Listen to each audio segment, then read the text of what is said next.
At 37, I stood at the lowest point of my life, despised by my wife as a worthless clown. I could only be mercilessly cursed at in the live stream. Until a divorce comeback system unexpectedly appeared, telling me how miserable my future would be. They even assigned me my first mission, to go find my white moonlight. But when I followed the clues to find her, I realized my pure white moonlight from when I was 18 turned out to be my future ex-wife. My name is Li Yuan, an 18-year-old who supports myself through game streaming. My life was supposed to be as plain and sticky as Huicheng's sweltering summer days, until an unexpected challenge shattered the tranquility. Everything started with a little hater named Yuan. He almost provokes me under my live streaming posts every day, saying I'm using hacks or that I'm a bot. After playing PUBG Mobile for 6 years, I was provoked beyond endurance by an elementary school student, so I added him on QQ and logged into his account directly. In just over 10 minutes, he didn't score a single point and got completely wrecked by me. Frustrated, he angrily threatened through the mic, "Just you wait. I'll call my sister to scold you." I thought it was just a kid's tantrum, but unexpectedly, not long after,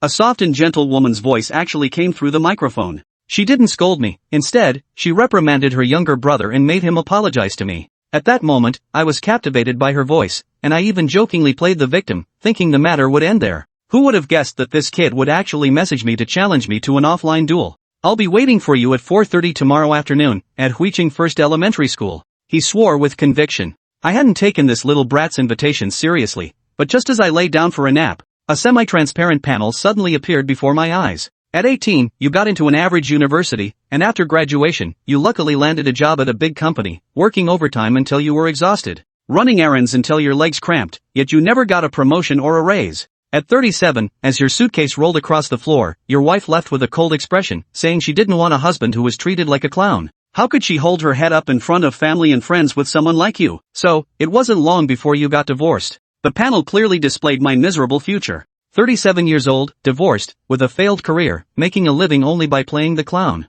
Host Li Yuan, the divorce counterattack system has finished loading. Do you have the courage and confidence to make a change in this year of your life when doubts should be dispelled? To turn your life around and stage a comeback? I looked at the panel and selected yes. Divorce counterattack system loading complete. Host, Li Yuan, male, age, 37. Mission, re-establish contact with Wēn Zhiyi, reward, 1,000 renminbi. Wēn Zhiyi? Who is this? Searching through 18 years of memories, I can confirm that I have never heard this name before. Could it be that this system not only arrived too early but also has a bug? Filled with doubts, I accepted this peculiar task. The next day, I started my livestream as usual, but I couldn't stop thinking about that matter. That guy Yuan really didn't settle down. He kept sending provocative messages in the livestream.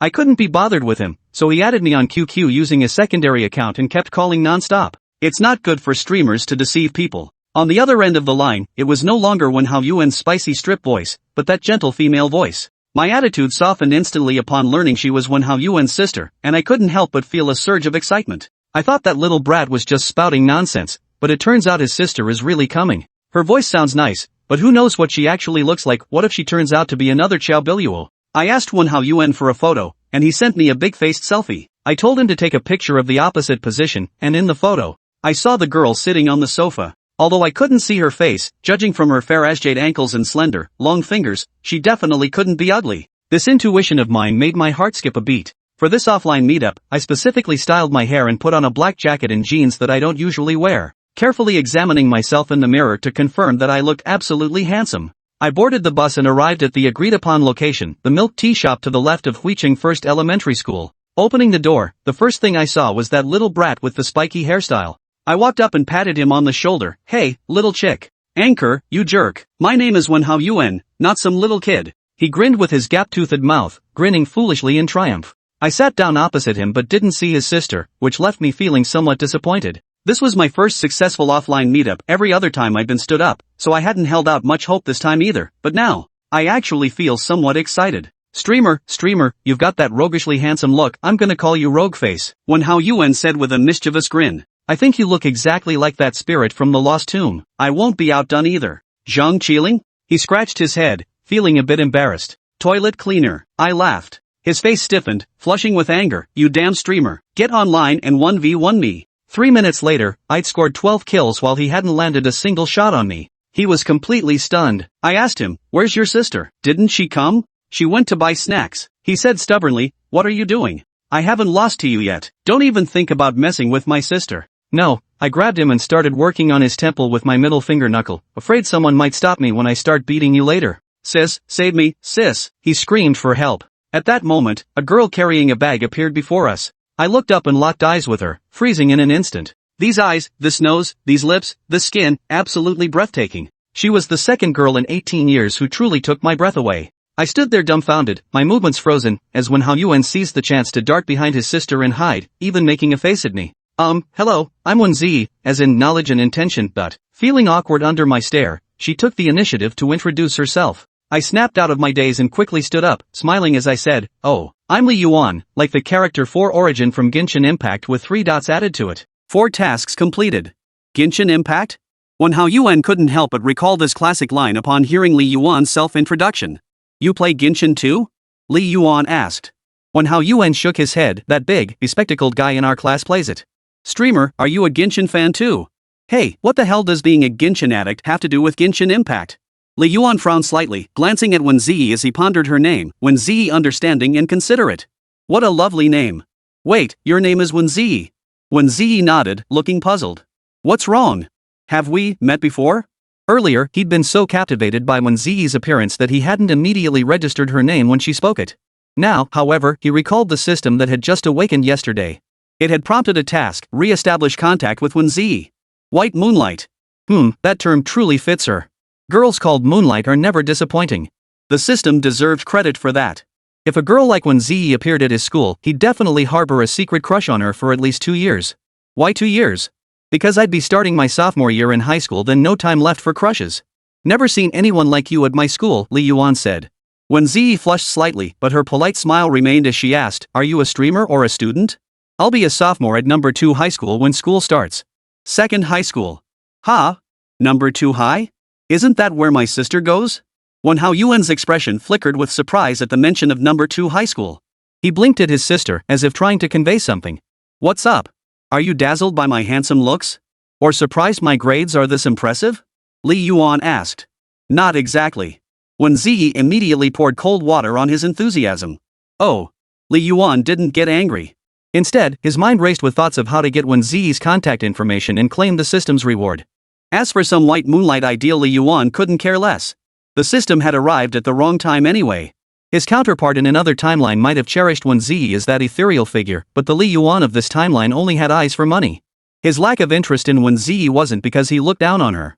Who wouldn't like a girl who was both beautiful and gentle? But what chance did a lowly nobody like him have with a girl like that? So, the moonlight remains just that moonlight. You can bask in its glow, but you can never possess the entire moon. Hey, little brat, how about a best of 3? If you lose, you know what happens. Ha, bring it on. That last round was my phone lagging. This time I'm using my tablet. Watch my real skills. As a little brat, Wēn Zhiyi clearly possessed the competitive spirit typical of his age, though with an extra dash of cunning. That last game doesn't count. Fine, we'll start over. Li Yuan couldn't be bothered to argue over such a minor detail. No matter how many times they played, this little black-haired kid wouldn't stand a chance against him. Half an hour later. Wēn Zhiyi was completely flushed, his entire face as crimson as an overripe persimmon from his ears to his neck, a deep scarlet spread across him. He gulped down 3 huge mouthfuls of iced milk tea, but the burning sensation on his face didn't subside one bit. Li Yuan had beaten him over 40 times, while Wēn Zhiyi had only managed 2 wins. It was getting a bit much. And those 2 wins? They only happened because Li Yuan had stolen glances at Wēn Zhiyi mid-game, letting Wēn Zhiyi catch him off guard. What guy could resist glancing at a gentle, age-appropriate girl sitting right in front of him? Her floral dress was plain enough, yet on her it seemed to glow, drawing eyes irresistibly. Her face, beautiful enough to bring peace to the nation, often lit up with a smile as warm as spring breezes. It was genuinely hard to look away. Otherwise, with this little kid's skills, how could he possibly beat my 6 war god? Staring at the tablet screen, Wēn Zhiyi pouted, "Forget it. Streamers just love picking on elementary school kids like me. Trash streamer, always saying they spoil their fans." Li Yuan chuckled, "Admit defeat? Loser pays up. Time to honor your promise." Wēn Zhiyi, who had been watching the 2 play all along, pursed her lips and let out a faint smile. She knew her little brother's personality best. He loved competing with others and was fiercely competitive. At school, he'd race to get better grades in games, he'd vie for higher ranks. It was rare for anyone to get the better of him. Seeing him lose now, she felt no sympathy whatsoever. If anything, she found it rather amusing. But remembering her role as his sister, she regained her composure and addressed Li Yuan. "What did you bet? If it was the manual, I can give it to you on his behalf." Li Yuan and Wēn Zhiyi both turned to look at her, their expressions slightly off. Wēn Zhiyi's eyes darted away, tinged with guilt, while Li Yuan's gaze held a hint of amusement. What's wrong? Wēn Zhiyi felt an ominous foreboding. Little did she know, the wager was her very self. She really had been sold out by her own brother. Nothing, sis. Just introducing someone to him. After saying that, Wēn Yuan sent Li Yuan a contact via WeChat. Who are you introducing? Wēn Zhiyi tilted her head in question. A friend. Wēn Yuan gave a bitter smile. Li Yuan nodded approvingly, opening the contact card. Knowledgeable and understanding tenderness. Nice, she'd rearranged her own name. Not bad, not bad. He sent a friend request. I'm a pure-hearted teen seducing Zhuang's mom. Noticing his own WeChat name, he felt his vision go black. The next second, Wēn Zhiyi's phone buzzed. Seeing the sender's WeChat name, she flushed with embarrassment. Why would some random guy add her? Could it be that another classmate had leaked her contact information? No way. She was transferring schools soon and had already deleted all the classmates she wasn't close with. She'd only kept a few who were decent friends. Logically, they wouldn't leak her contact info. Just as she was about to tap lock, Li Yuan across from her started coughing violently to get her attention. Hey Wēn, that person adding you is me. Accept it, haha. Wēn Zhiyi instantly realized what was happening. She glanced at Wēn Yuan, only to see her brother mindlessly sipping his bubble tea. She knew it, she'd been sold out. Alright, accepted. What should I put in the note? Just put my name in the notes. Your name is. Wēn Zhiyi felt a bit awkward. She hadn't even bothered to remember Li Yuan's name, assuming her brother and he were just online acquaintances with little connection to her. Maybe after today, they'd never cross paths again. She wasn't big on pointless socializing. Li Yuan from Genshin Impact with the water radical. Got it, the Yuan from Yuanquan. Wēn Zhiyi added the note. Oh ho, a bit of a rebel, this one. At the same time, a ding sounded in Li Yuan's mind. Quest, re-establish contact with Wēn Zhiyi completed. Reward, 1,000 renminbi. Did it come through? He immediately grabbed his phone to check. Sure enough, the balance in his account had jumped from 32,302 to 42,302. The transfer note read, Game Experience Officer Compensation. Now Li Yuan was completely convinced the system was real, and the money was real too. 5 I bet you've got smoke in your lungs. Li Yuan felt no overwhelming excitement, nor did he smirk triumphantly like the Dragon King, rubbing it in the faces of all who had looked down on him. Before the system arrived, he had always believed himself to be the most unfortunate person in the world. Back in elementary school, he was always the one whose parents never showed up for parent-teacher conferences. When asked why his mom and dad weren't there, he'd always say his dad was too busy. But when pressed about his mom, he'd fall silent. When downpours hit after school, he'd always forget his umbrella. Left standing under the building's eaves, he'd watch classmates get picked up one by one, alone beneath the curtain of rain. While his peers argued over buying toys, he had already learned to wash his own clothes and cook his own meals. When he got sick, he would register himself at the clinic. The day he met his mother and his half-brother from her previous marriage, and heard her say, "Don't interfere in my life," she ceased to be his mother. Even when calling his father, she would say she was happy every day, just like adults lying that they're doing well, as if she were a little adult. Until his father died in a car accident. The severity of the accident far exceeded anyone's imagination. Not even a complete body could be pieced together, he could only be cremated into ashes. Holding the urn, he shed not a single tear. He received all the relatives who came to pay their respects that afternoon, then stood silently before the memorial altar all night. He remembered clearly that the sky was not overcast with oppressive clouds, as described in novels, but rather cloudless and blazingly sunny, just like every other fine day before. Yet within his heart, a storm raged, a relentless, never-ending downpour. Perhaps heaven took pity on his suffering, sending the system nearly 20 years early. But would that truly improve his Thai life? Li Yuan? A voice snapped him back to reality. It was Wēn Zhiyi calling him. He'd been lost in thought for too long, his expression blank and haunted, tinged with pain and resignation like Agnes meme from the Flaming Fist. Li Yuan scratched his head, reverting to his usual carefree demeanor. He turned to Wēn Yuan and said, "Little brat, I won. You lose, so you lose. No more name calling from now on. I've got things to do, so I'll head back first." As for Wēn Zhiyi, he really only saw her as a passing acquaintance. After all, the gap between their relationship was simply too wide. She was the pretty older sister of the streamer Xiao Haizi. It felt like they were worlds apart. Beyond Xiao Haizi, he couldn't think of any connection between them. "Wait, it's almost dinner time. Why don't we grab a bite together?"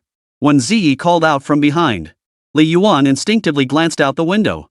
Sunlight cast a thin, dark gold film over the ground, stretching the shadows of passers-by into long, elongated forms. He checked the time after a few rounds of one-on-one games with this kid. It had slipped past 6 o'clock without him noticing. It really was dinner time. He intended to decline, but couldn't resist the little kid's persistent tugging. "Don't leave, streamer. It's rare we meet in person.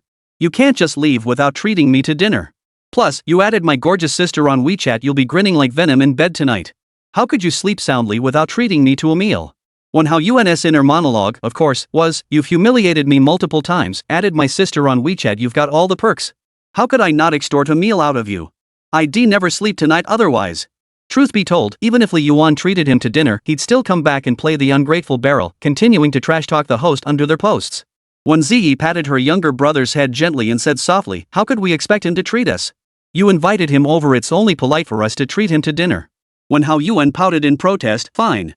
First elementary school was located in a bustling area, surrounded by countless food streets and entertainment venues. Finding a place to eat was incredibly easy.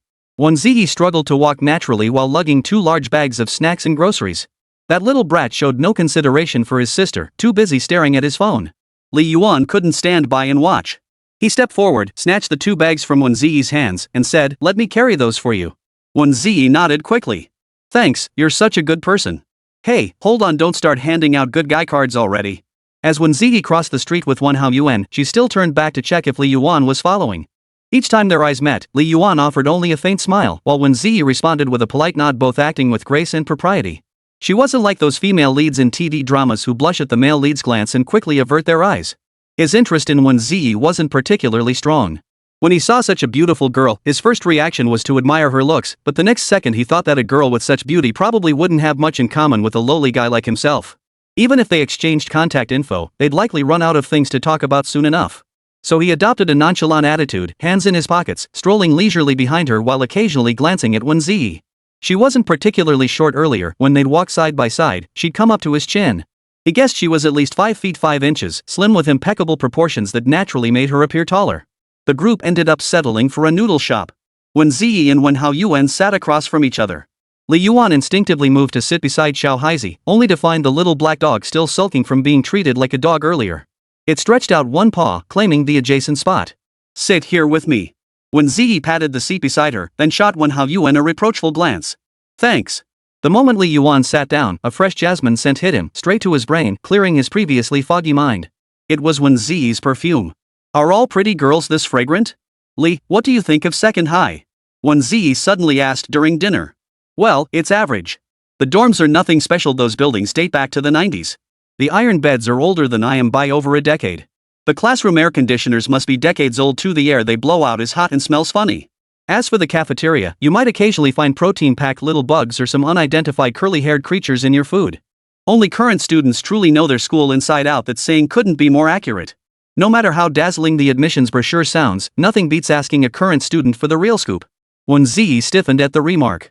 Catching Li Yuan's gaze, she gave an awkward chuckle. Well, that really is terrible.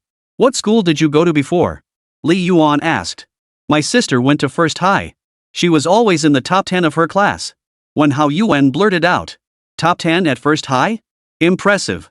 She's got the potential for Tsinghua or Peking University. Li Yuan gave a thumbs up, not catching the used to in Zhiyi's statement. Second high school. Is it really that bad? Wēn Zhiyi seemed intrigued by number 2 high school and asked another question. Not exactly. Number 2 high's learning environment is actually quite good. Most teachers are experienced veterans, and they have teaching equipment like Siwo whiteboards. While their undergraduate admission rate is significantly lower than number 1 highs, it's still decent compared to other high schools. What? Are you thinking of transferring here? Her intentions guessed. Wēn Zhiyi smiled and nodded. You're sharp. Yes. Transferring from first high to second high? This is the first time I've seen that happen. Did something happen? Wēn Zhiyi frowned slightly, lowering her head to eat her noodles without responding. Seeing this, Li Yuan didn't press further. If she didn't want to talk about it, fine, it wasn't his business anyway. After finishing their meal, Li Yuan prepared to part ways. Today's objectives were achieved, whether it was beating up Zhiyi or completing the system's task.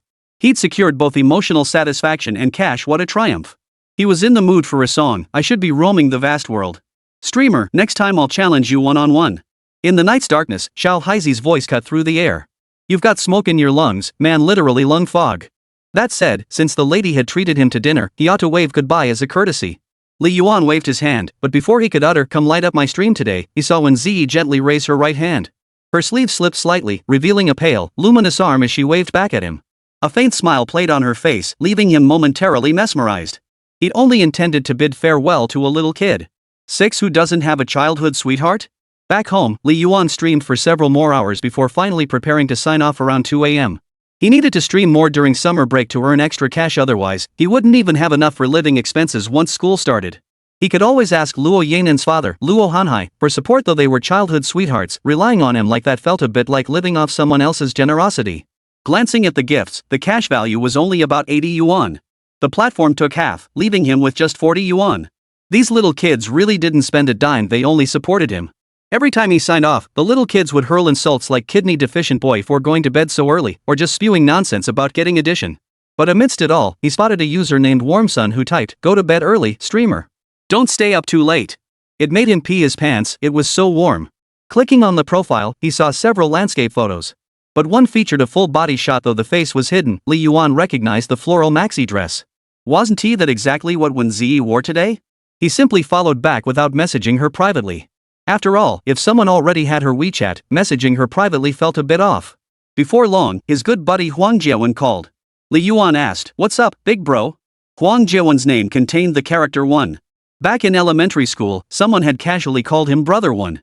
By middle school, it had morphed into an X, and by high school, it had evolved into his legendary nickname, Brother Cover. Oldly, school starts in 3 days. Did you finish your summer homework? I need help ASAP. Oh, you mean that? My summer homework got chewed up by mice. Damn, then I'll say my homework got shredded by my dog. Bro. No one's doing it. Anyone who does is a dog. Actually, Li Yuan had already finished all 7 summer homework books ages ago.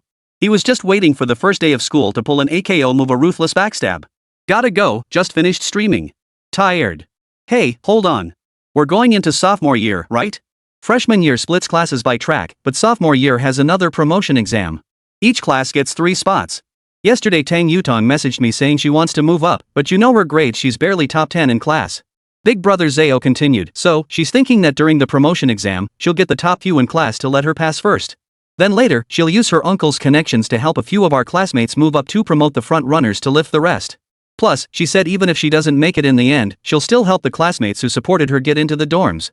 Getting a dorm upgrade would be great, no more sleeping on that rickety bed with senior students' sons plastered all over the walls, where the slightest movement makes the whole thing shake like an earthquake. What do you think?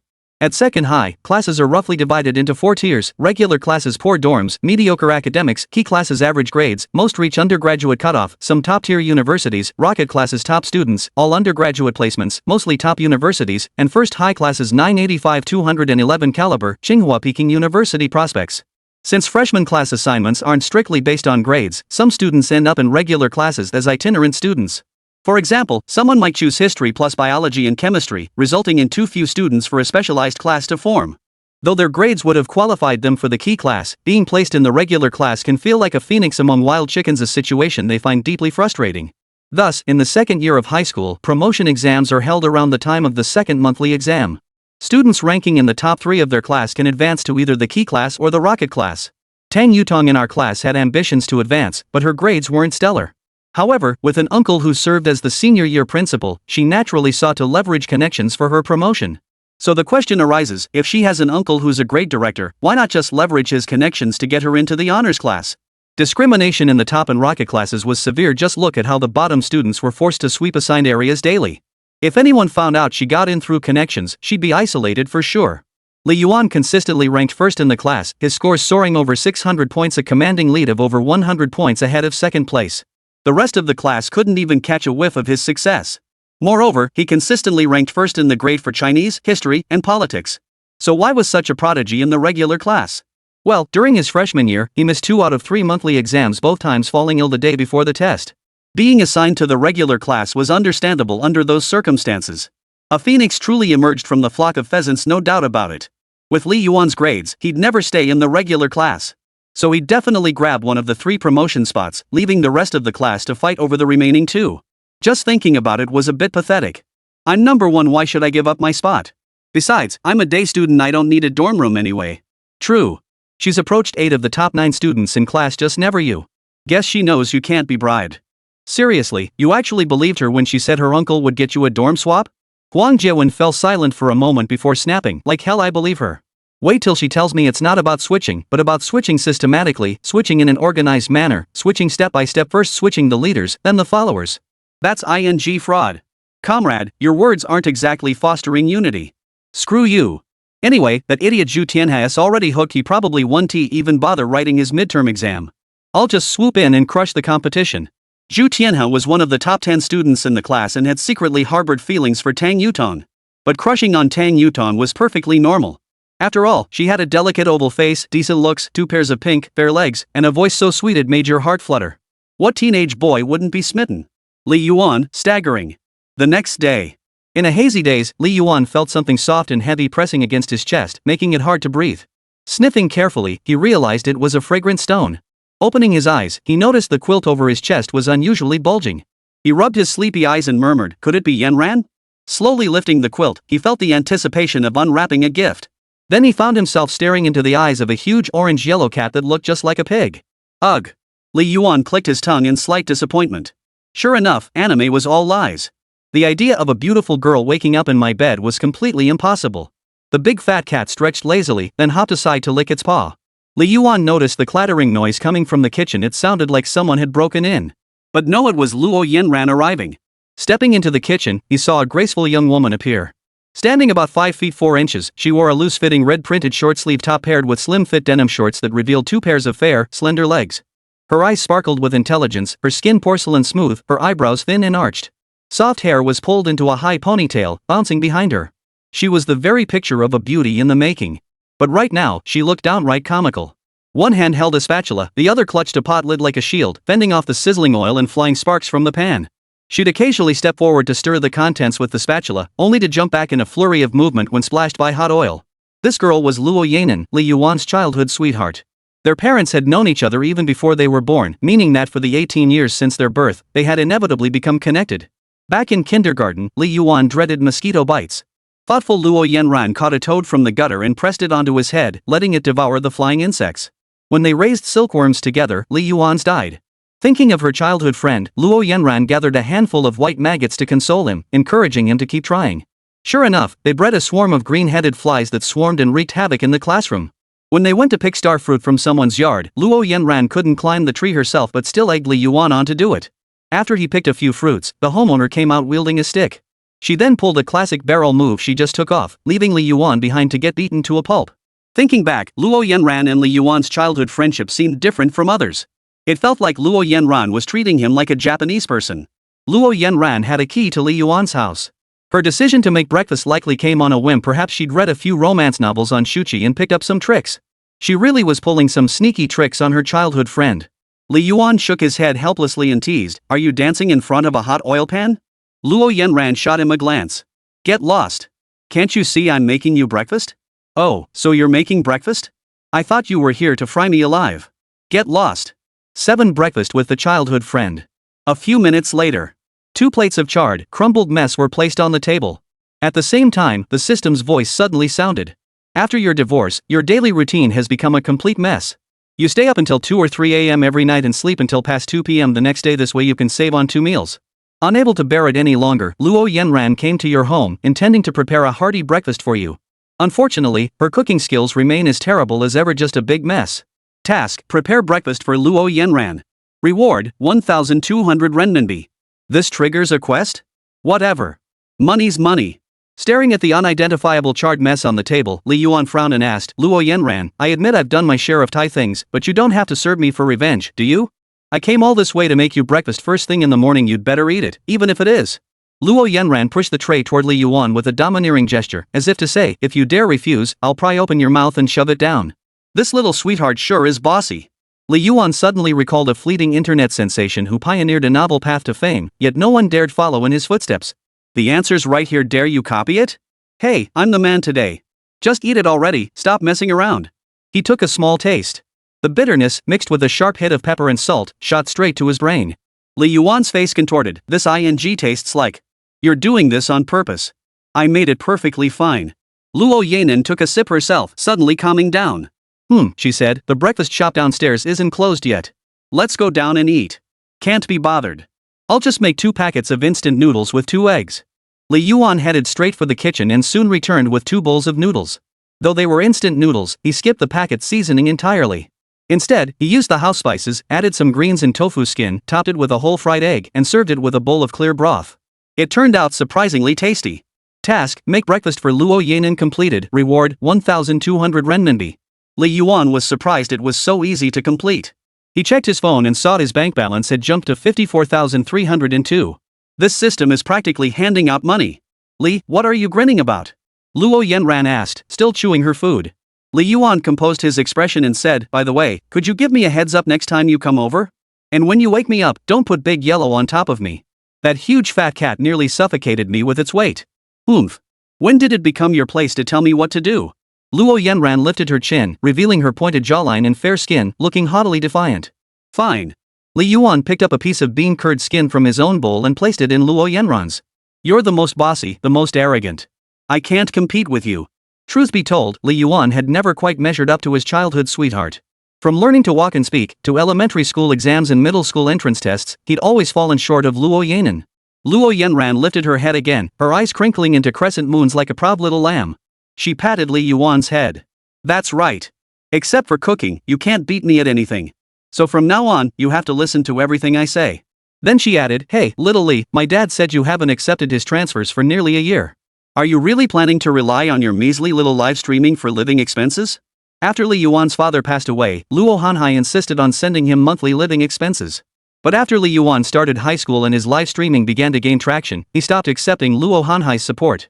On one hand, he felt guilty about always relying on Luo Hanhai to get by.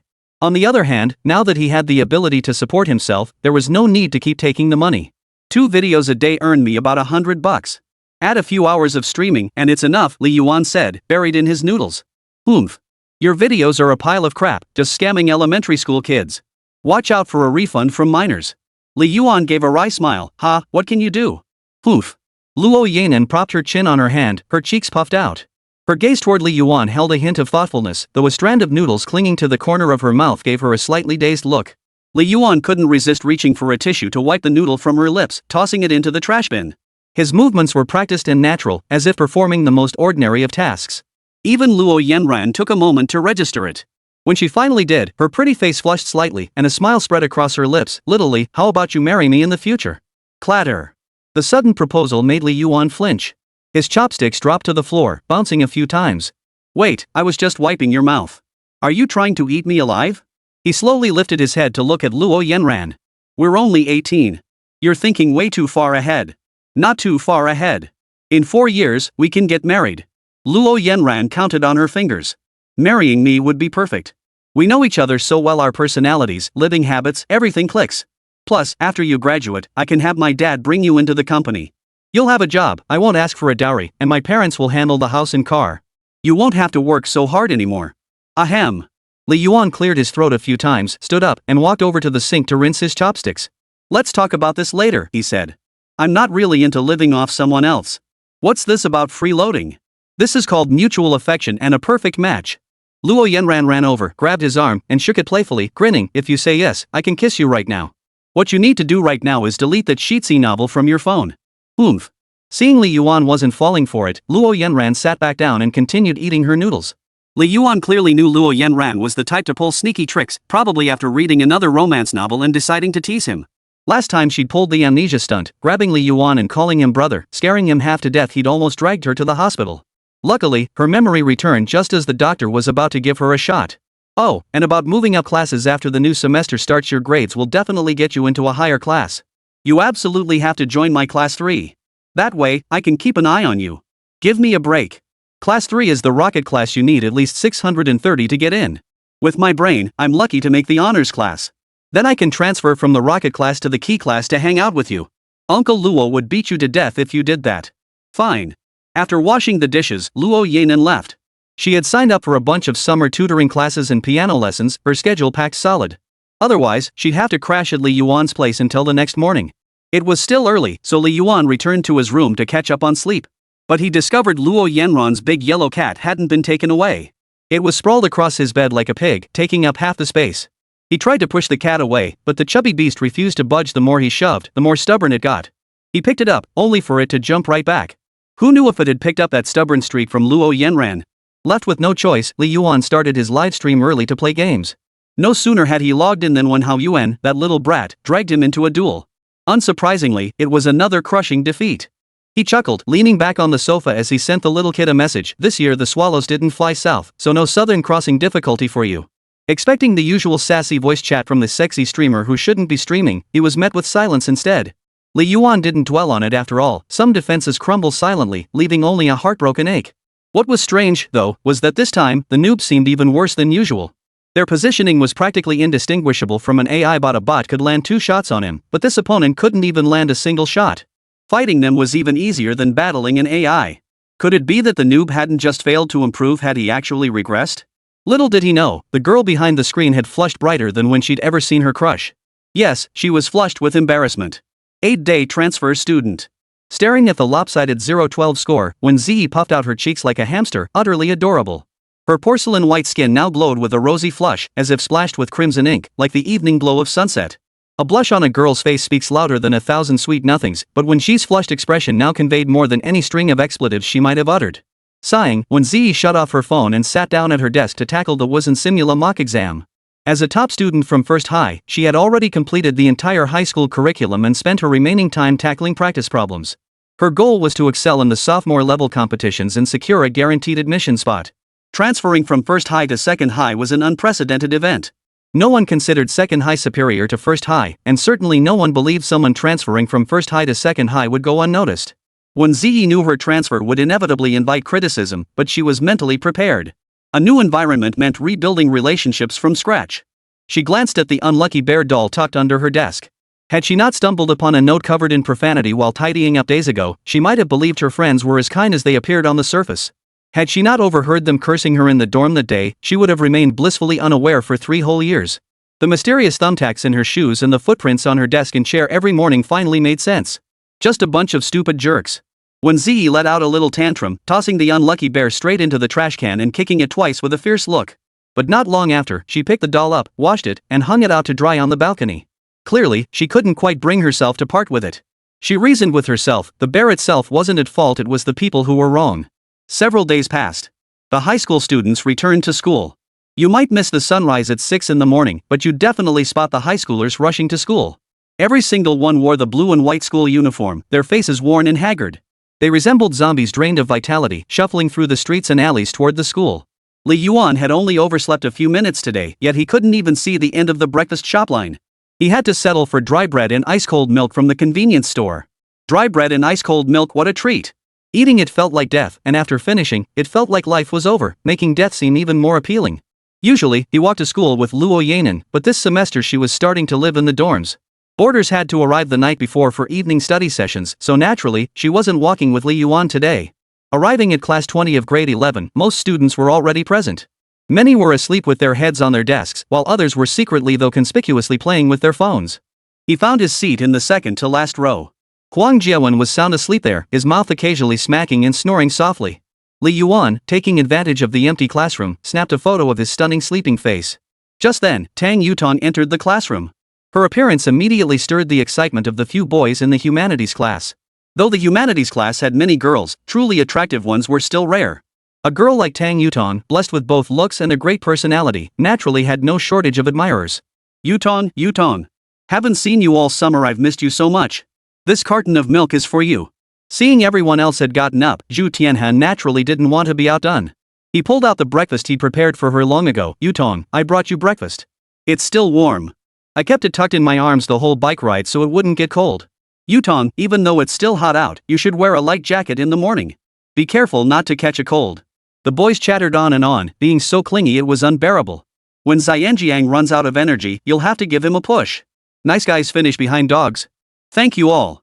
Tang Yutong accepted almost everything they offered, taking all their gifts without refusal. Truthfully, she wouldn't eat a single bite. By the time class ended, she'd toss everything straight into the trash. As for why she didn't give them to others? Well, if she did, Boil Sheep would get upset, might as well just toss them out. You idiots, get out of my way. He Ji Bo's voice boomed like thunder, splitting the Bo Yang Yang crowd wide open. He stormed over to Li Yuan's seat, his face twisted with displeasure, muttering curses about the Bo Yang Yang's female relatives. Damn it, so many suck-ups in this class. Disgusting. Chicken neck, did you place 4th in the class on the first-year final exams? Li Yuan suddenly asked. He Ji Bo nodded. Yeah, damn it, just thinking about it pisses me off. That Tang Yutong is such a... She told me to let her pass? I'd be a fool to do that. Doesn't she know how high her own grades are? And she still wants to move up a class? She should go beg her uncle, that director guy from Beyond. That piece of the chicken neck was arguably one of the most principled guys in the class, a true veteran of the Zhuan district who never minced words about injustice. He had a famous saying, swear it out, and your heart will feel clean. Who the hell was cursing up a storm this early in the morning? Wēn Zhiyi arrived carrying a large bag of breakfast. As a boarding student, he often helped classmates bring breakfast, charging a small fee for the trip. Yo, isn't this my brother Ergo? You really came through last night. Saying this, Yijibwa pulled out his phone and opened the class group chat. Grandpa Ox, burning the midnight oil. Wēn Zhiyi, don't panic if you haven't finished your summer homework, see what your brother Ergo has brought you. Grandpa Nyo, burning the midnight oil. Summer homework answers. Docs. Class teacher Zhang Chang, thanks, big dog. Thumbs up. Enough already, I'm seriously fed up. I shared it in the wrong group. Zhang Chang is definitely going to kill me today. Wah! Wēn Zhiyi felt like crying. Last night, he'd been so excited to receive the answers to the summer homework that he'd wanted to help his classmates. Little did he know he'd shared them in the class group chat. This had completely thrown him for a loop. Ugh. Wēn Zhiyi finally woke up, stretched lazily, and sighed with relief. School really is the best place to sleep. At home, I can't fall asleep until 2 or 3 a.m. Oh, and old Zhang mentioned a transfer student from First High School is joining our class today. Boy or girl? Wēn Zhiyi asked. Girl. Yes. Wēn Zhiyi pumped his fist. Yijibwa delivered a heavy punch, shattering Xiao Chunan's fantasy. You little brat, none of the girls in our class even gave you the time of day. You think some girl from First High is gonna fall for you? Wēn Zhiyi retorted, who knows? You mean a girl from First High, pretty, kind, generous, and with grades that put yours to shame, would fall for a nobody like you, who spends all day staring at Japanese anime? Wah, don't say it, bro, don't say it. Wēn Zhiyi's heart shattered. The moment Li Yuan heard transfer student from First High, he immediately thought of Wēn Zhiyi, who had called him a big dummy. Could it really be that coincidental? Could she really have fallen from the sky? 9. I'm not an orphan. You know what? There really have been quite a few transfers out of First High this year. My friend at Third High got a guy who transferred over. He told everyone he couldn't handle the intense pressure at First High. But when people asked around, they found out he and his buddies got blown away by the principal while smoking next to a septic tank, got all over their mouths. Wēn Zhiyi woke up and started gossiping. Ha! Anyone who transfers out of First High must be either a genius or a real talent. Anyone who gets into First High is a talent, at least 650 on the entrance exam. Even if they make it to high school, they won't be too shabby. The boys chattered away, but Li Yuan never joined the conversation. Wēn Zhiyi nudged his shoulder. You were out cold last night, huh? Why didn't you say anything? Oh, nothing. Just feeling a bit under the weather. Wanted to call in sick. Listen to yourself, does that even sound like a human speaking? High school days always flew by in a blur. 2 Chinese classes, 2 math classes, 1 geography class in the morning. At noon, we'd crash our heads on the desks for a half-hour nap, drooling stinky saliva all over the place, sweating buckets, our bangs plastered to our foreheads. The bell would ring, we'd wipe away the drool and sweat, and class would start again. Outside the window, cicadas chirped tirelessly. The scorching sunlight sliced through the shadows like knives, streaming into the classroom and beating down on some lucky soul. The ancient ceiling air conditioner, creaking and groaning, had been churning away for who knows how many years, blowing out air that was barely cool and carried a strange, musty smell. As for that transfer student everyone was talking about? Still no sign of them. By the first break of the afternoon, many had already laid their heads on their desks to catch up on sleep. I'm going to the bathroom. Anyone else coming? Wēn Zhiyi stood up and asked Li Yuan and the others. Yeah. The 3 rose simultaneously, phones tucked in their pockets, eager to catch a few videos in the restroom. Before they'd taken a few steps, Tang Yutong suddenly appeared at the doorway. She scanned the group, her gaze settling on Li Yuan. Li Yuan, I need to talk to you. Can't you see we're going to take a leak? Get the hell out of our way. Yijibwa had a fiery temper. Today, Tang Yutong had already called out several top students from the class to talk, and her intentions were far too obvious. Naturally, he couldn't let her get away with it. I'm talking to Li Yuan. Could you please not interrupt? Tang Yutong's smile concealed a sharp edge. She wasn't the least bit intimidated by Yijibwa. Just then, Zhu Tianhe, that idiot, appeared behind her out of nowhere and said to Yijibwa, Hey, chicken neck, are you out of your mind? Yutong didn't even call you over, and you're already yelling at her? That's just plain stupid. Call me again and I'll beat you up. Yijibwa took 2 steps forward, glaring at Zhu Tianhe. At 185 centimeters, his towering frame was genuinely intimidating. Zhu Tianhe instinctively took a few steps back, muttering under his breath, Shut up, bro. You're hopeless. Tang Yutong ignored Zhu Tianhe entirely, instead walking a few steps toward Li Yuan until she was practically pressed against him. Li Yuan, are you free right now? I really need to talk to you about something important. Her voice was so sweet it made your skin crawl. I told you we're going to let the water out. Are your ears blocked? He Jibo was about to jump in, but Li Yuan patted his shoulder to stop him, saying, talk away, I'm not in a rush. You guys go ahead. Seeing this, He Jibo didn't say much more. He took Huang Jiawan and Wang Erjuan to go take a leak. Li Yuan followed Tang Yutong to the mezzanine level in the center of the teaching building. This spot was a favorite haunt for young couples, no surveillance cameras, no teachers patrolling. It was the perfect place for little kisses and hand-holding. But Li Yuan knew Tang Yutong hadn't called him over for some romantic nonsense. Granted, he was somewhat handsome, standing at exactly 180 centimeters tall, with a pair of melancholy eyes featuring 3 whites, a high, straight nose, thin lips that could appear sharp, and naturally curly hair. But Tang Yutong was a thoroughly opportunistic person. If there was no benefit to be gained, she wouldn't give you the time of day even if you were more handsome than Eddie Pang. Just like the guys she dated back in freshman year, either student council presidents or top-tier scholars from the elite class. You came to me about the promotion spot, right? If you're trying to influence someone else, maybe it'll work. But with me? Not a chance unless you score over 600 points and push me down the list. Li Yuan spoke first, clearly unwilling to waste time. As someone firmly in the 600-point bracket, he didn't need to say much to make others back off. Tang Yutong's approach to him was nothing but futile. Tang Yutong smiled, I did come to you about this, but not like the others. I thought about it, making someone else give up their spot for me feels too underhanded. Even if I got promoted, it wouldn't look good. So I want to push myself these next 2 months and give it my all. You're the top student in our class, strong in humanities, though your math could use some work, but that's where I excel. When we switch seats during the afternoon class meeting, could you sit next to me? That way, we can help each other and improve together. Oh. Mutual help, mutual improvement sounds so nice, such a win-win situation. But think about it, I've been sitting with my buddies for ages. We nap in class with someone keeping watch, team up or store runs us losers having fun together every day. Why'd I want to sit with you? Because you're good looking? Because you're cool enough? Mutual support? Like hell, I'm helping you. Just ask Huang Jiawan and He Jibo, aren't both of their math skills better than yours? You really think you've got me in your sights? Seeing Li Yuan's lack of reaction, Tang Yutong grabbed his arm, rubbing her already unimpressive soft flesh against it while cooing in a falsetto, Li Yuan, I know you're a kind-hearted student. Helping classmates is perfectly normal, right? Maybe we'll even be classmates again next year, then we can look out for each other. Tang Yutong batted her large eyes, her gaze carrying a hint of allure. But Li Yuan pulled his arm away, clearing his throat twice. Your ribs are poking me. Tang Yutong's face darkened instantly. Not only did you refuse to switch seats, but you actually insulted my height? What a little punk.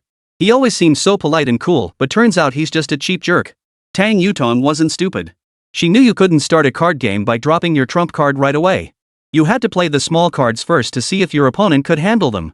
If they could, she wouldn't even bother playing her bombs. Li Yuan wasn't someone to be trifled with, she had to play a strong hand.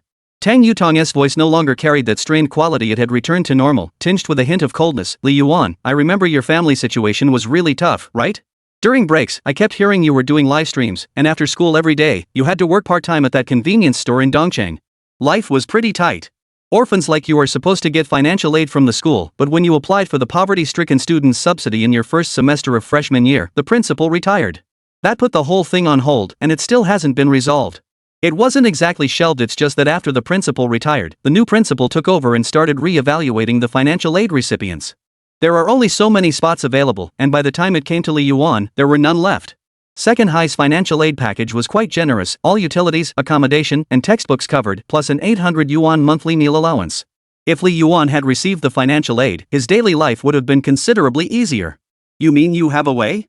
Li Yuan asked. Tang Yutong nodded, her expression haughty, my uncle is the head of the department.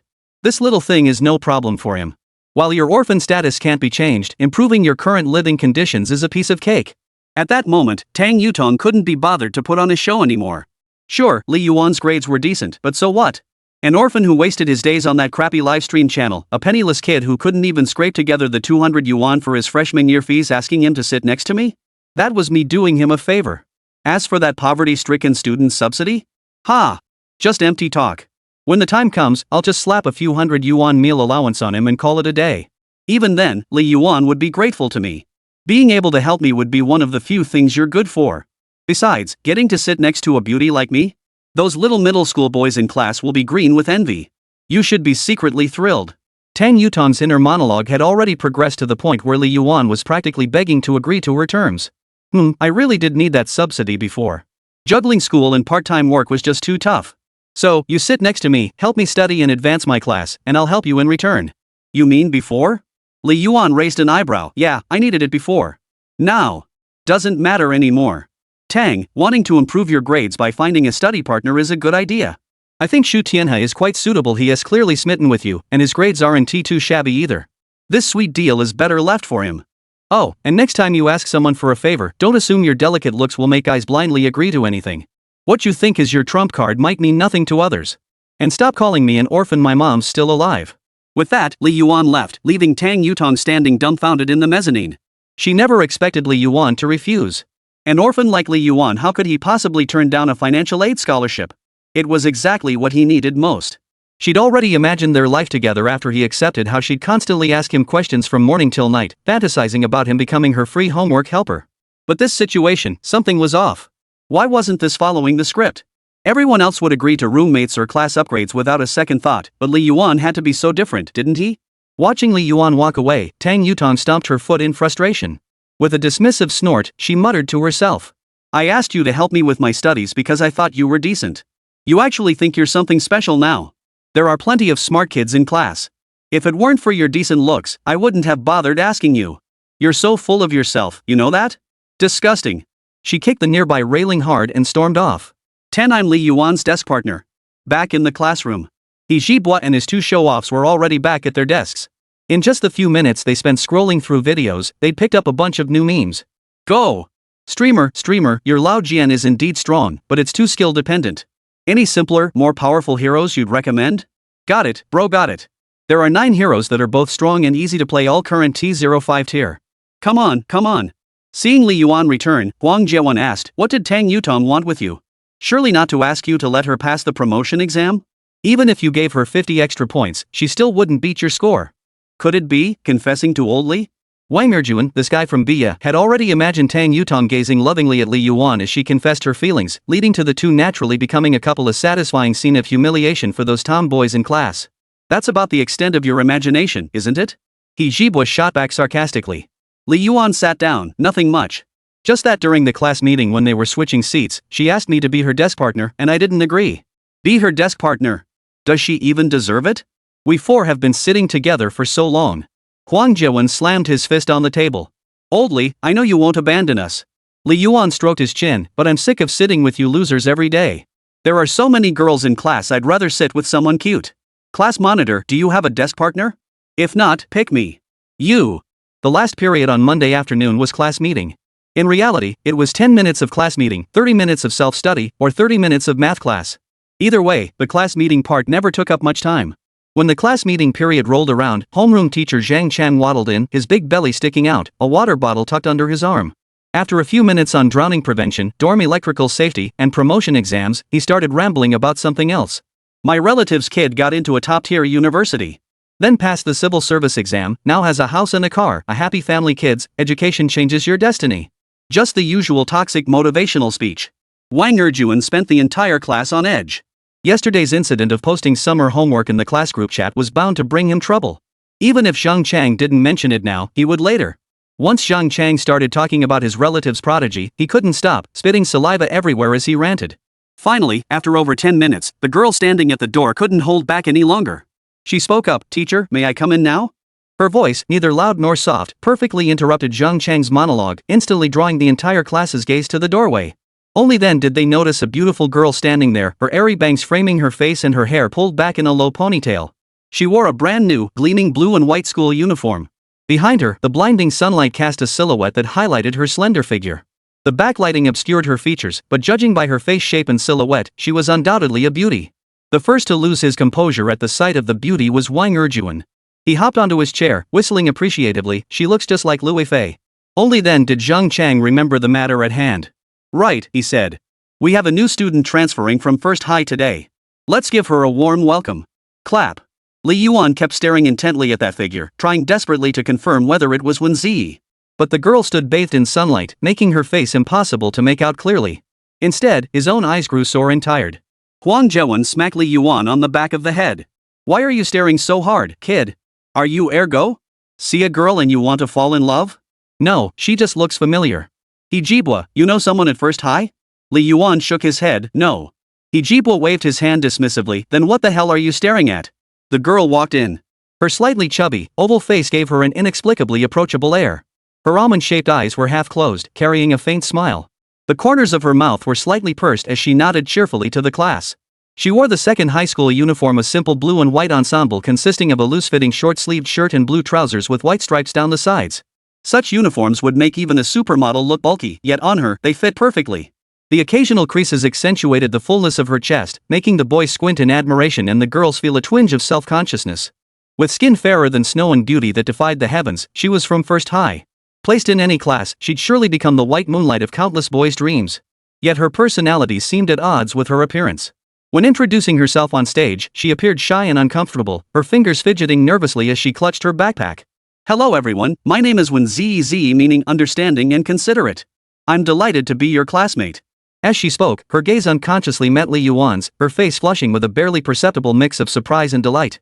As soon as Wēn Zhiyi finished her introduction, murmurs began to ripple through the classroom.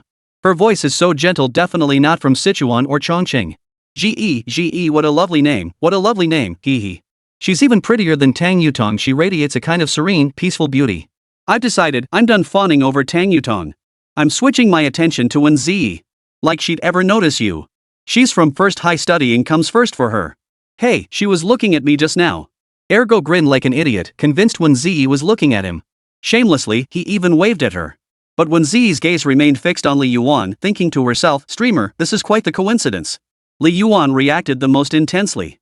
Though he'd had this premonition since discussing the transfer with Wēn Zhiyi, the reality now left him uncertain. How the hell am I supposed to face her now? Should I just casually say, "Hey, I'm that sultry streamer who crushed your little brother. Remember me?" That opening line was absolutely cringeworthy. But before Li Yuan could figure out how to greet her, the class began rearranging seats. Their group of 4 was finally split up. They were already talkative, and with feedback from several subject teachers, a separation was inevitable. The classroom layout shifted from 3-person rows to 2-person rows. Brothers, though parting day must come, memories never fade. Farewell, sniff. Ergo put on a show of deep brotherly affection, only to turn on a dime the next second when he got assigned a female classmate. He immediately turned his back on his friends and went off to chat with the girl. Damn it, what a birth! Huang Jiawen gritted his teeth, having been seated next to Zhu Tianhe. Not only did he have to endure Zhu's stinky feet, but he also had to listen to his farts every day.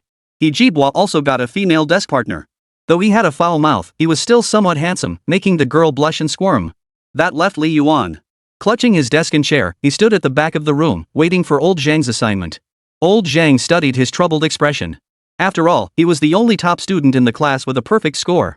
Pairing him with a girl risked distractions from romance affecting his studies, but pairing him with a boy meant enduring this kid's constant chatter, which would also disrupt learning. Alright, you'll sit in the back row. Yes, right next to the trash can. Okay. Teacher, what about me? Wēn Zhiyi had been standing at the front of the classroom since earlier, waiting for old Zhang's decision. Old Zhang slapped his forehead. Damn, he'd forgotten about her. Go find a seat. Anywhere you like. Great, so you're playing favorites, huh? You assign the top student in the class to sit next to the trash can smelling the stench, but for students from first high, you let them pick any seat they want? Double standards, old Zhang. Wēn Zhiyi deliberately scanned the room, stirring restless anticipation among several boys who seemed eager to be chosen. In the end, she looked at Li Yuan and said, I'll sit with Li Yuan. 11 I treated you like a brother, and you peed on me? The moment those words left her mouth, the entire class erupted. Li Yuan? Did Wēn Zhiyi just call Li Yuan's name? Wait, do these two even know each other? Wēn Zhiyi felt flustered. Calling Li Yuan's name had seemed too natural, they hadn't even exchanged a word in class yet. Blurting out his name like that made their relationship seem a bit suspicious. Old Zhang, however, wasn't one to dwell on such things. Li Yuan it is then, he said. Two top students sitting together should help each other academically. With the teacher's approval, Wēn Zhiyi stepped down from the podium and sat beside Li Yuan. Li Yuan propped his chin on his hand, watching Wēn Zhiyi. Realizing there was no changing the situation now, he simply smiled and said, Hi, I'm Big Dummy Streamer. Wēn Zhiyi didn't feel awkward at all. She nodded and replied, what a coincidence. It truly was a coincidence. Out of 10 regular classes, 6 had selected the full text and she ended up in Li Yuan's class. Was this fate? Perhaps feeling their greeting was a bit cold after all, they'd shared meals before. Now that they were classmates, it seemed strangely distant. So Wēn Zhiyi pulled a strawberry-flavored yogurt drink from her backpack and placed it on Li Yuan's desk, smiling brightly as she said, Streamer, this is my welcome gift for you. After class. He Jibwe immediately hooked his arm around Li Yuan's neck and demanded, You're ing serious about this unfamiliarity? Semi-acquainted, Li Yuan replied. Half-acquainted my ass. She clearly called you by name and even gave you a drink. Wang Jiwen felt like crying. I treated you like a brother, and you pissed on me. You secretly know such a gorgeous girl. Seriously, it was just a coincidence. Li Yuan couldn't think of how to explain it. After all, even if he told the truth, no one would believe him. I beat her little brother to a pulp in the game, and that's how we met. Yeah, that's too far-fetched. You'd think it was a romance novel on Shuqi. The most devastated was Ergo. He was thrilled to get a female classmate, only to find out Li Yuan got one even prettier and they actually knew each other. It's just not fair. Absolutely not fair. You deserve to die, old Li. You already have Luo Yanan, yet you still go flirting with Wēn Zhiyi? You dog. The little drama didn't last long, though, because Li Yuan had to head to his part-time job at the convenience store after school. Just as he was about to leave, Wang Jiwen suddenly thought of something and said, "Wait a minute. Wēn Zhiyi transferring in now means she'll definitely take one of the promotion spots in the upcoming advancement exams. Old Li will take another one. That means the rest of us will only be competing for the third spot. Holy crap, that's terrifying. Good thing I'm not moving up a grade." Tang Yutong totally blew it. He Jibwa chuckled. If she can't climb to third place in the class within these 2 months, she can forget about moving up. Trying to bribe the other students? All for nothing. Real strength is what counts. Bra got fired up instantly, flipping his hair back with a smug, defiant look. Exactly. If you want to move up, you'll have to ask your bra bro for permission first. Even though your grades are solid, you really deserve a beating. Huang Jiawen's scores hovered steadily around 530 points, rock-solid consistency. Tang Yutong's, however, fluctuated between 480 and 490, never breaking 500. Huang Jiawen was one of the students who couldn't be bribed. If Tang Yutong wanted to advance, she had to outperform him. By now, Tang Yutong's mental state must be in shambles. She spent half her summer scrambling for promotion, only to have Wēn Zhiyi drop from the sky and shatter her dreams to smithereens. You could say she deserved it. Why bother studying diligently when you spend your days flirting with that senior? Then, when it comes to the critical moment of promotion, you try to cut corners. Of course Wēn Zhiyi would blow your plans to smithereens. Evening self-study. Wēn Zhiyi exchanged pleasantries with her roommates, chatted briefly, then showered and ate before heading to the classroom for self-study. As a transfer student from First High, the school administration naturally treated her well. They assumed she belonged in the top-tier class and temporarily assigned her to a new dorm, planning to reassign her after the promotion. Upon arriving at the classroom, Wēn Zhiyi waited throughout the first evening study session for Li Yuan's arrival. After all, in this completely unfamiliar environment, without a familiar face, she couldn't even find someone to talk to. Unfortunately, her hopes were dashed. By the second evening study session, Li Yuan still hadn't shown up. She couldn't help but ask the girl in front of her, "Is Li Yuan sick? Why hasn't he come to evening study?" The girl in front exchanged a meaningful glance with her desk partner. She said nothing, yet her silence spoke volumes. Oh, him. He's an orphan. No parents to support him. After school, he has to work part-time jobs just to make ends meet. It's really pitiful, you know. The one who answered Wēn Zhiyi wasn't the girl she'd asked, but Tang Yutong. Tang Yutong sat down at Li Yuan's desk without a second thought, grinning at Wēn Zhiyi. Beneath that smile, however, her temper was about to boil over. She wanted to tear Wēn Zhiyi apart right then and there. Being this gorgeous is one thing, but she's also from First High and has ridiculously good grades. If you were in another class, I might even call you a goddess. But you came to my class, snatched the title of prettiest girl from me, and now you're trying to steal my promotion spot? Who could stand that? I'd already got most of the class on my side, planning to have them go easy on me so I could ride their coattails to the top. What a perfect scheme. Then you, this top student from First High, suddenly show up in our regular class like a tidal wave, smashing my boat to pieces. You snatched what should have been mine. No one could stand that. But for the sake of her image, she couldn't very well lose her temper right now. Oh, I see. Wēn Zhiyi's brows furrowed slightly. Tang Yutong's tone grated on her nerves. There was an air of superiority in every word, every nuance. Oh, I haven't introduced myself yet. Hi, I'm Tang Yutong. Tang Yutong smiled and extended her hand.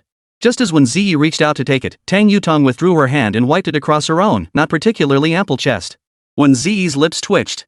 This girl was so childish. Ms. Wēn, what was your score at First High School? 665. Tang Yutong was stunned by the score, trying to catch a hint of deception in Wēn Zhiyi's expression. But she found only clear, unwavering eyes, not a trace of guilt. Her heart sank even further. Why the hell are you in my regular class when you scored over 600 points? Having Li Yuan score over 600 was bad enough, but now this even more absurd case? Get out of here. Ahem, well, with your scores, why didn't you join another regular class? Our class 20 is actually one of the weaker ones among the regular classes. I think you should transfer to a better regular class for these next 2 months. You see, our class has over 10 boys who are already undisciplined. Plus, most of our subject teachers are new and lack teaching experience. But our neighboring class 18 is different. Their subject teachers are all veterans, and the class has a much better learning atmosphere. You're new here, it wouldn't be good if our class environment rubbed off on you. Fortunately, I'm quite familiar with the grade director. You could consider observing the class for a few days. If you find it unsuitable, just let me know, I can help facilitate a transfer. The moment Tang Yutong said that, Wēn Zhiyi knew, wasn't this a blatant attempt to push her out? 12. Having lunch with Wēn Zhiyi. Being pressured to leave by her classmates on her very first day, Wēn Zhiyi couldn't fathom what she'd done wrong. From afternoon until now, she'd only exchanged 2 sentences with Li Yuan. Could it be that Tang Yutong liked Li Yuan and was jealous? That seemed unlikely. I'll just take a few days to adjust, Wēn Zhiyi said. Tang Yutong nodded approvingly, thinking Wēn Zhiyi was actually quite easy to get along with. She then added, so you can sit with me for the next few days. Li Yuan has some issues. After all, with his family situation like that, his personality is bound to be a bit off. Oh, and I'm ranked 10th in the class. My English and Chinese are pretty solid. I think we could help each other out. Wēn Zhiyi interrupted, I still think sitting with Li Yuan is better. This response genuinely surprised Tang Yutong, who naturally had no idea Wēn Zhiyi had already met and had a meal with Li Yuan. Rather than sitting next to a girl whose every word dripped with bitterness, she'd much rather be paired with Li Yuan, whom she'd met once before. At least she knew Li Yuan wasn't a bad person. Tang Yutong asked coldly, why? Wēn Zhiyi hesitated for a moment, unsure what positive qualities to attribute to Li Yuan. Finally, she blurted out, because he's good-looking. Good-looking? Li Yuan is good-looking. Tang Yutong recalled Li Yuan's appearance. Well, he was kinda cute. But doesn't that make me any less of a beauty? Why? How dare she? If a girl wants to sit next to a guy and even says he's good-looking, there's only one reason. Oh, you like him? Well then, I won't bother you anymore. Tang Yutong left with those words. Like him? No way. I've only met Li Yuan once. Wēn Zhiyi felt a pang of unease, but could only puff out her cheeks, scowl at her homework, and mutter under her breath, that girl's a jerk. Her upbringing had taught her to avoid using overly vulgar language, so even her insults carried an inexplicable charm. Little did she know, this was already the harshest insult she could muster. Early the next morning, Li Yuan arrived in the classroom, wolfed down a bag of steamed buns in 3 bites, downed a cup of soy milk in 1 gulp, then collapsed face first on the desk and began snoring loudly. Wēn Zhiyi, sitting beside him, was utterly bewildered. She had intended to tell him about Tang Yutong's incident from yesterday, but seeing how exhausted he looked, she decided against it. The moment the class bell rang, Li Yuan shot upright, listening intently to the entire lesson. Glancing at Wēn Zhiyi, who had been quietly working on exercises the entire time, he asked, why aren't you paying attention? Is it too hard to follow? The moment he asked, Li Yuan felt like a complete idiot. What kind of stupid question was that? She was from first high school, what could she possibly not understand? Wēn Zhiyi shook her head. I've already studied this. It's familiar. I only listened to the unfamiliar parts. Wow, impressive. Li Yuan said nothing, just gave her a thumbs up. Wēn Zhiyi glanced at the teacher at the front of the classroom, then recalled last night's self-study session. She couldn't help but ask Li Yuan, does Tang Yutong like you? Maybe. I mean, I am pretty handsome. Li Yuan indulged in a little self-admiration, assuming she'd catch the joke. But he didn't know Wēn Zhiyi took it at face value. Oh, I see. So that girl isn't a bad person after all, she just turned bad because of the person she liked. Just because of Li Yuan's words, she so easily forgave Tang Yutong's abrupt behavior yesterday. This kid has a heart of gold. By the end of 3rd period, the 4 friends' break time had arrived. No words were needed, just a glance, and all 4 rose simultaneously, heading for the restroom. But this time, someone was sabotaging the group. Everyone else was taking a break, but Wang Zhiyi? He had to go all out, didn't he? Thanks to Wang Zhiyi, the stench of his flatulence overpowered the cigarette smoke. The usual post-class smokers who came to the restroom to puff away felt like they were inhaling sewage. Grumbling, they stormed out. He Ji-boy in the adjacent stall couldn't stand the stench any longer. He burst out, yelling, what the hell did you kids eat? It stinks like hell. Wang Zhiyi chuckled stupidly inside, smirking, hee, you're lucky I let you smell it. And you actually want the recipe? You're such a little glutton. He Ji-boy, damn it. But desperate for more video time, he pinched his nose and stepped into the stall. As for Wang Zhiyi, he showed no reaction whatsoever, probably passed out from the stench. Back in the classroom, Li Yuan immediately spotted Tang Yutong sitting at his desk, shamelessly chatting with Wēn Zhiyi. Wēn Zhiyi, however, looked thoroughly disinterested, only occasionally responding with a word or two. For some reason, people always have this illusion that hanging out with attractive girls or guys makes them look cool. They imagine others saying, hey, that's so-and-so's friend. It just sounded so impressive. Over time, you might even start to think you're on the same level as that handsome friend of yours, gradually losing sight of your own worth. This illusion should be included among life's top 10 delusions. When Li Yuan returned, Tang Yutong remained seated as if it were the most natural thing in the world. Li Yuan couldn't be bothered to shoo her away. He simply opened the nearby window and leaned out to catch the breeze. Li Yuan didn't mind, Tang Yutong didn't mind, but their deskmate Wēn Zhiyi certainly did. He's back and you're still hogging his seat? That's so rude. And you didn't even ask if he wanted to sit down? Bad guy. But Li Yuan was probably a good guy. Even with his seat taken, he didn't seem to mind. He just sat there enjoying the breeze. Li Yuan was a good guy, a bit too good, bordering on timid. Her desk partner might be timid, but she certainly wouldn't be. She lifted her head to glare at Tang Yutong, attempting what she thought was a stern, intimidating expression. In reality, it was just wide eyes and a puffed-out cheek. To others, it looked like she was trying to be cute. Even though Tang Yutong secretly disliked Wēn Zhiyi, she found herself momentarily charmed by that expression. But that quickly turned to jealousy. Not only are you beautiful, but you can make such adorable expressions too? How am I supposed to live with that? Wēn Zhiyi spoke calmly, Miss Tang, this is Li Yuan's seat. He's coming to sit down now. Would you mind moving? I find it quite impolite to occupy someone else's seat. Tang Yutong felt utterly baffled. She glanced back at Li Yuan and asked, Li Yuan, are you going to sit down? Li Yuan glanced back at her, not yet. If I wanted to sit, I'd kick you out of the seat. Tang Yutong. She felt put in her place, yet couldn't quite argue back. Still, he didn't seem to be kicking her out. So Tang Yutong didn't budge, continuing to annoy Wēn Zhiyi until class began. Wēn Zhiyi's stomach was churning with irritation, but seeing Li Yuan beside her, she couldn't voice her frustration. She could only seethe silently, her cheeks puffing up throughout the entire class. I didn't take notes earlier. Can I borrow yours? Li Yuan suddenly asked. Wēn Zhiyi had intended to firmly refuse, but instinctively handed over her notes. Wait, why did I just lend them to him? And so, she seethed inwardly once more. After 5 consecutive morning classes, anyone would be worn out. Even with breakfast, intense mental exertion had left stomachs rumbling. High schoolers might not excel at studying or sports, but when it came to eating and sleeping, they were unbeatable. Li Yuan had planned to grab the instant noodles from his desk drawer already equipped with seasoning packets to prepare them. But instead, a ding sounded in his mind. The system was here. Late at night, you've finished your exhausting day. Right now, you feel not just physical hunger, but also a deep spiritual emptiness. You constantly wonder why your life is so miserable despite all your hard work, it all seems to amount to nothing. On the street, you suddenly reunite with Wēn Zhiyi, your long-lost love. She stands by the riverbank, her silhouette appearing lonely. The water shimmers beside her, and the aroma of grilled food wafts from the nearby barbecue stalls. Task, have a meal with Wēn Zhiyi. Reward, super memory 3 uses. 13, here comes the chicken soup. Super memory? Li Yuan's eyes lit up at the reward. So this system's rewards aren't just money after all. I thought it would only reward money. If this system only rewarded money, it would be pretty low end. But since it can enhance memory, might future rewards include physical strength boosts or IQ increases? Like adding 2 centimeters to a certain area? Don't get ahead of yourself. If such a reward existed, Li Yuan would instantly choose height because what else could he possibly need? Everything else was already perfect. Back to the task at hand, having a meal with Wēn Zhiyi. The difficulty level shouldn't be too high. He glanced at Wēn Zhiyi, who was tidying her desk in preparation for class dismissal, and asked, would you like to grab a bite, Ms. Wēn? He figured Wēn Zhiyi had only transferred to the school half a day ago, so she probably hadn't gotten her meal card sorted out yet. That would give him a reason to eat with her. I need to go get my meal card sorted out. I'd rather not, Wēn Zhiyi said apologetically. Come to think of it, that was exactly the case.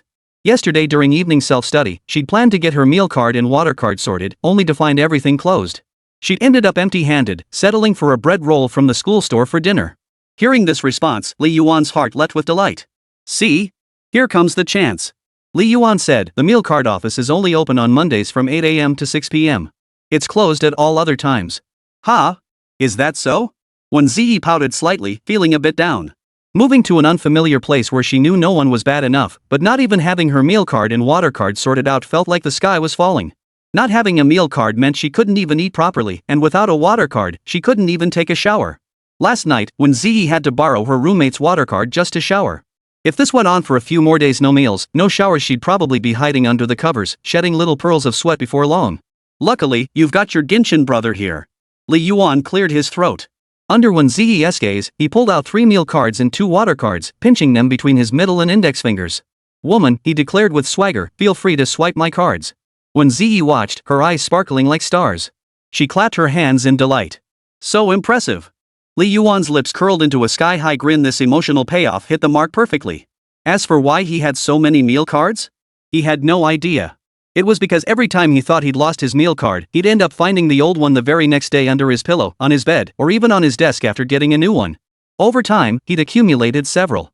Though they were unusable, pulling them out felt undeniably cool. The moment the bell rang, a dark figure darted past the back door in a flash. By the time anyone noticed, Wēn Zhiyi was already gone from his seat. Wēn Zhiyi froze for a moment. She thought she saw a dark figure dart past from behind. It was uncanny how, no matter which seat Wēn Zhiyi was assigned, he was always the first to bolt out of the classroom at lunchtime provided the teacher didn't keep them for extra instruction. For this, besides the unflattering nickname bra, he had another one that sounded kinda cool, Yellow Lightning. Back in high school, every class had its share of God, sleep god, running god, you name it. Class 20 was no exception. Oh, and there was the love goddess, who went through 32 boyfriends in a single month.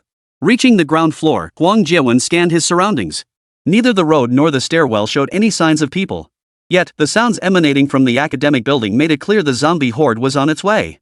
He shook his head. Newly paved roads are smooth, but they lack grit. Before long, a dark-skinned athlete suddenly appeared beside him. Spotting Wēn Zhiyi, he looked slightly surprised. Oh, another pro? Poof. Wēn Zhiyi exchanged a glance with him, crouching as if preparing to sprint. The athletic guy in black leather caught on, mimicking Wēn Zhiyi's stance as he readied himself to dash. A unique understanding between the two was evident in that moment. First off, my personal best in the 100-meter dash is 12.88 seconds. The dark-skinned athlete declared confidently. You won't beat me. Wēn Zhiyi replied flatly. You've got to be kidding. Whoosh. Both took off simultaneously, shooting forward like arrows released from a bow, heading straight for the cafeteria. At first, the dark-skinned athlete and Wēn Zhiyi were neck and neck. But as they hit the back stretch, the athlete started to tire, while Wēn Zhiyi actually began to accelerate. I can go even faster. Wēn Zhiyi left the dark-skinned athlete with nothing but his increasingly distant, dashing silhouette. That kind of late surge. The athletic guy was stunned. Coach, I think I'll stick to academics. In the cafeteria. The payment machine emitted a crisp beep. Beep. Insufficient balance. Li Yuan's face darkens. Wait, I just topped up yesterday. Don't embarrass me at a time like this. Meal card, grant me strength. After trying 3 different meal cards, Li Yuan realized they were all old ones. The new card was back at home. Great, this is a disaster. Li Yuan turned around, his face grim. I thought he was feeling guilty about forgetting his card, but the next second he pointed at the payment machine and said, this thing is broken. Wēn Zhiyi. Canteen auntie. These kids, what are we gonna do with them? Just then, someone else came to buy food. Beep. Payment successful. The air froze with awkwardness. Wēn Zhiyi smiled and said, it's okay, I can just have instant noodles. Don't panic, I still have a way out. Li Yuan glanced over and spotted Luo Yanran eating with her classmates. Thank goodness, I still have my childhood sweetheart. He straightened his back and walked over. At the same time, Luo Yanran spotted Li Yuan too. She deliberately placed the chicken drumstick in a prominent spot on her plate, waiting for him to take it. But noticing Li Yuan held no plate, she frowned in confusion. Didn't you get food? Li Yuan asked earnestly. Yeah, it's the second day back. Want to treat your good classmates to a nice meal? I do want to. Does that mean you're treating us? No way. Song Tianyun, sitting next to Luo Yanran, lit up. Brother Yuan is so generous. As Luo Yanran's best friend, Song Tianyun naturally knew Li Yuan.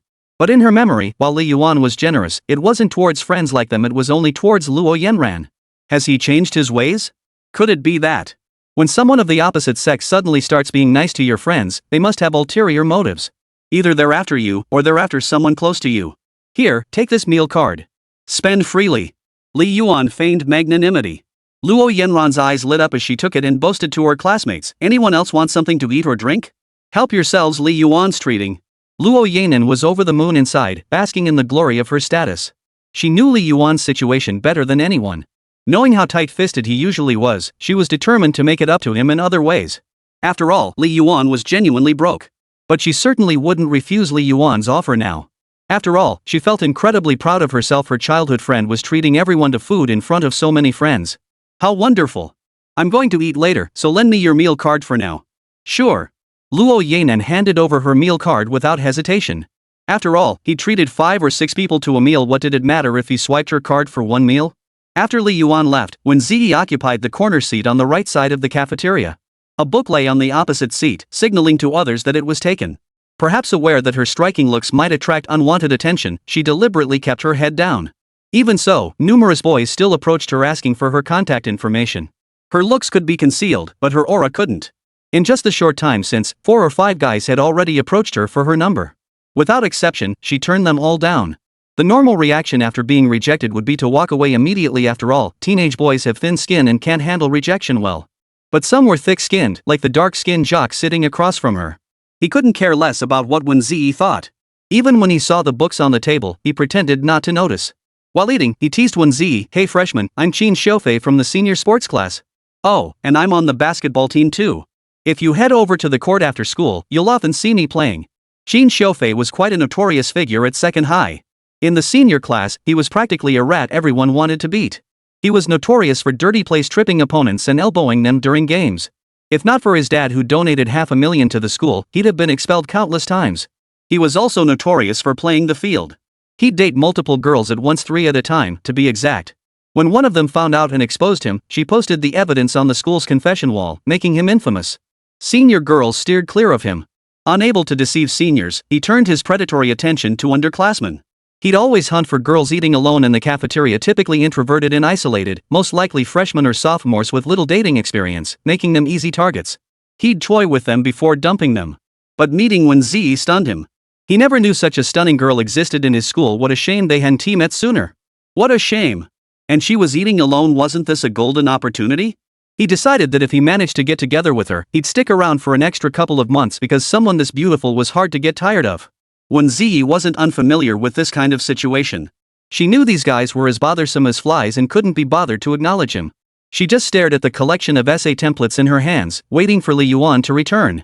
After all, she had promised to wait for him. But the more she ignored Qin Xiufei, the more he found it amusing. In his mind, silence equaled consent. "Hey, freshman, you look pretty new around here. Did you just transfer to first middle school? Want me to show you around campus? Especially the back mountain. The scenery's absolutely gorgeous, and it's pretty deserted. Perfect for holding hands, kissing, and stuff. Of course, if you want to get a little more intimate, you'll have to wait until nighttime. Wow, you really love studying. I'm into girls who love learning too. I ate a peach today. Guess what kind? No escape from fate. I pooped a lot today, thinking of you over and over." Qin Xiufei's corny pickup lines just kept getting funnier, making Wēn Zhiyi's face turn dark.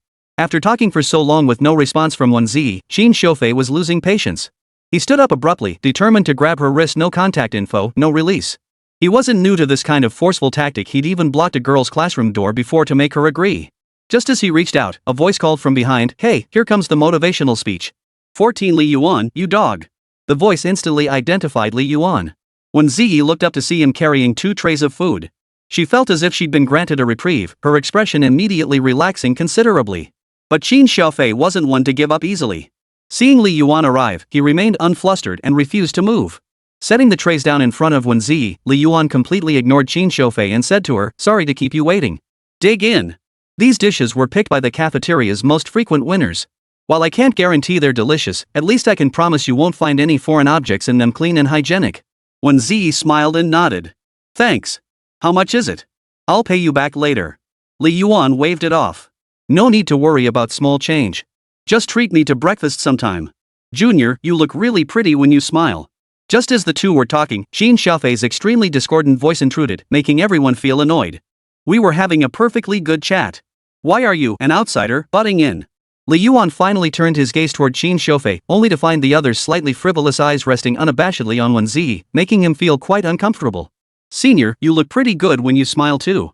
Li Yuan adopted a falsetto voice, curled her fingers into a delicate gesture, and sat down beside Qin Xiufei with a natural yet flirtatious air. She deliberately hooked her right hand around his right ear in a provocative manner. This sudden shift completely threw Qin Xiufei off balance. Of course, Wēn Zhiyi was equally dumbfounded. How could a brotherly bond turn into sisterly affection in the blink of an eye? Damn it! The moment Qin Xiufei touched Li Yuan's ear, goosebumps erupted all over his body. He jumped up like a startled monkey, his face twisted in disgust, nearly vomiting the meal he'd just eaten. Being targeted by a sissy was far worse than eating. Li Yuan wasn't done yet. He fluttered his eyelashes at Qin Xiufei. "Hey, handsome, what do you think of me? I'm not bad, you know." "Damn it! Bad luck." Qin Xiufei felt physically ill and turned tail to make a run for it. Yes, he literally ran away. Wēn Zhiyi was stunned. Just moments ago, he'd been clinging like a leech, yet now he was sprinting faster than anyone. Could it be that when she looked at Li Yuan, she was afraid he might actually be a woman? After all, he'd only just started developing a little crush. If she turned out to be a lesbian, he'd be in for a rough time. As for why Qin Xiufei was so terrified? That was a long story. Back in his sophomore year, he dated a boarding student from the liberal arts class. She was delicate and pretty, with a soft voice, long hair, and a penchant for pink in her style and preferences. She looked almost like a girl. Everyone in the boarding student's class knew he was effeminate, yet they deliberately kept it from Qin Xiaofei, allowing the two to start dating. So, everyone knew the kid was effeminate except Qin Xiaofei. Unaware of the boarder's true identity, Qin Xiaofei took full advantage, groping and kissing him, milking every last drop of pleasure he could get. Then, one night while wandering through the grove, late and deserted, the two were alone. Qin Xiaofei, overcome by lust, started rubbing his chest back and forth. Finding that boring, his hand drifted downward, only to find a massive, terrifying dragon even more erect than his own. The sight nearly scared the young man into losing his composure. They'd even planned to go to a hotel the next day, almost becoming adults. For half a year afterward, he avoided romance entirely. The mere sight of a guy made him shudder with dread, physically sick to his stomach. Li Yuan, being well-connected, naturally found out. He deliberately played this nasty trick on Qin Xiaofei, and it worked like a charm. Though it felt a bit like hurting the enemy 1,000 while wounding oneself 10,000. Mr. Li, you wouldn't actually be. Wēn Zhiyi maintained her polite smile, though it felt painfully strained. It wasn't that having a sister nearby was bad, at least that way, she wouldn't pose any threat to herself. But her impression of Li Yuan was that of a perfectly decent guy. If he turned out to be a sister, she couldn't accept it, she really couldn't. Not only could she not accept it, but her own brother probably couldn't either.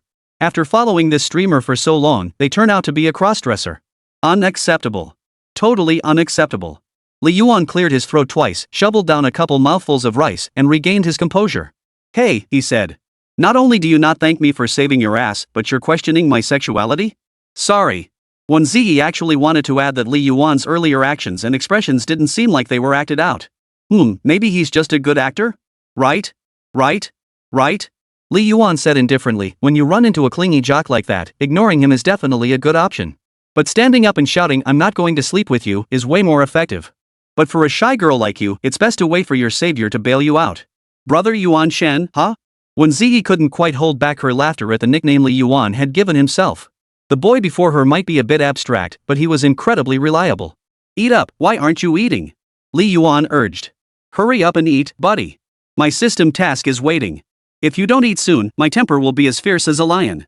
Wēn Zhiyi listened, picked up a bite of rice, and took a few more dishes, her movements elegant to the extreme.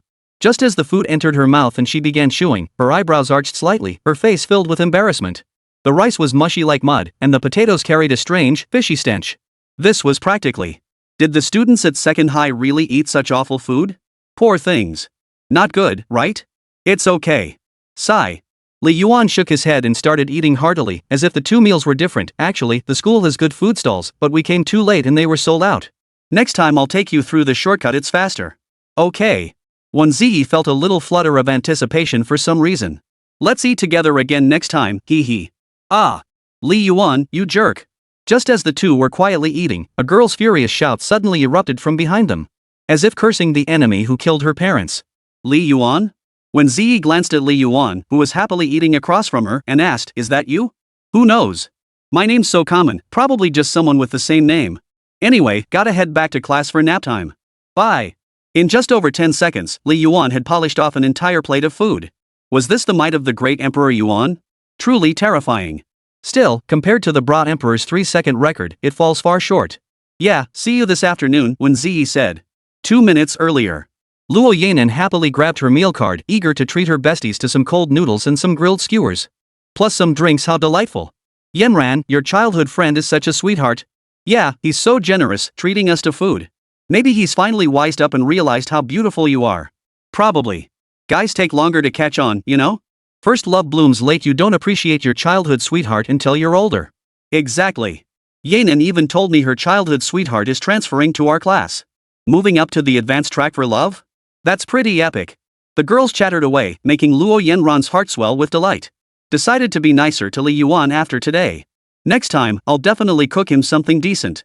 Yeah, and if I have any tasty treats or drinks later, I'll share a little bit with him. Just a little bit, mind you.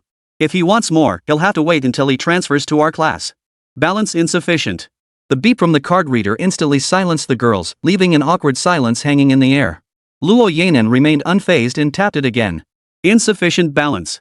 She didn't believe it and tried again. Insufficient balance. Luo Yanran's mouth twitched uncontrollably, her face flushing crimson. Li Yuan, you dog. Stinking Li Yuan, dead Li Yuan, Tai Li Yuan. Bastard Li Yuan. 15 super memory, activated. Achoo.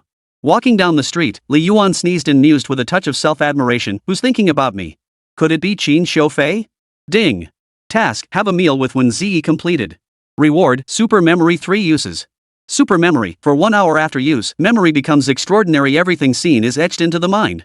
Simple description, mind-blowing function. Engraved in my mind for an hour, meaning I could memorize 1,000 porn titles within that time. By then, Ergo's jaw would drop in shock and he'd decrown me the king of porn. Ahem, obviously not how I'll use this. With such a gem, it's meant for serious study.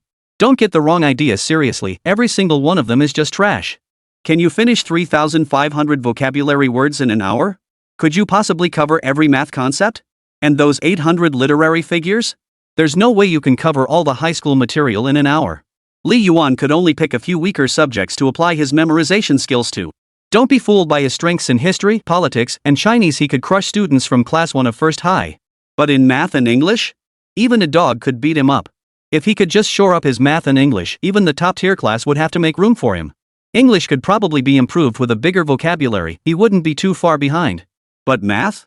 Even if you devoured every single concept in the entire textbook, if you just don't get it, you don't get it. Oh, that damn math. I'll try again tonight. As for the system's rewards, Li Yuan felt like kneeling down and calling it System Daddy. It kept showering him with cash and cheat codes. Who knows? Maybe one day this system could make him the richest man alive. With this system, screw those part-time gigs, I'm done with them. No more posting those stupid videos scamming students. Forget that crappy high school, I'm dropping out. Of course, he was just venting. The system didn't assign daily tasks or hand out cash every time. He still had to keep up with the side gigs and videos, and he had to keep studying, otherwise, he'd end up dropping out of high school. Afternoon. Golden sunlight sliced shadows into sharp edges, while glare from the window bars nearly blinded passers-by. Above, dense foliage mingled with the incessant chirping of cicadas. The orange-furred cat senior took a leap but failed to clear the steps, landing with a thud. Instantly, he snapped at a student who'd been mocking him. Passing beneath the tree, unseen droplets always landed on one's face. Huang Zhiyi dabbed a droplet from his face, tasted it, and nodded with certainty, sweet. This sunshower, ah, what bliss. I belong in the vast world. You're enjoying the world. Hijibwa promptly kicked him, snapping, that's ing cicadas pissing, and you call it a sunshower? You're such a moron. Holy. You.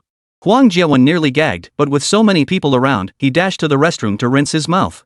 Wēn Zhiyi, that damn kid, would approach any pretty girl he saw on the street to ask for her contact info. When rejected, he'd put on an aloof act and stride away, thinking that would make her notice him. In reality, the girl would run to her best friend in class and say, "Hey, you won't believe it. I just ran into this creepy guy on the street." Wēn Zhiyi walked through the crowd, gazing up at the sky. It was the same sky, yet it felt strangely unfamiliar. At this hour, classes should have started at first high. As a recent transfer student, that sense of disconnection still lingered. Though she'd resolved to forget everything about first high and start anew, she couldn't help but miss the familiar surroundings. It felt like the only way to offer her fragile heart a shred of comfort. Inside the classroom, Li Yuan was sleeping like the dead. Though his mind was fully awake, his body remained utterly immobilized. Only when the class bell rang did he spring up like a spring-loaded knife, startling Wēn Zhiyi beside him. He wanted to let out a loud yawn to shake off the drowsiness, but without his usual rowdy friends nearby, he could only feign it with 2 forced yawns. "What class is this?" Li Yuan asked. Wēn Zhiyi glanced at the schedule in the bottom right corner of the blackboard and replied, "English. Same for the next period." "Oh, okay. Host, here, have this."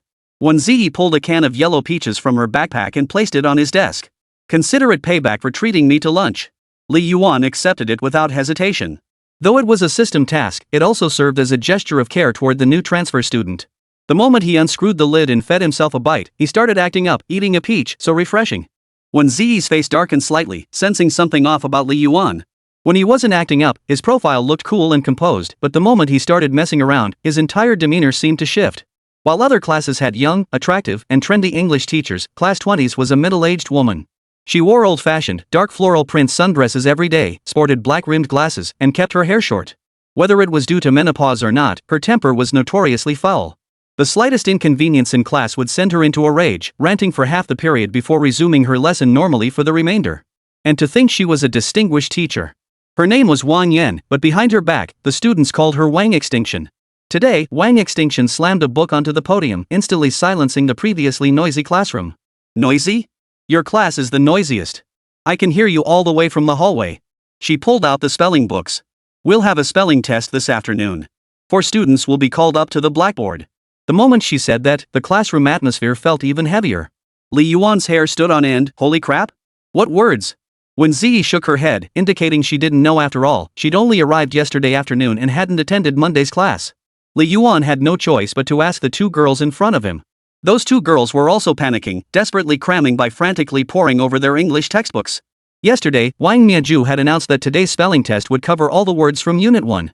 Plus the first paragraph of the first lesson in Unit 1. Oh no, I haven't memorized a thing, please don't pick me. Nothing was more terrifying in school than when the teacher called someone up to the front for a spelling test and you hadn't studied. Li Yuan was also frozen in panic. He quickly pulled out his English textbook and stared intently at the vocabulary list at the back. With over 20 words and only a dozen seconds to memorize them, how could he possibly manage? And that wasn't even counting the passage he had to recite. But it wasn't completely hopeless yet. If he wasn't called on, he wouldn't have to panic at all. With his years of experience, dictation in class was practically like copying directly from the book. Ha! With 45 students in the class and only 4 being called on, the odds were 4 in 45. It was practically impossible for him to be picked.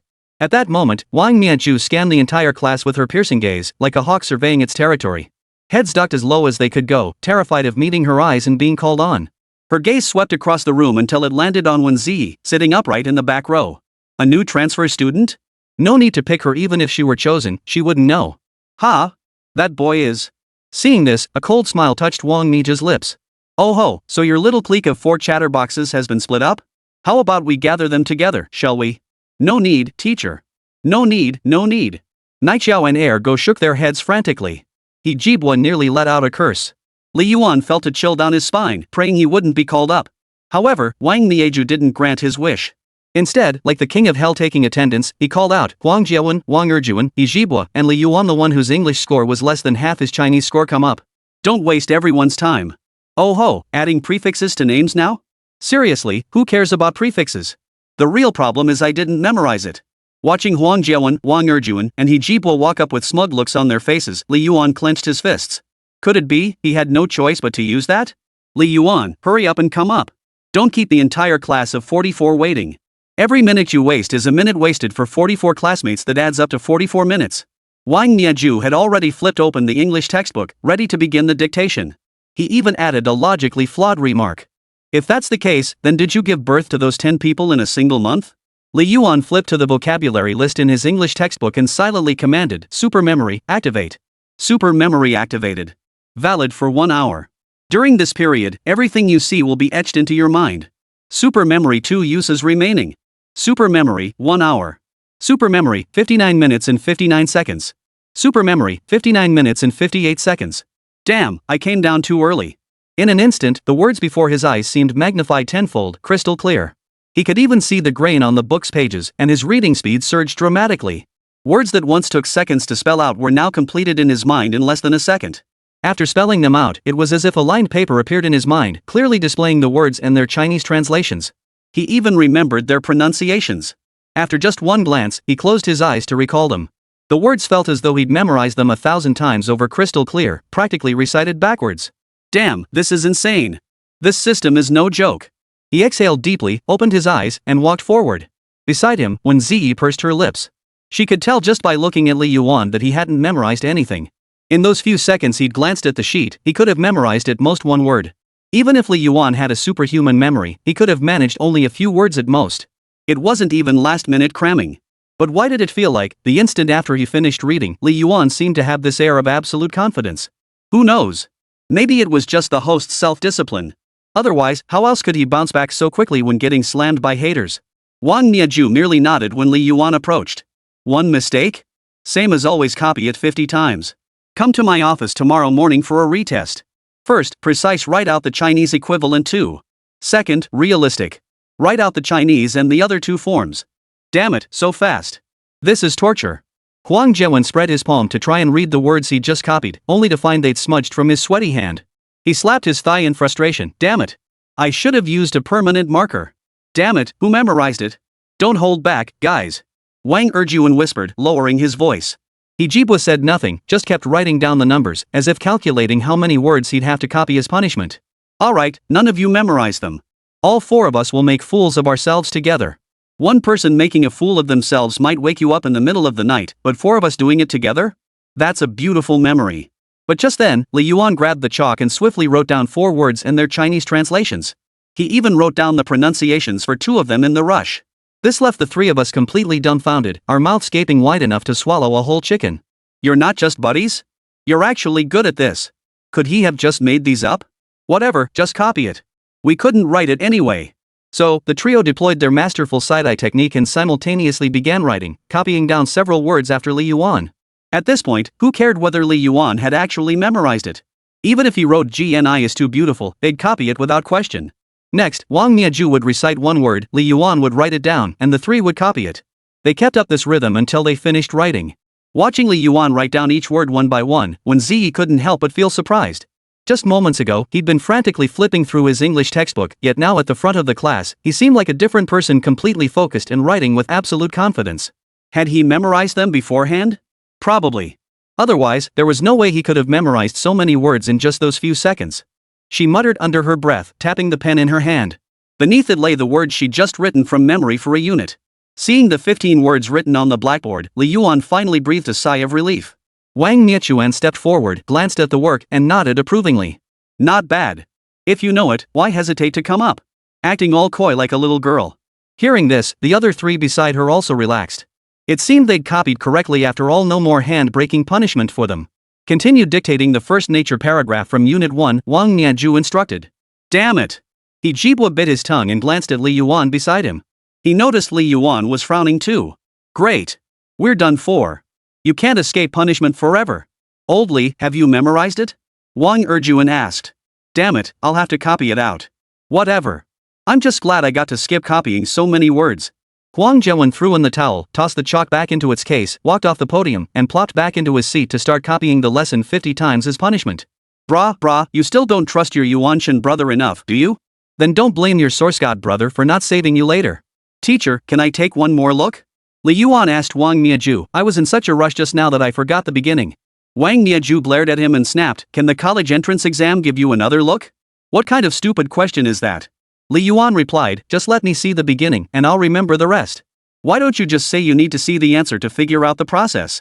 Though still snapping at him, Wang Miaju handed the English textbook to Li Yuan.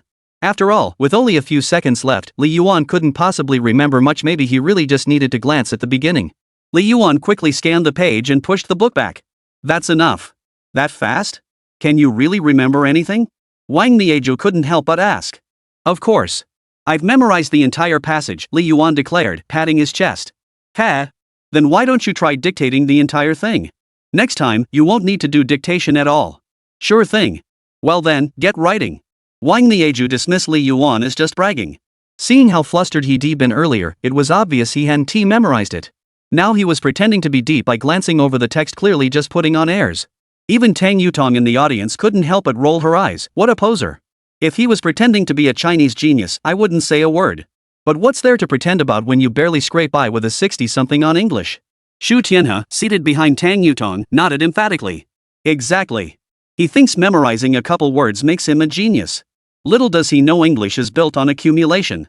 Even if he crammed some vocabulary now, it might not even come up on the test. Tang Yutong shot Xu Tianhe a withering look. Your highest English score last semester was barely over 30, right? Xu Tianhe felt awkward and lowered his head in silence.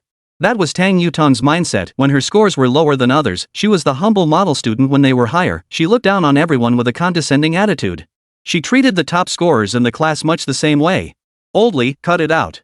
If you know it, just write it down. We're waiting here. Wang Zhiyi whispered. He Jibwa added, Old Li, are you really capable or just pretending? If you can't handle it, we're leaving. Huang Jiawen from beyond has already gone down. They clearly don't trust you. We'll give him a taste of Aruba after class. When has your god of origins ever let you down? Li Yuan smiled faintly and began writing with calm ease. The article in his mind flowed as effortlessly as wiping his, but he didn't know its location or significance, yet he could write every word with precision and fluidity, not even a single punctuation mark out of place. It felt like the essay had become a muscle memory, flowing effortlessly from his pen. Is this what it feels like to be a top student? Not really. Writing essays felt the same way, effortless and enjoyable, yet his scores consistently hovered around 50 points. Seeing Li Yuan write so effortlessly, Wang Zhiyi and He Jibwa naturally didn't question it. They just blindly copied along in trust. Down below, Wēn Zhiyi was practically a living gold star emoji, eyes bulging like a cow's, mouth gaping so wide his jaw nearly dislocated. Damn it!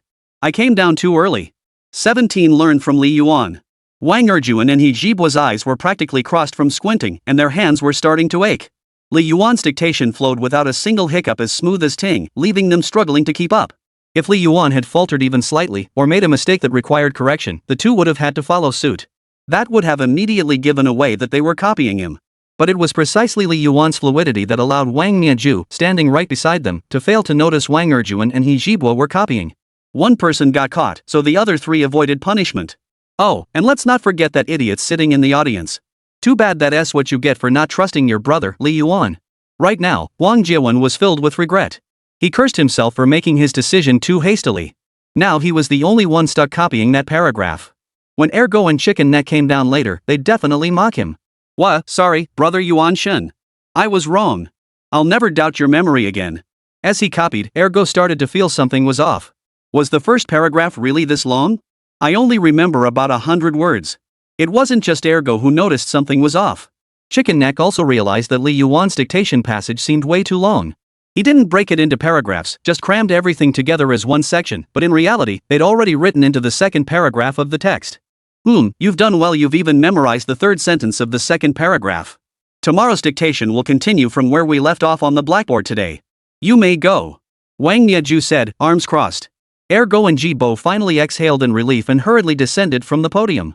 But he glanced back at Li Yuan, who was already deep in dictation mode. Holy cow, that dictation speed I couldn't copy from the book that smoothly myself. Most importantly, Wēn Zhiyi knew Li Yuan had already surpassed the first paragraph's progress in his dictation. Yet he didn't call him to stop. Instead, he stood silently watching, his expression deeply intriguing. A hint of a smile played at the corners of his mouth, and his gaze had softened considerably compared to earlier. This kid's got potential. Though he'd never been fond of English before, his current attitude was commendable. With this level of effort, his English scores were bound to improve. With a solid foundation of 600 points already, if he can shore up this major weakness in English, he'll definitely have a shot at a top-tier university. The more Wēn Zhiyi observed Li Yuan, the more she approved. Her initial attitude toward Li Yuan hadn't been bad. What teacher wouldn't appreciate a student scoring over 600 points? Her frustration stemmed purely from his poor English performance, which made her feel personally inadequate as his English instructor. Why could he score so high in other subjects but fail in English? Didn't that make it seem like she was the one lacking ability? But in reality, his English struggles stemmed purely from his weak foundation. His vocabulary was still at an elementary school level. Asking him to memorize words was a chore he'd procrastinate endlessly unless forced to copy sentences as punishment. Pure laziness. But now, she's starting to see a change in Li Yuan. He's finally putting in the effort, and that makes everything else easier to talk about. The students below had long finished their dictation and, with nothing else to do, naturally stared at Li Yuan on the blackboard. The more Tang Yutong watched Li Yuan write, the more her expression darkened. She had only managed to memorize half of the second paragraph last night, yet Li Yuan had memorized the entire passage in one night. A prodigy, truly a prodigy. It's not that we fear geniuses with high natural talent, we fear geniuses who are also willing to work hard. You're already so gifted and still work this hard, what are we supposed to do, the useless losers with no talent and no drive? Shu Tianhe craned his neck, peering left and right. Does Li Yuan have a cheat sheet, he muttered. How could anyone memorize that much in one night? If he had cheat sheets, Wēn Zhiyi would have spotted them long ago. Tang Yutong glared at him over her shoulder. He must have previewed the lessons during summer break and cheated. Disgusting. Cheaters should just disappear. She already resented Li Yuan. With his stellar grades, he was favored by every teacher. She hoped to outshine him in English, but now he was excelling there too. What if he surpassed her someday? Wouldn't she have absolutely no ground left to stand on in front of him? But whatever. At least my family is happy and complete. My dad's alive, my mom's great, I'm so much better off than Li Yuan. No matter how good his grades are, his broken home situation can never make up for that. Tang Yutong immediately resorted to a mental victory strategy. If she couldn't beat him academically, she'd surpass him in other areas. The most shocked was Wēn Zhiyi. She knew Li Yuan hadn't studied at all, he'd only glanced at the vocabulary list before going up. Yet he'd remembered everything. But she'd seen him not even glance at the English lesson text. He hadn't looked at it this morning either. Maybe he just caught a glimpse of the English teacher's book a moment ago and wrote everything down? Did Li Yuan possess some kind of superpower? A photographic memory? Impressive, incredibly impressive. Who would have thought this streamer wasn't just a skilled gamer, but also possessed such extraordinary learning abilities? He was even more unbelievable than those academic geniuses at first high who slept all day yet still scored over 660 on the exams. The classroom fell deathly silent, all eyes fixed on Li Yuan. The only sounds audible were the rustling of leaves outside the window and the steady tapping of Li Yuan's pen as he wrote English letters on the blackboard. Everyone maintained an unspoken silence, watching him finish copying the entire passage. When he placed the final punctuation mark, he exhaled heavily, turned around, and wore an expression of effortless calm. The classroom remained stunned and still. He really finished it. 666, that's impressive. The entire text had 572 words. Li Yuan was impressive. So why did he only get 60 on his last final? Clap. Amidst the swirling murmurs, one clap stood out sharply. It was Wēn Zhiyi. She now wore an expression of admiration, her face breaking into an unprecedentedly warm smile as she silently clapped her hands. The murmurs in the classroom finally subsided considerably, giving way to thunderous applause. Clap. The enthusiastic applause, lasting over 10 seconds, left Li Yuan momentarily flustered. Dude, it's just a dictation test. What the hell is there to applaud? This is getting a bit over the top, right? Wēn Zhiyi strode directly to the front of the classroom, picked up a piece of chalk, and drew a large checkmark over Li Yuan's dictation. He wrote 100% beside it. Then, patting Li Yuan on the shoulder, he declared, "Excellent. You've got the attitude, and now you've got the action. Everyone should learn from Li Yuan. Poor English grades aren't a mistake or a flaw. What's cowardly and irresponsible is refusing to face your own problems. So what if you score 60, 50, or even just over 10 on English?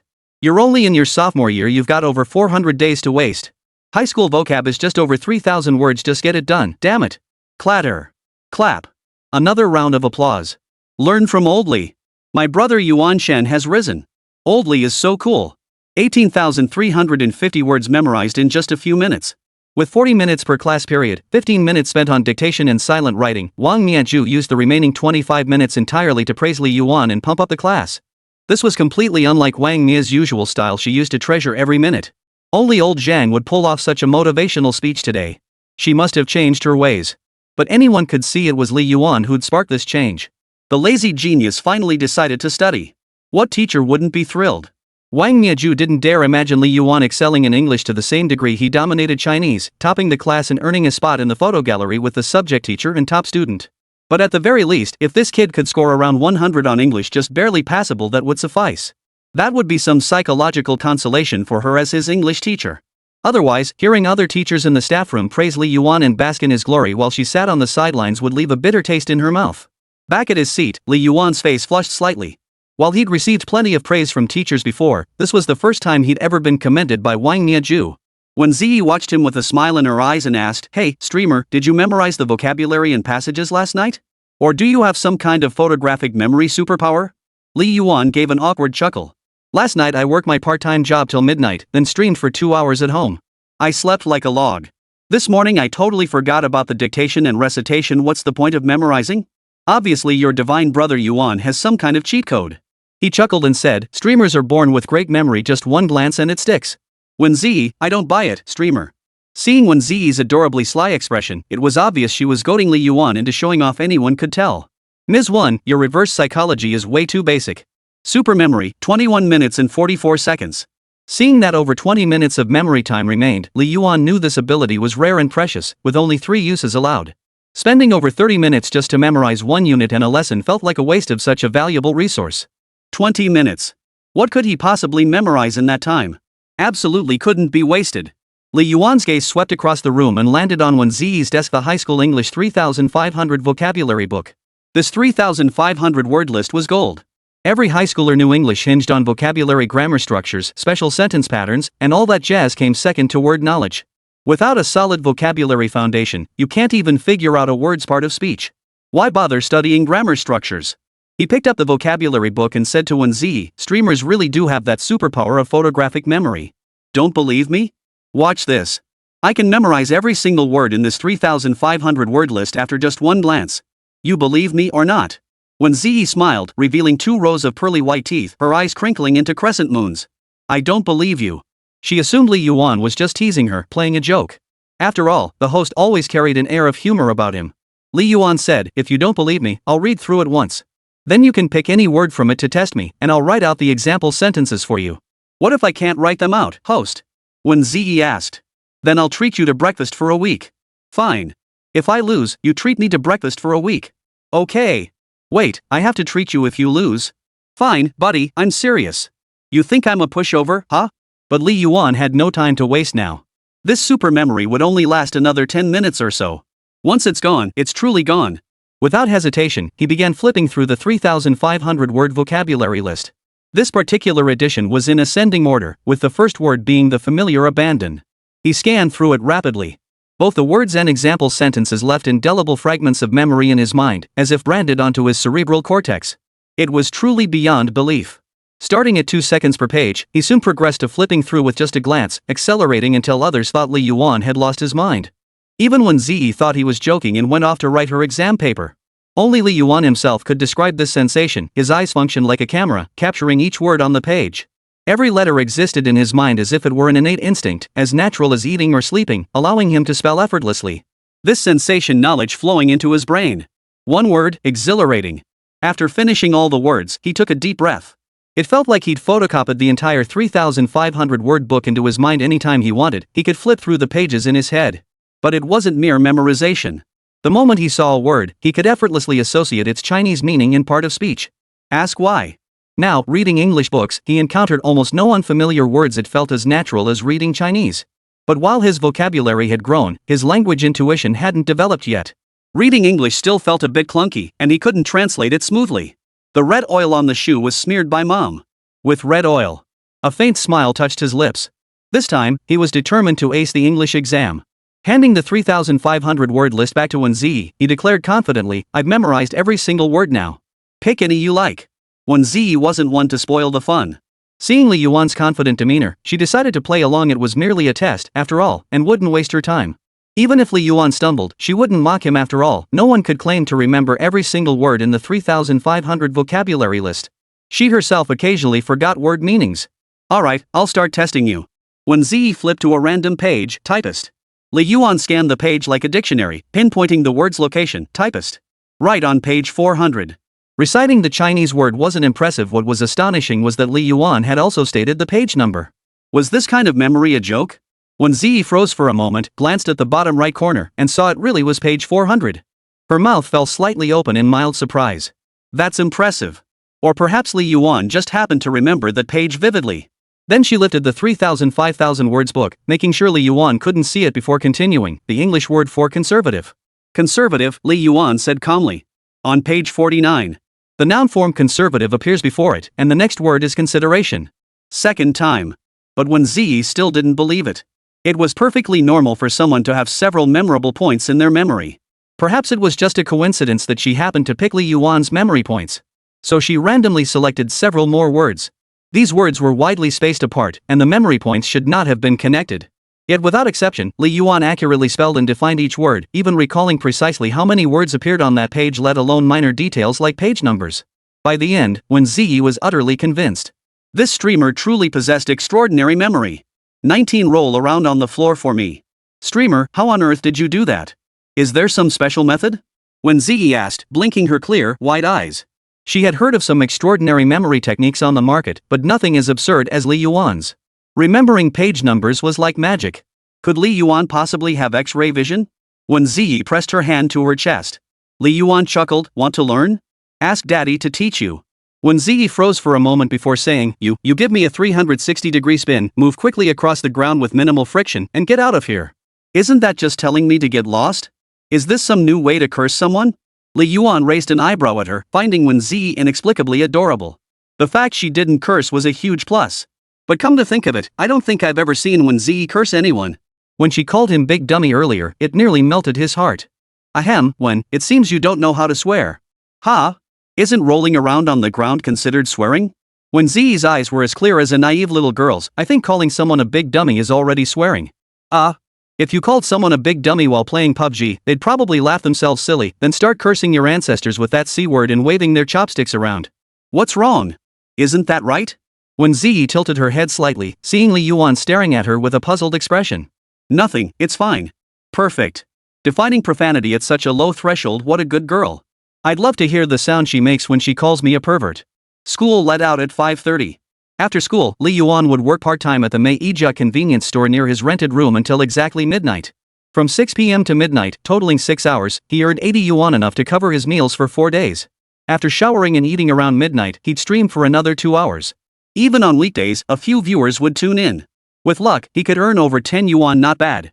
On days he didn't stream, he'd pull out old footage, add some generic music, and say, "Today I'm sharing a secret jungle spot." Search one room and you'll find an M4A1 and a 98K. Double tap for the streamer. Location details at the end. This kind of video might have worked a few years ago, but nowadays, the comments would be like this. Streamer, streamer. Back in the day, my teammates found a 98K here and blew away my high-level opponents. It was amazing. Found a crowbar here, all 4 of us used it on the steel door. So satisfying. How many seconds did it take you guys to spawn? I came out the moment the music started. These comments are utterly unbearable, each one more outrageous than the last. Sometimes Li Yuan couldn't even bear to watch. But videos like this always get views, and views mean money. As for the comments, just take them as entertainment. He'd actually tried doing technical live streams before, but being a multi-season God of War just doesn't hold much value anymore. There are tons of streamers with better skills, and he doesn't have much in the way of entertainment value. He might as well stick to abstract stuff to get more traffic. He'd taken private boosting gigs before, but those were few and far between. Even when he got one, clients often backed out due to school commitments, leaving him empty-handed. He clocked out at midnight. The streets were deserted, though distant lights still flickered. Gazing up at the moonless, pitch-black sky, he felt utterly drained, his exhaustion overwhelming him. All he wanted was sleep. Back at his rented room, he showered, did laundry, and cooked dinner. His dinner consisted of discounted instant noodles from the Kuaishou Mall, paired with a fried egg. It had flavor, but it wasn't good. After all, he ate it every night, and the sight of instant noodles was starting to make him queasy. He swallowed without expression, eating merely to keep himself alive. Li Yuan felt neither great dissatisfaction nor much satisfaction with his current life. He simply lived day by day. Now, with the system, he had something to rely on. Before it, he'd even worried that if he died in this rental apartment, no one would ever know. As he climbed into bed, Luo Yanran sent him a text. As a boarding student, she could text only because she'd smuggled in a phone. Being in the rocket class, however, meant phone checks were far less stringent than for ordinary students. Even charging your phone in the teacher's office wouldn't draw much attention. As long as it didn't affect her grades, what harm was there? There were no weekly surprise inspections either, where a group of teachers would storm into the classroom with metal detectors, checking every drawer and every student. The school administration's double standards were truly staggering. But what could you do? Her grades were stellar. Yanran, are you asleep yet? Li Yuan, just about to sleep. Why are you still up so late? Something on your mind? Yanran, voice message 60 seconds. Seeing the 60-second voice message, Li Yuan hesitated for a moment before tapping to play it. It was definitely Luo Yanran's voice, though muffled and slightly indistinct. She must be in her dorm, afraid to speak loudly for fear of disturbing her roommate's rest area. You know what? Luo Yanran's hushed voice sounded way better than usual, soft yet tinged with a touch of pride. Except what she said was a bit dirty. You stinking dog Li Yuan, you rotten dog Li Yuan, you dumb dog Li Yuan, you dead dog Li Yuan. How dare you steal my meal card? And you used your old card to trick me. Don't you know how embarrassing it was when I tried to use your old card to treat my friends to a meal? Everyone was staring at me, and the machine kept saying insufficient balance. After all the good I've done for you, this is how you treat me? You stinking dog, dumb dog, big dumb dog. The rest of the voice message was along those lines. Li Yuan listened to the message and instead of getting angry, he laughed. He replied, I'm sorry. Breakfast on me for a week. Yanran, for the sake of our long friendship, I'll let you off this time. But you have to deliver breakfast to my classroom. Place it personally on my desk and say, Your Highness, your meal is served. Luo Yanran was actually quite easy to appease. A little concession would soften her heart. It was just that her usual little bossiness sometimes got the better of her. Li Yuan knew her temperament well. Once she made a demand, it was set in stone. No amount of pleading would change her mind. This breakfast absolutely had to be delivered to her classroom. Of course, the princess, please enjoy your meal line was non-negotiable, otherwise, his domineering childhood sweetheart would throw another tantrum. Li Yuan, don't you think it's awkward to talk to you like this in class? What if our homeroom teacher thinks we're in a young romance and catches us? Yanran, with me here, our homeroom teacher won't do anything to you. I've got your back. Li Yuan, I don't buy it. Yanran, when have I ever lied to you? Remember back in elementary school when that fat kid bullied you? I promised to stand up for you, and in the end, I beat him up so badly he never dared bother you again. Yanran, and back in middle school, when those crazy girls were harassing you? I called in a bunch of guys to corner them in the bathroom and make them back off. I saved your butt, didn't I? Yanran, your big sis Yanran always keeps her word. Li Yuan, what's for lunch? Yanran, meat, eggs, sausage, and soy milk. Oh, and bring my meal card over. Li Yuan, got it. Sleep well. Good night. Yanran, sweet dreams. 20 poisoned in mute. The next morning, he woke up. Li Yuan recalled the words he'd memorized yesterday with his super memory. He found they hadn't changed at all. Those words were still etched into his mind as deeply as ever. Whenever he wanted, he could pull them out effortlessly. It seemed this super memory wasn't playing word games with him. There was no expiration date. Once memorized, they were his forever. 2 more chances remained. He had to use them wisely. But 1 hour per attempt was far too short. Couldn't it be longer? With more time, he could review all his textbooks and memorize every single high school subject. For humanities subjects, memorization is key. As long as you memorize thoroughly and practice enough problems to understand the question patterns, your grades won't be too shabby. This super memory is like adding wings to a tiger for a humanities student like him. But it wouldn't work well for a science student. Physics, chemistry, biology all involve calculations. Even if you memorize the knowledge points, you might not know how to apply them. Oh, and then there's math. Math is different. This subject never betrays you. If you don't know it, you just don't know it. Li Yuan felt helpless about this. Even with daily practice, his math scores never broke 90, hovering around 70 or 80. Sometimes, with bad luck, they'd dip below 60, which was just par for the course. So with only 2 chances left, he had to use them wisely. First, commit every math concept to memory. That's preparing for the future, stockpiling grain for lean times. When Li Yuan returned to school, his backpack was bulging, and he was carrying several bags of rice noodles and cups of soy milk in both hands. The teacher on duty at the gate looked utterly bewildered. Fortunately, the rule banning breakfast at second high had been abolished. Otherwise, Li Yuan's blatant defiance would have gotten him caught for sure. As for why the breakfast ban was lifted? Well, that was entirely thanks to the outrageous actions of a certain senior named Alyosha. His antics forced the principal to scrap the rule, a move that truly benefited all the juniors who came after him. Whenever your school has rules that set it apart from other high schools, you can bet there's a legendary Alyosha senior behind them. It was fortunate that boarding students were allowed to bring breakfast. Otherwise, the day students would have been forced to eat the pre-made bread rolls and reconstituted soy milk from the cafeteria. The restrooms after morning reading would have been as crowded as during the New Year festivities. The moment he entered the classroom, classmates who had been sleeping with their heads on their desks instantly lifted their heads, then stumbled groggily toward Li Yuan to grab breakfast. Was this the tacit understanding forged after half a year as classmates? They could even hear their own footsteps with such clarity it was more absurd than his own sound-based positioning in PUBG.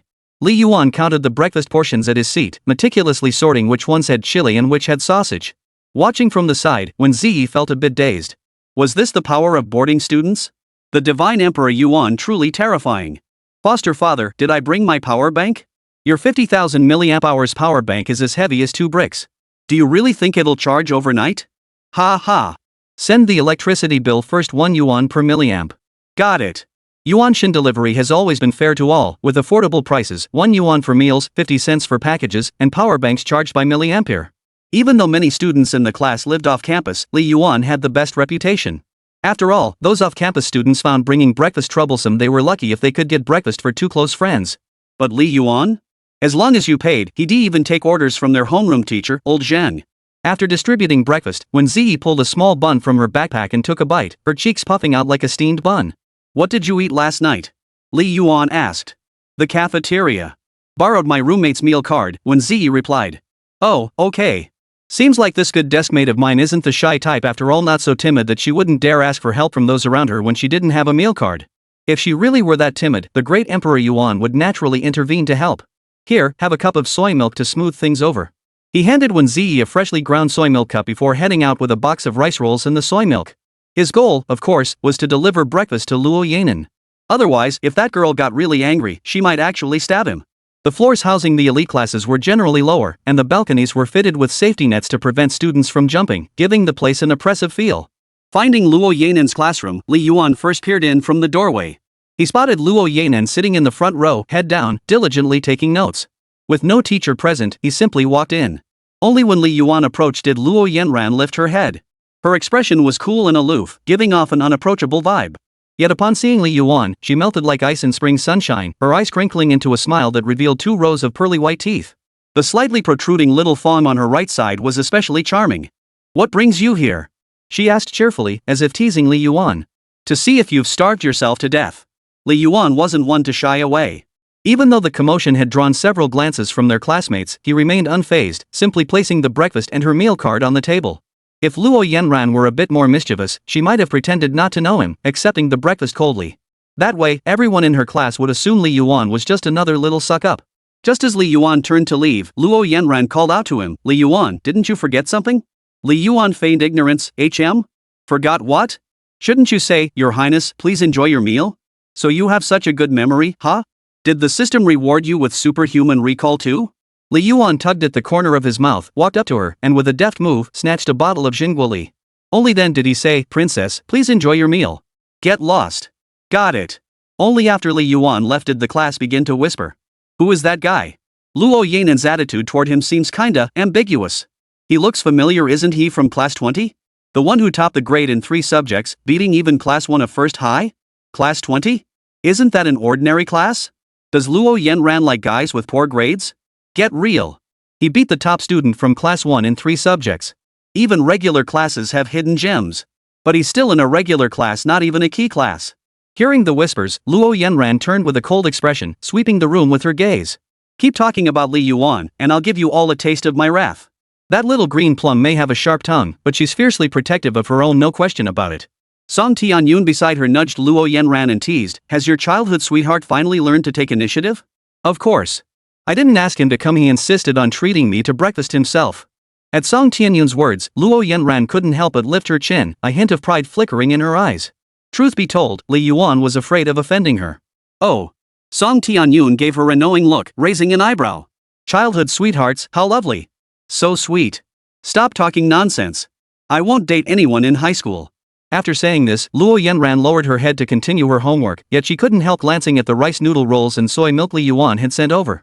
Thoughtfully, he hadn't added any scallions to the rolls, clearly aware of Luo Yanran's preference. While she showed no outward reaction to such small gestures, inside, Luo Yanran was overjoyed. Fine, no dating in high school.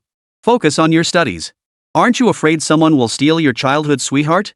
Song Tianyun continued, Honestly, I think Li Yuan is pretty handsome. It's just that he always wears that cold expression and speaks in such abstract terms it's hard to keep up. I suggest we poison his tongue. I'll consider it. Luo Yanran nodded in agreement. 21 The consequences of betraying the organization. Li Yuan, sipping his Jingguoli juice, had just reached the back door when he spotted Tang Yutong sitting at his desk, clutching a test paper and bombarding Wēn Zhiyi with questions. Wēn Zhiyi patiently explained the problem to her, showing not a hint of irritation. Li Yuan stood behind them, quietly observing how Wēn Zhiyi explained the math problem. Her voice was gentle and her pace slow, making it a pleasure to listen to. She simplified many points in her explanation, allowing listeners to grasp the problem's essence effortlessly. Li Yuan could follow the first few steps, but when she reached the second step, an AC5 appeared. Oh, so it was given in the problem statement. It must be said that math-challenged individuals always have these questions. Where did this number come from? How did they know that condition? It's really just a lack of mathematical thinking and logical reasoning. So, system bro, can you just give me a cheat code to solve this? The thought barely formed in his mind when another familiar, crisp sound rang out. Ding. No. This is for real. If life were only like the first encounter, why bother with day after day? After adding Baiyu Guan Wēn Zhiyi's contact info, you often find yourself reminiscing about those youthful days, always feeling like you missed something, yet also like you never truly had it. If only you'd been more straightforward and brave back then, might the story have ended differently? One cannot simultaneously possess youth and the wisdom to appreciate it. That's just how regret works. Now that you've entered middle age, you understand this truth all too well. Task: have a pleasant date with Wēn Zhiyi. Reward: 2 WRMB. Last time it was dinner, this time it's a date. System: isn't this moving a bit too fast? If the next step is a proposal, I might not be able to handle it. But since the reward this time is money, Li Yuan isn't nearly as excited as he was when he saw the super memory ability. Li Yuan with the confident look of a successful person, I have no interest in money. Alright, just kidding. 20,000 yuan is a huge sum, especially for a high schooler like him who's always frowning over money worries. How could he possibly pass up 20 grand? Geek repair, damn it. But what excuse could he use to ask Wēn Zhiyi out? Ms. Wēn, would you like to study English with me this weekend? No way, who's this idiot? Kick him out. Ms. Wēn, I'm stuck on a problem. Let's discuss it at a hotel. Yes, strictly for studying, nothing else. This is birth. Ms. Wēn, your little brother keeps taunting me about a face-to-face showdown. I'm afraid I might lose my temper and punch him. You don't want your brother to get hurt, do you? Bingo. That's a good one. Just kick that little brat into the ditch, then it'll be like a date for two. Just as Li Yuan was marveling at his clever ploy to use his brother to lure his sister, he felt someone tugging at his sleeve. Li Yuan, class is starting. It was Wēn Zhiyi calling him. Before he could sit down, old Zhang walked in and glanced at Li Yuan. Li Yuan, why are you standing there? Oh. I get it, you're here to solve problems. The English teacher even praised you yesterday. You handle this geometry problem. Li Yuan, no way, bending over the computer like a shrimp head. Afternoon PE class. The heat in eastern Guangdong was suffocating. Gazing at the sun, which seemed to occupy half the sky, blazing with dazzling light, Wang Zhiyi struck a bow drawing pose. In this weather, I'm going to learn Hoyi's sun shooting technique. He Jibwa snorted beside him, more like you're aiming for teacher Fukada. Wang Zhiyi defended himself, bull. I don't like fakes. I only like teacher Mikami. My love for teacher Mikami will never change. He Jibwa retorted, last time I saw you staring at that dark-skinned girl. Li Yuan stabbed his knife and glared at Wang Zhiyi. Kid, your tastes are pretty intense. Ever had a misfire? Not that I've never blown a hole in the barrel before. Last time I accidentally clicked into Nantong district. Wang Zhiyi scratched his face and added, after eating too much yellow tofu, you just want to switch things up, right? Like black tofu. He Jibwa and Li Yuan exchanged glances and said in unison, these kids are beyond saving. Hey, where's Ergo? Wang Zhiyi finally noticed Ergo was missing. How did the foursome become a trio? When your close buddy suddenly falls behind during a game, there's only one explanation, the kid's off being a dog for some woman. The trio silently scanned the playground. Sure enough, they spotted Ergo grinning behind his desk partner, Lu Cece. Lu Cece had a cheerful personality, quite different from the reserved girls in the liberal arts class. She spoke without timidity and got along well with everyone. She was also the class monitor. Most importantly, she wasn't bad-looking pretty, with a round face and big eyes. That kid Ergo had only been her desk partner for a day and was already head over heels. It was beyond words love-struck, for sure. If you asked how Erdo got his love-struck brain, you could only say the kid read too many romance novels. With over 1,000 hours of reading time and a bookshelf full of romance novels, he really started believing he was the protagonist. In reality, he's just a daydreaming loser. If the goddess of his dreams held out her little hand, he'd stick out his tongue and gush over her. But this guy's infatuations are always short-lived. Just like how he was into Tang Yutong before, now he's all over Lu Cece, who knows who he'll be chasing tomorrow. This fickleness has its perks, at least he won't get strung along like a pathetic sucker. High school PE class usually meant running 2 laps before everyone dispersed to do their own thing. Those who could snag a few cheap little badminton rackets and nylon shuttlecocks from the school equipment room would head outside to the windy field for a match. Others would grab a deflated soccer ball and kick it around on the plastic turf field with its broken goalposts. And then there was ping pong, 2 flimsy paddles barely holding together, smacking a white ball back and forth. These were among the few opportunities for physical activity during the week, aside from the mandatory morning runs. High school was pretty much like that. By senior year, even PE class vanished without a trace. After the morning run, Wang Zhiyi exchanged a knowing glance with He Jibwa and Li Yuan. The three understood each other perfectly and immediately knew what to do next. Of course, they headed to the store for a bucket of instant noodles to eat sitting down. As for Ergo, given his earlier betrayal of the group, he was sent to fetch the paddles and ball first. Ha! What a joy, what a joy! I belong in the vast world of martial arts. Now I sing it back to you, shark. Woo, brothers, finally getting to eat. He Jibwa was amazed by Li Yuan and Ninayo. Those two couldn't even eat instant noodles in peace, spouting memes non-stop. But then again, without a few abstract types, none of us would get along. Oldly, how come you and Wēn Zhiyi have only been deskmates for a day, yet you seem so familiar already? Last time I saw you two, you were even memorizing vocabulary together. Did you kid get some dirt on her or something? Wang Zhiyi suddenly chimed in, don't tell me you're going to betray the group too? You should know what happens to traitors. When the topic came up, Ijibwa chimed in with some gossip. Wow, who'd have thought our god Tier Yuan would finally find someone he likes? That's rare, considering back in freshman year you wouldn't even add girls on WeChat. I thought you were from Nantong. 22 good Li Yuan. It's just some history, not what you're thinking. I won't date in high school. Besides, I'm just a she wouldn't even look at me anyway.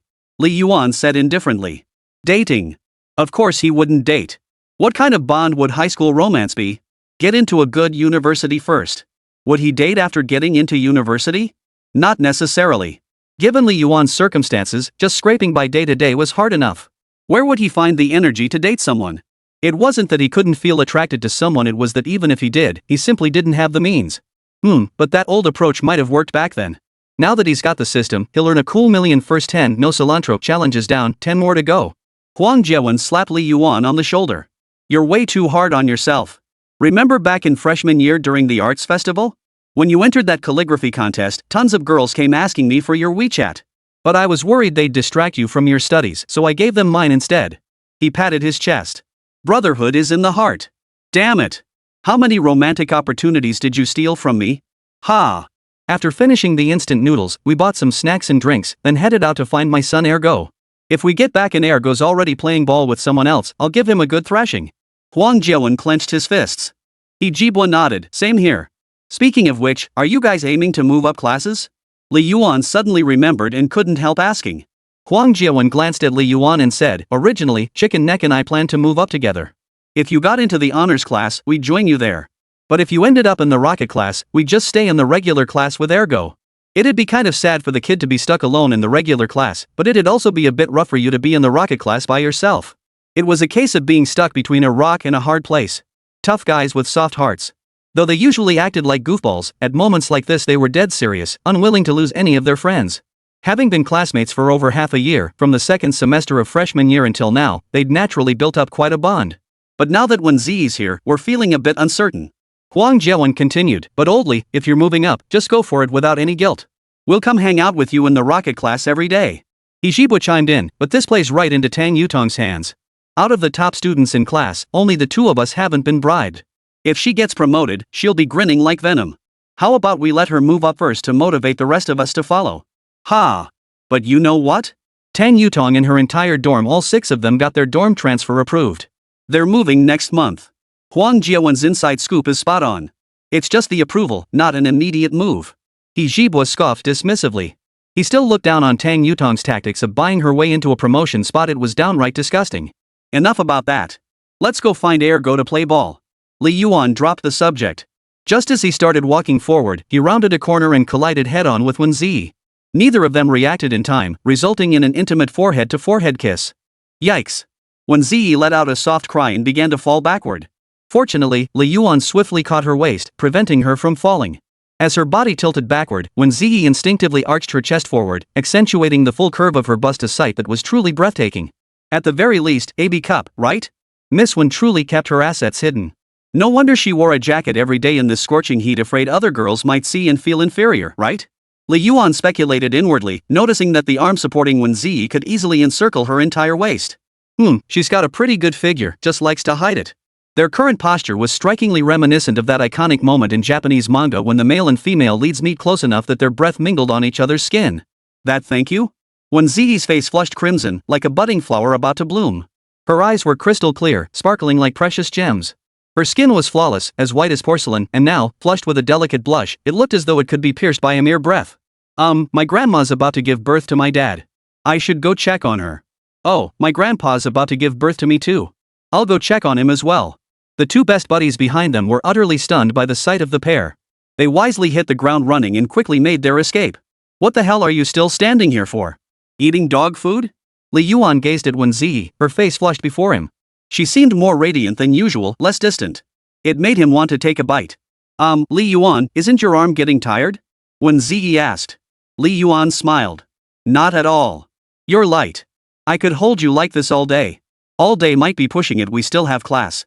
Wēn Zhiyi's current posture was undeniably awkward. She leaned back, and if not for Li Yuan's hands supporting her, she would have fallen flat on the ground. This left her utterly powerless. First, help me up. It wouldn't be good if someone saw us like this. Li Yuan didn't really want to put Wēn Zhiyi in an awkward position. After all, their relationship wasn't intimate enough for such playful banter. Keeping her suspended like this felt downright awkward. But for the system's mission, he had no choice but to endure the awkwardness. Hey, Wēn, are you free this weekend? Yes, but could you put me down first? Then would you like to hang out this weekend? I know Weiqing like the back of my hand. I can take you to a movie, go shopping, or whatever. Wēn Zhiyi fell silent for a moment. Looking at Li Yuan, she couldn't shake the feeling he was up to no good. She almost shook her head to refuse. But she noticed Li Yuan's hand slowly lowering, pulling her entire body downward. As she was about to lie flat, it felt somewhat threatening. Got time? Then why not go see a movie together? Sure. At this moment, Wēn Zhiyi could only be a lamb led to the slaughter. Whatever he said, she had no choice but to agree. Then Saturday afternoon it is. Just you. Remember, just you. Don't bring your brother, that little blackie. Wēn Zhiyi puffed out her right cheek and nodded in agreement. Only then did Li Yuan chuckle as he straightened Wēn Zhiyi, not the least bit aware that his earlier behavior had been utterly shameless. Instead, he felt like he was the smartest guy in the room. The moment Wēn Zhiyi was set upright, her expression changed. She delivered a soft, fluffy punch to Li Yuan's side. Bad Li Yuan. I'm going to make you eat garlic. Why make me eat garlic? Garlic tastes awful. Oh, alright then. I'll find time to do that. I'm ignoring you. Wēn Zhiyi stopped bickering with Li Yuan and started walking toward the store, planning to buy a few bread rolls for dinner. But Li Yuan grabbed her arm again, shoving his meal card into her hand. You have 2 days left. Use mine for now. I forgot to give it to you at lunch. Wēn Zhiyi's expression shifted to shock, tinged with a hint of guilt. She'd been a bit harsh with her scolding earlier. Should I apologize? Don't fall for me, even bullets can't stop my charm. Li Yuan left with a dashing turn of his back. But he didn't notice the step beneath his feet, stumbled, and nearly fell flat on his face. Wēn Zhiyi couldn't help but chuckle, covering her mouth with a giggle before glancing at her meal card and saying, "Nice one, Li Yuan. 23 this way we can date for 2 days." The moon was bright, the stars sparse. Only a desk lamp illuminated the rented room. In the dim light, Li Yuan edited some Qing dynasty footage he'd found from somewhere, pairing it with the recently viral comeback, Battlefield. "We miss you, ghostly music." He successfully created an abstract video over a minute long. After watching it again, Li Yuan felt certain this video would move elementary school kids to tears. Only then did he turn off his phone with satisfaction. He wanted to stand on the balcony and gaze at the sky, but the building next door was so close that the gap between them was so narrow he could probably jump over to the other balcony with just a light hop. But he had little to complain about. The rent was only 800 yuan a month. Leaning against the balcony railing, he didn't know where to look, so he stared down at the ground. As he stared, his phone buzzed behind him. He glanced at the screen. It was Luo Hanhai calling. He straightened up slightly and answered the call. He still held respect for Luo Hanhai. After all, the man had covered his living expenses, food, lodging, and even schooling for 3 years. Luo Hanhai had originally met Li Yuan's father, Li Mashan, while driving long-haul trucks together. Luo Hanhai had a higher level of education, a high school diploma, and was smooth in his dealings. It didn't take long for him to rise to management. His father, Li Mashan, on the other hand, was more rigid and honest. After over 10 years, he was still just a long-haul driver. Even as their positions changed, the relationship between Luo Hanhai and Li Mashan remained largely unchanged. They were still the same pair of close friends who drank together, had fun, cursed their bosses, and were inseparable. Otherwise, when Li Mashan passed away and Li Yuan was passed around like a ping-pong ball among relatives, enduring countless cold stares and having nowhere to stay, Luo Hanhai wouldn't have stepped forward. He let Li Yuan stay at his place, taking care of all his needs: food, clothing, shelter, and transportation without a hitch. It could be said that when Li Yuan was at his most helpless, Luo Hanhai held up an umbrella for him. "Hey, Uncle Luo, how's your health been lately?" Luo Hanhai sighed on the other end before speaking. "I should be asking you that. You haven't even accepted the money I sent you this past year. Yanran told me you've been working part-time after school and editing live streams at night. The pressure must be immense. You're still up at this hour? I knew it, you've been working yourself to the bone again. Not that I'm scolding you, but why push yourself so hard? Our relationship with your father goes without saying. We've been friends for over a decade. I've watched you grow up, like my own son." Luo Hanhai seemed to want to say more, but Li Yuan's actions over the past year had made it clear he would never rely on anyone. As long as he had the ability to stand on his own, no matter how tough or exhausting it got, he'd choose to leave the comfort zone. And that made sense. A child who'd endured so much hardship from a young age would never choose to depend on others. Like a sailor who's weathered a tsunami, how could he fear the waves of a river? It was truly heartbreaking and helpless. "Uncle Luo, have you returned to Huicheng?"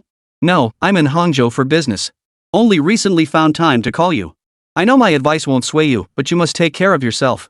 I'll arrange for Yanran to visit you often. Stop burning the midnight oil. If you need help with studies, ask Aunt Lin, she'll assist you. Most importantly, if you're short on cash, just ask me. Your Uncle Luo isn't stingy." Li Yuan considered himself an impatient person.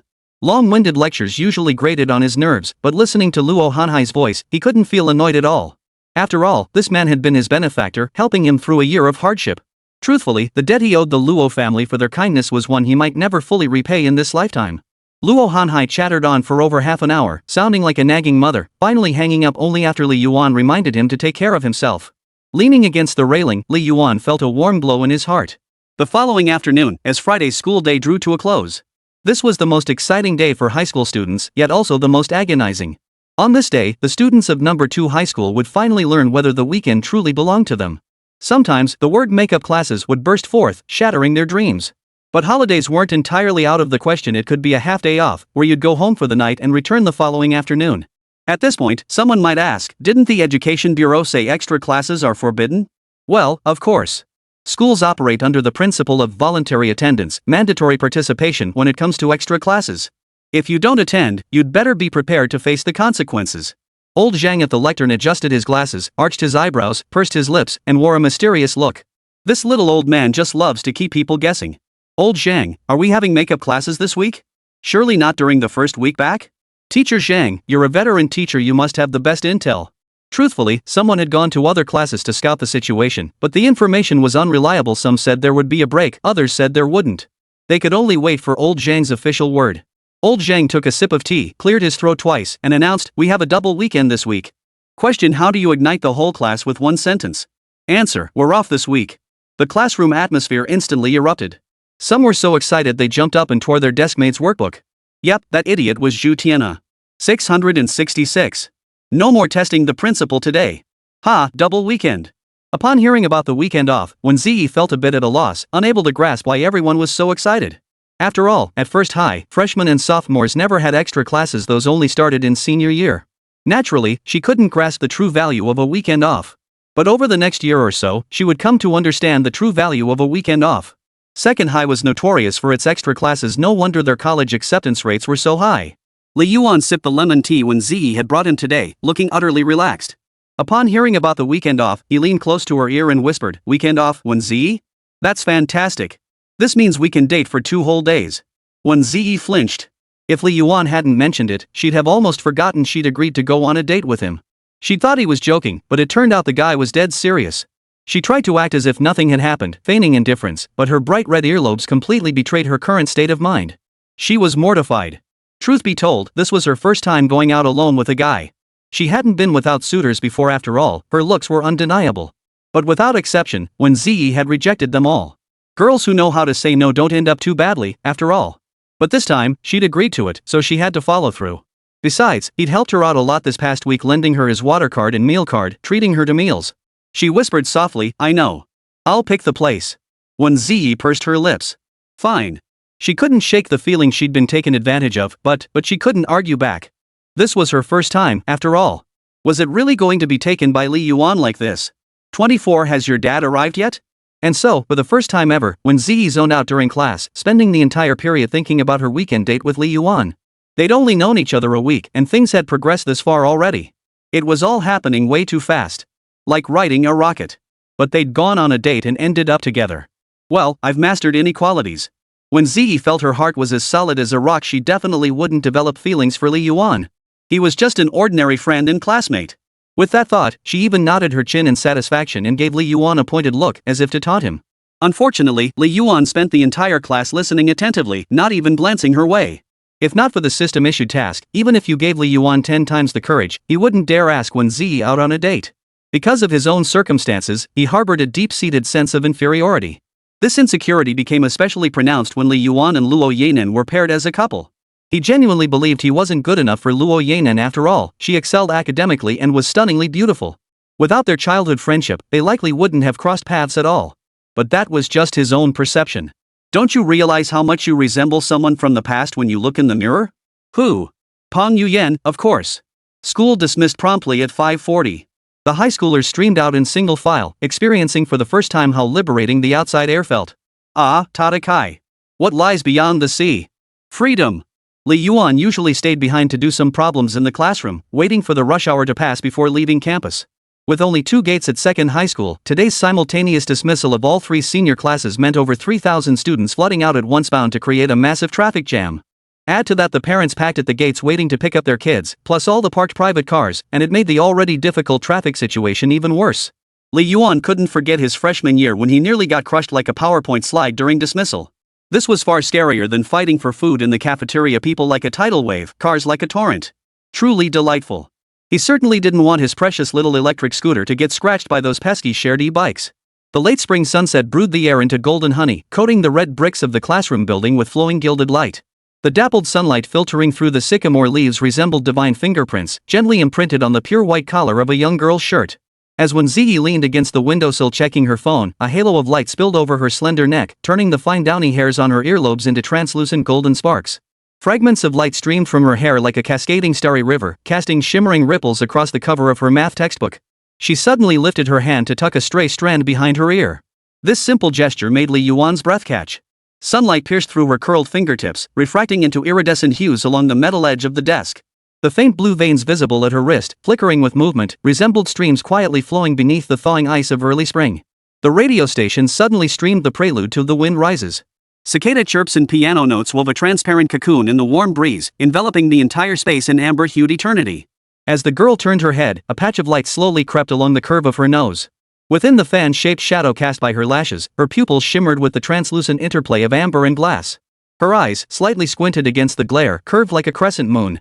The dimple at the corner of her mouth held the melting glow of sunset, while the second button of her school uniform trembled beneath her collarbone with a soft laugh, like a butterfly resting on a gardenia. Li Yuan felt a sweet, metallic taste rise in his throat, his knuckles turning white as he gripped his pen. A strand of hair behind her ear was lifted by the draft, carrying the scent of lemon shampoo across his desk. The ink on his draft paper, still wet, suddenly bloomed into a blue flower. He heard the pulsing of his own temples, mingled with the creaking of the old ceiling fan's bearings. Startled, he realized the droplets on his hand weren't sweat, they were the sun-melted golden dust of golden rain tree blossoms drifting in from the window. The threads of time and space were unraveling, yet the silhouette of the girl floating in the dusty light grew ever clearer. Her little finger, casually draped over the window frame, was outlined by the setting sun with a fuzzy golden edge. The crescent-shaped patch of light on her nail looked like a tiny silver coin, poised to plop into his boiling blood at any moment. Until Wēn Zhiyi pointed behind him and spoke. "Host, pull down the curtains. It's too bright." Li Yuan's brain twitched, and he blurted out, "Yes, I know I'm handsome." Wēn Zhiyi. This host is so full of himself. But she did take a good look at Li Yuan. With his thick eyebrows, large eyes, and thin lips, he was indeed quite handsome. Standing at 1.8 meters tall with broad shoulders, a narrow waist, and a perky but if he weren't wearing a school uniform, you'd swear he was a male model. If only he weren't so abstract. Handsome looks just can't compete with abstract concepts. Li Yuan drew the curtains and pulled out his phone to play around. Wēn Zhiyi leaned closer and asked, "Why aren't you heading home yet, streamer?" "I'm waiting," Li Yuan replied. "Waiting? Waiting for what?" "For the crowd to thin out." He desperately wanted to throw in a few cheeky remarks, but something kept choking him up, like phlegm. "What about you? What are you waiting for?" "Waiting for my dad to pick me up." "Doesn't your dad come for you?" Perfectly timed to step on a landmine. Li Yuan's expression darkened at that remark. Truth be told, he'd been riding the bus home alone since 3rd grade. No one even attended his parent-teacher conferences. How could he possibly expect anyone to pick him up? His childhood wasn't exactly lonely, just missing a lot of things others had. Sometimes, perhaps his childhood sweetheart would wait for him after school. But now? Luo Yanran had her own social circle. After school, she'd definitely be walking with friends. Of course, he'd have to go alone. When will my domineering childhood sweetheart come back to love me again? Seeing Li Yuan remain silent for so long, Wēn Zhiyi pursed her lips, unsure if she'd said something wrong. "You didn't. My parents divorced when I was very young. My father died in a car accident after my high school entrance exams. My mother started a new family, so no one was there to pick me up." His tone was flat, as if recounting something utterly insignificant. He rarely spoke of his family's circumstances to others. Bringing it up constantly was nothing more than a cheap ploy to elicit pity. To Li Yuan, that cheap sympathy was utterly disgusting. He couldn't care less about it. That's why he remained unmoved when Tang Yutong tried to lure him with the financial aid for underprivileged students. "I can support myself, that proves I'm damn capable. At times like this, you should admire me, brother Yuan, not pity me." Wēn Zhiyi froze upon hearing Li Yuan's response. Though Tang Yutong had told her he was an orphan, she never imagined it would be this kind of situation, an orphan with a mother, yet unwanted. Even more pitiful than an orphan. "I deserve to die, ugh." Wēn Zhiyi cursed herself inwardly. Why did she have to be so sharp-tongued and say something so hurtful? In that instant, her guilt was overwhelming. Was having a father pick me up really something to brag about? Her eyes welled up, her voice thick with emotion. "I'm sorry, Li Yuan. I didn't know. I didn't mean to. I'm so sorry." As she spoke, she couldn't help but sniffle, fighting back tears. But tears aren't something you can just hold back. Soon, her nose stung, and they started falling, plop plop. Soon she was wiping her tears while apologizing to Li Yuan. Other classmates were still present in the classroom. Seeing Wēn Zhiyi tearfully apologizing to Li Yuan, anyone would assume Li Yuan was the one bullying her. Contemptuous glances shot toward Li Yuan. Seeing Wēn Zhiyi cry, Li Yuan's mouth twitched, and he was dumbfounded. "Not sisters? I'm the one without a dad, not you. Your dad's coming to pick you up soon, and I'm not even crying. What the hell are you crying for?" Great. Now Li Yuan had to go comfort her. "Actually, I don't really care about this. After all, my dad's been gone for over a year. He didn't even see me get into 2nd middle school. Wait, what am I even talking about? Sorry." Now look, Wēn Zhiyi's crying even harder. This girl is way too emotional. Li Yuan really didn't know how to comfort someone in this situation, so he could only pat her shoulder while handing her tissues. "Honestly, I'm not that miserable. I'm doing just fine on my own. Gaming and streaming are fun, and I get to play with elementary school kids. It's not that bad. Even if my dad were here, he wouldn't have to pick me up. I've got my scooter. I just rev the engine and zoom right home." Li Yuan kept chattering away. After a few minutes, Wēn Zhiyi finally managed to stop crying. Though her tears had smudged her entire face, she kept sniffling too. You look pretty crying like that. Ha! For some reason, Li Yuan's sudden remark struck Wēn Zhiyi's funny bone, making her burst out laughing. This mix of tears and laughter left Li Yuan feeling bewildered for the first time by a girl's emotions. Not even Luo Yanan had ever made him worry like this. After all, Luo Yanan wouldn't shed tears over Li Yuan's circumstances. Instead, she used her own indifferent manner to ease his grief over losing a loved one, helping him return to his daily life more smoothly. But she didn't know that the loss of a loved one was never a sudden downpour, but rather a lifelong dampness. Even though Li Yuan never showed it, always recounting his family life with a seemingly indifferent attitude, he would still lie awake late at night, recalling the image of his father lifting him high and his mother bustling about in the kitchen. Now, however, these memories shattered like glass fragments, vanishing like a dream, never to return. He could only move forward. What else could he do? Looking back would only make things worse. After Wēn Zhiyi wiped away her tears, she sent a few more messages before looking up at Li Yuan and saying, "My dad suddenly had something come up and can't make it. I'll pick you up from school today." "Sure. How about I take you to the food street near your place for a bite?" Li Yuan knew Wēn Zhiyi was being kind and saying this deliberately, but he didn't bother to call her out on it. Some white lies are best left unquestioned. Wēn Zhiyi, you truly are such a gentle and adorable girl. For you, I gladly forgive the world for 2 whole minutes. At exactly 6 o'clock, the two walked side by side out of the school gates. Along with Li Yuan's little electric scooter, of course. His scooter was a gift from Luo Hanhai. He recalled that during his sophomore year, after twisting his ankle walking home one night, Luo Hanhai had arranged for an electric scooter to be delivered the very next day. Ever since, this little scooter had carried him through every corner of Huicheng.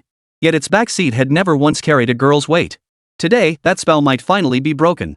Damn Li Yuan! A voice, high-pitched yet tinged with resentment, rang out from behind them, causing both to turn around. They squinted and saw a little kid who looked 5 or 6, wearing a baseball cap, carrying an Ultraman backpack, and sporting Ultraman sequined shoes. He was probably in kindergarten uniform. "My dad told you to pick me up. Why didn't you come? Hurry up and take me to eat. I'm starving. Otherwise, I'll tell my mom you bullied me, you jerk." Despite his young age, his words carried an air of superiority. "Isn't your mom my mom? By family ties, you should be calling me big brother."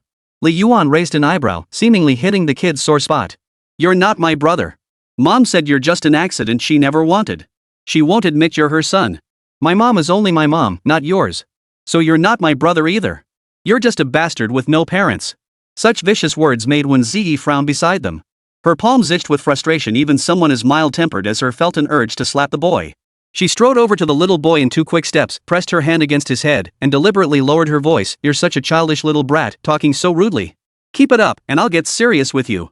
Though Wēn Zhiyi desperately wanted to stand up for Li Yuan, her words held no real authority. The brat ignored Wēn Zhiyi completely, turning instead to Li Yuan. "Did you hear that? Take me out to eat, then send me home. Or else I'm going to tattle." Wēn Zhiyi was thoroughly enraged now. Just as she was about to speak, Li Yuan stopped her. He glanced around furtively, then asked with a sly look, "Is your dad here yet? 25 next time I'll give you a general you flying kick."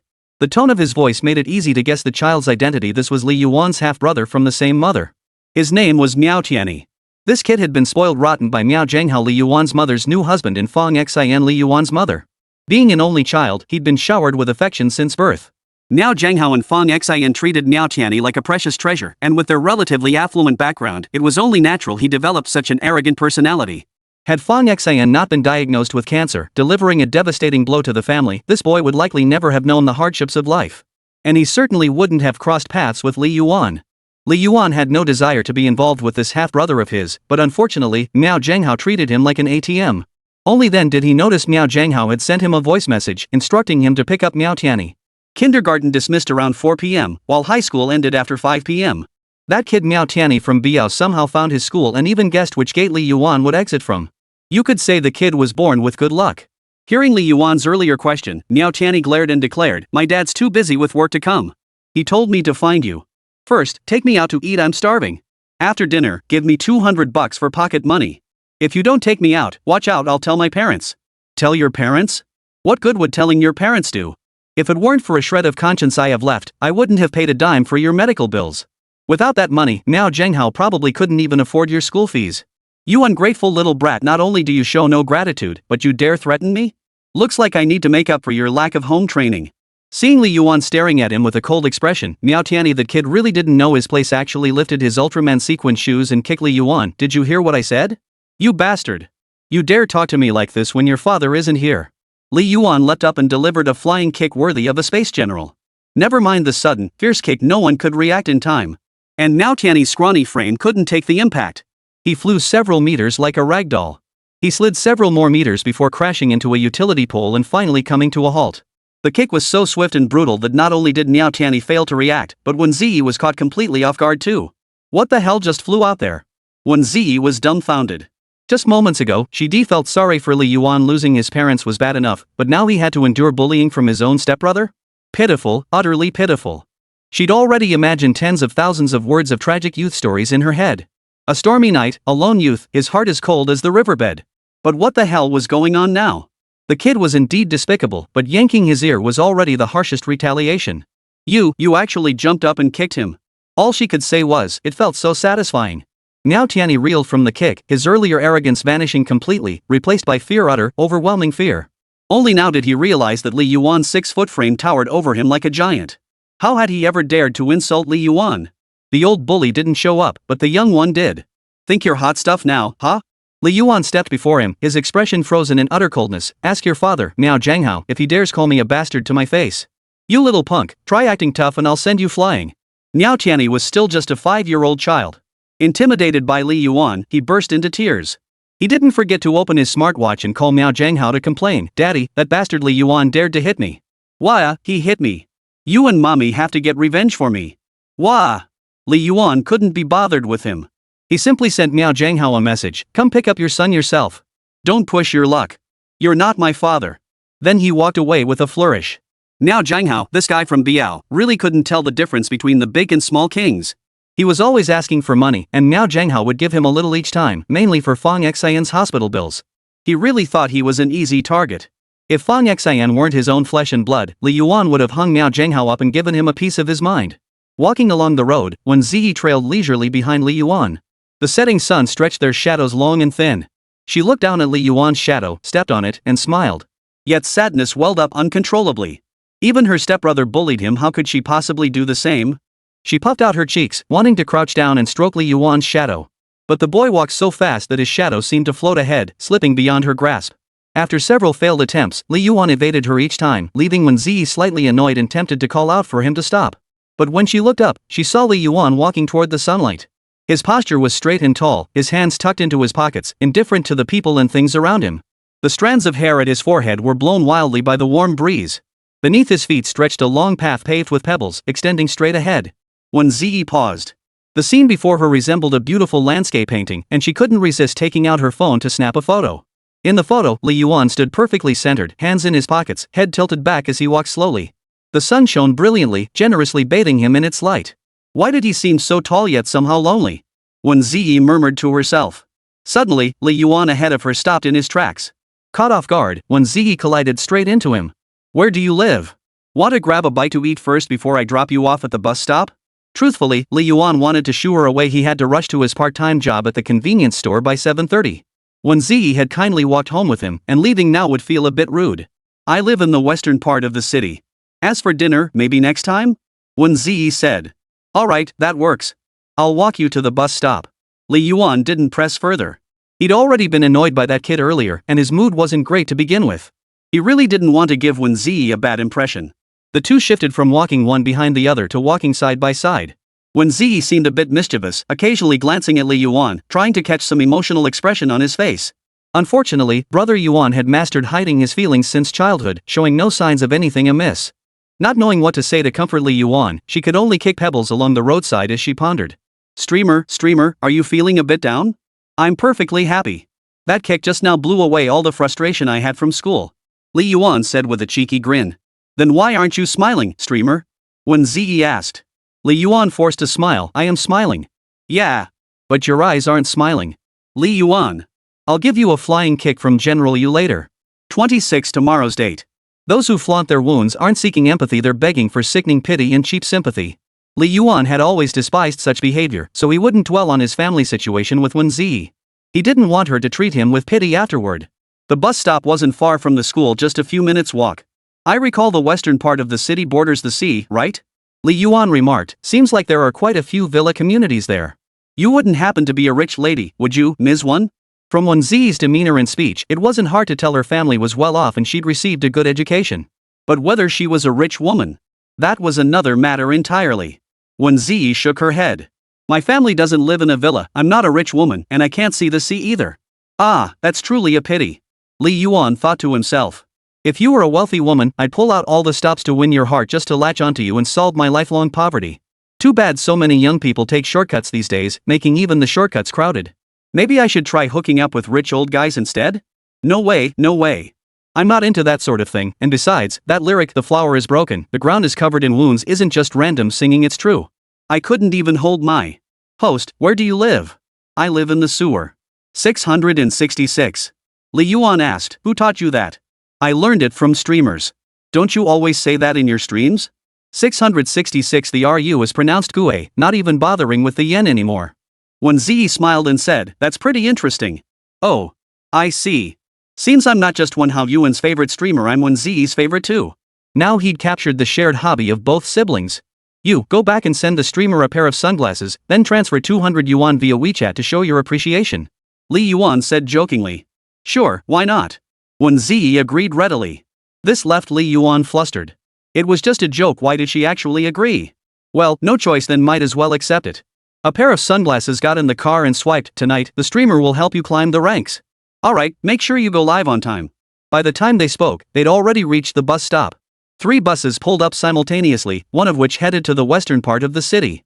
Wēn Zhiyi deliberately pretended not to notice, glancing left and right, pouting and stamping her feet. Li Yuan watched her every move, wondering what she was thinking. Was she trying to spend more time with him? Oh, if you have any ulterior motives toward the streamer, I won't let you get away with it. The bus is here. Go on. Li Yuan said. Only then did Wēn Zhiyi start walking forward.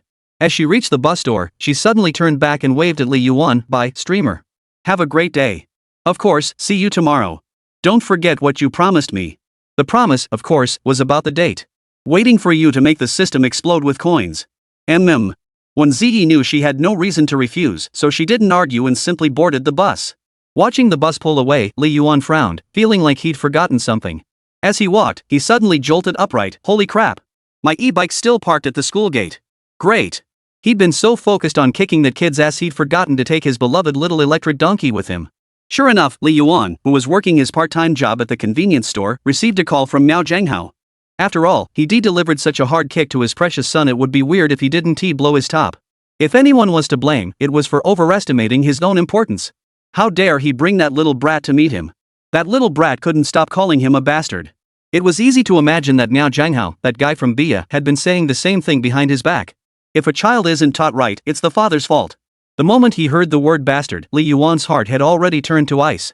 He didn't know if his mother, Fang Xian, had ever spoken of him that way too. After all, when his father passed away, she hadn't even attended the funeral. Fang Xian was a heartless woman.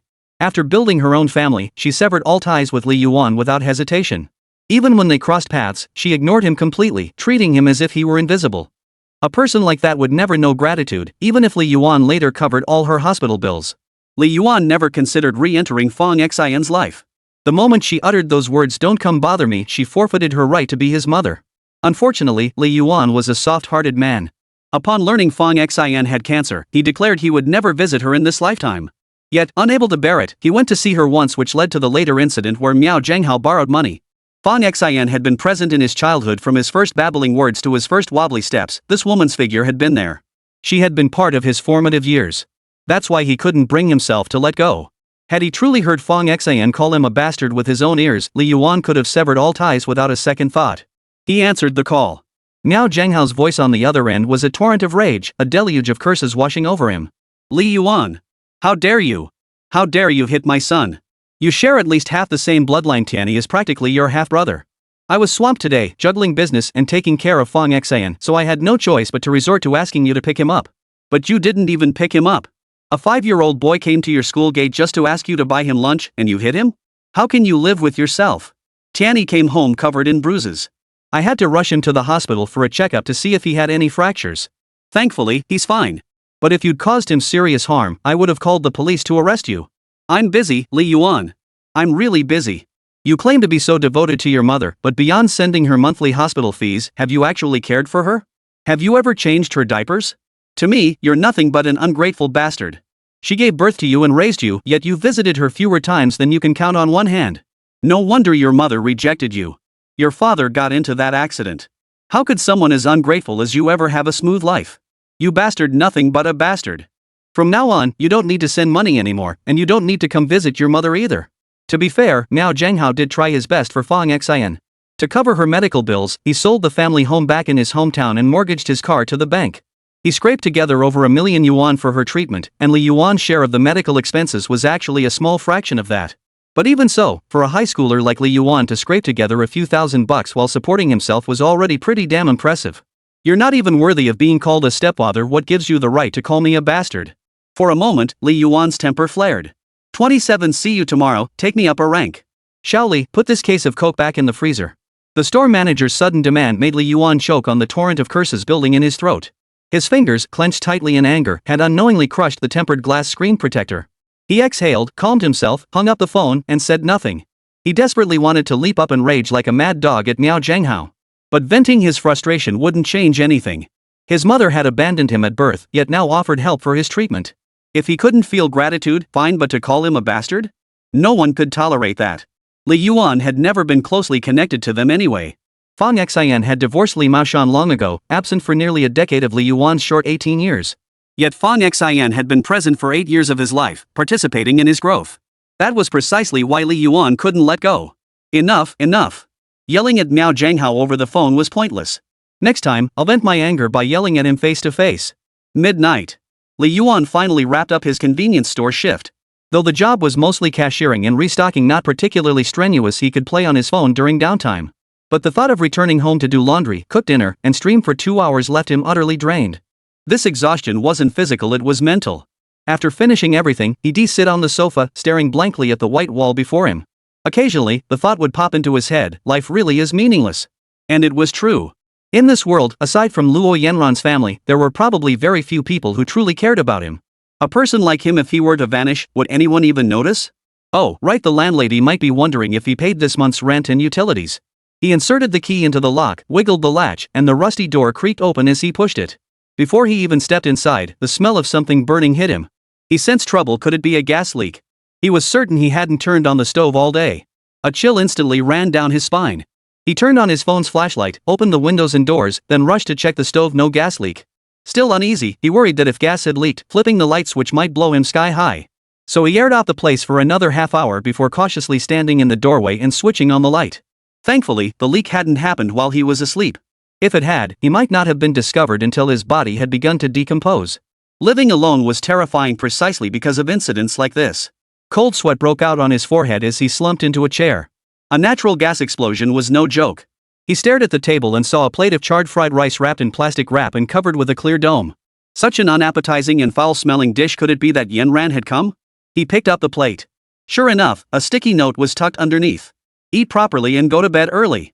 This is made for you by your universe unbeatable, adorable, beautiful childhood friend who still found time to cook for you even though she has afternoon classes. Eat it all, even if it tastes awful. Luo Yanran, the gorgeous one, smiley face. Reading the note, warmth flooded Li Yuan's heart, washing away his weariness. A smile crept onto his lips. He even found himself fantasizing about marrying his childhood sweetheart. But he was just a broke loser, best not to entertain such fantasies. Thank goodness it wasn't a gas leak. After another moment of reflection, he tore open the plastic bag. The smell of burnt food was even stronger inside, mixed with the pungent odor of dried-out seasoning. Today's challenge: finish Luo Yanran's leftovers. One bite made him grimace, 2 or 3 bites had him spitting it out, and after 4 or 5 bites, he opted to boil some instant noodles instead. But out of politeness, he still sent Luo Yanran a message: thanks for the fried rice made by the universe's most adorable, beautiful, and sweet childhood friend who squeezed in cooking for you despite having afternoon classes. Tastes great, totally wiped out my hunger and made me feel like myself again. Thumbs up. Luo Yanran, Sundara, you're welcome. In reality, he'd already started on his pickled cabbage. Luo Yanran, are you free tomorrow? Wait, it's past midnight, so today.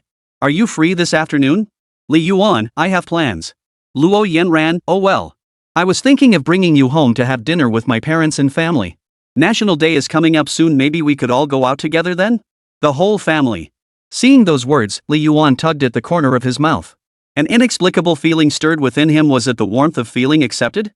Or was it inferiority born from Luo Yanran elevating him too much? It was a conflict he couldn't quite pin down. The whole idea just felt off. Luo Yanran, it's getting late. Make sure to get some sleep. Li Yuan, good night. After finishing his chat with Luo Yanran, it was already past 1 o'clock. As usual, he opened his livestream. Given the late hour, the viewer count rose very slowly. After a few minutes, the count peaked at around 50 viewers and plateaued. But he carried on as usual, repeating his well-worn lines, sunglasses or light sticks to get on the bus. The streamer is a 6-star god with over 20 seasons under his belt, consistently ranked in the top 10 on the Android server. Money back if you don't get chicken dinner. That's what he always said. But after half an hour of streaming, playing several rounds with a bunch of noobs, not a single gift appeared. Not even a free cat food. Poor little streamer, huh? PUBG Mobile launched back when Li Yuan was in middle school.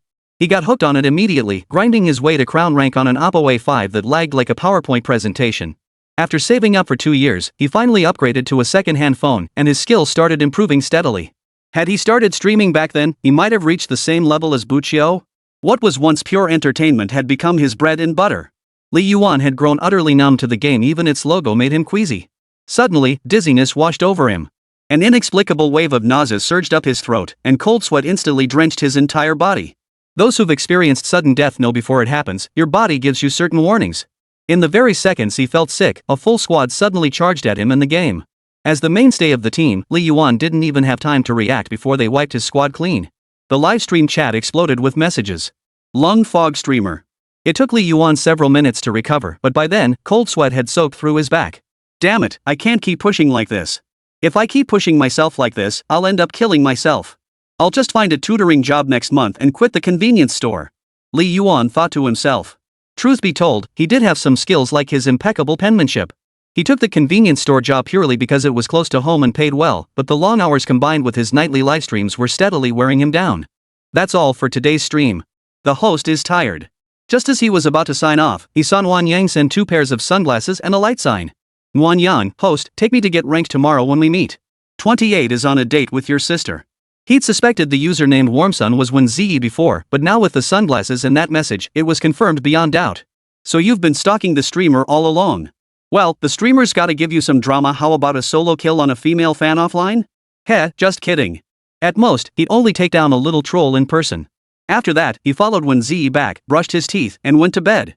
Strangely enough, Li Yuan usually slept until noon on weekends, but today he woke up around 8 in the morning. This gave him the rare chance to see the auntie selling steamed buns downstairs on a weekend. 6 hours of sleep might seem like a lot, but it really wasn't. But for a high schooler, it was just about enough. He usually had to get up around 6 for school, making up for lost sleep during those 10-minute breaks between classes. His meeting with Wēn Zhiyi was scheduled for the afternoon, so he wasn't in a rush. He even started a live stream. It had to be said these elementary school kids really did wake up early. His weekend livestream viewership shot up to over 900, peaking at over 1,500 at its highest.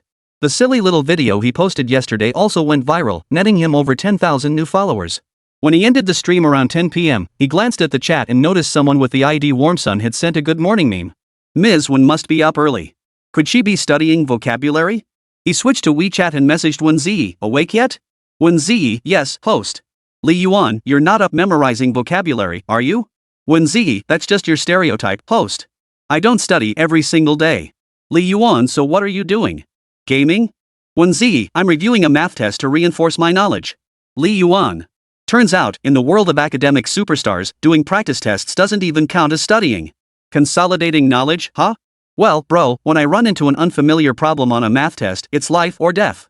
And here you are, just consolidating knowledge. System, can we get an ability to copy knowledge straight from a top student's brain? That'd solve everything once and for all. Task, complete a pleasant date with Wēn Zhiyi. Reward, 2 WRMB. The system remains silent, only persistently issuing tasks. Though not some mind-blowing superpower, that 20,000 yuan reward was actually pretty tempting. Wēn Zhiyi, oh, by the way, streamer, you still haven't said where we're going. Li Yuan slapped his thigh in realization. Right. He'd been so preoccupied with the system tasks that he hadn't even picked a date location. This was getting awkward. Li Yuan, how about the entertainment center next to First Elementary School? Wēn Zhiyi, sounds good. I'll wait for you at the West Gate. Li Yuan, why are you so sure you'll get there before me? Wēn Zhiyi, then you wait for me at the West Gate when you arrive. Li Yuan, alright. Come to think of it, they'd only known each other for less than half a month, yet they'd already started dating. Was this what they called fast food style? Blame it on the system. Yes, it's all the system's fault. He hadn't even known who Wēn Zhiyi was before, but the system forced this white moonlight onto him. To be honest, Li Yuan never really doubted this system. He actually trusted the development path it laid out. It was as miserable as it could possibly get. But since I now know this in advance, does that mean I can change it ahead of time? In another timeline, he might have failed at marriage and achieved nothing by age 37, reduced to clowning around online to get by. But in this timeline, he has the power to change things, whether it's which university he gets into, what job he lands, or whether he even gets married. Many risks could be avoided. It was practically a second chance at life. The only slight regret was that he couldn't impose the wisdom of his 37-year-old self upon his current self. Time slipped by, the sun shifted, and sunlight that had previously failed to enter the room now slanted through the window, bringing a sliver of natural light to this cramped rental where all he could see from the balcony was the middle-aged man across the way in his boxers. Li Yuan stood before the mirror selecting his outfit. Truth be told, he only owned one black leather jacket and one black coat. His pants were mostly loose-fitting black straight-leg trousers or black jeans. Frankly, choosing between them was pointless. They were all black. As for shoes, they were all Hawaiian white sneakers. Oh, right, there were t-shirts too. Black, white, and blue. That was actually more variety. He'd pair it with a white one. For his hair, he'd just run a comb through it roughly to smooth it out.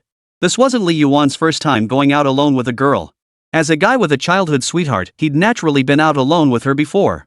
But those were just ordinary meals and movies, or accompanying Luo Yanin to pick out clothes. Don't even think about expecting any romantic moments with a girl he'd known for 18 years without any progress. They knew each other inside out, fully aware of who the other was. Though Luo Yanin occasionally pulled romantic pranks on him, treating him like a Japanese person, if you seriously confessed to her, you'd only get pushed away. Some people ask, host, did you confess? How come you know so much?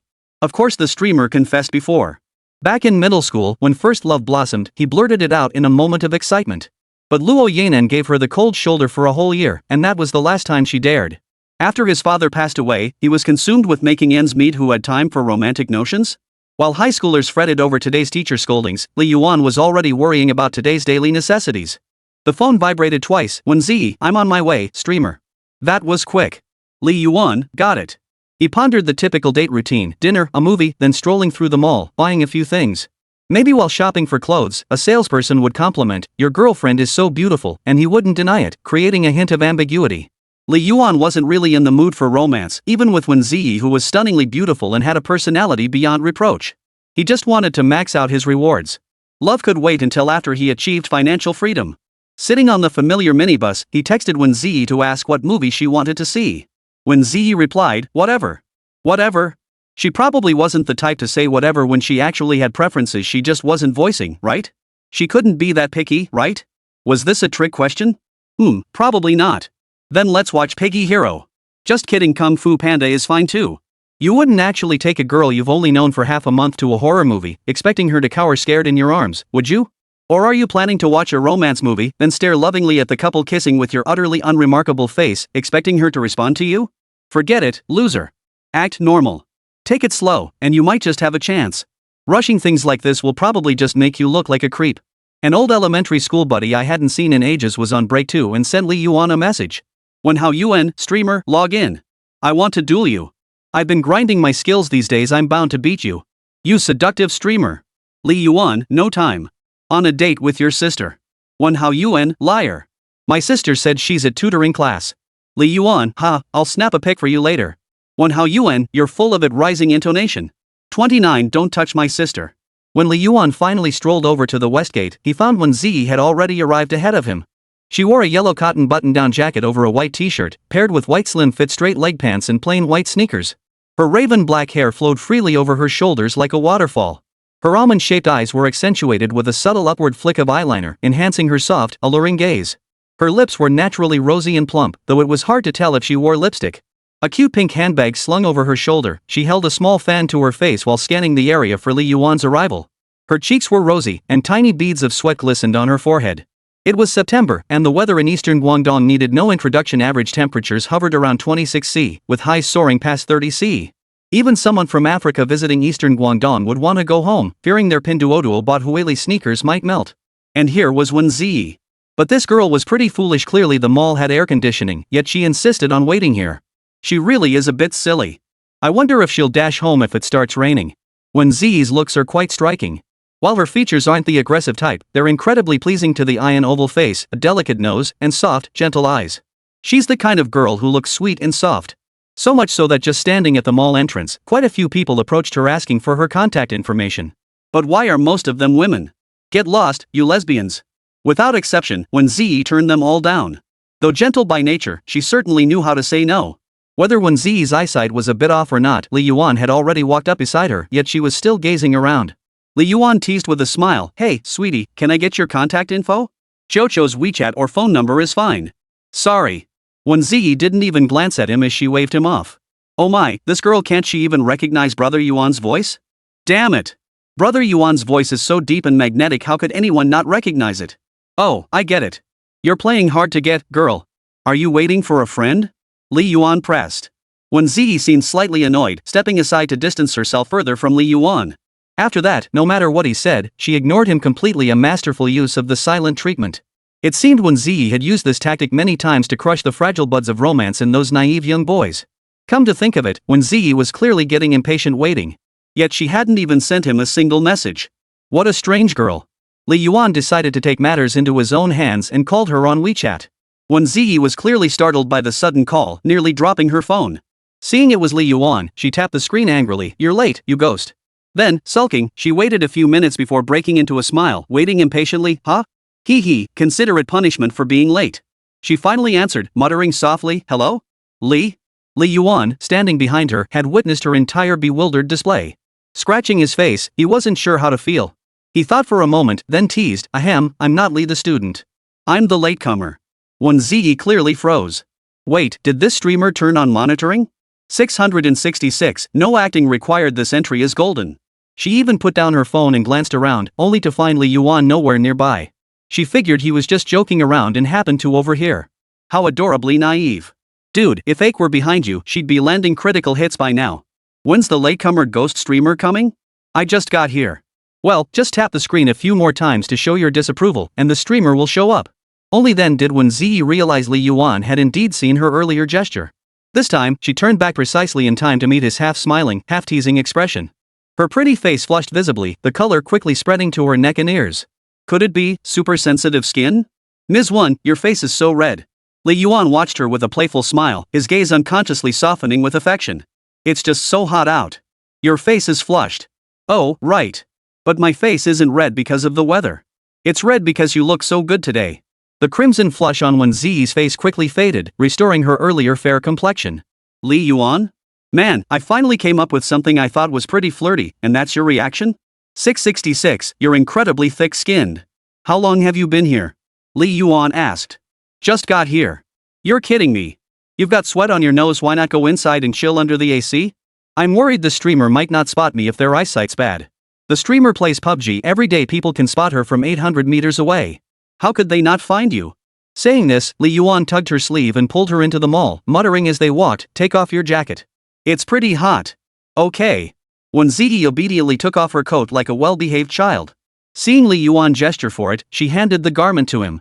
Holding the jacket still warm with Wēn Zhiyi's body heat, Li Yuan sniffed it hard for no apparent reason. Jasmine scent. Just as expected, soft and warm, just like Wēn Zhiyi. With the coat off, Wēn Zhiyi's two arms, as white as lotus roots, were revealed. Only then did Li Yuan truly understand what skin fairer than frost and snow looked like. At school, Wēn Zhiyi always wore her uniform jacket, keeping a low profile. Now, at last, her true form was revealed. Little white. Wipe off your sweat. Li Yuan pulled out a sealed pack of tissues from his pocket. That was a plus. If he'd just grabbed a few loose ones from home and stuffed them in his pocket, they'd probably be crumpled like zombie paper by now, all clumped together like dumplings. What girl would dare accept that? Wēn Zhiyi didn't refuse. She took 2 tissues and started wiping her face while asking, "Streamer, do you like watching Bear Story?" Li Yuan froze. What? Coincidence? I subscribe to Bear out of nowhere too. Of course I do. Great.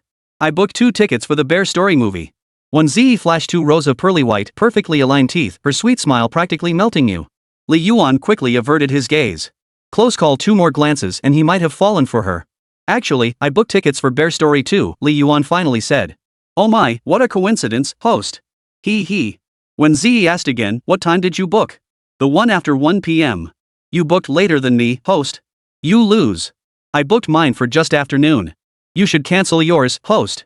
Wēn Zhiyi smiled, lips pressed together, a hint of smugness in her expression, as if booking tickets earlier than Li Yuan was some monumental achievement. Li Yuan gave a helpless chuckle and nodded in agreement. Then I'll cover the popcorn and drinks. Sure. After buying popcorn and 2 bubble teas, they still had 20 minutes before the movie started. The two sat near the entrance waiting. Meanwhile, Xiao Haizi Wenhao Yuan sent another message. Host, you jerk, hurry up and duel me. Li Yuan, told you I'm busy. On a date with your sister right now. Wenhao Yuan, host, if bragging could make money, you'd be richer than Bill Gates. Li Yuan, thanks, but I really wasn't bragging. Li Yuan thought for a moment, then opened his selfie camera. He snapped a photo of his own face alongside Wēn Zhiyi's profile. In the photo, Li Yuan's mouth curved into a slightly mischievous grin, while the background was slightly blurred. Wēn Zhiyi nodded her head, tapping her fingers, her legs stretched straight out. As her younger brother, Wenhao Yuan couldn't possibly fail to recognize his own sister. He was instantly stunned. Wenhao Yuan, don't touch my sister, streamer. 30 latecomers caught the glutton. Wenhao Yuan, ah. You dog streamer. How dare you mess with my sister. You're done for, dog streamer. I'm exposing you. Wenhao Yuan, hey streamer, this selfie really shows off your rogue charming looks. Pretty good. How about we call it rogue face? Li Yuan? Li Yuan, fine, you're right. I'm off on a date with your sister now. Don't text me unless it's urgent. Wenhao Yuan, get lost. I'm going to expose you. Expose you for seducing fans' sisters. Li Yuan, trolls don't count as fans. Wenhao Yuan,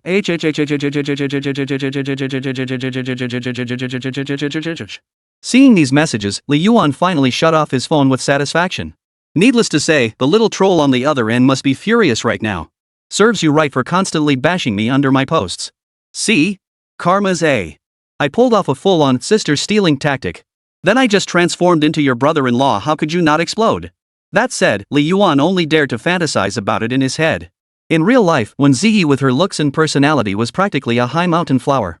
Any young guy who saw her would feel inadequate. Especially someone like Li Yuan. Even though he didn't show it outwardly, deep down he deliberately kept his distance from Wēn Zhiyi. Frankly, if not for the system's mission, he probably wouldn't even have the courage to utter that "wanna go on a date with me" line. He stole a glance at Wēn Zhiyi beside him.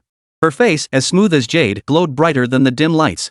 Her long, curled lashes fluttered like dancing butterflies. Her delicate nose was sculpted to perfection, like a 3D model. Especially her moist, rosy lips cherry-like, tempting enough to make one want to take a bite. She tilted her head slightly, stray strands of hair falling softly beside her cheek. This hint of disheveled charm only added to the breathtaking beauty of her face, making it all the more stunning. Wēn Zhiyi seemed to notice Li Yuan's gaze and lifted her head to look his way. Their eyes met, and Li Yuan felt a pang of guilt, quickly averting his gaze and opening his phone to scroll through messages. Wēn Zhiyi knew Li Yuan had been watching her. Far from being annoyed, she lifted her chin in quiet satisfaction, thinking to herself, the streamer sure is a coward. He didn't back down at all when he rescued me from those jocks earlier. Some people were like that, bold and reckless when it came to major issues, yet hesitant and indecisive over minor details. The movie starts in 12 minutes. We can go in now, streamer. Wēn Zhiyi stood up and said. Li Yuan nodded and followed her through the ticket gate. The staff member scanned their tickets expressionlessly, then let his gaze drift blankly over their faces. His mouth opened slightly, as if he wanted to say something. Li Yuan raised an eyebrow. Don't you dare say half price for couples today and then make me do something awkward with Wēn Zhiyi. Hall 7, first room on the right inside. Li Yuan. Reality isn't like a novel, after all. Those imagined scenarios never play out. Just as Li Yuan was about to walk away dejectedly, the staff member suddenly remembered something and called them back. Wait. Li Yuan and Wēn Zhiyi halted simultaneously, turning to face him. Could it be, you're willing to give us the perfect assist? Mario's about to land a 999 critical hit. No outside beverages are allowed in the theater. Your bubble tea can't be brought inside, but you can leave it at the front desk. We apologize for the inconvenience. Li Yuan. Wēn Zhiyi. Dude, what the hell are you? In the end, the two decided to leave their bubble tea at the front desk.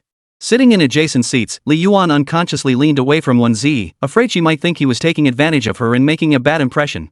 Who in their right mind asks someone out on a date after knowing them for less than a week? And using a method that's practically a threat to get the girl to come out? That's just too much. He glanced back again, only to find. Ha? Half my popcorn is gone? He looked again.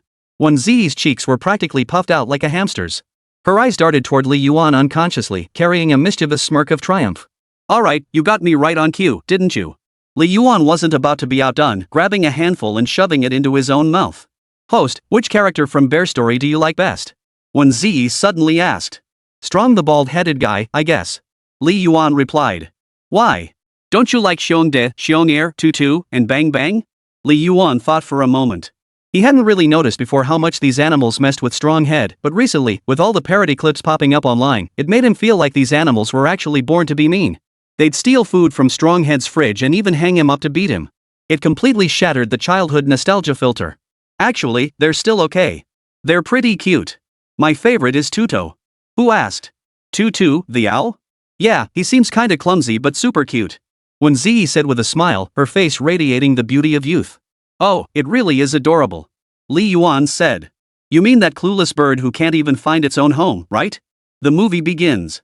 Packed with futuristic tech mechs, aircraft, time machines, and all that jazz. Li Yuan was completely baffled. Wait, isn't this the same bear story movie with the bald lumberjack he watched before? He couldn't help but marvel at how fast movies had advanced. He hadn't watched Bear Outbreak in just a few years, and now it had evolved into this kind of film. Bear Outbreak is seriously awesome. Come to think of it, it was simply because Li Yuan hadn't seen a movie in ages. He recalled the last time being, well, the last time. That time must have been right before he started preparing for the high school entrance exams. During the Dragon Boat Festival, his dad had time off and they went to see a movie together. He couldn't recall the title, but it was some patriotic tale about a group climbing a mountain. Not great. But Dad enjoyed it immensely. He said that once he got promoted and things got easier, with more holidays, he'd spend more time with me. He wanted to experience everything we hadn't yet, theme parks we hadn't visited, movies we hadn't seen, and foods we hadn't tasted. Sadly, my old man never got to fulfill those wishes. In just over a year, everything has changed. Dwelling on it was pointless. Better to just enjoy the movie. Just as Li Yuan reached for the popcorn, his hand accidentally closed around something soft and cool silicone-like, with an incredibly satisfying texture that made him squeeze it involuntarily. This squeeze completely threw Wēn Zhiyi off balance. She'd been planning to sneak a few more bites, but now that she'd been caught, what could she do? She'd just have to accept it. After all, she had already finished her portion. It wasn't that Wēn Zhiyi had a huge appetite, it was simply that they'd both bought small portions about the size of a medium bubble teacup. That little bit of popcorn was gone in 2 bites. Seeing Wēn Zhiyi frozen in place, Li Yuan felt a sudden urge to tease her. He leaned close to her ear with a smirk. Latecomer caught the glutton, huh? 31 The curse of the third meal. Feeling the magnetic warmth of his breath against her ear, Wēn Zhiyi's shoulders tensed. Her cheeks and ears flushed instantly. Thankfully, the dim cinema lights hid her blush, otherwise, she'd deal it practically glowing red. She was bound to be teased by Li Yuan. Come to think of it, this was the first time Wēn Zhiyi had ever been held by a boy her age.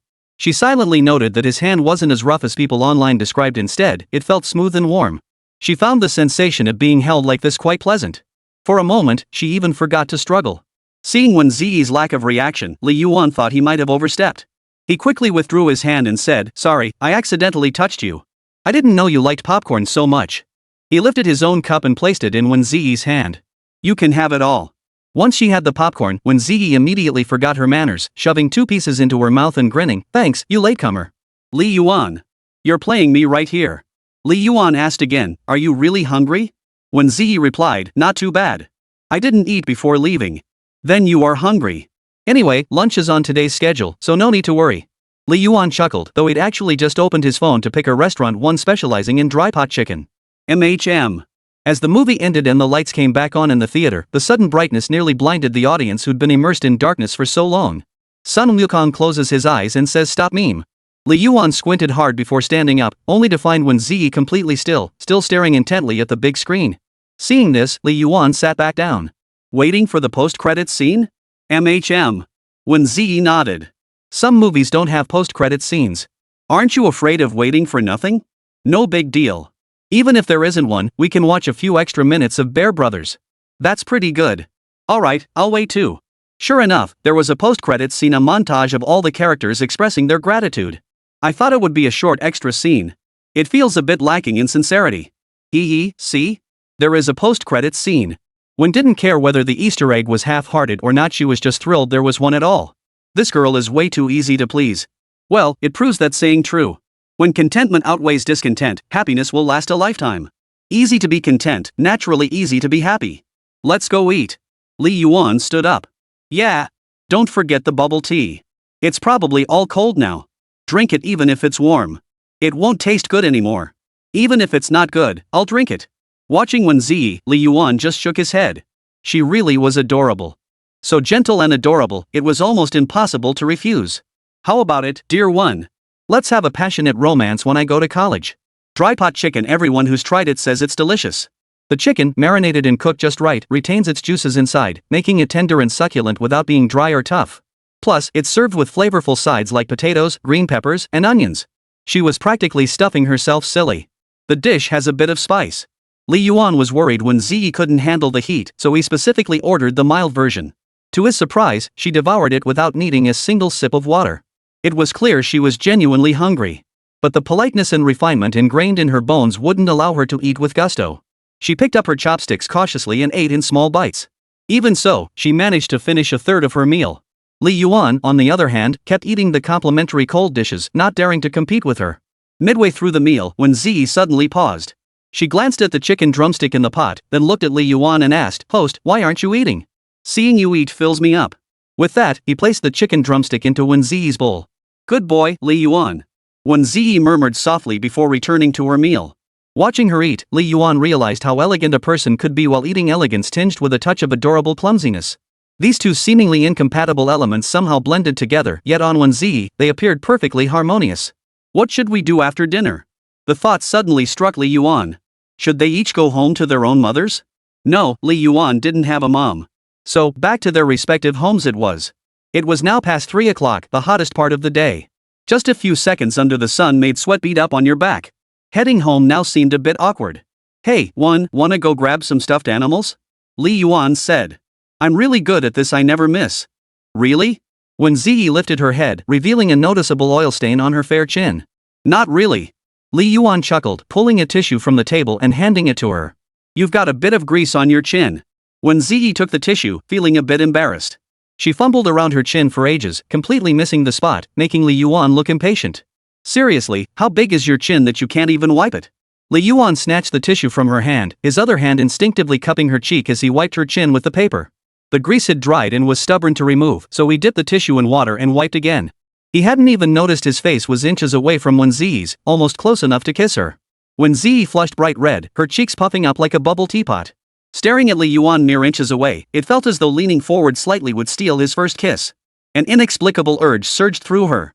But with Li Yuan cradling her cheek, she couldn't move. Her hands hung suspended in midair as her entire body froze, unable to stir. At the same time, she studied Li Yuan's eyes. His gaze was focused and clear, devoid of any distractions, only the single-minded determination to wipe away the grease. Ha! His pupils were brown, not pure black. Wēn Zhiyi had spotted a blind spot. If Li Yuan could hear her thoughts, he'd surely say, "I was born with natural beauty. Not only are my eyes brown, but my hair is too. Much cleaner now." Li Yuan nodded approvingly at Wēn Zhiyi's fair chin. Yet unconsciously, he compared Wēn Zhiyi to Luo Yanran. Wēn Zhiyi had a classic oval face. Her facial contours were soft and rounded, with a perfectly curved chin. Luo Yanran, on the other hand, had a heart-shaped face, her chin so sharp it could pierce a balloon. Come to think of it, didn't this perfectly match their personalities? The gentle grace of the round face, the fierce pride of the sharp one. Li Yuan ate as usual, while Wēn Zhiyi was flushed all over. "Wēn, have you ever heard of a curse? Scary?" Wēn Zhiyi knew this was the opening line of a horror story. She was easily scared and dared not listen. Yet she was also curious. If it's just a little scary, maybe she could handle it. "It's not scary." "Then tell me." They say if a man and woman have shared 3 meals together and still aren't together, they're destined to have no connection in this lifetime. Li Yuan said it casually, not recalling which movie the line came from. It seemed to be Japanese. The plot was something like this: the male and female leads shared every single interest and hobby, yet they still didn't end up together. The reason was simple enough: they only saw their similarities, not their incompatibilities. 32 Group Photo. Hearing this, when Zhiyi bit down on her chopsticks, her eyes widening like round black grapes. She couldn't help but ask, "Really? Li Yuan?" Li Yuan raised an eyebrow and counted on his fingers. "See, we had dinner together with you and your brother during summer break, right? Now this counts as our second meal. If our relationship remains unchanged after the next meal." As he spoke, he noticed Wēn Zhiyi listening intently, completely convinced. Wow, just a casual remark, and she actually believed it. That gullible? Haha, just kidding. That curse was from a movie I watched, a Japanese one called Bouquet of Love. It just popped into my head, so I blurted it out. Don't take it seriously. After dinner, let's head upstairs to the trendy toy store. There's tons to play with in there. I've already bought the tickets, and there's no time limit. Li Yuan buried his head back in his meal. Words spoken without thought, but heard with meaning. Those words were etched deep into Wēn Zhiyi's heart. 3 meals together and still not a couple? Was it just not meant to be? So she'd never have a third meal with Li Yuan? This is like hitting a glitch. Halfway through the meal, the group chat suddenly lit up. Turns out the three sleepyheads had finally woken up sleeping straight through until noon the next day. Who knows if they were just too exhausted from bluing the day before. Group name, for Zhuge Liang's can't beat a stinky cobbler. Wishmaker never poured got beaten by Santa Huang Jiawen. Hey guys, wanna hang out tonight? Rare weekend off. He Jibwa, whatever. Sakurajima Ryukyoko Wang Erjuan, no problem. Wishmaking poor guy beaten by Santa, pure love boy seducing Zhuang's mom Li Yuan. What about you? Why no response? I remember you always go live late at night. We could grab dinner and hang out after 6, no problem, right? Pure love boy seduces Zhuang's mom, not really. Got a side gig. Then we'll plan with old Li next time. We already hung out with him last summer break, so one more time won't hurt. Sakurajima Ryukyoko, where are we going? The three knew Li Yuan's situation and didn't press him. Wish granting poor guy beaten by Santa, the entertainment center near First Elementary School. I think there's a trendy arcade on the 5th floor with pool tables. Alright. Sakurajima Ryukyoko. Seeing Huang Jiawen precisely pinpoint his location, Li Yuan felt a pang of anxiety. But then he thought he and Wēn Zhiyi would probably just hang out in the toy arcade for a bit before leaving. Their schedule should be off, so they likely wouldn't run into each other. Still, why did he have this ominous feeling? Lazy dreamer emoji. Guess Huicheng is just two small high schoolers only have a handful of places to hang out. Then again, that's just how small towns are. You bump into elementary school classmates at a bubble tea shop and end up chatting for a bit. Nothing surprising about that. Suddenly, Li Yuan felt the hem of his shirt tugged gently from the right. Turning around, he saw Wēn Zhiyi patting her little belly, saying somewhat awkwardly, "Host, I can't eat anymore." You finish the rest. Huh? How could a guy eat leftovers? Then give me that half-finished bubble tea too, I don't mind. After dinner, instead of heading straight upstairs, the two of them wandered around the mall for a couple of laps to help their food digest. Throughout, Wēn Zhiyi kept clutching her little belly, as if afraid Li Yuan might see it. She wasn't the skeletal type, but rather had a soft, curvy figure. Her oval face still held traces of baby fat, so her little belly naturally showed after eating. But if she weren't curvy, those two rounded mounds on her chest wouldn't be so exaggerated either. How come it feels like they've gotten bigger in just a week? An illusion? Could they still be developing? It was clear Li Yuan's initial assessment had been dead wrong. This was nowhere near a B cup. At least a C cup. It's just that Wēn Zhiyi usually hides it so well. As they walked, Wēn Zhiyi suddenly stopped, turned her head, and let out two fragrant burps. Her entire face flushed crimson, yet she pretended nothing had happened and strolled forward leisurely. Li Yuan shook his head. It's just burping perfectly normal. Even if you farted, I'd call it a little sweet fart. After walking for a few more minutes, Li Yuan finally spoke up. We can go up now. Okay. Wēn Zhiyi nodded. Arriving at the 5th floor arcade, they could already hear the irritating music blaring from inside before stepping in. After ticket verification, staff strapped wristbands to Li Yuan and Wēn Zhiyi's wrists. They looked like hospital patient ID bands. Each bracelet had a QR code. Scanning it at the entrance machine opened the door. Before Li Yuan could step inside, Wēn Zhiyi tugged at his sleeve. Let's take a photo, streamer, she said. Sure thing. I was just waiting for you to say that. Li Yuan pulled out his phone and opened the selfie camera. He wrapped an arm around Wēn Zhiyi's shoulder, pulling her close, and snapped several selfies of them without even turning on the beauty filter. In the photos, Li Yuan wore a stern expression, looking cool and aloof. That was his usual style for photos. Smiling just made him look silly, like a goofball. As for Wēn Zhiyi, her fair, delicate face was framed by slightly pouted lips, a mix of mild annoyance and bewilderment, but undeniably beautiful. Li Yuan studied the photos on his phone and nodded with satisfaction. Handsome guy, cute girl, what a perfect pair. Wēn Zhiyi still pouted, finally speaking up. Host, I meant to take a picture of the bracelet. But before she could finish, Li Yuan yanked her into a selfie, leaving her no chance to react. Who would have thought a guy could be so eager for selfies? More so than most girls. Little did she know it was all because of Wēn Zhiyi. Who wouldn't be thrilled to take a selfie with a beauty? Even if he ended up looking like a little kid in the photo, it wouldn't matter as long as Wēn Zhiyi looked good. After hearing Wēn Zhiyi's explanation, Li Yuan scratched his head sheepishly. Sorry about that. I misunderstood what you meant. Should I delete it now? Deleting photos was a snap, just a tap of the finger and they'd be gone. There was no need to ask, he was just checking if Wēn Zhiyi minded. Wēn Zhiyi glanced at the photo and grew fonder of it with every look. It was perfectly harmonious. She wasn't really into taking pictures herself.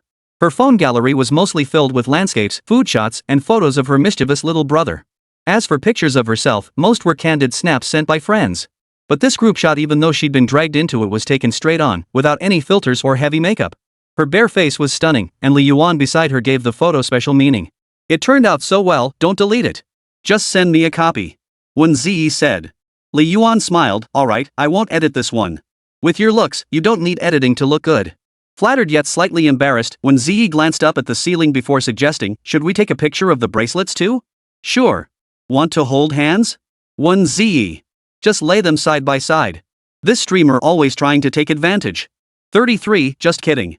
Anyone who's been to the arcade knows it's just the usual stuff: pool, ping pong, video games, bowling, dance machines, and so on. It looks like a lot, but you can go through everything in 10 minutes flat. Li Yuan and Wēn Zhiyi first took a look around and discovered that aside from the live-action CS and claw machines, which required payment, everything else could be played repeatedly. The most shocking part? In a space this tiny, they even had bumper cars. 666. Passing by the punching machine, Li Yuan didn't hesitate. He started with a zero-frame heavy punch, sending the sandbag crashing with a loud thud. The numbers on the display began scrolling before finally settling on a figure. 600. That shouldn't be possible. Li Yuan was baffled. That punch alone could have knocked out a bull. It must have been a machine malfunction. He glanced at Wēn Zhiyi, who was fidgeting impatiently nearby, and chuckled, "Come on, you glutton, give it a try." Wēn Zhiyi pouted, clearly displeased. She clenched her tiny fist, gave a light hop, and delivered a feeble punch to Li Yuan's arm. Annoyed, she retorted, "Latecomers aren't allowed to talk like that." Fine. Li Yuan glanced back at the punch-o-meter. A gentle girl like Wēn Zhiyi probably couldn't pack much of a punch, so he said casually, "Give it a shot. See if you can knock out a cow with one punch." "I can knock the latecomer ghost flying with one punch." Only then did Wēn Zhiyi turn her attention back to the punch bag. As it descended, she clenched her fist, shifted her weight onto her right foot, and prepared to strike. Instead, she ended up jogging up to the bag and delivering a soft, fluffy punch. Pfft, Li Yuan waved his hand dismissively. He'd expected Wēn Zhiyi to surprise everyone with some unexpected strength, like a Mars-powered punch. Watching the numbers on the punch power meter's display spin wildly, the first digit was 0, the second was 9. Li Yuan suddenly couldn't smile anymore. Are you kidding me? A punch from someone with muscle weakness actually started with a 9?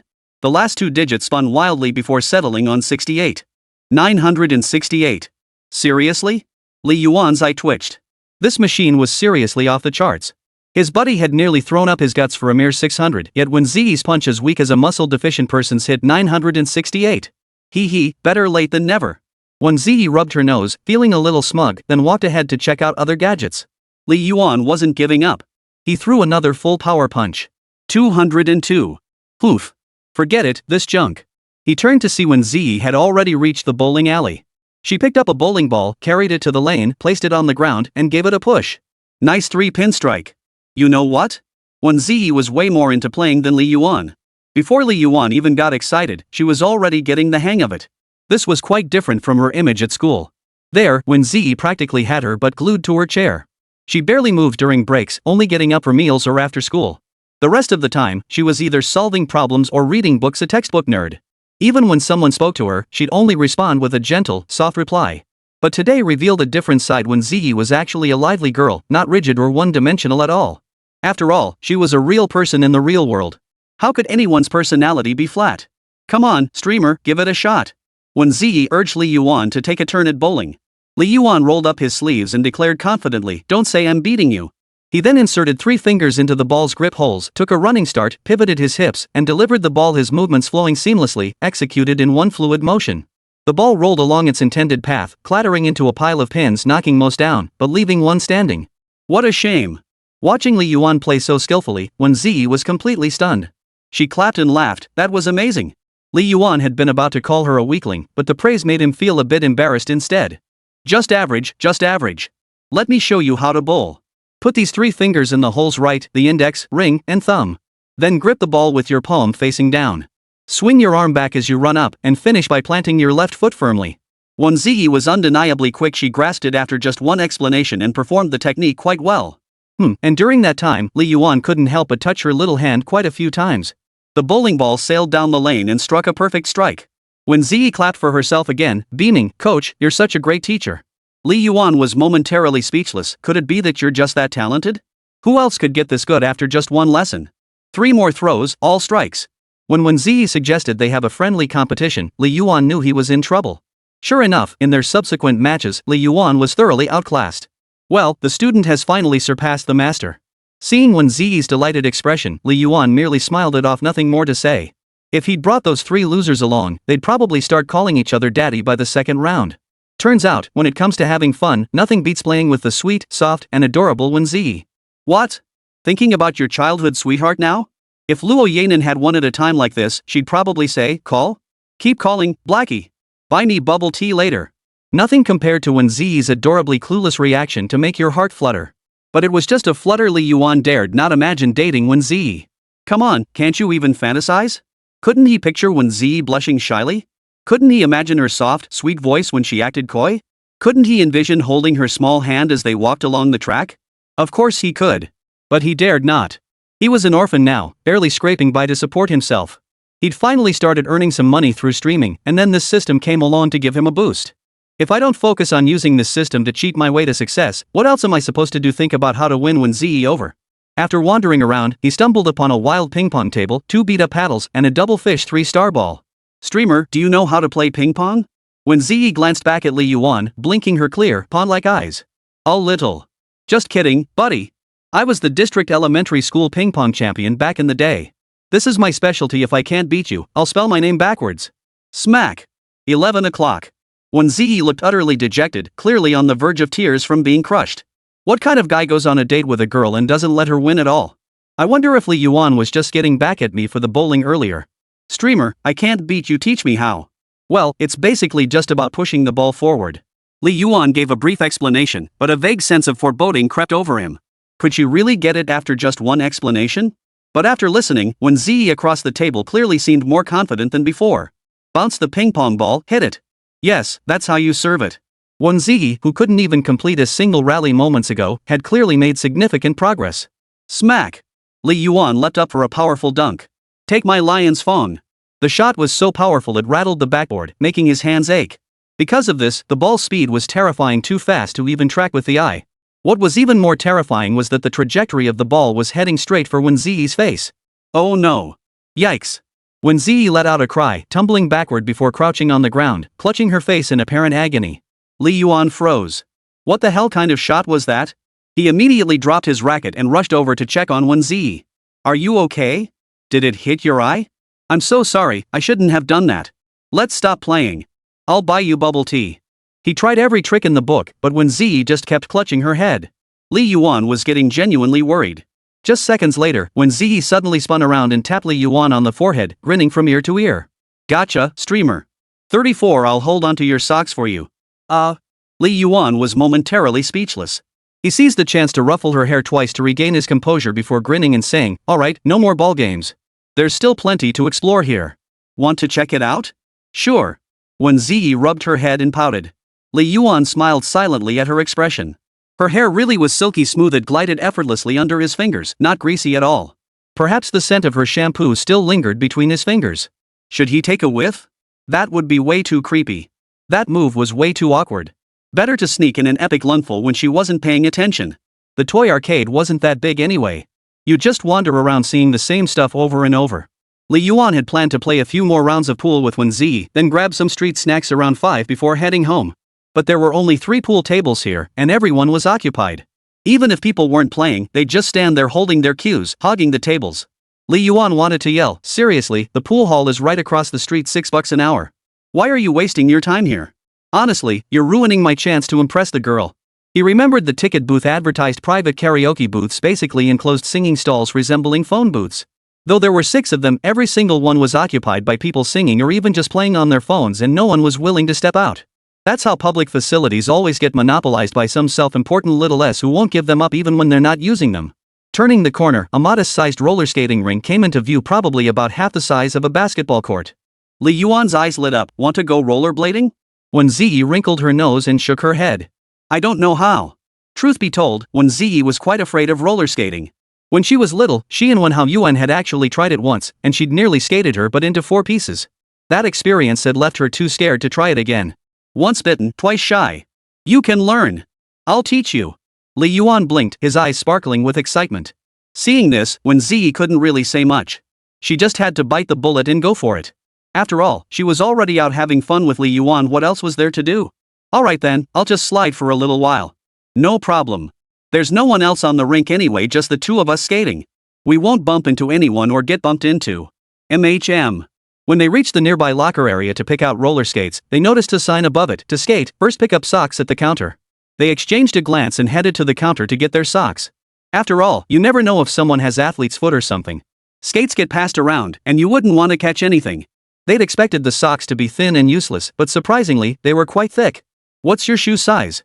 Li Yuan asked. 38 or 39, I guess. Wēn Zhiyi gave an uncertain answer. She always chose size 38 when buying shoes online, but most of them arrived too tight. Yet when trying shoes in physical stores, size 38 always fit perfectly, which was a bit odd. Wow, you're almost 5 feet 7 inches, right? Wearing such small shoes?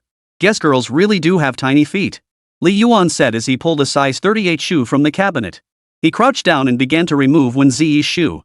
Embarrassed and indignant, Wēn Zhiyi quickly grabbed her shoe, pulling it away as if her skirt had been caught in the wind, a sight that was hard to bear. You wanna bet I can get a girl to touch my feet with just one line? What? You don't believe me? Then watch closely. Recommend to friends, like and save. Can you roller skate? Even if you can, you definitely can't do it as well as me. I've skated countless times. Friends, it's tough to pull off in real life. Wēn Zhiyi puffed out her right cheek before reluctantly letting go. Actually, I can skate. Oh. Li Yuan ignored her and continued removing her shoes. A pair of small feet clad in white socks appeared before his eyes. Even through the socks, he could discern their contours and shape. These were jade feet. I'll take off the socks myself. Just as Wēn Zhiyi reached to remove them herself, Li Yuan stopped her. How could that be acceptable? Putting on shoes is such a ritualistic act. Without the crucial steps of removing and putting on socks, how could it even be called putting on shoes? Li Yuan's gaze was earnest. Please let me handle this. I'll begin. Wēn Zhiyi. Something feels off about this. Li Yuan carefully peeled off the white socks. Beneath them were indeed a pair of delicate feet, skin fair with a rosy glow, no veins visible on the instep, and 10 toes as plump and pearl-like as pearls. Truly jade-like feet. Just as he was about to pick them up and give them a lick. Cough, cough. But if he actually did that, he'd be in real trouble. Right now, he wished he could activate his super memory and etch these flawless little feet into his mind forever. Now that's putting good steel to the blade. Wēn Zhiyi felt Li Yuan's fingers curled beneath her soles, cool and ticklish. Her toes curled involuntarily. She'd lost count of how many times she'd blushed today, but this flush was undeniably intense and unbearably embarrassing. To make matters worse, Li Yuan, whether intentionally or not, even gave her soles a gentle squeeze, further eroding her resolve. Hurry up, streamer, Wēn Zhiyi urged with one eye half closed, making it look like a wink. Oh, okay. Li Yuan almost blurted out, mine's huge, you'll have to endure it. Blame Wu Mofan. Those lyrics are so addictive. After fully lacing up his skates, Li Yuan promptly pocketed the socks he'd gotten from Wēn Zhiyi, clutching them like a treasure. Wēn Zhiyi watched him, utterly dumbfounded. Streamer and I'll hold on to your socks for you. I'll give them back after we're done skating. He then swiftly geared himself up, stood up, and approached Wēn Zhiyi. Seeing her expression, he suspected she didn't even have the courage to stand up. But that suited him just fine. Touching her little feet, then her little hands, rollerblading was the best. He loved rollerblading most of all. Give me your hand. I'll lead you. Li Yuan held out both hands. Wēn Zhiyi pursed her lips and offered her 2 soft, delicate hands. But Li Yuan wasn't about to take advantage of her in front of others. He simply held her fingers gently and slowly lifted her up. Wēn Zhiyi tried to stand up too, but she still looked unsteady. Li Yuan guided her backward as he held her hand. Relax, don't be nervous. Just open and close your feet to move forward. Just as Wēn Zhiyi tried to follow his advice, her body jerked backward violently. She lost her balance completely, startling Li Yuan into catching her waist. They swayed together like they were waltzing. When Wēn Zhiyi finally regained her composure, her cheeks flushed crimson. Roller skating is kinda hard, huh? Li Yuan waved it off with a smile. Not at all. You're so smart, you'll pick it up in no time. Besides, a good teacher makes a good student, and I'm quite the instructor. Seeing Li Yuan's confident assurance, Wēn Zhiyi had no choice but to believe him. At first, Li Yuan held Wēn Zhiyi's hand, guiding her slowly forward to help her get used to the sensation. Later, he simply let go of her hand and waited a meter or two ahead of her. He even clapped like he was encouraging a toddler learning to walk. Come on. Zhiyi, you're the best. Wēn Zhiyi couldn't help but smile. Just then, 2 mischievous kids joined the otherwise empty roller rink. 35, what brat? That's my dad, Sheen. The 2 rascals had come with their mother. No sooner had she laced up their skates than they rushed onto the rink, shrieking and shouting without a care for their mother's warnings from behind. Li Yuan couldn't stand kids who yelled in public places. It was just so uncivilized. But at a skating rink like this, especially with Wēn Zhiyi in tow, he couldn't exactly play judge. At this point, someone might ask, hey, streamer, you're just spouting hot air in your head. In reality, you're just swallowing your anger and not daring to make a peep. Ha! The streamer gave a cold chuckle and said calmly, I am the Heavenly Emperor.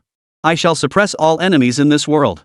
Speaking of which, last time Li Yuan was eating noodles at the noodle shop, he ran into a bunch of bratty kids who kept interrupting his meal and even tugging at his hair. It really pissed Li Yuan off. Just as he stood up to give them a piece of his mind, their mother piped up with an unforgivable line, "He's just a kid." That left Li Yuan seething with rage. He stormed home without finishing his meal. But the story didn't end there. The second time he ate noodles there, he ran into those same kids again. He had a sudden idea. He ordered soup dumplings for the kids, then carefully scooped out the meat filling from several of them. He stuffed them full with the restaurant's super hot chili sauce. To make sure the dumplings looked perfectly normal on the outside, Li Yuan went to great lengths. He made tiny holes in them and sucked the filling out with all his might, nearly passing out from lack of oxygen. But the result was worth it. When he served the soup dumplings to the kids, they didn't suspect a thing. One was savory, 2 were refreshing, and 3 or 4 were so spicy they made them jump. Back at the roller rink, kids everywhere are pretty much the same, all asking for a beating, stubborn as mules, and always with that one mother who spoils them rotten. 2 bratty kids spotted Li Yuan and Wēn Zhiyi, then deliberately stopped to mock them. "Look at this clumsy sister. She's so old and still hasn't learned to skate. How embarrassing. Seriously, shut up. Get lost. Say another word and I'll beat you both to a pulp." Li Yuan waved them away dismissively. Wēn Zhiyi, however, didn't seem to mind. She didn't care what those little brats said. After all, she was the same at school. "Forget it, Li Yuan. Ignore them." Seeing him back down, the 2 from Baiyang grew even more brazen, dropping all pretense. "Idiots. 2 idiots." After hurling insults, they bolted like greased ducks, vanishing at lightning speed. "You know what? Those damn kids were actually pretty good at sliding. What a lack of manners." Li Yuan muttered under his breath before continuing to skate slowly with Wēn Zhiyi. "Host, am I just a bit slow? I'm this old and still haven't learned to roller skate." Wēn Zhiyi suddenly blurted out, seemingly hurt. Li Yuan quickly retorted, Whoa, don't you dare call yourself dumb. You're the star student from First High. If you're dumb, then what about us ordinary kids? We'd be buried in the dirt." "Oh." Hearing Li Yuan's words, Wēn Zhiyi's mood lifted considerably. Though his comforting style was lacking, his heart was in the right place. "I'm actually really afraid of pain," Wēn Zhiyi admitted. "When I was little, I fell while rollerblading. It hurt so much that I never dared to skate again. Everyone has moments like that. Like when I used to suck at gaming, I got crushed so badly I questioned my entire existence. But through hard work, I became a streamer. Some things just take a little effort to overcome. Li Yuan, don't worry. Take it slow. Don't get discouraged. You'll overcome it. You'll learn." Wēn Zhiyi looked into Li Yuan's eyes and felt inexplicably drawn to their unusual brightness. It seemed as if a special spark was hidden within his slightly melancholic gaze. She wondered, how did Li Yuan get through his parents' divorce? How did he endure the strange looks from peers who noticed he had no mother? How did he learn to do laundry, cook meals, and commute to school alone? How did he learn to live independently after his father passed away, to accept pain, move forward, and live well? Perhaps, as he said now, some things could be overcome with a little effort. Take it slowly, don't lose heart, and eventually you'll get through it, eventually you'll learn. But while rollerblading can be mastered with practice, accepting the loss of a loved one is a lifelong ache. Beyond numbness, what kind of overcoming is there? At this thought, Wēn Zhiyi suddenly felt an urge to hug Li Yuan. But then Li Yuan suddenly blurted out, "Those damn kids just knocked the roadblocks flying." Wēn Zhiyi was flustered. She'd save her pity hugs for another time. "You idiots. You think you can skate better than us?" The 2 little brats approached Li Yuan again, arms crossed, faces full of disdain. On any other day, Li Yuan would have charged right in. He was confident in his skating skills. Back in the day, he skated way harder than these kids, hurtling down steep slopes and nearly getting sent to the other world by trucks more than once. If it came down to a race, he might not lose. But now? Nah, forget it. He'd just wait until he was out of sight and then give them a good thrashing. Get lost. Li Yuan cut them off bluntly. "Chicken, ha! Knew he wouldn't dare." The 2 brats ran off to do a few more laps. Every time they passed Li Yuan, they'd hurl an obscenity, like completing a mission. It was enough to stir up Li Yuan's split personality. "Buddy, get out of here fast, my split personality is about to surface. Sit down right now. I'll go a few meters ahead. Be careful sliding over." Seeing the moment was right, Li Yuan released Wēn Zhiyi's hand and slid backward a distance. This time, he let Wēn Zhiyi slide much farther than before. The height was at least 4 or 5 stories. He encouraged her, "Go for it." Gathering her courage, Wēn Zhiyi recalled Li Yuan's instructions, leaned forward to lower her center of gravity, feet splayed outward as she moved forward. Then, like a toddler taking its first steps, she began moving forward in an awkward, wobbly manner. Very good. Just a bit off balance. Just as Wēn Zhiyi slowly glided toward him, the 2 mischievous kids completed their lap and slid up to them to take on their task. Seeing Li Yuan release Wēn Zhiyi, the 2 troublemakers swiftly moved behind her. Exchanging a mischievous glance, they grinned and gave her back a sudden, hard shove, sending her off balance. Wēn Zhiyi stumbled forward and Li Yuan immediately cursed, "Damn it, you two little bastards." But he didn't forget to rush forward, spreading his arms to catch Wēn Zhiyi. As Wēn Zhiyi crashed into his arms, a thought flashed through Li Yuan's mind, "What brat? That's my godfather." Still, their nature remained unchanged. "You." The scent of jasmine filled his nostrils first, followed by a powerful impact that nearly knocked his guts out. Simultaneously, he swiftly adjusted his stance, planting his heels firmly to steady himself. Only then did he manage to avoid crashing to the ground while holding Wēn Zhiyi soft and fragrant in his arms. 36 Let you two drink your fill. Hey, you know what? You're absolutely right. Girls like Wēn Zhiyi might look soft and fragrant, but holding her actually felt just that way. Especially the scent. He could smell her fragrance from afar, but now, holding her close, his nostrils were filled with the sweet, intoxicating aroma of her shampoo, so potent it made his eyes grow hazy. And there were two distinct curves that stood out more than the rest. She definitely wasn't a B cup after all. He'd underestimated Wēn Zhiyi. A genuine C cup. Li Yuan nodded silently, unconsciously tightening his embrace around Wēn Zhiyi. Who wouldn't love a girl who was soft and sweet? He truly couldn't bear to let her go. Wēn Zhiyi felt like a red-hot teapot right now, her body temperature rising rapidly. It felt like steam was already starting to rise from her head. She wished she could find a crack in the ground to crawl into right now. Bad kid. It's all that naughty boy's fault for bumping into her. Bad boy, bad boy. She tried to get up, but her skills were still lacking. Her feet slipped again, making escape impossible. Fine, fine.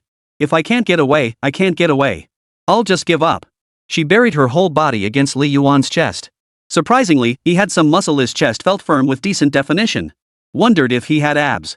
Maybe I should feel my way down? But that's not proper. Wēn Zhiyi, what are you thinking? After helping Wēn Zhiyi up, Li Yuan couldn't help but admire her blushing face once more. He really wanted to cup her oval face in his hands. Ahem. After savoring Wēn Zhiyi's bashful expression, Li Yuan turned his gaze to the two little rascals. His temper flared instantly. Damn it, what would have happened if your old man hadn't caught Wēn Zhiyi? But seeing how dotingly their mothers fawned over those two idiots, he knew going to them would be pointless. Guess he'd have to resort to some underhanded tactics. After walking them off, Li Yuan reluctantly returned the tea-soaked socks to Wēn Zhiyi. After all, she remembered them. If she hadn't, he genuinely planned to keep them. Sitting on the sofa by the door, Wēn Zhiyi sipped her sweet drink, still reeling from the shock and the lingering embarrassment of throwing herself into his arms earlier. The conflicting emotions made her cheeks flush apple red, yet her expression remained blank and dazed. Watching the two little rascals enter the restroom, Li Yuan gave a mischievous chuckle and said to Wēn Zhiyi, "I'm going to the bathroom. Afterward, let's grab some snacks and head back. It's getting late." With that, Li Yuan stepped into the restroom. Of the 5 stalls, only 2 were occupied. Who else could it be but those two from Biao? Li Yuan retrieved a broom and mop from the nearby storage room, wedging them against the 2 door handles. After ensuring they were firmly stuck, he picked up the hose and turned on the faucet. He knocked on the door, feigning ignorance. "Heh, anyone in there?" "Yeah, you idiot." It was the voice from Bayang. "Then I have no choice." He turned the tap to full blast, placed the hose over the handle, and began flooding the inside with water. As everyone knows, when you're at your most vulnerable. Getting doused with water at that moment was as unbearable as British police entering a police station. For Chengdu folks, let's rephrase it. "Ah, you idiot. There's someone in there, someone. Oh, I know that. I'm doing it on purpose. You." The brat started banging on the door like crazy, but Li Yuan had already blocked it solid, utterly useless. "Damn it, what the hell are you doing? Stop flooding the stall." The brat in the next stall started yelling too, because water was already flooding over from the adjacent stall, and he couldn't hold it any longer. Calm down, calm down. Everyone gets their share." With that, Li Yuan shoved the hose into another stall. Let those brats drink their fill. These kids, just like the ones before, started banging on the door and pushing it relentlessly. Unfortunately for them, Li Yuan had wedged the broomstick in place so tightly, they didn't stand a chance. "Ah! Mom! Mom!" The 2 kids screamed in unison, but no matter how loud they yelled, it was useless. Li Yuan had the door shut tight. Their mom was still singing her heart out in the KTV booth. How could she possibly know her 2 precious kids were drinking water? "You're the guy who skates. Let us out, and I won't tell Mom." "Oh, really? For real, for real? Please, bro. Pretty boy." The kids realized brute force wasn't working, so they switched tactics and started begging for mercy. "Oh, you're calling me handsome now? Well, I guess I have to admit it, I really am handsome." Li Yuan grinned. "But I'd much rather you call me Dad. Get lost, shrimp head." The 2 brats had no comeback, so they started yelling again. The noise annoyed Li Yuan. Li Yuan shook his head. Looks like they still haven't had enough. He then connected another hose, letting the 2 children from beyond drink their fill. The 2 cubicles bawled and squealed with delight, as if they were dancing inside. After finishing, Li Yuan clapped his hands, exited with a flourish, and placed the cleaning in progress sign at the door so the children could drink a little longer. Seeing Li Yuan emerge, Wēn Zhiyi stood up. Where are you heading next? She had actually booked a light rail ticket departing in just over half an hour. If Li Yuan wanted to linger longer, she wouldn't mind rescheduling her ticket for a later time. Li Yuan thought for a moment and said, let's go to Sky Street. There's plenty to eat there, and it's about the right time. We can grab some things to take back. Okay. Wēn Zhiyi glanced at Li Yuan's pant legs and sleeves, noticing several wet patches. Could it be that? She couldn't help but ask, you're soaked in a big patch. What happened? Li Yuan spread his hands. Nothing. Oh, right, I ran into those two kids on rollerblades earlier. I bought them some drinks. Drinks? They bullied me like that, and you still bought them drinks? Strange streamer. Wēn Zhiyi didn't think much of it. She pulled out a pink-scented tissue from her pocket and wiped the water droplets off Li Yuan's face. Her movements were so natural that Li Yuan couldn't help but flinch. Ms. Wēn, this is... Her words were cut short by a shrill scream from behind. Holy crap! Who did this? Li Yuan and Wēn Zhiyi turned around simultaneously to see the two troublemakers' mother dragging out two drenched, unrecognizable figures, her face twisted with fury. The two kids, now water monkeys, were spitting water everywhere. Spotting Li Yuan, they jumped up again. Damn it, you bastard! Unfortunately, their mother didn't get the hint. She just beat them senseless without a second thought, the smacks echoing through the air. I'll have to wash all these clothes when I get home. Just you wait, I'll beat your bottoms black and blue. You'll pay for this. Li Yuan was laughing so hard he could barely breathe. Seizing the moment, he whisked Wēn Zhiyi away at top speed, only daring to stop once they reached the Celestial Street. Otherwise, if they got caught, who knows how much trouble they'd be in. Wēn Zhiyi witnessed the entire scene. Combining it with Li Yuan's earlier words about treating two little rascals to water, she knew exactly what he'd done without needing to think. The thought that Li Yuan had done it to vent her frustration made her inexplicably happy. She grinned, revealing two rows of pearly white teeth, her eyes crinkling with amusement. You're quite the troublemaker, aren't you? Li Yuan curved his lips into a faint smile. When you come out to play, you can't just go back home bottling up all that pent-up frustration. Let's grab something to eat, then head back. Yeah. They picked up some snacks, and before they knew it, it was past 5 o'clock. When he dropped Wēn Zhiyi off at the station, she chattered nonstop, recounting everything that happened today. Clearly, she was thoroughly satisfied with this date. If you're satisfied, let's do it again next time. When the bus pulled in, Wēn Zhiyi had to board. But she still looked back at Li Yuan with reluctance, waving her hand and saying, Host, I had so much fun today, more fun than ever before. See you at school. Bye. This date had truly ended perfectly. Li Yuan waited a moment before the familiar, crisp echo finally rang in his mind. 37 This girl outshines Louis Fei. Ding. Mission, complete a pleasant date with Wēn Zhiyi completed. Reward, 2 WRMB. The system notification flashed through his mind. Li Yuan hurriedly opened his phone to check his bank balance. Sure enough, it now read 254,302. This system really does transfer money fast. Gaining 20,000 yuan in one go felt somewhat surreal to Li Yuan, but with the balance staring back at him, what else could he doubt? First, he'd replace the family's refrigerator. That old thing was practically useless. The rest he'd stash in his savings account to earn some interest. Tonight, he'd treat himself to a fancy dinner out. No live stream tonight. He still had to go to his convenience store part-time job to avoid losing perfect attendance.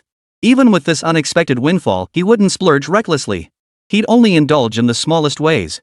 Occasionally, he'd treat himself to a little break just to relax, making life a bit more comfortable. As for extravagant spending, that's not something he'd dare do. Revenge spending is something you see in TV dramas. 20,000 yuan is enough to cover his living expenses for the year. And it was precisely these 20,000 yuan that would likely make this year much easier. A heavy weight lifted from Li Yuan's heart, and the suffocating pressure of daily life finally began to dissipate. The gloom on his face faded away, replaced by a smile and a sense of openness. Monday. The students in the classroom were all as if drained of vitality, either drowsy or snoring with their heads on their desks. High schoolers were mostly like this: never enough sleep, never-ending lessons to catch up on, dark circles that never faded, and homework that never seemed to end. As for the kind of vibrant youth depicted in TV dramas, where the male and female leads embark on sweet romantic adventures, well, that sort of thing simply wouldn't happen at a place like Second High School. High schoolers' minds couldn't hold much beyond studying, eating, and counting down to vacations. Li Yuan, Class 20's sole supply officer, entered the classroom and gently placed breakfast on the lectern. The students, like rice stalks swaying in the wind, all lifted their heads in unison. Li Yuan's here, wake up, breakfast's served. Oldly, I've got the Super Promax handheld pancake with freshly ground soy milk. Mine's the runny bowel combo. The classroom, which had been dead quiet moments ago, suddenly came alive because of one supply officer. They grabbed their breakfast and returned to their seats to devour it. In just a few seconds, they were done. Glancing at the clock, there were still 3 minutes left for morning reading. Time for a quick nap. Wēn Zhiyi wasn't at her desk, but her water cup was gone. She must have gone to get water. When Wēn Zhiyi returned, she saw a cup of soy milk tucked under her desk. Glancing at Li Yuan, who was practically turning into the Hulk from eating so much, she offered a faint smile. Morning. Morning. Things were definitely different at school compared to outside. People were much more reserved. True. With so many people in the class, any hint of closeness between a boy and a girl would get them tied up by those terrifying CP fanatics. Or brothers would tease each other so much that eventually, the two would have no choice but to be together. Of course, that only happens if both parties are good-looking and get along reasonably well. If neither condition is met? Just wait for people to cut ties with you. Today's Monday, we can get our water and meal cards. Li Yuan suddenly remembered and mentioned it. I'll go during the third period break, Wēn Zhiyi said. The third period break is 15 minutes, 5 minutes longer than usual. Sure. Want me to go with you? I know my way around there. Wēn Zhiyi hesitated for a moment before nodding. Sure. After all, Li Yuan was the only person she knew in the class, and getting a meal card wasn't a big deal. This wasn't outside. They had to avoid any appearance of impropriety. So that morning, both of them tacitly avoided mentioning what had happened over the weekend. Soon, the third period ended. The students in the class had long been bursting with excitement, especially the three from Bia County, Huang Jiawen and the others. Old Li, the shop. Wang Erdu, I want uni president old jar pickled cabbage beef noodles. The tangy cake is unbelievably awesome. He Jibwa teased from the side. Old man, pickled cabbage noodles. The sourness is so intense, you won't believe it. I'm not going. I've got stuff to do. Li Yuan declined. The three paused, then suddenly lunged forward, staring intently at Li Yuan. 3 pairs of eyes brimming with confusion, suspicion, and irritation. Li Yuan felt uneasy under their intense gaze, frowning at them. What the hell is wrong with you guys? Wēn Zhiyi had just stepped out to use the restroom, otherwise, Li Yuan wouldn't have dared say that. Wang Erjuan's lips curled up slightly as he said indifferently, let's talk then? Wasn't it obvious? He couldn't get him out on weekends, and now during the big break, he wouldn't even budge when called to the shop. Huang Jiawen shrugged his shoulders. When your brother starts drifting away from you, you know he's gone to be a dog for some woman. How about we just carry him over? He Jibwa raised an eyebrow, grinning mischievously. I'd say no. Seeing the three about to act, Li Yuan quickly backed down. No way. Guys. Please spare me. This is just this once. Spill it. Who did you talk to? If you don't give us a straight answer, you'll get a taste of our triple team elbow strikes. Huang Jiawen threatened with an elbow strike. Li Yuan blurted out a lie. Lui Fei. Huang Jiawen withdrew his elbow, his expression softening into neutrality, even tinged with approval. Oh, I see. Lui Fei is acceptable. Seeing Huang Jiawen's spineless reaction, Jibwa flew into a rage, leaping up to deliver a flying kick that nearly folded the kid in half. Are you out of your mind? You believe everything he says? Huang Jiawen rubbed his butt and chuckled. Just kidding. Like this kid could actually find Lui Fei. No sooner had he spoken than Wēn Zhiyi appeared at the classroom door. She walked up to Li Yuan, glanced at the group, grabbed her student ID card, and walked out. Before leaving, she added, keep chatting. I'll wait for you at the classroom door. Oh? Wang Erdu immediately started being sarcastic. You're waiting for me at the classroom door? I never would have guessed, old Li. You say you don't know how to date, but are you actually planning to win Wēn Zhiyi over in a week? Fine, if he really had something to do, they wouldn't bother him. He Jibwa didn't mind though. He genuinely respected Li Yuan not just for standing up for him when they skipped class to play basketball, but also for bringing breakfast every single day without complaint for the past 6 months, charging a fair buck for the ride. That alone was impressive. Otherwise, the two of them wouldn't have gotten along so well. So that's it, that's how it is. No wonder our old friend has been cold to us. Turns out he's found a partner. Ha! Huang Jiawen covered his face and laughed wildly, looking almost mad. Somewhat like Sasu, ha! I say this girl outshines Lui Fei. Then he slapped Li Yuan's shoulder with a loud smack. My fellow cultivator has good taste. Alas, we wandering cultivators can only live in solitude, never finding a Dao companion. But the great Dao knows no bounds. Cut the crap and let's get moving. We're wasting time. He Jibwa grabbed his head by the arm and dragged him away, too lazy for further words. Wang Erdu gritted his teeth. Damn you, brother Yuanshin. I, Erdu, will find my beloved someday. Wah! Li Yuan's mouth twitched. Feels like I've met a couple of idiots. 38 marry me. The campus of No. 2 High School was quite large. Walking from the dormitory area to the academic buildings took about 7 or 8 minutes, not counting the time spent going up and down stairs. High schoolers didn't really grasp distance, they only had a sense of time. The walk from the academic building to the administration building took about 5 minutes, probably just a few hundred meters.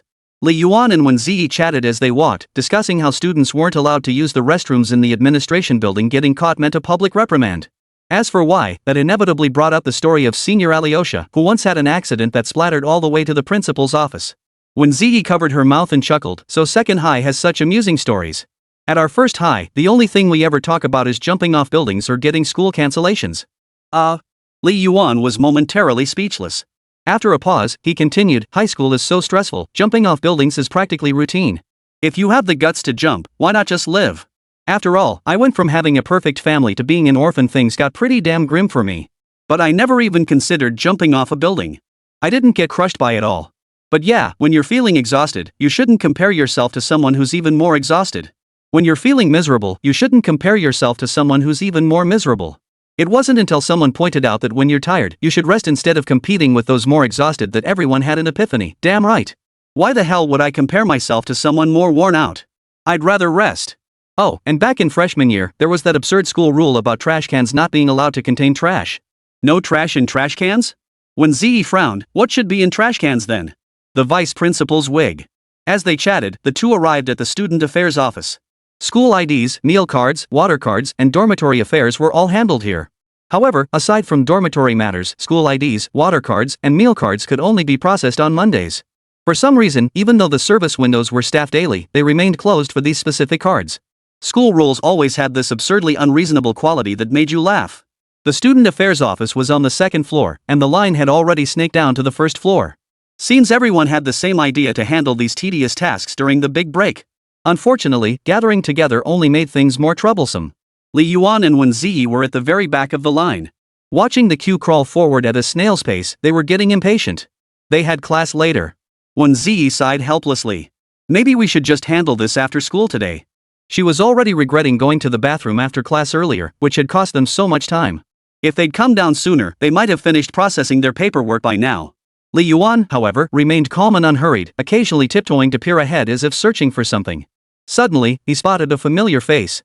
With a faint smile, he took Wēn Zhiyi's school ID and said, it's still too early to go back. I have a plan. Ha? Li Yuan sauntered to the front corner, gently tapped a petite girl with glasses on the shoulder, and grinned, what a coincidence, Zheng Siki. Holy crap, Li Yuan. The girl named Zheng Siki looked utterly surprised, clearly delighted by Li Yuan's appearance. Haven't seen you much since we were split into classes in freshman year. Everyone said you got into the honors class or rocket class because of your good grades. But most of our class ended up in honors, just never saw you. Which class are you in now? Last semester when your essay was circulated school-wide as a model answer, I meant to ask you for the answer sheet to see it, but I just couldn't find you. Zheng Siki had been Li Yuan's classmate for half a year in freshman year, and they'd even sat next to each other for over a month, so they were quite familiar with each other. I'm in class 20. I chose the full text option and got assigned there, Li Yuan said. Ha? Your grades got you into a regular class? Zheng Siki looked utterly incredulous, convinced Li Yuan was joking. Whatever. I'll just retake the placement exam in 2 months and get promoted. What brings you here? Li Yuan cut straight to the point. They were close enough to skip small talk. I lost my meal card and came to get a replacement. What about you? Helping a friend get meal cards and water cards. Li Yuan handed Wēn Zhiyi her student ID and 200 yuan in cash. Do me a favor and get a meal card. I'll treat you to breakfast later. Processing meal and water cards costs 20 yuan, and reissuing them costs the same. Here's 200. After the card fee, you'll have 180 left. Loading it all onto the card should cover a week's worth of meals. If it's not enough, you can ask Brother Yuan Shen. Brother Yuan Shen will make you sell your ass. Sure thing. I'm in class 15, remember to deliver it. Zheng Siki grinned as she took Wēn Zhiyi's student card in cash. To put it bluntly, if you want to get through the line quickly, you have 2 options. First, pretend you were born yesterday, make yourself unselectable and start cutting in line aggressively. Of course, this includes cutting in front of your friends. The second? Ask someone to pull strings for you. Li Yuan got lucky this time, or rather, his sharp eyes spotted his former classmate Zheng Siki right away, solving the problem perfectly. Anyway, processing 2 meal cards stacked together wouldn't take much time. Zheng Siki instinctively glanced at the large photo on the student card. Her eyes lit up, and she immediately turned gossipy. This girl is really pretty. Is she your girlfriend? No. Li Yuan replied, my eyes are only for studying and money. 6. Zheng Siki, speaking of which, this girl looks so unfamiliar. Her name is pretty too. Could she be that legendary transfer student from first high? Zheng Siki was well connected, nicknamed Little Messenger back in freshman year, so naturally she knew about the transfer student from first high. Exactly. Li Yuan didn't hide anything. He glanced back at Wēn Zhiyi behind him, then looked at Zheng Siki and said, I'll head out first. I'll wait for you downstairs. Got it. Zhang Siki was efficient. She emerged shortly after her friend and immediately spotted Wēn Zhiyi staring blankly at a leaf while sitting on the stairs. She was instantly stunned by Wēn Zhiyi's beauty. Time seemed to freeze in that moment. The surrounding atmosphere blurred into a hazy frosted glass, yet Wēn Zhiyi stood out with frightening clarity. Her gentle features, fair complexion, and thick, cascading hair gently swaying in the breeze made it impossible to look away. Damn, is this a fairy? She's a million times prettier than the model on my student ID. Love at first sight, no words needed. She marveled inwardly. All set? Li Yuan stepped forward. Zhang Siki flung the meal card at Li Yuan and strode straight up to Wēn Zhiyi. This startled Wēn Zhiyi. Before she could react, a little girl suddenly appeared before her, her eyes sparkling as she stared intently. Unaware of the peculiar look in Zhang Siki's eyes, Wēn Zhiyi nodded politely with a smile, her voice slightly stiff. Hello. Li Yuan had mentioned earlier that he'd asked a friend to help with the meal card, so this little girl must be the friend he'd referred to. But the way she was looking at her seemed a bit too intense. A sudden realization struck Li Yuan, sending a chill through his body. Oh no, my white moonlight. Zhang Siki held out the school card with both hands, leaning forward as she said, please marry me. 39 because I'm kind. Li Yuan slapped his forehead, stunned. He'd completely forgotten Zhang Siki was a lesbian. Otherwise, they wouldn't have been able to connect when they were deskmates. This girl was great in every way, open and generous, but her brain just wasn't quite there. Could it be you're also a queer? That was the first thing Zhang Siki said to Li Yuan. After that, the conversation spiraled out of control. They dared to talk about anything and everything. Wēn Zhiyi was completely flustered. What the hell? Getting a meal card turned into a confession? Or, did he confess to a girl? Is this appropriate? She looked helplessly at Li Yuan, who got the message and prepared to kick Zhang Lala away. Fortunately, Zhang Lala quickly snapped back to her senses, clearing her throat twice, her face already flushed. Seriously, why are you blushing like a bubble teapot? Sorry, I got excited. What I meant to say was, could I get your contact info? Zhang Lala actually flushed slightly, her gaze darting nervously around Wēn Zhiyi's body. Every time their eyes met, she'd pull away as if electrocuted. Ha, that really made this humble lady laugh. Wēn Zhiyi took the school ID card and said, sure thing. Just as Zhang Siki reached for paper and pen, a voice cut through her daydream. I don't approve. Li Yuan suddenly appeared between them, arms crossed, face stern. I thought you had a boyfriend? Boyfriend? Wait, let me get this straight. You're saying she's a lesbian but still has a boyfriend, and now he wants to confess to Wēn Zhiyi? Unbelievable. But Zhang Siki just sneered dismissively, I have a boyfriend, but no girlfriend yet. Then she handed Wēn Zhiyi a pen and paper, her expression pure temptation. Get lost. You two-faced love dog. Li Yuan quickly dragged Wēn Zhiyi away from the scene. No way was he getting involved with this terrifying lesbian who also had a boyfriend. Besides, even if Wēn Zhiyi were dating, she wouldn't go for a girl, she'd at least pick a handsome guy like Li Yuan. Terrifying. Lesbians are terrifying. Bisexual lesbians are even scarier. Just as Li Yuan dragged Wēn Zhiyi away, Zhang Siki adjusted her glasses. A flash of white light glinted off the lenses, obscuring her gaze. Li Yuan, you actually want to steal my love? Interesting. But I already know which class Wēn Zhiyi is in. Wēn Zhiyi, she'll be mine. J.E. She walked back to the classroom building, grinning like a fool. Watching Li Yuan speed ahead, Wēn Zhiyi was utterly baffled. He'd just asked for her contact info, why such a huge reaction? Especially since he was a girl. Could it be jealousy? Looks like it. Wēn Zhiyi felt an inexplicable thrill of satisfaction. Though Li Yuan usually seemed indifferent about everything, he couldn't keep his cool in a situation like this. Guess my charm is just too irresistible. But why is he jealous over a girl? That's beyond me. Whatever. He's jealous, right? Right? Watch out for Lala, don't let her turn one into a softie. Li Yuan said with a serious expression. Lala, what does that mean? Aluminum conduit. Wēn Zhiyi. In her world, this term seemed to have never appeared before. Perhaps in the near future, she would be utterly overturned by this very word. Lunchtime break. Li Yuan had no choice but to eat with three losers. If he stood them up too often, he'd really get isolated by these guys from beyond. The four of them stood there like soldiers, eyes fixed on the stir-fried green peppers and pork in front of them, praying that by the time their turn came, it wouldn't have been devoured by others. As they stood waiting, someone suddenly stepped forward from the back of the line. Judging by his sleeveless shirt, studded shoes, and skin as dark as a black man's, it was clear this guy from Bia was an athletic student. He tiptoed over to a familiar face, grinned, and made a move to cut in line. The four heavenly kings couldn't stand it. Normally, if they were alone, they'd have to swallow their pride and take the loss. But with all four of them together? Who's gonna back down? Just as they were about to unleash a torrent of curses, King Yijibwa beat them to it with a lightning-fast opening move. Yijibwa, cut in line and I'll make you fly. The dark-skinned athlete was about to explode, but one glance at Yijibwa's towering 6-foot frame instantly cooled his temper. He spat and obediently fell back into line. The other three could only give him a thumbs up in response. With chicken neck around, no one dared cut in line. Soon it was Wang Erdu's turn to get his meal. Little Bai, for some reason, wasn't grabbing the green pepper stir-fried pork that everyone else was eyeing greedily, afraid they might miss out. Why skip the stir-fried pork with green peppers? Huang Jiawan asked. Wang Erdu grinned. Don't you guys know? Lucky 666. You must have worms in your brain, Li Yuan remarked from behind. Get lost. Ergo glanced at Lu Sisi behind him and said, that's because I'm kind. He hobbled over on two dog legs to join Lu Sisi's table. What a bootlicker, Huang Jiawan remarked. Lu Sisi doesn't like green peppers, so Erdu avoids them at her table to make a good impression. Li Yuan retorted, you know what? For someone who usually loses interest after 3 minutes, he's actually sticking with it pretty long this time. Ijibwa scoffed, long my ass. He saw Lu Sisi's best friend last time and thought she was prettier, so he switched targets. 6. If you spot a pretty girl, don't rush to target her. Her best friend might be even prettier. Who'd have thought Ergo actually followed the old master's advice? Guess he'll finally get a girlfriend? The three of them got their food and headed to eat. Huang Jiawan suddenly spoke up during their chat, oldly, I've decided not to transfer classes. Sorry about that.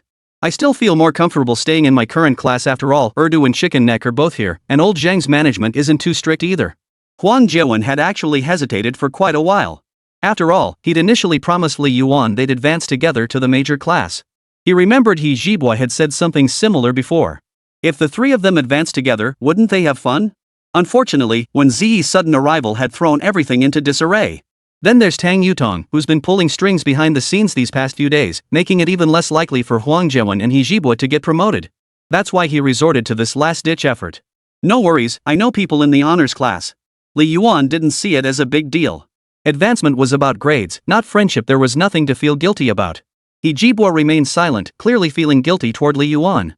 The once relaxed atmosphere had turned somber because of the promotion issue. Reaching for distant goals while neglecting the obvious wasn't the right choice.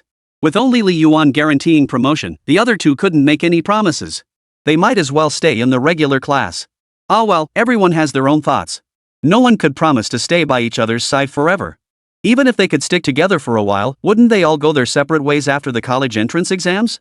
Getting used to parting early is a lifelong lesson. After just a couple bites, Li Yuan suddenly felt a girl sit down beside him so close that her butt was practically touching his. Damn, is she that forward?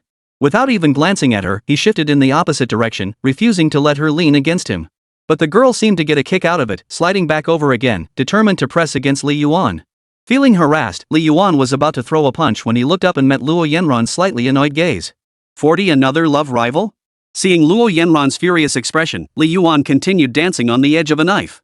He snatched a chicken drumstick right off her plate and began eating it nonchalantly, savoring every bite. This suicidal act left Luo Yenron dumbfounded. She tilted her head in utter disbelief. What? Are you out of your mind? Li Yuan took a big bite before snapping back to reality. Ha? I thought you didn't want it. Here, take it back. He placed the now bare-boned drumstick back onto the plate. Luo Yenran froze, then in the next instant, a pair of merciless iron hands clamped around Li Yuan's neck.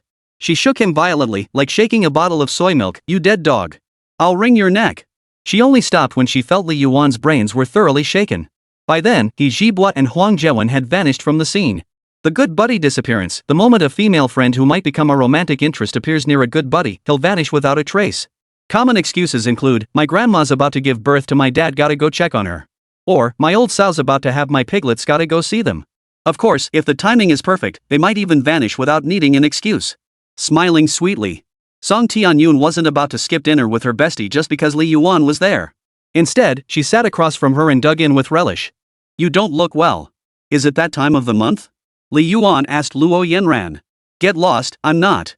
Luo Yenran propped her head up with one hand while poking at the food on her plate with chopsticks. Yanan's been chasing after this senior in high school lately, Luo Yanan explained.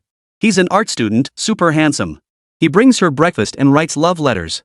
Song Tianyun chimed in, acting as both commentator and cheerleader. Li Yuan, ever heard the saying childhood sweethearts can't compete with fate's gifts? You better watch out. Isn't it childhood sweethearts can't compete with a sudden romance? Fine, you're the female lead, you're awesome. If you don't like him, just reject him outright. Why drag it out and make things messy for yourself? Li Yuan stuffed his mouth with rice as he spoke. Back in his freshman year, he'd had girls confess to him before he turned them all down on the spot. He'd never do something like string someone along. Playing with people's feelings is the worst. Geek Xiao. Luo Yanin snorted, raising an eyebrow as she bit into a leaf of vegetable, her tone tinged with pride. What if I don't want to refuse? What then? Her unspoken question was whether Li Yuan would step in to resolve the issue for her. The crux wasn't whether she'd refuse, but how Li Yuan would react. Maybe Li Yuan would boldly declare to the other guy, "She's my woman. You're not worthy." Oh my, just imagining it felt so satisfying. Honestly, she'd just been reading too many female-oriented CEO romance novels. But judging by Li Yuan's current demeanor, he probably wouldn't do something like that. He believed Luo Yanan could handle it herself after all, she wasn't new to rejecting people. Li Yuan fell silent for a moment. His previously calm expression turned serious and intense. He half covered his face with one hand, looking as if he might cry out Mama Tia's any second. If he did that, even Song Tianyun across from him grew slightly curious about what he might say next. Is it coming? Is it coming? The ultimate showdown between childhood friends and the unexpected rival, a clash between two men. I want to see it. I want to see it. Luo Yanran found herself staring blankly at Li Yuan's face. Could it be? Li Yuan was really going to stand up for her? Why would he stand up for her? Of course it's because he likes me. If that's the case, would I step in? Would that even be something Li Yuan would say? Though he usually acts scatterbrained, seeing him say this with such earnestness actually made him look pretty cool. You'll just end up with a sycophant. Luo Yanran? Song Tianyun? No? That's it? That's all you've got? Where's your macho attitude? Why am I getting a suck-up? If I don't reject him, I'll end up with a suck-up? Luo Yanran suddenly felt flustered, though inside she was frantic. Hurry up and speak. Hurry up and say you'll stand up for me. Li Yuan said, you're stringing him along just to get a suck-up, aren't you, shrimp head girl? Get lost. Shrimp head guy. Luo Yanran was furious. My useless childhood friend never once thought to stand up for me. He never even imagined he'd have a love rival. For the next few minutes, Luo Yanran buried her head in her food, only occasionally exchanging a few words with Song Tianyun across from her. She completely ignored Li Yuan, deliberately treating him coldly. After a few minutes of cold treatment that satisfied her need to vent, Luo Yanran turned back, about to speak, when she noticed something off. Ha! Where are my 2 pieces of braised pork? She glanced at Li Yuan. The red oil glistening at the corner of his mouth gave him away, yet he shook his head. I don't eat pork. Because I'm kind. Get lost. Luo Yanran was truly about to lose her mind. Beyond Luo Yanran's shouts, a crisp echo resounded deep within Li Yuan's mind, sending a pleasant shiver through his entire body. Is that you, system? Ding. At age 37, you've discovered your true love rival. Besides you, someone else has been waiting for Luo Yanran all along. This person fell head over heels for Luo Yanran back in high school and still can't stop thinking about her even after achieving great success in their career. Mission, defeat your love rival, Xiao Fei, and make him give up on Luo Yanran for good. Reward, plus 5 centimeters any body part. Li Yuan's eyes lit up as he stared at the interface. Wait, didn't I mention before that if the system could offer a reward to add a few centimeters? And now it actually has? The first thing any good buddy would think of when seeing add a few centimeters is definitely adding it to his height. After all, height was Li Yuan's only real flaw. If he completed the task, where else could he add those 5 centimeters? His 178 centimeters height was a real weakness. Even though wearing shoes could make him 180 centimeters tall enough to boast to others, he still felt insecure deep down. Now this would fix it perfectly, add it to his height, and he'd be a real 180 centimeters hunk. Ha! What a relief! Just as Luo Yanan and Song Tianyun finished their meal and were about to leave, Li Yuan slammed his fist on the table with a thunderous bang, echoing like the firing of a gun, drawing the attention of many nearby diners. The great rivers and seas flow onward, but when you turn sideways, roll on, don't come near me. Wealth comes, a J-plaque hangs around the youngster's neck. Li Yuan was stunned. Why were there so many abstract people in the cafeteria? Just as he was about to deliver a bold declaration, they interrupted him. Was that right? Of course not. Luo Yanran had already stopped, staring straight at Li Yuan, waiting to see what he would do next. Song Tianyun's eyes sparkled. The atmosphere around them had turned sweet, like a novel coming to life. Finally. Is the timid childhood friend about to make his move? This is so satisfying. Li Yuan pursed his lips and raised an eyebrow. Sorry, I just bit into a bug. Put. Luo Yanran walked away, disappointed. Song Tianyun silently cursed Li Yuan as a coward. To this, Li Yuan merely remarked indifferently, it's just a little frost and snow. When you're planning something big, how could you possibly tell the person involved? Naturally, you handle it quietly behind their backs, then come back to brag about it. That's how you maximize the thrill. Yanran, just you wait, watch me knock your rival out cold. It's definitely not because of those 5 centimeters. Do I look like someone lacking 5 centimeters? 41 Warm guy follows dog. After gaining the system, Li Yuan's mindset underwent a profound shift. 19 years later, at 37, he'd be divorced, penniless, and barely scraping by playing the fool online. Just thinking about it was depressing. To reach middle age with nothing to show for it? What a waste of a life. But there were clues leading to this outcome. Not only did he have to cover living expenses while working part-time and attending school, but his scores hovering around 600 points offered little room for improvement. Getting into an ordinary first-tier university was actually quite normal. Then, armed with an unremarkable resume, I'd land a job at an unremarkable company. Like countless other unremarkable office workers, I'd grind away at a job that drained my energy without ever seeing a raise. By the time I reached a certain age, either worn down by the nagging of those around me or simply unable to resist the pressure, I'd end up spending my life savings to marry someone I didn't even like. Barring any surprises, I'd spend my youth worrying about a house and a car, my middle age fretting over children, and then just drift along until I died. But that's the outcome of following the original life trajectory. Now, Li Yuan has gained the system early, knowing his future path. Perhaps he can start changing things now, a kind of rebirth, if you will. If that future is destined to be a tragedy, then it all. Damn it, this spring river flower moon night is so long, how am I ever going to memorize it all? A sudden outburst of frustration snapped Li Yuan back to reality. Who could blame him? That idiot Chinese class monitor only remembered today that there was just one more Chinese class left, and the next period was English. He wouldn't even get a chance to look at it. Damn Tang Yutong. Tang Yutong was the Chinese class monitor. The teacher had assigned the memorization task 2 days ago, but she'd forgotten about it last night and only remembered now. The Chinese teacher was strict too, having mastered the exterminate the Wang punishment method of making students copy sentences.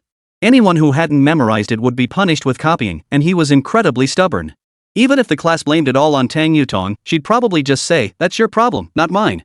But not memorizing it is your fault. This utterly baffling logic truly left everyone speechless. The entire class groaned in unison. But seeing Tang Yutong's calm, confident demeanor, it was clear she'd memorized it herself. She clearly remembered it, yet refused to tell anyone. Memorizing it secretly, what kind of show-off is that? I dare anyone to criticize Yutong now. Can you guarantee you've never made a mistake or forgotten something? At this moment, Zhu Tian has stepped forward to defend Tang Yutong. Some people just have no conscience. Yutong has been our Chinese class monitor for half a year, doing all kinds of hard work for the class, carrying books, announcing assignments, organizing dictations. She's done so many good deeds, yet none of you ever praised her. Now she makes one mistake, and this is how you treat her. Have you no conscience? What righteous indignation, what moral superiority? As if you weren't the victim yourself. When it's time for punishment copying, will you help me copy it? Truthfully, hardly anyone in class paid Zhu Tianhe any mind anymore. Everyone was busy memorizing their lessons.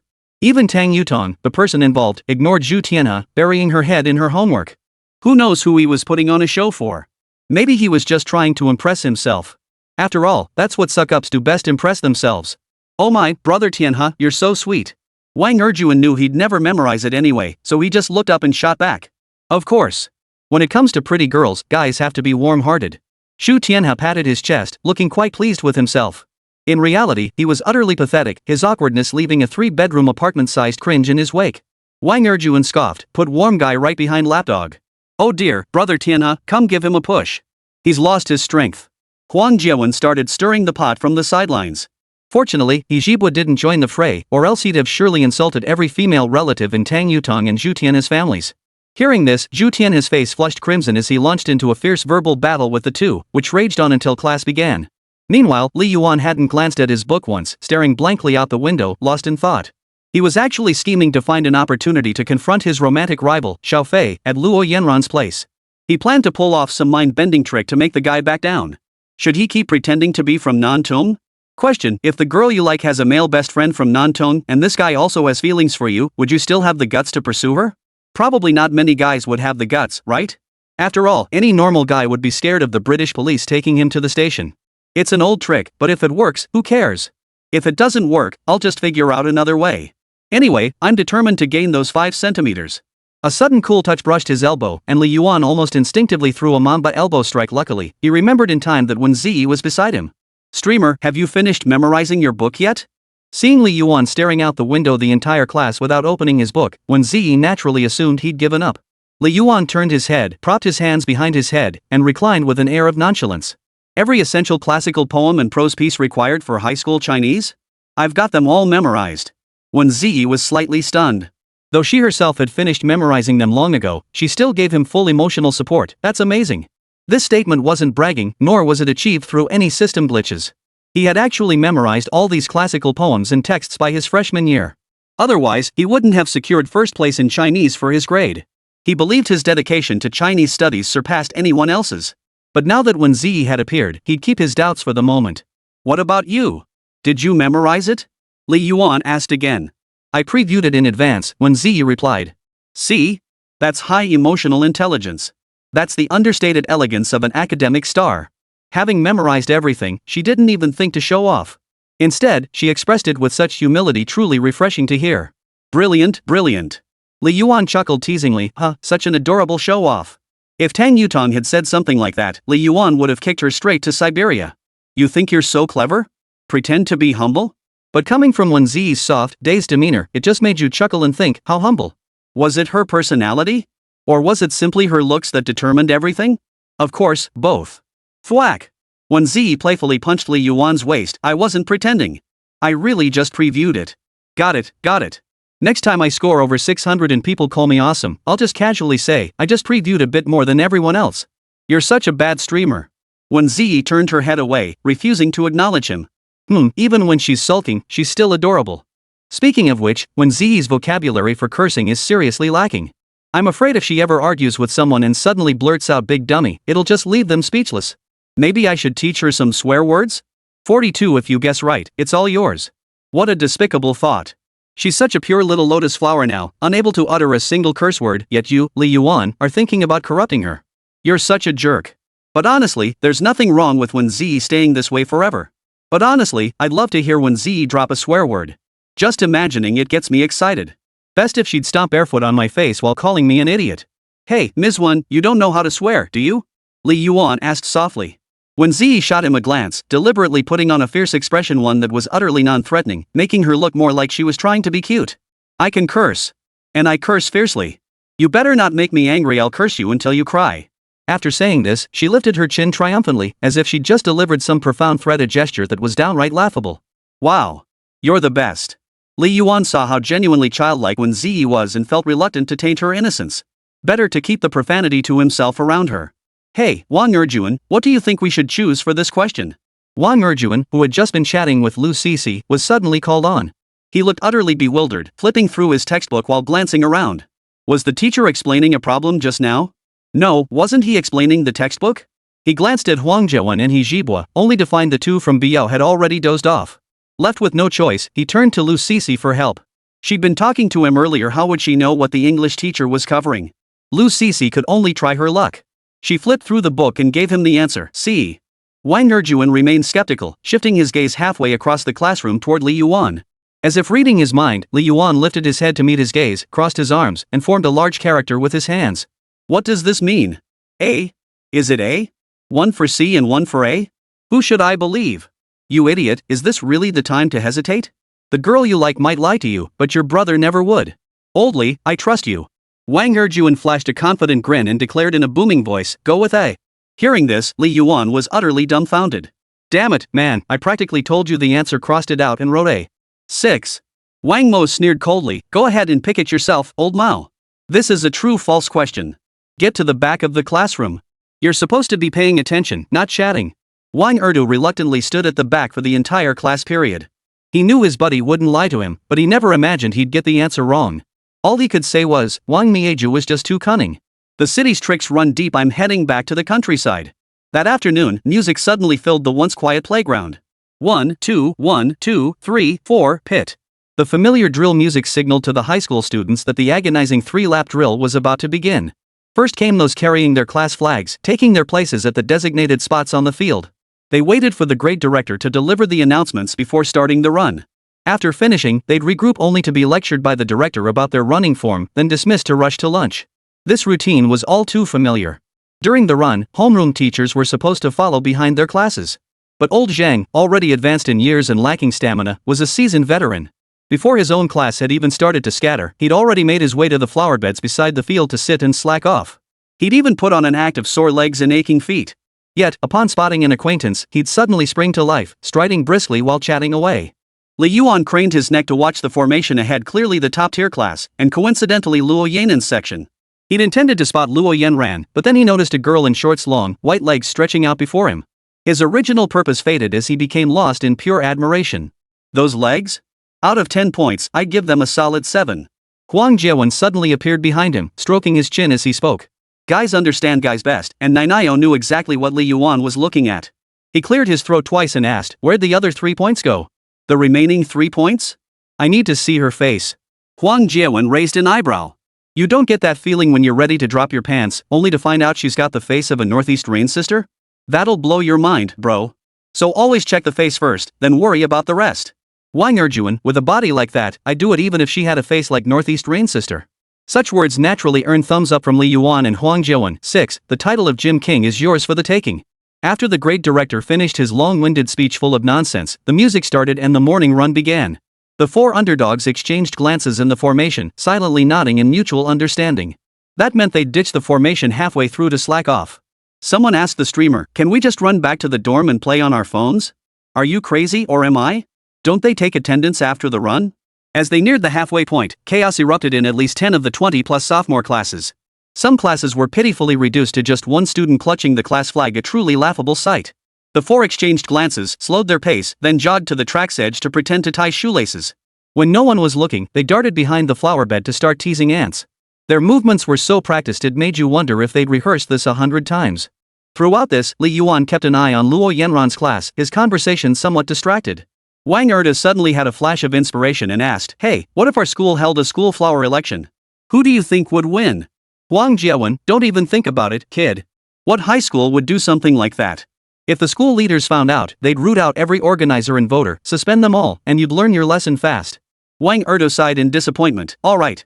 Instead of talking about this, let's discuss whether we should sneak off to the bathroom for a gaming session during the last half hour of tonight's self-study period." Hijib suddenly chimed in. The last period of evening study had no teacher on duty, only the grade director was present. These 3 guys from Baiyang are repeat offenders. They always grab their phones and head to the bathroom to play online games during the last half hour of the 4th period. Just thinking about it gives me the chills. Last time I ran into the grade director in the bathroom, I had my phone in my hand. Luckily, I was quick enough to shove it down my pants. That scare almost gave me an ulcer. Wang Zhiyi looked visibly shaken. "That's nothing compared to what happened to me last time." Li Yuan spotted the rocket class line. Their class flag was blue, making them easy to recognize. After passing a few classes, he reached Luo Yanan's section. Though Luo Yanan's class was part of the rocket class, they were pretty lax at that moment. Only a handful of girls were still running, and the homeroom teacher was nowhere to be found. "I spotted someone I know. I'll go run a few laps with them." Leaving that statement behind, Li Yuan dashed off and slipped into Luo Yanran's group. The moment Luo Yanran spotted Li Yuan, she deliberately sulked in silence, still fuming over the incident at lunch. "Hey, Yanran, I've got something to show you." Li Yuan pulled something out of his pocket with an air of mystery, wrapping both hands around it. "Guess what's inside? If you guess right, it's all yours." Luo Yanran feigned indifference with a glance, but she was genuinely hooked. "Candy? Money? Food? Ha!" Li Yuan silently held up his middle finger. Luo Yanran's face darkened instantly. "You idiot. 43 is huge." Luo Yanran always harbored inexplicable expectations for Li Yuan, even though she knew he wasn't that kind of person. Having known each other since childhood, they understood each other's personalities inside out. Truthfully, Li Yuan wasn't the type to disappoint her every single time. Occasionally, just occasionally, brother Yuan could be pretty awesome. Like back in elementary school, when the usually bossy Luo Yanran finally got cornered by the school bully and his gang. Just as her favorite pencil case was about to be smashed to pieces, brother Yuan made a grand entrance wielding a shovel full of chicken. He smeared it in everyone's faces, forcefully rescuing her from the mob and saving her prized pencil case.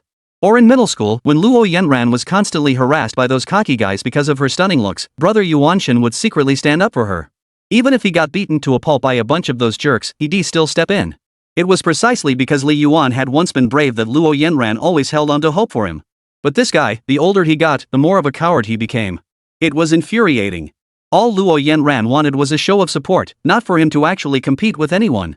The middle finger gesture earlier clearly annoyed Luo Yanran.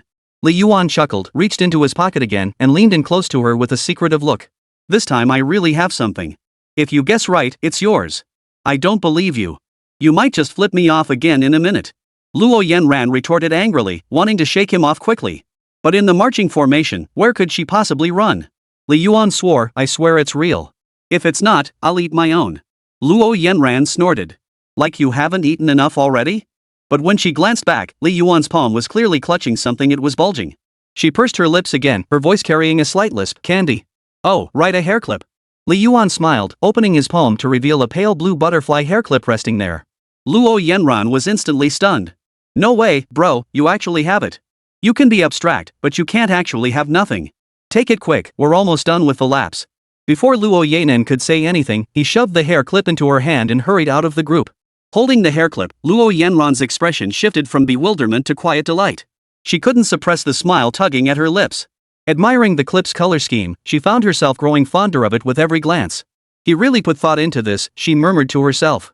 She then pinned it into her hair, adding a splash of color to her previously plain locks. It made her look even more radiant and youthful. Perhaps what made the girl truly radiant wasn't the butterfly hairpin, but the blushing smile she couldn't hide. When Song Tianyun returned to the group after sneaking off for a break, she saw her best friend's joy was impossible to hide, sweet and sugary. She even carried that faint, sweet scent of new love. Her eyes immediately landed on the hair clip atop Luo Yanran's head. With a teasing grin, she quipped, seriously? A hair clip bought you off? My Yanran is such an easy mark. Luo Yanran pouted slightly before retorting, well, it depends on who's doing the deceiving. Yeah, you wouldn't take a few $100 watch from that hottie in the art class, but you're practically beaming over a cheap hair clip from your childhood friend. Seriously. Get lost. Even the proud and aloof Luo Yanran couldn't help but flush crimson at that moment. As everyone knows, high schoolers aren't like college students, they're well connected and socially active. Even the most reclusive person would know dozens of people at school. Li Yuan was different. As a boarding student, his social circle was vast. Coupled with his excellent grades, he was practically a household name in the entire sophomore class. Of course, he also knew a few people from the art and sports classes in the senior year. Don't underestimate these people, though they usually just lie dormant in your contacts, occasionally popping up with some trashy social media posts. They proved incredibly useful when it came to gathering information. Pure-hearted youth flirts with Zhuang's mom. Li Yuan, Senior, I need to ask you something. Coach, I'm sticking with academics. PB can't keep up with how fast people snatch meals. Senior sports class. Senior, fire away. Li Yuan, do you know Xiao Fei from the art class? Senior from the sports class, Xiao Fei, let me think. There is someone like that in the art class. Each grade has only one art class and one sports class. As specialized classes, they naturally interact more frequently. So it's normal to know each other. It's not that Li Yuan didn't know the senior from the art class, it's just that the guy was from Nantong, and his words always carried a certain implication. Li Yuan wasn't really in the mood to chat with him. Senior sports class. Senior, oh yeah, that guy. Long hair, lip piercing, kind of edgy. Music major, plays piano. What, you wanna hit on him? Like hell I'm chasing him. That last line nearly fried Li Yuan's CPU. He's a guy, and I'm as straight as an arrow, young man. Me chasing a guy? Don't bring your damn Nantong culture over here. Senior sports class. Senior, makes sense though. Someone that unique would be popular with both genders. Hey, is Huang Jiawen from your class interested in sports? Our coach saw how fast he steals the ball last time. He was 0.x seconds quicker than our top player's personal best. Shocking news from the sprinting world. Huang Jiawen, who snatches food faster than athletes, caught the coach's eye. Too bad Huang Jiawen won't switch to sports. There are only 2 girls in the sports class. He wouldn't go even if they paid him. After all, he chose the liberal arts track precisely because it had more girls. Otherwise, why would a guy with decent science scores end up in the liberal arts program? Even ergo wouldn't be that ridiculous. Li Yuan, his PB only shows up when he's snatching food. I'd say forget it. Senior sports class student, that's a real shame.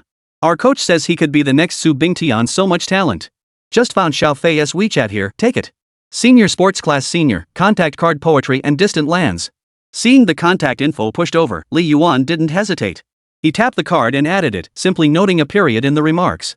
Are you seriously going to message him, I'm your love rival? That would be a bit adolescent. Maybe that's the kind of thing a fool like Zhu Tianhao would do, but Li Yuan wouldn't do something so embarrassing he'd want to crawl into a hole later.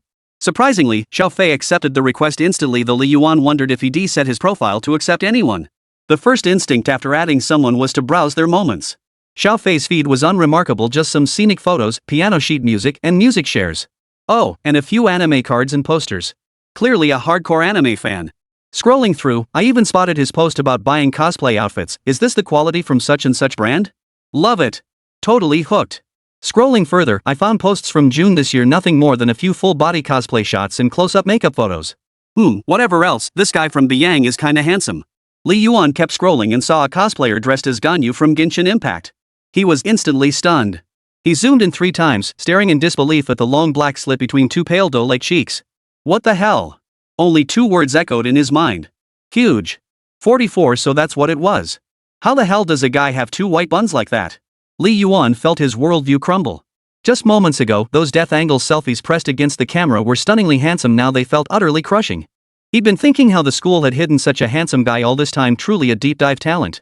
If the girls saw this, they'd probably flood the confession wall until it exploded. But then his finger slipped and he stumbled upon the big-faced bun. It nearly knocked his eyeballs out of their sockets. Think about it, after scrolling through so many posts, you'd already imagine this guy with a face rivaling Daniel Wu's and a towering 6-foot frame.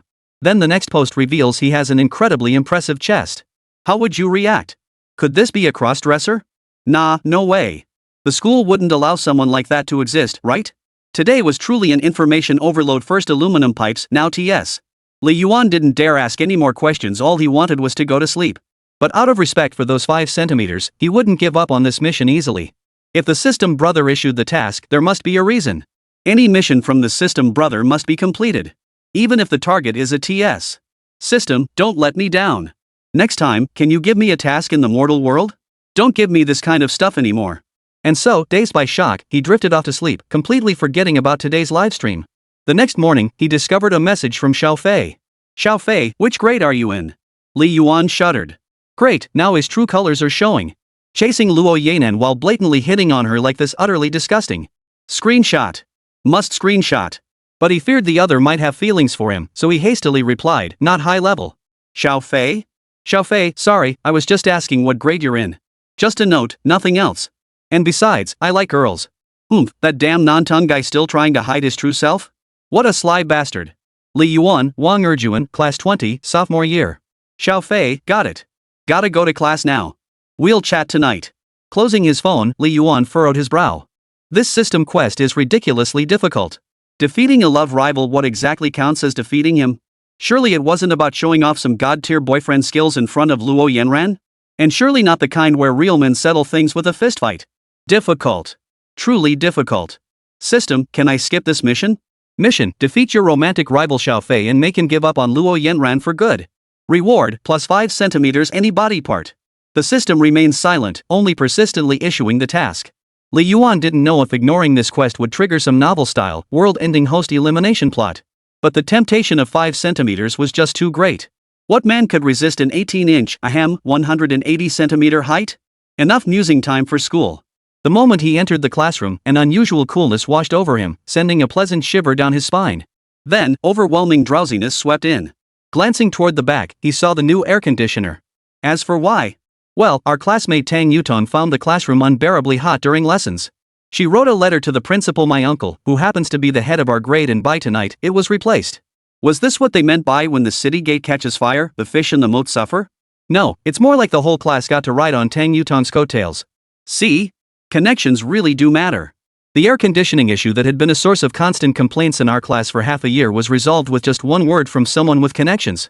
The reality of a society built on personal connections manifests in every aspect of life from a very young age. It's just that many people are too slow to catch on, only realizing it once they grow up and enter the workforce. But let's be real, ordinary folks have ordinary parents, ordinary relatives, and ordinary assets. Where the hell are they supposed to get connections? My freezing to death friends know this well. Even with the AC on, the classroom is a world of ice and fire. Those near the vents roast like Africans, while those far away freeze like Antarctic penguins. Wēn Zhiyi clearly hadn't anticipated the air conditioner's capriciousness.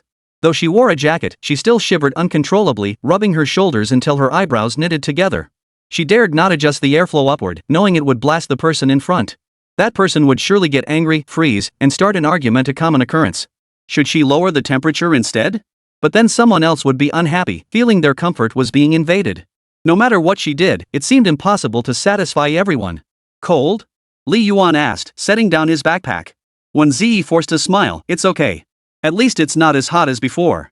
Before Li Yuan even sat down, he felt the icy wind above his head pour down like water over his crown, chilling him from the tips of his hair to the soles of his feet and sending uncontrollable shivers down his spine. Damn it, it's freezing cold enough to make you lose your mind, and he's still worrying about others. He snatched the remote control and immediately adjusted the airflow upward while cranking up the temperature. 2 boarding students sitting in the front 2 rows had just arrived in the classroom and were already feeling exceptionally refreshed. They even grinned foolishly, saying, "Is this what heaven feels like? It's so refreshing, ha!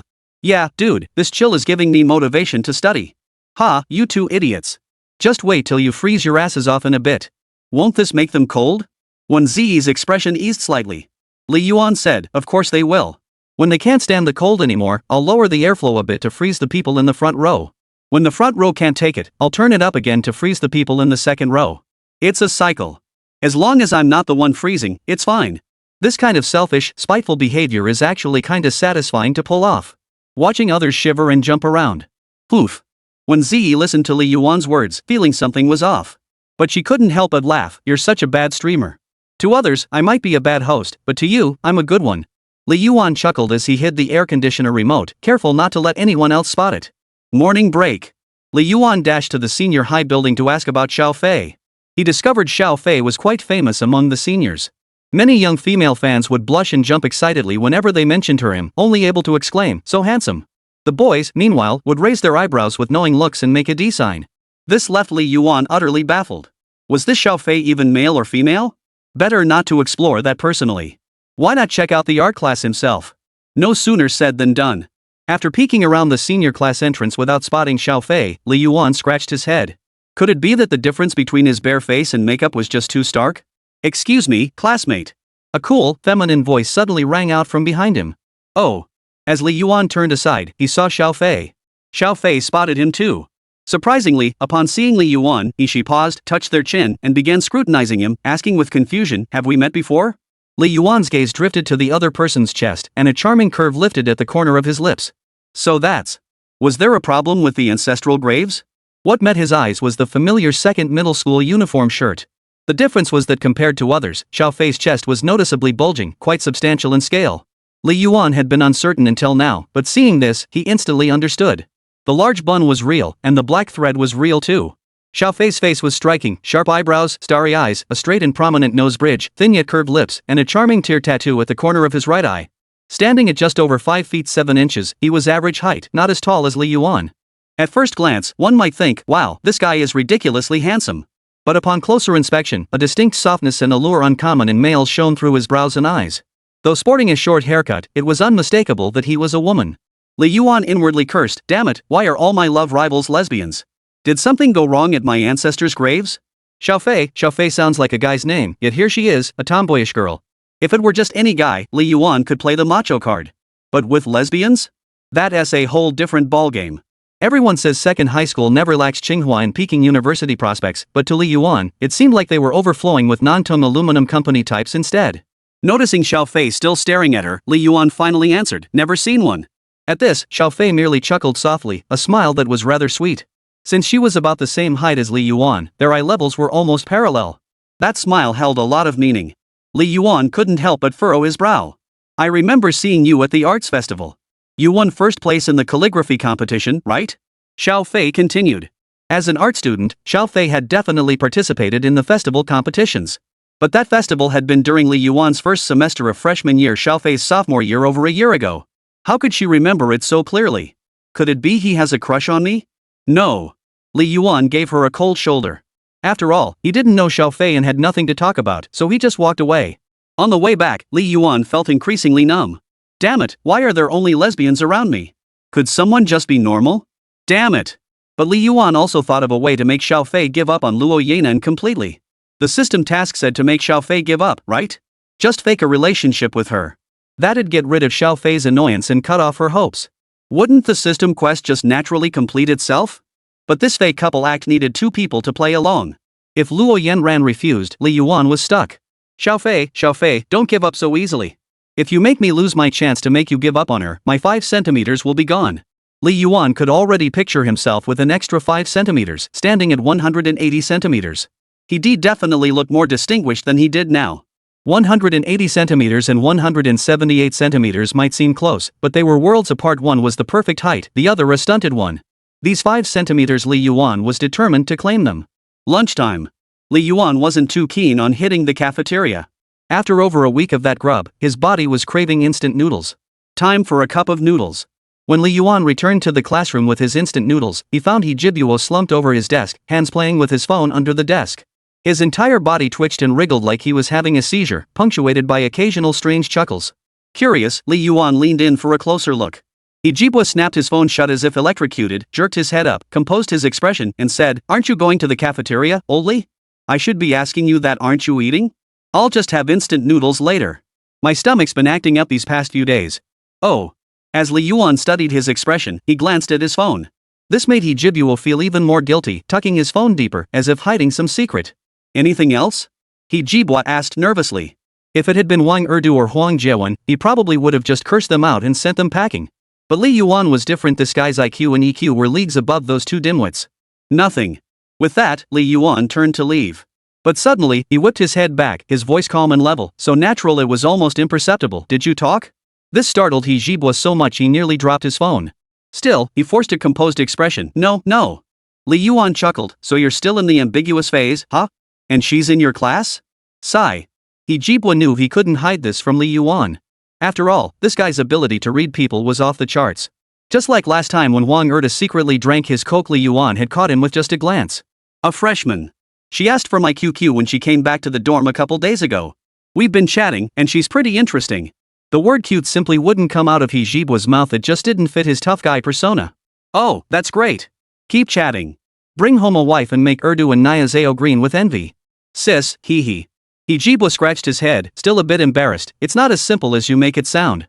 She doesn't seem to have much interest in me. Maybe it's just me overthinking things. If we're talking about getting off the singles market, you'll definitely beat me to it. After all, you're so handsome and have such high EQ. Don't be so down on yourself. Everyone has their good points, right? Li Yuan patted his shoulder and headed back to eat instant noodles.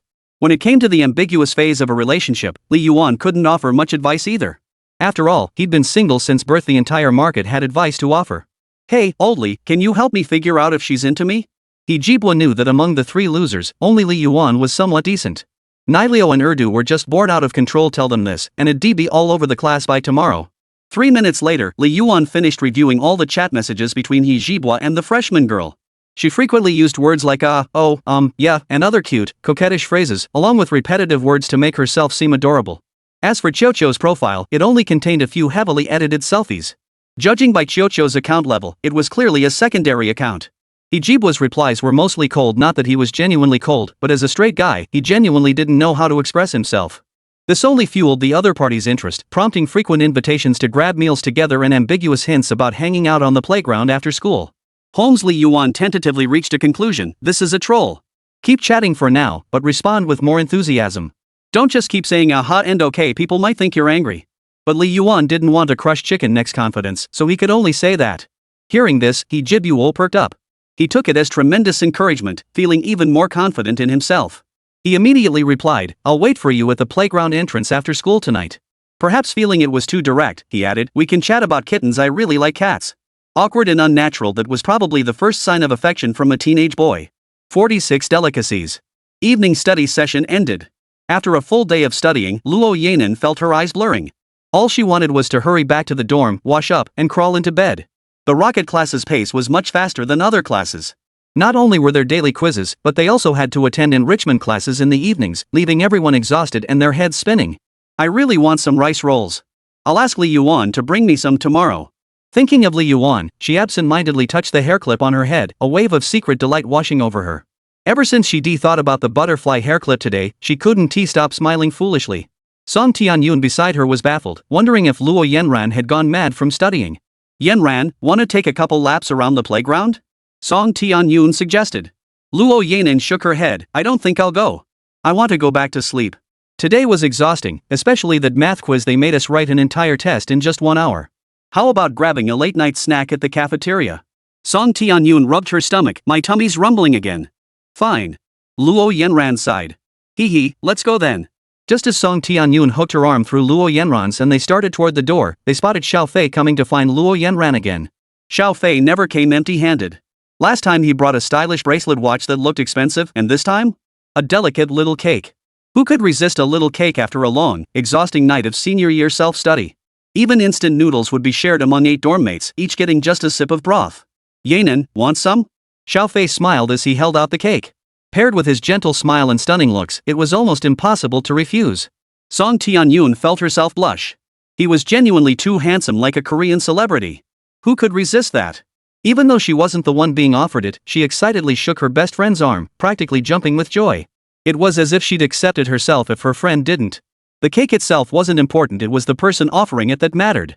Yanan, do you want it? Do you want it? Song Tianyun's eyes sparkled as if all her earlier study fatigue had vanished, leaving her fully recharged. Seeing handsome guys and beautiful girls really does lift your spirits. Luo Yanran paused, glancing at Xiao Fei's flawlessly handsome face. It felt almost unfair that a girl could be this good-looking. She thought to herself that any girl would find it hard to refuse a cake from someone this handsome. But she remained completely unfazed. After all, she wasn't into girls. No matter how handsome he was still just a woman. Unconsciously touching the butterfly hairpin on her head, Luo Yanran spoke without hesitation. Sorry, Senior Xiao, I don't like cake. You should keep it for yourself. I'm heading to the cafeteria for a late-night snack. Want to join me? She deliberately emphasized the word senior in her tone, as if to make it crystal clear, I'm not into women, so don't come near me. Her refusal was polite enough, and Xiao Shuijie didn't detect any hidden barbs. Xiao Fei heard this and wasn't surprised. She simply handed the cake to Song Tianyun beside her. Though Song Tianyun was a bit starstruck, she wasn't stupid. She dared not accept it and waved her hand in refusal. Xiao Fei could only take it back with a wry smile. Yan Ran, what do you like to eat? I'll bring you some next time.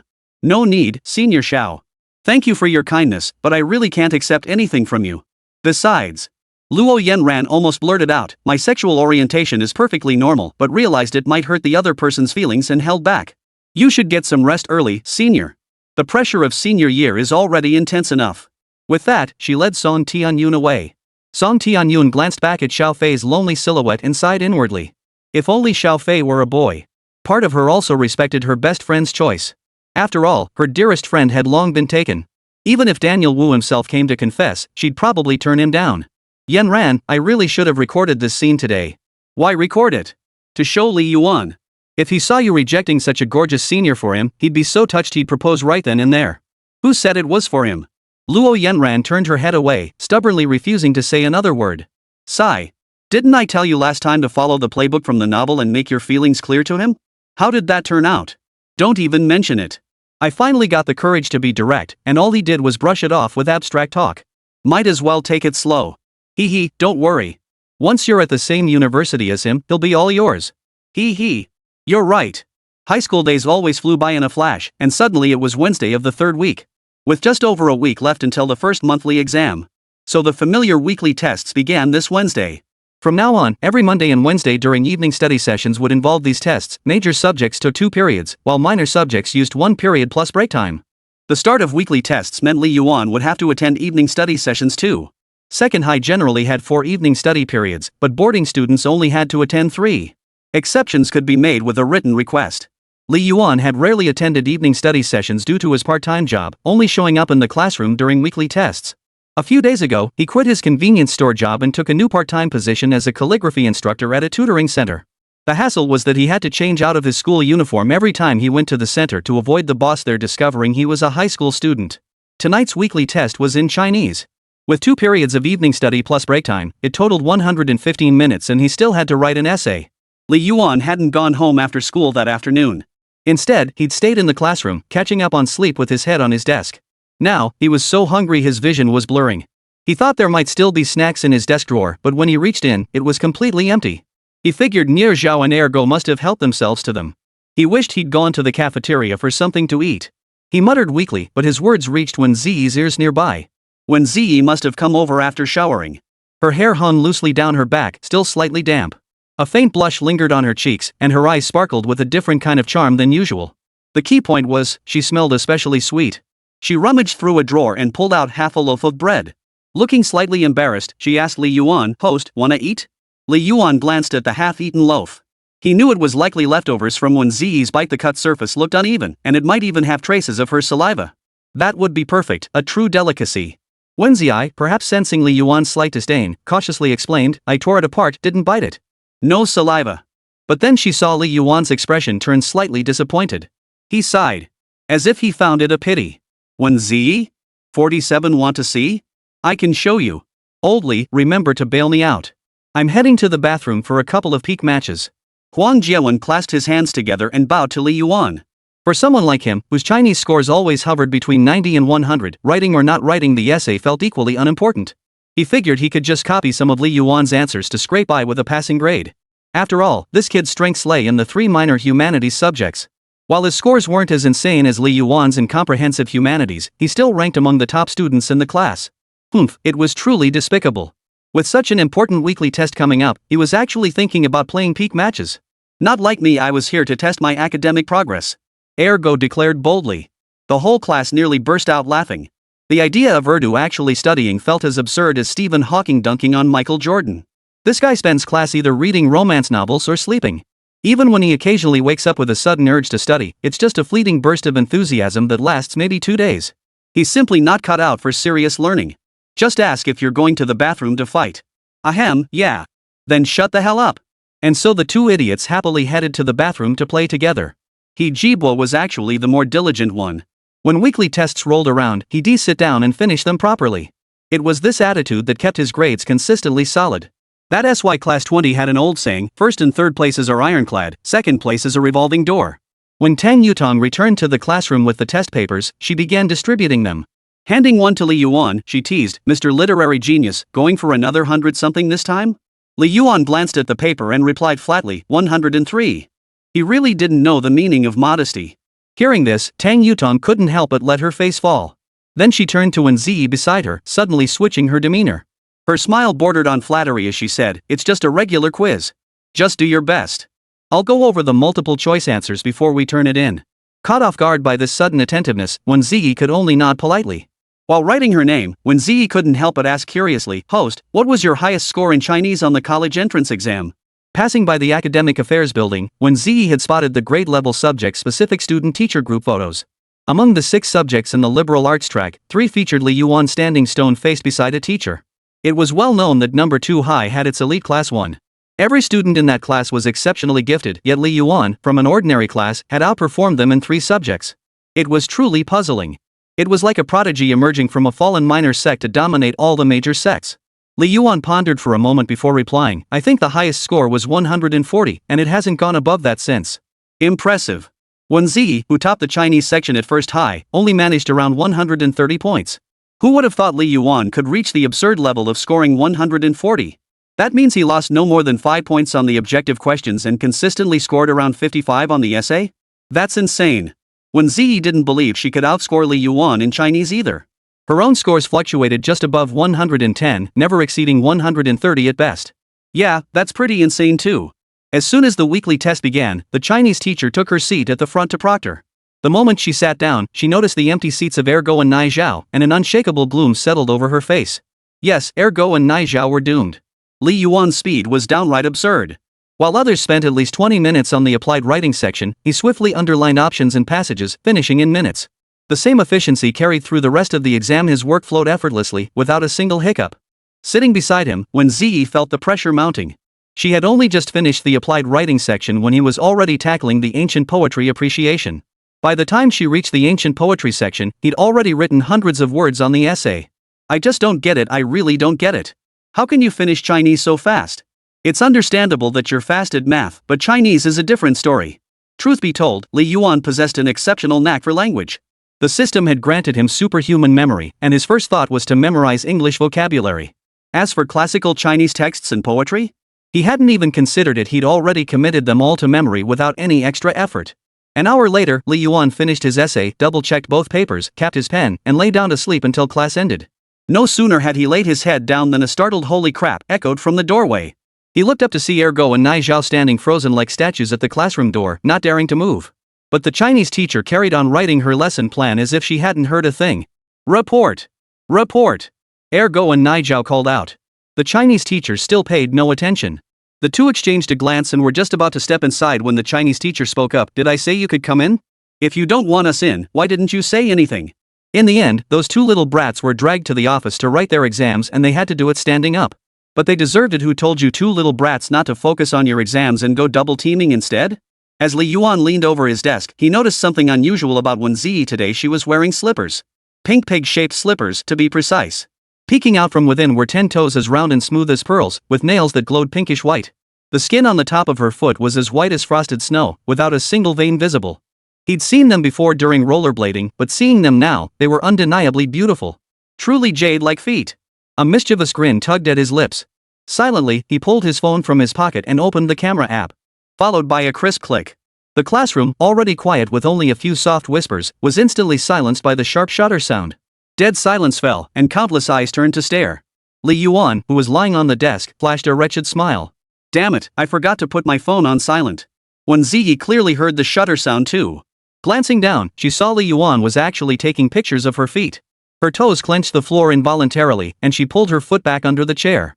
It took Li Yuan a long while to dare lift his head, knowing full well Wēn Zhiyi would surely think him a pervert now. Oh well, he wasn't exactly known for being proper anyway. Wēn Zhiyi's willow leaf brows knitted into an H-shaped frown, her lips slightly pouted a textbook expression of embarrassment. Her eyes conveyed 3 parts incredulity, 2 parts shock, and 5 parts pity. Would you believe me if I said I was just taking a selfie?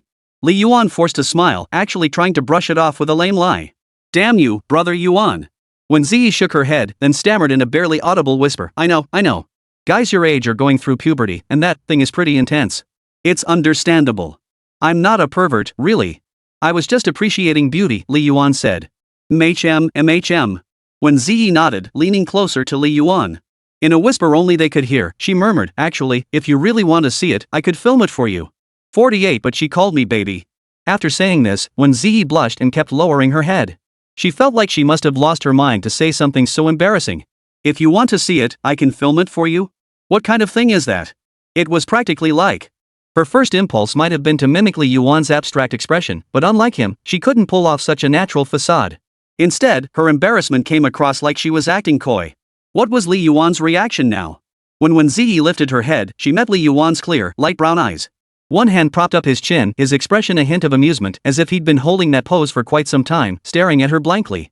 The youth's face was exquisitely handsome, sharp brows, starry eyes, a straight nose bridge, and thin lips curved in an alluring smile. A few strands of hair drifted between his eyes, deepening their intensity. Science nerds, don't try this at home, you might get mistaken for a male gaze. But when, saying that just switches the awkwardness to you now. Li Yuan smiled, the right corner of his mouth curling up in a way that reminded her of Sasuke. Ms. Wēn, you're quite adorable. But having said that, you'll have to take responsibility for me now. Wēn Zhiyi felt her heartbeat suddenly amplify 100-fold faster than when watching horror movies. It pounded with a force she'd never known, threatening to burst from her chest as if it might leap out at any moment for the boy across from her to see. His words nearly gave her a heart attack. I was just joking. Wēn Zhiyi buried her head back in the exam paper, but just as she de-organized her SAS argument, her thoughts became muddled. No matter how she tried, she couldn't put pen to paper. She knew she was doomed. Was this what teachers meant when they said romance interfered with studies? Her fingers had turned slightly white from gripping the pen too tightly. Even so, the carefully organized thoughts she'd just sorted out had vanished completely, leaving her thoroughly flustered. She wished she'd never looked at Li Yuan. That glance had completely scattered her focus. Suddenly, a long, slender finger with distinct knuckles pointed at the exam paper. Li Yuan spoke in a calm tone, for the final subpoint, if you really can't write it, just explain the relationship between youth and the central thesis, encouraging young people. Wēn Zhiyi nodded, but dared not look at Li Yuan's face again. Alright, I'll write it that way. The final paragraph was only a few hundred words, finished in minutes. Only then did Wēn Zhiyi turn back to review her paper. Out of the corner of her eye, she glanced at Li Yuan again, only to find him already asleep, his head resting on the desk. She pouted slightly, perhaps thinking he hadn't heard her earlier words. Just as she exhaled in relief, Li Yuan rolled over and grinned slyly. Don't forget to post your foot pics tonight. So obsessed, huh? Wēn Zhiyi snatched his answer sheet and smacked it onto his face, whispering, Streamer, I'll wake you when the teacher comes. Li Yuan yanked the sheet away. Who the hell wants to sleep? I want to see those jade feet. Wēn Zhiyi, good babies go to sleep before 10. Go to sleep now. Surprisingly, Li Yuan responded with an O and silently covered his face with the answer sheet again. I don't want to sleep either, but she called me baby. Inside the office, the 2 top students stood at a desk writing their exams. Ergo and Nai Zhao were neck and neck in their Chinese skills, sometimes even scoring in the 80s bracket. So it happened that both stopped writing and shot sideways glances at each other's papers. What a masterstroke of sideways glances. Huang Jiawen's eye twitched. Damn it, how come you can't write a single dictation question? Wei Nerjuan scoffed, you copied my answers for the big questions earlier. I told you they were just random guesses, but you still copied them. I just want to get home early, Huang Jiawen said through gritted teeth, clearly reluctant to stop. I'm just one step away from hitting my weekly target next week. Cut the crap. Hurry up and finish. Let me copy yours when you're done. Phew, if only Old Li were here. I could probably copy his big questions in half an hour. Can we just get Old Li to possess someone? As they chatted, their conversation veered off track. Ergo suddenly asked, Hey, Nainayo, which of our female teachers do you think is the prettiest? Huang Jiawen actually thought about it carefully. Since there were no teachers in the office right now, it wouldn't hurt to talk about it. The politics teacher, right? She's young and gentle, such a sweet girl. At least she doesn't storm around with a cold face like the Chinese teacher. If she'd been proctoring today, you know what? She'd just say, come in, and maybe add, don't be late next time. She'd never yell at you. Seriously, they're both around the same age, so why is there such a huge difference? Little did they know that the moment Ergo asked that question, Yuzhou had already slipped quietly through the back door and stood behind them. Hearing Huang Jiawen's words, Yuzhou's expression darkened further. Not only were they late, which was infuriating enough, but they were actually bad-mouthing her right here? Unforgivable. Nah, I don't think so. Actually, Teacher Yu is pretty attractive. Even when she's frowning, she's still good-looking. Plus, she never wears makeup. Those eyes and nose, she's a natural beauty. Ergo suddenly chimed in. Who wouldn't be pleased by a compliment? Even teachers aren't immune. Yuzhou couldn't help but curve her lips slightly, thinking Wang Zhiyi was actually a pretty decent kid. Fine, whatever. Huang Jiawen couldn't be bothered to argue. Ergo suddenly cleared his throat twice, then leaned cautiously close to Huang Jiawen's ear and said with a coy expression, actually, I've done something bad to Teacher Yu. Huang Jiawen? Yuzhou? Huang Jiawen racked his brain for words, managing only two. Damn impressive. Ergo's being this honest, I can't be dishonest either, right? Otherwise, how could we call ourselves brothers? Ahem, actually. I also did something naughty to the politics teacher. Remember when we were handling that event and the politics teacher took a Polaroid with me? That photo. As soon as Huang Jiawen finished, Ergo immediately gave him a thumbs up. You're seriously twisted, kid. I just took a sneaky photo of Teacher Yu during class. No sooner had he finished than a hand slammed down on each of their shoulders, nearly giving the two idiots a stomach-churning fright. Shivering, they turned to see only Yuzhou's cold, glinting glasses and a voice dripping with menace. You too. No one knew what happened in the office that day, but after that, Ergo and Nai Zhao became exceptionally attentive during every Chinese class, never zoning out again. They never procrastinated on homework either. Even if other assignments weren't finished, they'd complete Chinese first. The dramatic change in both of them left Li Yuan and He Jibwa utterly dumbfounded. If your Chinese teacher threatens you, just blink. He Jibwa said. Huang Jiawen said nothing, just kept reciting Chinese. Wang Zhiyi said nothing, just writing his homework. They were practically possessed. Li Yuan, you too, you're not. Wang Zhiyi, Huang Jiawen, General you emoji don't say it, okay? 49 Song Zhiji. Friday. Whoever invented the word Friday, just hearing it makes you feel happy. In the office, Ergo and Nai Zhao were summoned to the Chinese teacher's office again today. Yuzhou held their answer sheets, scrutinizing them with a cold gaze. Can you tell me why your answers are identical? Ergo and Nai Zhao exchanged a glance that seemed to say everything and nothing at the same time, then answered in unison, because we got the same questions. At that, old Zhang across the room burst out laughing. Hey, these two clowns. They've got a point. But noticing Yuzhou's icy expression, he sheepishly waved his hands and chuckled, just choked on my drink. Yuzhou handed them fresh answer sheets and exam papers, stating, you don't need to rewrite the essay, but redo all other questions. Hand them in to me this afternoon. If you don't, you won't be allowed to leave after school. No way, teacher. We're supposed to have the afternoon off. Ergo grew flustered. He'd been in high spirits anticipating the afternoon break, but this turn of events darkened his face. Surprisingly, Yuzhou didn't lose his temper. Instead, he changed his tone and said calmly, if the politics teacher found out. The politics teacher, who was in the office at that moment, heard this and looked up curiously. Erdo was so scared he immediately backed down. Teacher, no problem. I'll hand it in to you at noon today. With that, he bolted out the door as if escaping. Huang Jiawen, left behind, gave an awkward chuckle. Yuzhou, get lost. Huang Jiawen, yes, sir. Early this morning, Li Yuan received a message from Luo Yanran. Luo Yanran, walk with me after school today. Just these few words carried an air of imperiousness. Was this the power of the Yanran Emperor? It could even penetrate electronic devices to exert its authority. It was simply impossible to refuse. Truth be told, if Li Yuan didn't walk with her, she'd come to his place and kick him twice to vent her frustration. What do you suggest I do? The moment he saw Wēn Zhiyi, Li Yuan couldn't resist stirring trouble. Hey Wēn, you still haven't sent me those photos you promised. Sometimes he even thought he was pretty cunning. He was the one who'd done something wrong, yet by flipping the script like this, it made it seem like Wēn Zhiyi was the one at fault. It just goes to show how easy it was to push around her. Wēn Zhiyi cleared her throat weakly. Stop it, streamer. I'll send them tonight. Her voice trailed off to a whisper, barely audible. Fortunately, Li Yuan was shameless enough to lean in close enough to catch the last words. Sigh. Looks like tonight's got some material. Time flew by, and it was already afternoon. Late September in eastern Guangdong remained scorching. The sun mercilessly baked every student's skin, giving the class a healthy tan. The most affected was Ergo. His complexion had transformed from the waxy yellow of the start of term to a rich chocolate brown. Paired with his buzz cut, he grinned widely every day, his talent for drawing laughter maxed out. His daily smiles inevitably made Lu Sisi, sitting beside him, chuckle. He takes immense pride in his healthy tan. I'm dark-skinned because I refuse to come to this world for nothing. The remark had the entire class in stitches. Seeing Lucisi laugh until she was sprawled out, Ergo felt happy and grinned even more foolishly. Quick, strike a pose, I'll snap a photo for you. But just as Lucisi reached to stick a Velcro tab on his head for an instant photo, anyone in the know understands that when a girl starts taking frequent photos of a guy, it means she's interested. Unfortunately, the emotionally clueless Ergo didn't catch the hint. His short-lived enthusiasm had already shifted focus, and he blurted out, "Sure, I'll take the photo. The price is your bestie's WeChat." Lucisi.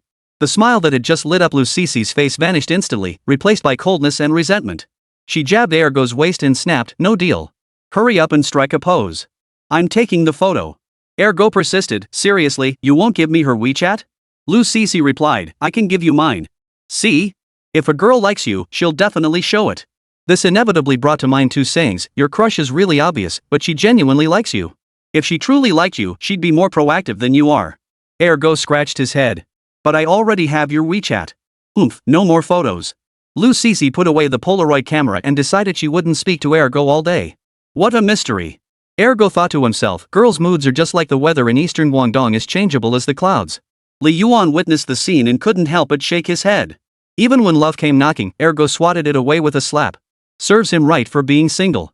As for He Jibwa, he was a different story. Rumor had it he'd been staying out until lights out every night this week, returning with an uncontrollable grin that made him look like he'd lost his mind. This afternoon, the kid was even going out to dinner with a girl. Things were progressing smoothly. Huang Jiawen, for reasons unknown, stood on a chair and shouted, "Ha! Tonight I'm going to get the Han Xin city emblem."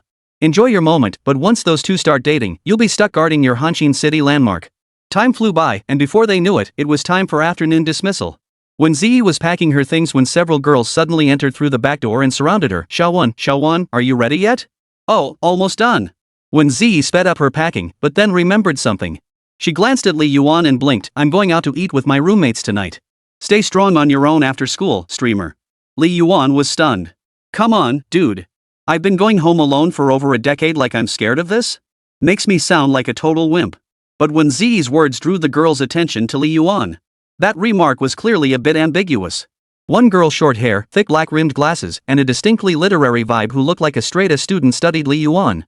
Resting her chin on her hand, she asked, "Aren't you Li Yuan, the one who scored first in the entire school in 3 subjects from the regular class?" Li Yuan waved his hand dismissively. "You've got the wrong person. Keep it low-key, low-key. Guess I'm just that famous." "It's him!" A loud-mouthed girl suddenly shouted, then grinned at the short-haired girl. "Gigi, this is Li Yuan, the one who's been beating you in history for half a year. I wouldn't mistake him. You scored 92 last time and still couldn't beat him." The short-haired girl called Gigi visibly stiffened. She turned to Li Yuan and introduced herself. "I'm Song Gigi. I'm in the rocket class. I ranked first in history for the entire school in the second and third monthly exams of my freshman year." As for why she remembered this so clearly, it was because after that, her once proud history scores never claimed that top spot again. Li Yuan's name became a nightmare, consistently edging her out by a few points to take first place in history. Every monthly exam, she'd pay extra attention to his scores, sparking an invisible competition. But without exception, she always came up short. She genuinely wondered if Li Yuan hadn't even taken the second and third monthly exams, allowing her to scrape by with first place in history. Yeah, that was probably it. Today, upon seeing the real person, she definitely had to pay her respects. Li Yuan raised an eyebrow. She couldn't shake the feeling the other person was a bit of a drama queen. 50 poisoned by food. Out of courtesy, Li Yuan introduced himself. Li Yuan from Ginshan, with the water radical added. Put. The girl who'd been making a fuss earlier couldn't help but laugh. "You play Ginshan too?" "Not really, but I know the memes. I remember you scored over 620 on last semester's final exam. If you boost that by 10 points and add your 3 subject top scorer titles, you'd easily qualify for the rocket class." Song Gigi said, "I suggest you join rocket class 1. If you come to our class, I'll be more motivated to study. Competing with a history was like you feels like a real challenge." Li Yuan. "Cut it out, sis. This is so awkward. I've picked my toenails until they look like the summer palace." Girl asked, "Oh right, 1, are you joining rocket class 1 later?" Wēn Zhiyi nodded. After all, everyone's in class 1. Then she turned to Li Yuan. "Host, are you joining class 1? After the promotion exams, students can choose their preferred class if their scores meet the cutoff." Li Yuan had initially considered joining Luo Yanran's rocket class 3. Sharing a classroom with his hot-tempered, sunder a childhood friend would surely be entertaining. But after careful consideration, he decided to join a class with no familiar faces. That way he could focus on his studies. What if he ended up dating his childhood friend? What would become of his college life? Love could wait, but college entrance exams couldn't. Li Yuan was clear-headed about that. But today, when Wēn Zhiyi asked him, he suddenly felt uncertain. Seeing the expectant look in her eyes, he actually started to consider joining her in Rocket Class 1. Sure, Li Yuan said. The moment the words left his mouth, regret washed over him. Damn it, was he ditching his childhood sweetheart for a newfound love? Only then did Wēn Zhiyi nod in satisfaction. Then we'll still be deskmates. Sigh. After Wēn Zhiyi finished packing, Song Jiji left with one final declaration: I'll definitely reclaim first place in history. The group chatted their way out. Li Yuan watched Song Jiji's retreating figure and suddenly chuckled softly. A rebellious teenager in the rocket class, huh? They arrived at the school gate. Li Yuan encountered an extremely awkward situation: a love rival. Xiaofei, leaning against a utility pole with eyes closed, looked like a male model. Just standing there, he drew so many girls asking for his contact info. Standing beside him, Li Yuan felt like a complete rookie. Seriously, with those assets, why go for the androgynous look? Just embrace being a beauty. Why steal my girl? Just looking at Xiaofei made Li Yuan feel utterly crushed in the looks department. He had nothing else special going for him. He wasn't rich, and her shoes alone cost thousands. No, there must be something about me that outshines her. Right. I have Jigen. You don't. Ha! Crushing victory, absolutely crushing. Wait, I'm such an idiot. Will this really defeat her and make her back down? Li Yuan pondered for a long time but couldn't find a way to defeat her. Aside from being a woman, she really had no flaws: handsome and wealthy. Lost in thought, Xiaofei, who had been resting with his eyes closed, suddenly opened them. His gaze swept around, and the next second, he saw Luo Yanran storming out, dragging a large suitcase with a puffed-up expression. Masaka! Was this some kind of spider sense? Seeing this, Xiaofei finally moved, smiling as he stepped forward to take the suitcase from Luo Yanran. He expected her to dodge, but instead, she flung it straight at him. Xiaofei clearly underestimated its weight. He stumbled, nearly falling flat on his face. Forcing a smile, he tried to drag the suitcase onto the sidewalk, only to realize his strength was utterly insufficient. Luo Yanran chuckled. Alright, senior, give it a rest. I'm walking with my childhood friend today, let him be the porter. With that, she turned to Li Yuan. Come on, porter. Got it. Li Yuan finally walked over and took the box directly from Xiaofei's hands. Unexpectedly, he caught a fleeting look of defeat on the face of this exceptionally handsome guy. But this small triumph was merely an opportunity orchestrated by Luo Yanran, nothing to get cocky about. Senior, we've got things to do. We'll be heading out first. You should head back early too. Luo Yanran finished speaking and tugged Li Yuan to leave. Yanran, wait. Xiaofei had just pulled the necklace from his pocket when he saw their figures already receding into the distance. She sighed helplessly. Gazing at Li Yuan's retreating back, a peculiar gleam flickered in her eyes before fading. A wry smile touched her lips. Childhood friends, huh? From the moment he called her childhood friend, she'd already lost so much. Still, it was rare to find someone she liked, and Xiaofei wasn't about to give up easily. So what if he was her childhood friend? With persistence, she'd even steal him away from his own girlfriend. Li Yuan carried a box. Who knew if it held 10 Genshin brothers inside, trailing behind Luo Yanran. Sis Yanran, did you deliberately load this with rocks to wear me out? Just carry it when I tell you to. Stop talking so much. Luo Yanran quickened her pace ahead without turning back. I cancelled my plans with Yun and the others just to walk home with you today. You should be grateful. That sounded like some bull logic, like a heartless boss swallowing an employee's wages and then expecting gratitude. You didn't call me here today just to ditch Xiaofei, did you? Li Yuan asked. This time Luo Yanran turned around, a smile on her face. I never said it was Xiaofei. Li Yuan inwardly groaned. This childhood friend was a bit sensitive. Was she sensitive skin or something? His words came out haltingly. I just guessed. You did mention someone was pursuing you. Luo Yanran lifted her chin, hands on her hips, looking smug. Li Yuan, I knew you liked me. Otherwise, you wouldn't have gone snooping around to find out who was chasing me. Still not admitting it? Fine, don't admit it. Ha! This sister is just that irresistible. Li Yuan slapped his forehead. Could she not laugh like a total airhead? Without that laugh, she'd be fine. But that grin completely wiped away any sense of her being a proud little childhood friend, replacing it with the vibe of a tough northeastern rain sister. Fine, you're the most charming. Every guy in the world must love you. And every girl in the world has to like me too. Luo Yanan, did you get food poisoning from eating that meal? Get lost. I'm this gorgeous, of course both guys and girls like me. Li Yuan didn't want to dwell on this topic with her. This girl was borderline narcissistic in front of him. What are we having for dinner later? Spicy wave. How about we try the trendy Chinese fusion combo? Preferably the one with that black liquid stomach-soothing spoon and ultra-fine serrated chopsticks, plus some mystery-colored iced black tea, topped off with a free collectible 001 yuan sausage and a sugar-coated damn. Li Yuan declared loudly, maybe this poison with poison tactic will cure your narcissism. I'll beat you to death. Luo Yanan raised her fist, ready to land a punch on him. Knowing he couldn't take that punch, Li Yuan dragged his suitcase and started sprinting. Luo Yanan scrambled to catch up. He chased, he fled, no escape in sight. Under the setting sun, their shadows stretched long and longer, so long that the end of their youth seemed invisible. 51 I said I'm coming to your place. When ordering food, there's always that illusion that whatever your friend across the table orders seems tastier than your own choice. Everyone's probably experienced this after all. With my terrible luck, I'll order a milk tea with friends only to get the worst tasting one. When we agree to a guaranteed prize draw, others win on their first try while I get thank you for your patronage 10 times in a row. Is bad luck always hovering over my head? Of course not. Comparison breeds envy. As long as you don't dwell on it or let it eat away at you, you won't think your own bowl tastes bad, nor will you find your drink unpleasant. Your fried egg doesn't look too appetizing. Shall I help you finish it? Luo Yanran's eyes sparkled as she blinked, staring at the runny yolk egg in Li Yuan's bowl. Li Yuan smiled as he picked up the soft-boiled egg, then swallowed it whole under Luo Yanran's expectant gaze. Luo Yanran's smile froze. Seeing this, Li Yuan finally grinned mischievously, wiping his mouth. You guessed wrong, this thing is absolutely delicious. Luo Yanran exploded, get lost. You're so annoying, Li Yuan.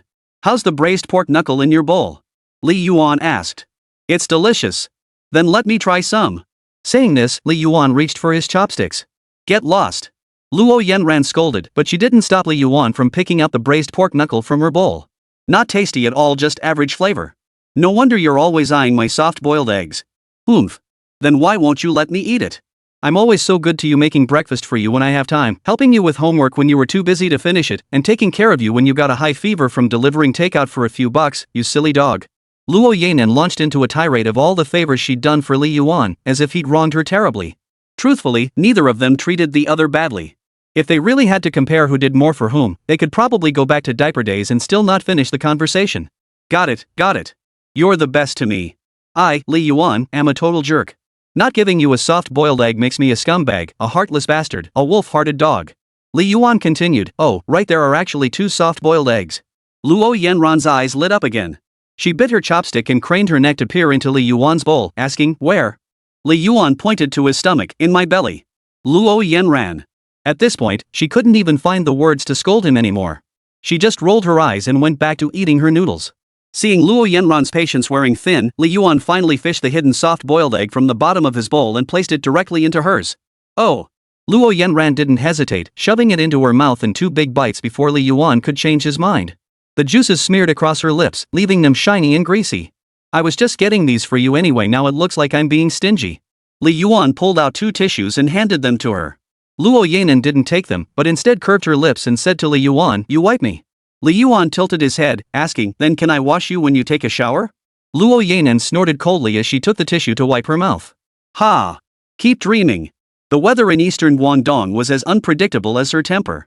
Moments ago, it had painted a breathtaking sunset tableau. Now, the sky had turned as dark as ink, occasionally flashing with purple lightning arcs. The clouds trembled, followed by thunderous booms. Li Yuan held out his hand. Tiny raindrops landed on his palm, cold and refreshing. He rubbed his damp hand against Luo Yanran's clothes. Luo Yanran jumped up and slapped him. Don't wipe it on me. Oh. Li Yuan, it's going to rain. Should we get a hotel room? Are you crazy, Li Yuan? Why not just buy an umbrella? Luo Yanran's face darkened.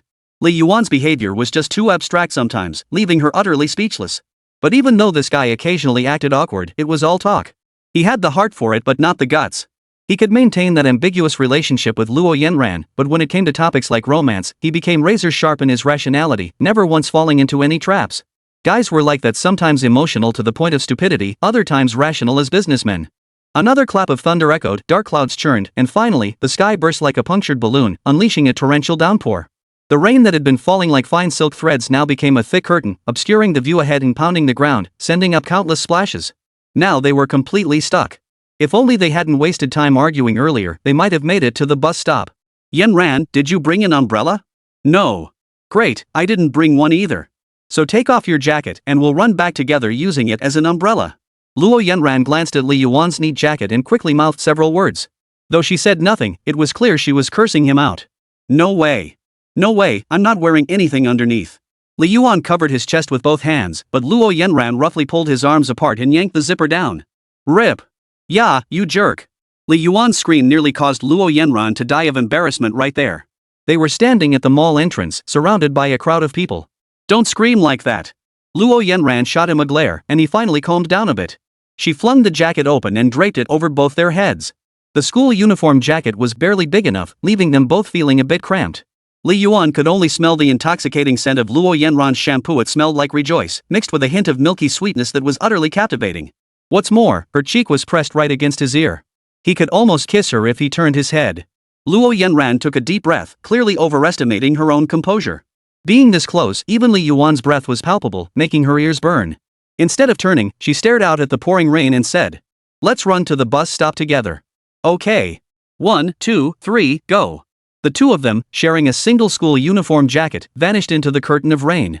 In a downpour like this, even an umbrella wouldn't keep you dry, let alone a school jacket that was stuffy in summer and drafty in winter. By the time they boarded the bus, both were already soaking wet.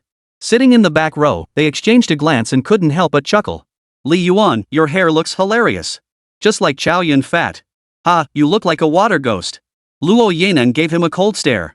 Hey, don't be such a sore loser. Get lost. Luckily, it was Li Yuan's jacket that got pulled off. If it had been Luo Yanran's, especially with that thin, see-through school uniform shirt, you'd probably see her bra clearly. Luo Yanran pulled out her phone to check a message. She suddenly let out an "oh," then turned to Li Yuan and said, "No one's home to let me in. How about find a hotel?" Luo Yanran was so furious she kicked Li Yuan. Get lost. I said your place. Shuffle. I'll wash it for you. Heh, can't hit you in the car. We'll talk about it after we get out. 52 You've got water on your face. Let me lick it off for you. The bus raced down the road, splashing puddles onto pedestrians, drawing a chorus of "you, asshole," louder than the music blaring from the headphones. Whether the driver was desperate to pee or not, he was driving like a maniac. What should have been a 20-minute trip was compressed into mere minutes. And yet, the rain showed no sign of letting up. Li Yuan and Luo Yanran got off the bus soaked to the bone, cursing all the way back to their rented room. The first thing they did after setting down their backpacks wasn't showering, it was checking if their books had gotten ruined. After checking hers, Luo Yanran breathed a sigh of relief, patting her already modest chest. Thank goodness. My backpack is waterproof, everything inside is dry. Li Yuan peered inside his own bag and burst out laughing. Great. All my test papers are soaked to bits. No more homework for me. Luo Yanran, this brain-dead kid. After stripping off her waterlogged shoes and coat, her drenched school uniform shirt clung tightly to her slender frame. A flash of eye-catching pink appeared at her chest, startling Luo Yanran into quickly pulling her coat back on. She glanced hurriedly toward Li Yuan. Unfortunately, Li Yuan missed the glimpse of springtime beauty, still crouched in front of the cabinet rummaging through its contents. My house doesn't have girls' clothes, just mine. I should have a few from middle school that'll fit you perfectly. But for underwear, I'll go buy some for you. He wasn't shy about it, he'd even bought sanitary pads for Luo Yanran before. Why would he hesitate over this? Well, of course I do. After all, I don't know your size yet. Handing her the clothes and towel, Li Yuan changed into a short-sleeved shirt himself. The firm muscles of his arms, prominent collarbone, and four-pack abs that flashed briefly as he moved left Luo Yanran staring wide-eyed, unable to resist smacking her lips. If Li Yuan hadn't dressed so quickly, she would have grabbed her phone to snap a photo and save it.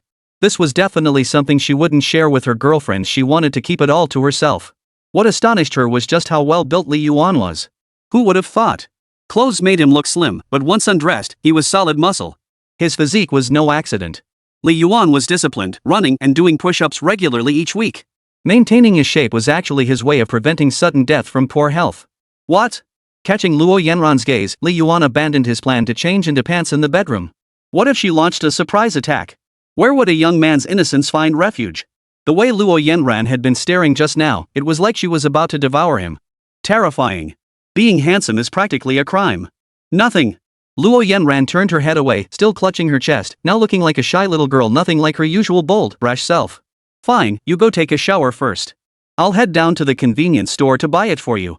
Li Yuan slipped on his slippers and started toward the door, then abruptly stopped and turned back. Oh, right, how old are you? Just turned 18 this year. Why? Luo Yanran feigned ignorance. We've gotten this far, it'd be rude not to say now, you know. Li Yuan was soaking wet and didn't want to waste any more time. He blurted out, is I okay? Me? Luo Yanran glanced down at her chest, her face flushing crimson with anger. I'm not that small. If I buy too big, it'll just take up space. Waste space? Luo Yanran suddenly realized this was the empty cup effect. Fine, you jerk Li Yuan, you're actually mocking me outright, not even pretending anymore, huh? Get lost. Keep pretending. Go take a shower already. But when Li Yuan returned shortly after with his purchases, he found Luo Yanran still standing by the door. She hadn't gone to shower at all. This left Li Yuan thoroughly exasperated. He'd been waiting for her to finish so he could take his own shower. Now she was dragging her feet. Did she want them both to catch colds? Li Yuan only thought this to himself, showing no sign of annoyance. He asked softly, "Why didn't you go take a shower?" Luo Yanran pouted before explaining, "The window, it's broken. I'm afraid to shower." Only then did he recall that the lock on their bathroom window had broken a few days ago. He'd meant to find someone to fix it soon but had gotten too busy to remember. Since no one lived next door, he sometimes showered without even closing the window. Guys showering carelessly was one thing, but Yanran was a girl. Li Yuan finally entered the bathroom and decided to secure the window shut with a piece of wire. Handing her the purchased items, he said, "All set. Here, these are undergarments. Go wash them now." With that, she walked out and closed the door behind her. Luo Yanan opened the black plastic bag and found the matching black item inside. Yes, she'd bought size A. No matter how much Luo Yanran tried to argue, Li Yuan's keen eye could tell it was A. What was she playing at? She didn't know whether to be furious or speechless. She was clearly a B cup. Buying an A was clearly too small. But there was nothing she could do now. She'd already bought it, so she'd just have to make do. In the living room, Li Yuan sipped his hot water, listening to the sound of running water from the bathroom. He knew Luo Yanran had started showering. The sound of the water made him feel like he could polish off 2 big bowls of rice. Dog head warning. Come to think of it, this was the first time a girl had ever showered in his rental apartment. Should he mark the date and make it an anniversary? Wait, who would be so stupid to make a commemorative day out of this? He shook his head to dispel those silly thoughts and decided to go make Luo Yanan a bowl of ginger tea first. He knew his own body well. Even if he got caught in the rain and stayed in wet clothes, he wouldn't catch a cold. He exercised daily. If he caught a cold from something like this, all that training would be for nothing. Luo Yanran's health, on the other hand, wasn't great. He remembered her constantly suffering from sore throats and fevers in elementary school. Even a light drizzle would send her to the hospital for 4 fluids. Now at this age, though her health had improved somewhat, it probably wasn't much better. Anyway, a bowl of ginger tea to dispel dampness and warm her body was definitely the right thing to do. You ask why Li Yuan doesn't drink ginger tea? Because that stuff tastes awful, truly awful. Even with sugar, it makes you want to gag. Honestly, it's worse than plain hot water. When Luo Yanan emerged from her bath, she found a steaming bowl of ginger tea waiting on the table. Perhaps the water was too hot, for a faint blush veiled the young woman's face. Her eyes misted over. The loose men's shirt she wore hung slackly, revealing half of her delicate collarbone and fair neck in inexplicable beauty. Unfortunately, the long pants she wore concealed her 2 straight, long legs. Li Yuan waved cheerfully. "Come have some ginger tea. I just brewed it, it'll make you float away." Luo Yanran obediently sat down, her damp hair draped over her shoulders. She took a spoonful and fed it to herself, then remarked, "You brew it pretty well." Brother bow. Li Yuan nonchalantly pulled out his special edition hairdryer and waved it in front of Luo Yanan. "Want me to dry your hair?" Luo Yanan replied, "You've already got the hairdryer out, how could I possibly refuse?"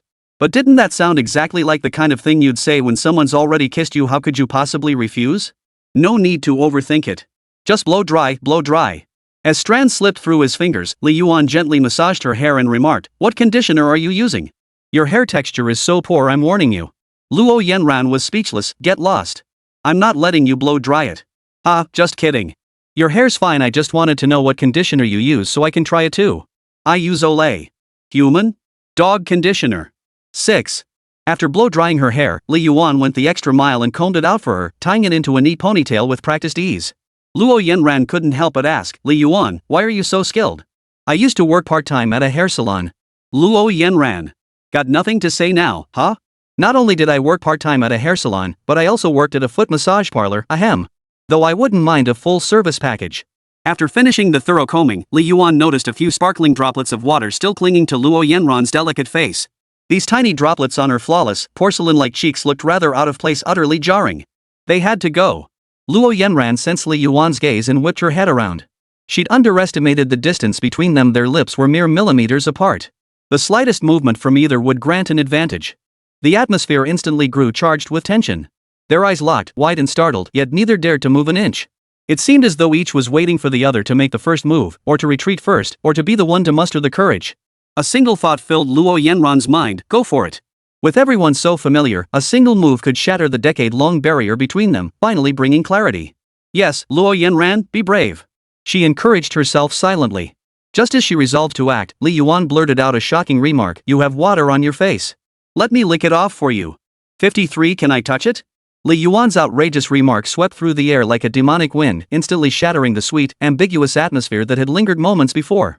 Along with it vanished the courage Luo Yanran had painstakingly mustered. Her rare chance to take the initiative was shattered by this utterly inappropriate remark.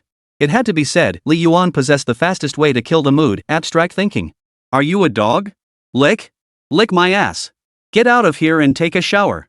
Luo Yanran shoved him away and retreated to the side, fiddling with her phone. Her thumbs flew across the screen, probably venting to her best friend about Li Yuan's ridiculous behavior. She was clearly boiling with anger right now. No amount of persuasion would work. Better to wait until she cooled down before talking. Once she calms down, she'll probably send me packing home. Li Yuan didn't waste any more words. His pants were still wet, and if he didn't shower soon, he'd freeze his little brother solid. Stepping into the bathroom, he couldn't help but smile at Luo Yanan's retreating figure. "Little sweetheart, it's too early to get ahead of yourself. Wait until I'm in college and making money, then I'll be the one getting ahead."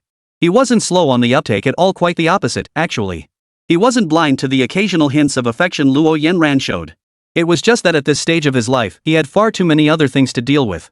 At 18, the most beautiful age, when others were studying hard and basking in their parents' care, he was already relying solely on himself, locked in a standoff with life. In such circumstances, how could he possibly have time for romance?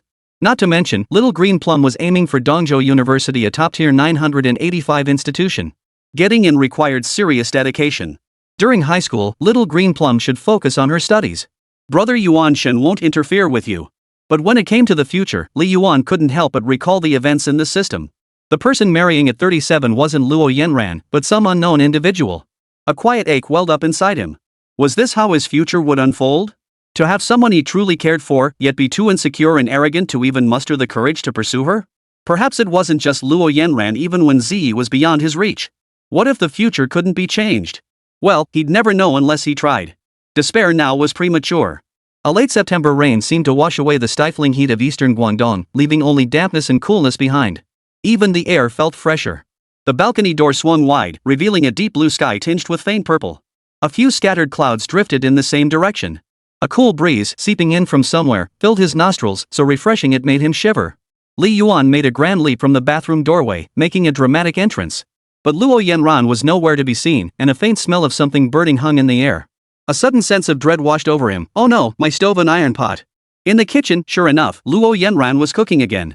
Holding a metal lid as a shield, she timidly stirred a spatula through sizzling, oil-spattered black lumps.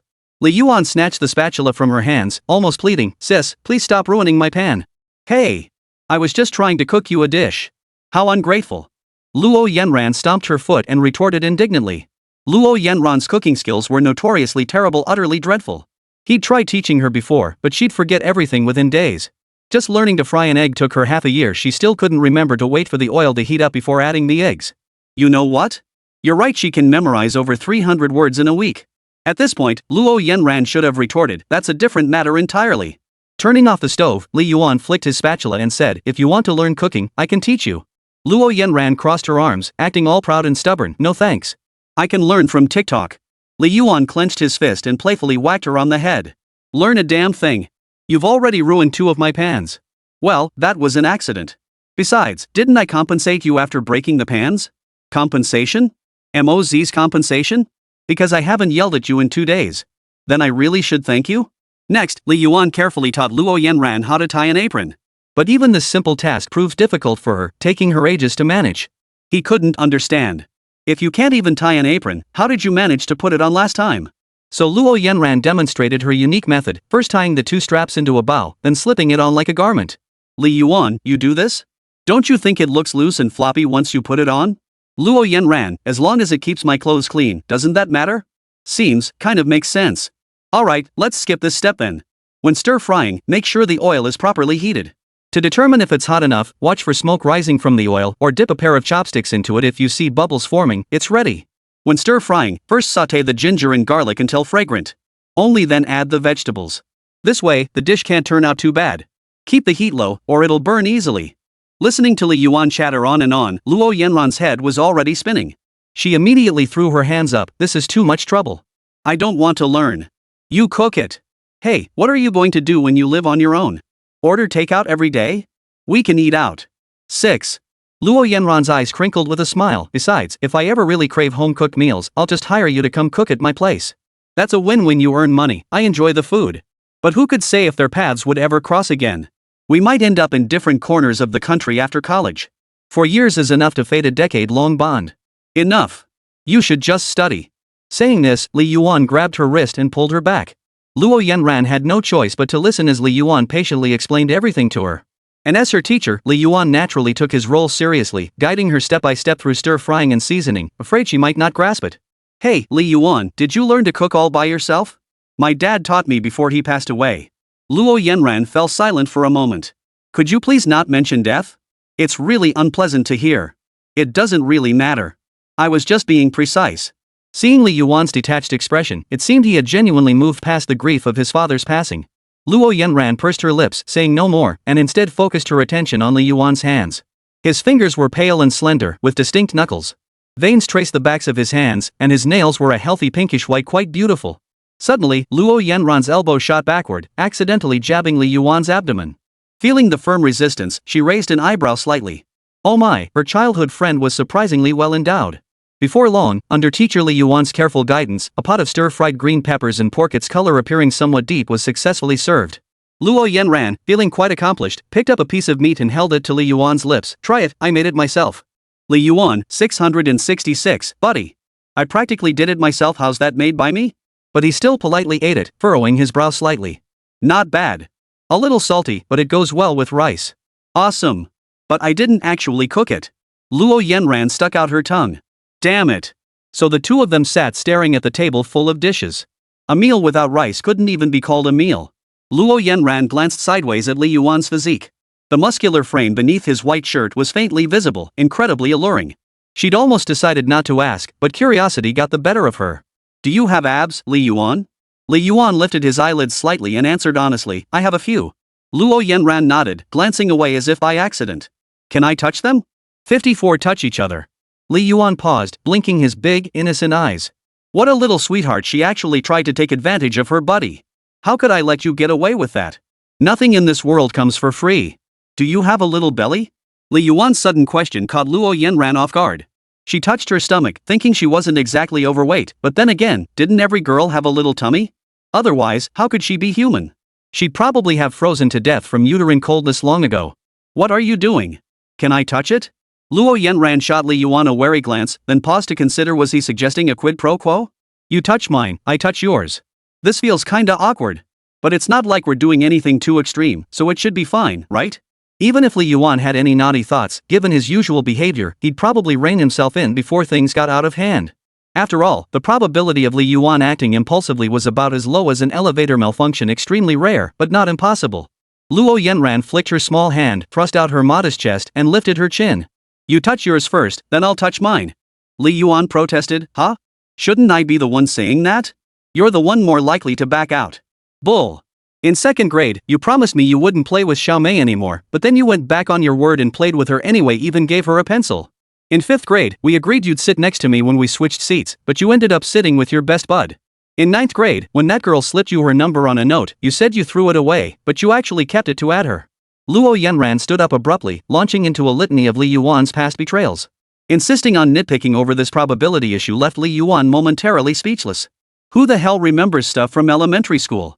Is he crazy or something? But he had to admit, after Luo Yanran laid it all out like that, he really didn't have much to say. If you think I'm more likely to back out than you, then I'll just list a few more times you went back on your word. Luo Yanran was utterly cocky, as if she had an endless supply of chips in her hand. Pfft, so what if I have a good memory? Li Yuan couldn't be bothered to retort. It was just a touch, no big deal. If it were a kiss, then he'd put up a fight before enjoying it. He lifted the hem of his shirt halfway, revealing 4 well-defined, bare-skinned abdominal muscles beneath. The lines were smooth and undeniably attractive, not bulging, but lean muscle covering his stomach, visible with just a slight strain. Some things were just better au naturel. If he'd been pumping steroids or something, he'd probably look like a steamed bun. Part of it was Li Yuan's low body fat percentage. Otherwise, he'd have nothing but a big belly, which would have been a bit less manly. That single teasing glance made Luo Yanran's eyes sparkle. Her gaze locked onto those 4 square patches of flesh as if spellbound, her eyes glued to them. She swallowed hard, an indescribable thrill coursing through her. Her cheeks burned, making her head spin. Damn, she really is my childhood friend who knew she'd secretly developed like this. Abstract or not, her figure was undeniably impressive. Li Yuan couldn't shake the feeling he was some Tokyo gigolo waiting for a client to pick him out. The awkwardness was palpable, prompting him to urge, "Come on, will ya? This looks ridiculous." "Hee, don't rush." Luo Yanran flashed a starry-eyed smile, carefully placing her hand on it. The firm sensation made her want to jump for joy. Almost like harassment, this guy was shamelessly groping up and down, barely stopping short of touching the most crucial part of little Li Yuan. "If I touch that little spot, you won't be able to leave, you know." She asked again, "Can I take a picture?" "Take a picture of your old moo?" Li Yuan swatted Luo Yanran's hand away and quickly pulled his shirt back down. Even being touched by his childhood sweetheart of over a decade was a bit much for him to handle. An 18-year-old boy in the prime of his hormonal surge was a master at getting aroused. Besides, if Luo Yanran took a photo, she'd probably post it on WeChat Moments with a caption like, "Gotta eat this up, folks." Luo Yanan pouted, "Fine, I won't take it." So stingy. "But Li Yuan, who would have thought you'd be in such great shape now? If you can't find a job, you could totally be a male model." I'll be waiting for you to tap me if I ever become a male model." "Not that I wouldn't." "Get lost. Now it's your turn, you promised earlier." "What did I agree to?" Now Luo Yanran started playing dumb, ignoring the earlier agreement. She sauntered over to the fridge, grabbed an apple, and started munching on it before plopping down to play with her phone. Li Yuan was at a loss for words. When someone takes advantage of you, there's really nothing you can do. If she won't give it to you, you can't just force yourself on her. What if she reports you for harassment? Damn it. Damn feminists. If she won't let me touch her belly, surely I can touch her legs? Li Yuan still wasn't ready to give up. He felt unbalanced psychologically after being taken advantage of. He naturally wanted to get even. Ha! Not even a single hair. Damn it. I was so sincere with you, yet you deceived me so cruelly. Joker transformation. I'm the one who deceived you. Now go wash the dishes and fetch me $200. Li Yuan silently jotted down today's ordeal in his notebook. That tricked me into touching her abs. Next time I'll get my revenge. Luo Yanan left around 8 o'clock. She couldn't possibly stay overnight in Li Yuan's rented room. Not only was it risky for a man and woman to be alone together, but they were still high school students. It would be far too abrupt. If Luo Hanhai found out, he might come and skin Li Yuan alive. Li Yuan calculated the time. It was late September, and the National Day holiday would begin in just 3 days next week. Everyone talked about the 7-day National Day break, but students at number 2 high school never got to enjoy it. Last year, the seniors only had 3 days off before returning to school. As for the juniors and sophomores, they only got 4.5 days. After returning, they had to make up classes for a month straight with no breaks. This National Day holiday might as well not exist. That evening, he played Honor of Kings with Huang Jiawen and the other kids for a while. Later, he planned to stream for half an hour before hitting the sack. This weekend, Li Yuan planned to take a day-rate factory job. 200 yuan would easily cover his weekly living expenses. Not that he was particularly broke, there was still a chilly 20,000 yuan sitting in his bank account. Without a steady income, this 20,000 yuan isn't enough to ease his anxiety. The task assigned by the system this time was exceptionally challenging. He had no idea if the next mission would unlock without completing this one, or whether the next one would even pay. If it turned out to be another reward like adding 5 centimeters to someone's height, he'd be eating dirt. He could earn money through the system, but he couldn't rely solely on its payouts to live. 55 square meter apartment? My place is huge. Sunday. Li Yuan was jolted awake by a phone call. It was Luo Yanran. The moment he answered, Luo Yanran's excited voice burst through. Li Yuan. Li Yuan. My dad said he's taking us to Shenzhen for the National Day holiday. You have to come too. Or I'll come drag you out of your house.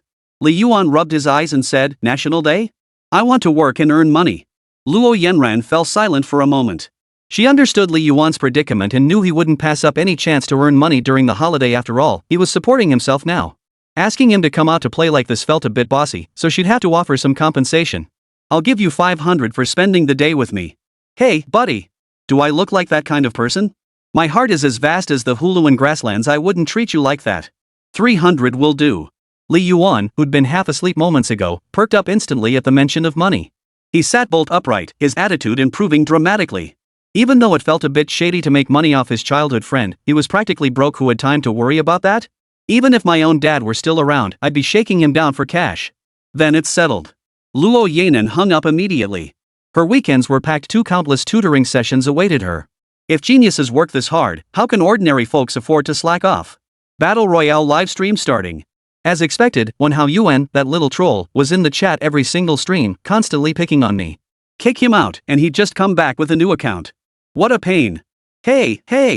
That ID, I'm Hao Yuan, I'm the most, how dare to insult me again, and I'll track you down through your internet cable and have your sister punish you. I'm Hao Yuan, I'm the most Hao, 666 streamer, I'm gonna get you, old moo.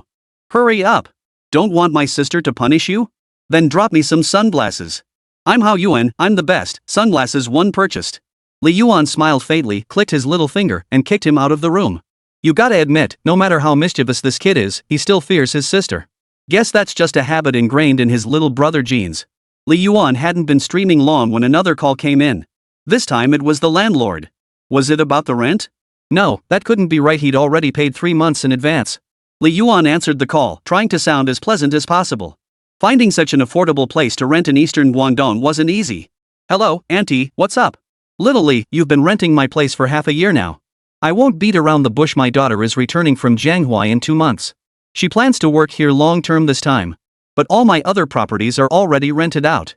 Don't worry, if you agree to move out, I'll refund your entire rent and double your deposit. I know it's tough for you living alone, you understand? The meaning couldn't be clearer, this is just a blatant way of kicking me out. Landlady auntie had been genuinely considerate. This room didn't even come with an air conditioner originally. But seeing how Li Yuan lived alone, she took pity and got him a used one. The fridge was already set up too. What landlord would be so easygoing and kind to a tenant? Li Yuan felt awkward about causing trouble. These were her belongings to begin with, returning them was only fair. All right. Thank you so much, auntie. If you ever need help finding a place, I have a few landlords' WeChat contacts, all really nice people. I can hook you up. Sure, I'll try to find something by the end of next month and move out in November. After hanging up, Li Yuan felt a pang of emptiness. Looking at this rented room he'd lived in for half a year, he felt a deep reluctance to leave. He'd spent years alone in empty rooms and years living under others' roofs. This place had been his first real home. But today, he had no choice but to leave. Moving wasn't really a hassle for him. It was just some clothes, pots and pans, a suitcase, and a large bag. He could pick them up and head anywhere. He felt like a tiny floating duckweed, still and unmoving when the waters were calm, but at the slightest ripple, he'd drift aimlessly. He had no idea when he might be washed ashore to wither and die. Monday. Classes proceeded as usual. But everyone at school seemed unusually excited. After these 3 days, a 4-day mini-holiday awaited. What high schooler wouldn't be thrilled? Even before the break began, everyone was already discussing where they'd go. Some said their parents were taking them to Kyoto, others planned to game all day, some wanted to sleep for 4 days straight, while others vowed to study for 4 days. Each had their own way of spending it. Step aside, all. Han Xian of the provincial server once again dominates the ages, slaughtering foes throughout history. Just look at Huang Jiawen's deep dark circles. No doubt this kid spent the weekend grinding Honor of Kings. But he must be a top-tier player with some serious skill, otherwise, he wouldn't look this worn out. Just give him Aruba and he'll settle down. Oh, how did you know my shoes cost $3,000? The latest model with 30 anti-slip soles and full-foot air cushioning. Ergo switched to a pair of flashy yellow sneakers. Since arriving this morning, he's been crouched polishing his little junk shoes. Whenever anyone asks, he boasts they cost 3,000 yuan and launches into a detailed spiel about their specs. When no one asked, he just kept talking to himself. Bad students have lots of stationery, that's you. And you suck at ball games. Get lost, Chishi. Li Yuan, however, remained somewhat quiet. Yesterday afternoon he'd gone out to scout around. The cheapest rental near campus was still 1,400 a month, with 2 months deposit and 1 month's rent up front. That meant his current funds wouldn't even cover the rent. Plus, Miao Jianghao hadn't even asked him for Fang Xian's hospital fees this month yet. That Miao Jianghao was a useless piece of work. He couldn't even manage the family savings properly. Now he was scraping by with a taxi job, barely making 3,000 yuan. Thinking about it made Li Yuan feel a bit annoyed. But he also felt utterly deflated. After all, she was his own mother. He just couldn't bring himself to completely abandon her. Besides, Miao Jianghao had sold the house to pay for Fang Xian's treatment. He'd done all he could. Host, you sighed 28 times during that last segment. Wēn Zhiyi suddenly spoke up, is something on your mind? You know it's something you can't share with others. Alright. But if you snap a few pics of your jade feet for me, it'd really lift my spirits. Wēn Zhiyi. No way. Li Yuan smiled without saying anything. He really didn't feel like chatting right now.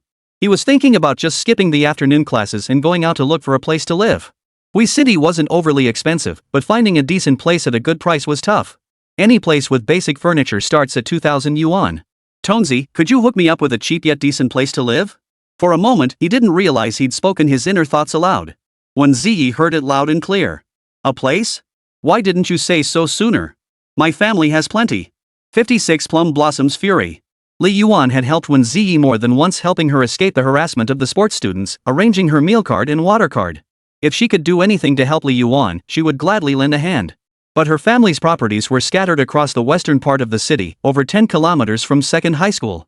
Even if she could rent one to Li Yuan, he probably wouldn't be too keen on it. Still, she had to ask Li Yuan. "Streamer, a friend's aunt has a place in the western part of the city. If you're interested in renting, I can ask her." Li Yuan lifted his gaze. "West City?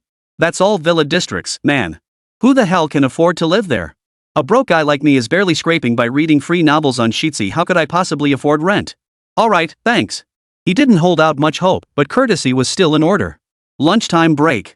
Li Yuan didn't choose to eat with the three losers because he ran into Luo Yanran on the way and ended up having lunch with her instead. "Why do you look so suspicious?" Luo Yanran instantly noticed Li Yuan's unusual mood. No matter how hard he tried to hide it, his childhood sweetheart of over a decade could still sense something was off. "Oh boy, you're right, I'm about to become a real Sima. Sigh, that time you took advantage of me, thinking about it now still bugs me. I've been wondering when I'll get to touch your legs again," Li Yuan said with a lecherous grin. "Stop pretending. I know it's not about that." But Luo Yanran wasn't easily fooled. Reading Li Yuan's emotions was as easy for her as eating breakfast. There was no way he could deceive her. Only after they'd served themselves and sat down facing each other did Li Yuan mention this situation with his rental apartment. Before Luo Yanran could respond, the uninvited guest Xiao Fei plopped down beside Li Yuan. Before Luo Yanran could react, Xiao Fei picked up a chicken drumstick and placed it on Luo Yanran's plate. As for why she sat beside Li Yuan, Luo Yanran wouldn't tolerate Xiao Fei sitting next to her. Rather than risk damaging their relationship, she settled for the next best option. She offered her advice with feigned concern. "Yanran, you're eating too little. High school is a crucial time for studying. You use your brain a lot, so it's perfectly fine to eat more." She shot a glance in Li Yuan's direction. Li Yuan could only feel the overwhelming scent emanating from Xiao Fei beside him, causing him to take an epic deep breath. "Man, you smell so good. Wait, she's my romantic rival." Luo Yanran was growing weary of Xiao Fei's relentless pursuit. She'd already made her feelings crystal clear, yet Xiao Fei persisted. Giving up on pretense, she placed a chicken drumstick on Li Yuan's plate and said, "Here, have this. It has a weird taste I don't like. I told you to come stay at my place. My dad won't shortchange you. You won't have to worry about living expenses or anything. After all, we're childhood sweethearts, right? This little thing is nothing." Li Yuan glanced at the drumstick, then at Xiao Fei's icy expression. An inexplicable thrill washed over him. He licked the drumstick, took a loud bite, and chewed with what felt like pure mockery. Xiao Fei was utterly speechless. But what hurt her more was Luo Yanran's indifference, and the revelation in Luo Yanran's words about their relationship. Childhood sweethearts, living under the same roof. If the boy before her was her rival, she stood no chance of winning.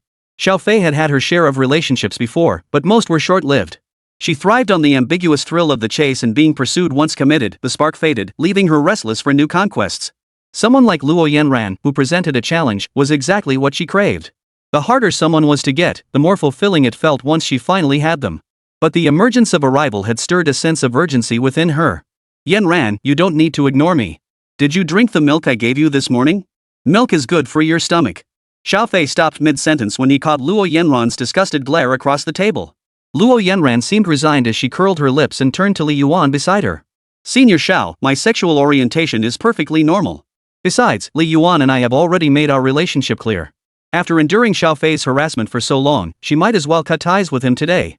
But even if she got rid of him, she still needed to use this as a chance to give Li Yuan a little warning. "Li Yuan?" His mouth dripping with grease, he lifted his head, utterly bewildered. "What the hell? Aren't you two soloing? I was just getting into it, buddy. Why drag me into this all of a sudden?" "Huh?" Xiao Fei turned to Li Yuan beside him. "What's that supposed to mean? Is he your boyfriend?" Luo Yanran remained silent, merely glancing at Li Yuan beside her. She lifted her chin and gave him a kick under the table, as if warning him, "Dare say no, and I'll knock you flying." How bossy. After processing the remark, Li Yuan finally glanced at Xiao Fei and said earnestly, "Hey, my Yanran has perfectly normal sexual orientation. Senior, you'd better find someone else. Stop bothering us. Besides, with a face like yours, you'd be equally stunning as either gender. Why insist on being so stubborn?" Xiao Fei ignored Li Yuan's words entirely and turned to Yanran instead. "Yanran, you wouldn't be saying this just to get rid of me, would you? I confirmed with your friends earlier you really aren't dating anyone. I'm a persistent person. When I like someone, I'm always patient. Just because you're annoyed with me now doesn't mean you'll always be annoyed. I still..." Before he could finish, Luo Yanran exploded. He'd been given an escape route but refused to take it. No wonder she snapped. She slammed her chopsticks down and yanked at her hair. Ugh, this is so annoying. I'm not into women, I don't date women. Even if you're super handsome, you're still a woman. You don't have a dick, and I don't like that. Your so-called concern is just your own delusion. I never needed any concern. In my 18 years, only my elder's concern was real concern. Your concern is nothing but trouble to me. And stop giving me watches or bracelets, I don't want them. I don't want any food either. Just leave me alone. I'm not into aluminum pipes. I've made myself crystal clear before, but you're as stubborn as a pig in boiling water. If you bother me again, I'll report you to the dean's office. And if you want to date, find someone else. I'm not interested in that nonsense. I just want to study hard and get into a good university. Not everyone has romance on the brain like you do. With that, Luo Yanran flicked her ponytail and strode away decisively. It must be said, Luo Yanran was genuinely intimidating when she was angry. Even in such a rage, her words remained logical and bold. After that outburst, Li Yuan and Xiao Fei instantly became the center of attention, surrounded by stares that felt like they could burn through them. It was genuinely uncomfortable. But Xiao Fei was undoubtedly more uncomfortable than Li Yuan. His face, which had been pale moments ago, was now flushed with blood, his brows furrowed into a deep frown. Could it be that he was actually affected? No way. Li Yuan tried to slip away quietly, but she grabbed his shirt collar and said, "There are too many people here. Wait for me outside the cafeteria. I need to talk." Seriously, sis? You can't get over Luo Yanan and now you're taking it out on me? I still want a girl with a normal sexual orientation, man. 57 May you find a better version of yourself. The path behind the cafeteria seemed perpetually bathed in shadow, coolness permeating every inch of space. Occasional breezes swept through, rustling leaves and mingling cicada songs with the hormones of youth, a refreshing sensation. This spot was practically a sacred ground for confessions. Declaring your feelings here could boost your success rate by about 20%. Of course, that's a myth. If the other person isn't into you, it's simply impossible. Beyond this spot, other suitable locations on campus include the corners of the sports field, rooftops, and certain elevated walkways where teachers rarely pass by. Li Yuan had seen many people confess here, though most left disappointed. High schoolers generally aren't very interested in romance.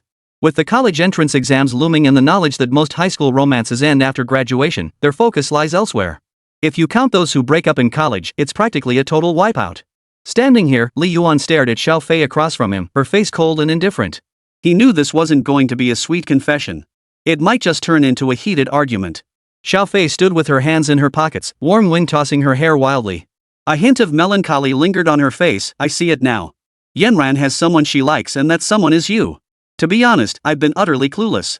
Even after Yanran made it so clear she wouldn't date girls, I still couldn't let go. This version of me is pretty disgusting. Please go tell Yanran I'm sorry. With that, Xiao Fei bowed deeply to Li Yuan. It seemed she wasn't the clingy type after all, just momentarily blinded by what she thought was love. I'd expected her to say something outrageous like, "I'll give you 1,000,000 yuan to leave Yanran alone." Turns out I was overthinking it. There are still plenty of normal people at Second High. Just as Xiao Fei was about to turn and leave, Li Yuan suddenly spoke up. "Senior Xiao, there's something I've never understood. Why do you insist on dating girls? Wouldn't dating boys be just as good?" Xiao Fei halted in her tracks, glancing back at Li Yuan as if deep in thought. Fearing she might misunderstand, Li Yuan added, "I'm not discriminating against lesbians or anything. I'm just genuinely curious." A fleeting look of pain crossed her face before she quickly suppressed it. "I dated guys before too. But then, he cheated on me. Guys are disgusting creatures. Betrayal is in their DNA. Honestly, I'd rather date girls." Hey, what kind of feminist rant is this? She felt like one of those little red book influencers who posts, you know what I mean, rants about innocent uncles playing with their phones. She's so good looking, she could get followers even without bashing men, right? Li Yuan replied, "That's a bit of a generalization. Not all guys are unfaithful. Take me, for example, I've always been loyal. I only like the pretty ones." Huh? That doesn't quite add up, does it? It kinda sounds like a reverse argument. Xiao Fei across from him twitched his lips a few times, his gaze toward Li Yuan tinged with disgust. Whether it was her growing dislike for Li Yuan or the sting of Luo Yanran's earlier outburst, she finally blurted out, "You're not good enough for Luo Yanran." Li Yuan smiled. "I know. That's why I've always known my place and never crossed any lines." Brother Yuan is such a sweet, soft, and well-behaved young man." Xiao Fei scrutinized the boy before him. Truth be told, Li Yuan did possess an inexplicable aura, one distinctly different from other boys. It was as if he knew exactly where to draw the line. But none of that mattered to her anymore. As far as Luo Yanran was concerned, she had no chance. To her, this conversation with Li Yuan was nothing but a waste of time. She couldn't be bothered with small talk and turned to leave. Seeing Xiao Fei about to leave, Li Yuan panicked. "Don't go, sis. Don't go. I haven't completed my mission yet. He still needed to defeat Xiao Fei to earn his 5-centimeter reward. Senior Xiao. What now? We've got nothing left to say, or are you feeling sorry for me? Not exactly. I hope you find a better version of yourself. Li Yuan just blurted out a random line. Meet a better version of myself? What does that even mean? Xiao Fei was baffled by Li Yuan's words, but he pressed on. Hey, listen, if you like Yanran, go for her now. How long can a girl hold on to her feelings for a guy? Some things just can't wait. How come you're the one giving me advice? I know. Li Yuan thought for a moment and said, Senior, I don't think romance defines high school entirely. You don't need someone to eat lunch with, or to walk the track when your head's spinning from evening study, or to lie in your dorm bed thinking about someone. I mean, you can do these things alone and they can be enjoyable too. Solitude is always the norm. Learning to savor loneliness is a mandatory lesson for everyone. Hearing this, Xiao Fei felt a pang of bitterness. It seemed Li Yuan had completely seen through her. If you notice a friend who can't live without romance, she might not be love-obsessed, she could simply be lacking security. Like Xiao Fei, she wasn't particularly eager to date, she just cherished the feeling of having someone by her side. So when she sensed someone around her starting to pull away, she'd abandon them without hesitation and seek out a new target. Like a migratory bird without a fixed home, always searching for a place to rest. Little did she know that reveling in the freedom of flight was a pleasure in itself. Li Yuan was remarkably perceptive. After just a few encounters and observations of Xiao Fei, he had discerned the depths of her thoughts. Such acute insight felt strangely unsettling. Ahem, senior. Your high school days are numbered. You've tasted romance and savored its fleeting thrill. Instead of chasing momentary novelty, why not dedicate this time to preparing for college entrance exams? Think about where you want to go. The world is vast, where wouldn't be exciting? You really are someone who makes people feel a bit afraid. I thought it was Luo Yanran who had you wrapped around her finger, but who knew? Xiao Fei glanced up at the sky and sighed. Perhaps you're right. Maybe I'll find a better version of myself in the near future. She turned and walked away, her figure appearing rather frail. Li Yuan wasn't sure if his words had offered any real guidance. He didn't want to be anyone's mentor, the whole thing felt downright nauseating. Too saintly, too sentimental, it just wasn't his style. Later, he looked into Xiao Fei's background. She came from a single-parent household, living with her mother. Her parents had split up during her first semester of high school, and her first boyfriend had also broken up with her around that time. Struck by two blows at once, she felt profoundly insecure. It was then she began leaning toward lesbianism and embarked on a series of relationships, changing partners monthly. Li Yuan had hit the jackpot this time. Ding! Mission: defeat love rival Xiao Fei and make him give up on Luo Yanran completely. Completed. Reward: plus 5 centimeters any body part. 58. Is this what 1.8 meters of air feels like? Seeing the system's reward, Li Yuan couldn't help but feel a bit relieved. Seems his talking the talk technique still works. At least it planted a seed of defeat in Xiao Fei's mind. 5 centimeters? Of course it had to go to height. Deep Blue, give me some. Add it to my height. Ding. 5 centimeters added to height. Effect active. Did it just grow? Li Yuan hadn't even processed it yet. He just felt like his pant legs seemed a bit shorter, but there was no other sensation, no pain, no itch, nothing. Could this be painless height increase? 666. He took a deep breath, noticing the air felt noticeably fresher. At that very moment, Brother Yuan had officially joined the ranks of those nearing 1.8 meters tall. Looks like he'd have to duck his head when entering the classroom from now on. The next morning, the school held a safety education assembly. On one hand, it emphasized safety during the National Day holiday, the usual stuff about water and electricity usage, drowning prevention, and other topics we'd heard 1,000 times until our ears were calloused. On the other hand, it mobilized students for the first monthly exam, lecturing on integrity, no cheating, and promotion criteria. High schoolers arrived early, carrying their chairs to designated spots on the playground.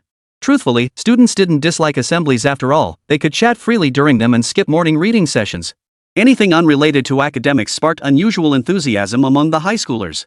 The loser foursome naturally sat together, ready to chat during the meeting. Chicken neck, you'd better sit somewhere else. I know you betrayed the group. Wang Erdo suddenly said with a dark expression, as if He Jibua had done something to wrong him. You, what did I do? He Jibua looked completely innocent. Huang Jiawen shook his head and patted his shoulder. Truth is, I've been suspicious for a while. Why have you been coming back to the dorm so late lately? Turns out you've been taking your little freshman girlfriend for walks. You know, a guy reeking of love like you just can't hang with us soft, sweet little losers. He Jibua. You two are idiots. Li Yuan just chuckled silently beside them. I want to see blood flowing for miles. He knew these two idiots were just teasing He Jibua to vent their frustration. After all, these two had never been popular with girls since elementary school, yet their friend was about to start dating. That hurt worse than death. Li Yuan, however, couldn't care less. If they want to date, let them date. It's none of his business anyway. He felt no envy or jealousy. He kept his cool and focused on his own stuff. Damn it! Why am I hotter than He Zhiyi, yet he's dating before me? Everyone, please stand. We now welcome Principal Huang, our year head, to deliver an address. Let's give him a round of applause. As the electronic music from the PA system echoed across the entire playground, the high school students who had been seated moments ago all stood up. Looking out, all you could see were rows of blue and white school uniforms, arranged as haphazardly as weeds. Good morning, everyone. I'm here to address 3 crucial points, and I mean crucial. How crucial? Extremely crucial. Listen carefully, because these 3 points are vital. Damn it, he's way too far away. Wang Zhiyi cursed under his breath, about to turn and chuckle to Huang Zhiyi when he caught old Zhang's dark glare fixed on him. He snapped to attention, not daring to move an inch. Only after old Zhang walked to the front of the line did he dare continue speaking. He Zhiyi looked at Li Yuan with confusion, then suddenly asked, "Old Li, have you gotten a bit taller?" "Ha, don't laugh, don't you dare laugh." Li Yuan could barely hold back the smile tugging at his lips. Last night he'd specifically measured his height barefoot at 183.3 centimeters. With shoes on, he was definitely hitting 185 centimeters. Oh no, had he been spotted? Well, what could he do? He'd been quietly working on it, transforming into a 185 centimeters hunk. He feigned nonchalance. Ahem, really? No way. Haven't I always been this height? He Zhiyi propped his chin up and studied Li Yuan. You definitely grew taller. Before, your eyes were just a bit lower than mine, but now we're completely level. You're at least 185 centimeters. He Zhiyi's 185 centimeters was absolutely genuine, not a single centimeter exaggerated. With his large frame, he looked exceptionally sturdy. Li Yuan's 185 centimeters, however, was all broad shoulders, narrow waist, and long legs, giving him a more refined, less bulky appearance. After all, he'd just turned 18 this year, still developing, which was perfectly normal. Li Yuan remarked casually. He Zhiyi nodded. Oh yeah, way taller than Ergo and Nilio anyway. Those 2 cripples will never grow past 5 feet 7 inches in their whole lives. You, too. Halfway through the meeting, Wang Zhiyi made an excuse to slip away, claiming he needed to take a. In reality, he was probably lurking in some bathroom reading Dao Guanji. Young men in their prime, full of energy in the morning. Ergo was dying to join them, but his phone was upstairs. No choice, he had to sit through the meeting. He Zhiyi and Li Yuan, however, headed to the back lawn to chat with old Zhang. They started discussing grades, but soon veered off topic, talking about old Zhang's uncle's son's grandfather's grandson, or was it just his uncle's son? Once old Zhang started on this topic, he couldn't stop. He chattered on and on about how his uncle's son had gotten into some prestigious 985 graduate program, and after graduation, he'd earn a 200,000 yuan annual salary with a government position. Studying hard changes your destiny. Back in my youth, I couldn't stand hearing this kind of talk. It always felt like empty platitudes. But as I've gotten older, I've come to realize it wasn't just the teacher's snobbery, it was actually meant to motivate us. Idle and bored, Ergo wanted to chat with Lu Sisi, but she was sitting up front with her best friend. Left with nothing to do, he propped his chin on his hand and listened to the leader's tedious speech. Boredom, utter boredom. Excuse me, is this seat taken? A rather pleasant female voice sounded beside him. Ergo turned his head to see a girl with a delicate oval face and sweet features, twirling a lock of hair behind her ear. She leaned forward slightly, the glaring sunlight behind her blooming like a flower. Ergo's pupils dilated. Could it be? Could this be love knocking at his door? Ha, of course. Hanging out with this bunch of losers day in and day out, the stench is too strong. No girl would ever come near. The moment he stepped away from the group, the opposite sex was drawn to him. Heh, Wang Zhiyi, you're quite the charmer. Ergo deliberately propped his feet on the chair's armrest, cradling half his face with his left hand. His left eyebrow arched, and the corners of his mouth lifted slightly as he struck a pose he deemed incredibly handsome. He even deliberately croaked out, "No one's here. I'll let you sit beside me." The girl gave an awkward smile. "Then I'll take my chair." With that, she picked up the chair beside him and walked to the back of the line, never once looking at Ergo. When Huang Zhiyi returned and saw Ergo sitting like a philosopher, he was about to laugh at the fool only to suddenly realize his own chair was gone. "Where's my chair?" Huang Zhiyi demanded. Ergo remained silent, merely striking a pose. Huang Zhiyi couldn't take it anymore. He grabbed Ergo by the collar and snarled, "Tell your father where's your father's chair." Ergo gave a bitter smile. "Your chair was swindled away along with my heart." Damn it. 59 more comments for you, Martha. Wang Zhiyi, why are you standing during class? That day, nearly every teacher who entered the classroom asked Ergo the same question. Tears welled in Ergo's eyes, but he couldn't explain his plight. Behind him, the seat was empty. Where the hell was it? He'd made up countless excuses to dodge the teacher's hemorrhoids, leg pain, drowsiness. As always, during old Zhang's class, he repeated the same line, "Teacher, I'm feeling a bit sleepy, so I'm standing to stay alert." Ergu's sudden declaration moved teacher Zhang to slap the desk in approval. Excellent. Excellent. Everyone should learn from Wēn Zhiyi. This dedication to learning is truly admirable. Though his grades aren't stellar, at least his attitude is commendable. But it's okay. I went to high school too and know studying is tough. Still, don't stand there and wear yourself out, sit down. Ergo remained unmoved. Old Zhang pushed up his glasses and repeated, "Wēn Zhiyi, sit down." "Why won't you sit?" The instigator, Wang Jiawen, relished the drama. "Ergo, the teacher told you to sit down. Just sit. Don't disappoint the teacher's kindness." Ergo gave a wry smile. "Damn it, where's the chair? Damn woman. All she does is deceive my feelings and my chair." Thus, Ergo spent an entire class period practicing horse stance, developing unmatched lower body strength. And then, during English class, he accidentally fell over. Yeah, high schoolers are so damn prideful. Wednesday. As soon as Li Yuan sat down that morning, Wēn Zhiyi spoke up. "Host, my relative said there really is an apartment available for rent over there. It's 1,000 yuan a month, comes with air conditioning and a refrigerator." Wēn Zhiyi had been constantly thinking about Li Yuan's situation. That evening, she kept calling her mother, explaining that a classmate needed a place to rent and asking if they could rent the vacant apartment next door to him. Wēn Zhiyi's mom was always busy traveling for work, so she naturally didn't refuse such requests. After all, Wēn Zhiyi rarely asked her mom for anything, and her mom actually wished Wēn Zhiyi would depend on her more. So she readily agreed. As for the rent? That was entirely up to Wēn Zhiyi to decide. After all, it was a place in the western part of the city. Setting the rent too low would only raise Li Yuan's suspicions. 1,000 yuan for a place in the western part of the city. I thought apartments along the outer ring road there were at least 3,000 a month. And this one even comes furnished. It's not haunted, is it? Li Yuan wasn't new to renting. He knew that in the western part of the city, near the city center, even plain white rice was expensive, let alone rent. Wēn Zhiyi hastily waved her hands. No, it's just that a relative of mine happened to have a spare room. They knew you were my classmate, so they rented it to me cheaply. How many years can the lease be signed for?" Wēn Zhiyi thought for a moment, holding up two fingers. Two years? 1 month's deposit and 1 month's rent up front? Wēn Zhiyi nodded. Not a shared apartment? No. 1,000 a month? Not too expensive, barely acceptable. Li Yuan still had money on hand, and the pressure of renting wasn't that intense right now. Besides, with such great conditions, he'd rent it even if he had to borrow the money. But this little classmate's story seemed a bit contradictory. Earlier, she'd mentioned it was her friend's aunt, so why was it now her own relative? Could it be? Oh, I get it, this Wēn Zhiyi has feelings for me. So this landlord must be her parents. Whatever. As long as he has a place to live, that's all that matters. As for what Wēn Zhiyi was hiding, Li Yuan couldn't be bothered to pry. He was alone in the world, what could she possibly want from him? Unless she's after my 2 kidneys. You're such a sister, one. In a moment of excitement, Li Yuan actually lifted Wēn Zhiyi's hand, his expression sincere, almost like a confession. Wēn Zhiyi's previously flawless face flushed crimson. She quickly turned her head away, her words stumbling slightly. "It's not that dramatic, streamer. I'm just doing my best."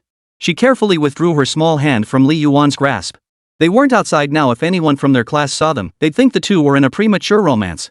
Li Yuan's eyes held no desire, only the house. "So, when can we go see it? Today?" The National Day holiday started this afternoon, so it would be convenient to take Li Yuan there right after school.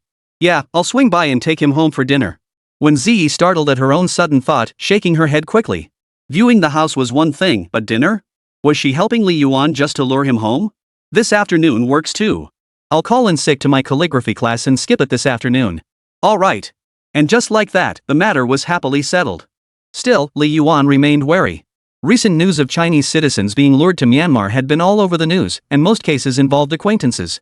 Li Yuan couldn't help but wonder if Wēn Zhiyi was the daughter of some big shot in the KK park. Whether it was because of the upcoming holiday or not, everyone seemed to be saving their appetites for a big meal after school, which made the cafeteria unusually quiet at lunchtime today. Wang Zhiyi had been standing all day, his stomach growling so fiercely it felt like acid was rising.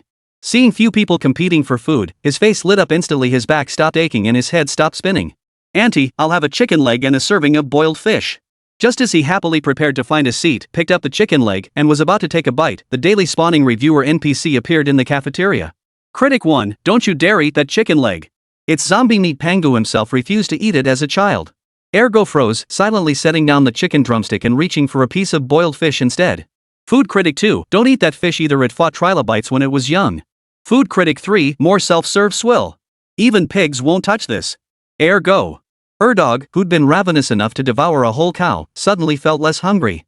He even considered going home to eat a packet of aged pickled cabbage. But he'd already paid for this meal, he'd bought it, so he might as well take a couple bites. All that was left was rice and soggy cabbage. Oh well, I'll just eat more rice later. Food Critic 4, don't you dare eat that cabbage, it's been fished out of the slop bucket for reuse. Ergo's face twitched. Damn it, are you trying to mess with me? But this rotten cabbage, the leaves are all mushy, and it has this weird sour stench. You say the old-style pickled cabbage is problematic, but at least you know it's made by foot stomping. This rotten cabbage? Who knows where it came from? It really could be from the slop bucket. Forget it. Just eat some rice to fill your stomach. I'll grab a pack of old-style pickled cabbage when I get back. At worst, I'll have a proper meal after school. Reviewer 5, don't you dare eat that rice. It's black-hearted rice made entirely from synthetic grains. Ergo slammed his chopsticks down and glared, you all. I'll never review anything again. 60 people recalled the terror of being dominated by Li Yuan. Hey, what's up with Ergo? His eyes look kinda swollen. As soon as Li Yuan entered the classroom, he saw Ergo's face puffed up like a honey dog meme, pitifully munching on bread. Wēn Zhiyi cracked sunflower seeds with a mischievous grin. That idiot got into a fight with some athletes at lunch. Apparently, when the athletes were criticizing the food, they somehow pissed off Ergo. Will Erdo get punished? Li Yuan asked. Punishment? Yeah, right. Erdo got dragged behind the cafeteria and beaten up one-sidedly. If that kissing couple hadn't spotted him, he wouldn't have made it to class this afternoon. Seriously, why mess with the sports students? Wēn Zhiyi cracked sunflower seeds, relishing the drama. Both of them had initially treated Ergo's situation as a source of amusement. Jibo might have a foul mouth, but he dared to stand up for what was right. Besides, he was a towering 185 centimeters tall, built like a bear. Ergo, on the other hand, was short and scrawny. Why didn't he just keep his mouth shut? Whoa! What happened to your face? Ergo's desk partner, Li Yuan, immediately noticed his disfigured face and gasped in shock. It's nothing. Mumps. Just need some medicine when I get home. Ergo's speech was slurred. Oh, I have some anti-swelling ointment. I can apply some for you. It should help. With that, Li Yuan sat down, rummaged through her backpack for a toothpaste-like white ointment, squeezed some onto her fingertip, and was about to apply it to Ergo's face. Ergo tried to dodge, but Li Yuan grabbed him and pinned him down. If you dodge again, I won't talk to you anymore. Ergo's face flushed with a coy blush. Seeing Li Yuan's concerned expression and her personally applying the ointment, he couldn't quite suppress the smile tugging at his lips. I won't be asking for Li Yuan's best friend's contact info anymore. Having Li Yuan's contact info is enough. Ergo thought to himself. Wēn Zhiyi and Li Yuan, who had been laughing at the spectacle moments ago, couldn't muster a smile now. In fact, they felt like they'd swallowed a mouthful of dog food or something. Damn it, I'm not watching this anymore. It's just annoying. Wēn Zhiyi couldn't even finish his sunflower seeds and went straight back to his seat to nap. Li Yuan smiled silently. Both Chicken Neck and Ergo seemed to be making progress. With two members of the loser foursome starting their romance quests, it was no wonder Wēn Zhiyi's mental state was crumbling. What? You're asking if Brother Yuan's romance quest has started? You bet it has. There are actually two storylines like this. During the first Chinese class that afternoon, last week's weekly test papers were finally handed out. Teacher Yu taught 2 classes, so there were over 100 papers. She had to grade everything except the multiple choice questions herself, plus all those essays to evaluate. No wonder it took so long. With a stern expression, she pulled out 2 papers and said, the results for this week's Chinese test are in. Our class performed slightly better than class 19 next door. However, a few students didn't even finish their essays. Make sure to manage your time carefully during the official exam. Now, come up to collect your answer sheets. Scores are listed from highest to lowest. Li Yuan, 135. Whoa. That high? I'm impressed. Li Yuan really is a freak. Hey, it's just a weekly test, how's that making him a freak? The murmurs in the classroom died down after just a few seconds. Li Yuan dominating Chinese class wasn't anything new, so there was no need for surprise. But after the summer break, they seemed to have forgotten the fear of being dominated. Today, they remembered the dread of Li Yuan's dominance. Wēn Zhiyi's almond-shaped lips parted slightly. A 135 in Chinese was truly outrageous. Back when she was at first high, her top score in Chinese had hovered around 120. To reach the 135 percentile required either innate talent or some kind of technological advantage. But Li Yuan? Persistence and hard work. Wēn Zhiyi, 119. He Jibwa, 109. Tang Yutong, 108. Yutong is amazing. Xu Tianhe, Bo Yangyang, couldn't help but exclaim upon hearing Mei Yangyang's score. Unsurprisingly, he earned a cold stare from Yuzhou. It's not your score, so why get so excited? You only got 89, not even a passing grade. Boiling lamb, shut up. Tang Yutong couldn't hide the smile on her face. From 95 to 109 she'd put in so much effort this month. Since everyone assumed she'd advance by letting others in her class pass, she'd prove her true ability. She'd slap their faces hard. In this moment, she felt like the triumphant heroine of a feel-good story, barely acknowledging Li Yuan as he approached. But just as they passed each other, Li Yuan casually remarked, "Not bad. You're 26 points behind me. I'll try to score higher next time." Tang Yutong? What does that even mean? You scored 135 and still held back? Fake. Tang Yutong's smile, which had just begun to form, sank back into her face. Li Yuan was clearly provoking her. It's contempt. What are you pretending for? Sooner or later, the gap will shrink to under 20 points. The prolonged, unchallenged dominance had eroded Tang Yutong's confidence to even imagine surpassing Li Yuan one day. When he went up to retrieve his answer sheet, Li Yuan also grabbed Wēn Zhiyi's sheet. "Thanks, kind host." Wēn Zhiyi smiled and expressed her gratitude. "You're welcome." Wēn Zhiyi glanced at her essay score first, 55 points, exceptionally high. The final paragraph was even highlighted in red ink with a large excellent written beside it. That final paragraph had been written exactly as Li Yuan suggested, delivering a powerful climax. It was genuinely well written. Just as she felt a flicker of pride, her peripheral vision caught Li Yuan's essay score, 58 points. Proud no more. Though Li Yuan's essay bore no red ink annotations, a single sentence spoke volumes, selected by the Chinese department head as a model essay. Return after use for photocopying. This was the highest possible praise for an essay. A model essay meant to be shared as reference material across the entire school. Moreover, his essay was copied directly, no need for a digital version because the handwriting was perfect standard, not a single character out of place. It looked just like it was printed out. So tell us, Brother Yuan, how many printers did you eat? Which gate are you leaving through after school? Li Yuan didn't care much about his weekly test scores. He always got the same marks anyway, it was nothing new. Maybe one day when something actually managed to briefly stun him, he'd be genuinely shocked. Right now? All he cared about was the house. South Gate. My Uncle C is picking me up at the South Gate. Wēn Zhiyi almost blurted out that a chauffeur was picking her up. With several small villas already under her name, having a dedicated driver seemed perfectly normal. But mentioning it in front of Li Yuan felt like showing off. Back in first high, she'd been called a show-off by her classmates over something like this. Wēn Zhiyi wasn't about to make that mistake again. Walking. I'm taking the bus. Send me the address. Wēn Zhiyi? Let's go together. There's plenty of room in the car, you can easily fit 5 more people. Besides, Uncle won't mind. Plenty of space? Enough for 5 Yuanshan brothers? Is your uncle driving a 100-ton truck? Tell that to my insurance company. I thought it was a speed bump. We're all just trying to survive.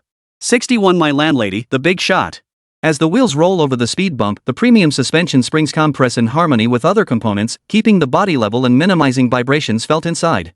Even when slowing down, it feels much smoother than a regular car. Anyway, it feels way better than a bus, at least you won't get thrown around by sudden braking. Li Yuan had never ridden in a car with such luxurious interior trim and a built-in refrigerator. For the first time, he saw how some vehicles' paintwork gleamed jet black like agate under the sun. The small golden emblem on the hood seemed to proclaim that suspension and refrigeration were mere trifles. Could a car like this cost half a lifetime's salary? The thought couldn't help but pop into his head. In reality, he had underestimated the cost by half a lifetime's salary. The car moved slowly through the dense traffic. Visibly, the road had transformed from being completely gridlocked to now having only scattered vehicles. The buildings along the road grew fewer and fewer, giving way to a view of only the Emerald River and the villas suspended along its banks. The roadside was no longer lined with the usual evergreens, but instead with cherry trees bursting with pink buds. Li Yuan watched the scenery outside the window, his mouth twitching. He felt like he'd been tricked. This was ING right in the heart of West City. 1,000 yuan rent? That's bull. You said you lived in the western part of the city, but you never mentioned you lived in the villa district of the western part of the city.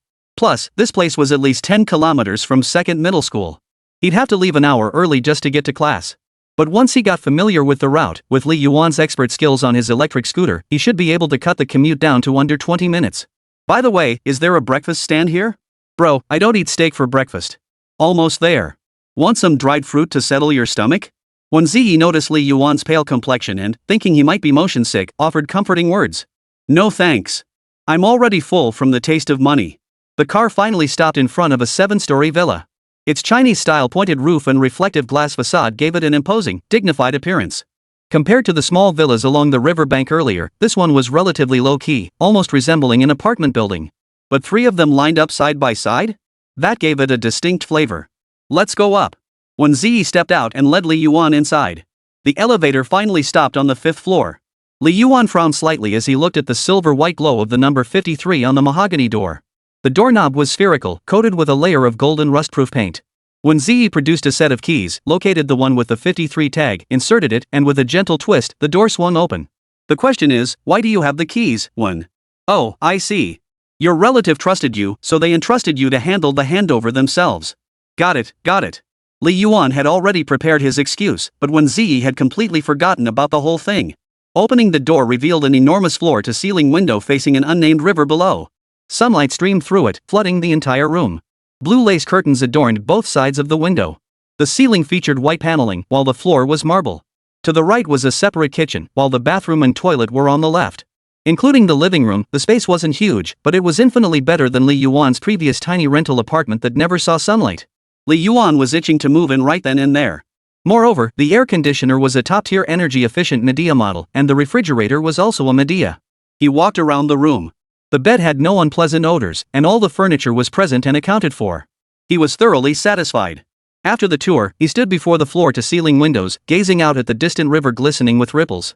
Ships plowed slowly across its surface, their hulls slicing through the waves, trailing 2 white lines in their wake.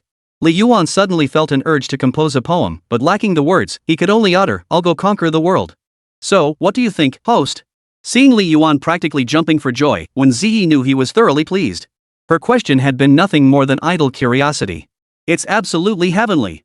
Li Yuan chuckled, rubbing his nose. Thanks, Wēn. I'll take this place. Send me the landlord's WeChat, I'll pay the rent now and move in early next month. 1,000 yuan, it's a steal. A place like this must be in high demand. He had to secure it quickly to gain the upper hand.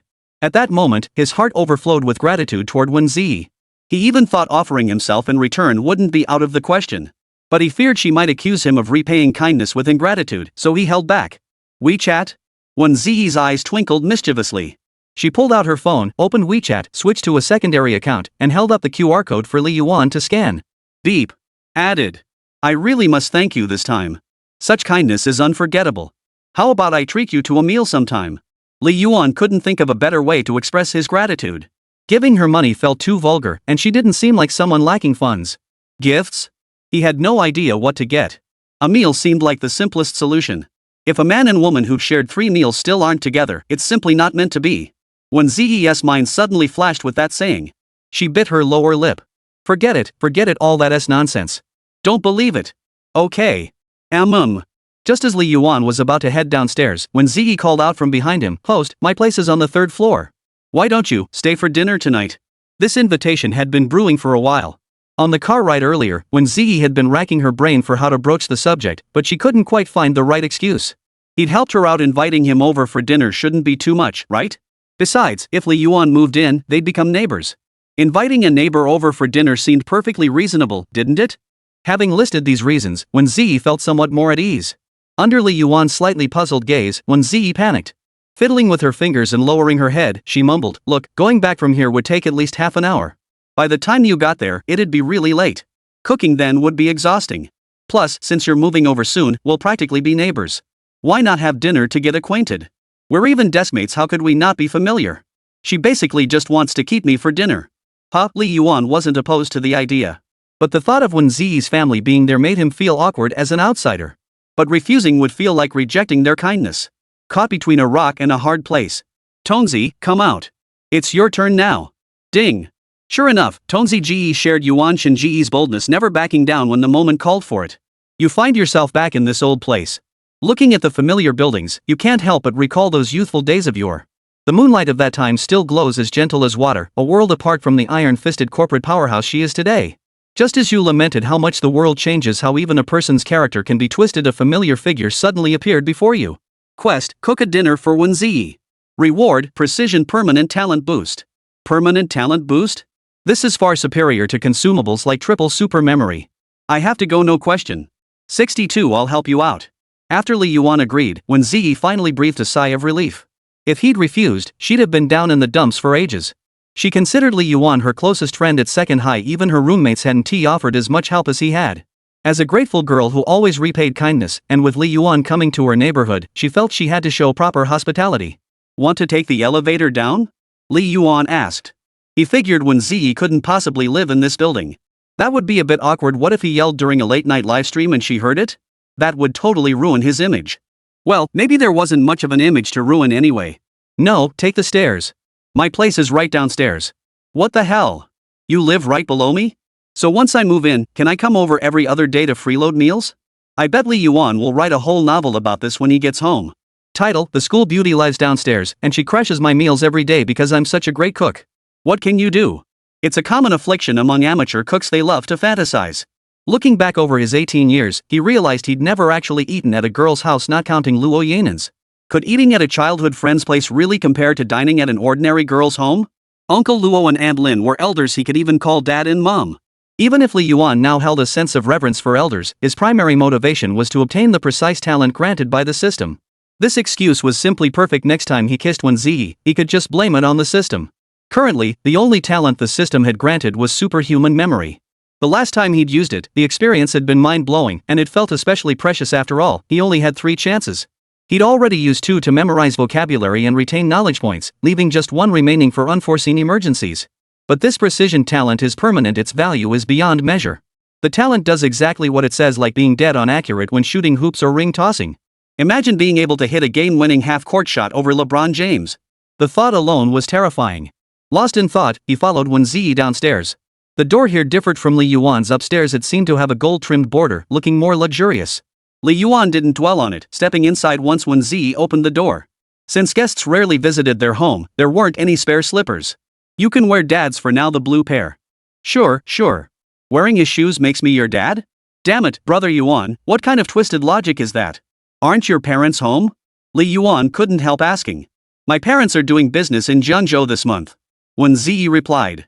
The room was enormous. In the center of the living room sat a circular white sofa, with a transparent coffee table in the middle. Above hung a dazzling chandelier. The decor was entirely white, giving it a sleek, high-end look. It felt like any word spoken would echo. But this also proved beyond doubt that Wēn Zhiyi was a little rich girl. If he could get close to Wēn Zhiyi, Li Yuan might never have to worry about money again. He wouldn't even need brother Tongzi anymore. Living off someone else's money, what need would he have for a system? What would you like to eat? Tell me, I can probably make anything. Wēn Zhiyi said, heading toward the kitchen. Hey, Wēn classmate, I know you can cook, but please don't say it like that, okay?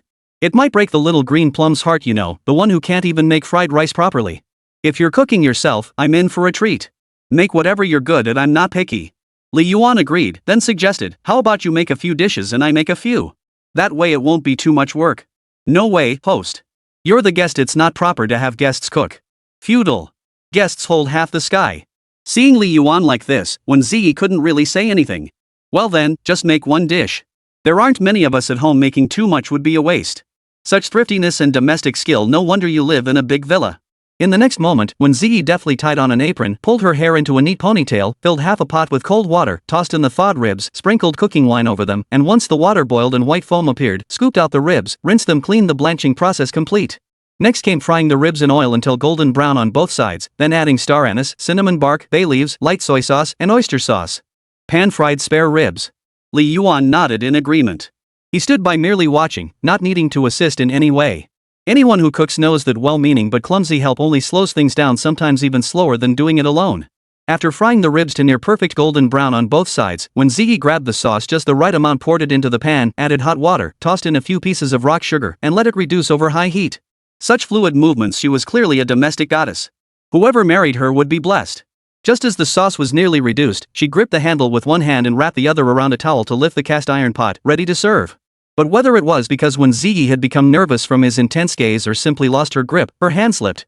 The entire pot tipped sideways. The scalding hot soup was about to pour down her arm. Holy crap! Li Yuan's years of battle royale reflexes kicked in. He lunged forward, wrapping an arm around her waist to pull her back, while his other hand instinctively caught the pot and righted it. In theory, if his reflexes were fast enough, he wouldn't get burned. But unfortunately, the soup had already dripped onto the back of his hand, steaming hot. Ow! Li Yuan desperately wanted to scream like Tom, but with Wēn Zhiyi present, the prideful Yuanshan forced himself to swallow the cry. Wēn Zhiyi was clearly stunned. She thought to make extra spare ribs since Li Yuan was there, but hadn't expected to nearly burn herself when she couldn't steady the pot. Fortunately, Li Yuan behind her had acted swiftly, saving her entire arm from the risk of scalding. Seeing the large pool of soup steaming on Li Yuan's hand, the surrounding skin visibly turning crimson, she snapped back to reality. Quick, rinse it with cold water. Even as he rinsed his hand, Li Yuan kept grinning, acting like nothing was wrong. It's not that bad, really. No big deal. But tears welled up in Wēn Zhiyi's eyes. It's all my fault. I was distracted while cooking. I always do this, I keep making mistakes. Oh, you shouldn't say that. If I hadn't come over for dinner, this wouldn't have happened. There's no need to blame yourself. Wēn Zhiyi held back the tears threatening to spill. This girl was perfect in every way, except she was far too emotional. After personally applying the ointment for Li Yuan, Wēn Zhiyi asked with genuine concern, "Does it hurt?" "It feels like cold water, no sensation at all." That was her answer to Wēn Zhiyi. If it had been Huang Jiawen or the others, her skin would have been scorched by now. Nonsense, it's clearly burning hot. Wēn Zhiyi cradled Li Yuan's hand with a look of heartache. How about I blow on it for you? Here? Blow on the wound. She pursed her lips slightly, exhaling cool, fragrant breath onto the swollen red spot on his hand. Li Yuan suddenly exclaimed, "Whoa, amazing. The damn pain just flew away." He chuckled. Wēn Zhiyi couldn't help but laugh. 63 How did this turn into a meet and greet for haters?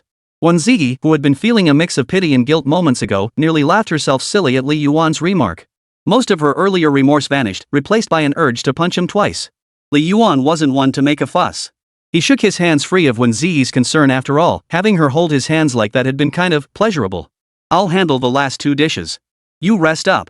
Here, use my phone to play some PUBG. Wēn Zhiyi? Isn't there anything I can help with?" "Sure, just tell me it's delicious when it's ready." With that, Li Yuan got busy in the kitchen, grabbing a potato, some green peppers, and a bit of lean pork. Truth be told, he only had 2 dishes he could really pull off: spicy and sour shredded potatoes and green pepper stir-fried with pork. Just plain old home cooking. His dad taught him these before he passed away. Most of the dishes he cooked afterward were learned online, and he wasn't sure if the flavors were right. Anyway, as long as it was edible, that was good enough. Watching Li Yuan's skilled knife work and nimble hands, Wēn Zhiyi felt a pang of guilt. She had invited him over for dinner, yet ended up scalding him and now had to help with the cooking. Next time, she'd have to make it up to him properly. But how exactly could she make it up to him? Show him her legs? Maybe. As the meat and chili hit the pan, white smoke billowed and the aroma burst forth. Li Yuan suddenly fell silent. The last time he'd cooked this dish for his dad was back in 8th grade. He'd told him his grades had improved significantly and getting into 2nd high school would be no problem. His dad had smiled and said he'd buy him a phone after the high school entrance exams. He didn't want to think about these things anymore. They say the passing of a loved one is a lingering dampness, and that couldn't be truer. Sadness would creep up on Li Yuan in the most unexpected places. He was exceptionally skilled at slicing potatoes into shreds. Each strand was nearly identical in thickness, long and slender, just like those crafted by restaurant chefs. First blanch and drain them, then heat oil. Sauté garlic, ginger, and dried chili peppers until fragrant. Add the potato shreds, light soy sauce, salt, and white vinegar. Without needing many seasonings, it was ready to serve. While the flavor wasn't extraordinary, it was at least satisfying with rice. Within 10 minutes, all the dishes were ready and served. Meanwhile, Wēn Zhiyi had already cooked the rice, no more staring blankly at the dishes while waiting for the rice to finish. She served 3 bowls onto the dining table. "Is anyone else coming?" Li Yuan asked. "My brother," Wēn Zhiyi replied. "Oh, I almost forgot about that little black guy. I'm really looking forward to seeing little Blackie's expression when he comes back and sees Li Yuan. Will he jump out of his skin, thinking the streamer came to his house to take him down solo?" Li Yuan picked up his chopsticks first. "Let me try your spare ribs first." Delicious. The meat was firm and flavorful, savory with a hint of sweetness. This cooking skill made Li Yuan want to marry Wēn Zhiyi right then and there. Wēn Zhiyi giggled, revealing 2 rows of pearly white teeth. Her eyes curved like crescent moons, radiating a sweet, charming smile. It must be said, when this girl with almond-shaped eyes smiled, it felt deeply affectionate. "Thanks for the compliment, host. Now let me sample you." "What the heck? Taste me?" "Hey, you mean taste my cooking, right?" Wēn Zhiyi picked up a piece of shredded pork, placed it in her mouth, and chewed slowly. She then took a bite of shredded potatoes before finally looking at Li Yuan. Li Yuan suddenly felt that same urgency he'd experienced in elementary school when the teacher randomly checked homework, fearing she might declare it subpar. Delicious. Spicy. Where are you from? Do you really like spicy food? Southern Hunan. Oh, I thought you were from around here. Wēn Zhiyi seemed quite surprised. "I came to eastern Guangdong when I was very young. I've been here all these years and haven't gone back much. I guess I picked up a bit of the local accent, huh?" Li Yuan actually said it with a hint of resignation. He mentioned being from southern Hunan mainly because his family had an old tile-roofed house there. After his grandfather passed away, it fell into disrepair. Even if he went back, he wouldn't know where to stay. "I don't have any other relatives there either." "I see. Just as Wēn Zhiyi was about to say something else, the door suddenly burst open. Before anyone came into view, a backpack flew through the air, tracing a perfect arc before landing on the sofa. When Hao Yuan appeared, hands on hips, making a grand entrance, "Hey, sis. The ace is back." His gaze swept across the room, locking eyes with Li Yuan's grinning stare. "Holy crap? This streamer came to my house to take me down solo?" Pointing at Li Yuan, his words stumbled out. How did you get into my house?" "The glamorous streamer." Li Yuan teased, "Didn't we agree I'd be your brother-in-law?" "My hair?" Hao Yuan was dumbfounded. He'd already been reeling since finding out Li Yuan was dating his older sister last time, and now this guy had actually shown up at his house? This was absolutely mind-blowing. Wēn Zhiyi pursed her lips, glaring at Li Yuan. "Bull. He. Go wash your hands and eat. The food will get cold." Wēn Zhiyi ignored Li Yuan and addressed Hao Yuan directly. "Okay." Once seated at the table, Hao Yuan glared at Li Yuan with hostility, never once looking away throughout the meal. And this kid just happened to be seated right between Li Yuan and Wēn Zhiyi, as if deliberately trying to separate them. That brat sure knows how to protect his sister. Hao Yuan picked up some shredded potatoes and meat, the aroma making him dizzy with delight. "Sis, your shredded potatoes and pork are amazing today. Make it for me again sometime?"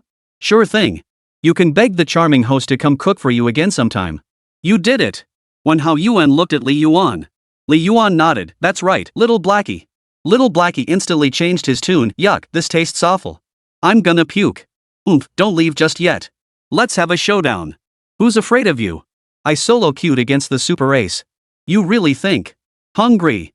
Within 5 minutes after dinner, Xiao Haizi got solo killed 7 times. He stopped complaining, silently exited the game, and started scrolling through Kuaishou. After all, they were at little blackie's place, it wouldn't be right to make him cry from getting crushed. Li Yuan conceded, "Fine, don't quit. I'll carry you up a few ranks." "All right." Hao Yuan glanced at Wēn Zhiyi washing dishes and asked, "Sis, wanna play? The streamer's taking us through a game." Wēn Zhiyi glanced back, thinking that since Li Yuan was already here, she certainly couldn't be left out of the team. So after washing the dishes, she logged in too. The trio gathered on the island. Before long, Hao Yuan was so furious he jumped up. "Damn it! Streamer, that guy with the ID big girl just punched me. Get revenge for me, streamer." Getting punched was a form of mockery and insult in PUBG. Regular players knew that if you got punched, you'd have to go red-tempered. In esports, being bad is the original sin. Li Yuan ignored him. "Seductive streamer." Hao Yuan was so furious he was practically jumping up and down. "Why is he dancing right in front of me?" Wēn Zhiyi suddenly handed her phone to Li Yuan. She'd been knocked down by the enemy, who was now dancing right in front of her. After the dance, they started punching her. "Probably because he thinks you're pretty." Li Yuan wasted no words. He quickly located the punching bag kid. After wrestling for 49 minutes, he successfully took down all 3 of them. The 3 were now crawling around on the ground like rats. He handed the phone back to Wēn Zhiyi, grinning. "Here, try punching them. It's a lot of fun." 64 precision talent. At first, Wēn Zhiyi was quite reluctant. After all, punching these guys felt like some kind of insult. But she couldn't resist trying it. The result? Whichever fist she tapped, that person would yelp in pain, utterly hilarious. Hao Yuan beside her was green with envy, he wanted to punch them too. That darn streamer. He barely acknowledges me, yet he's all too eager to help my sister get revenge. Double standards, utter double standards. Game over. Leaning back on the sofa, Li Yuan said to Hao Yuan, "Hey, little blackie, once I move over, you can come over for some PUBG action whenever you're free." Hao Yuan jumped up in panic. "Huh? You shameless jerk, you actually want to move in with me?" "Forget it. I won't agree, Aunt Wu won't agree, and my parents definitely won't agree." Li Yuan. Wēn Zhiyi. This idiot kid. What should we do? Li Yuan didn't linger long. After chatting for a bit more, he headed downstairs. Wēn Zhiyi insisted on coming down to see him off, and Li Yuan couldn't refuse. "The food today was delicious, thank you. And about the apartment, if it weren't for you, I really wouldn't have known what to do. You've been a huge help." "Thank you, Wēn." Li Yuan's gratitude was heartfelt. This girl before him had genuinely provided immense support. He'd been like a bird without a home, yet thanks to Wēn Zhiyi, he'd found a moment's respite. "It's nothing. Didn't you help me too? It's just reciprocating the favor." Wēn Zhiyi smiled, then glanced at Li Yuan's hand and asked, "Does your hand still hurt?" "You've blown it away." Li Yuan waved his hand. "I'll head back now. I've called a cab." "Okay, bye." Though she said that, she kept watching until Li Yuan got into the car before heading upstairs. Back home, she saw Hao Yuan on the phone with friends. "Guys, listen up, some streamer's moving into my building." "Ha! I'm gonna crash at his place every day and make him carry me to higher ranks. I'm not exaggerating, I swear. He was just having dinner at my place earlier." Wēn Zhiyi smiled and shook her head. This guy claims to dislike the guy, but deep down, he's thrilled. She pushed open the door. All the lights in the room were on, and 2 portions of stir-fried noodles wrapped in plastic cling film sat on the table. Had Yan been here? As soon as Li Yuan stepped inside, he saw a middle-aged man in a suit sitting on the sofa. His hair was parted in a 3:7 ratio, his sunken eye sockets and hooked nose giving him an imposing presence. His expression had been stern moments ago, but upon seeing Li Yuan, a faint smile touched his lips. Li Yuan paused, then bowed respectfully. Uncle Luo, what brings you here? The visitor was none other than Luo Hanhai, Luo Yanran's father. He was also the man who had sponsored Li Yuan for the past year. Luo Hanhai inquired, we brought you along with Yanran to Shenzhen for the National Day holiday. We just arrived today and thought we'd stop by to see you. Coming home so late, have you eaten yet? I have. And you? I have. Looks like my fried noodles were a bit redundant, ha. Li Yuan quickly replied, not at all. Not at all. I'll have it as a late-night snack tonight. Luo Hanhai studied Li Yuan and gave a wry smile. You've lost weight, kid. Living on your own must be tough. It's okay. Li Yuan responded mechanically, like a robot, answering each of Luo Hanhai's questions in turn. Towards Luo Hanhai, he always held a sense of reverence. On one hand, Luo Hanhai had been very helpful to his family even when his father was still alive, and after his father passed away, he still thought about helping him. That kindness was truly unforgettable. You're becoming more and more like your father both in appearance and that stubborn streak. He was just the same back then, refusing to give in no matter what. Luo Hanhai stood up, patting Li Yuan on the shoulder. You've grown taller, kid. I'll pick you up for an outing sometime. Make sure to clear your schedule.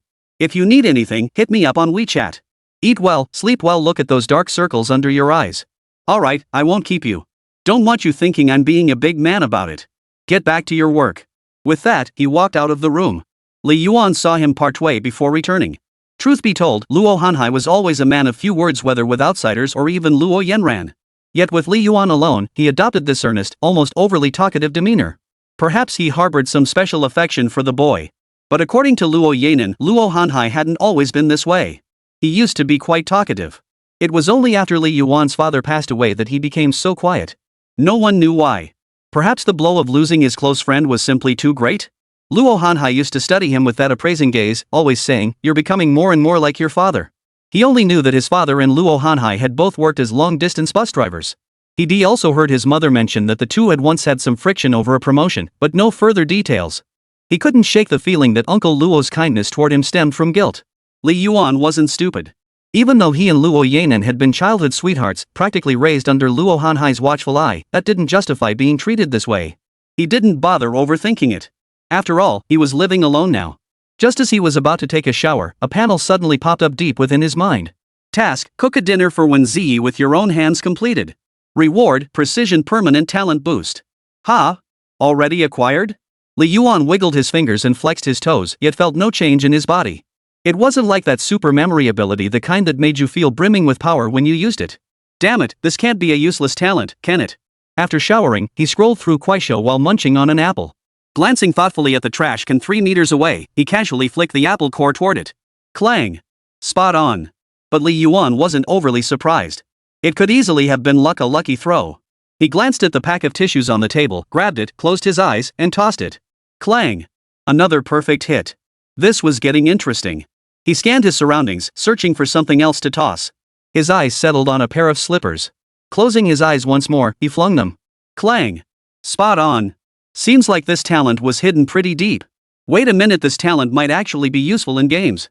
PUBG values precision above all else. With that thought, he hurriedly opened the game and started a new match. This time, he picked up 2 sniper rifles. Every shot landed as a headshot, even a car speeding hundreds of meters away was taken down with a single shot. To Li Yuanchuang's selfie thigh, damn. I could go pro with this. Without hesitation, he launched his livestream and smugly changed his profile from student streamer to sniper god, bullseye every shot. Then, in front of over 300 viewers, he showcased skills as sharp as a razor. From 400 meters away, he sniped all 4 enemies in their moving boat. The chat exploded, and his viewer count skyrocketed to over 1,000. Holy? No acting at all. He actually sniped them all, 1 shot per target. It's GUE, it has to be GUE. I believe the streamer isn't GUE. It's perseverance and hard work. Li Yuan just smiled without saying a word. That's the power of a pro. Suddenly, the game popped up, data anomaly detected. Forced disconnect. When he logged back in, his account was banned for 3,650 days. Ha! You said you weren't cheating, but the devs banned you anyway. Why not just keep scamming your student subscribers? Had to go cheat and show off. Serves you right now you can't play. 6 War Gods is way better. LOL.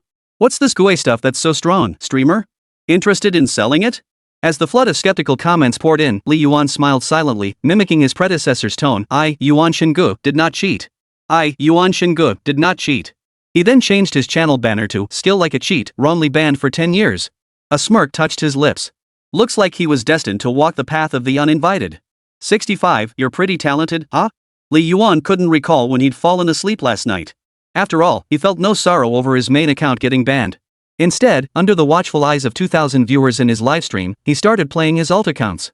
He spent the entire night sniping, hitting every single shot with pinpoint accuracy. Unsurprisingly, all 3 secondary accounts were banned. He stayed up all night editing a video, insisting his innocence. He also contacted several editing accounts to create videos smearing his own reputation, preparing for a massive self-exoneration later to push the hype to its peak. This strategy would push his traffic to its peak. Though this tactic had been overused by major streamers, it remained undeniably effective. Fans everywhere fell for it hook, line, and sinker. It's truly an excellent tactic for generating buzz. Take last night's edits released by those accounts. A certain gaming streamer with over 100k followers was caught cheating live, had 4 accounts banned, yet still shows no remorse? Within 3 hours, that video racked up over 100,000 views and garnered more than 8,000 likes. Meanwhile, under Li Yuan's own content, many started attacking him. His post only got a few thousand likes but attracted tens of thousands of comments. Netizens' intelligence is just that they jump at every rumor, easily misled into cyberbullying others. But when Li Yuan proves his innocence, these same people will inevitably disappear. In the haze, Li Yuan felt his breathing grow labored. Why did he feel this suffocating, constricting sensation, like a python coiling around him? As if a soft, heavy stone was pressing down on his chest? Slowly opening his eyes, he found exactly what he expected. A large, fat yellow cat was perched on his chest, lazily gazing at him while yawning. The stone on his chest was identified, but what about that constricting, suffocating sensation? He jerked his head up to find Luo Yanran biting her lip, her face contorted as if she were performing a Texas Chainsaw Massacre on herself.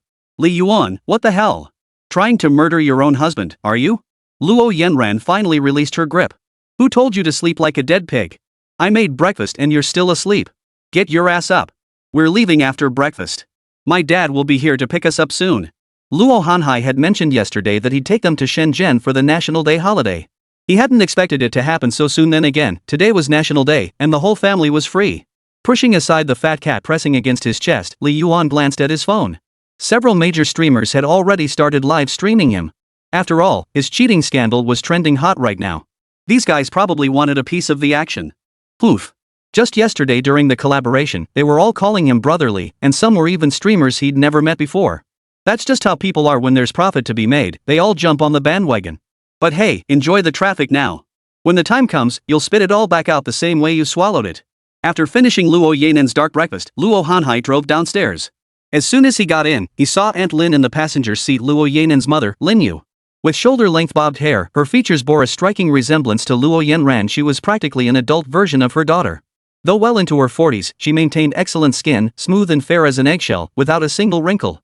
The moment she spotted Li Yuan, her lively almond-shaped eyes crinkled with laughter, revealing the same distinctive under-eye bags that made Luo Yanran's smile look like a carbon copy of hers. Hee hee, Xiao Yuan, it's been nearly half a year since we last met. You've grown quite handsome. No wonder Yanran can't stop thinking about you. Mom! Luo Yanran quickly covered her mother's mouth to stop her from continuing to ship him. She was truly the queen of shipping. Li Yuan found it hard to deal with Aunt Lin. She was over 40 yet still clueless. He usually just responded with a wooden smile. Luo Yanran had inherited quite a bit of Aunt Lin's personality. She was quite straightforward. Hui City was quite a distance from Shenzhen, taking over an hour via the expressway. Aunt Lin truly talked non-stop during the trip. She asked about Li Yuan's current situation, his grades, whether he had a crush on any girls, and teased Luo Yanran every now and then. The atmosphere in the car never once turned somber. Xiao Yuan, do you like my Yaran? She asked. If you like her and she feels the same, neither your uncle Luo nor I would object to you two getting married when you're old enough. We wouldn't ask for a single cent in dowry. Luo Yanran had long since fallen asleep leaning against Li Yuan's shoulder. She slept much better against the car window. Was she doing this on purpose? Watching her eyelashes flutter slightly, Li Yuan knew she was faking sleep. He couldn't be bothered to call her out on it. Anyway, she smelled so sweet. If she wanted to lean on him, so be it. To Aunt Lin's words, he merely smiled and said, "Who can predict what the future holds?" "You're such a dodgy guy," Uncle Luo Hanhai chuckled, breaking his silence. After getting stuck in traffic for half an hour at the highway exit, the group finally arrived at the amusement park. After parking, Li Yuan pinched Luo Yanran's nose and said, "Stop pretending to sleep. We're here." Luo Yanran kept up the act, wrinkling her nose as she struggled to open her eyes and yawned. "Who's acting?" "I really was asleep." Li Yuan patted his slightly sore shoulders and said, "You drool when you sleep. Get lost." Tickets had been purchased in advance, and the route had been planned by Luo Hanhai. So once inside, they didn't wander aimlessly but followed the predetermined path. But the National Day holiday crowds were truly overwhelming. You had to line up just to walk, let alone try the attractions. "Time to think about it, your exam should be coming up soon, right?" Luo Hanhai suddenly remarked. "Right after the holiday, we have our monthly exams," Li Yuan replied. "Oh, Yanran mentioned earlier that your promotion depends on this monthly exam, right? Do your best." "Yeah." Conversations between two grown men were always brief. After that, there wasn't much else to say, leaving a bit of awkward silence. Behind them, the two girls were busy admiring each other's outfits, exclaiming over this and that, and chatting about hitting the mall later. As they passed a ring toss stall, Luo Yanran spotted something intriguing and immediately pulled Li Yuan over. As soon as Luo Yanran spotted the cage at the farthest end of the ring toss, she saw a tiny white puppy inside, wagging its tail and looking utterly adorable. "Wow, I want to win a puppy." The vendor immediately stepped forward, $20 for 5 rings. "You only win if you land all 5. It's all a scam, you know. If you manage to hook something, the vendor will secretly kick the ring so the item slips out a bit, then claim you didn't hook it properly. Weekend dogs, even if you catch one, it won't live long." Seeing Li Yuan exposing the scam, the vendor hurriedly protested, "Young man, don't spread rumors. This puppy was born to my own mother dog. It's perfectly healthy. I've been running this stall for ages. If it really is a week-old puppy, you can come back and demand compensation." Seeing the vendor's earnest expression, Li Yuan still felt it was a scam after all. He'd been tricked before. Just try it, just try it. It's only $20 anyway."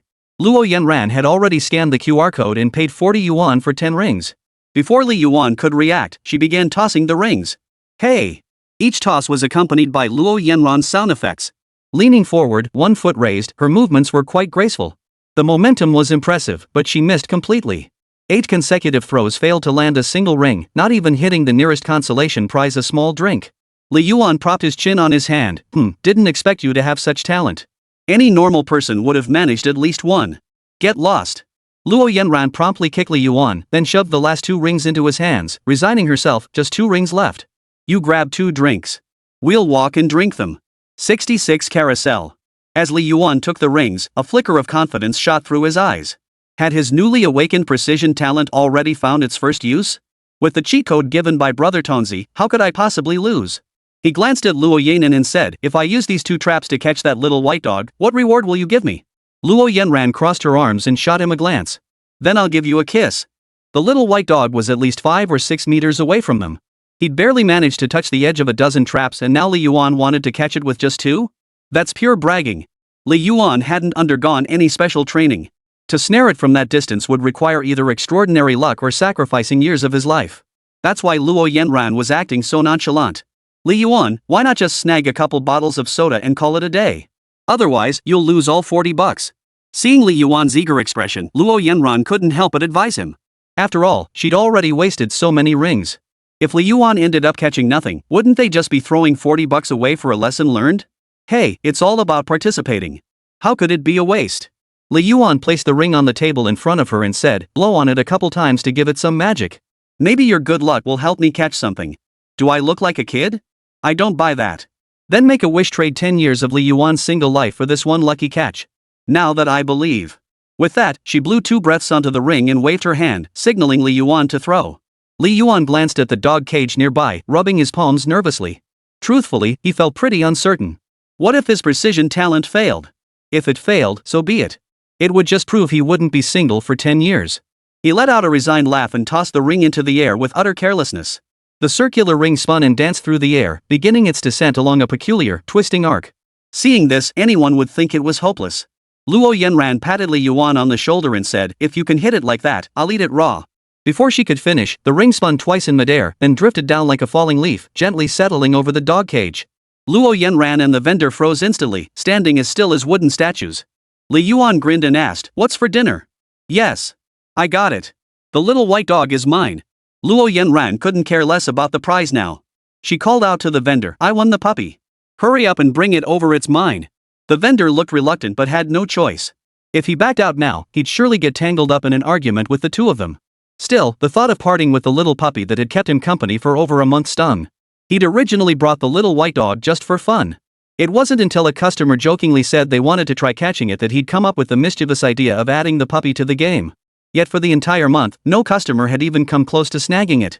Who would have thought today he'd encounter such a skilled player? What a huge loss. I'll miss you, my little white one. Sun Yenron's face beamed with unhidden delight as she took the dog cage. She kept teasing the adorably clumsy little white dog through the bars. If not for the cage, she'd have hugged it to her chest already. Li Yuan, you're amazing. You nailed it from so far away, heh? Just luck. By the way, what about the reward? What reward? Luo Yenran feigned ignorance. Fine, lying +2. Your divine brother Li Yuan has taken note. Last time you didn't let me touch it, this time you didn't give me a reward. I'll collect both when the chance arises. Boss, this ring is yours as a gift. Li Yuan casually tossed another ring from his hand, snagging an expensive-looking green jade Qilin sculpture. The shopkeeper's mouth twitched. Damn it, professional players aren't allowed to compete. Dad, Mom, look. Luo Yanan shielded the little white dog Li Yuan was holding behind her back. When she reached Luo Hanhai and Lin Yu, she hopped lightly to the left, revealing the entire dog cage. Oh my. Lin Yu covered her mouth in surprise and asked, where'd you steal it from? You should return it to its owner. Li Yuan. Luo Yanan. Don't mention it, this childhood sweetheart actually has a history. When we were kids, he stole a suckling pig someone was raising for a month and secretly kept it on the rooftop for a whole year. That year, Aunt Lin kept saying she heard pig squeals at night. Clever Luo Yenran came up with the excuse that it was her own snoring. It wasn't until the pile of pig dung grew too large and the stench became unbearable that the secret was finally uncovered. By then, the little piglet had grown into a full-grown hog. Li Yuan caught it pretty impressive, huh? Luo Yanan wiped her nose with a smug grin, just like when she'd get good grades in elementary school and demand money from her parents with her test papers. Only then did Aunt Lin clap her hands. Little Yuan is so talented. Yes, yes. Luo Yenran placed her hands on her hips and nodded cheerfully. Mom, let's keep this little white pig for our family. Li Yuan can barely feed himself, so he can't keep it. Li Yuan stood nearby with a sour expression. That made him sound pretty pitiful. Uncle Luo chimed in, fine. We'll take it to the vet later for deworming and a checkup. Let's put it in the trunk for now. We still have some shopping to do, and carrying a dog crate around would be inconvenient. All right. Halfway through our stroll, we came upon the carousel. A bunch of little kids were patting the horses and pretending to ride. Luo Yanan tugged at Li Yuan, come ride with me. Li Yuan, nah, it's full of kids up there. Us two grown adults on there would look a bit out of place. At over 6 feet tall, he'd probably break the thing if he sat on it. It won't look weird, you two are kids too. Aunt Lin nudged Li Yuan. Go on, go on. I'll take pictures of you too. Alright, fine. Li Yuan had no choice but to follow her to the ticket gate. Luo Hanhai watched them thoughtfully, but heard Lin Yu giggle beside him, asking, are you going to ride it too? Luo Hanhai, don't tease me. Where would I hide my old face if I got on? The carousel's melody was light and lingering, evoking an inexplicable longing. Li Yuan's thoughts stretched out long and far, drifting back to an afternoon he couldn't quite place. He had no memory of the exact time, only that he was still in kindergarten then, and the sun was shining brightly. Daddy, Mommy, I want to ride the big horse. Ride the big horse. Young Li Yuan was still losing baby teeth, missing a front tooth that made his smile look silly. His chubby little finger pointed at the carousel. Li Maoshan, young and handsome, beamed with affection, sure. Daddy will take you. He then handed the camera to Fang Xian, saying, take a picture of my kid. It's rare we get a chance to come out and play. Fang Xian took the camera and nodded regretfully. I wish I could ride with Xia Yuan too. Then we'll ride twice, Li Maoshan said. Sounds good. Fang Xian smiled, radiant in that moment, her voice gentle as water. Li Yuan sat in front on the wooden horse, while Li Maoshan sat behind him, holding him close. The music began to play, jingle jangle, jingle jangle. The carousel began to spin, rising and falling. Little Li Yuan's laughter pierced through the treetops above, drowning out the carousel's music. Look at the camera. Fang Xian called out from outside. Young Li Maoshan patted the toothless Li Yuan on the head, and both turned to face the camera, beaming with joy. The photo was taken. As if Li Yuan's childhood itself had been frozen in that instant. 67 Hey, kid, you trained? Hey.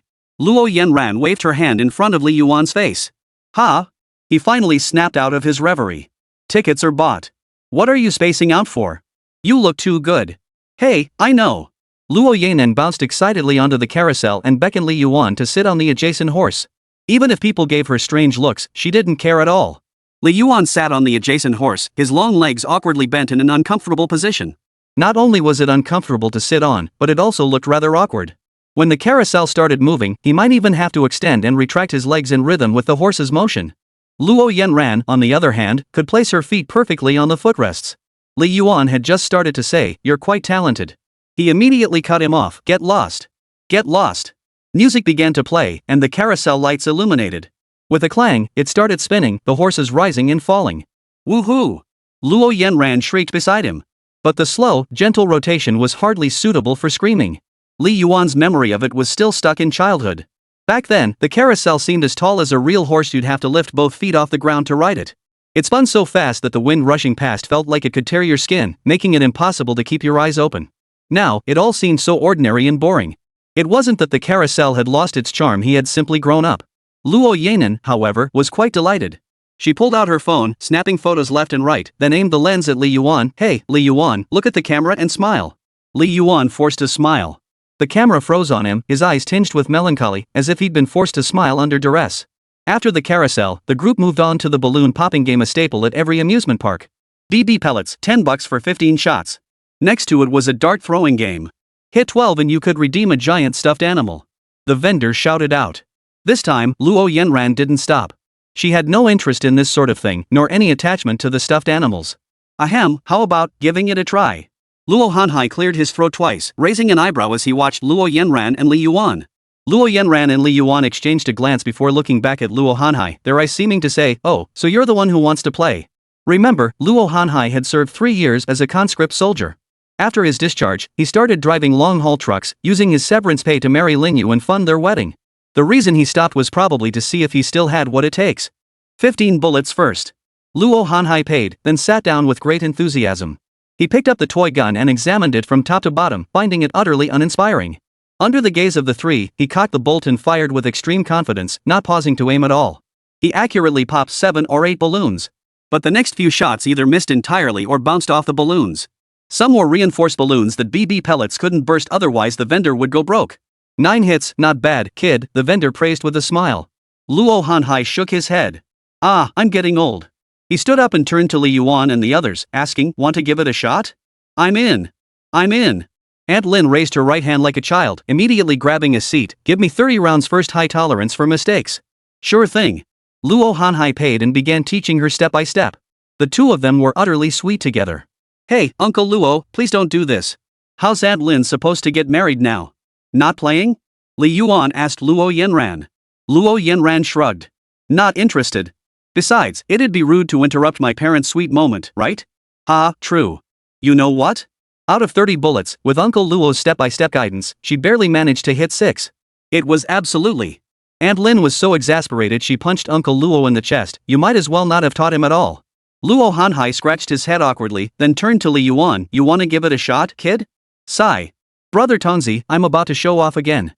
15 rounds chambered. Li Yuan held the rifle in one hand, his posture relaxed and casual. Without even aiming, he fired. Boom! Boom!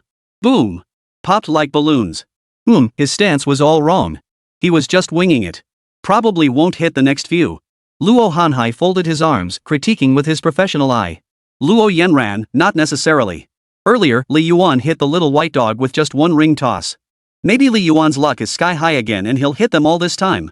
No, look, his wrist strength is clearly lacking. Without both hands supporting each other, he can barely hold the gun steady. He can't aim properly, let alone use his right eye to sight it. Bang! The vendor glanced over, licked his lips, and wore a displeased expression. 13 hits. Which stuffed animal would you like, handsome? Luo Hanhai fell silent. Luo Yanran nudged her father with her elbow. Dad, what did I tell you? Luck, it must be luck. The old proud one thought to himself. The reason he hit 13 was because 2 bullets got stuck in the magazine and fired blanks, not because Li Yuan's aim was off. Li Yuan scanned the prize area. Nothing but cheap trinkets costing mere pennies each. Only the large stuffed animal seemed somewhat worthwhile. I don't want the stuffed animal. I want that red string. The vendor finally smiled upon hearing this. Red string? Sure, red string is cheap. Just don't take my old colleague with you. Here, I'll give you 2. He handed over 2 red strings, one with a small goldfish charm, the other with a bird charm. He felt them made of iron, but acceptable.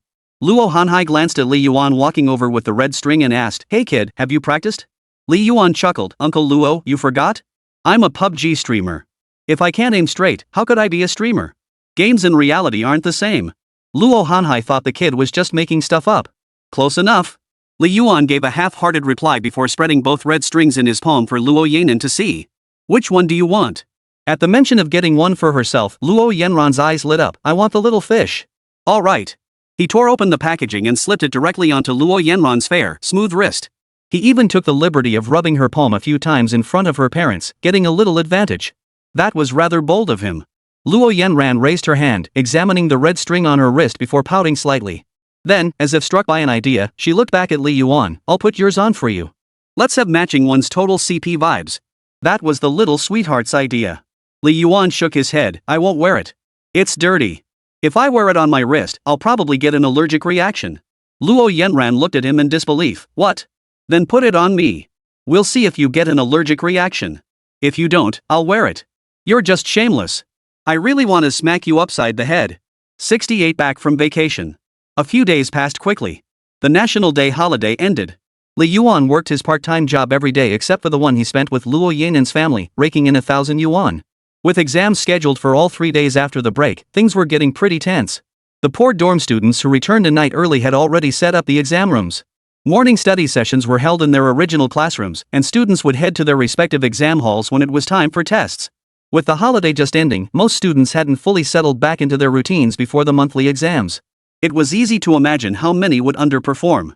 Brah, I've got a question. Why do Japanese anime only feature girls falling from the sky? Because boys falling from the sky is a major taboo.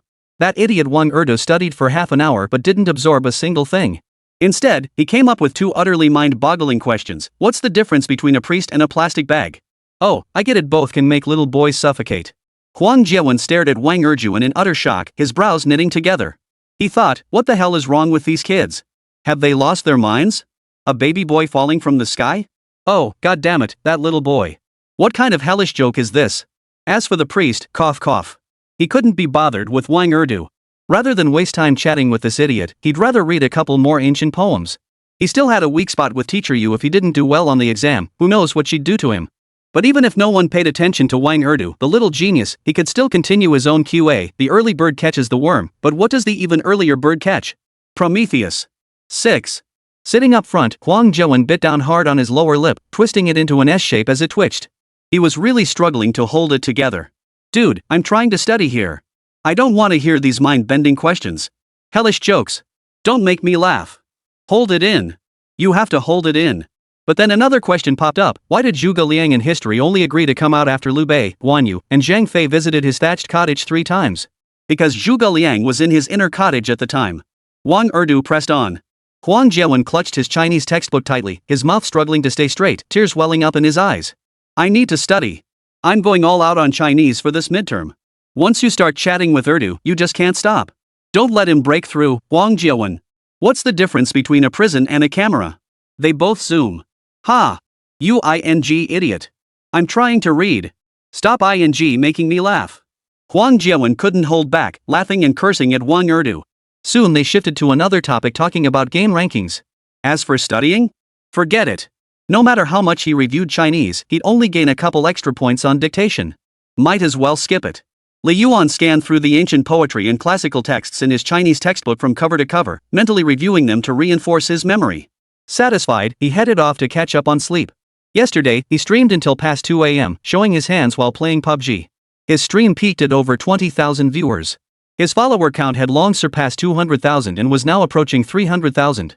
It wouldn't be long before he caught the attention of the platform. If he could spark another heated debate with those previous streamers who had publicly called him out, his popularity would soar even higher. The sole victor in this battle, brother Yuan Shin.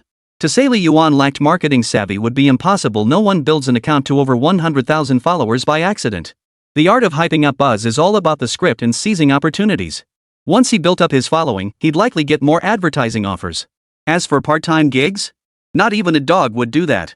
Just as he was drifting off to sleep, he felt his arm being roughly nudged. Looking up, he saw Tang Yutong.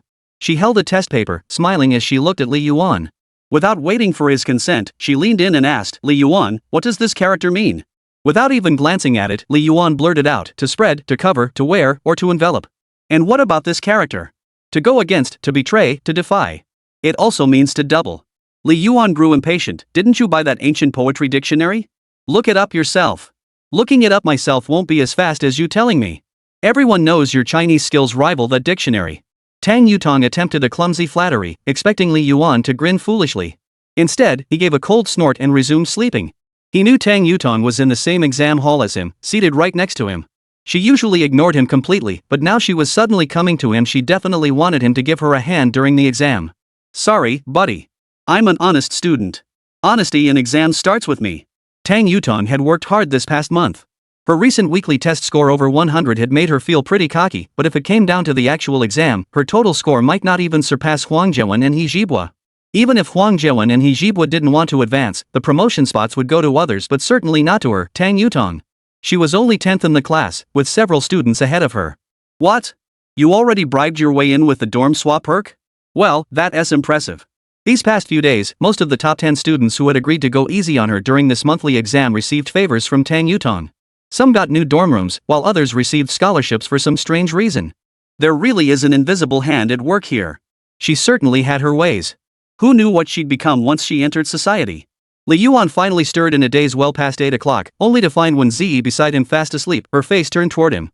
Her small face was turned toward him, resting on her arm, eyes tightly shut, her lips moist, and a string of crystal droplets glistening at the corner of her mouth. Li Yuan thought he was seeing things. He rubbed his eyes, but the sight remained unchanged. What? My gorgeous classmate actually drools in her sleep? This was absolutely perfect. But this couldn't go on. While it didn't bother him, if others saw her like this, her image would be ruined. So the kind-hearted Li Yuan generously pulled out 4 or 5 tissues from his backpack and gently nudged Wēn Zhiyi twice. Only then did she stir from her baby-like slumber. Half squinting, dazed, hair tousled, and still in the same position, she stared at Li Yuan with a slightly vacant look. In a soft, childlike voice, she murmured, "What's up, streamer?" Her heart melted. Li Yuan calmly handed her the tissues and said, "You drooled. Wipe it off." Swish! In a flash, Wēn Zhiyi snatched the tissues and wiped the drool from her mouth and face with astonishing speed. Then, as if nothing had happened, she picked up her upside-down Chinese textbook and began reading. Her complexion swiftly transformed from the creamy jade-like pallor of moments ago to the crimson hue of a boiling teapot. In reality, her toes were curling so tightly they felt like they might pierce through her shoe soles. A model of self-presentation, this one student. But she seemed to have forgotten the puddle on the desk. The tissue was already stuffed into her drawer. Wouldn't it be awkward to take it out again? Just as she hesitated, she noticed Li Yuan's gaze fixed on the puddle of drool on her desk. She puffed out her cheeks helplessly and asked Li Yuan, "Do you have any more tissues?" "No need for tissues. I've got an appetizer left over." 69 He farts, she smells it. After finishing the appetizer, the class drama concluded. Li Yuan arrived at the exam hall to wait for the test to begin. Tang Yutong beside him kept trying to strike up a conversation. "Li Yuan, how fast are you doing the Chinese section?" "My weak spot is the applied writing part at the beginning. I always get those multiple choice questions wrong. Could you slide your exam paper a little to the right after you finish? I want to check mine against yours." "Oh ho, weren't you bragging earlier about moving up classes? You were boasting to the whole class that you'd get promoted on your own merits. How come you're acting like this now? Ms. Tang, you don't want to get caught cheating, do you?" Li Yuan returned her smile. Tang Yutong thought she had a chance and actually joined in the laughter. "I'll let you copy from me. Would you be willing to let me copy from you?" Tang Yutong fell silent. Why does it feel like these two copies sound a bit different? The latter copy was clearly pronounced with heavier emphasis. The exam began. Li Yuan grabbed his exam paper and tackled the dictation questions first. He then revisited the options for the application essay, returning to the text with specific questions in mind. Within minutes, he'd finished writing one essay. His speed made Tang Yutong feel incredibly pressured. "Seriously? I just finished reading the passage and haven't even looked at the questions yet, and you've already finished the entire exam." At the beginning, she always felt pressured by the pace of those around her. Even though they weren't doing much, the pressure was there. That was exactly how Tang Yutong felt right now. Midway through the exam, the testing room was quiet except for the soft scratching of pens on paper and the distant hum of traffic. It was so quiet that even the slightest sound could be heard. Just then, a strange, drawn-out sound echoed through the room. Put. Someone had farted. Almost instinctively, every person in the exam hall lifted their heads at that instant, turning to look at the chubby guy in the front row who was sleeping with his head down. But the chubby guy didn't even flinch. He just rolled over and let out 2 more loud farts. The young man seated behind the chubby guy was the unlucky one, pinching his nose and gagging for a long while. "Isn't it said that loud farts aren't smelly, and smelly farts aren't loud? Why was this fart both loud and stinky?" And right in the middle of the exam, he was helpless. Even when he glanced at the proctor just looked helpless too. "Young man, this is the most hopeless way to die. By the 1 hour 10-minute mark, Li Yuan had finished his essay, checked the paper 3 times to ensure it was flawless, and capped his pen. SSSSH. Tang Yutong bit her finger and called out to Li Yuan. When Li Yuan looked over, she held up 2 fingers, indicating the second multiple-choice question. Li Yuan smiled, then covered his answer sheet with the exam paper, laid his head down, and fell asleep. A flicker of surprise crossed Tang Yutong's eyes, quickly giving way to resentment. No matter how much noise she made calling out to Li Yuan afterward, he paid her no mind, as if he hadn't heard a thing. Liar. Miser. No wonder you're an orphan. Tang Yutong stomped her foot in frustration. If only Li Yuan would let her copy a couple of multiple-choice answers, her Chinese score would easily hit 110, a personal best for her. Even if it was a bit of cheating, it would have been worth it. But now Li Yuan was being such a jerk, never mind. The others in class either wanted to switch dorms or snag a scholarship. Their desires were written all over their faces, easy to satisfy, easy to handle. For a fleeting moment, Tang Yutong even felt like she held the power, manipulating everyone around her like puppets. In reality, she was just a fool. Li Yuan ignored her, and there was nothing she could do about it. In college, having some influence meant you could leverage evaluations or party membership to mess with others. But in high school, that power was practically meaningless. The bell rang, signaling the end of the exam.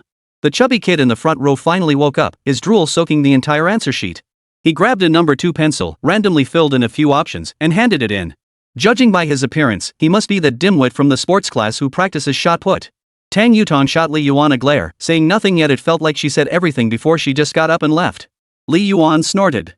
Why the hell are you so pissed? She's not even my girlfriend. You're the one spoiling her. As he exited the exam hall, Li Yuan bumped straight into Luo Yanran. This childhood sweetheart, bouncing along cheerfully with her backpack like a rabbit, clearly had done well on the test. She was probably in a hurry to grab lunch at the cafeteria and didn't even glance at Li Yuan. Li Yuan yanked her backpack from behind, nearly choking her. Luo Yanran spun around, her center of gravity shifting as she swung a powerful Russian swing punch straight at Li Yuan's groin. The force was enough to knock him flat on his back. Luckily, he reacted fast and grabbed her fist. Otherwise, right there in public, Li Yuan would have been on his knees. Still trembling, he crossed his arms protectively over his groin. Holy, you're that brutal? That's a castration punch. Luo Yanran withdrew her fist and snorted. Why didn't you call for help? You almost strangled me when you grabbed my backpack. Ha, don't be angry. I'll treat you to a meal. Treat me to a meal? You'll have to swipe your meal card. Oh ho, you're getting crafty. Snatching Li Yuan's meal card, Luo Yanran chimed in, hey, earlier in our exam room, this huge fat guy named Cuckoo let one rip. The stench nearly killed the girl sitting behind him. It was hilarious. Right after the test ended, one of those girls gave the fatso 2 kicks. Ew, gross. Li Yuan raised an eyebrow. Wait, this sounds exactly like what happened in my exam room. Could it be that every exam room has a farting fatso and a poor soul forced to endure it? What a strange coincidence. He thought about suggesting his buddies in his exam room and the girls in Yanran's room exchange contact info to share their experiences. Just as the two were heading to the cafeteria, a tall, burly figure passed by.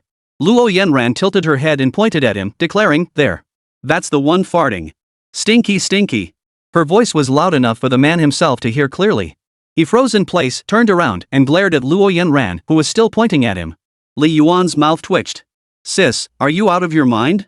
He quickly pressed down Luo Yanran's small hand and apologized cheerfully to the big guy. Sorry about that. Seriously? The big guy cursed under his breath and stormed off. Oomph, can't even fart in peace? Luo Yanran still felt a bit resentful. Li Yuan patted her head. Don't be crazy.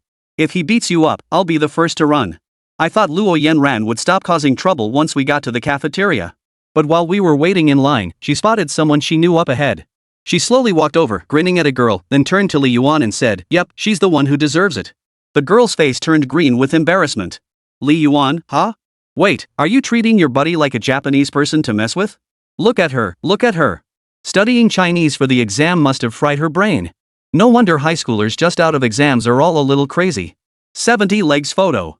Math exam over. Students in the hallway couldn't wait to compare answers, their voices getting louder by the second. Question 1 definitely had to be a that set was a gimme. Anyone who got it wrong was a fool. The first 2 big questions were a gimme, dead simple. Hey, what's your answer for the second part of the third big question? 1, right? I won't listen. I won't listen. I won't listen. These idiots just had to compare answers in the hallway. I picked C for the first question. For the entire third major question, I only wrote one solution. And in standard. When they encounter a math problem they know, their solution gets progressively more abstract. When they face one they don't know, they write the solution in meticulously neat handwriting, hoping the grader will take pity and give them a single point. Grader, not even 1 point. Wēn Zhiyi got so worked up writing math problems that he was practically fuming. They say people can do anything when they're furious, but why can't I just get these math problems right? So mad he ran to the bathroom to take a dump. He pulled down his pants and just as he squatted down, he pulled out his phone and opened TikTok. Forget it. Might as well scroll through some pretty girl videos to chill out. No sooner had he squatted than someone entered the 2 adjacent stalls. Completely oblivious to Wēn Zhiyi sandwiched between them, they started discussing math answers. Hey, monkey, what's the answer to the first fill-in-the-blank question in math? 0. Thud. Ollie fell into the water. Wēn Zhiyi, who had calculated the square root of 12,894. He stood up and coldly addressed the people in the 2 adjacent cubicles. If you dare check answers again, I'll toss a Liji right at your heads. A few days later. The monthly exam ended. Students rushed straight to the mezzanine to retrieve their desks and chairs after leaving the exam hall. Speed was crucial. Otherwise, your nice furniture might get snatched by other students, leaving you with a wobbly desk with 4 legs of different lengths and a chair whose backrest had been completely torn off. What? You put a name tag on it? Sorry, no problem. Fortunately, I finished the final politics exam 20 minutes early and had already moved several sets of good desks and chairs to the stairwell, just waiting for Wēn Zhiyi and his idiots to come and take them. What a model student I am.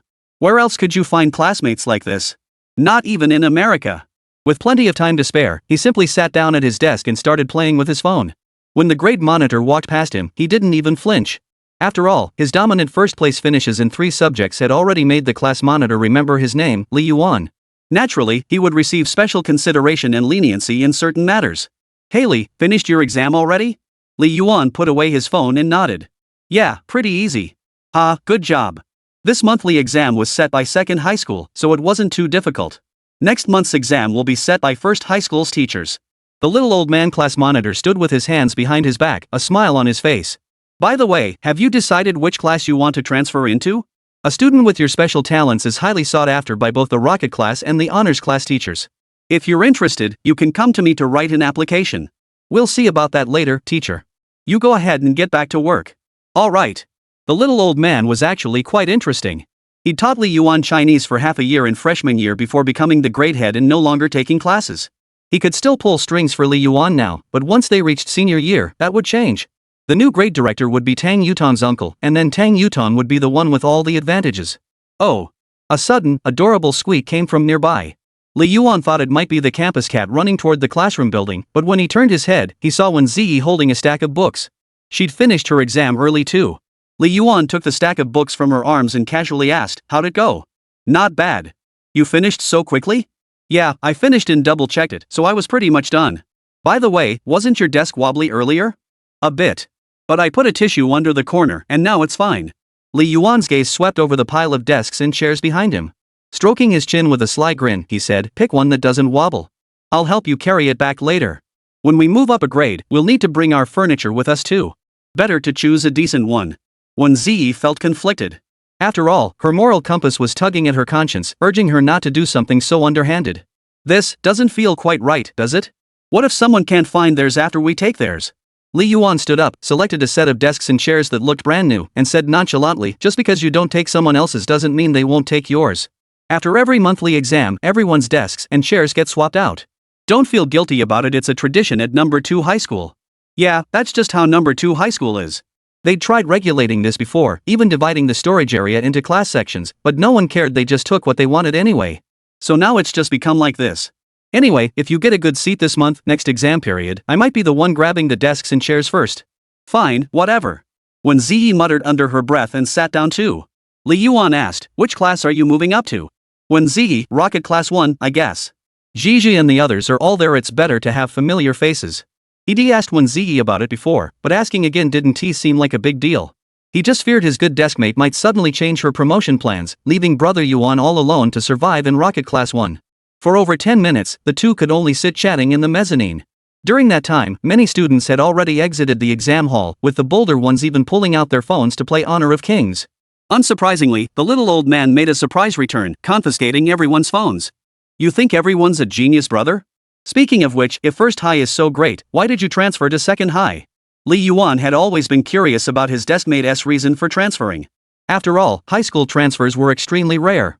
There had been plenty of cases where students spent 3 years at Hongshui High only to transfer back to their hometowns for the college entrance exams. To curb such unfair practices, the Education Bureau strictly controlled transfers. Those who transferred from first high to second high were often students who done something outrageous and couldn't stay. Like that guy who blew up the bathroom and sent the principal flying. Or that girl who dated every guy in the class within a semester including a subject teacher. Not exactly commendable reasons. Wēn Zhiyi furrowed her brow, her expression darkening. She chose not to continue. If she didn't want to talk about it, so be it. Li Yuan didn't press further. If it had been a normal transfer, Wēn Zhiyi probably would have told him. But given the circumstances, she clearly had reasons she couldn't voice. Her phone suddenly vibrated twice. Li Yuan opened it to see Luo Yanran, photo of her in a white dress, revealing 2 gleaming, perfectly straight calves, 3 different poses. Luo Yanan, which one looks best? Seems the childhood sweetheart had already made her move. 71. Yep, exactly what you're thinking. 1 minute, 2 minutes, 3 minutes passed. Li Yuan's chatbox flashed typing. For a moment at first, then went silent. As time ticked by, Luo Yanran felt a sinking sense of unease. Even if he was her childhood friend, he was still a normal teenage boy going through puberty. Was he doing something disgusting? Filled with suspicion, Luo Yanran rapidly tapped her thumb on the screen. What the hell are you doing? Li Yuan, yep, exactly what you're thinking. Luo Yanran? Get lost. Disgusting. Luo Yanran, you actually did that to me? You've betrayed my trust in you. Blot. Goodbye. A few more minutes passed. Luo Yanran, so, which one looks better? Li Yuan, the second one. Luo Yanran, okay. After finishing his chat with Luo Yanran, Li Yuan suddenly turned his gaze to Wēn Zhiyi beside him. Come to think of it, Miss Wēn had promised to send him a photo of her legs earlier, but she still hadn't fulfilled her promise. He'd have to give her a gentle nudge next time. The bell rang, signaling the end of the exam. Huang Jiawen and Wang Erjuan's speed was astonishing. They raced like they were in a sprint, nearly launching into 4-wheel drive mode several times. But when they reached the mezzanine level, they saw Li Yuan sitting leisurely in his seat. They instantly breathed a sigh of relief. Thank goodness old Li got here first. Otherwise, who knows which little upstart would have snatched up my nice desk and chair. Huang Jiawen wiped the sweat from his brow. Hey! Finally, a chair. I've been sitting on a bench for half a month, without even a backrest. Ergo was overjoyed, grabbing the desk and chair to head back. Li Yuan stopped them. Hold up. You two each grab an extra set. Hijibwa isn't here yet, and I need to help when Tongshua carry his stuff. Fine. We'll let you off since you saved us these seats. Huang Jiawen and Ergo agreed promptly. After all, if your buddies let you hog the desks and chairs, you'd be a jerk not to show some gratitude, right? Hijibwa strolled back into the classroom only after most classmates had arrived, still looking like he was savoring something. When he spotted the petite girl outside, those in the know got the picture. Chicken neck guys in love. The monthly exam had just ended when Tang Yutong rushed to check answers with the neighboring class. She left with a smile but returned with a grim expression. After a month of hard work, it seemed she hadn't achieved much. Of course, it was only natural. After all, her efforts were fake. Beyond being the first to arrive in the morning to copy notes and the last to leave during evening study sessions where she merely copied a few more answers, she deluded herself into thinking she'd made tremendous sacrifices. In reality, she was just fooling herself. Even so, it wouldn't affect her promotion to the next class. She'd already pulled all the right strings.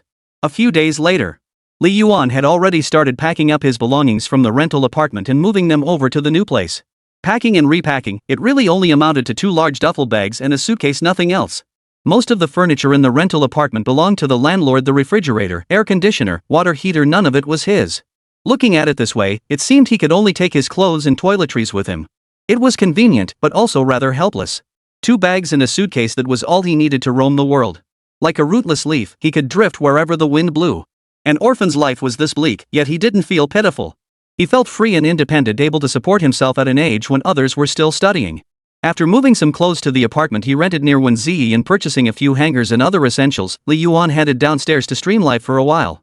He wanted to capitalize on his current popularity and rake in some cash. But the moment he stepped into the elevator, he bumped into Wēn Zhiyi. She was wearing pink bear print pajamas, one leg half tucked up, revealing her snow-white, clean calf. A few stray hairs stood up on her head, her face still flushed, and traces of white toothpaste foam lingered at the corners of her mouth. She was rubbing her sleepy eyes, clearly just waking up. But it was already past 9 in the morning. So even beauties sleep in sometimes. The moment she spotted Li Yuan, Wēn Zhiyi froze, her eyes widening considerably. She dug her toes into the floor in sheer embarrassment. She wanted to die right then and there. She'd finally managed to sleep in until she woke naturally, planning to grab something to eat before going back to bed, only to run into Li Yuan.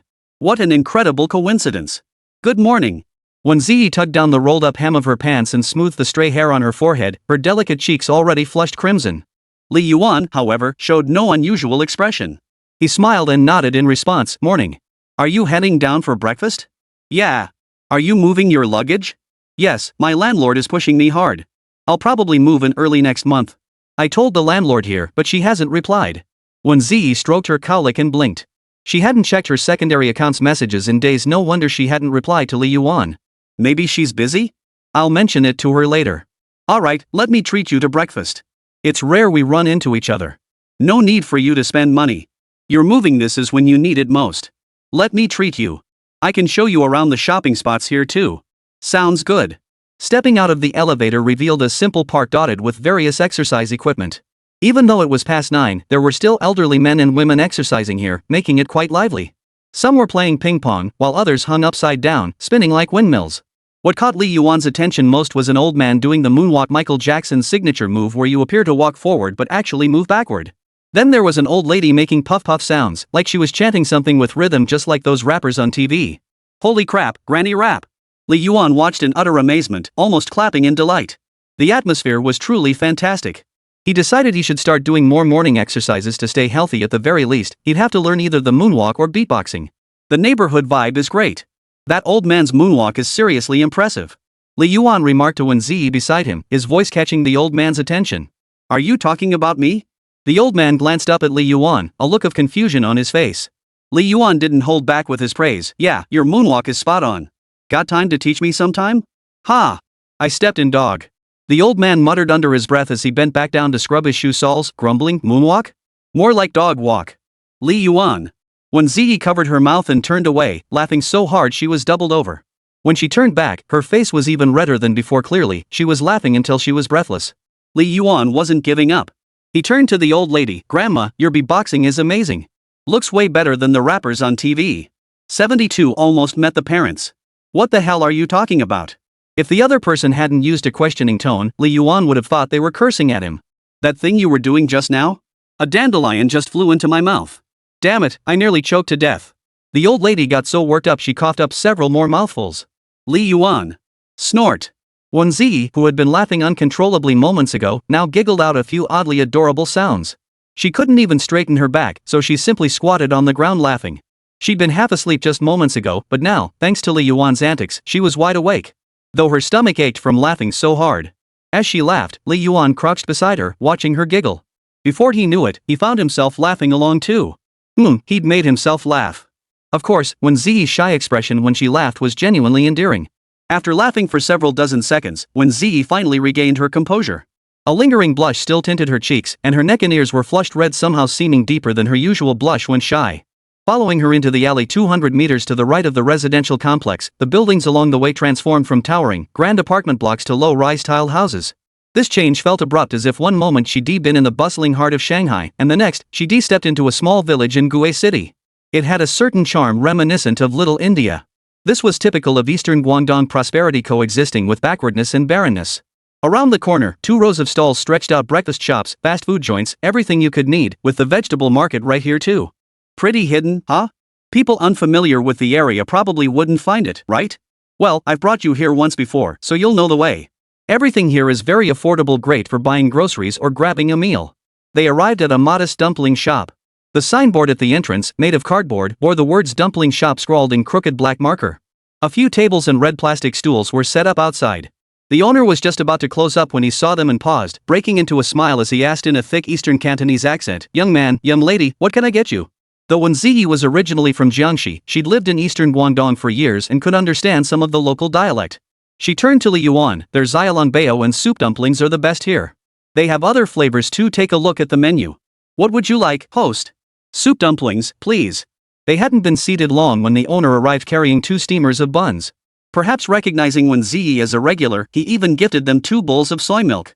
Watching Wēn Zhiyi across from him take small bites of the steamed bun skin and sip the broth, her pure yet exquisite face seemed to glow with a halo-like filter.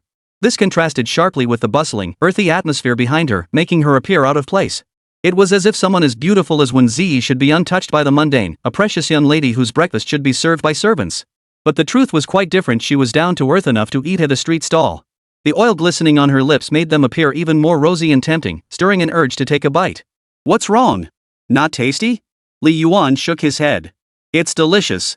I just can't help but look forward to moving here and having breakfast with Wēn Zhiyi here often.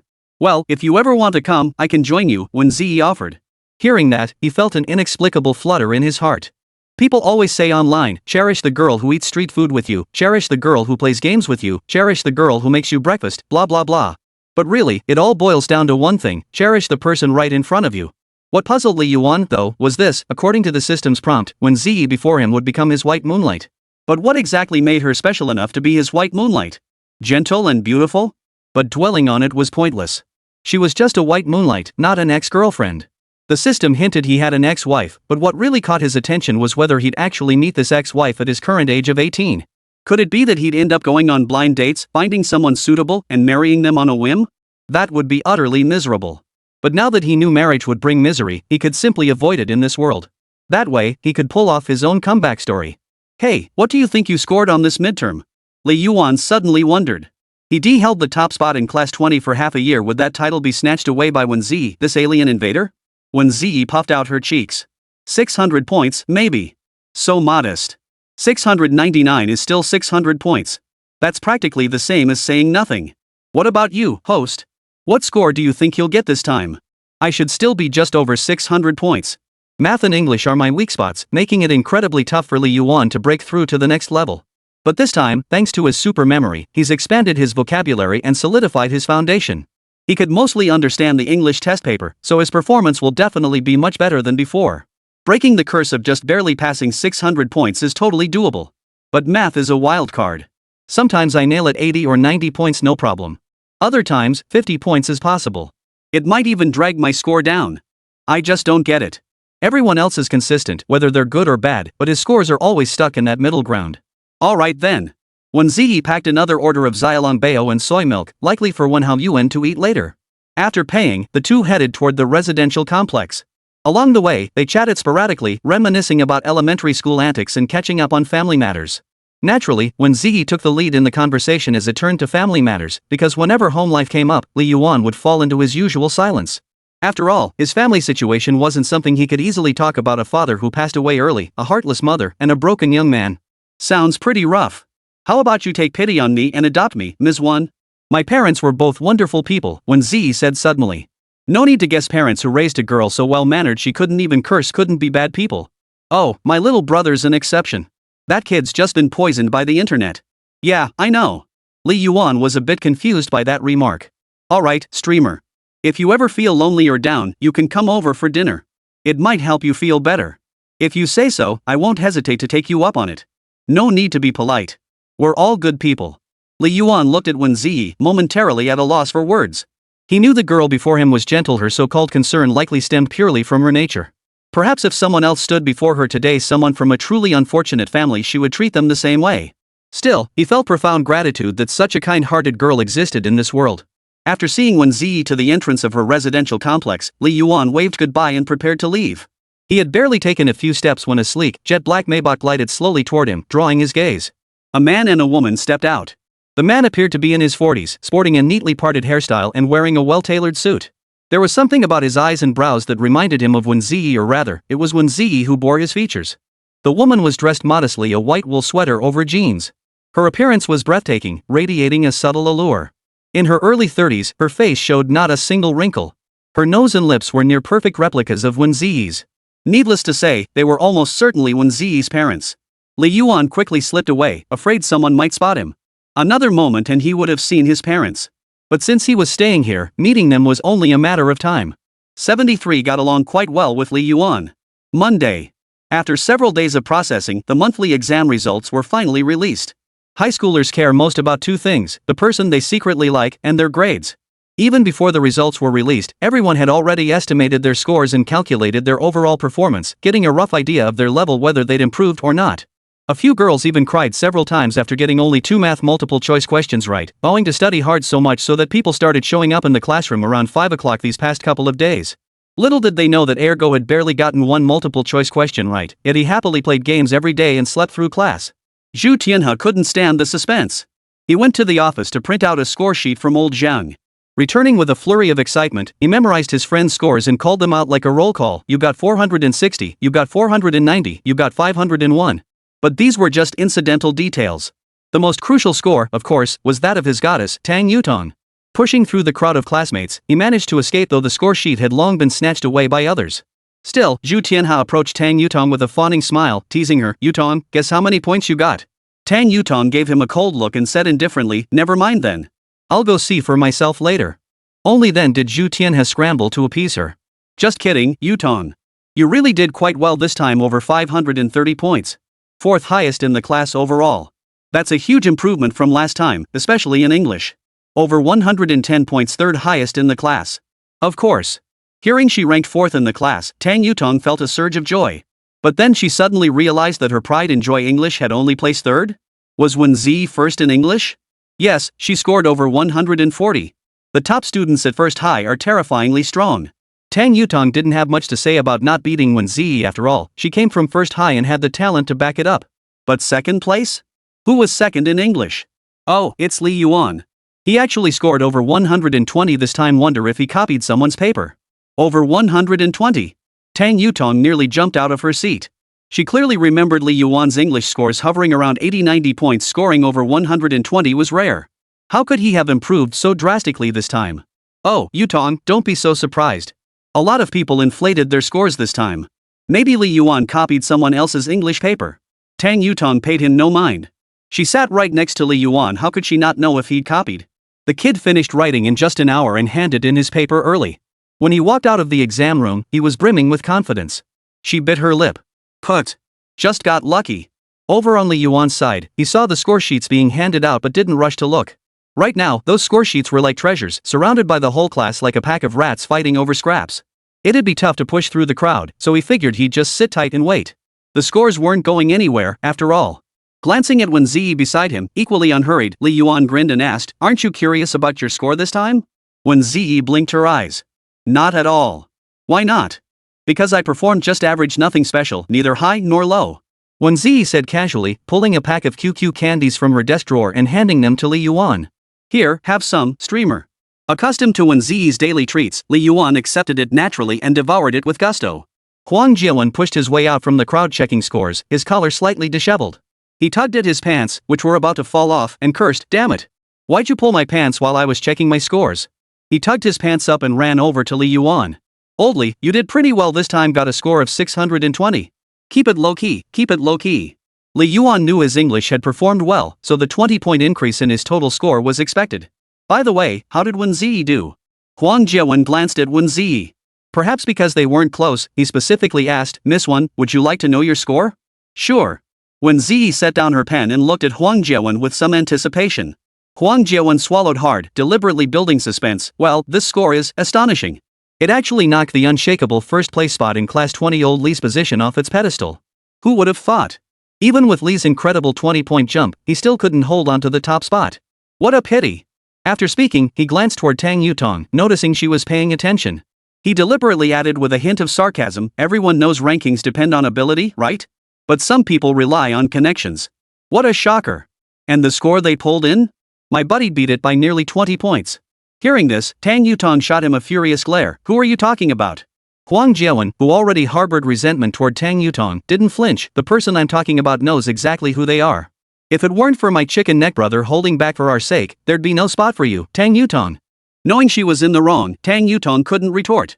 She only muttered, you didn't even beat me in the exam. What are you acting all high and mighty for? Then she turned away, sulking silently.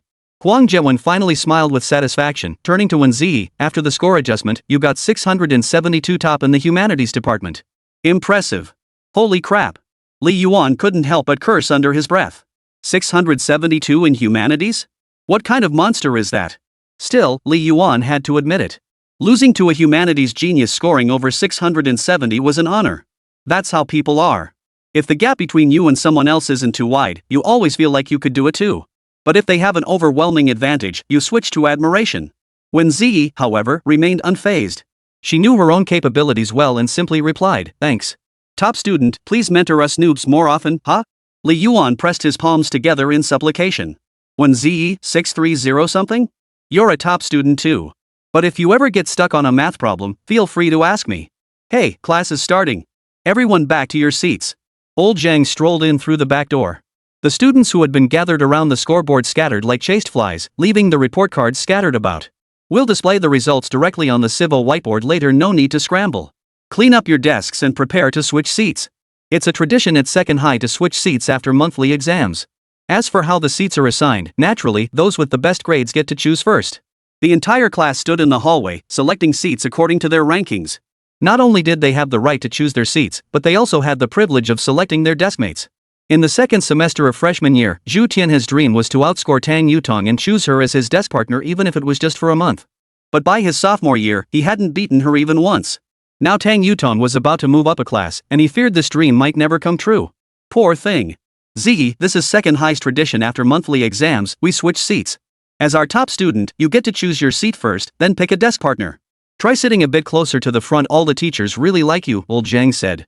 When Zhiyi thought old Zhang was offering her a new desk partner and quickly declined, I won't switch partners, teacher. I get along just fine with Li Yuan. Oh. Instantly, the whole class erupted in laughter. Turns out she tripped over her words and said she got along well with Li Yuan. 74. Where do you want to sit? It's up to you. Oh ho, old Li, Miss Wen says she gets along quite well with you. He Jibwa chuckled teasingly, nudging Li Yuan with his elbow. Huang Jiawen put his arm around his shoulder. Who'd have thought, old Li? Just over a month in, and you've already won Wēn Zhiyi over. That's really surprising. Well, congrats on your happiness. What are you talking about? She meant we get along well. Not that we're dating and things are going great. Li Yuan was genuinely speechless at this misunderstanding. Stop joking around. Wēn Zhiyi and I are still just good classmates, nothing more. You can tease us all you want once things aren't so pure anymore. Ergo gritted his teeth, his face twisted in agony. Damn it. Damn Li Yuan. He's getting off the singles market too. Wah! Little did he know, Lu Cece behind him was staring at him with utter exasperation. Seeing her classmates suddenly start teasing, Wēn Zhiyi looked utterly bewildered and confused. Had she said something shocking? Why were they all cheering? She glanced helplessly at Li Yuan twice. He waved his hand, signaling it was fine. Only then did she pout slightly and stop overthinking it. Quiet, everyone. Quiet. Teacher Zhang stepped in to regain control, only to be met with a teasing remark. Teacher, isn't early romance forbidden at second high? Aren't you going to crack down on it? Everyone in class 20 knew old Zhang was easygoing whether it was phones or early romance, he usually turned a blind eye. Old Zhang pushed his glasses up, thinking that even if Wēn Zhiyi and Li Yuan were dating, it wouldn't be a problem. They were both top students, a perfect match. They were helping each other, progressing together. Unlike that kid from class 15 who'd stroll hand in hand on the playground after evening study sessions, purely wasting study time. Ha! A student chuckled behind him. The girl who spoke muttered under her breath, that's mutual progress too. Old Zhang couldn't be bothered to respond. He glanced at Li Yuan. If you have no objections, you can continue sitting next to Wēn Zhiyi. Before Li Yuan could speak, he sensed there was no room for refusal. He simply replied with a flat, mm. After getting his answer, old Zhang turned to Wēn Zhiyi. Alright then, Zhiyi, you two decide where to sit. Pick anywhere you like. Wēn Zhiyi scanned the classroom through the window, but found herself at a loss. Sitting in the front row might make Li Yuan uncomfortable, yet sitting in the back? She couldn't guess his thoughts after all, they were now tied together. She turned around, counting on her fingers as she looked at Li Yuan. Where do you want to sit? It's up to you. The moment she spoke, the students, who had just settled down, erupted again. They bubbled like porridge simmering on the stove, chattering non-stop. What kind of show is this? Too sweet, woo. Whatever you say, whatever you say. We'll listen to whatever Li Yuan says, everything. What kind of teenage romance novel is this? Has it come to life? Is this what other people's happiness smells like? It's so sweet. Mouse lurks in the shadows. Seeing the crowd behind him, Li Yuan was utterly speechless. They'd all known each other for over half a year, and this kind of joking around wasn't exactly rare. Most of them were girls, and this whole shipping thing had happened before the victims were Huang Jiawen and He Zhibua. Back then, He Zhibua had flown into a rage upon realizing he was being shipped by fangirls. He'd launched into a verbal battle, nearly tracing the entire family trees of several fangirls before the farce finally ended. But Li Yuan wasn't about to do that. He was a class act, after all. He turned to the class and said, I'll tell you guys later. The class still chuckled. Blushing, huh? So Li Yuan blushes too. I always thought he was all cold stares and abstract stuff. Turns out he just hadn't met someone he liked. Shy Li Yuan's forbidden love hypnosis, taken advantage of, code STYXXX. Did something bad sneak in here? Li Yuan cleared his throat twice. Ahem. My legs and arms feel kinda stiff. Maybe I won't bring breakfast tomorrow, give myself a break? This tactic clearly worked. Everyone fell silent, the room instantly quieting. Bro, you're wrong. Don't mess around. Brother Yuan, I'll pay triple the travel expenses. Seeing this, Li Yuan couldn't be bothered to argue with them. He walked over to Wēn Zhiyi and surveyed the classroom seating. Maybe we shouldn't switch seats after all. Staying where we are is just fine. Back row by the window, the king's domain. Who would turn down such a prime seat? You could gaze out at the campus scenery, observe students on their way to class, watch the sunrise and sunset. Okay, I'm making this up. Truth be told, it's just a more discreet way to play with my phone. Hearing this, Wēn Zhiyi didn't argue. I'll listen to you. Alright, you two go on in. Old Zhang gestured invitingly. Why does this feel like sending a newlywed couple into their bridal chamber? Enough. Overthinking it. Li Yuan followed Wēn Zhiyi back to their original seats. This worked out well. No need to move desks or books, just convenience. Soon after, classmates trickled in, choosing seats and deskmates before settling down. Huang Jiawen was chosen as a desk partner by a girl but immediately refused, claiming he was already taken. Truth be told, he just didn't think she was pretty enough. This guy from Baiyan was a total looks-obsessed guy. If a prettier girl had asked him to be her desk partner, he'd probably have been grinning from ear to ear, tongue hanging out.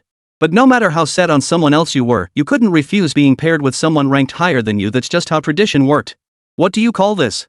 Forced NTR? Pretty interesting, huh? Cece, can I not sit with you? I want to sit with my best buddy. Ergo, that thick-headed guy, suddenly blurted this out. His buddy behind him trembled under Lu Cece's murderous glare. Sure, Lu Cece declared with authority. Let your buddy outscore me first, then we'll see. Ergo looked utterly helpless. Lu Cece, why be so unreasonable? We're all classmates, shouldn't we have the freedom to choose? Go tell the school administration. Lu Cece stomped hard on Ergo's foot, then turned her back on him, clearly furious. When it was Lu Cece's turn to choose seats, she paused at the doorway. Seeing Ergo's miserable expression only fueled her irritation. Pointing at him, she declared, I still want to sit with Ergo in the front row. Ergo panicked, no way. How am I supposed to play with my phone in the front row? Old Zhang's face darkened. Get in there. Sit in the front row. Li Yuan watched his best friend's stubbornness with utter helplessness. He'd always blamed his single status on girls not liking him, but now that someone was interested, he was shutting down his own romantic opportunities. Fortunately, Lu Cece wasn't the reserved type, otherwise, Ergo's antics might have actually scared her off. If they missed this chance, maybe one night years later, Ergo would jolt upright in bed. Damn it. Did she like me or not? Young boys and girls are always too shy, preferring to watch the person they like slip away before their eyes, only to spend the rest of their lives reminiscing. It's so contradictory, so damn contradictory. Li Yuan figured he wasn't the type to be a fool when it's time to act. You just gotta go for it. Screw that. 75 Here I come, new life. Early November, yet temperatures in eastern Guangdong still soared to sweltering highs above 30 degrees Celsius. Mornings and evenings, however, brought a crisp chill. A light jacket was all that was needed to ward it off. Time flies. It's been over 2 weeks since the last monthly exam. After 15 consecutive days of classes due to schedule adjustments, the long-awaited weekend finally arrived. Walking along the campus paths, I took a deep breath. The air was thick with the joyful energy of students anticipating the break. Ergo dragged his suitcase onto campus during the first afternoon class, practically bursting with excitement. Lu Cece glanced at him and asked, Ergo, are you going home alone after class? These days, Lu Cece and Ergo had become quite close. She even started calling Wang Zhiyi by the affectionate nickname Ergo. She'd even slip him snacks from time to time, always ask him to fetch water for her, and get inexplicably jealous whenever he chatted with other girls. All signs pointed to Lu Cece having feelings for Ergo, yet the utterly oblivious Ergo remained clueless. He'd even foolishly asked for her best friend's contact info, prompting Lu Cece to punch him several times in frustration. Last time they tried shipping Li Yuan and Wēn Zhiyi during the seat change, but neither showed much reaction. Finding it pointless to argue or clarify their relationship, they gave up on that ship. But the Ergo and Lu Cece ship started gaining traction. Teasing about them popped up constantly. Every time, Lu Cece would blush fiercely and stay silent, while Ergo would flip the bird and curse out whoever had provoked her. It all had a distinct flavor of youthful romantic comedy. As for Li Yuan and Wēn Zhiyi, their relationship remained much the same as before. Don't get any ideas, they were both top students, model pupils. Their connection wasn't about to take a roller coaster ride like Ergo and Lu Cece's. Streamer, are you moving in mid-month or at the end of the month? Wēn Zhiyi suddenly brought up Li Yuan's move. After all, he'd been gradually bringing over his belongings since last month. Everyone thought he'd move in soon, but it had dragged on until now. Li Yuan was actually quite helpless about it. He had all his belongings ready and wanted to move in sooner, but after the landlord refunded his rent and deposit, there was still half a month left on the lease. The rent for that period wasn't refundable, so not moving in felt like a waste. That's why he ended up delaying it until now. Alright, then move in this afternoon. Everything's ready. Wēn Zhiyi's lips parted slightly. Huh, so soon? You don't need to rush. I was just asking. I've actually been waiting for a break in my schedule to move over. I'm too busy normally. Since my vacation starts this afternoon, I figured I'd just come over. After the self-exposure scandal, the platform officially clarified the situation. Li Yuan's account was reinstated, and his follower count surged past 400,000. Each livestream now drew tens of thousands of viewers, making him incredibly popular. Both Chajia and Kuaishou offered him official live streaming contracts. He streams at least 2 hours daily, and after deducting wages and viewer donations, he now earns tens of thousands of yuan monthly after taxes. That extra income gave Li Yuan a nice little nest egg, and life became pretty sweet. After finishing his late-night streams, he'd treat himself to takeout, which even made his face look a bit rounder. But let's be real, he owes it all to that system-granted precision talent. That thing is seriously game-changing, giving his gaming skills a quantum leap. His fans even dubbed him Sniper God. A few years ago, that might have sounded cool, but nowadays? It just comes off as a bit pretentious. Might as well call it Sniper Overlord. Alright, just let me know when you're coming over. I can help out. No need for help. I live alone, and there's not much to pack. I'll handle it myself. Alright. Wēn Zhiyi felt a pang of regret, but the thought of soon becoming next-door neighbors with Li Yuan made her heart overflow with unstoppable joy, like a dam bursting. I'll be crashing on Li Yuan's meals more often from now on. After the second class of the afternoon, Li Yuan went to Luo Yanran's classroom to find her. Luo Yanran had just been chatting with her girlfriends about where to hang out after school.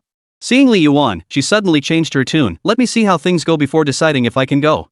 If not, we can meet up on Saturday. She dreaded the thought of Li Yuan needing her after school and finding her absent. That simply wouldn't do.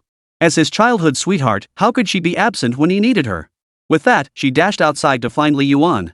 Hee, what do you want? Luo Yanran's eyes crinkled into crescent moons. I'm moving out this afternoon. Remember to return the key to that rental place. Ha? Luo Yanran pursed her lips. Li Yuan hadn't really mentioned moving to her, so the sudden news caught her off guard. Alright, make sure to give me a copy of the keys when you move. If you live alone and something happens, who knows, they might not find you until your body starts to smell. Hey, can't you wish me well? Li Yuan's mouth twitched. Oh, right, did you sign up for that enrichment class? The one during the first and second periods of evening study. Second High had recently launched these enrichment classes to help students struggling in specific subjects. Each class had 5 spots. Li Yuan's math was abysmal, so old Zhang had signed him up directly. Luo Yanan crossed her arms. Why would I need that? My Chinese, math, and English scores are all over 120, and my comprehensive humanities score is over 250. Give that thing to someone else. Li Yuan. Why does it feel like I'm getting roasted too? Dude, you were gloating after scoring just over 90 on math last time. Luo Yanran patted Li Yuan's shoulder and laughed. It's fine. You're already strong. With a weighted score over 630, if you improve your math, you might even catch up to me. Alright, enough about that. I'll let you know when I have news. Oh, and that guy Xiaofei, he hasn't been bothering you again, has he? Nope. Why? You wanna come bother me instead? Luo Yanran flashed her adorable right fong, her under-eye bags accentuating her almond-shaped eyes. Like I need to bother you? I just flick my fingers and you're already sticking out your tongue, laughing your head off. Li Yuan said, crossing his arms. Take this flying kick from General Yu. Little Green Plum launched a flying kick, nearly sending Li Yuan crashing to his knees. That finally ended the farce. After school, Li Yuan packed a suitcase, a bucket, and a backpack.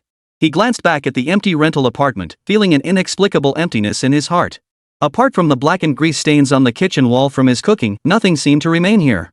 It was as if he had never been here at all. He couldn't help but feel that this might be his fate, leaving little proof of his existence in life, and leaving no trace of his life after death. It feels a bit lonely. But the days of never seeing sunlight would eventually fade away. With his live streaming career booming, the days of worrying about money were gone for good. Wasn't that another kind of beauty? He quickly shook off his gloom, banishing all traces of pessimism. Come visit often, little Li. The landlady looked at Li Yuan with a mix of reluctance and sympathy. After all, he'd started supporting himself since high school. How could anyone not admire that? I will, Li Yuan replied with a smile. I'll come back to visit, but I'll never live here again. After returning the keys to the landlady, he exhaled deeply. Gazing at the scattered clouds drifting beside the blood-red setting sun ahead, he adjusted the backpack on his shoulders and beamed. Here I come, new life. 76 Hello, new neighbor. Even though most things here were already prepared, there was still plenty to do. He'd cleaned once when moving his belongings over last time, but after more than half a month, a thin layer of dust had settled on the floor again. He decided to go all out and give it another thorough cleaning. The rest was simple, making the bed, arranging belongings, assembling tables and chairs. By the time he finished everything, it was already past 9 in the evening. After a shower, Li Yuan collapsed onto the bed, too exhausted to move. Staring at the ceiling lamp, he slowly closed his eyes. His consciousness had barely begun to fade when the door was violently pounded. A familiar, shrill voice rang out. "Streamer! Streamer!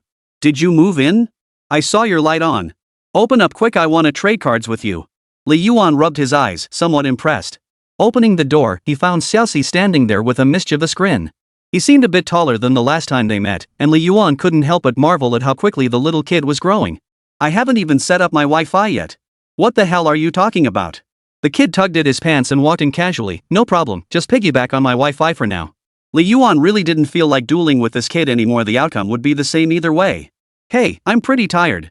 Let's battle tomorrow. I'm not going anywhere since I moved in."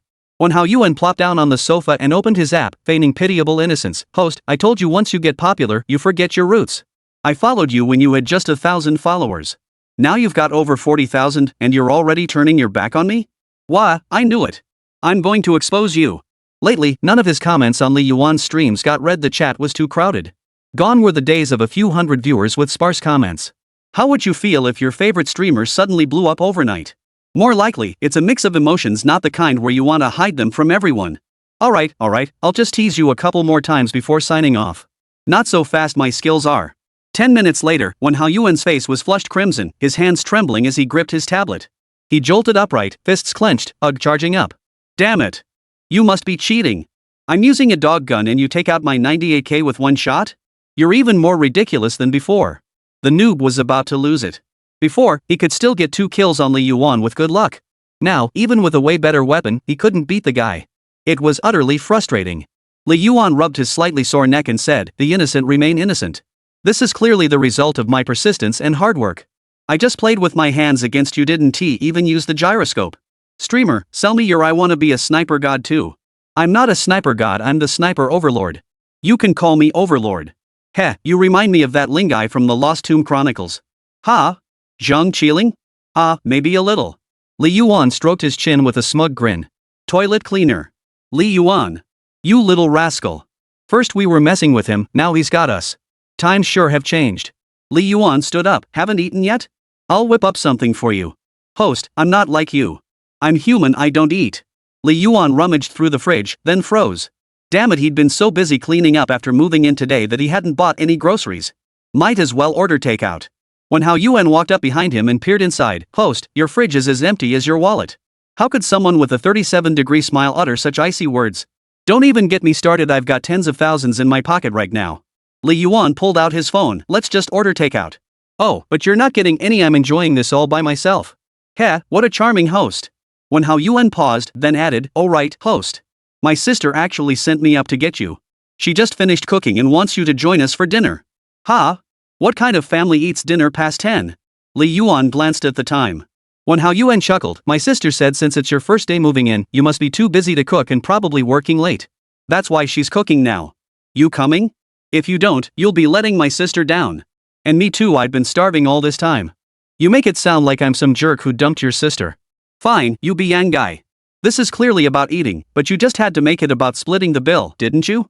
Hey, I'm just testing if your skills have improved, streamer." Inside the elevator, when Haoyuan grinned cheekily, "Streamer, can I come over to your place often to play PUBG with you?" "No way. But I have a key to your place." "Ha? My sister has one too. Wait, am I being stalked by your whole family?" Arriving at Wēn Zhiyi's home. A table laden with vibrantly colored dishes had already been set, steaming hot and enticingly fragrant. Wēn Zhiyi stood nearby with her hands on her hips, clearly a bit annoyed. Spotting Wen Haoyuan, she couldn't help but tap his forehead. "Where'd you go for so long? The food's gone cold." Wen Haoyuan immediately shifted the blame. "It's all this streamer's fault. He kept dragging me into a showdown. So annoying. That's why it took so long." Li Yuan behind him wanted to kick him twice. Wēn Zhiyi glanced at Li Yuan, then softened into a gentle smile and nodded at him. What a quick change of expression, it felt strangely comforting. "Alright, go wash your hands and eat." He trudged off. The streamer went to wash up too. Sigh. At the dinner table, Li Yuanku polished off a huge bowl of rice before he couldn't eat anymore. With plenty of meat and rice, he was utterly satisfied, truly a heavenly delight. Patting his belly, he smiled at Wēn Zhiyi and said, "Thanks for today. Next time, I'll treat you to dinner at my place, we're neighbors now, after all." "Sure thing. Wēn Yuan answered before Wēn Zhiyi could. Wēn Zhiyi pursed her lips and shifted the topic. Have you sorted everything upstairs? Let me know if you need anything. Pretty much. If anything comes up, I can contact the landlord. The landlord? But this place is. Wēn Yuan suddenly lifted his head, rice still clinging to the corner of his mouth. He started to speak but caught his sister's gaze and quickly shut his mouth. Well, my friend is often out of town. If there are any problems, you can tell me first. It might actually get resolved faster. All right. By the way, the school started an enrichment class. Did you sign up? Li Yuan seized the chance to keep the conversation flowing, as the sudden silence at the dinner table felt awkward.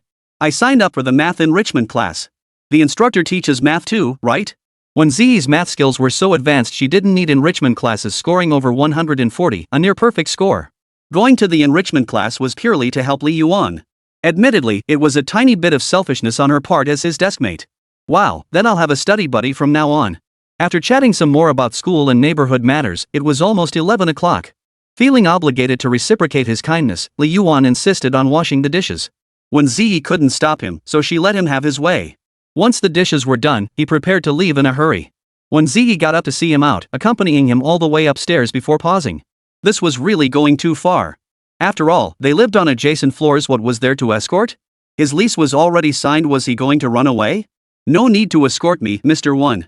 If you keep this up, you'll end up in my room, and once you're in my room, I won't let you leave so easily. At those words, Wēn Zhiyi flashed a feigned look of alarm before quickly regaining her composure. Li Yuan found her a bit abstract. She knew exactly what she was doing. Alright, I'll see you off here then. Alright, see you. Just as Li Yuan was about to close the door, he saw Wēn Zhiyi still standing there, her lips slightly pursed in a faint, ambiguous smile. Hello, new neighbor. He froze for a moment before finally returning the smile. Hello, new neighbor. Indeed, beyond classmates, their relationship had now gained another layer: neighbors. Could this be considered taking things a step further? The first thing 77 did after being promoted was to forget his roots. The first rays of dawn slowly crept over the horizon. The golden sun rose from a crescent to a full disk, transforming the ink blue sky into a gradient oil painting so beautiful it made one drowsy. Tick. The alarm clock's ring, etched into his biological clock, sent a shiver down his spine at the very first note, instantly jolting him awake. Li Yuan habitually pulled back the curtains, only to be met head-on by the blinding sunlight. Squinting, he suddenly remembered he had moved no longer in that sunless rental apartment. 2 days hadn't been enough to fully adjust to the move. After all, one place had been his home for over a year, while the other was still new. A period of adjustment was inevitable.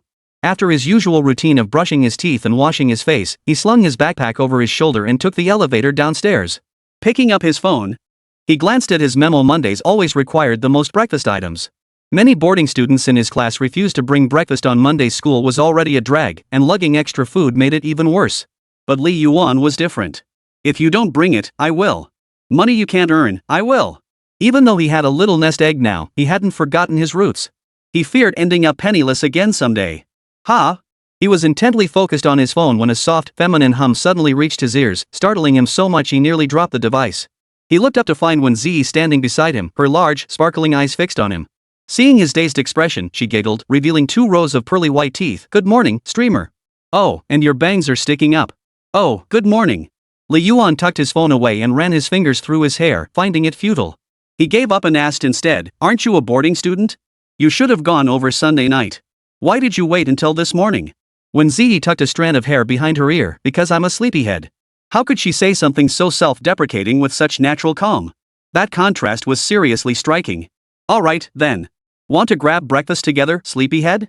Wēn Zhiyi glanced at the time and shook her head. No time. We'll have to get takeout. You don't want to get scolded by the homeroom teacher, do you? Li Yuan? How come it feels like our roles have switched? Under Wēn Zhiyi's stunned gaze, Li Yuan packed 13 breakfast portions. His backpack bulged to the brim, and he carried several cups of soy milk in his hands, a true heavy-duty supply soldier. The usually approachable Wēn Zhiyi didn't take her expensive-looking black car this time. Instead, she squeezed onto the bus with Li Yuan standing room only. Li Yuan couldn't help asking curiously, why didn't you ask your driver to pick you up? Wēn Zhiyi blinked and replied, my master? That's my uncle. He happened to be free last week to pick me up after school. Your uncle's pretty hip, huh? Recalling the driver in his suit and sunglasses, silent throughout the ride except for occasional glances back at Li Yuan and Wēn Zhiyi, Li Yuan had naturally assumed Wēn Zhiyi was some rich girl with a chauffeur. Seems like chauffeur-driven schoolgirls only exist in novels. If Wēn Zhiyi really were a wealthy young lady, she wouldn't be boarding at a market school. In truth, Wēn Zhiyi had only said that to spare Li Yuan any psychological burden. Li Yuan had both hands occupied, so he braced himself by hooking his arm around a nearby pole to maintain balance. Fortunately, years of this routine had honed his arm strength to unmatched levels. He stood as steady as a pine tree. Anyone who's been run over by a bus knows they don't just brake once, they slam on the brakes several times a minute, occasionally with sudden, hard jolts that fling passengers around. With a screech, another sudden stop sent everyone inside lurching forward toward the front of the bus. Wēn Zhiyi lost her grip, her hand slipping from the pole as she hurtled toward Li Yuan. Hey, falling while ice skating is understandable, but you can't even hold onto a handlebar? Oh? Ms. Wēn, could it be you did that on purpose? Li Yuan didn't care whether it was intentional or not, what mattered was how to catch her. He abruptly thrust his right arm out, using it as a horizontal barrier in front of Wēn Zhiyi. She crashed squarely onto his arm. The momentum combined with Wēn Zhiyi's weight nearly pulled Li Yuan down too. Fortunately, he wasn't the type to topple over at the slightest breeze. He did push-ups regularly, which allowed him to support her weight. But, just now, hadn't his arm pressed against something soft and springy? Something jiggly that even made Wēn Zhiyi bounce back a little? An illusion, surely? Turning back, Wēn Zhiyi had steadied herself without him noticing. She stood rigidly gripping the handrail, her expression unchanged except for the vivid flush at her ears. While Li Yuan wasn't looking, she couldn't resist giving her weapon a little nudge. A faint ache spread through her, and only after rubbing it did it return to normal. Only then did she breathe a sigh of relief. By the time they reached the school gate, they'd been walking side by side the entire way. It wasn't until they stood before the classroom door that something felt off. Walking side by side all the way to school, what if people got the wrong idea? They had to avoid any appearance of impropriety. You go in first, Li Yuan said. Wēn Zhiyi straightened her posture. Host, this feels overly deliberate. She had a point. If we're upright, we have nothing to fear, right? We can avoid suspicion later when we're actually dating. This whole thing feels awkward. Let's just both go into the classroom together. Once Li Yuan was inside, who cared whether they entered together or not? With the supply soldier present, everyone was scrambling for provisions. Hunger outweighed curiosity. With stomachs empty, who had room for gossip? Just like that saying, once you're full and warm, you start thinking about other things. Worried about censorship, so I'll stop here. 3 tedious periods dragged on, and most of the class had passed out. Yet Wang Jiawen was wide awake, dragging Li Yuan to the store for water. Li Yuan had no choice but to tag along. Of course, the 4 losers were all present, 3 of them yawning like crazy. Ergo, hey, do you think we get a holiday for the winter solstice? Ijibwa, you. We just had a holiday for National Day, followed by Mid-Autumn Festival. They didn't even give us time off for that, and you're hoping for a break on the winter solstice? Huang Jiawen, we should get New Year's Day off, right? 3 days off. Li Yuan said. Awesome. Erdu exclaimed.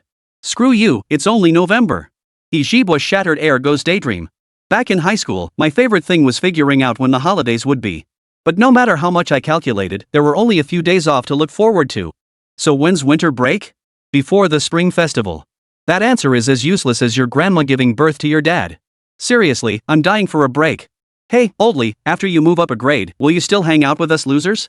If you see any cute girls, don't forget your buddies. Huang Jiawen suddenly chimed in. Li Yuan smirked, don't worry, the first thing I'll do after moving up is forget my roots. That's so typical. This kid from Beyond. I bet you're a horse. 78 damn cheerleaders.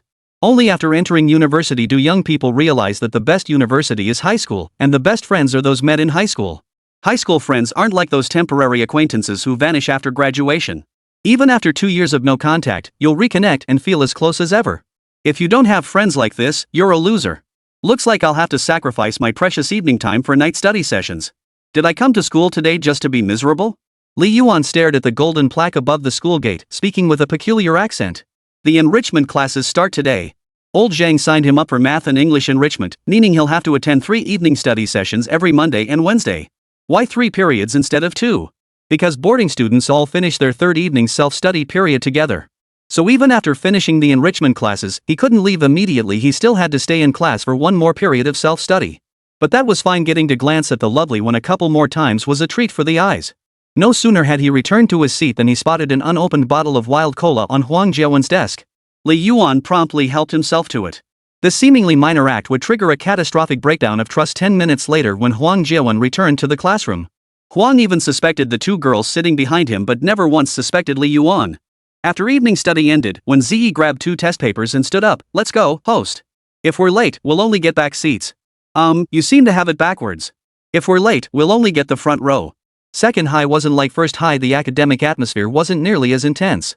When they held lectures, everyone scrambled for the back seats, and classes were even worse. It wasn't until college that the naive Wēn Zhiyi would realize sitting in the back was actually an unspoken agreement among everyone. Sure enough, when they arrived at the designated classroom, only the front 2 rows were occupied. The two of them entering the classroom drew quite a few glances, but most were marveling at Wēn Zhiyi's looks, while no one noticed the 3 subject champions sitting beside her. Damn it, this looks obsessed era. Wow. When did our school get a beauty of this caliber? She must be a total bookworm who never leaves the classroom.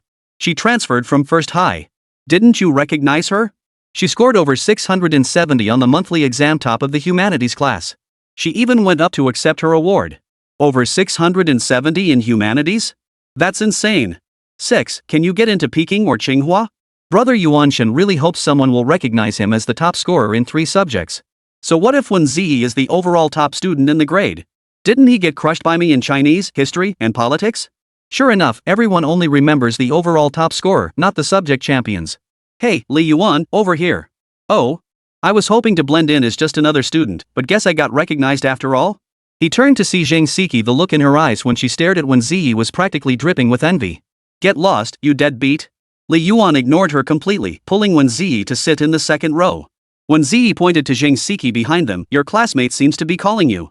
Oh, she's not my classmate. More like my fan, I guess. Is that so? Wēn Zhiyi frowned. I remember her. She was the one who got her meal card and water card last time. You're mistaken. The girl from last time wasn't this ugly. Alright. Class hadn't even started yet, but the classroom was already buzzing with energy. After all, with several social butterflies in the mix, a lively atmosphere was only natural. The most outgoing one was a guy named Hosu, nicknamed Monkey.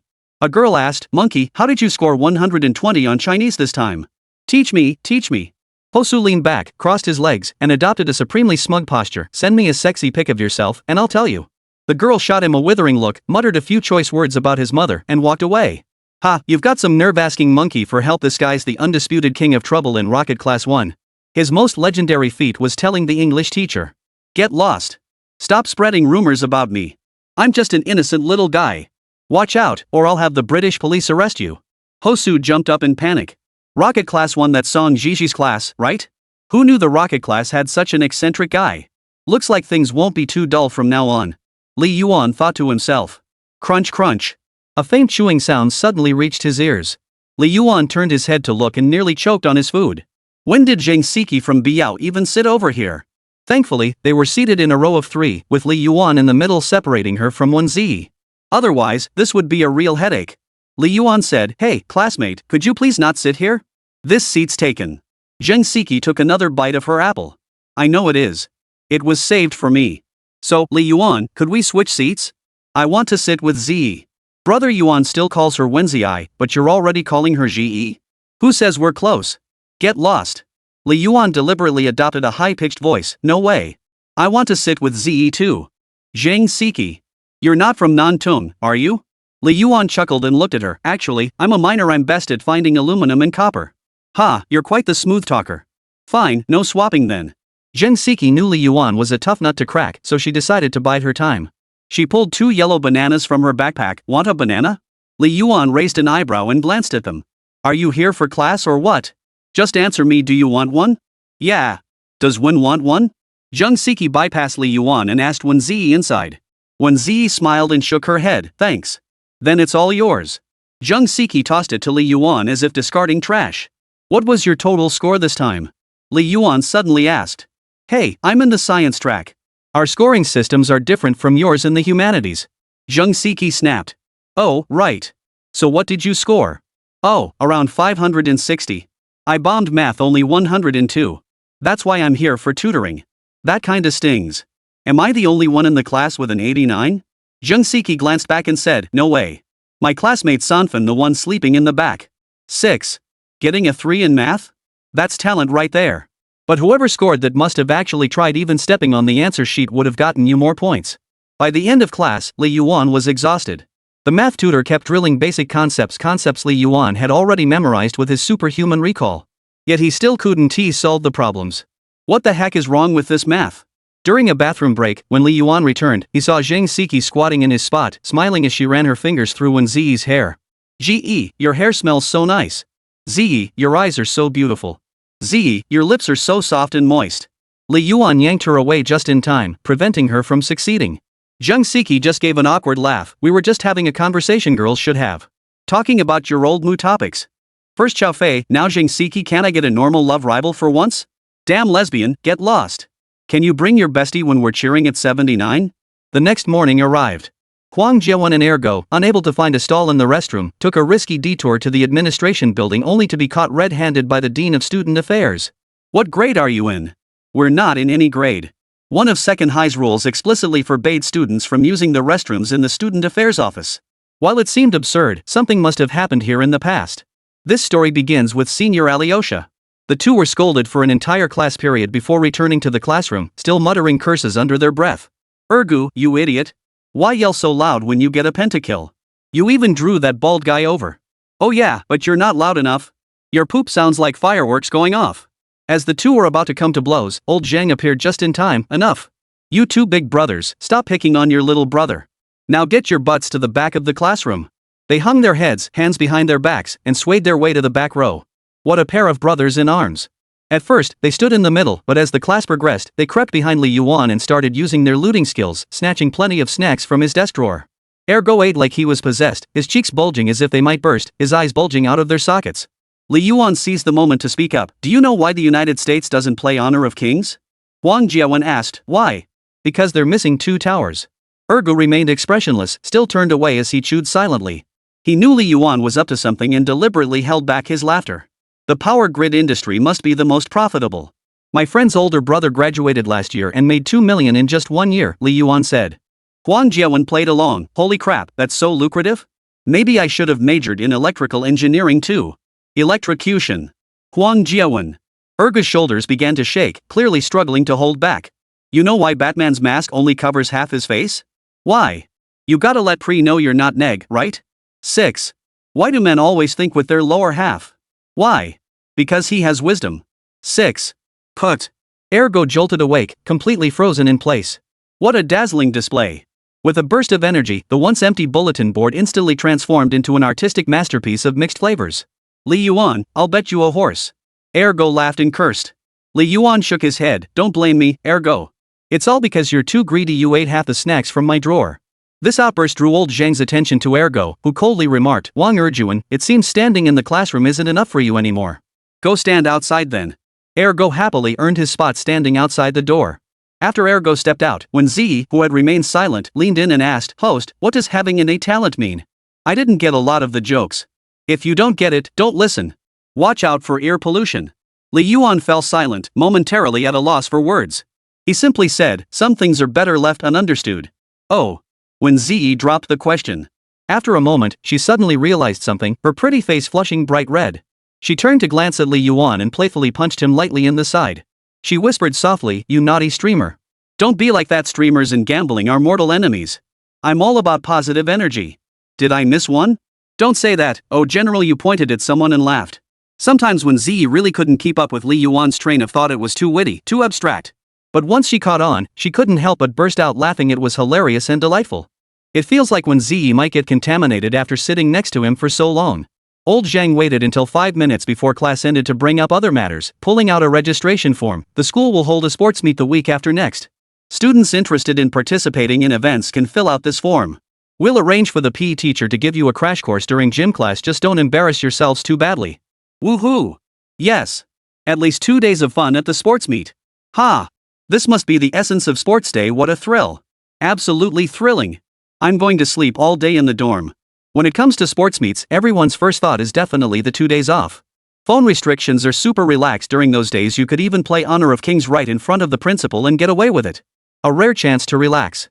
The annual sports meet is precious indeed. Thankfully, they're still in their sophomore year. Seniors wouldn't get to participate in any activities at all. Li Yuan remembered sneaking out midway through his freshman year's sports day to work overtime shifts at a factory, raking in $400 in 2 days. When others asked what he was doing out, he couldn't bring himself to say he'd gone to earn money. After all, who in their right mind would skip the event to work in a factory instead of having fun? The sign-up sheet circulated, and everyone eagerly signed up. Winners got a 200 yuan prize. Old Zhang finished his speech, distributed the forms, and promptly slipped away. When it reached Wēn Zhiyi, she glanced at it briefly before starting to write in the long jump section. Li Yuan was slightly surprised. Long jump? I didn't expect you to sign up. I'll cheer you on then. Wēn Zhiyi looked innocent. You've got it backwards, host. I'm the one cheering you on. He stared in disbelief. Holy crap, Wēn Zhiyi had written Li Yuan's name under the men's running long jump section. Li Yuan, great. You're treating your buddy like a Japanese guy, huh? The Wēn Zhiyi from the beginning would never have done this, but after spending time together these past few days, she'd picked up some bad habits. By the time the sign-up sheet made its rounds and the PE rep stood at the podium announcing events, Li Yuan's entries had ballooned to a staggering 3. And ergo, Wang Jiwen and He Jibo weren't spared either. Just look at these jerks tearing each other apart. They must have been filling in each other's names, going completely off the rails. Wait, who put me on there? A girl stood up, leaning on her crutches. She'd broken her leg in a fall last week, and her cast wasn't even off yet someone had signed her up for the 800-meter race. 6, seriously, who's that cruel? Ha! Go for it, cripple. Lame ass, unleash your fiery fists on them. I'll take your Maserati. The limping student got so worked up he started hitting people with his crutch. Lu Cece patted Ergo beside her and asked, Ergo, what project did you sign up for? Ergo glanced back at her. What's up? Trying to steal my project? Lu Cece? What kind of brainwave is that? How could a girl compete with a guy for a project? I'm seriously speechless. I just meant to cheer you on.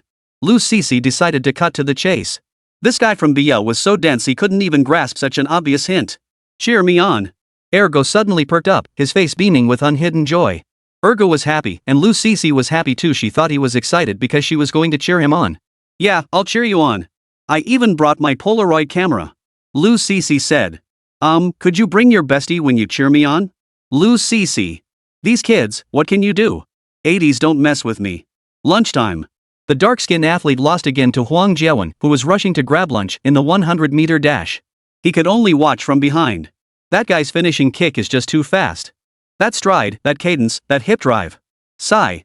He shook his head silently, letting out a sigh. Coach, I still can't do anything. I'm sticking to academics. Wang Jiwen's personal best only surfaced when rushing to grab lunch. Otherwise, the guy was painfully slow. Asking him to eat felt like chasing a ghost, with an hour's delay being the norm. Li Yuan strolled leisurely into the cafeteria, ordering his usual curry chicken drumstick with steamed egg.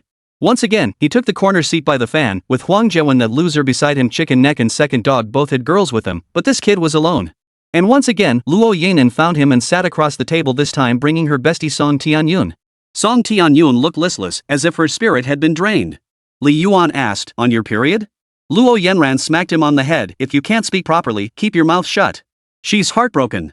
Wang Jiwen patted his chest. It's okay, the next one will be better. Why not consider me? Song Tianyun lifted her head, glanced at Wang Jiwen with a hint of despair in her eyes, then lowered her head again, sighed, and shook her head, looking utterly dejected. Wang Jiwen grew impatient. Hey. That gesture is really hurtful. I just didn't do well on the exam. I'm not heartbroken. Only then did Song Tianyun speak. The man who could break my heart hasn't appeared yet. But women have. For some reason, Xiaofei's face flashed through her mind. This kid is beyond saving. Bury him early, Li Yuan's child doctor concluded. Luo Yanan, hey, Li Yuan, did you sign up for any events at the sports meet? If not, come hang out with me. I'd love to, but my buddies already signed me up. Wang Jiwen threw up his hands in surrender. It's not my fault. No problem. You can still hang out with me after the events. Luo Yanran said.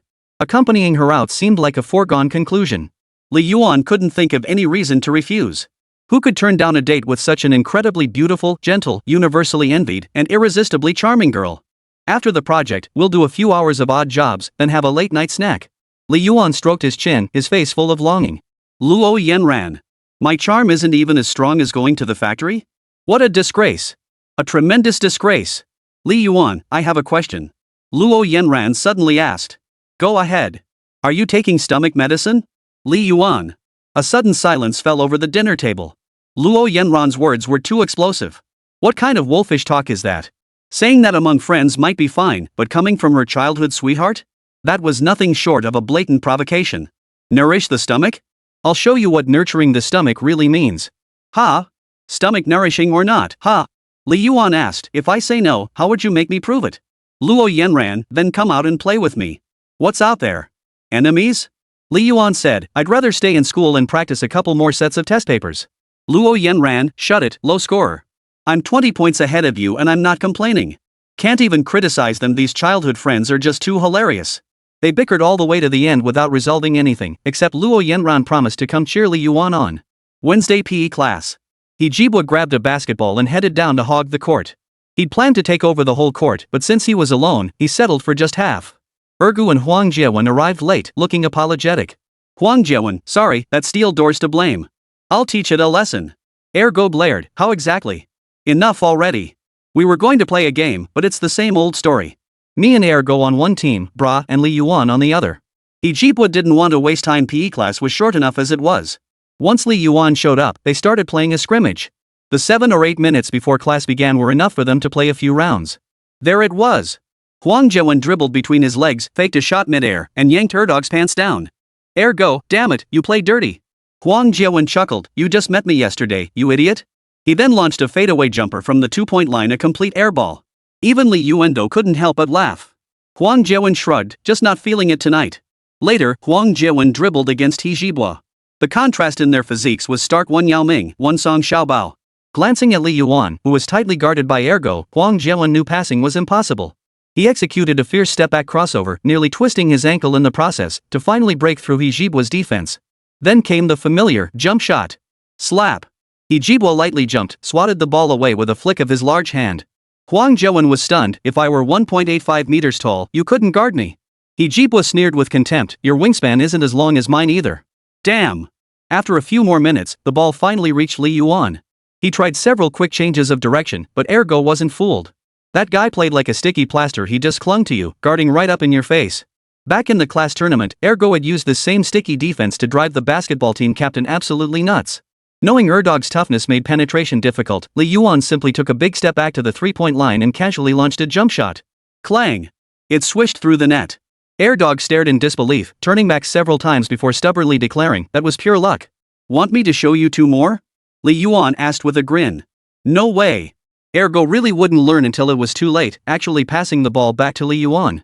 Li Yuan wanted to stay humble, but with his precision talent, how could he not show off a little in front of his buddy?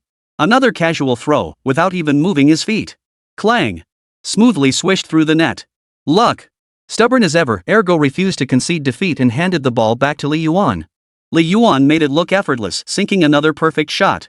Jibwa, holy. Wēn Zhiyi, old Li's got a hot hand today, huh? Should we kick him out and bring in a sub? Otherwise, he'll steal all the glory. Damn it! Are you out of your mind? Game over. Let's regroup. Ergo's resolve finally shattered, and he stopped talking tough. By the time they started running, the team had already descended into complete chaos, business as usual. Wēn Zhiyi jogged leisurely in the inner lane, feeling a dull ache in her chest from the constant swinging. Li Yuan caught up from behind, glanced back at her, and suddenly said, your shoelace is untied. Ha! In the next instant, her left foot tripped over her right, sending her tumbling.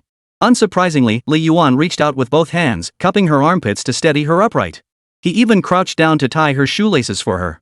His movements were fluid and seamless, leaving everyone watching dumbfounded. Ms. Wēn, you sure do enjoy falling down.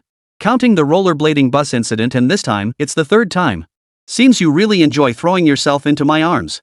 I rarely fell before, but since coming here, I've been tripping constantly. Maybe it's just not agreeing with me. Or maybe it just doesn't like me. Ha ha. 81, take that seat. Running side by side, Li Yuan inhaled Xiaoxiangfeng's scent, utterly refreshing, an epic, lung-filling delight. Who could possibly understand me? Besides the scent of Xiao Shangfeng, there was also the unique grassy smell of the playground and the scent of heather from the sun-baked synthetic track. The mixture wafting into my nostrils made me inexplicably sleepy. Thankfully, the school lawns were all real grass. Otherwise, it would have been nothing but the smell of plastic.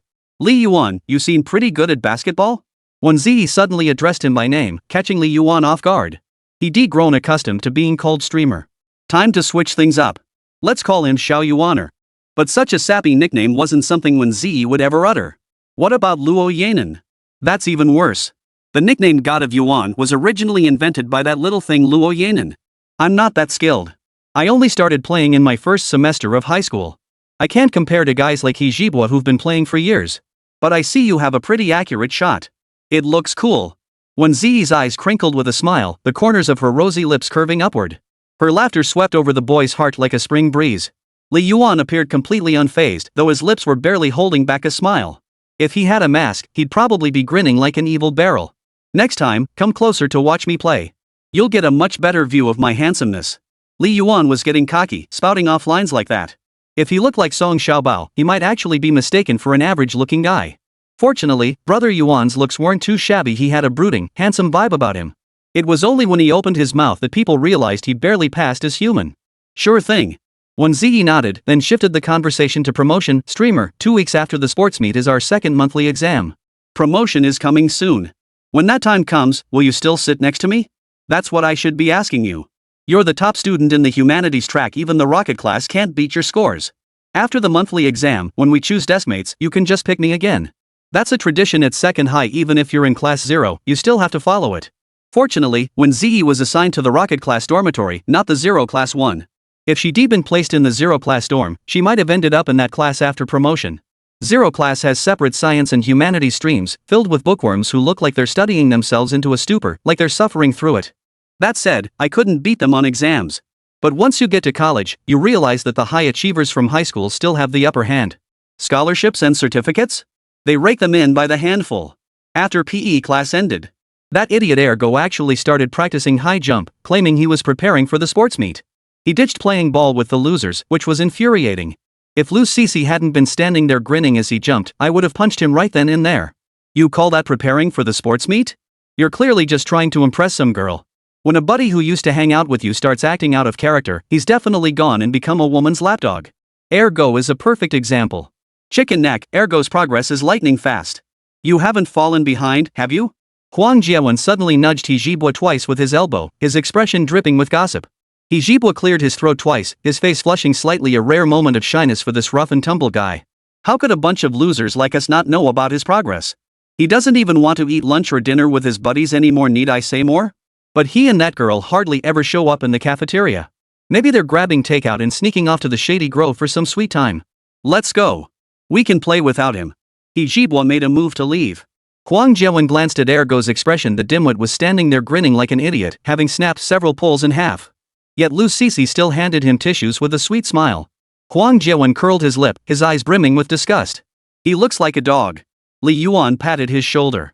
Don't talk like that. If a girl were chasing you, you'd be even more dog-like than Erdo.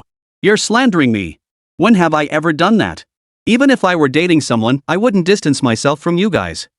Who knows which asshole went and duo queued with some girl while we were playing Honor of Kings over the weekend. So hard to guess. Damn. Wednesday night study hall. Miserable Li Yuan stared at the miserable high school gates, feeling utterly miserable inside. Wednesday was English enrichment class. On Monday's math enrichment, Wēn Zhiyi had been there with him, but today he had to endure it like a lonely dog. They claim the enrichment classes aren't ranked by scores, but in reality, they still divide people into tiers. He Zhibua, who scored in the 500-point range, was assigned to the 4th floor enrichment classroom, while I was stuck on the 2nd floor. The two friends could only gaze at each other across the floors. Li Yuan had planned to slack off in the back row for 2 periods, but the back rows were never short of people. Just like how she never needed him. He considered sitting in the middle, only to find the boy beside him twirling his pinky finger, wiping his mouth with his arm, his expression tinged with a hint of coquettishness. Hey, you're from Nantong, right? Is that Nantong? His mouth twitched, and with a sigh, he resigned himself to sitting in the front row. Front row is great, no distractions, no dozing off.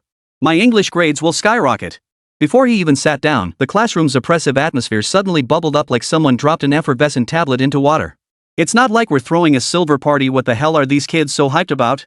Li Yuan lay face down, eyes closed, too lazy to care what they were fussing about. It had nothing to do with him anyway. Little did he know that in the brief moment he closed his eyes, Luo Yanan and Song Tianyun walked into the classroom arm in arm. Both girls were quite attractive, naturally drawing the attention of the entire class. Whether male or female, everyone couldn't help but glance up at the beauties. Luo Yanan was already quite famous in the sophomore class. Her excellent grades and good looks naturally made her popular. Care to sit here, ladies? A boy offered, trying to be charming. Get lost, stinky guy. Stay away. These two beauties are sitting with me. Why am I stinky? These 2 seats were meant for them anyway. The boy nearly jumped up in frustration. His buddy happened to arrive at the door, looking like he'd swallowed a fly. Should we just leave? The situation grew awkward. Luo Yanan scanned the room, realizing there really weren't any other seats left. She was about to lead Song Tianyun over to sit next to that girl when she suddenly noticed a familiar figure slumped over in the front row. Following her gaze, Song Tianyun also spotted Li Yuan, though unsure. She pointed at him hesitantly and asked, "Is that Brother Yuan?" As Li Yuan's childhood friend of over a decade, Luo Yanran could recognize him even from behind.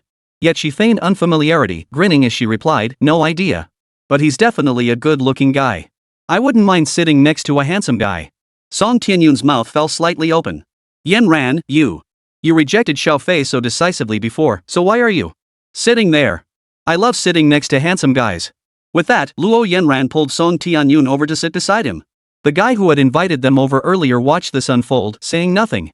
He silently cursed this superficial era, mentally drafting a 100,000-word plot where the Dragon King returned to humiliate those who had once looked down on him.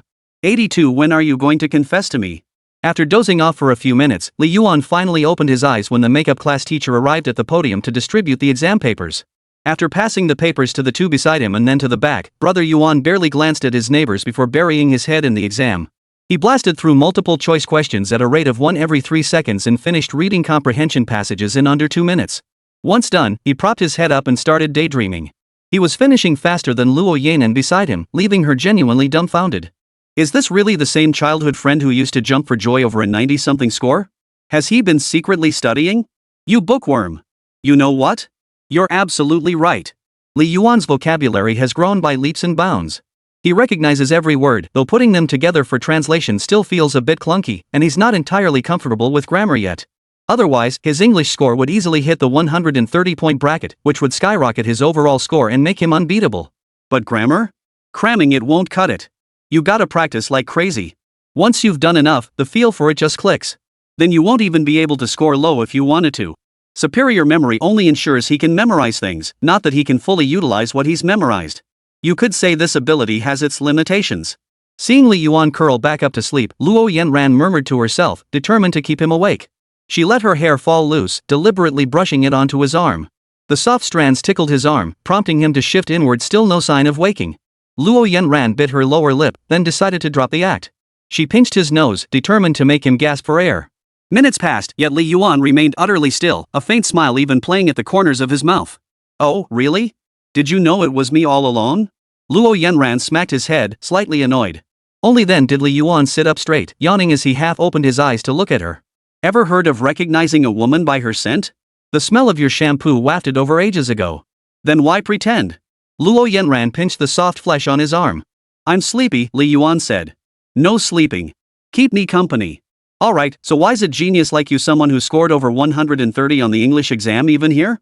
Knowing Luo Yanran was here for the enrichment program actually made him quite happy. After all, having company was better than being alone. Especially since it was his closest childhood friend. I'm here for Yun Yun. Luo Yanran took a step back, while Song Tianyun smiled faintly beside her, waving a greeting to Li Yuan. I'm going to tell the teacher you're hogging the educational resources. Luo Yanran? You idiot, have you lost your mind? Li Yuan chuckled. You don't want the teacher to discover that you, a genius scoring over 130 points, are pretending to be a fool here, do you? Get lost. Stop watching those unhealthy videos. After finishing the test and checking answers, the teacher at the front began explaining every single problem from start to finish, no asking which one students wanted to skip.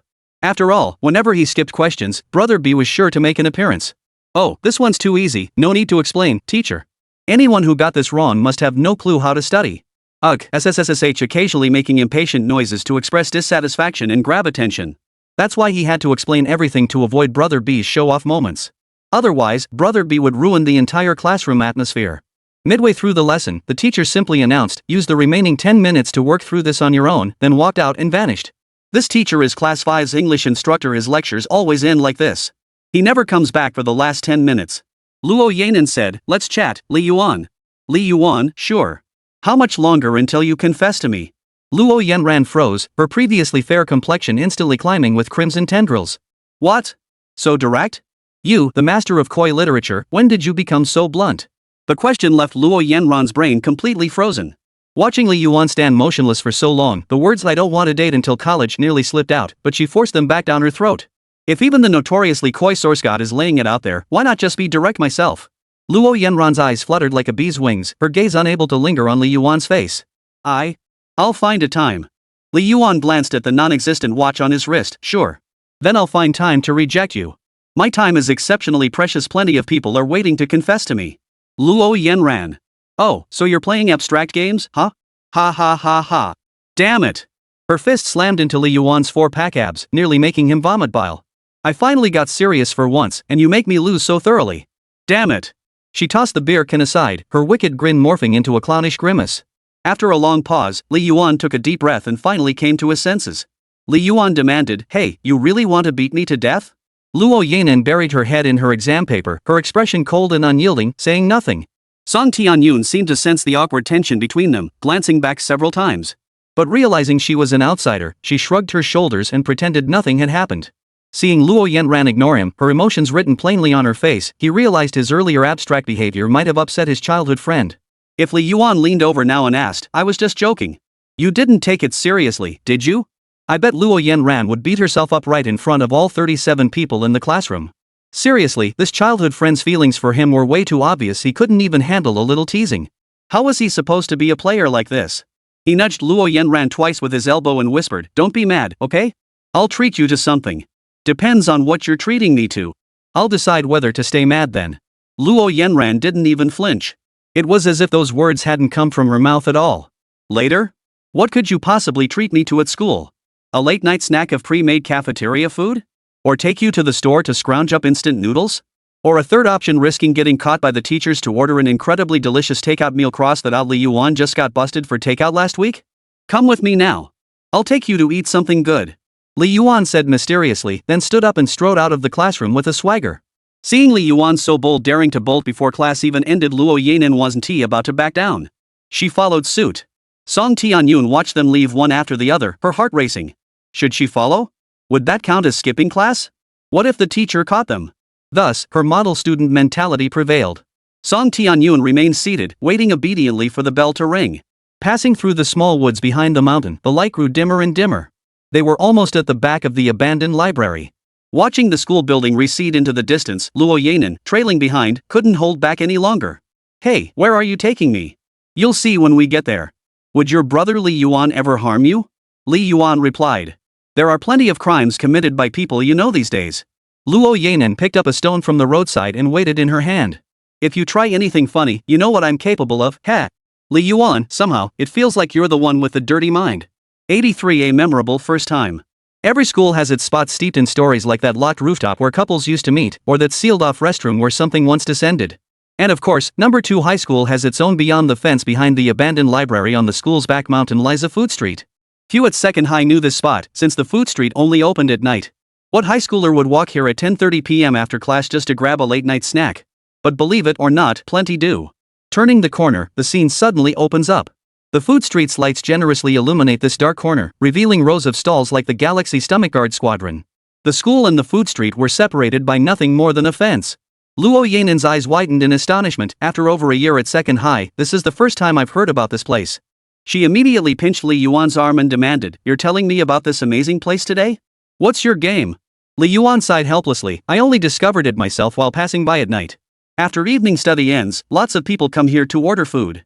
After 10:30, the vendors feeding through the fence looked just like tourists tossing treats to zoo animals. It looked a bit pitiful, but damn, the students were devouring their food with gusto. Then I'll bring Yun here to eat too. Luo Yanran said with a smile. Better not.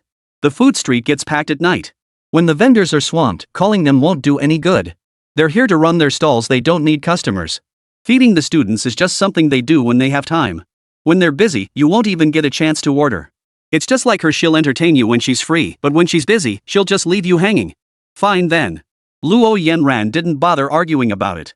Instead, she leaned against the railing and scanned the stalls, looking for something she fancied. Finally settling on a stinky tofu stall? Li Yuan scratched his forehead. Sis, aren't you worried about smelling like stinky tofu after eating it? What if someone in your class smells it and starts gossiping about you? I don't care. Let them talk. Luo Yanran shrugged indifferently, looking at Li Yuan and asking, Do you look down on me for eating stinky tofu? Not at all. He. She giggled a few times, her smile sweet. What are you thinking? Because I eat it too. Luo Yanran placed her hands on her hips. I don't care. Even if you don't eat stinky tofu, you're not allowed to look down on me. When you were in elementary school during the humid season, your clothes always had that smell. Everyone in your class disliked you and didn't want to play with you. I was the only one who still played with you. I even sprayed perfume on you. Come to think of it, that was true. During the humid season in eastern Guangdong, even the air felt sticky and damp. Back then, little Li Yuan couldn't get his clothes dry no matter what, so he had to go to school wearing clothes that smelled musty and damp. He endured plenty of cold stares from his classmates. Little me couldn't handle being isolated by so many people. I almost broke down.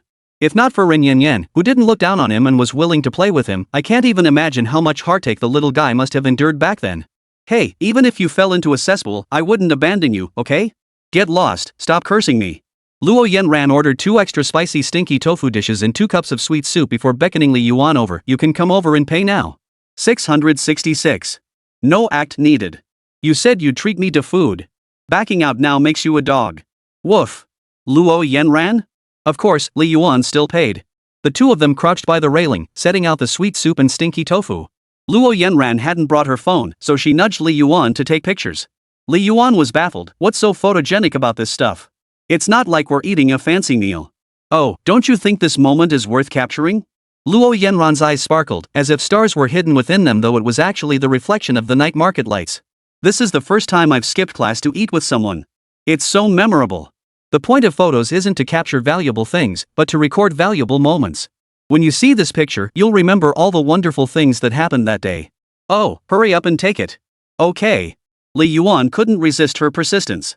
He pulled out his phone and snapped 2 photos of the stinky tofu and sweet soup. The camera's algorithm, struggling with the dim lighting, sharpened the 2 boxes into bizarre shapes that looked like they were about to burst. Luo Yanin stared at the phone screen, chin resting on her hand. Looks like sure. Don't say that. I haven't eaten it yet. Li Yuan tried to cover his mouth, but it was too late. Luo Yanran spoke too fast. Hey, how about we take a photo holding both boxes of stinky tofu? Yeah, good idea. If the dean catches us, at least we'll have evidence.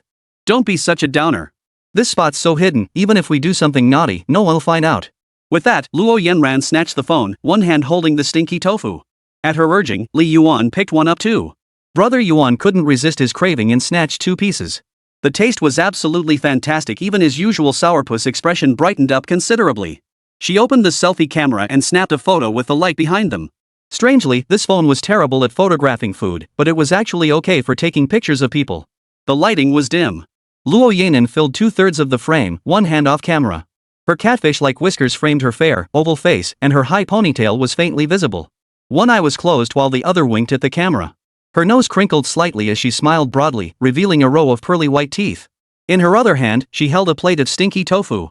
As for Li Yuan, he was crammed into the bottom right corner of the photo.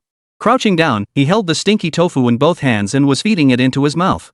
His cheeks were bulging, his expression somewhat vacant, making him look like a beggar.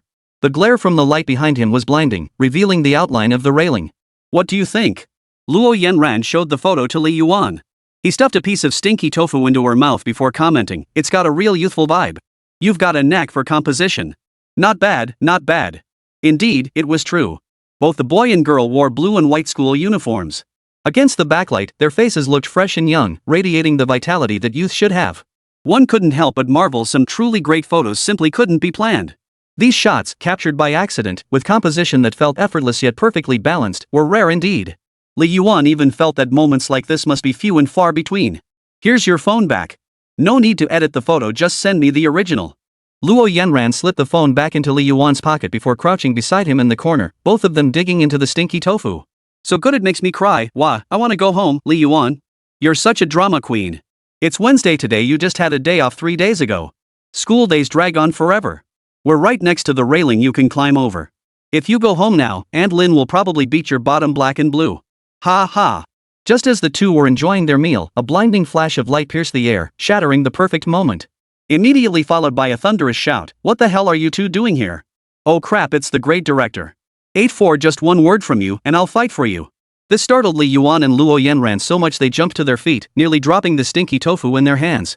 The little old man, the great director, took a closer look and realized one was Li Yuan, while the other seemed to be from the rocket class. Whoa, 2 top students. Guess I won't scold them after all. He immediately turned off the flashlight. Clearing his throat twice, he shed his stern demeanor, "Take your time eating. Head back to class when you're done." With that, he turned and walked away. That's it? The two just stared at each other, then shared a smile. I was already planning to grab you and run a grand escape under the glow of the night market lights. Li Yuan chuckled. I nearly choked. Thank goodness it was our homeroom teacher who came, not someone from the freshmen or seniors. Luo Yanin patted her chest. Seriously, this spot's so hidden, how did that little old man even find us? Li Yuan shrugged. No clue. But this spot's definitely been exposed. Coming back for late night snacks will be tough now. Oh man, I never got to bring Yun Yun here. What a shame. Luo Yanran said as she sipped her sweet soup again. What should we do after we finish eating? Go back to class? I'm heading back for evening study hall. Might as well skip it now that we've already skipped class. Then I'm not going back to class either. I need to head to the classroom to memorize my lesson. MHM. Meanwhile, in the enrichment classroom, Song Tianyun was being questioned by the teacher about where the two had gone. She lied that they'd be back soon, her eyes wide with hope that they'd return in time. There's something I forgot to mention last time. During the opening ceremony of the sports meet, each class has to march in formation. We'll practice during afternoon self-study.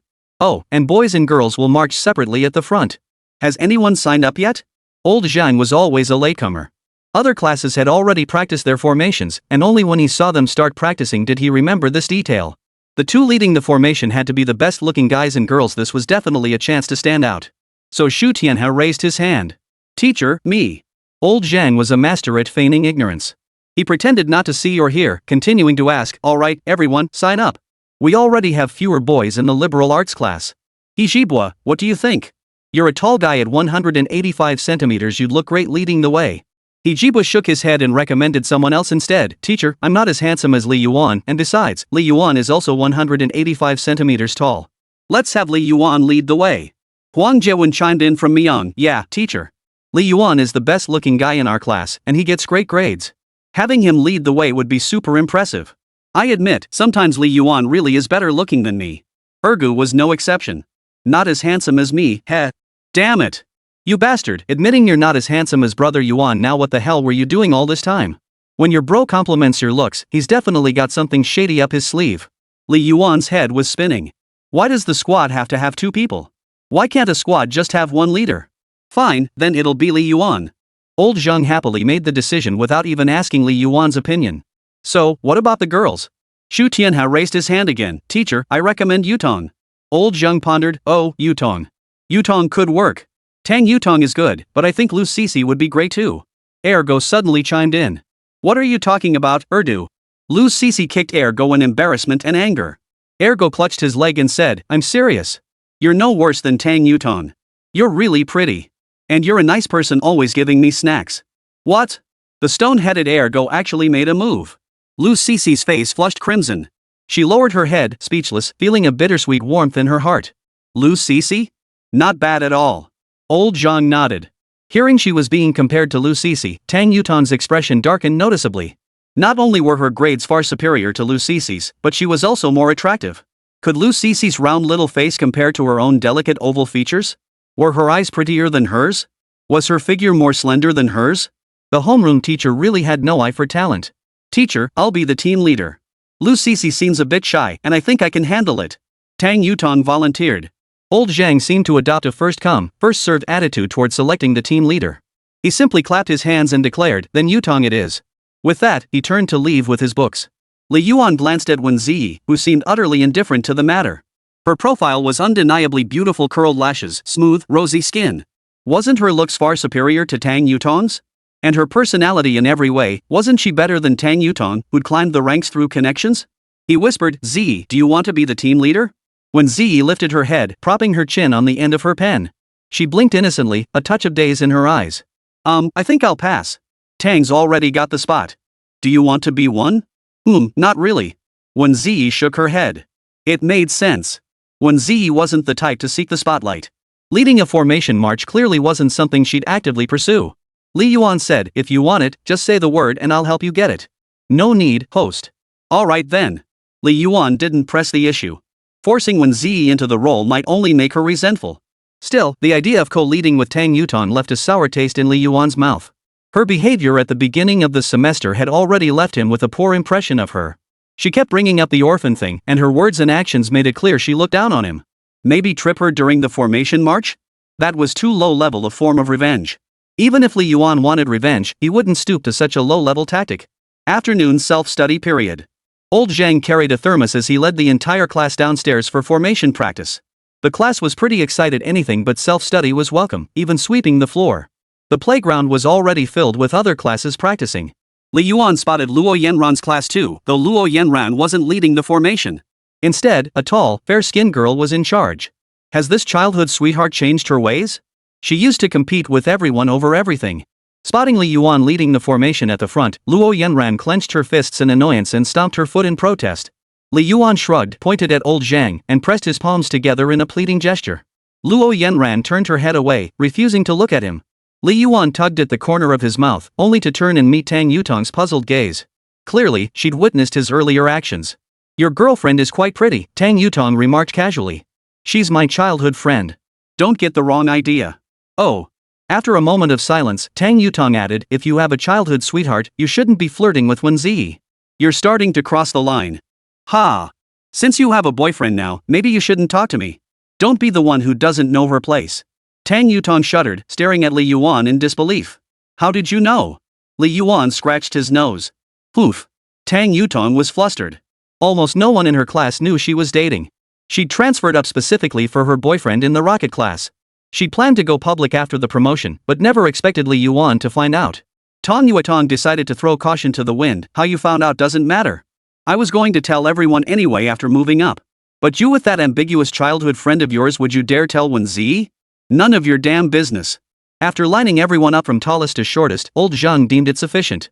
He had the entire class walk the line twice, sipped his tea twice, then announced, if you do well, I'll treat you to a movie during evening study. The moment he said that, the whole class erupted. Old Zhang, who was usually so old-fashioned, was actually willing to show a movie?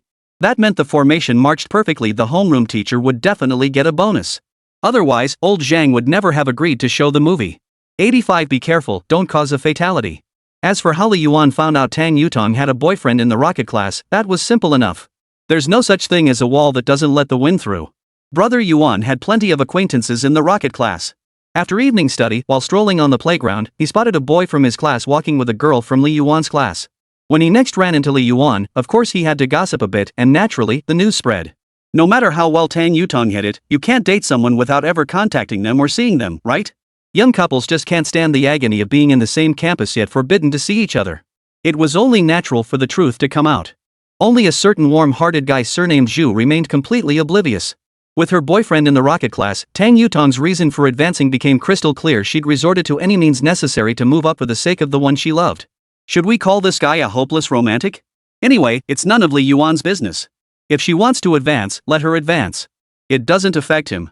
630 points is a height Tang Yutong could never reach in her lifetime. But here's the interesting part, even if she got into the rocket class through connections, could she really keep up in an environment where the lowest scores were over 600? Even if she did, the pressure would be unbearable. She'd be better off staying in the regular class. Birds of a feather flock together, there's truth to that saying. Another relaxing weekend. Li Yuan streamed until past 3 a.m. last night before crashing, waking up at 2 p.m. He wolfed down a quick meal and jumped right back into streaming. He had to cash in while the heat was still on. Once he becomes a has-been streamer, he'll be back to churning out abstract videos for peanuts and working side gigs until he's sick of it. Being a streamer means scripting content, marketing yourself. When viewership dips, collaborate with other streamers or pull stunts like claiming you've been cheated on, your mother passed away, your family's leeching off you, or the platform screwing you over. Just stay in the public eye to prove you exist. But Li Yuan refused to resort to such cheap stunts for attention. After all, he hadn't even shown his face yet. Scripted drama was out of the question. He went live again and streamed until past 10 p.m. His popularity remains sky-high these days, with gifts and donations in his livestream soaring off the charts. He easily racked up several tens of thousands, and even after the platform's cut, he still had over 10,000 left. Just looking at the balance was exhilarating. Shortly after going offline, the group chat erupted. Sakurajima Ryu Keiko Wang'erjuan, old Li will be promoted soon. Should we arrange an offline meetup? Wish-granting Santa beats the broke Huang Jiawen, sounds good. Let's see what old Li says. Pure-hearted teen seduces Zhuang's mom. Love xin he jibwa, I'm in. I think we should throw old Li a farewell party. We've known him for over a year now. Sakurajima Ryu Kyoko, love xin, hold off on old Li for now. First, what's up with these IDs you've been using lately? Did you actually start dating? Love xin, so what if I am? No poor people get beaten by Santa, you deserve to die. Sakurajima Ryu Kyoko, I think we should throw Chicken Neck a farewell party. Congrats on leaving the single dog pack. Pure love boy seducing Zhuang's mom. Li Yuan, I'm in. How about we grab a bite together next week during the sports meet? Wish making poor guy beaten by Santa, okay. But we'll still need to ask old Li for a leave slip. Sakurajima Ryu Kyoko, wanna bet how many unused leave slips I've got in my drawer? Wish making poor guy beaten by Santa, holy crap, Emperor Ergo is legendary. Love xin, we'll see then. I'm heading out for a late night snack with her now. You guys keep chatting. Pure love boy seducing Zhuang's mom, be careful, don't get anyone killed. Love xin, off. After ending the chat, Li Yuan stretched lazily, flopped onto his bed, and started scrolling through Kuaishou again. He came across several videos related to his self-exposure, and even found multiple accounts dedicated to compiling clips from his live streams. The most popular one already had over 100,000 followers. They even dubbed him Sniper King. He raised an eyebrow but said nothing. Having these clips was fine, at least it let people who didn't watch his streams know who he was. Money for everyone to share, right? He followed back a few of the highlight accounts. Money really did change things. His mind could go blank anytime, free from worries. His mood lifted considerably, no more fretting over rent or utilities, no more dreading that Miao Jianghao from Biao suddenly demanding cash. Come to think of it, it had been quite a while since he'd seen Fang Xin. Though Li Yuan harbored hostility toward Fang Xin after all, that woman was truly heartless. Part of him couldn't bear seeing her suffer so terribly. He even sent her money to help. He both hated her and couldn't bear to see her suffer. Lying on his bed, staring at the ceiling, he pondered. He'd make time to visit her. After all, in this world, Fang Xin was his only blood relative. That might not be entirely accurate. Couldn't one also say that Li Maoshan's relatives were blood relatives too? Then why didn't a single one of them show up when Li Maoshan passed away? Why was it Luo Hanhai, someone with no blood ties, who accepted me instead? It was so hard to figure out. Hungry. Might as well grab a late-night snack. He rolled out of bed, threw on a jacket, and headed downstairs. Once downstairs, he suddenly thought of Wēn Zhiyi. She probably wasn't asleep at this hour. He sent a message, "Are you asleep yet?" Wēn Zhiyi replied instantly, "Just finished 2 practice tests." A top student is a top student. Who else studies during high school breaks? Li Yuan certainly couldn't manage it. As expected of Wēn baby. Come down and I'll treat you 3 as a reward. Li Yuan, don't overwork yourself. It's pretty late, want to come down for a late night snack? Wēn Zhiyi, sounds good. Wēn Zhiyi, should I change clothes and meet you upstairs? Li Yuan, I'll wait downstairs. Wēn Zhiyi, then come up to me? Li Yuan? Has this girl been doing too many math problems? Wēn Zhiyi, hee, just kidding. I have to say, Wēn Zhiyi has definitely become a lot more playful compared to the beginning.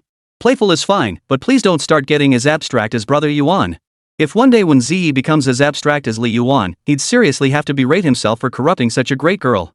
He'd definitely have to take responsibility for her. Well, I'll reluctantly accept Wēn Zhiyi then. A few minutes later, a charming figure appeared at the elevator entrance. 86, interesting. The girl's raven black hair cascaded down like a waterfall, swaying behind her with each step, as beautiful as ripples in water. Her face, free of makeup, remained pure and lovely.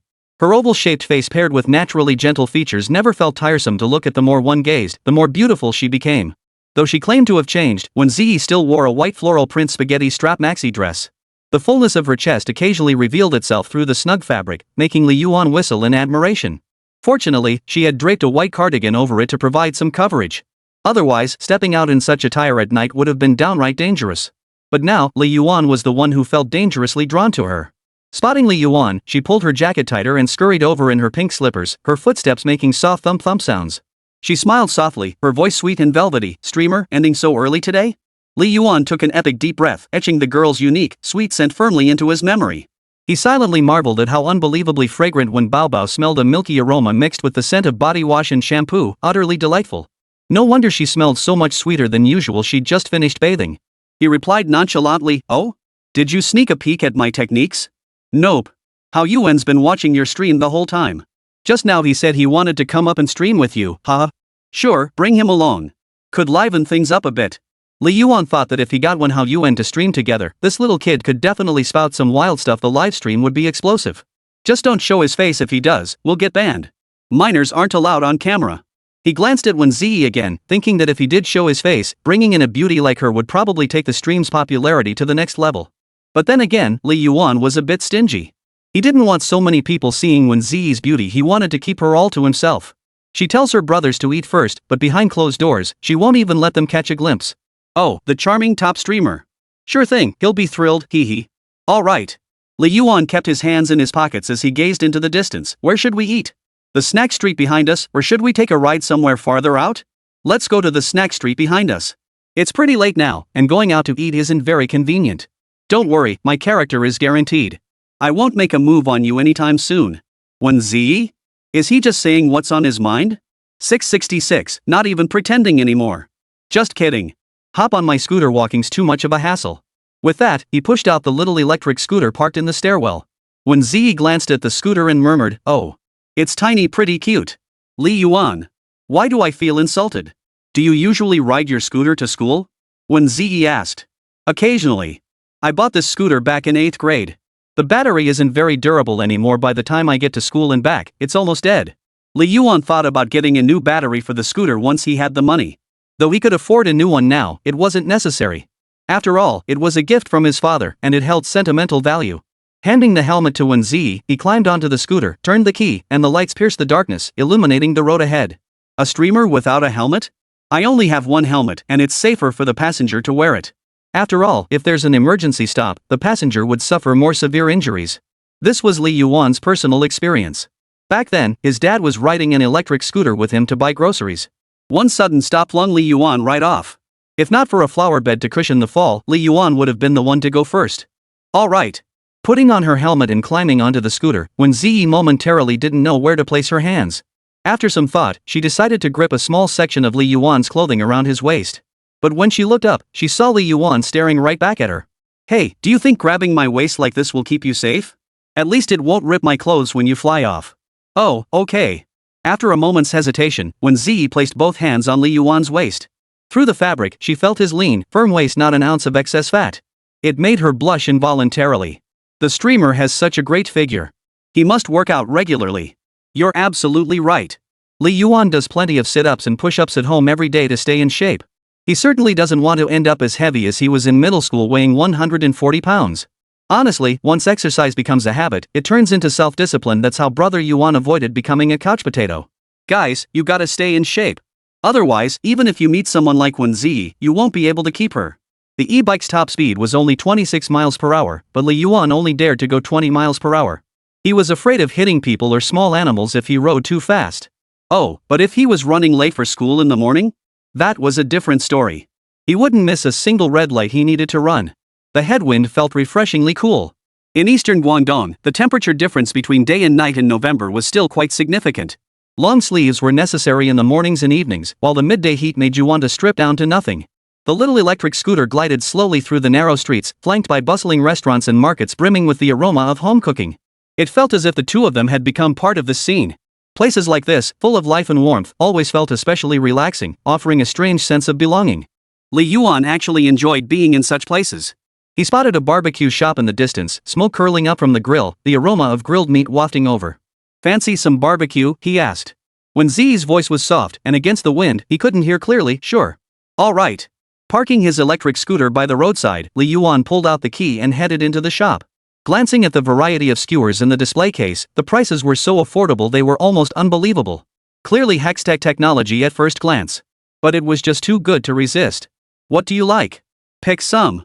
Just as Li Yuan turned around, he saw Wēn Zhiyi wearing a helmet, her cheeks puffed out on one side, looking innocent and pitiful. She pouted playfully, Li Yuan, I can't get this helmet off. Help me out.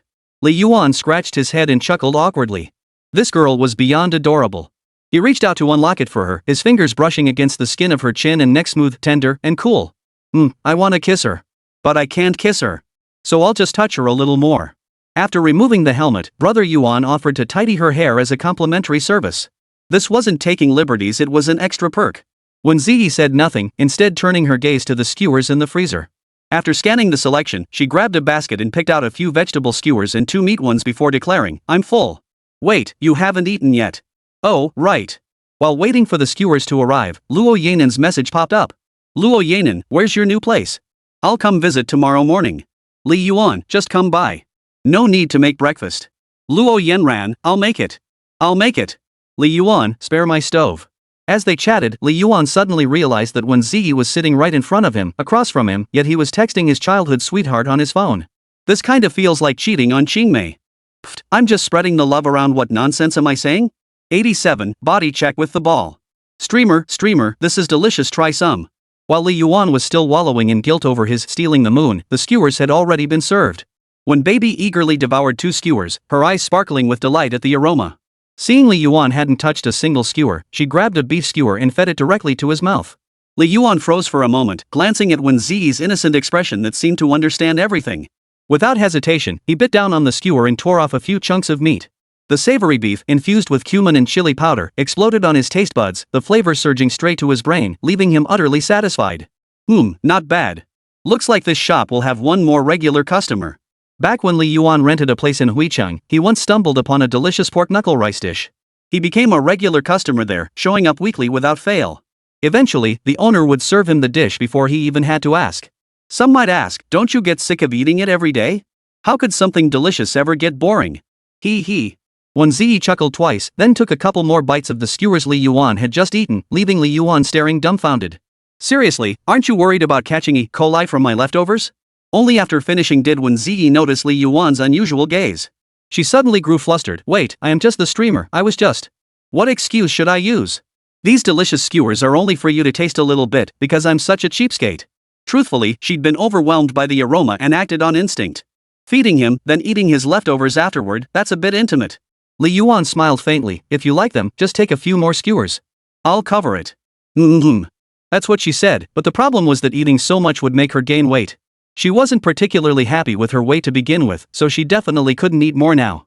Wēn Zhiyi suddenly asked, since you've been here, have you had any trouble adjusting? It's okay here. Although the western part of the city had many villa districts, Li Yuan's residential complex happened to be right next to the night market. She could see the unnamed river and enjoy the lively atmosphere. It was much better than her previous rented apartment.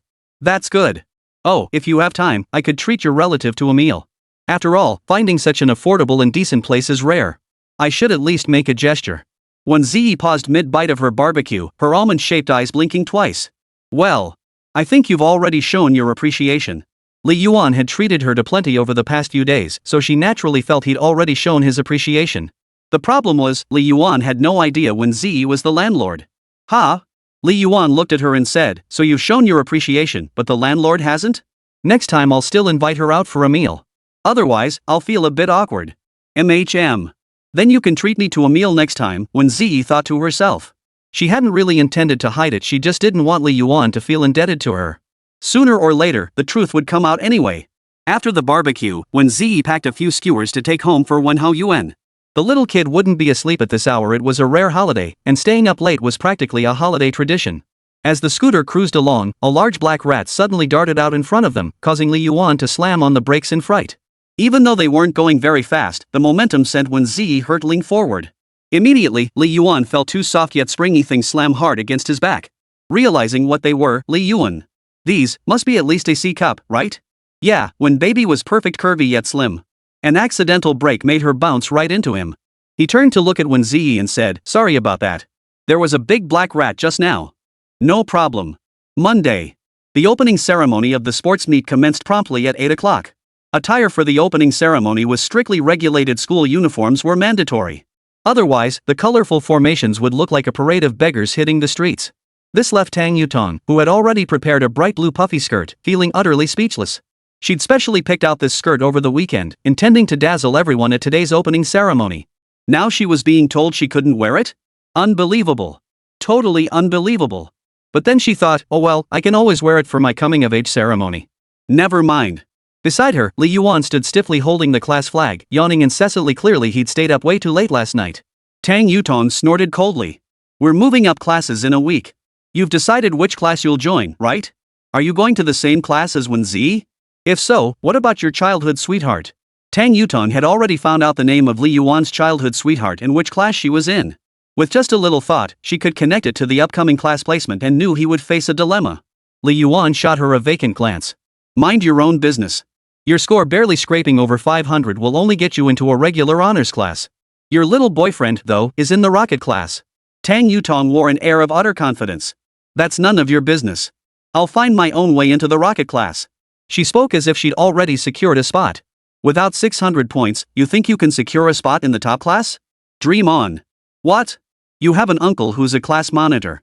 Well, that's impressive. The opening ceremony began. Classes across the playground flowed like patches of moss. They marched to the podium, shouted their class slogans in unison, then returned to their starting positions to await dismissal. After that, preparations for the competition events began.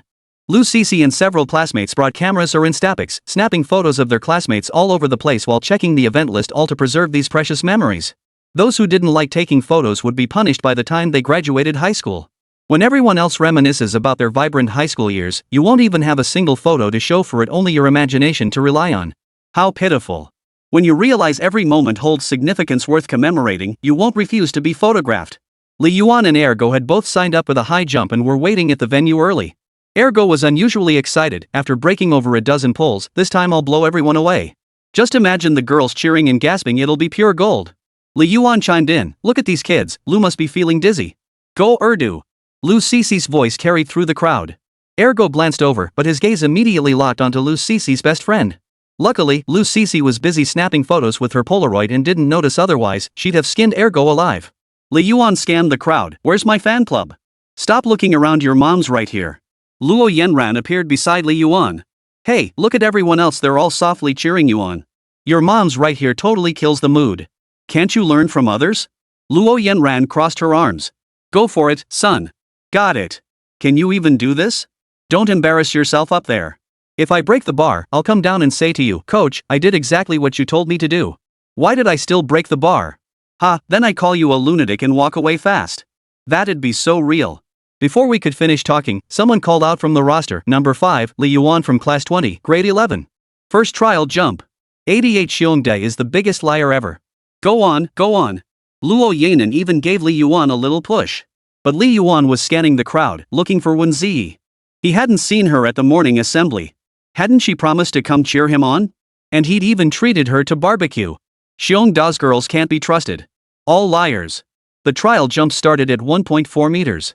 With his long legs, Li Yuan leaped over the bar effortlessly. When it was Ergu's turn, this guy from beyond tried a back jump at this height. Unfortunately, his technique was lacking, making him the first to snap the bar during the trial jumps. As he got up, he even flicked his non-existent long hair back, making the nearby sports instructor want to stab someone. After his attempt, Ergo dashed over to Lu Cici to check the photos. What a sight! Every one of the dozen shots showed his face contorted beyond belief, one even had him rolling his eyes so wildly it was downright bizarre. Lu Cici couldn't help but laugh. Your expression control is terrible. Let me show you Li Yuan's, every shot of him looks great. She opened the album. Li Yuan's photos all showed the same expression, a cold, indifferent face. Yet the more she looked, the more inexplicably handsome he seemed. Ergo snorted dismissively, that guy's just expressionless. Expression management, my foot. The two untrained amateurs didn't even make it past the second round before getting eliminated. Ergo had a glorious record, snapping 4 poles in his attempts. After finishing his jump, he realized Lu Cici was gone. His disappointment at being eliminated deepened. I was going to ask her for her best friend's WeChat. You damn kid.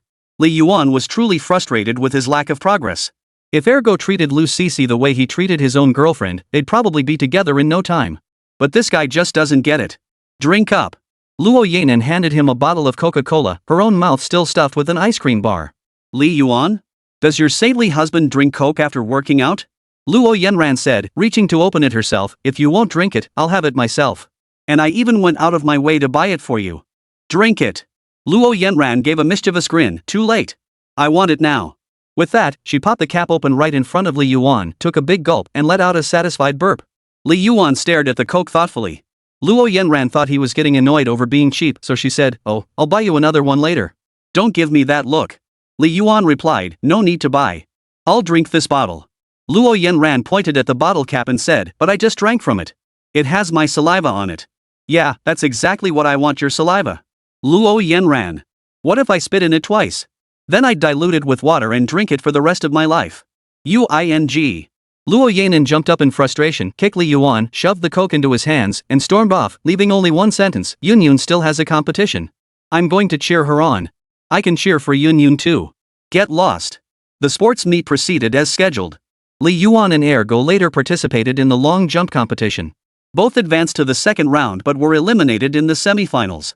This time, they didn't return empty-handed. Instead, they carried away a shoe full of sand and a butt full of dust. Huang Jiawen threw all 3 of his shot-put attempts straight at the referee's forehead, earning him the label of assassin and getting him disqualified from the competition. Jibwa barely made it to the semifinals in the 100-meter dash, only to be elbowed off the track by a burly sports major mid-race, ending his run. Still, the boxing matches afterward were a highlight. Kudos for that. We'd agreed to log back into class after the event, but only Huang Jiawen and Li Yuan showed up. Ergo and Jibwa vanished without a trace. Damn it, those two must be off being lapdogs for some woman. The wound of betrayal never heals. Huang Jiawen fumed. Li Yuan figured the two of them would just get bored playing games, so he started scrolling through short videos instead. He also sent Wēn Zhiyi a message, asking why she hadn't come this morning. But the message sank without a trace, no reply at all. Could it be? When baby was transferring schools? No way. Something must have happened at home, maybe she got hurt or caught a cold. Enough, enough. Let her rest. Those two from Baiyang, I'll make them suffer bitterly sooner or later. What a bitter lesson. Is Huang Jiawen also heading south toward Nantong? He's finally gone mad from being alone too long. Another half hour of phone scrolling, eyes blurry from the strain. Huang Jiawen stood up and stretched. Old Li, wanna go play basketball? My eyes hurt from staring at my phone too long. Sounds good. If there's a game, let's play until noon when the school gates open, then grab lunch. Sounds good. Let's grab a bite out. I remember the 800-meter relay is tomorrow, so no rush. Huang Jiawen pulled a basketball from Hijibwa's seat, spun it on his index finger, and swayed down the stairs with Li Yuan. With everyone bored during the sports meet, all 8 basketball courts were packed. So we'll have to pick a less crowded court. They walked all the way to the back and finally spotted a half court with just 2 guys playing. Huang Jiawen walked straight over and asked if they'd let them join. Their dark skin and socks pulled up past their Achilles tendons nearly to their knees immediately identified them as sports students. They were about to refuse, but one of the dark-skinned athletes caught sight of Li Yuan. A look of disgust flashed across his face before he quickly changed his tune. Sure, let's add you in. The more Li Yuan looked at him, the more familiar he seemed. Wasn't this Qin Xiaofei? The very same guy who had harassed Wēn Zhiyi in the cafeteria earlier and got chased away by Li Yuan using his Nantong special move. Strange. Didn't this guy hate Nantong the most? Why would he agree to let him join the game? Wasn't he afraid of getting his ass kicked? He must be seeking revenge for that cafeteria incident, wanting to give me a taste of his own little B elbow strike, right? That explanation actually made sense. Qin Xiaofei inbounds the ball. This guy's ball handling is incredibly smooth, obviously he plays a lot. With a behind-the-back dribble, he bypasses Huang Jiawen and approaches Li Yuan. Without even checking if Li Yuan is in position, he leaps for a dunk, aiming his knee straight for Li Yuan's face. Damn it, is this even basketball? This is murder. Li Yuan rolled awkwardly sideways to avoid a face-smashing collision. After Qin Xiaofei slammed the ball home, the contempt on his face was unmasked. No wonder it's Nantong, their game is so damn soft. You bastard. That wasn't playing basketball, you aimed your knee right at his face.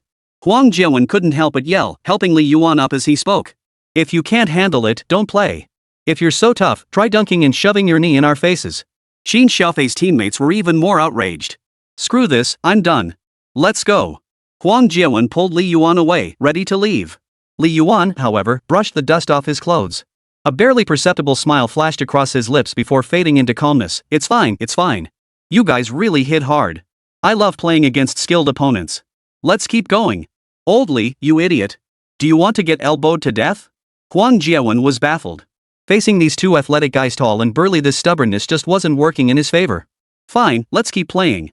Hope you two don't turn into wimps next time. Qin Xiaofei grabbed the ball and flashed a thumbs-down gesture at the pair. 89 who plays so dirty? Huang Jiawen knew that if the other side played dirty, Li Yuan would too. Truth be told, among the underdog foursome, only Hijibwa played clean. The other 3 were downright dirty, elbowing, tripping, pulling out all the stops.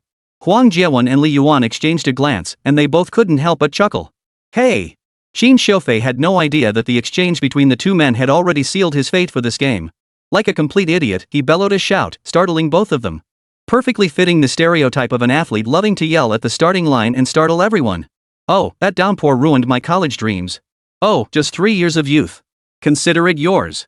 Qin Xiaofei flicked his hand in a move-aside gesture, effectively telling his teammates to drop the assist. He was going solo against both of them. He clearly didn't think much of Li Yuan and Huang Jiawen at all. Qin Xiaofei dribbled awkwardly in place before lunging forward. Huang Jiawen spread his arms to block, but when he saw Qin charging straight through, he knew this guy from Baiyang was going all out. Standing over 180 centimeters tall with a physique honed by rigorous training, Qin Xiaofei was simply too much for Huang Jiawen to handle. Recognizing when to cut his losses, Huang wisely abandoned the defense. But Qin Xiaofei wasn't about to let him off the hook. Like a charging bull, he abruptly changed direction and barreled straight toward Huang Jiawen. Huang Jiawen, holy! Are you targeting my dad? The sheer terror sent him fleeing. Qin Xiaofei watched with disdain, taunting, afraid to even defend? Wimp! Huang Jiawen, is this even basketball? It looks more like football to me. Hey, I'm still here. Li Yuan stood under the basket, cupping his hands toward Qin Xiaofei, motioning him over. Ha, never thought a guy from Nantong would have more guts than you wimp. Qin Xiaofei chuckled. In his memory, Li Yuan was the guy who'd picked on the Nantong kid in the cafeteria, so naturally, he didn't think much of him. A sports student deceived by a southern girl would harbor extreme hatred toward all southerners afterward. Nantong, all of you can go to hell. Asses are for ting. Qin Xiaofei roared inwardly, charging toward Li Yuan with a fierce elbow strike. Fortunately, Li Yuan was already prepared. He sidestepped and ducked, intercepting the ball cleanly. Qin Xiaofei froze. Ha! What the hell just happened? The move was so fast he hadn't even registered it. Li Yuan grinned as he held the ball, staring at him. Come guard my ass. Qin Xiaofei crouched slightly, arms spread wide, his face dripping with contempt. Guard me if you can. Like you're even close to getting past me. Li Yuan dribbled, drifting around the 2-point line. Despite several spin moves, he couldn't shake Qin Xiaofei. This guy from Baiyang played like Ergo's dog sticky plaster style, so close he might as well be kissing him. Li Yuan suddenly had an idea. He blew Qin Xiaofei a kiss and sang in a falsetto voice, "Hey, handsome, you're so tempting. If you're not going to sell, why tease us like this?" Qin Xiaofei flushed crimson, off. In that split second, Li Yuan darted to his side and unleashed a vicious little elbow strike. The powerful blow folded Qin Xiaofei like a screen phone. Clang! Li Yuan drove to the basket in 3 strides, effortless. Is this how you play basketball? Qin Xiaofei glared, rubbing his throbbing shoulder.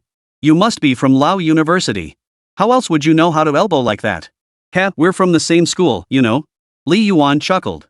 Yeah, right. Keep it up. Bring it on. Huang Jiawen and Qin Xiaofei's teammates didn't enter the court either. They simply stood outside watching. After all, the tension between Li Yuan and Qin Xiaofei was too thick.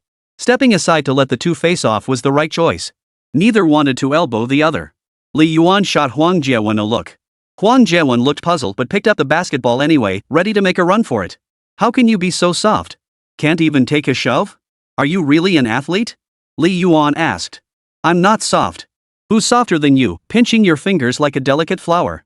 Qin Xiaofei shot back. If it weren't for you troublemaker from Baiyang, I probably would have kissed that pretty girl in the cafeteria last time. You mean Wēn Zhiyi, right? Damn, this guy wants to be a minotaur or something? Li Yuan lost his temper completely. You can do whatever you want, but don't even think about my Wēn baby. I haven't even kissed her yet, and you're already fantasizing? Watch me elbow you out of your sweet dreams. Go dream on, you bastard. Don't you dare look in the mirror and see what you look like. You're all talk, but I haven't seen you make any progress. Watch this. Li Yuan stopped talking trash. He dribbled, executed a series of fake moves, and drove to the basket with a crossover. Then he faked a shot, leaving Qin Xiaofei so disoriented he couldn't find his own mother. Qin Xiaofei was left completely flustered. Shoot. Go ahead and shoot if you've got the guts. What's there to be afraid of? Li Yuan drove to the 3-point line, launched a jump shot, and swished the ball went straight through the net. You're no better, wimp, you couldn't even block that. Qin Xiaofei's mouth twitched as he caught the ball. What are you pretending? It was luck. If you're so confident, guard me. Alright, bring it on. Li Yuan's mischievous grin was hard to hide. Just thinking about what he was about to do made him chuckle. Qin Xiaofei continued his earlier playstyle, elbowing his way through defenders until he reached the 2-point line, then prepared for a fadeaway jumper. But just then, Li Yuan lunged forward, yanking his pants down to reveal a bright red pair of boxers. Holy! The unexpected move completely threw Qin Xiaofei off. His shot sailed way off target. Just as he reached to pull up his pants and curse, he saw Li Yuan's next move, a sudden groin grab aimed straight for his sensitive spot. No! Alas, Qin Xiaofei's screams were futile. His crotch slammed down hard onto Li Yuan's claw. Twist and flick, a devastating blow. A pain no man could endure. Cold sweat poured down Qin Xiaofei's face. His lips turned pale as he clutched his groin, kneeling on the ground. He glared fiercely at Li Yuan, his lips moving, yet no words came out. His companion, seeing this, rushed forward to grab Li Yuan, only to be met by Huang Jiawen, who had anticipated the move. A swift kick to the back of the knee sent the man tumbling backward, nearly falling to his knees himself. Turning around, he saw Huang Jiawen slipping away like oil on his heels. Turning back, they saw Li Yuan had also slipped away. Who plays ball like that? After that day, the two became collectively wanted figures in the sports class. Players on the basketball court even established an unwritten rule: Li and Huang were banned from joining any team. But Li Yuan and Huang Jiawen didn't care. If they couldn't play basketball, there was always badminton or ping pong. Besides, didn't they still play with Ergo and He Jibwa? At worst, they'd just skip extra games. The thrill of sudden fame was undeniably exhilarating. An era had dawned where everyone on the court would block their way. After leaving the basketball court, the two headed out of the school gates to find something to eat. Huang Jiawen was still laughing nonstop. Ha, oldly, you guys from Biao are seriously dark. You've turned into a bunch of blockheads. It's nothing special. That guy just talks too much. I wouldn't feel right if I didn't make him suffer a little. Li Yuan rested his hands behind his head, looking perfectly content, savoring the sweet revenge. Just one look from you earlier and I got it. You seem so abstract normally, but you're full of mischief. Huang Jiawen asked again, what are we eating? Rice noodles, I guess. Oh, JBK. Two losers arranging a meal is naturally efficient. They could probably settle for a roadside stall. We're all awesome, 90s kids. The game was played in the afternoon, but fame came at night. Afterward, Xin Xiaofei posted a confession wall, saying he got beaten like a Wudong disciple by Li during the game this afternoon. Watch out, watch out. This little guy even learned how to post anonymously. But this was just too laughable, it didn't take long for people to expose him. Li Yuan and Wēn Zhiyi couldn't escape the gossip either. Class 20 and the sports class shared the same floor, so they inevitably bumped into each other in the restrooms. Wēn Zhiyi, fearing being cornered by the sports students in the bathroom, simply stopped using the restrooms on that floor altogether, opting instead for those on the floors above or below. But the hostility toward Wēn Zhiyi wasn't too intense after all. It was Li Yuan who'd pulled the dirty trick. Li Yuan wasn't fazed either. He figured he'd be moving up to a higher class soon anyway, so if anyone wanted to confront him, they'd have to come find him in the elite rocket class. The rocket class was the school administration's prized possession. Anyone daring to ambush him there would likely get suspended. That evening, around 10 o'clock, Wēn Zhiyi finally sent a voice message back. Her voice was soft and weary. Host, I'm so sorry. I think I ate too many spicy foods yesterday and got a sore throat and fever. I've taken 2 days off and won't be able to cheer you on. Unfortunately, Li Yuan was live streaming at the time and didn't see the message. By the time he saw it, it was already 1 a.m. Wēn Zhiyi had said good night, sleep well around midnight and hadn't replied to any messages since. Judging by her tone, Wēn Zhiyi must have felt quite guilty after all. She had promised to cheer Li Yuan on but ended up breaking her word. But it didn't really matter, Luo Yanran was there to cheer him on. If the two of them ran into each other while cheering, would it turn into a battlefield? Probably not. Wēn Zhiyi's personality wasn't the type to confront Luo Yanran directly about who she was.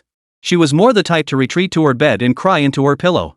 If it were Luo Yanran, she'd probably deliver a flying kick worthy of General Yu followed by a Mars-powered punch, knocking Li Yuan straight to his knees. Li Yuan replied with a few standard phrases like take care of yourself, get some rest early, and focus on your recovery. But it all felt a bit insincere. Instead, he simply said, I'll come see you tomorrow. Yeah, empty words won't cut it, it's actions that truly move people. If he showed up at Wēn Zhiyi's place tomorrow and cooked her breakfast or lunch, wouldn't that little girl be moved to tears? The thought barely formed when Tonzi's brother appeared right on cue. The familiar, crisp sound echoed in his mind, sending a shiver of pleasure through Li Yuan's entire body. Tonzi, you're going to hook me up again? Bro, I don't need money anymore, just give me the buffs. Li Yuan's little stash now held several tens of thousands. He was truly wealthier than ever before. Just the precision talent alone had made him rich beyond his wildest dreams. He dared not imagine how powerful he'd be if the system granted him another talent. At age 37, you reconnect with your long-lost love, Wēn Zhiyi, yearning to rekindle what was lost. Yet the rift between you remains irreparable, and Wēn Zhiyi must ultimately depart. Yet just before her departure, she falls ill with a fever and takes to her bed. This presented you with a chance to redeem yourself. Task: personally administer medicine to Wēn Zhiyi. Reward: 10 WRMB plus a memory fragment exclusive to Wēn Zhiyi. Reading the system's description, Li Yuan froze in thought for a long moment. Reconnecting with a lost love? A rift from the past? This sounded like quite the story. Could it be that in another 37-year-old timeline, he had actually dated Wēn Zhiyi? And that something bad had happened, causing a rift between them? 100,000 yuan reward? That's a lot. Pretty tempting, actually. More than he'd earned streaming these past few days. Money? The more, the better. But what exactly are these memory fragments? This system clearly holds secrets beyond my understanding. Though it didn't kill me this time, it did offer something new, not a bad trade. Tomorrow is still the sports meet. Just the 4200 relay in the morning. After that, I can go find Wēn Zhiyi. The completion rate for this task isn't high, but the reward is generous. The next day, the loser squad's 4200 relay was scheduled for the 11 a.m. heat. We waited so long the flowers wilted. They might as well head straight to the classroom to play Honor of Kings together. Ergo asked Lu Cici with a coy expression, Cici, could you come cheer me on later? It'd be great if you brought your bestie too. Ha, get lost. Whoever wants to cheer for you can go. I'd rather die outside than cheer for you. Lu Cici muttered a few more insults about dumb dogs before storming out of the classroom. Airdog muttered, fine, don't cheer for me. Why get so worked up? If you won't come, maybe your bestie will. Seeing the two of them like this, it seemed like they had a fight. Hey Erdu, yesterday she was taking your photos and bringing you water. Why won't she come today? Did you do something to upset her? Wēn Zhiyi asked. And I haven't even asked what you and Old Li were doing playing ball yesterday. The sports class is hunting you two down everywhere. Ergo grinned mischievously before shifting back to his own story. Yesterday, I just asked her best friend for her WeChat while Lu Cici was out buying water. Li Yuan, did you add her? Ergo chuckled, got her. No wonder. Oh, and Lu Cici sent me some really weird messages yesterday. Ergo opened the chat history, and the three immediately crowded around to look. Cici, I think you're pretty great. Ergo, I think you're pretty great too. Cece, Cece, oh my gosh, you should have said so sooner. Actually, I was kind of, even though we're only sophomores now, our grades are pretty similar. We could even apply to the same university later, hee hee. We're both awesome. Cece, I'm tired. I'm going to sleep. Good night. You're so healthy, no wonder you don't get period cramps. Going to bed at 11 already. After reading the chat rules, all three fell silent. Muttered to himself, girls are such strange creatures. Sometimes they're online until 2 or 3 a.m., yet last night she went to bed at 11. Weird. So weird. Hijibwa stared at Urdu like he was mentally challenged. Are you genuinely dumb or just pretending? Wasn't convinced. How could a dumbass like me score 480? Li Yuan, what the hell are we gonna do with these kids? Wang Jiawen, damn it, Urdu, you deserve to die. You really deserve to die. If I'd had a girl like Lu Cece, I'd be expecting my second child by now. The three? Unsurprisingly, the four losers with 4,200 points ran like. Especially Ergo and Huang Jiawen.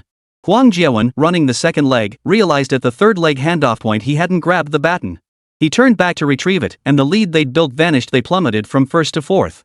Hijibwa ran himself ragged but couldn't catch up to the front runners. By the time Li Yuan crossed the finish line in the final leg, he barely managed to hang on to second to last place. Another first-round exit. What a thrill! Huang Jiawen slapped Hijibwa on the shoulder and said, even if you ran as fast as the wind, you'd never catch up to her. Hijibwa scoffed dismissively, sent a text, and opened the voice message. A sweet, head-turning female voice came through. Baby, I'm waiting for you at the school gate. You worked hard today, I'm treating you to dinner. Huang Jiawen? Hijibwa, I don't need to chase her, she's right by my side. You, on the other hand, are the real clown. 91 at your door. Li Yuan, is your project finished? Luo Yanran's sudden call left Li Yuan momentarily flustered. Yeah, what's up? Are you regretting not cheering me on? It's fine, I won't hold it against you. I'm a big-hearted person. Oh. Not about that. How about grabbing lunch with me? We could swing by that trendy arcade afterward, play some pool or whatever. I've got nothing planned for the afternoon anyway. It's been ages since we last hung out together. Luo Yanran's last sentence clearly carried a hint of coaxing, almost like she was begging. Li Yuan really wanted to go too, but when he got this call, he was already in the car. While hanging out with his childhood sweetheart was undeniably tempting, who knows, maybe something steamy might happen, giving Li Yuan material to fantasize about at night. But the system's mission was undeniably more tempting, 100 grand, after all. The task itself was ridiculously simple, just feeding medicine to Wēn Zhiyi. It was far easier than any previous mission. Plus, this mission had a time limit. If he arrived too late, Wēn Zhiyi might already be cured, and then that 100,000 yuan would vanish into thin air. On one side lay 100,000 yuan, on the other his childhood sweetheart, who rarely showed such vulnerability. The choice was agonizing. You can't have your cake and eat it too. But Li Yuan was greedy, he wanted both. I have something to take care of at noon, but I can still come over in the afternoon. Why don't you go play with Song Tianyun for a bit until I arrive? Is that okay? Luo Yanran hesitated on the other end before continuing. What time can you come? We need to head back around for the closing ceremony for the sports meet starts at 5. Around 2 o'clock? That gives us over an hour to play. That's enough. Let's do it. Luo Yanran didn't beat around the bush. She hung up promptly without asking Li Yuan what he needed to do. After all, they knew each other too well. They understood each other's personalities perfectly. They knew Li Yuan was independent and self-reliant. He'd even refused Luo Hanhai's financial support to make it on his own. Naturally, there wasn't much else to ask about. But Luo Yanran never could have imagined that this time, her brother Yuan from Gula was secretly meeting Wēn Baobao behind her back. Jiangdong Residential Complex. Wēn Zhiyi struggled to open her eyes. The dimly lit room weighed on her, stirring an inexplicable sense of oppression. As she attempted to sit up, a violent wave of dizziness washed over her, accompanied by a bone-chilling coldness creeping up her spine. She swallowed hard, her throat stinging like a knife had pierced it. She took a sip of warm water from her thermos, coughed twice, and reached for the thermometer to check her temperature again. But in a moment of carelessness, she knocked it to the floor. A sharp crack echoed, and glancing down, she could faintly see the gleaming mercury. Now she couldn't sleep at all. She hurriedly got up, opened the window to ventilate the room, and swept the broken thermometer fragments into a trash bag, tying it securely. The housekeeper, Aunt Wu, had just started her annual leave a few days ago. Wen Hao Yuan had to go to school and wouldn't be back until after 5 in the evening. There was no one else at home to look after her. She forced herself to get up and poured herself a cup of hot water. She barely took a couple of sips before sitting down on the sofa when a wave of intense dizziness hit her again, forcing her to lie down. After a long while, she finally opened her phone to check her messages. One was a photo from the sports meet sent by Song Zhiyi, saying it was a pity she hadn't come, but there would be another 100-day pledge ceremony soon, and she absolutely had to take good photos then. The other was a message from Li Yuan. Just as she was about to open it, Li Yuan's call came through. Strangely enough, though she'd felt utterly drained moments ago, she now found herself able to sit up straight. Taking a deep breath, Wēn Zhiyi answered the call, pressing her hand to her throat as she tried to steady her voice. Hello? Host? What's wrong? But the hoarseness from her laryngitis was impossible to hide. You don't sound too great. How's your recovery going? I'm doing okay now, at least I'm not bedridden like yesterday. Hey, did you have fun at the sports meet? The sports meet was just so-so. We competed in a few events, but the rest of the time was spent playing on our phones. Boring. Li Yuan continued, I heard from Wēn Zhiyi that your Aunt Wu is on vacation. Doesn't that mean no one's looking after you? What about meals? Ordering takeout? Yeah, I can cook for myself. Your voice sounds like death warmed over, and you're talking about cooking for yourself? Li Yuan teased, come on, I'll cook for you today. Hearing this, Wēn Zhiyi knew Li Yuan was determined to cook for her today. She couldn't refuse his kindness after all, even getting up to order takeout was difficult for her now. She couldn't help but ask, dinner? Lunch? At your place. Open the door. Wēn Zhiyi? She sprang to her feet, a piercing headache nearly causing her to stumble. Li Yuan's arrival was completely unexpected. She'd assumed he wouldn't show up until at least this afternoon, yet here he was, already at her door. But for safety's sake, Wēn Zhiyi peered through the peephole. Then she saw Li Yuan, his eyes like tiny specks, darting back and forth through the peephole. The distortion of the lens made him look adorably cute, and Wēn Zhiyi couldn't help but snort with amusement. Ms. Wēn, your male model has arrived. Please open the door. Wēn Zhiyi slowly opened the door and smiled at Li Yuan. Come on in, host. Li Yuan took a startled step back. This is way too fast. Shouldn't there be some foreplay first? What kind of crappy road is this? Can this thing even drive? Wēn Zhiyi tilted her head in confusion, staring at him. Li Yuan couldn't be bothered to keep flirting with her. He casually touched her forehead, got zapped by the heat, and raised an eyebrow at her. You must be at least 98.6 F. Why aren't you in bed? Wēn Zhiyi replied sheepishly, the thermometer broke. I can't sleep in my room right now. True, mercury's highly toxic. Why not sleep in Wēn Zhiyi's room for now? Yeah, I'll take my medicine first, then go to sleep. Wēn Zhiyi took only a few steps before her legs went weak. After 3 or 4 strides, she could barely move and simply collapsed onto the sofa, giving up. Li Yuan watched her in bewilderment. How did she end up lying down? Wēn Zhiyi said weakly, Li Yuan, could you get me the cold medicine? It's in the cabinet under the water dispenser. Rest for now. I'll prepare your medicine. Do we still have a thermometer at home? No. I have one at my place. I'll bring it down later. Li Yuan knew Wēn Zhiyi was sick, but he hadn't realized she was this ill, this pitiful. Look at her, sick as a dog with no one to take care of her at home. She looks as pitiful as a stray cat. But this was actually convenient. Feeding her medicine would be so much easier. System, my friend, this task of yours is a bit too easy, don't you think? This 100,000 yuan? Brother Yuan is definitely getting it.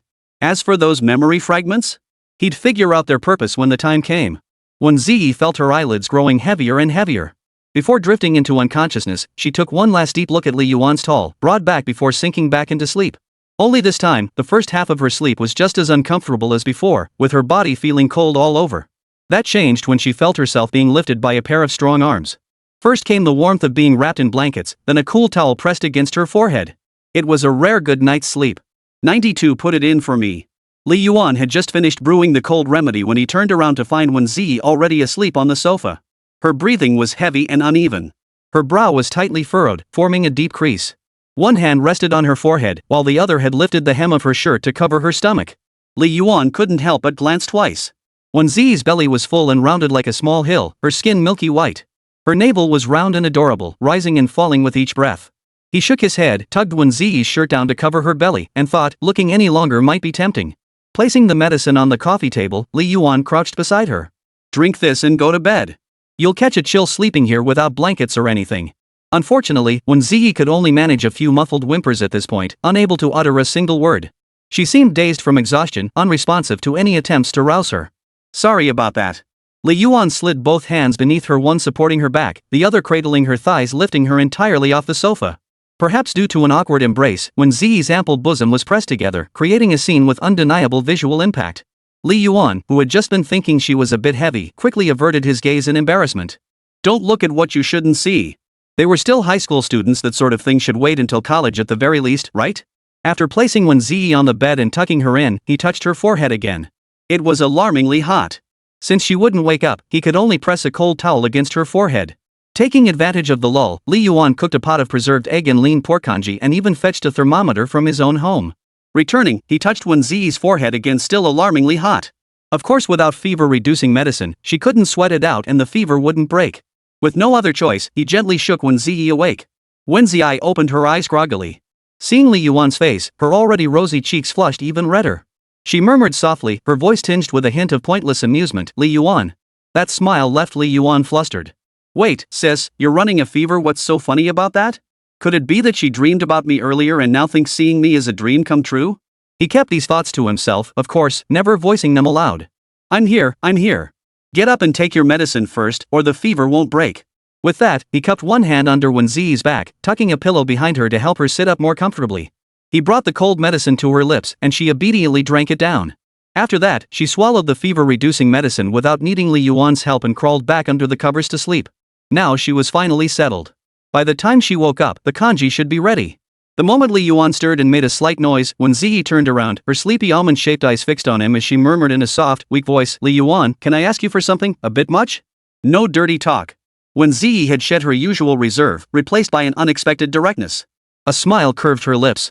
"I want to hold your hand. Mine is so cold. You're the patient, yet you're so cocky. Just wait till I'm sick and you're the one taking care of me, then you'll be all sweet talk." Li Yuan thought to himself. Yet he instinctively offered his hand to her. She grabbed it like a treasure, her two soft, cool little hands clasping his and pulling it under the covers. It must have been near his stomach, soft and yielding. That's what the sensation on the back of his hand told him. Before long, Wēn Zhiyi drifted back into a deep sleep, her breathing noticeably more even than before. Fearing he might wake her, Li Yuan used one hand to wring out a towel and placed it on her forehead. After a few minutes, the hand Wēn Zhiyi was holding began to go numb. Li Yuan tried to slip it out quietly, but she let out a soft grunt and clutched it even tighter, like a child guarding a toy from being taken away. He smiled helplessly. Usually reserved, Wēn Zhiyi occasionally showed flashes of lively cuteness. Now, sick, it created a different kind of adorable contrast. But being held like this wasn't sustainable. Li Yuan still needed to check on the porridge. Only after half an hour, when Wēn Zhiyi had fallen completely asleep, did he finally pull his numb arm free. Thoughtfully, he tucked the blankets snugly around her. Watching Wēn Zhiyi's peaceful sleeping face, Li Yuan nodded with satisfaction. "Boss, I've done a great job with this task, right? You asked me to feed her medicine, but I ended up taking such good care of her. Shouldn't I get some extra rewards?" "Boss, I'm almost embarrassed to call you out, you jerk. Don't drag me into this without reason." Task: personally administer medicine to Wēn Zhiyi completed. Reward: 100,000 WRMB plus memory fragment exclusive to Wēn Zhiyi. After the system notification beeped, Li Yuan couldn't be bothered to check his account balance. He already had a bit of cash saved up, and with this extra 100 grand, he definitely hit 200,000. That should be enough to buy a small 2-story house in the countryside. But for now, he'd just save it up. Once he had some savings, buying a small place would be just fine. Li Yuan certainly didn't want to end up with nowhere to go when he kicked the bucket, stinking up a rented room and causing trouble for the landlord. As for the memory fragments, sinking into his consciousness, subtitles that should only appear in his mind now materialized before his eyes, fluorescent blue bold text like a holographic projection. Memory fragment exclusive to Wēn Zhiyi viewable. He pondered for a moment, deciding to view it later that night. Who knew what was inside? After turning off the stove where he'd been simmering porridge, Li Yuan settled beside Wēn Zhiyi's bedside, waiting quietly for her to wake. Once he confirmed her fever had broken by checking her temperature, he'd serve her a bowl of porridge and then he could leave. After all, Luo Yanan was waiting for him. It wasn't until past 2 in the morning that Wēn Zhiyi finally stirred awake. Over an hour of rest had refreshed her considerably. Her eyes were clearer now. Turning her head, she saw Li Yuan dozing off while fishing.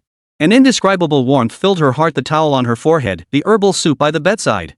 This was the first time a boy had ever cared for her so meticulously. The last time a boy had taken such care of her was back in elementary school when she was sick and her father had time. Li Yuan? The faint sound still prompted Li Yuan to stir. He opened his bleary eyes and looked at Wēn Zhiyi. Awake? Then he touched her forehead again. Looks okay. The fever should be gone. Let's check your temperature first. Hungry? I made some congee. A little. As Wēn Zhiyi sat up, Li Yuan flicked the thermometer into place and handed it to her. Wēn Zhiyi stared at the thermometer, a mischievous thought forming in her mind. She pulled her collar open, revealing a large expanse of smooth, pale skin and her beautifully defined collarbone. Her voice was slightly stiff as she said, "You put it in for me." Li Yuan nearly lost his composure at the visual impact before him. "Not you? I thought we were talking about fever medicine." Wēn Zhiyi hadn't even processed her own actions. She'd acted on a mischievous thought before it fully formed. Clearly, her brain hadn't caught up with her actions. But now, there was no taking it back. She was so embarrassed she wanted to crawl into a hole. Li Yuan remained expressionless, feigning composure as he slipped the hand holding the thermometer beneath the girl's clothing. His fingers inadvertently brushed against her smooth, delicate skin, burning hot to the touch, and he flushed crimson in an instant. This is way too intimate, Wēn Zhiyi. After placing the thermometer under Wēn Zhiyi's armpit, Li Yuan swiftly withdrew his hand, emphasizing his upright character. Wēn Zhiyi snapped out of her daze, tugging her collar to cover her collarbone, her face flushed even redder than when she'd been feverish. Thanks for today, host. Sure thing. I'll go get you some porridge. 93 So smooth, so warm. After a good night's sleep, Wēn Zhiyi's condition had visibly improved, and she walked with steadier steps. Her face glowed like a peach blossom, her eyes clear and bright. Yet a faint pallor still lingered on her cheeks. No wonder Li Yuan wasn't a miracle doctor. Sweating might have broken the fever, but he couldn't cure her laryngitis on his own. Watching Wēn Zhiyi rise to grab the thermometer, she smiled at Li Yuan and said, "Host, my fever's gone." Her voice was still hoarse. Li Yuan had already ladled out the porridge and placed it on the table. Thankfully, the pressure cooker kept it warm even after half an hour. It was still steaming hot. He took the thermometer, a fleeting thought crossing his mind about whether Wēn Zhiyi might have armpit fragrance. But he quickly dismissed it. He couldn't very well sniff her in front of her, could he? That would make him a total creep. No need to overthink it. As long as he didn't sniff, girls like Wēn Zhiyi would always be sweet and soft in his heart. Seeing the temperature on the thermometer finally drop, Li Yuan breathed a sigh of relief. Drink some hot water. Sweating it out brought down the fever, but your throat still feels rough. Have some porridge later, then get some rest. Wēn Zhiyi followed his instructions, running to the water dispenser to fill a large thermos. She gulped it down in one go, then held the empty cup up for Li Yuan to see, looking like a child waiting for praise. Li Yuan smiled. Good job. You did great. Wēn Zhiyi's eyes curved into crescent moons. He. Come have some porridge. After just a couple of spoonfuls, Wēn Zhiyi gave a thumbs up. So good. That's good. Finish up and rest a bit. I still need to head back for the closing ceremony of the sports meet. Yeah, sorry, Li Yuan. I promised to cheer you on, but I never expected. Li Yuan shrugged it off. Don't worry about it when you're sick. Getting sick is unavoidable, it's force majeure. Just rest up. If you want photos from the games, ask Lu Cece and the others. They took plenty, including some of me. Alright. After watching Wēn Zhiyi finish her entire bowl, Li Yuan glanced at the time past 2 o'clock. It would be about right to head over to the entertainment complex now. Li Yuan stood up. Get some rest. I'll head out now. Wēn Zhiyi stood to see him off. Alright.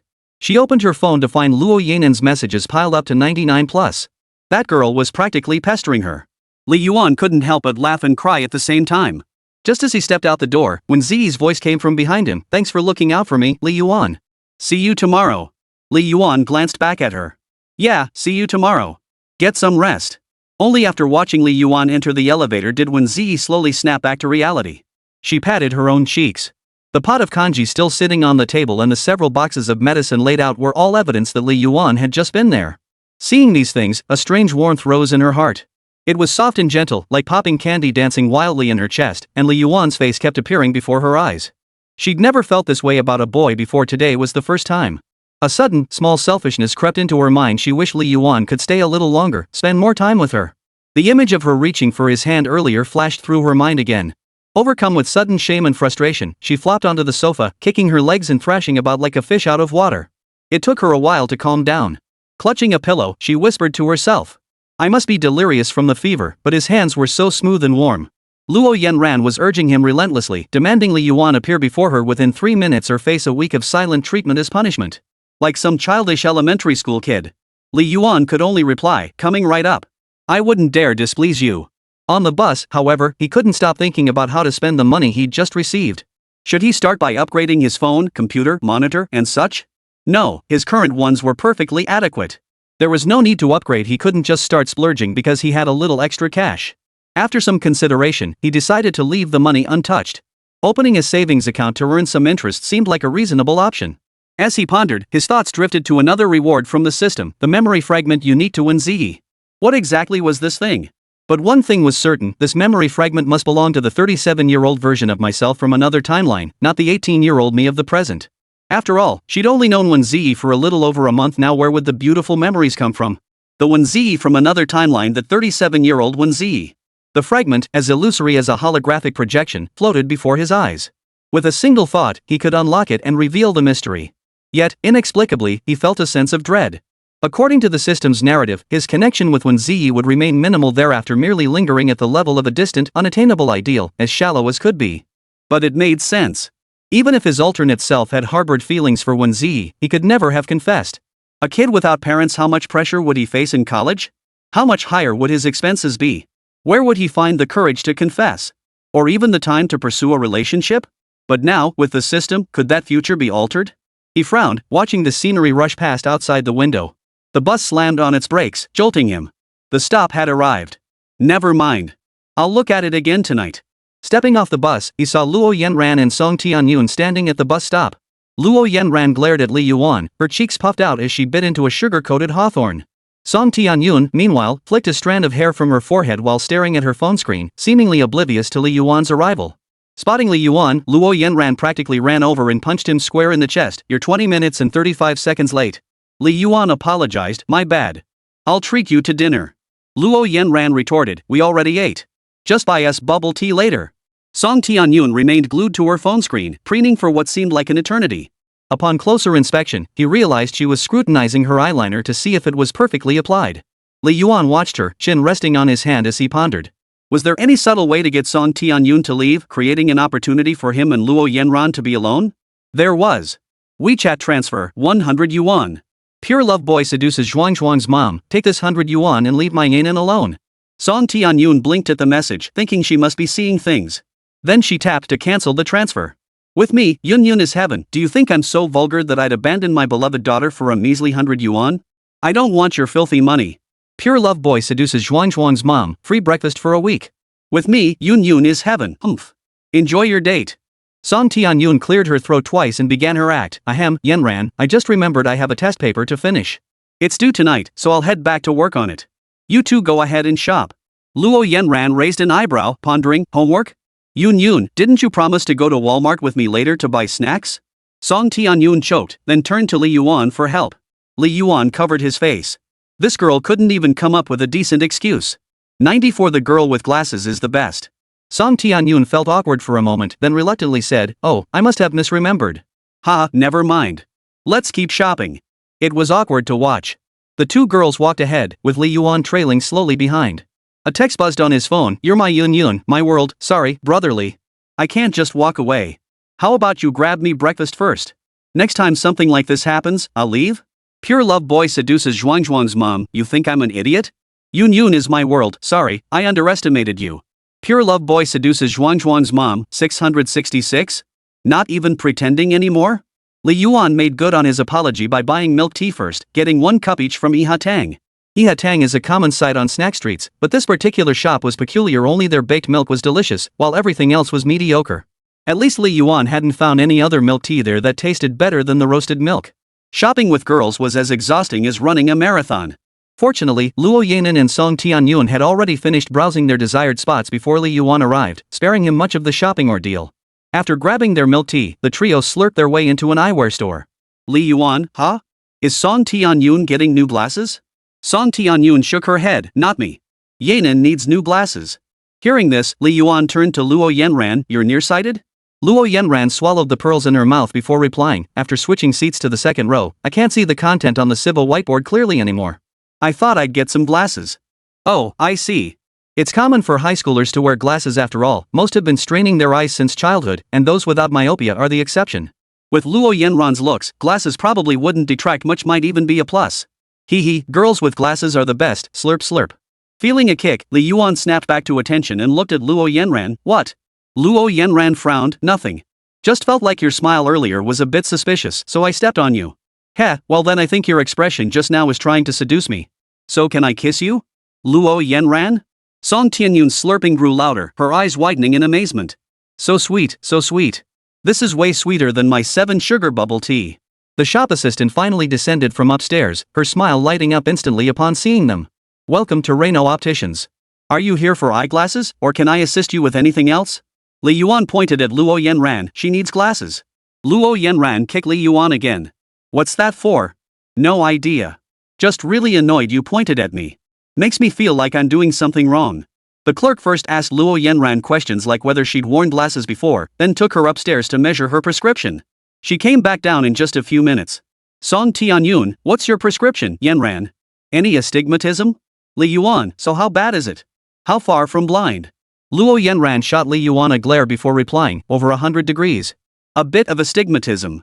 Should have known better than to bury myself under the covers reading novels at night. Ugh. What kind of novel is so captivating? Is it The Domineering CEO Falls for Me After Menopause? Li Yuan inquired.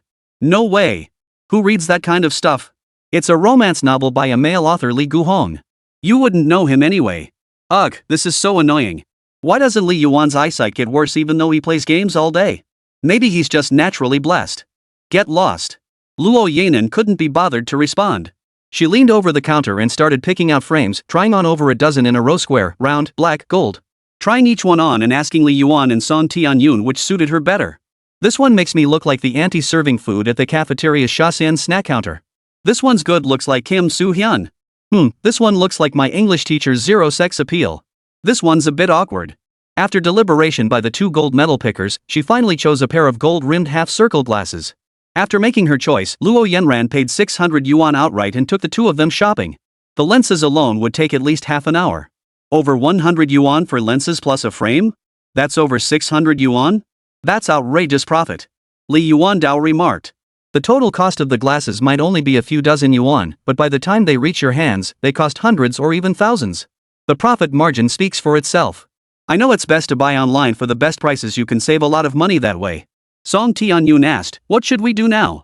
They'd already eaten, visited the toy arcade, and had bubble tea. They couldn't think of anything else to do. Luo Yanan suggested, how about revisiting all the places we've already been? Song Tianyun sensed an opportunity. Her little brain worked overtime as she suggested, I'm kinda tired. Why don't you and Li Yuan go explore together? I'll rest at the bubble tea shop for a bit. What? Song Tianyun landed a critical hit. She was the MVP support. No way. I'm tired too, Luo Yanran replied. Poof. Song Tianyun is useless. Little did they know Luo Yanran was the legendary blade of fate. So the three of them headed to the milk tea shop to sit down. With no other customers around, the shop staff kept glancing at Li Yuan for some reason. Was it jealousy that Li Yuan could hang out with two gorgeous girls? Or was it because he was also from Nantong? That's no fun. I kept urging you on the bus earlier. When I got here, you just picked out some glasses and sat down. That's not right, is it? Li Yuan asked Luo Yanran across from him. Luo Yanran replied irritably, why did you take so long? I already did everything I needed to do with Yun Yun. Li Yuan glanced at Song Tianyun, then back at Luo Yanran, but there are some things you and Song Tianyun can't do, only I can help you with those. Luo Yanran? Are you making a dirty joke? Li Yuan, if your heart's dirty, everything you hear sounds dirty. Question, what's the easiest NPC to spawn at a bubble tea shop? A. KLF. Though you don't see many spiritual young men these days, that doesn't mean they've vanished. If you don't believe me, come check out my great Huiqing city. It's got no other special features, just these cocky, rebellious youths. Sure enough, two yellow-haired guys walked in shortly after. After ordering their milk tea, they sat directly behind Luo Yanan and Song Tianyun, repeatedly leaning back in their chairs to brush against them. Song Tianyun, being timid, kept her head down and dared not speak. Luo Yanran, having been bumped twice, exploded. She stood up and snapped, are you two blind or spineless? Don't you know you're bumping into us? The two young men stood up simultaneously. Sorry, beautiful, we just wanted to get acquainted. They pulled out their phones and opened their WeChat QR codes. Luo Yanran felt a wave of disgust. She grabbed her backpack, ready to throw it at them. Song Tianyun hurriedly pulled her back, afraid she might act impulsively. As the accompanying male, Li Yuan naturally stepped in. Standing at 6 feet tall, his imposing presence made the two puny 5 feet 7 inches guys look up to him. He smiled faintly and said to the two punks, get lost. 95, let's get married. Hell, what a relief. Once the curses were out, the heart felt clean, didn't it? Li Yuan saw these two punks weren't the least bit scared. As long as they didn't pull knives from their pockets, he had nothing to fear. If they did pull knives, well, that would be the end of the story. Li Yuan, aged 18, deceased. The end. But then again, Li Yuan had pulled off a resurrection move. These days, who's that impulsive? The two punks exchanged glances. Knowing they were in the wrong, they didn't press the issue. They just muttered, these are students, yet they speak so crudely. That's the caliber of students at second high. It was nothing more than venting. They grabbed their bubble tea and left. Luo Yanan sat back down, her face several shades darker than before. What kind of people are these? There are still such lunatics around nowadays. Song Tianyun finally peeked out timidly like a scared little mushroom and whispered weakly, that was terrifying. Luo Yanran wrapped an arm around Song Tianyun. Don't be scared. Sister Yenran will protect you. Li Yuan's brain short-circuited for a second. He almost lunged forward to hug Luo Yenran and spout the same formulaic words. Thankfully, reason overpowered impulse, sparing him from Yenran's merciless iron grip and general use flying kick. Back at the optician's, Luo Yenran slipped on her new glasses the moment she received them. Li Yuan couldn't help but admire her for a moment. Girls in glasses are just the best, such a striking contrast. Wearing glasses for the first time felt a bit strange, making her walk a little unsteadily. She stumbled, and her momentum carried her straight into Li Yuan's arms. Li Yuan, perfect opportunity. Thud. Li Yuan felt a momentary dizziness, only to snap back to reality and realize he'd been kicked. You? Luo Yenran declared with righteous indignation, I was about to fall, so I used your momentum to kick you. That way, I wouldn't fall. Li Yuan stood up and brushed the dust off his butt, but I actually fell down, damn it. Luo Yenan crossed her arms. That's your problem. Not cute at all. But the fact that my childhood sweetheart turned into a bespectacled girl, that's worth digging into. That night, after wrapping up the livestream, it was already past 1 a.m. The intense gaming and non-stop chatter to keep the show lively left Li Yuan feeling like his brain was starved of oxygen. He felt like he might throw up. He opened the window to let in some air, but the cold breeze sent a shiver through his body, instantly sobering him up. Only then did he realize autumn had arrived. Even so, the cooler temperatures were limited to mornings and evenings. By noon, it was still over 30 degrees Celsius, unbearably hot. This was eastern Guangdong, a place where you could experience the cool of autumn, the chill of winter, and the scorching heat of summer all within a single day. What? Where is spring? Spring dwells in the verdant mountains and forests. Spring definitely isn't in eastern Guangdong. He leaned against the railing and exhaled. Time flies, the second monthly exam is coming up soon. And promotion to the next grade was just around the corner. The buzz from proving he wasn't cheating showed no signs of slowing down, climbing steadily each day. It seemed like it would peak soon, then gradually fade. He planned to cash in big while the heat lasted these next 2 months, then coast by streaming to cover living expenses. Come to think of it, it had been quite a while since he'd visited Fong Xin. After all, Fong Xin was his own mother, his only remaining blood relative in this world. I should find time to visit her. Who knows if I'll get another chance.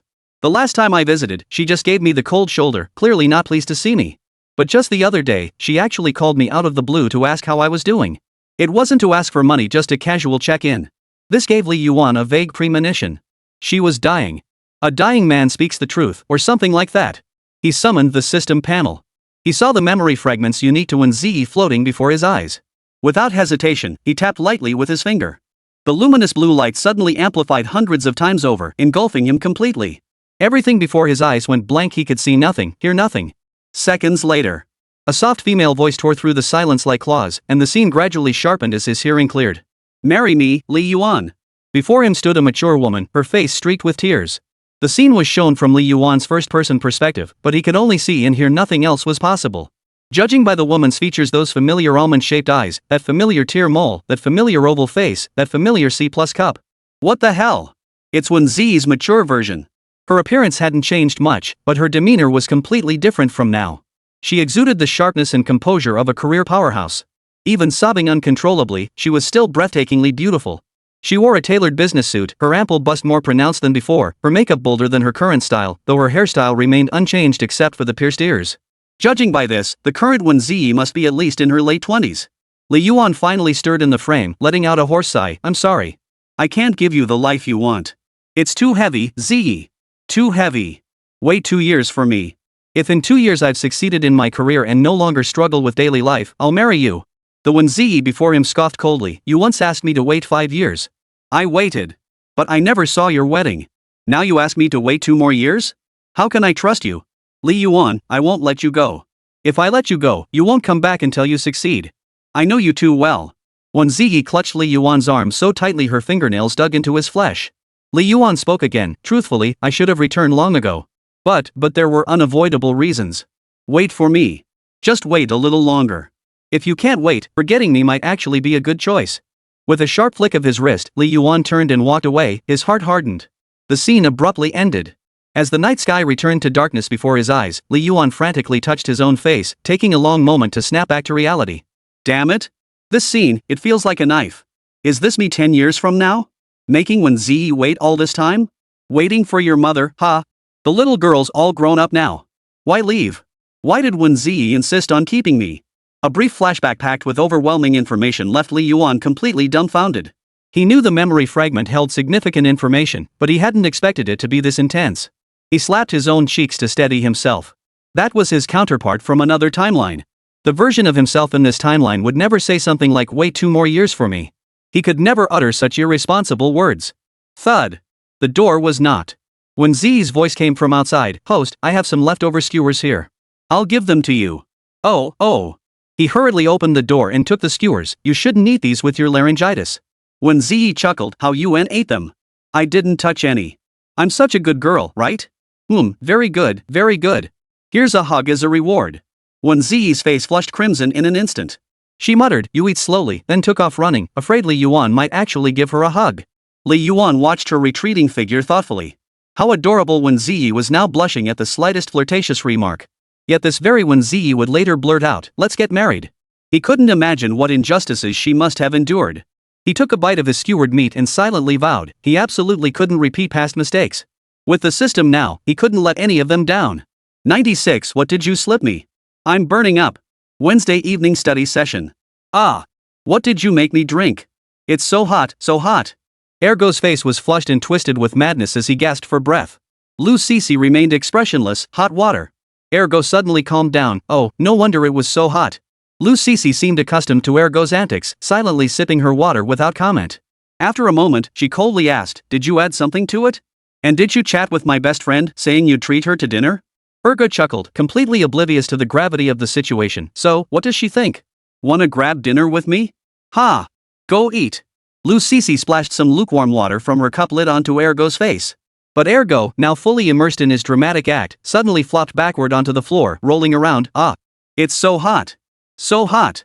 As he rolled around, he suddenly seemed to bump into someone's foot. The classroom atmosphere felt a bit off too. Ergo slowly opened his eyes to find old Zhang's stern face staring down at him, nearly giving him a heart attack. "Does it still burn?" "No, it's not hot anymore, teacher. But it still feels hot to me. Why don't you step outside for some fresh air?" It was late November in eastern Guangdong. The evening breeze was bitingly cold, making one feel as if they were naked. Erdog leaned against the railing, letting the breeze cool him as he did his homework by the dim light.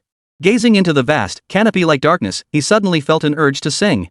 "Dog, why the melancholy?" Li Yuan's voice drifted up from behind him. Wang Erjuan turned to look, puzzled. "Aren't you at the English enrichment class?" "Oh, I skipped class, bro. What about you? Out for some fresh air?" Ergo feigned profundity. The wind tonight is quite boisterous. It'd be a shame not to come out and feel it. Too bad about your old man. Looks like old Zhang caught you. Come on, I'll treat you to instant noodles." Elbow. Inside the convenience store, the two slackers devoured their instant noodles at a near-mutant pace. Li Yuan, being the big spender, actually treated Ergo to a sausage, an egg, and a bottle of Coke. Ergo was so thrilled he felt like he could fly. "Old Li, do you think Lu Cece has bipolar disorder? Why does she keep snapping at me for no reason?" Li Yuan wanted to slap Ergo for saying that. "Damn it, you little bastard, you're always thinking about romance, but when you actually get a chance, you turn into a ing idiot." He slapped Ergo's shoulder and growled, "Stop ing around. If you're gonna date her, do it now. Don't wait till someone else snatches her up and you're left crying your eyes out." Ergo shuddered, as if snapped out of a daze by the scolding, his eyes hardening with resolve. Li Yuan chuckled. "So my rant woke you up, huh? My mouth is pretty damn sharp. Maybe I should become a relationship counselor, talking girls out of suicide and showing them the way back. Ha! Got it. Got it, old Li." Li Yuan nodded with satisfaction. Good to know. Go for it boldly. Ergo, I'm confessing to Lu Cece's best friend tomorrow. I won't let someone else snatch her away. My youth can't end with regrets. Li Yuan? What the hell? Forget it. I'm such an idiot.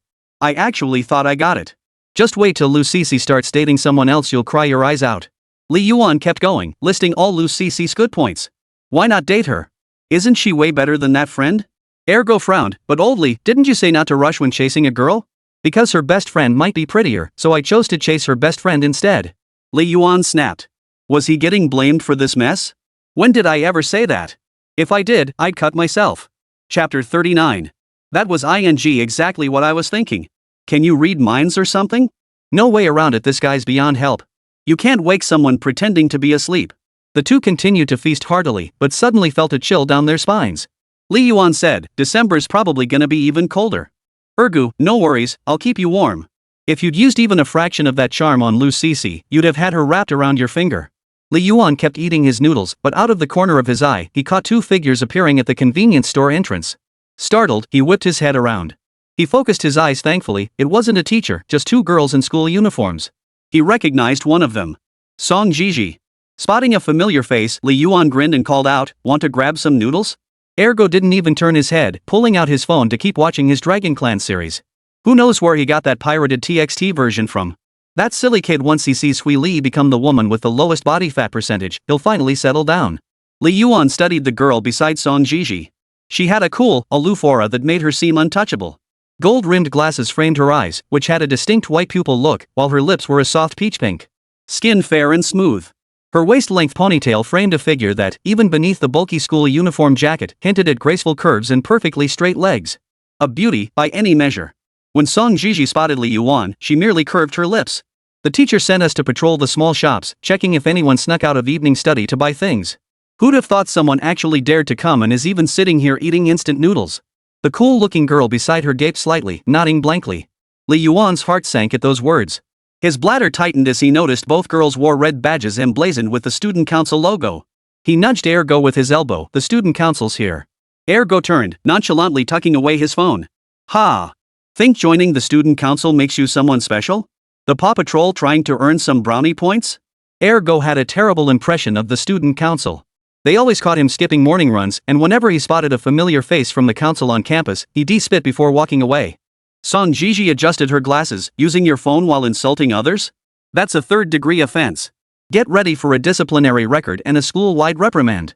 The cool-headed girl beside her pursed her lips and nodded in agreement. As they spoke, Ergo had already stood up, stretching his limbs while saying, "A disciplinary record? Ha! They'd better catch me first. Why am I suddenly so fired up? What show is this? It's so intense. Do you like running?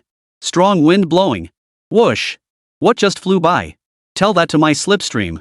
I thought it was a speed bump." Ergo was as frail as Lin Dayu during morning runs, but right now, he's practically Superman. Before Li Yuan could even react, the guy had already sprinted 2 miles. "Dare to run?" Song Zhiyi scrambled to catch up, instructing the aloof, dazed girl, "Qinghe, keep an eye on Li Yuan. I'll chase the other one."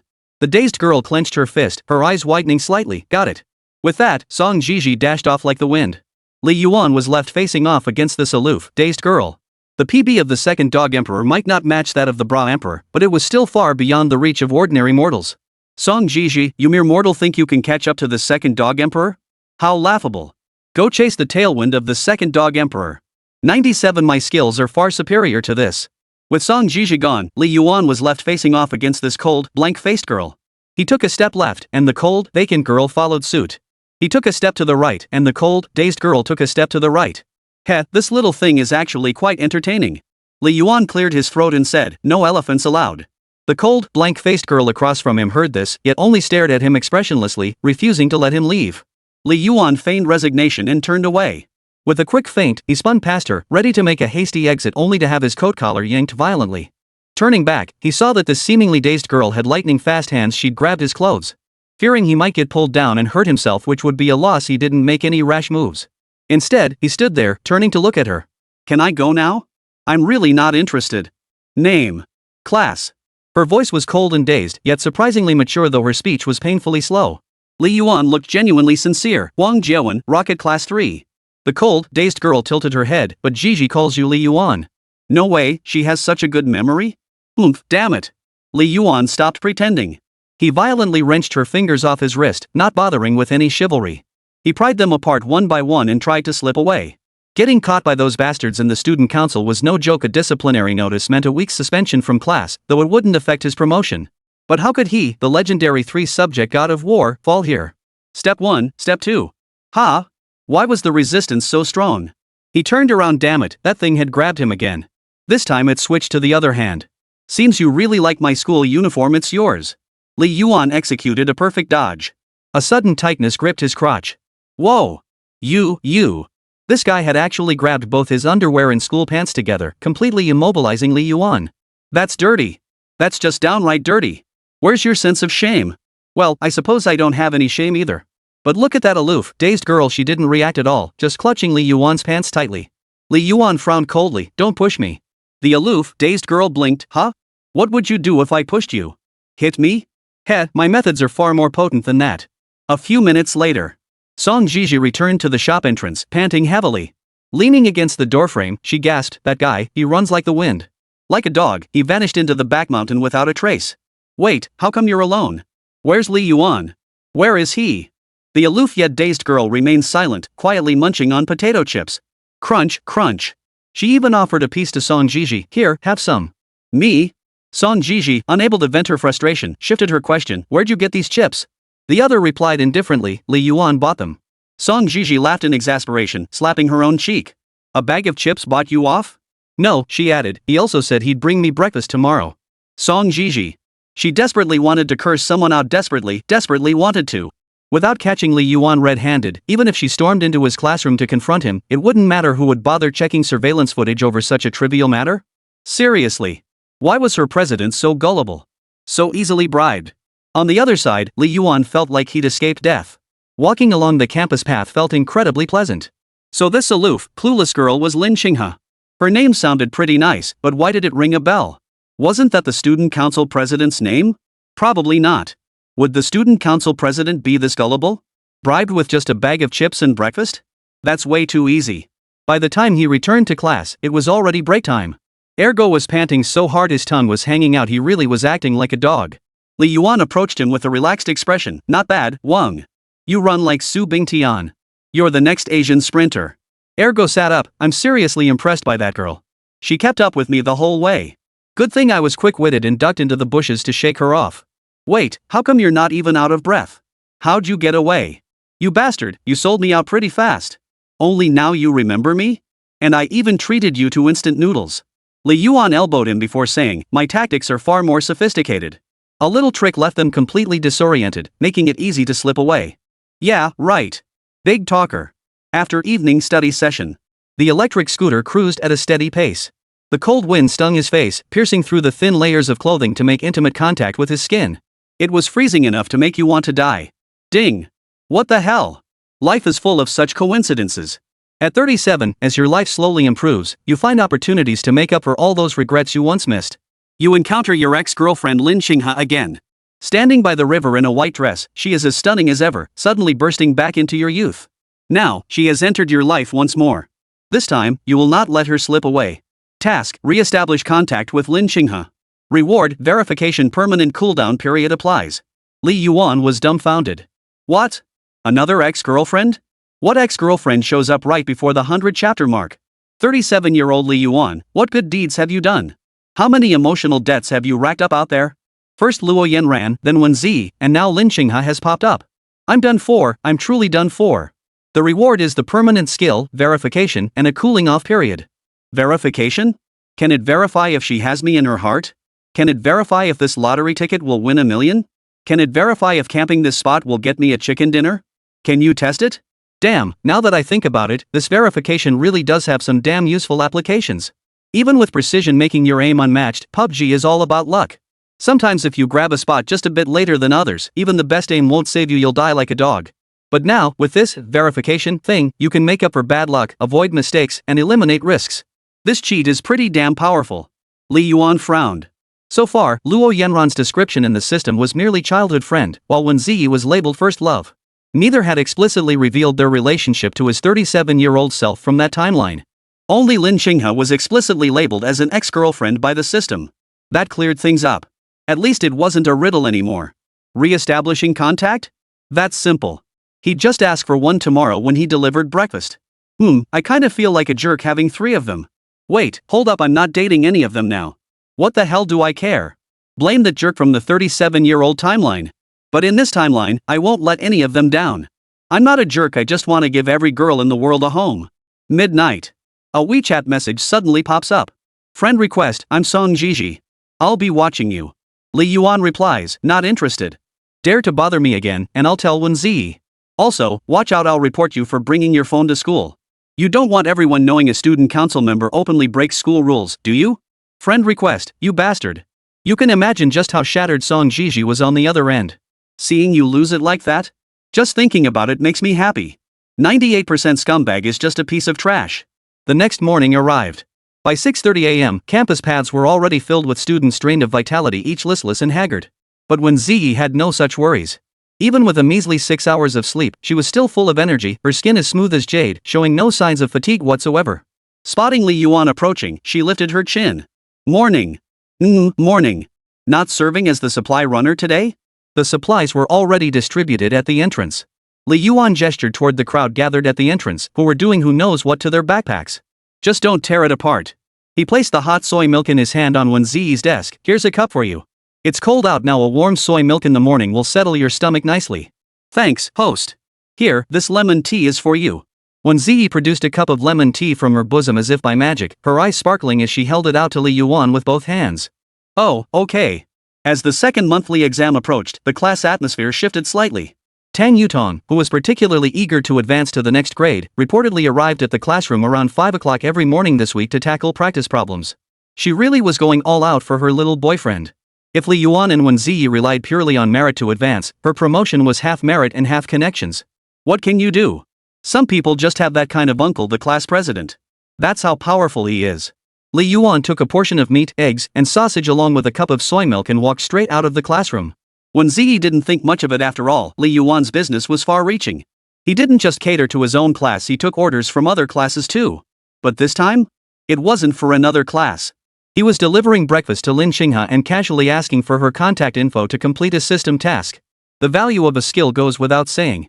Superior memory instantly erased his English weakness, while precision catapulted him to a 500,000 follower streamer, raking in tens of thousands. So, verification? He expected it to bring even more surprises. To Li Yuan, the skills granted by the system were far more valuable than money. Money flowed like water spent, it was gone. But skills? They were forever. He arrived at the door of Rocket Class 1. He cast a few furtive glances toward Rocket Class 3, as if afraid Luo Yanran might catch him red-handed. But even if she caught him, it wouldn't matter much. He could just say he was bringing breakfast for someone else, and she wouldn't be able to say much about it. The study atmosphere in the Rocket Class was truly incomparable to ordinary classes. It was only just past 6:40, with morning reading not starting until 6:50, yet their classroom was already filled with the sound of students reading aloud, accompanied, of course, by the melodious voices of certain singing champions. If you don't sing during high school morning study sessions, you won't have any skills to showcase on stage in college. What were they doing earlier? Li Yuan scanned the room but couldn't spot Lin Xinghe anywhere. The students stood crookedly, like rice plants battered by a typhoon. How was he supposed to find someone like that? Song Zhiyi, however, was easy to spot. She stood in the front row, reading aloud with such fervor that the veins in her neck bulged. Li Yuan moved quietly through the crowd until he reached Song Zhiyi. Where's Lin Xinghe? Song Zhiyi paused, her expression impatient. You're surprisingly reliable, actually bringing Xinghe breakfast. But you slipped away from me last night, and now you dare show your face before me this morning? Don't you think that's a bit disrespectful to the vice president of the student union? Heh, what? You're going to arrest me in front of the whole class? Li Yuan's defiant expression was downright asking for a beating. Song Zhiyi's face flushed crimson, her knuckles turning white as she gripped her books. Finally, she sighed in resignation. He's in the second to last row. Go on, you scumbag. Thanks. Li Yuan started to walk away, but heard the scumbag label and turned back. I'm a pure-hearted young man, how could you call me a scumbag? Oof. A scumbag is just a piece of trash on the street. Song Zhiyi stared at her book. He was so close with Zhiyi, and now he wants to get close with Xinghe. If that's not a jerk, what is? Makes sense. Maybe I'll get closer to you too. Song Zhiyi looked utterly shocked. Was he implying he was going to make a move on her? Are you out of your mind? Walking to the second to last row, Lin Xinghe naturally had wide-set eyes. He usually looked like he hadn't woken up yet, and this morning, his sleepy, dazed eyes and bobbing head made him look even more comical. She looked like a child dozing off, adorable, silly, and utterly dazed. If he hadn't seen it with his own eyes, Li Yuan wouldn't have believed such a naturally airhead personality existed in the real world. He'd thought it was something straight out of comics, never realizing art truly imitates life. Placing the rice rolls and soy milk in front of her, Li Yuan said, Hey, breakfast. Lin Xinghe shot upright, her eyes widening slightly. She stared at Li Yuan, her mouth slightly agape, looking slightly confused, as if she didn't recognize him. Forgot your buddy in just one night? Still unsure, Li Yuan reintroduced himself. I'm Li Yuan, the guy from last night. I know. It's all because you came too late. She pouted her lips, looking a bit annoyed. That could be taken the wrong way. Her female classmate even shot Li Yuan a look of inexplicable hostility, pulling Lin Xinghe closer behind her like a mother hen protecting her chicks. Hold on, I only met her briefly last night, nothing happened. Why is everyone treating me like some kind of jerk? Destroy this world, I hate this misunderstanding-ridden world. I thought Lin Xinghe would say something about feelings or love next, but instead she said, I'm starving from waiting. Li Yuan?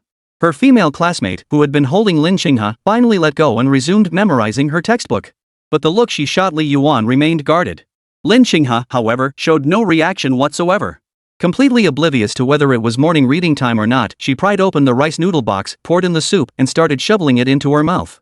She looked pretty dazed, but when it came to eating, she was anything but slow. With her mouth glistening with oil, she finally lifted her head to see Li Yuan still standing beside her and blurted out, "Delicious." Li Yuan didn't want to linger in the classroom too long either. If the rocket class homeroom teacher showed up, things could get awkward. He decided to run with Lin Qinghe's comment, "If you like it, you can ask me to bring it for you later. 1 yuan for transportation each time. Perfect, add me on WeChat. Consider it expanding my client base." Expanding my client base? My genius brother Li Yuan is truly brilliant, he even came up with such a perfect excuse. That's me for you. Being a boarding student is seriously awesome. I could totally do a round of drop the handkerchief right now. Lin Qinghe gulped down the rice noodles in her mouth, sipped another mouthful of soy milk, then pulled out her phone with perfect ease. "I'll scan yours." "Sure thing." Li Yuan was momentarily caught off guard, but he pulled out his phone and opened the QR code scanner too. Until the beep sounded. Li Yuan Kai finally snapped out of it. "Damn it, this is in class. During morning reading. That's kinda disrespectful to the corner surveillance camera. And why the hell isn't your phone on silent?" Before the friend request could even be sent, heavy footsteps echoed from the back of the classroom. The homeroom teacher of Rocket Class 1 had arrived. 99 hee, soft and smooth, feels great. Locating sounds by their direction is a skill every back row phone tinker must master. If you can't even master this essential skill, how dare you play with your phone? Li Yuan acted fast, shoving his phone into his pocket and pretending to walk away nonchalantly. But he saw Lin Qinghe still staring blankly at her phone screen, squinting as she slowly read aloud her online name, Pure, Love, Youth, Tempt, Zhuang's mom? She scratched her head. Why do I recognize these characters individually, but not when they're strung together? Li Yuan was getting impatient. Stop pretending. Your homeroom teacher is coming to confiscate your phone. What high schooler uses their phone at school so naturally and casually, like they're at home? Go look around, everyone else is acting like they're in a spy thriller, using every trick in the book to make phone use seem normal. Lin Qinghe's phone, following you is my good fortune long-eared thumb emoji. In desperation, Li Yuan lunged to grab Lin Qinghe's phone. But the girl, though dazed, reacted with surprising speed. She pulled her hand back just in time. She remained perfectly calm. "What are you doing?" Li Yuan's face twisted in frustration. Your homeroom teacher's backdoor." Lin Qinghe carried on as if nothing happened. "Why haven't you accepted my friend request yet?" Li Yuan. This kid is hopeless. Just wait for your phone to get confiscated.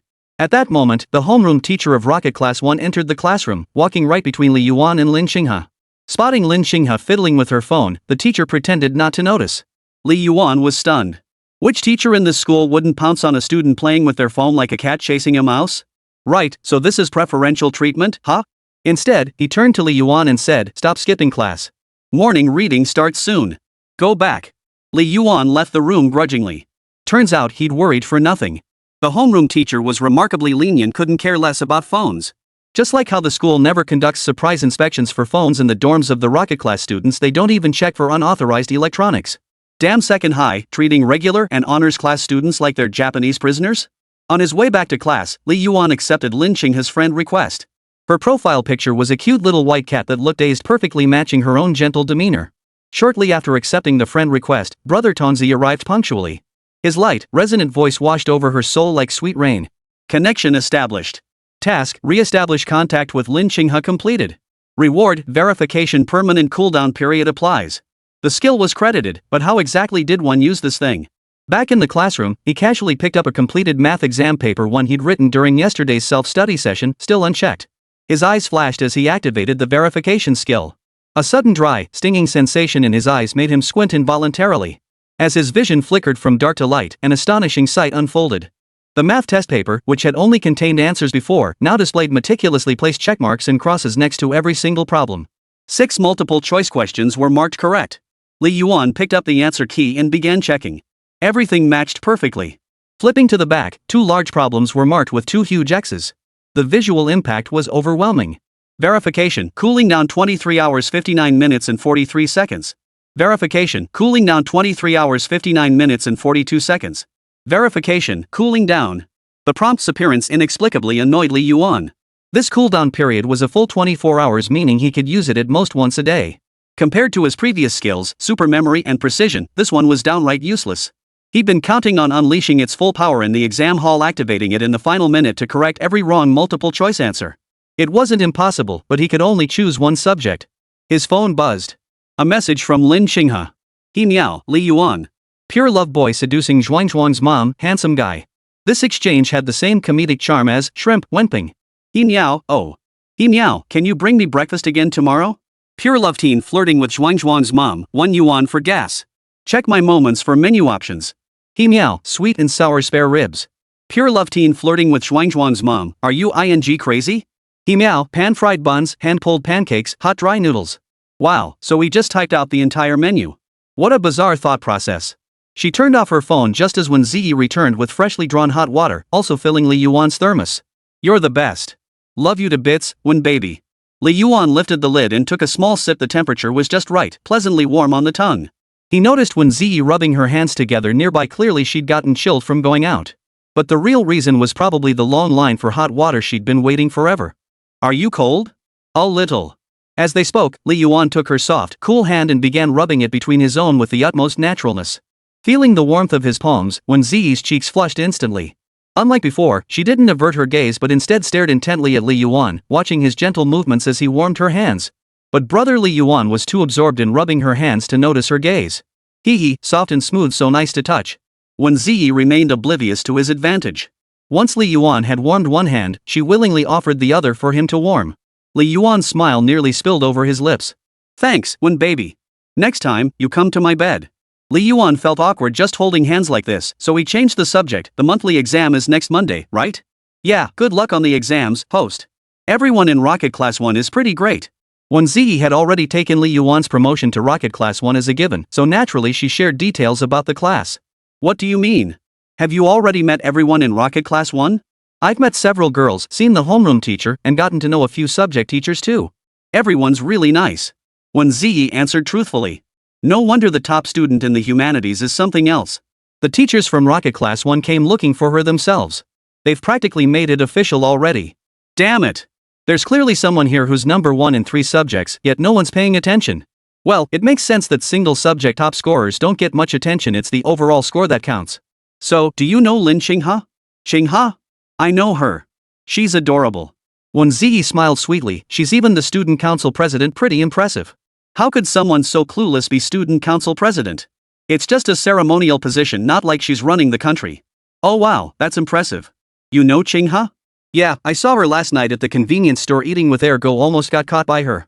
Haha, streamer, stop eating instant noodles during late-night study sessions, it's unhealthy. Yeah. Li Yuan raised an eyebrow, feeling like he was holding a warm piece of jade in his hands. He felt awkward about taking advantage of the situation any longer and let go. If your hands get cold again, come find me. I'll warm them for you. 100 kind-hearted Urdu. Third period break, 15 minutes. Wang Zhiyi, who'd slept through 3 classes, felt his legs so numb they weren't even his own anymore. He shuffled along like a zombie. He stumbled toward Urdu, nearly collapsing to his knees, and Urdu nearly laughed himself silly. Elbow, let's hit the corner store. Ergo, OJBK. Just as he was about to get up, Lu Sisi tugged at his sleeve, clutching her stomach with a deathly pale face. Help me get that thing. Ergo frowned, which one? Lu Sisi stammered, her voice growing fainter. You know, that thing. Unable to make out the words, the impatient Ergo raised his voice. Are you trying to make me guess a riddle? What the hell is it? Wang Zhiyi leapt up and slapped Ergo across the face. You idiot. Isn't that clear enough? It's that thing. That thing. Come on, don't worry, Lu. I'll definitely bring it back. The 4 losers formed their team, striding down the street feeling like the boy band F4. In reality, they were frozen stiff, their necks too stiff to lift, huddled like quails. Even then, Urdu couldn't resist asking, which one is it exactly? Wang Zhiyi was furious. How could this idiot sometimes have such terrifyingly low emotional intelligence? Can't you tell by the way Lu Sisi's acting? She's on her period. Think about what girls need when they're on their period. You should be able to figure it out. Ergo snapped his fingers in realization. Oh, that's what it was. Why didn't she just say it? Playing dumb like that. I'm impressed. Li Yuan watched this unfold and silently shook his head. Could this kid really handle a relationship? Hijib was already kissed her, and you're still standing here stalling? Ridiculous. Chicken neck, have you kissed her yet? Hearing this, Hijib's face flushed crimson. He cleared his throat, almost. See? That's the difference.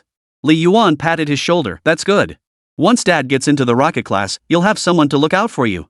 He Jibwa, are you out of your mind? It was hard to imagine what He Jibwa, a strapping, 1.8-meter tall tough guy, would be like when dating. Would he blush while holding his girlfriend's hand, unable to look her in the face, strolling slowly across the playground with his heart pounding so hard it felt like it would burst from his chest? They say you can always tell when a guy's in love, and that's absolutely true. No wonder He Jibwa's been so much nicer lately, hardly cursing at all. He'd often be sitting at his desk, grinning to himself, and he'd always disappear during lunch and afternoon breaks. As he walked, an old man suddenly appeared before him, staggering along with a huge burlap sack in hand.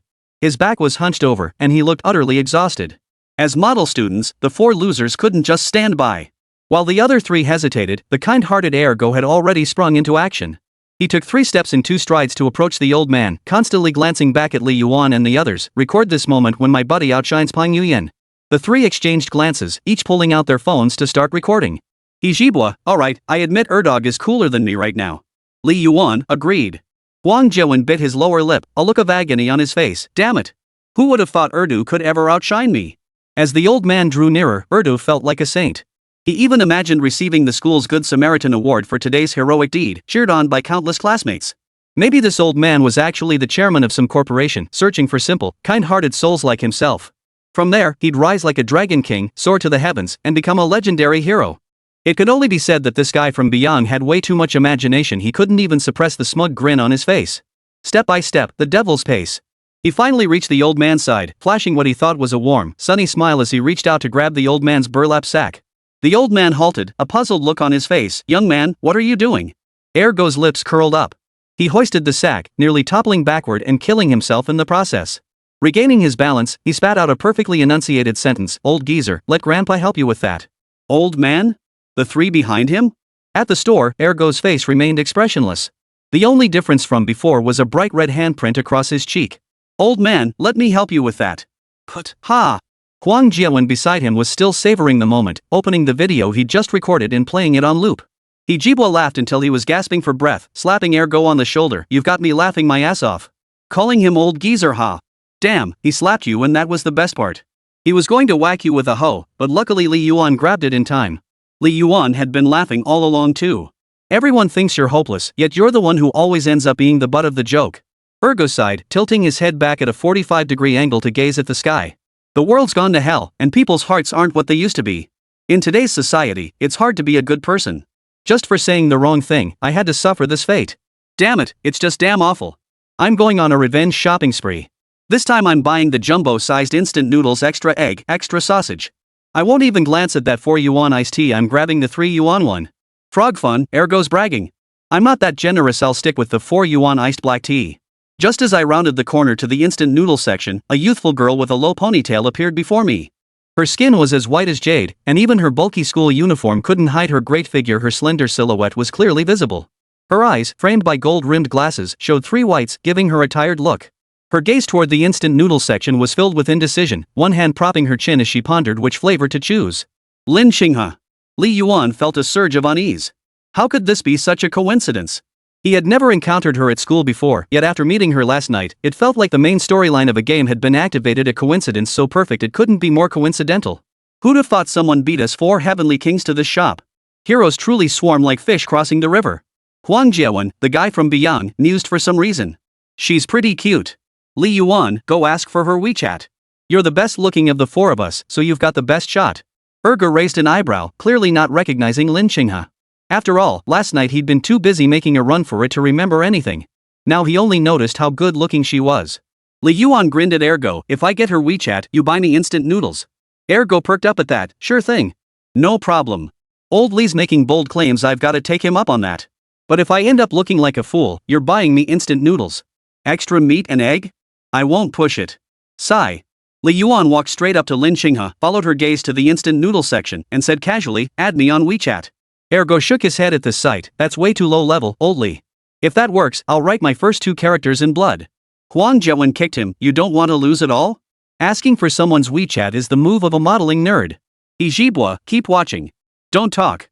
Lin Xinghe glanced at Li Yuan in confusion, furrowing her brow and pursing her lips. I thought you accepted my friend request? The 3 of them? What does that mean? Turned upside down. Lin Xinghe didn't dwell on the topic for long. Pointing at the Master Kong seafood noodles on the shelf, she said, Li Yuan, treat me. 101 You're so damn annoying, Li Yuan.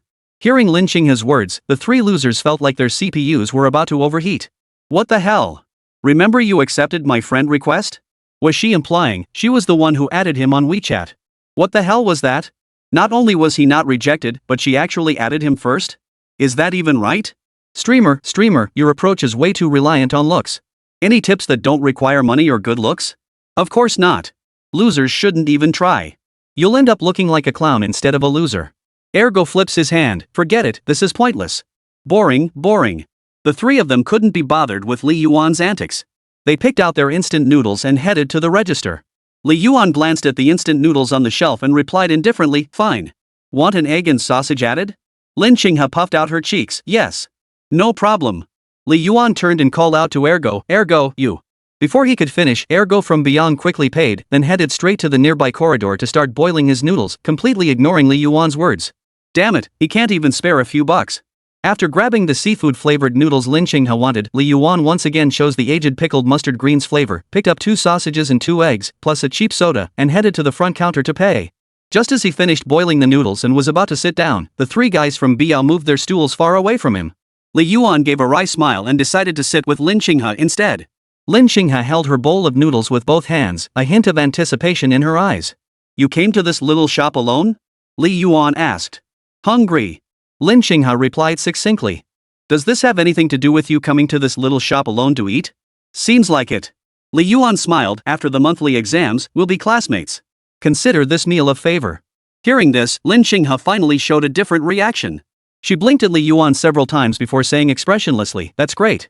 Oh. Why are you happy? Li Yuan considered himself fairly talkative, yet he kept stumbling after just 2 sentences with her. Was Lin Qinghe's language system fundamentally different from his? Probably just a different way of thinking. Lin Qinghe's gaze drifted back to the instant noodles. You're a good person. Being in the same class as a good person makes me happy. Don't hand out the good guy label so quickly, bro. I don't need that. It was also confusing for Li Yuan. She handed him the good guy label right off the bat. How could things progress from here? But whatever. Having Wen Baobao and Xiao Qingmei was enough. Wanting more would be greedy. 3 minutes. Lin Qinghe suddenly spoke, lifting the lid and slurping up her instant noodles. Perhaps finding the taste lacking, she stopped after a few bites and looked up at Li Yuan. Li Yuan felt awkward under her gaze. Was she going to snatch his noodles? He pulled his bowl slightly closer to himself. Guarding his food. Lin Qinghe pointed at Li Yuan's noodles with his fork, try yours. Or you could just scoop a bit into yours to taste. Li Yuan wasn't being stingy, he was just afraid this girl might do something utterly bizarre. Playing with her phone in front of their homeroom teacher this morning had already been shocking enough. Who knew what mischief she might get up to with his instant noodles? He pushed the old-style bowl toward Lin Qinghe. He'd agreed to let her scoop some into her bowl for tasting, but she completely ignored him. She just lifted the lid and took 2 big bites, even sipping some of the broth. Her verdict, tastes better than mine. Then she handed her partially eaten instant noodles to Li Yuan, trade. Li Yuan was genuinely dumbfounded, what the hell? But dude, I'm grossed out by your spit. What if there's E. coli in it? If it were Wēn Zhiyi, even if she spat twice into the noodles, Brother Yuan probably wouldn't mind, he might even find them extra tasty. But this was Lin Qinghe. The girl was undeniably pretty, but this behavior was genuinely baffling. No choice, Li Yuan had to take her noodles and eat them. After all, both buckets were now tainted with her spit. Swapping them back wouldn't change anything. Just as he scooped up the noodles, he suddenly felt an intense gaze on his back. He didn't need to guess, those 3 losers were staring at him, their eyes filled with both anticipation and contempt. As if they were saying, you pervert, eat it. Go ahead, eat it. Swallow every last drop of her spit. Li Yuan's conscience and his primal urges were locked in a battle. Slurp. Not only did he eat it, he lifted the bowl to eat in front of the 3 guys. And he ate with pure, unadulterated pleasure, his face a picture of lecherous delight. Ha! That's right, my brother Li Yuan is shameless like that. It's utterly speechless. Erga's molars were grinding so hard he could barely force out, you deserve to die, Li Yuan. Huang Jiawen and He Zhibua silently nodded in agreement. Let's go back and deal with him. That's on the table. I'll make him suffer. Meanwhile, Li Yuan remained oblivious to his impending doom, continuing his half-hearted chatter with Lin Qinghe. Want to be my desk partner, Li Yuan? Ha? You don't like your current desk partner? I'm planning to be with Wen Baobao forever, how could I possibly sit next to you? After the monthly exam, we'll have 3 desks in a row. You're a good person, so I want to sit next to you. I'm afraid that won't work. I already have a desk partner lined up. Lin Qinghe looked slightly dejected, fine. Then can you sit behind me? That way it'll be easier for you to bring me breakfast. What a scheme, what does he take me for? This guy looks dumb and clueless, but he's got plenty of sneaky tricks up his sleeve. Looks can be deceiving. Anyone who made it into the top tier class clearly isn't your average dimwit. 2 days later, Monday. The second monthly exam finally arrived. Before entering the exam hall, Li Yuan deliberately glanced at the roster. Tang Yutong wasn't listed this time. Good riddance. Her presence would have been a nuisance, and she might have even had the nerve to copy his answers. How high your score is depends on how bold you dare to be. Good luck, streamer. Wēn Zhiyi was taking the exam in the adjacent room. Spotting Li Yuan, she naturally greeted him with her sweet voice, warming the listener's heart. You got this. You'll definitely score over 640 this time. Li Yuan was brimming with confidence. He hadn't slacked off at all this month, grinding through over a dozen math practice tests, averaging one every 2 days. His scores had improved slightly at the very least. He was now consistently hitting over 100 points, with a solid 90s floor. His English weakness was completely shored up. Last week's weekly test scored 139. Damn strong. The Rocket Class 1? That was practically a piece of cake. But what about his childhood sweetheart in Rocket Class 3? Would she sulk? Of course she would. These past few days, Luo Yanran had been discussing the class promotion with Li Yuan non-stop. She told him to do well on the exam, but not too well, just enough to avoid moving up to a class ahead of hers. Her roundabout way of saying it all boiled down to one thing: she wanted him to get into her class. But even if he ended up in Rocket Class 1, it wouldn't matter. She'd just say he performed exceptionally well. No big deal, they'd still be on the same floor, making it easy to meet up. Wēn Zhiyi nodded and smiled. See you in Rocket Class 1 then. Yeah, see you in Rocket Class 1. The two of them stepped into the exam hall almost simultaneously. 102. The person I wanted to say goodbye to was taken away by me. The following afternoon. After finishing the final exam, Li Yuan slowly walked out of the testing hall. He felt a weight lift off his shoulders, as if a massive boulder had finally been removed from his chest. This exam was essentially in the bag. To ensure it, he had even used a wave of verification during the math exam. He got all the single-choice questions right and secured all the points he should have on the multiple-choice questions. The remaining fill-in-the-blank and essay questions could only rely on his accumulated knowledge. All things considered, his final score after grading should hover around 640. Jumping from 400 to 500 points might be relatively easy, but climbing from 500 to 600 was incredibly difficult. Beyond the 600-point mark, gaining even 10 extra points became a monumental challenge. Merely maintaining one's score was no small feat.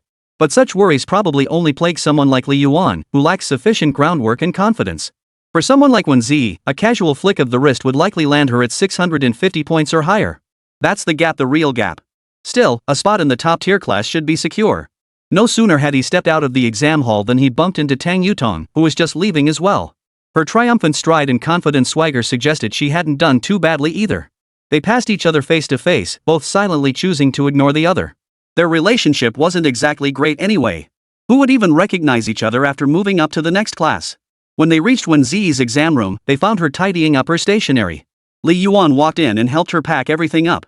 Grades come out in a couple days, and then we'll be moving up classes. Do you want to say goodbye to someone in the class? Li Yuan asked. Nah, I don't need to say goodbye to anyone. The person I wanted to say goodbye to, I already took with me. Wēn Zhiyi's smile was adorable. Her under-eye bags adding to her radiant charm. Li Yuan could actually hear his own heart pounding, thumping relentlessly against his chest. The girl before him seemed bathed in a soft filter, making her even more breathtaking. His face flushed warm. He cleared his throat twice. Close call, he almost fell for Wēn Zhiyi's charm. This girl, she never says things like that normally, and then suddenly drops a line like that? It was almost too much to handle. Looks like he needed to watch a few episodes of School Days to build up his resistance. Ahem, the monthly exams are over today, and there's no homework or anything. Want to grab lunch with me this afternoon? Old Zhang will approve any leave request today. After monthly exams, our homeroom teacher Old Zhang's heart turned soft. If you asked him for a pass to skip evening study hall, he'd approve without hesitation. If the class average scores go up, he might even let us watch a movie in class. Wēn Zhiyi thought about it, then shook her head. Sorry, streamer. If I go out for dinner, I won't have time to boil water, and I still have to attend evening study sessions. I won't even have time to shower. I'll pass. A model student is a model student. She never even considered skipping evening study. It was kind of sad. Loser Li Yuan would just have to go eat alone. At the school gate, he bumped into Huang Zhiwen waiting for his takeout. After the monthly exams, the crackdown on ordering food had eased up, making it much easier to get deliveries. The kid stood with his arms crossed, tapping his foot impatiently on the ground, looking as though someone owed him a few $100 and hadn't paid up. Li Yuan grinned as he walked up beside him. Why the sourpuss face? Huang Zhiwen, who'd been itching to vent, blurted out, I'm fed up. Just because I was a little late, old Zhang's leave form vanished can't get approved. Urdu and Chicken Neck both got their leave approved but won't cover for me. Damn them. Just have them bring you some food. Of course. That's what they should do. Alright, I won't keep you. Gotta grab some food. Text me tomorrow morning what you want for breakfast. Got it. You wouldn't believe it, after the monthly exams, tons of second middle school students were heading out to eat at the nearby shopping mall and entertainment center. The roads were packed with students in their blue and white uniforms, like a tidal wave. Ding! As Li Yuan leisurely rode his electric scooter, a sudden, crisp echo in his mind made him slam on the brakes. System? Another mission? But I haven't encountered anyone. You have successfully re-established contact with your ex-girlfriend, Lin Qinghe. During your brief chat and time together, you clearly sensed she still harbors feelings for you. She remains unmarried and single to this day. You couldn't help but recall the sweetness of your past relationship with her. Those memories flashed through your mind like a kaleidoscope, and you couldn't help but feel regret that despite loving each other so deeply back then, you never ended up together. Now in middle age, your skin has thickened considerably, and your mindset has shifted. You feel that what was lost can be reclaimed, and what was missed can be made up for. Task: have dinner with Lin Qinghe and mend the broken bond. Reward: 10 WRMB. 100,000 in rewards, pretty generous. Ex-girlfriends are different. The tasks with Wēn Zhiyi and Luo Yanan started at just a few thousand yuan, gradually increasing later. But she? She starts off with a permanent skill and 100 grand. Money like this? Why pass it up? But how did this quest appear? Lin Qinghe isn't even in front of me now. Just as this doubt crossed his mind, the seat behind him suddenly sank. A pair of fair, jade-like hands instantly wrapped around his waist, startling Li Yuan to his core. Turning around, he saw Lin Qinghe. The evening glow bathed her face, making her cheeks rosy like ripe persimmons. Li Yuan's eye twitched. You? Lin Qinghe remained calm, tired. Give me a ride. Hey, could you give me a ride? I don't feel like walking either. Song Zhiji also strolled over from behind, smiling at Li Yuan. This girl rarely asks for favors. Li Yuan asked, are you guys going to the entertainment center too? Song Zhiji replied, yeah, grabbing dinner and picking up some snacks and daily necessities. But my little scooter can only carry one person. Easy. You walk, I ride. Song Zhiji said this with an air of utter certainty. We'll be classmates soon.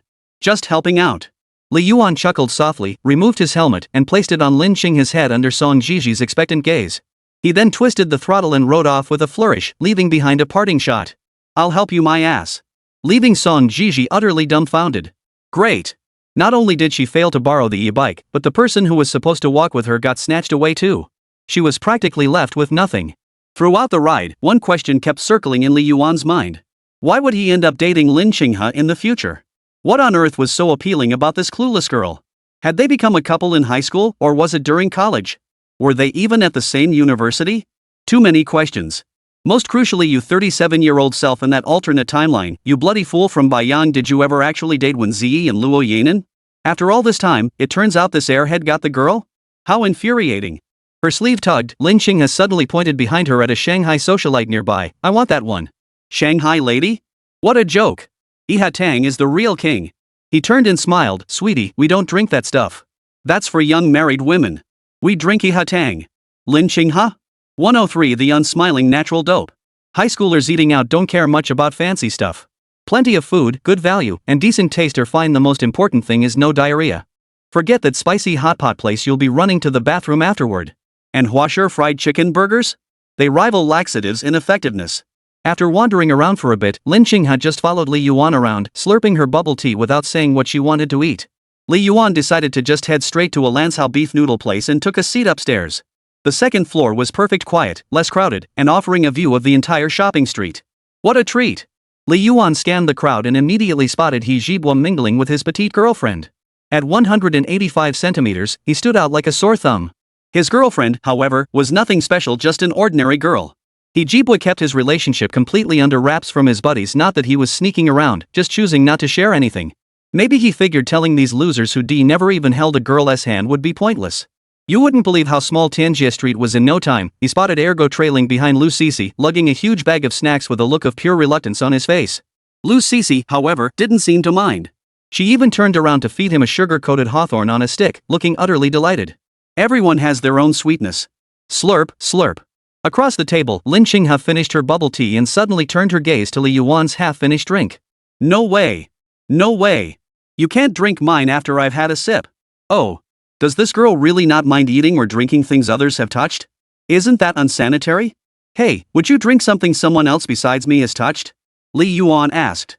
Lin Xinghe didn't even blink. I would drink from things Zhiyi and Feng have used. What about anyone else besides them? No. I'm a guy, wouldn't you think it's dirty to drink from my cup? Lin Xinghe glanced at Li Yuan's face and said calmly, you look clean. Is that the point? Does looking clean mean you're clean? You just don't know that my brother Yuan spends 18 hours a day thinking about unhealthy things. The other 6 hours are for sleeping. The ordered noodles arrived.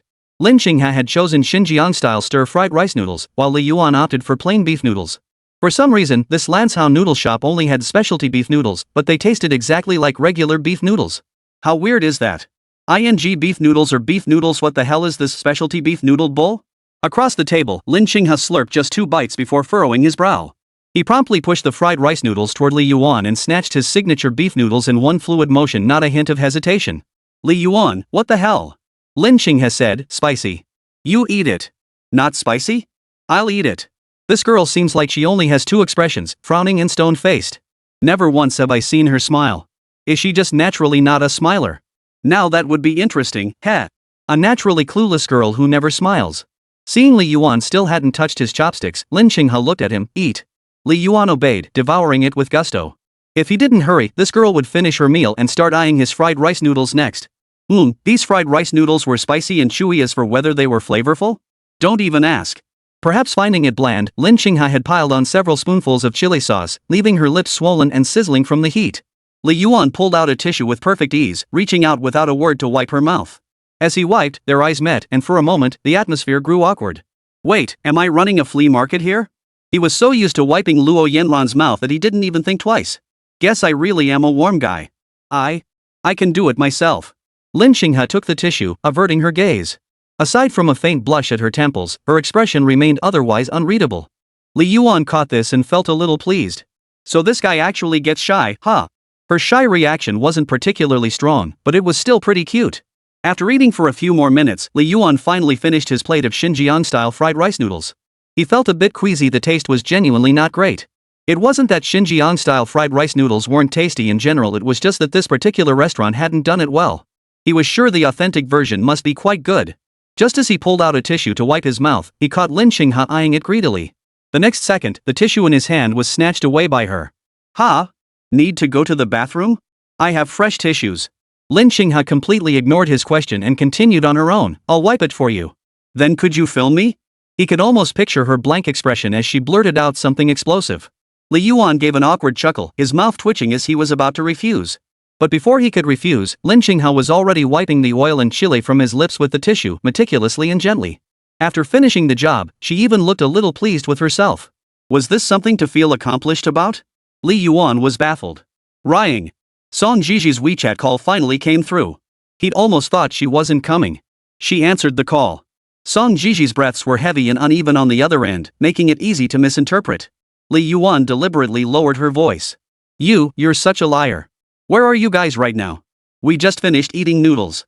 Want to join us? No, I'll just grab some snacks on my way back. Time's running short.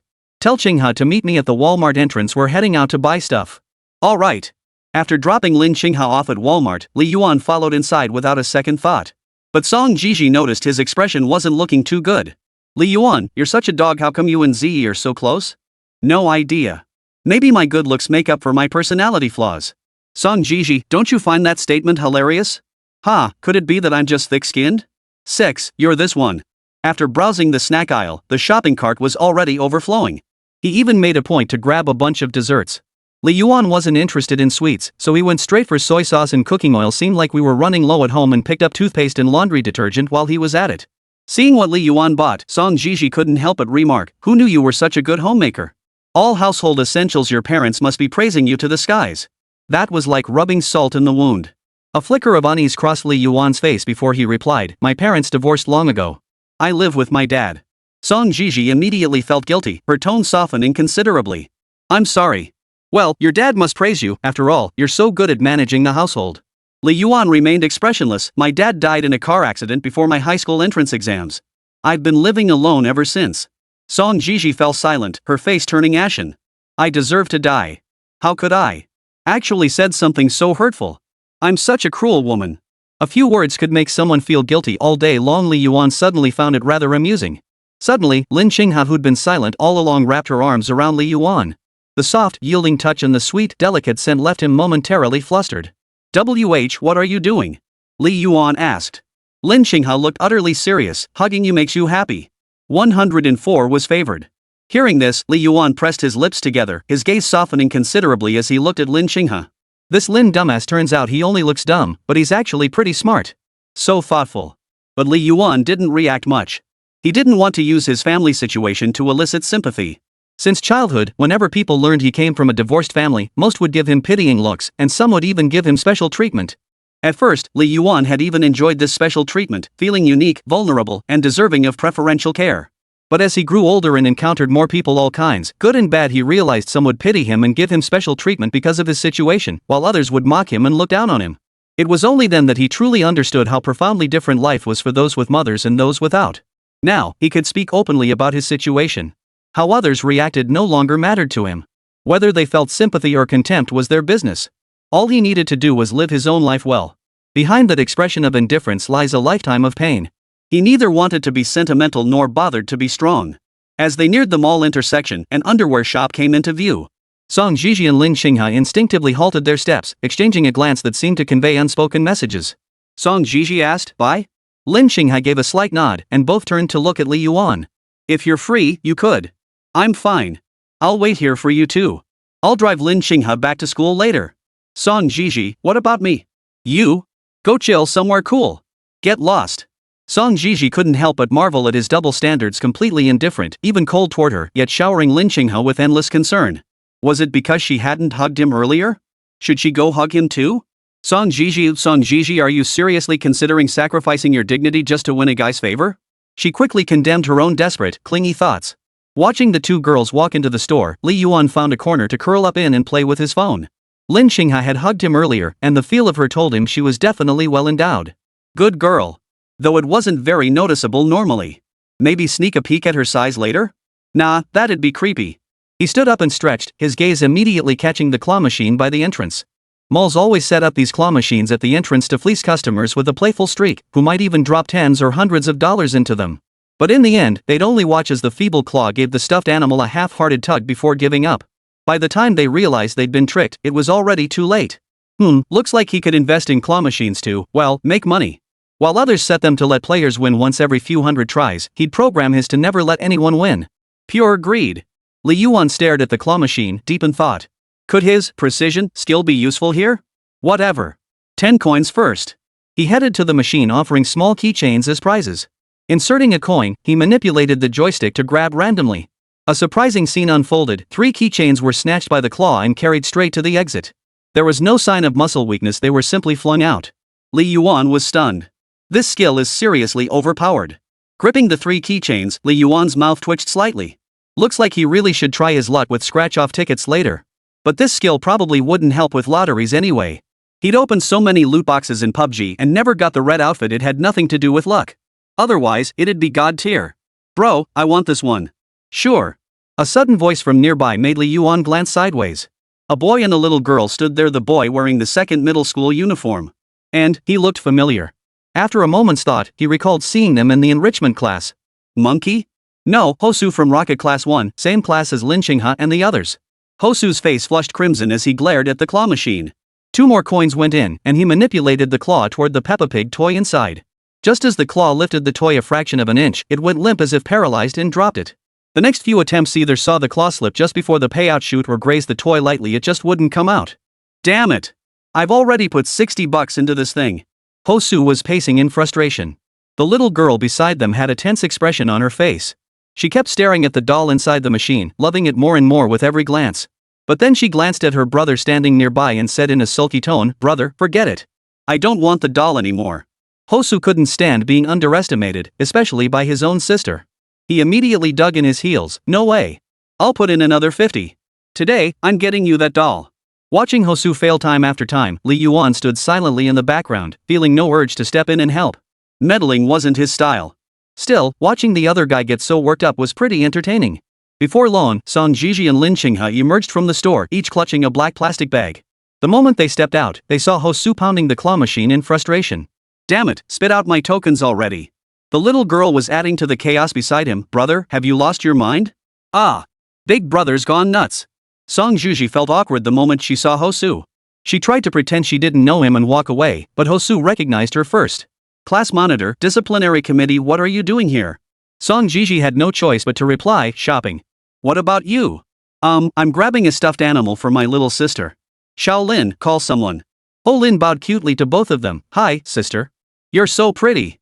Song Zhiyi stepped forward and affectionately ruffled Ho Lin's hair before turning to Hosu. Well, I never expected you to be so plain, but your little sister sure is adorable. Hosu, that's a bit harsh. Lin Qinghe ignored Hosu. Instead, she slowly walked up to Li Yuan with a lollipop in her mouth, holding out two pink fists. Guess. Li Yuan glanced at her. Was she asking him to guess which fist held something? But with the precision, skill, any choice would be correct. He tapped the right fist, this one. Lin Qinghe opened her fist, revealing a milk candy in her palm. Here. Li Yuan chuckled smugly, thinking to himself, the precision skill is seriously awesome. Just as he took the candy, Lin Qinghe opened her other fist. Li Yuan glanced at it and frowned. Sure enough, another milk candy appeared in that hand. He slapped his forehead and chuckled foolishly. So it wasn't the precision skill at work, it was just Lin Qinghe's personal preference kicking in. Why make me guess when both have candy? Lin Qinghe said casually, just for fun. Then she slipped another piece of candy into Li Yuan's hand. Candy makes you happy. Lin Dada, oh Lin Dada, seems you're not so daft after all. 105 got event. Ding.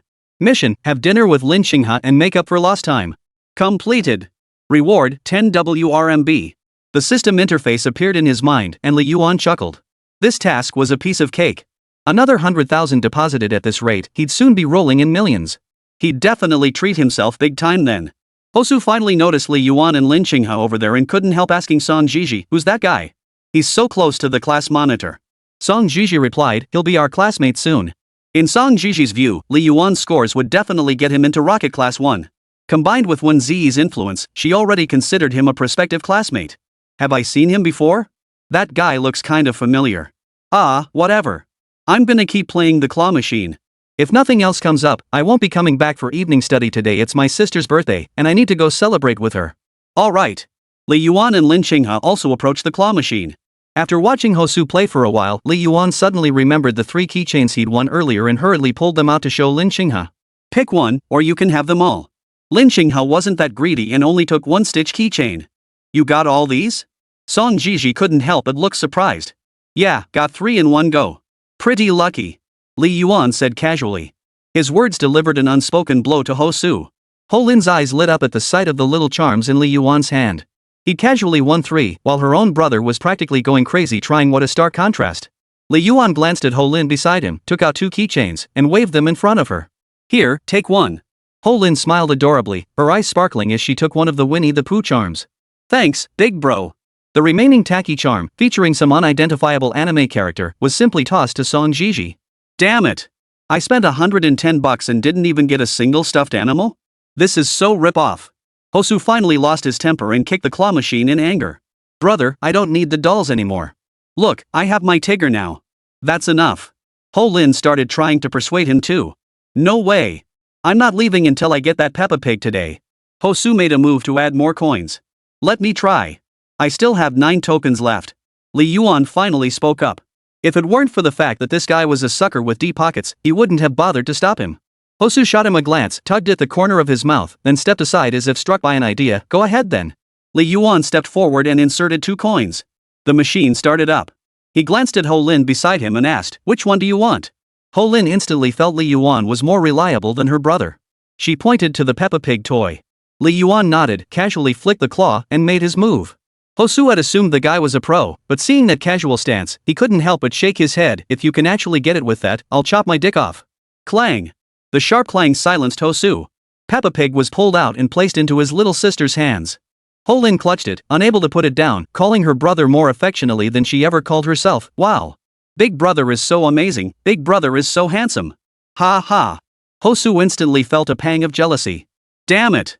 Is my $110 really worth less than their $2? No, wait. If someone eats 10 steamed buns and isn't full, then eats an 11th and finally feels full, they might think it's because of that 11th bun. But could they have felt full without those first 10? Whatever, this Peppa Pig has earned its share of credit. With that thought, Hosu felt much better. Li Yuan glanced at the 7 coins in his hand and asked Song Zhiyi and Lin Qinghe, "Is there anything you want? If so, I'll grab it for you." Hearing Li Yuan's confidence, Song Zhiyi couldn't help but ask, "You can still catch them?" Before Li Yuan could answer, Lin Qinghe pointed to one of the white teddy bears, "This one." Lin Qinghe showed no hint of doubt, trusting him completely. Hosu even kindly warned, "Buddy, don't get too worked up if it doesn't come out, don't end up like me." "No way. You don't have to chop it up either since we didn't bet, it doesn't count." Hosu flushed with embarrassment, thinking no one had heard him. Brother Yuanshan had his cheat code ready, so he was confident. Even if he couldn't catch it, it wouldn't matter, he hadn't said he'd chop off his dick. "My dick is precious, I wouldn't risk it on a bet." 2 more coins dropped in, the machine activated, and the claw swung around, grabbing randomly. It snatched the big white bear with pinpoint accuracy. The sequence of actions looked ordinary and devoid of any special skill, but damn it, it was one perfect grab after another. Could it be that these seemingly ordinary actions actually concealed some mysterious technique? After watching Li Yuan grab another stuffed animal for Song Zhiyi, Hosu concluded that this Dio skill was just plain luck. Song Zhiyi took the doll, blinked in surprise, and looked at Li Yuan blankly. "Who knew you had this skill?" "Li Yuan, you never miss a grab. Nothing special. Just good luck." Li Yuan played it down. "It's not me being awesome, it's the system being awesome." A few days later, the monthly exam results were released. Wēn Zhiyi, rare for her, leaned over to glance at the results. Her eyes immediately searched for Li Yuan's score. Seeing his total of 645 points, her heart leapt with joy even more than Li Yuan's. Only after checking Li Yuan's results did she glance at her own. Still 670 points, unmatched throughout the ages. Seeing this, she bounced happily over to Li Yuan's side, beaming brightly. "Guess how many points you scored, host?" Seeing her beaming face, Li Yuan knew he had this one in the bag. He casually waved his hand, "Over 630. That's real skill." "Wow, that's amazing. You're even more impressive." "Either way, it's great we both moved up." "Ha!" A thunderous roar of laughter erupted from the crowd. Wang Jiwen leapt onto a table, 570 points. 3rd in the class. 177th in the whole school. Who else? Who else? I should be the one moving up. What the hell is Tang Yutong thinking? Tang Yutong's face darkened. She'd scored 550 points this time, ranking 5th. Who knew this exam would be so easy? Huang Jiawen totally outdid himself. After the politics and geography scores were added, he surpassed her by a full 20 points.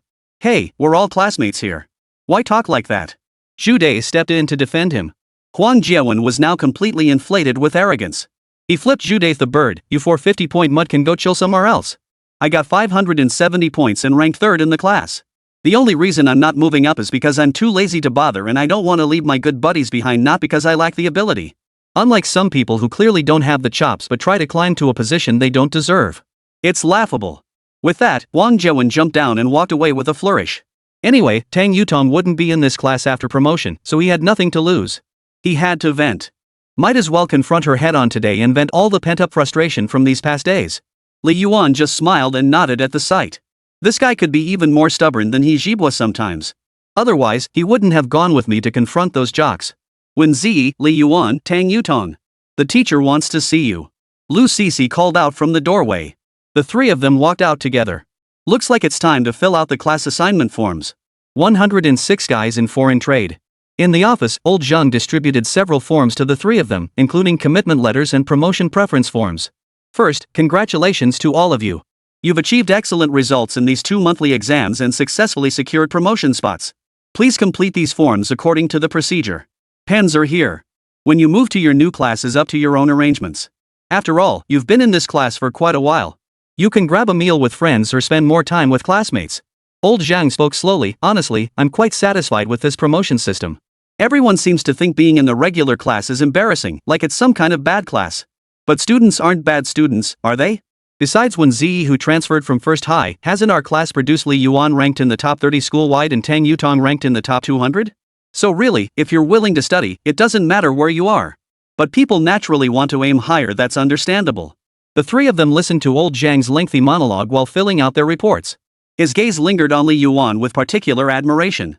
Having taught him for a full year and remained his homeroom teacher after class reassignment, it felt like an inexplicable bond. He witnessed Li Yuan's inspiring journey from 500 to 650 points, a success story he'd surely use as a teaching case study. Tang Yutong suddenly turned to the 2 beside her and asked, "Which class are you going to?" Li Yuan showed no reaction, remaining unmoved. He couldn't be bothered to engage with Tang Yutong anymore.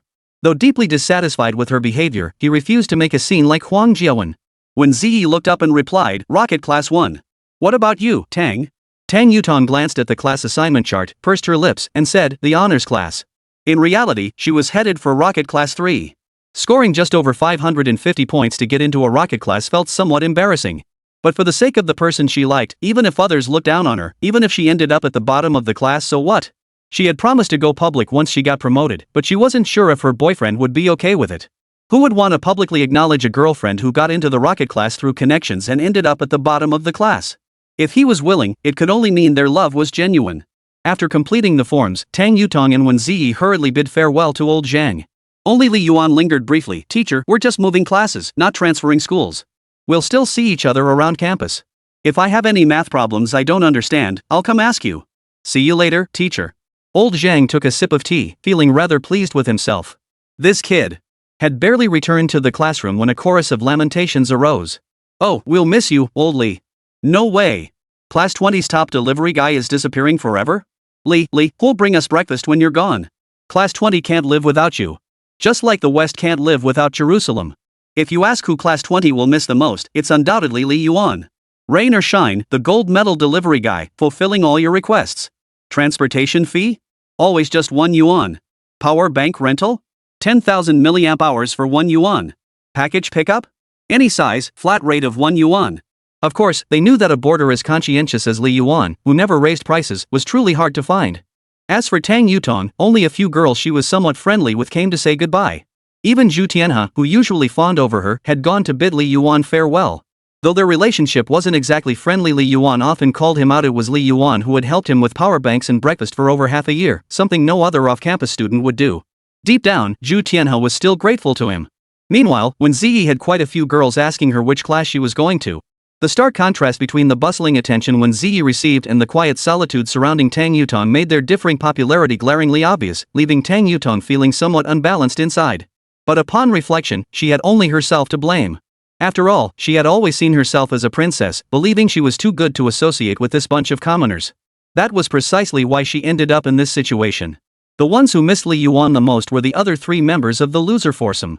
The loser quartet would now become the loser trio, and soon enough, the loser trio might dwindle to just Huang Jiawen. After all, He Jibua had already found a girlfriend, and ergo was also highly likely to get one. Huang Jiawen, old Li, when are you heading to the rocket class? Before you go, let's have one last meal together, us losers. We'll hardly get another chance.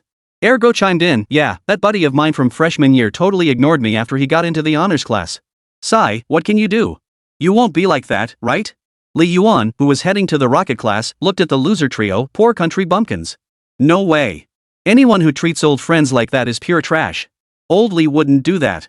If he dared forget his roots, we'd give him hell. He Jibua remarked indifferently from the side. Ha, true. So how about we skip class this afternoon and grab a bite? Li Yuan asked. Sure, I don't have much homework today anyway. He Jibua agreed readily. Oh JBK. How about a little booze? Ergo raised his eyebrows, looking a bit sleazy. No drinking. Lu Cici's voice came from the side, startling Ergo. Ergo immediately put on a smile. Alright, no drinking, no drinking. We haven't even started dating yet, and he's already under his wife's thumb? What if we did? Old Zhang was feeling especially lenient today.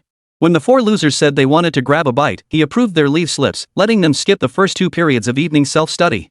This gathering wasn't just for the 4 of them. Tang Yutong was there too. A few of her close girlfriends saw so many people planning a farewell party for Li Yuan and decided to throw one of their own. More people meant more fun, and Li Yuan didn't mind. They chose an affordable street food stall reasonably priced with generous portions. After downing 2 glasses of pineapple beer, Huang Jiawen turned beet red like Zhang Fei. He grinned foolishly at Li Yuan and said, Old Li, without you, who's gonna bring me breakfast? I've gotten so used to waiting for you in the classroom every morning. Those words were more heartfelt than any love confession. Yeah, Li Yuan, why don't you just stay? It'd be great if you could remain in our class. One of the girls chimed in. Ergo frowned immediately. Hey. How can you say something so selfish? Old Li gets good grades, moving up is what he deserves. How can you morally blackmail him just because he brings breakfast? I was just saying. You gotta hand it to these guys, they're solid when it comes to this stuff. When Li Yuan said he was moving up, not a single one of them tried to talk him out of it. That's what friends are for. If you're moving up, climbing higher, we should be happy for you and support you. Ijibwa patted Li Yuan on the shoulder. Don't worry, I'll still call you to grab snacks during big breaks. It's just a quick trip downstairs. Rocket Class 1 was on the second floor, Class 20 on the fifth. It really was just a detour. Haha, sounds good. Li Yuan smiled and continued, don't worry about the breakfast shop either. My buddy does international trade and is willing to deliver to you guys. The moment he said that, the atmosphere at the table erupted again. Damn, Li's got style, I'll toast you with a Coke. Me too. Me too. Li Yuan responded with a smile. Joining the rocket class means bringing breakfast and gradually getting to know everyone in the class. What a hassle. But how could I treat my regular customers coldly? I've got to keep doing this foreign trade business. 107? What? You play Genshin too? That night, upon learning that Li Yuan was joining Class 1 of the rocket program, Luo Yanan spent the entire evening on the phone with him. The conversation mostly revolved around her complaining that Li Yuan had broken his promise. He'd done too well on the exam and hadn't joined her class. But with the application already submitted, it was too late to change anything. Unless she had a relative like Tang Yutong who was a class monitor. Damn Li Yuan, rotten Li Yuan, dog Li Yuan. Why did you have to score so high and get into Class 1? Why? Why? Why? Li Yuan listened silently, but inwardly he wondered, what if Wēn Zhiyi joined Rocket Class 3 with him? What if it accidentally triggered the battlefield of Azura scenario? Brother Yuan didn't want to be split into two halves, nor did he want to become Brother Chang. Ah, whatever class we end up in, it's all on the same floor anyway. We'll see each other easily, and it'll be convenient for you to come find me for kisses and cuddles. Get lost. Stay away from me, you pervert with nothing but dirty thoughts in your head. Alright, it's getting late. Get some sleep. Good night. Fine, fine. Good night. Just as he was about to hang up, Luo Yanan suddenly piped up, why does it feel like you're avoiding me? Or are you hiding something from me? Li Yuan nearly jumped out of his skin. That sixth sense of hers was way too accurate. Thankfully, his fingers were quick enough to hang up immediately. Then he immediately sent a message to Wēn Zhiyi. Pure love boy seduces Zhuang's mom, you asleep yet? Wēn Zhiyi, just finished brushing my teeth. Did you have fun at the dinner party this afternoon? Pure love boy seduces Zhuang's mom, not bad. Pure love boy seduces Zhuang's mom, old Zhang said the class assignment is just a formality. You can switch classes anytime you want. Several of my friends moved over during tonight's self-study period. When do you want to switch? Wēn Zhiyi, whenever works for me. Up to you. Pure love boy seducing Zhuang's mom, let's do tomorrow morning then.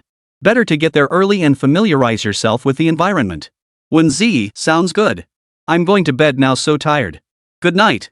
Pure love teen seduces Zhuang's mom, good night. The next day. Morning reading had just ended. The three underdogs divided tasks efficiently, ergo hoisted the desk and chairs, Wang Zhenwen scooped up a stack of books, and without a word, they dashed out the door. Li Yuan was dumbfounded. Wait, you guys? He Jibo chuckled, helping you move stuff, of course. That step's always necessary. But once they're done, I won't have anything left to carry. I'm not so sure about that. Li Yuan glanced at Wēn Zhiyi's desk and chair nearby. He Jibo was incredibly strong. He lifted the desk stuffed with books and its chair without breaking a sweat, carrying them all the way down 3 flights. Li Yuan, however, only carried a few books, walking side by side with Wēn Zhiyi. I talked to Teacher Lu last night. He said we could just switch seats when we got here. Great. I was just wondering if going now would be too abrupt. Ji and the others said they'd help me move my desk and chair after morning reading, but we got here too fast. Thanks, he classmate. Wēn Zhiyi called out to He Jibwa ahead of them. He Jibwa, we're all brothers, man. Wēn Zhiyi didn't dwell on it, instead continuing with Li Yuan, Teacher Lu teaches Chinese. He's pretty laid back, so the class atmosphere is pretty relaxed. Taking leave is super easy too. A laid back homeroom teacher? That's great. That's awesome. By the time Li Yuan and the others finally showed up, Ergo and Huang Jiawen had already moved Li Yuan's desk and chair to the classroom entrance. Ergo, being from Baiyang, suddenly put on a dramatic act. Li, once you're in the rocket class, you gotta come back and visit often, you gotta come back and visit, woo. It was still morning reading time, and upon hearing the commotion, students from Rocket Class 1 started peeking their heads out to see what was happening. Gossip is a fundamental human trait, even top students aren't immune. Huang Jiawen, disgusted by Ergo's embarrassing antics, leapt up and delivered a flying kick worthy of General Yu before dragging him away. Oldly, make the most of your new class.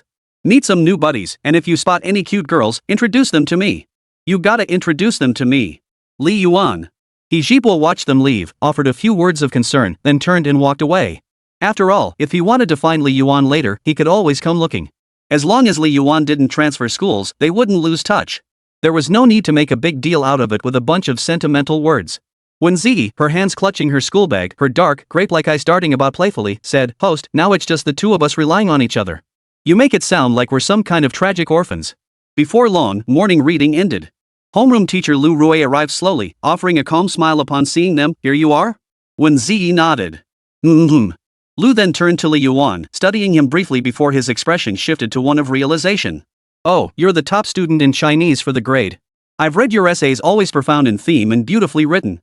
Recognizing Wēn Zhiyi was normal, but recognizing Li Yuan was somewhat surprising. After all, Wēn Zhiyi had outperformed the top student in the zero class in the humanities. Her scores would have easily secured her a spot in the zero class, yet she chose to join Rocket Class 1. Naturally, Lu Rui knew her. But recognizing Li Yuan was genuinely unexpected. It seemed only some teachers paid attention to the top students in individual subjects. Usually, no one even recognized Li Yuan when he walked down the hall. I'm touched, truly touched. As soon as morning reading ended, the seat change began immediately. The entire class stood in the hallway, whispering among themselves upon seeing Li Yuan and Wēn Zhiyi. That girl is the top humanities student in the grade. Her raw score was over 670. Even class 0 students couldn't beat her. Impressive. That guy's not bad looking either, pretty handsome, much easier on the eyes than the guys in our class. Hey, go ask for her WeChat. Upon hearing this, Wēn Zhiyi actually stepped closer to Li Yuan, as if staking her claim. Zhiji and her roommates jumped for joy upon seeing Wēn Zhiyi, grabbing her and chatting away, leaving Li Yuan standing there like a lonely dog. Fortunately, Lin Qinghe walked over, chewing on something. Lin Qinghe glanced at him. I'm sitting in front of you. Oh, how many points did you score on the last monthly exam? Can you choose your seat? Just as Li Yuan finished speaking, Hosu approached from the side. Our class isn't following the school's traditional seat rotation. You decide where to sit yourselves. If seat issues arise, resolve them through discussion. If that doesn't work, Teacher Lu will step in. Oh, that's fine then. Oh, I never got your name last time. I'm Hosu. You can call me Monkey. Hosu had a straightforward personality, not the least bit awkward. Li Yuan introduced himself. Li Yuan with the water radical. What? You play Genshin too? Suddenly, a huge, chubby guy leaped out of the crowd, big round face, little fuzz at the corners of his mouth. Classic Menchan looks. Li Yuan froze at the sight of this guy. Holy crap, no one ever mentioned there was a Menjiang in Rocket Class 1. I don't play it. Oh, I see. Thought I'd found a kindred spirit. Sigh, gods are lonely after all. Our interests just don't align with you mortals. The big guy sighed, rubbing his forehead. Li Yuan's mouth twitched. How could there be such an abstract nerd? Hosu chuckled and slapped the big guy on the back, introducing him, Ma Hongjun. You can call him Fatty. Nice guy, just abstract. Oh, no problem. I'm abstract too. The 108th military advisor was a master at feigning ignorance. Seats were quickly reassigned, still 2 per row. Unsurprisingly, Li Yuan remained seated next to Wēn Zhiyi. Earlier, Zhiji had strongly insisted Wēn Zhiyi sit with her, but was firmly refused, leaving even the discipline inspection commissioner feeling emo. Li Yuan, damn it, don't underestimate the bond between us. The two settled into the back row again, with Lin Qinghe and her desk partner Su Feng sitting in front of them. Su Feng had a baby-faced roundness, fair and soft skin, and a classic mushroom haircut. She looked like someone you just wanted to ruffle. Of course, she couldn't actually do that now, that would have to wait until they got better acquainted. After settling in, Lin Qinghe pulled a bag of potato chips from her snack-filled drawer, tore it open, and handed it to Li Yuan. Here. Li Yuan wasn't greedy and took only a few chips. But as he did so, Su Feng, Lin Qinghe's desk partner, kept staring at him, her eyes filled with wariness. Feeling a bit uneasy under her stare, Li Yuan flashed her a smile. I know I'm handsome, but don't stare like that. It makes me blush. Su Feng curled her lip, her expression as sour as if she'd eaten dirt. So, how many points did you score on this midterm? 650. After grading? Yes. Su Feng fell silent. This guy doesn't look like someone who scores high. Li Yuan watched her thoughtfully, as if seeing through everything, and deliberately played it down. Oh dear, I didn't do so well on this midterm. 650 points, it still fell short of my expectations. I should have aimed higher. What do you think? With a score like that, where would I rank in Class 1 of the rocket program? I hope I'm not dead last. Su Feng felt like she'd been hit hard. Get lost, you pretentious jerk. 650 is 650. What are you trying to prove? My 580 proves I've got potential. 10th. Lin Qinghe has suddenly interjected. 650 only gets you 10th in the class? Li Yuan asked. Lin Qinghe nodded. Yeah. That's truly terrifying. Li Yuan had thought he could rank in the top 5 of the class, but unexpectedly, he barely made it to 10th. How terrifying must those in Class 0 be? Anyway, they're not as terrifying as Wēn Zhiyi. No matter how strong Class 0 is, they'll still be crushed under my rule, the heavily Emperor one. The truly terrifying one is still Emperor 1. Who in the humanities could possibly outscore this one Emperor? Seems kinda unrelated to Brother Yuanshin, though. After the first class ended, Li Yuan immediately laid down to sleep. He'd streamed until past 2 a.m. last night, so he'd only gotten 4 hours of sleep by this morning. He faintly heard Wēn Zhiyi being called by Wēn Zhiyi to team up for a bathroom break. The hallmark of female friendship, bathroom buddies. But it was fine. Wēn Zhiyi didn't have many close female friends in class 20. If it weren't for Li Yuan, the chatterbox, talking to her every day, she'd probably feel lonely and bored. But here, even without Li Yuan, it didn't matter. Why did this feel a little sad? In his sleep, Li Yuan thought he heard a few girls talking. Go ask him yourself. You always say you're the boldest one, why are you chickening out over asking for his WeChat? I don't even want to add him. You guys are the ones who want to add him. Fine, if you won't go, I will. Don't come begging me later. He's sleeping right now. Isn't it rude to disturb him? Isn't that a bit late to say? His arm had already been nudged twice. Pretending to sleep was impossible now. Lifting his head, Li Yuan saw several girls standing before him. One of them had come right up to his face, twiddling her fingers nervously, her small face tense and flushed. Li Yuan, could we exchange WeChat contacts? I'd like to get to know you as a new classmate. Sure, I'll write down my WeChat ID for you. Li Yuan's prompt agreement thrilled the girl, who immediately bowed, thank you. After getting his WeChat, the girls chattered happily as they walked away, actually heading to the restroom to add each other. The moment she added him, she discovered his online name was, Wish making poor people get beaten to death by Santa Claus. So this Li Yuan is pretty abstract. Hey Huang, bro, I'm giving you a chance here, make the most of it. There are several girls.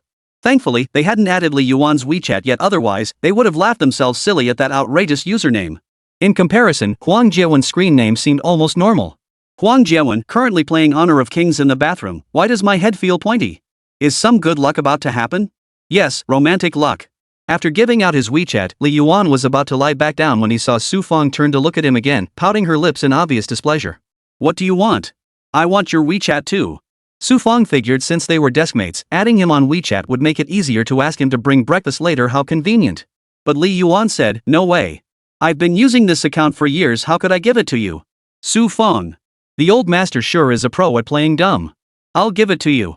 Lin Qing has suddenly chimed in, pulling out her phone and directly pushing Li Yuan's WeChat contact over. Su Feng wore a triumphant expression, chin lifted as she looked at Li Yuan. This guy acts like a childish elementary school student. If I don't accept your friend request, you'll be furious, won't you? Even in the rocket class, some slack off, even in the regular class, some study hard. Ma Hongjun, the big guy in the right-hand group, was clearly the poster child for slacking off. He could sleep soundly without even propping his head up, a true pro at the craft. Well, math class really is a great time to sleep. Especially with this math teacher, a little old man who speaks and moves at a snail's pace, his voice pure. I'd love to record it for those sleepless nights, perfect for drifting off. Who can solve this problem? The math teacher asked, and the classroom instantly fell silent as everyone studied the problem. The silence was so profound you could hear the rustling of pages and the whispering of leaves outside the window. Suddenly, an incredibly startling loud noise erupted from beneath someone's bottom. Boom! The chubby kid Ma Hongjun jolted awake, frantically scanning the room. Thinking he'd just embarrassed himself, he blurted out, holy crap, it's thundering. I forgot my umbrella, monkey brother. The entire class erupted in laughter. Pfft, ha! That thunderclap shattered my dreams of academic excellence. That wasn't thunder, it was your fart. Hearing this, Ma Hongjun actually sighed in relief. That scared the hell out of me. I thought it was thunder. Well, turns out farting isn't anything earth-shattering, rain is. That's abstract as hell. But hey, it's nice to have some fun in class. If everyone were just bookworms cramming for exams, I can't even imagine how boring it would be. I can't hold it anymore. I'm so bloated. The moment class ended, Hosu grabbed his phone, pulled out a few tissues, and made a move toward the restroom. Halfway there, he suddenly remembered something and turned back, grabbing Ma Hongjun by the collar. What was the name of that teacher you saw last time? Ma Hongjun gave him a knowing look, something like Ziding. Oh, send me the ID number. That's all I'll say. You wouldn't happen to be. Hosu admitted openly, yes, it's Dao Guanji. Yeah, the king of farts and the king of furnace management. 109, will you send me an apple? Ha, monkey got caught with his phone, that cracked me up. He didn't even bring headphones to the bathroom to watch that thing, and the class monitor overheard. Not long after, Ma Hongjun walked in, grinning like a Cheshire cat. Funny? All I saw was a desperate pilot. And that flight that never took off. Hosu returned looking absolutely livid, his face ashen with fury simmering beneath his brows. He muttered, damn it, we were so close. Li Yuan asked, what was so close? Close to escaping having our phones confiscated? He looked at Li Yuan and said regretfully, we were so close to taking off. Li Yuan. Damn, that's just sick. Never mind. I'm going to the bathroom. Hosu stood up and headed for the restroom again, but this time he seemed to be carrying something in his hand. Ma Hongjun stood up and followed him, asking, hey, if you're going to the bathroom, just go. Why are you taking my photo? Class is about to start, no time. This will have to do. Ma Hongjun suddenly realized, you bastard. No. All I saw was a desperate farting king. Not long after, Wēn Zhiyi returned, looking quite cheerful as she sat back down with a smile. What's up? Something good happen? Li Yuan asked. That mind-blowing scene earlier, Li Yuan really wanted to tell someone about it, but the three losers were way up on the 5th floor. He'd save it for next time when he could chat with them. But for now, he could listen to what had Wēn Baby so happy, maybe it would cheer him up too. Just now, Zhiyi told me a joke. A joke? Tell me. Once upon a time, there was a little girl selling nuclear bombs. Her grandmother had passed away long ago, leaving her alone and destitute.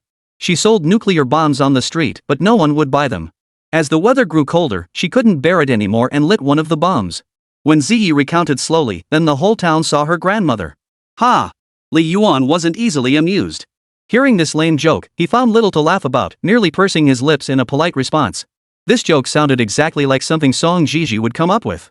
If Wēn Baby liked hearing them, Li Yuan could tell more later, though some were a bit too dark. He'd have to pick ones with similar levels of crudeness to make sure Wēn Zhiyi could handle them. He certainly didn't want to corrupt a pure girl whose worst insult was calling someone a big dummy. Just when he thought the joke was over, the girl who'd been eavesdropping from the back suddenly piped up. What kind of nuclear bomb blows clothes to shreds? Li Yuan? This is insane. Li Yuan was stunned.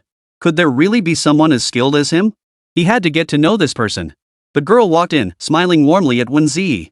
Wēn Zhiyi hadn't quite processed it yet, tilting her head. Shower, what did you mean just now?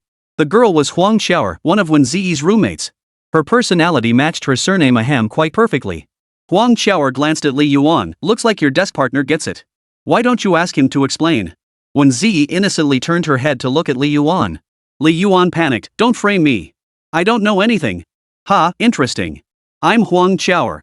We met last time. You're Li Yuan, right? Yeah. Add me on WeChat. Sure.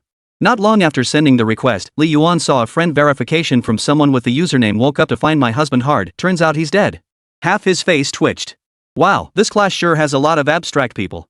This was going to be quite entertaining. Friday afternoon after school. December had arrived, and the weather grew increasingly cold. The golden afterglow of the late afternoon sun bathed the asphalt road, making it feel like walking on a golden beach. The dazzling light and dappled tree shadows created a moment of daze.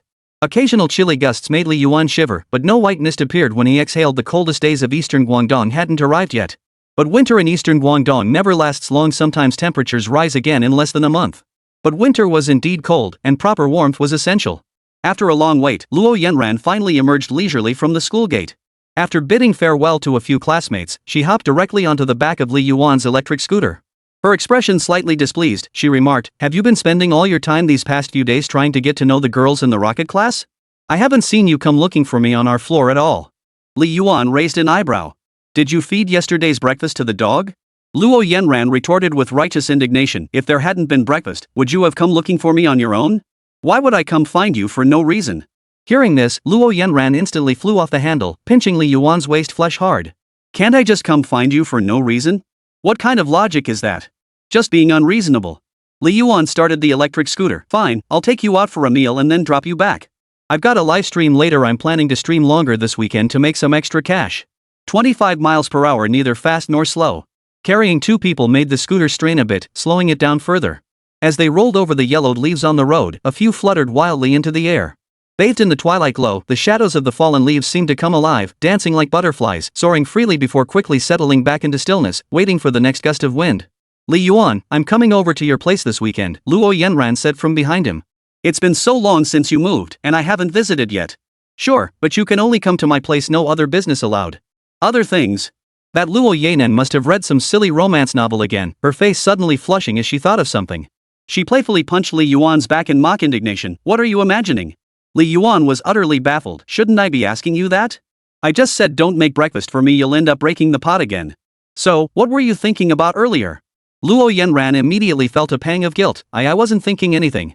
Then another punch. "Don't you dare say my cooking tastes bad." "Yeah, your cooking is deadly." "Luo Yanran, you can't say that either." "Fine, I won't." The girl chattered away from behind, while the boy responded at a leisurely pace. Though somewhat perfunctory, he answered every word. Their shadows danced across the ground, sometimes merging, sometimes parting. "I scored over 630 on this midterm exam. Isn't your Luo sister amazing?" "Awesome, awesome. What did you score?" "Add 10 points for the amazing Luo sister." Luo Yanin snapped back to reality with a start. Holy crap. You actually scored 640? Leo, you're so awesome. That's 10 points higher than last time. Ha, that feels great. Keep praising me, but hurry up and go. Then you'll be applying to the same university as me. Li Yuan fell silent again. After a while, Luo Yanran spoke again. Li Yuan, Christmas is coming soon. Give me an apple. Li Yuan glanced back at her. Shouldn't girls be the ones giving apples to boys at this time? Who says that? It doesn't matter who gives them. Li Yuan said, alright then, would you give me an apple? Luo Yanran, I'll give you a kick. Can I wear white stockings? 110 Mother and Son. Sunday. Li Yuan was practically sleeping like a giant. These past 2 days, every livestream has lasted a whopping 6 hours, wrapping up around 2 or 3 in the morning. Yesterday during the day, Luo Yanran came to stir things up. She darted around the room, getting excited about everything she saw. She even developed the idea of taking over Li Yuan's house, finally leaving only after grabbing a spare key. That night, the little brat Wenhao Yuan showed up to cause trouble again, insisting on co-streaming with Li Yuan. Unable to refuse the kid, they ended up streaming together. But this kid's comedic timing was explosive. A lightning strike hit the wall, wiping out both his teammates and himself, costing Li Yuan all his points for the night. The chat exploded with hot comments, nearly pushing Li Yuan to break down and end the stream. But within half an hour, an editing channel had already cut this clip, adding funny music to make it look pretty entertaining. Another thing, the Yi verification skill actually works in-game. Last night, with over 30 players in the final circle unsure where to position themselves, Li Yuan used it once. Unsurprisingly, he secured a prime spot, picked off targets one by one, and bagged the chicken dinner. It was absolutely exhilarating. It even made Li Yuan get a bit cocky, thinking his skills were good enough to go pro. Teams did reach out through back channels, but the moment they heard Li Yuan was only 18, they dropped the ball. Yeah, makes sense. Donk was 17 when he pulled off a 1v5 clutch to become world number 1. And here he was, 18 years old, still scamming elementary school kids for double taps and follows. After lunch, Li Yuan was about to go live again when Miao Zhenghao called. He hesitated for a moment, a vague sense of foreboding creeping over him, but ultimately answered the call. The line crackled with static, the noise deafening. Miao Zhenghao remained silent for an eternity. Li Yuan broke the silence first. Need money? How much? It had been several months since Li Yuan had kicked Miao Tianyi flying across the room. Back then, Miao Zhenghao had cursed him so fiercely it had made Li Yuan seethe with anger. This time, giving him money would just give him a perfect excuse to beat him up. But the guy really deserved it. He hadn't asked for money in months. Now that his account held a 6-figure sum, he was more than willing to shell out a few thousand for a hospital bed. After all, it was for his own biological mother. At least it counted as showing some consideration. Filial piety? Hardly. Truth be told, he harbored resentment toward Fang Xin. Not once had she shown her face since his father's death, and even those few phone calls were solely for money. This had only deepened his estrangement from this so-called biological mother. Miao Zhenghao's voice was hoarse, tinged with deep exhaustion. Forget the money. Fang Xin, your mother wants to see you. Li Yuan seemed to grasp the implication. No more money? The reason was obvious. Fang Xin doesn't have much time left. Sitting in the taxi heading to the city center hospital, they passed a park. Just then, he saw a family of 3 strolling and laughing inside. A little boy held a pinwheel in his hand, fiddling with it as it spun slowly. His young parents watched him with indulgent smiles from behind. His mother offered a few words of caution about safety, while his father pulled out his phone to capture the moment. Li Yuan withdrew his gaze, unwilling to look any longer. No matter how cold-hearted Fang Xin might become later, her presence in his childhood was undeniably real. For a time, he had known the love and warmth of a family, had even sprinted into someone's arms after kindergarten dismissal. Perhaps precisely because of this, Li Yuan refused to stand by coldly and indifferently after Fang Xin fell ill. But what Li Yuan couldn't understand was why Fang Xin hated him so intensely, so much so that she never once came to see him afterward. Could a mother truly not love her own child? Perhaps she had transferred her love to that newborn named Miao Tianyi. The city center hospital was vast, so vast that Li Yuan had to ask several people in the inpatient ward before finally locating Fang Xin's room. The information sheet on the door told him they were now just one door apart. When was the last time he had seen Fang Xin? It felt like a distant memory, too far back to recall clearly. Yet her cold expression at that moment remained etched in his mind. Perhaps it was because that negative impression had been so deeply etched that Li Yuan had avoided seeing Fang Xin, content to send money instead. That was his cowardice, after all. Pushing open the door, he found 4 hospital beds inside, separated by white curtains. The patients on the beds were all pale-faced, expressionless, and emaciated. In the innermost bed by the window, Li Yuan spotted Miao Zhenghao sitting beside it, peeling an apple. Compared to the first time he'd seen him, his hair had thinned considerably, revealing a faint bald spot, and his unkempt beard made him look much older. But what did that matter to him? His gaze shifted to the hospital bed. Fang Xian sat there, hooked up to an oxygen tube. Her arms, folded across her chest, were skin and bones. The torment of illness had left her frail and emaciated. Thud. Damn it, nothing ever goes right. Miao Zhenghao sliced his finger while peeling an apple, sending the fruit tumbling into the trash can. He cursed under his breath, damn it, just as he stood up and spotted Li Yuan. He gave him a cold glance before heading to the bathroom to wash the wound. Fang Xian remained staring out the window, yet she sensed Li Yuan's arrival. Li Yuan didn't know what to call her or how to start the conversation. Should he use her name? Or call her mom? Calling her mom was clearly out of the question. As for her name, Fang Xian spoke first, you're here. Her voice was low and weary, as if she hadn't had a drink of water in days. What do you need? Li Yuan asked. Fang Xian finally turned her head. Her cheeks were sunken, her eye sockets deeply hollowed, her eyes cloudy, and her lips dry and pale. Moreover, her hair and eyebrows had fallen out completely. Seeing this face, Li Yuan couldn't connect it to the person he once knew. Only in her gentle gaze did he find a faint trace of familiarity. He slowly sat down and, with nothing else to do, began peeling an apple. Fang Xian said, I can't bite into apples anymore. Li Yuan didn't look up. I know. I'm peeling this for myself. You're looking more and more like your father when he was young. You're practically cut from the same cloth. Delicate yet sharp. Oh. Li Yuan's coldness was unmasked. He truly had nothing to say to her. He had only come to see her one last time. That was all.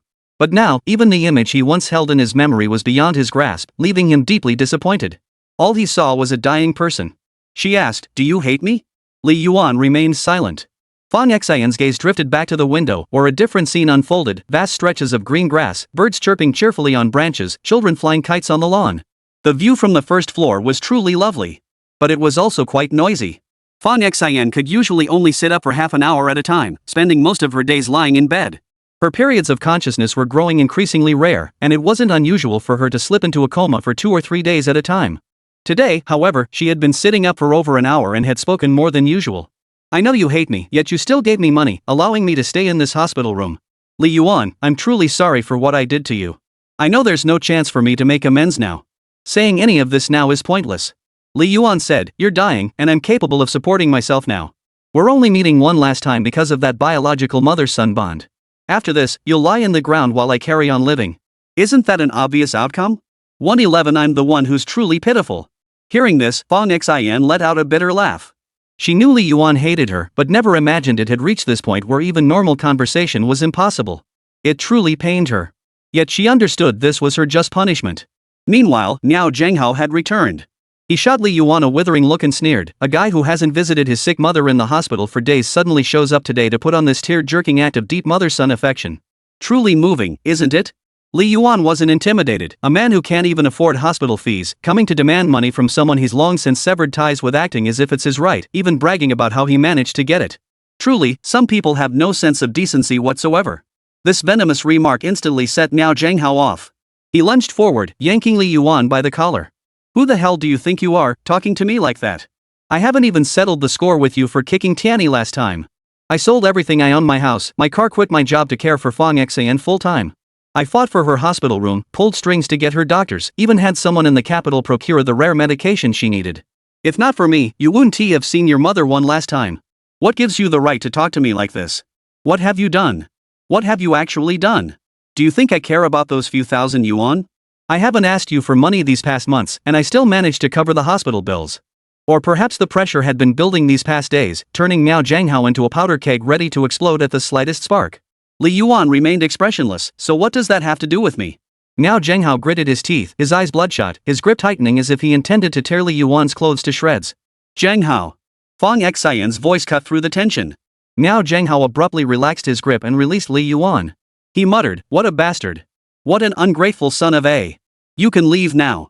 Fang Xian said to Miao Zhenghao, I need to speak with Li Yuan. Alright, but don't take too long. The doctor said you shouldn't sit up for extended periods and need more rest. Miao Zhenghao stepped out of the hospital room. Li Yuan straightened his clothes, only to suddenly notice everyone in the room staring at him with strange looks. This whole situation made him feel like the villain. But who could possibly understand his pain? Back in elementary school, he walked home alone after class. Sometimes he couldn't even afford a meal. When the washing machine broke, he didn't know who to turn to. In winter, his hands cracked from washing clothes. When his clothes tore, he didn't know how to mend them. He couldn't find anyone to sign his homework. When he got sick, he had to buy medicine from the pharmacy by himself and endure it alone. At parent-teacher conferences, he always sat by himself. After his father passed away, he lost his income source and was forced to live under someone else's roof, tiptoeing through each day. Whenever he had a chance, he'd lie about his age to work as a temporary factory worker. When he finally saved a little money, the agency cheated him out of it, and he didn't know who to turn to for justice. A machine crushed his finger, but he endured 3 days before going to the hospital after getting paid, nearly losing the limb. Renting a room in a shack nearly poisoned him, and he couldn't get his deposit back. When penniless, he dared only buy a few steamed buns to stockpile, which grew as hard as bricks over time. Long-term salt deprivation left his throat so hoarse he could barely speak, so he'd buy a single yuan's worth of loose salt to dissolve in water. Countless little disappointments piled up, numbing him to it all. You call me an ingrate? Say I never contributed? Playing the victim? As if you're the one who deserves pity. As if I'm the one who deserves to die 1,000 deaths. I'm the one who's truly pitiful, damn it. Li Yuan sat down expressionless. Fang Xian finally let a smile slip. You've grown up. To be honest, I should have attended your father's funeral. That was my fault. And I never once came to see you afterward. That was also my fault. After Tianyi came along, I poured all my guilt toward you into loving him. But sadly, it turned that child into the person he is now. I know saying this won't change anything, but I still wanted to speak up so you wouldn't hold such deep misunderstandings about me. It wasn't hatred that made me distance myself from you. It was your father. You never knew before you were even born. He spent a year in prison, right? Li Yuan froze. What? He'd never heard Li Maoshan mention such a thing. After that, he couldn't take the civil service exam. Ha! Back then, for so-called brotherly loyalty, he took the fall for someone else and served 11 months. It was only after he went in that I discovered I was pregnant with you. My family urged me to divorce him, urged me to abort you. But you know the outcome. You're here. You should understand the rumors and pressure I endured to give birth to you. I thought we'd build a life together after he was released, but all these years, he's remained just a truck driver. When promotion opportunities arose, he even passed them up. Fang Xian paused, then looked at Li Yuan. You probably don't know this, but Luo Hanhai, your childhood friend's father, do you think he treated you so well just because he was close with your father? Didn't he have a guilty conscience? The reason I didn't come see you was because I knew that even without me, that man wouldn't mistreat you. I just never imagined you'd become so accomplished earning your own money, moving out on your own. Sigh, I really see no hope in your father. Even though we've endured such hardship together, he shows no ambition whatsoever. Li Yuan fell silent for a long moment before snapping back to reality. So that's the reason? Not entirely. I just don't see a future with your father. Fang Xian said, I fought him in court but couldn't secure custody of you. It wasn't because he said he didn't want you anymore. Li Yuan chuckled softly. Isn't it a bit late to be saying this now? Yes, too late. Much too late. Fang Xian's voice grew fainter, her gaze toward Li Yuan increasingly tender. What mother doesn't love her own child? She had channeled her hatred for Fang Maoshan onto Li Yuan, yet she had given her guilt toward Li Yuan to someone else. But Li Yuan still hated her because the pain she caused him was all too real. What good would it do to say any of this now? Trying to whitewash herself? Would it? Could you call me mom one last time? Fang Xian had come to Li Yuan with this purpose, hoping to atone for her sins during these few remaining days. But Li Yuan wouldn't grant her wish. He remained silent, staring at her with a cold expression. As if telling her, you don't deserve to be my mother. Seeing Li Yuan's lack of reaction, Fang Xian sighed helplessly. The doctor said I have less than a month left. I've known for a long time that I wouldn't live much longer. I even considered ending it myself, not wanting to burden Zhang Hao's family too much.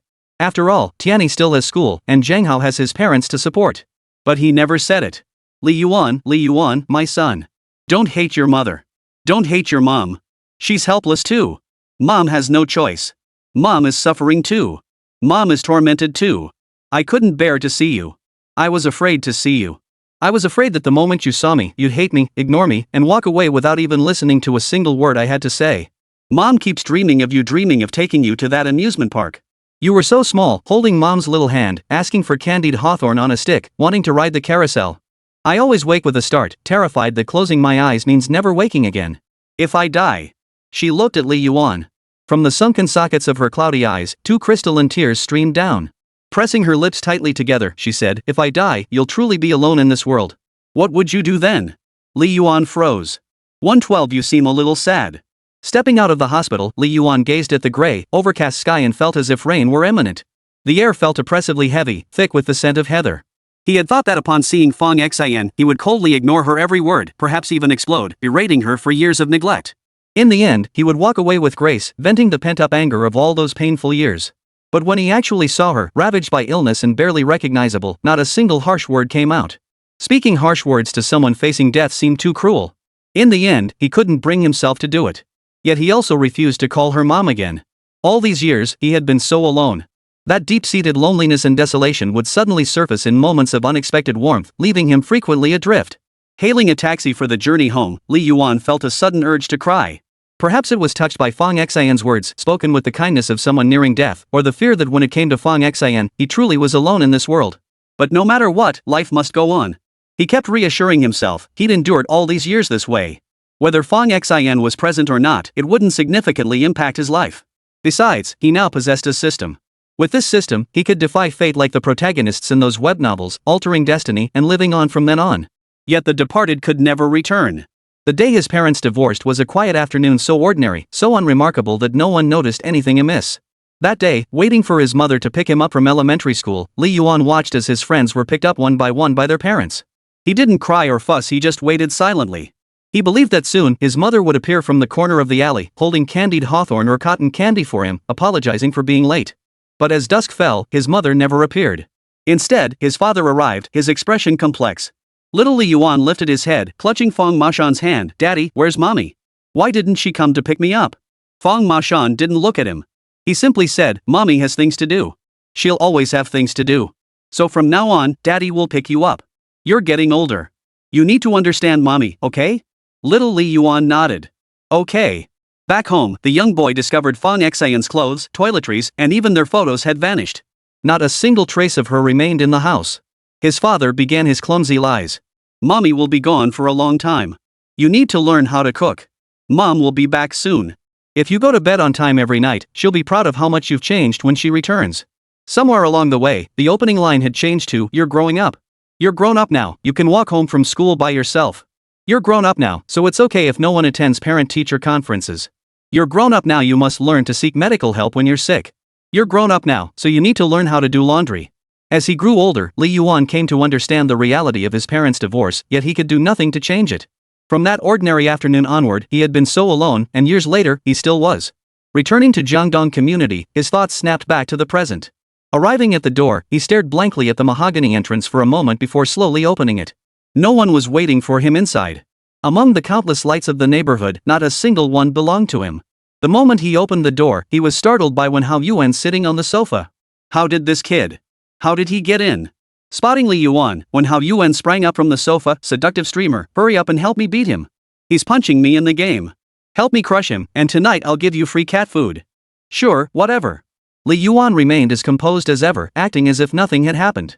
He stood up with a newbie and fired back with a taunt. The little kid jumped for joy, then pulled a barrel-style betrayal. "Oh yeah. Streamer, don't you know me? I'll send you an egg." Li Yuan just smiled indifferently as usual. "Looks like I'll have to make you suffer." A vicious twist to the temple nearly had the little kid begging for mercy on his knees. "Bro, I'm sorry. Oh right. My sister wants you to come over for dinner, don't be late." Li Yuan finally released him. "For your sister's sake, I'll let you off this time." "Ha, but I'll dare again next time. You damn streamer." The little brat had the memory of a goldfish. Just moments ago he was begging for mercy and calling him brother, yet now he dared to turn around and curse the streamer. Others forget the pain once their wounds heal, but this guy forgot the pain before his wounds even healed. There's just no dealing with this kid. But since Wēn Zhiyi invited him over for dinner, he naturally had to give her the courtesy. While constantly freeloading at her place isn't ideal, you scratch my back, I scratch yours, that's how neighbors build rapport, right? Li Yuan had planned to take over dishwashing duties after the meal, but today he encountered the legendary Aunt Wu. So he could only sit on the sofa and trade shots with Wēn Yuan. Armed with a precision sheet, his skills had reached absurd new heights. Even if Wēn Yuan turned his back, Wēn Zhiyi could instantly spin around, land a headshot, and finish him off in an instant. "It's open. It's definitely open. I didn't miss a single step. If you don't open it, I'm eating this right now." Wēn Yuan hopped up and down on the sofa, his face flushed bright red. Just a moment ago, this kid was complaining about the cold and asking to turn up the heat. Now he's probably overheating. "You saw my hand, you know whether it's activated or not." Li Yuan stood up. "That's all for today. I'm heading back. Dinner was delicious, thanks, Wēn." His demeanor was as usual, not a hint of his true feelings. After all, some emotions are best digested alone. Sharing them with others only creates unnecessary trouble. The joys and sorrows of people ultimately don't connect. Even things you think are agonizingly painful might seem trivial to others. Wēn Zhiyi walked into his door once more. Just as Li Yuan was about to say goodnight and close the door, she suddenly spoke up. Li Yuan, have you run into something troubling? The unexpected question struck him right in the heart. Li Yuan paused mid-motion to close the door, staring at the girl before him in disbelief. Does this girl read minds? Don't be silly, kid. The more normal she acts, the less normal it is. Why do you think that? He asked. Wēn Zhiyi thought for a moment before replying, because you seem a little sad. Li Yuan forced a smile. No, what would I have to be sad about? Just been keeping up with the live stream schedule these past couple days. Is that so? Wēn Zhiyi sensed Li Yuan didn't want to talk about it, so she didn't press further. Make sure you get plenty of rest. The rocket classes' pace is much faster than the regular classes. If you don't get enough sleep, you'll easily fall behind. If you really have something on your mind, you can talk to me about it. I might not be able to offer much help, but I can at least listen. Li Yuan smiled suddenly after listening, gently ruffling her hair. Alright, you should head back soon too. If you stay out any later, you'll have to go to school for evening study sessions. Okay. Good night. Good night. Wēn Zhiyi was a gentle girl who understood and accepted Li Yuan, yet she also pitied him. He didn't know if her special care for him all this time stemmed from his tragic background. It probably played a part, at least to some extent. Could it be me? Monday. Though Li Yuan had only been in his new class for a few days, he'd already become the class supply officer. He'd taken on over a dozen breakfasts. The moment he entered the classroom, the class swarmed him like hungry chicks, each calling out. I want a jian bingguizi. Mine's hot dry noodles. Rice rolls, oh, rice rolls. After distributing everything, he returned to his seat and handed Lin Xinghe and Su Feng their breakfasts. After receiving 2 thank yous, he finally began eating his own breakfast and, as usual, offered the soy milk to Wēn Zhiyi. Wēn Zhiyi accepted it but looked at him with concern. You look terrible. Your dark circles are really bad. Didn't sleep well. Li Yuan finished speaking and then called over Huang Qiao'er, who was still fast asleep, to get her breakfast. Huang Qiao'er stood up and stretched lazily, writhing like a maggot. In doing so, she inadvertently revealed her slender waist, flat stomach, and faintly visible abs, truly a sight to behold. This girl? Totally a temptress. Huang Qiao'er took the breakfast and flashed him a seductive glance. Hee, Li Yuan, I don't have money to pay you.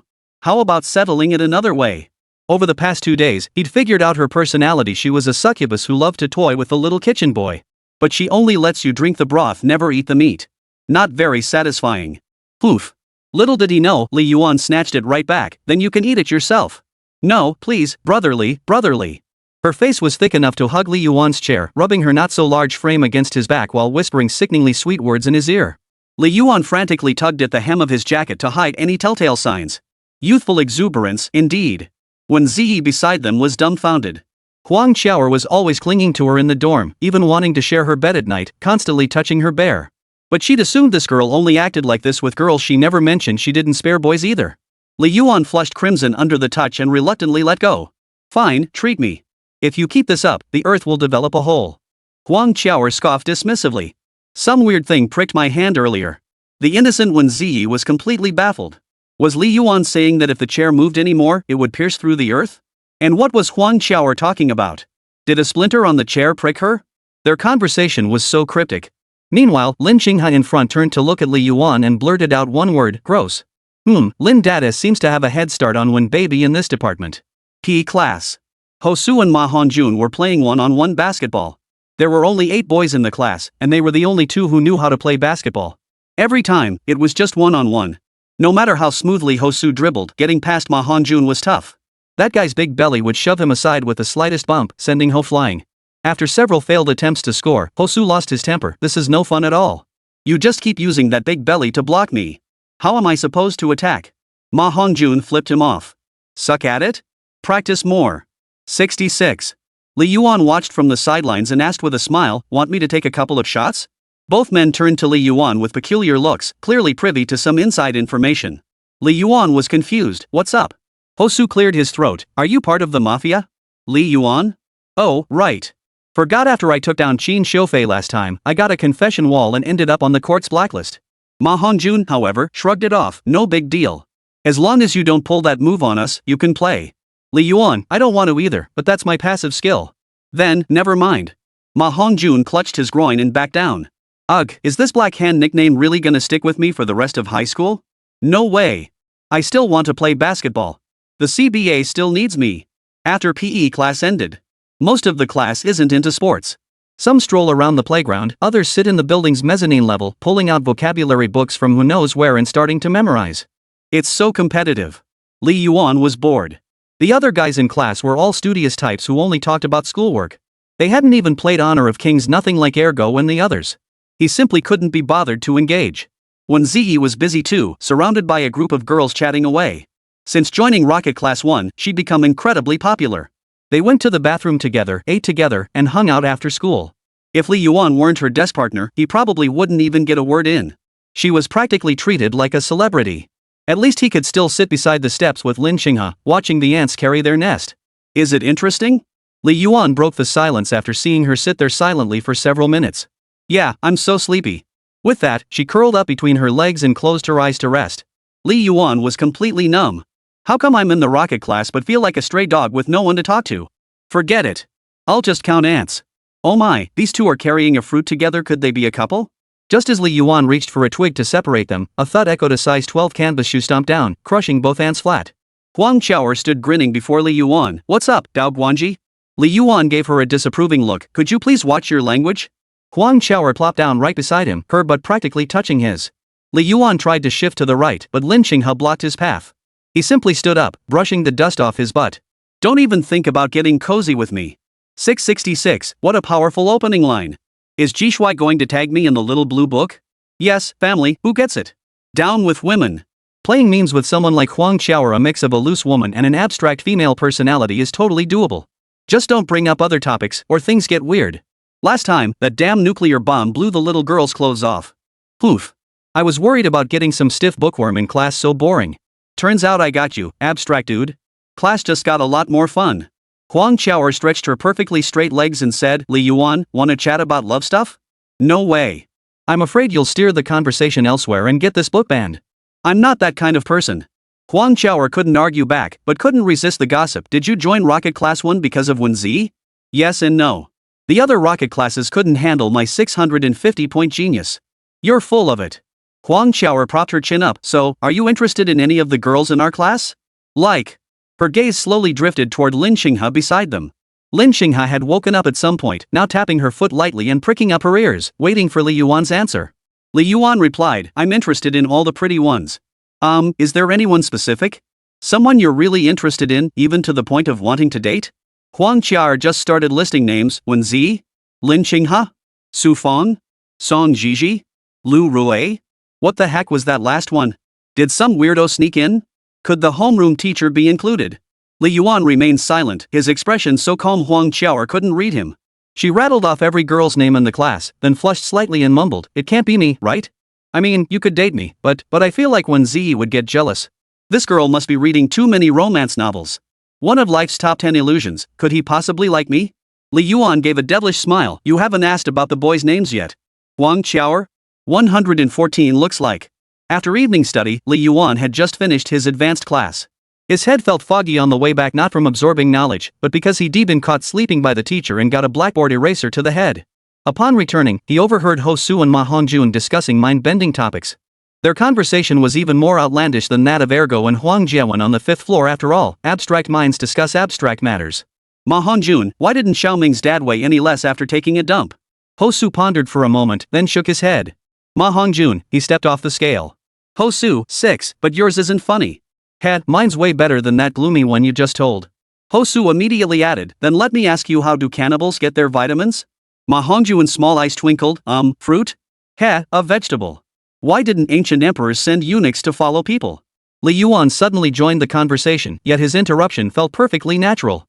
The two exchanged glances, both pondering simultaneously, before shaking their heads in unison. Because they'd lost track of them. With that, Li Yuan turned and left. The two were left to ponder his words. It wasn't until several minutes later that Ho Su snapped his fingers. Holy! We lost him. That was brilliant. Ma Hongjun shook his head, feeling inadequate. Is this what they call a natural talent? I just can't compete. No way. Li Yuan, I know some outrageous jokes too. Huang Qiaoer had also attended the enrichment class, though she wasn't in the same classroom as Li Yuan and the others, so she returned a bit later. Still, she overheard the earlier conversation. Tell me about it. Li Yuan frowned, fearing this guy might say something outrageous, and thoughtfully covered Wēn Zhiyi's ears. Wēn Zhiyi knew exactly how Huang Qiaoer's mouth worked and didn't say anything. Hey, how much do you not trust me? Huang Qiaoer grew impatient, but still waved her hand dismissively. You guys went to the bathroom and beat up a male celebrity. That's a bit of a challenge for me. Tao Zhe. Li Yuan reacted fast enough, no need to ponder like Hosu and Ma Hongjun. He instantly got Huang Xiao'er's meaning. His expression turned sour. Uing. Slight. Huang Xiao'er stuck out her tongue. It's because you're the same kind of person as me. Otherwise, how could you get it so fast? Ha! After the third evening study session ended, Li Yuan jotted down what breakfast to bring tomorrow before heading straight home. High school students are all about getting out of school without any fuss. After spending over a week together, he'd gotten to know most of the class. The abstract group wasn't huge, but it existed just a handful of people. Take Lu Guanwang Hosu, for instance. He'd take his phone to the bathroom every morning without fail. Even after getting special attention from the grade director, he remained unrepentant. Then there was Fart King Ma Hongjun, who'd wake himself up with a massive fart if he dozed off in class and then blame it on someone else. Huang Xiao'er couldn't be overlooked either. True to her surname, this troublemaker was terrifying when she got going, especially when she found a kindred spirit in Li Yuan. Then she became utterly unrestrained. Every class had its sleep god, Dong Zhiyi, and of course, big brother Song Tianlei was no exception. Dong Zhiyi slept through every single class most impressively. He could even nap standing up. Yet somehow, he consistently scored over 620 on monthly exams. Talk about freakish talent. As for Big Brother Song? Well, you know the type. While others used the civil whiteboard to scroll through Douyin, this guy from Biao used it to track stock market trends, a true Wall Street wolf.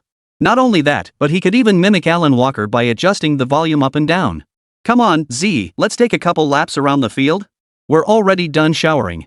Song Zhiyi and Huang Xiao'er came over grinning, grabbing Wēn Zhiyi's arm to drag her onto the track. Wēn Zhiyi tidied her backpack, then glanced at Li Yuan's desk and suddenly remembered something. She placed her completed math notes on his desk so he could see them first thing tomorrow morning. But even if she gave them to him, he probably wouldn't take notes anyway.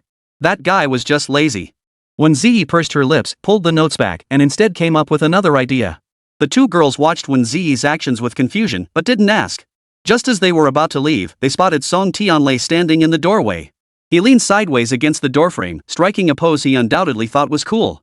As the three girls approached, he straightened up and deliberately squeezed out a squeaky voice. Zhiyi, why haven't you accepted my WeChat request yet? Did you forget? He'd asked Wēn Zhiyi for her WeChat after evening study sessions ended a couple days ago. She'd refused several times, but he persisted relentlessly. She'd finally given him her contact info, yet he still hadn't gotten her approval. He expected her to back down, but instead she played dumb and remained stubbornly persistent.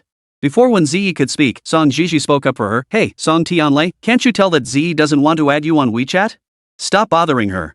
Go chill somewhere else. I didn't ask your opinion. You're the ugliest one of you two, and I can't be bothered talking to you. Song Tianlei glanced at Wēn Zhiyi and suddenly smiled.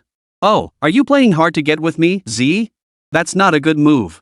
If you're interested, you should express it bravely. This self-important act made Huang Xiao'er laugh. She said coldly, I won't make way for your Maserati. Song Tianlei remained unmoved, even bracing both arms to block the doorway completely. 6. If you can't beat M, can't you at least avoid M? We'll take the front door. And so the three women walked out the front door. Watching Wēn Zhiyi's retreating figure, Song Tianlei silently clicked his tongue in admiration. He flicked back his greasy fringe, picked up a small mirror belonging to who knows whom and checked his reflection. With looks like mine and money to boot, what girl could resist? Zhiyi, you'll be mine sooner or later. After indulging in his vanity, he tossed the mirror back into his pocket, roused the still sleeping Dong Zhiyi, and they headed back to the dorm together.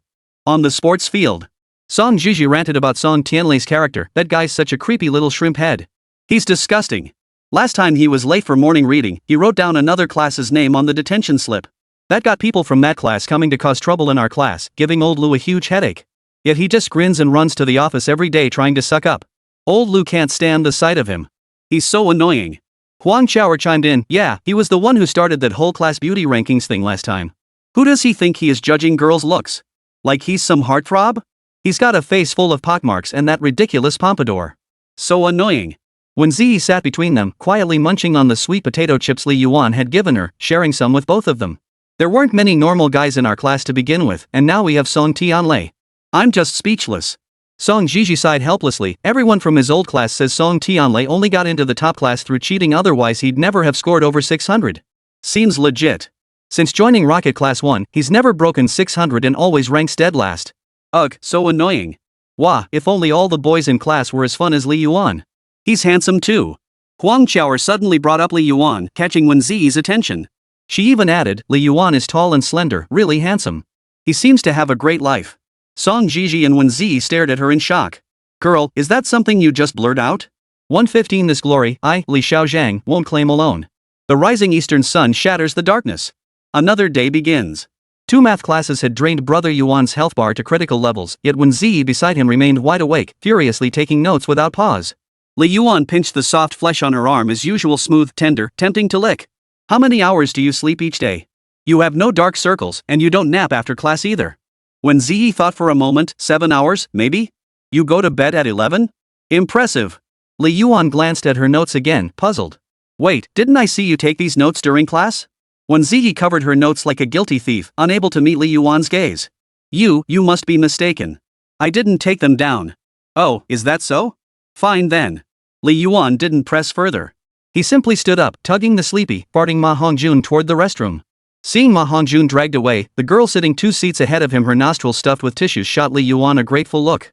If he hadn't been dragged away, he would have stunk the place out. Half asleep, Ma Hongjun glanced in Li Yuan's direction. His jiggly flesh trembled as his eyes widened in shock. Holy moly.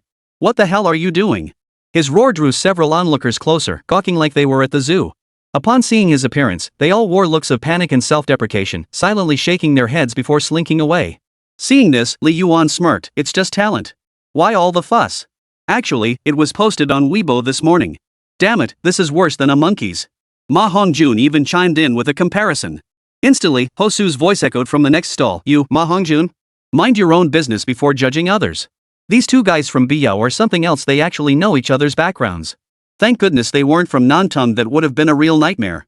Time was creeping toward the end of December. The air grew dry and bitterly cold. Water from the faucet stung the skin, making you wince, and every breath you exhaled formed a puff of white mist. But such weather only appeared intermittently.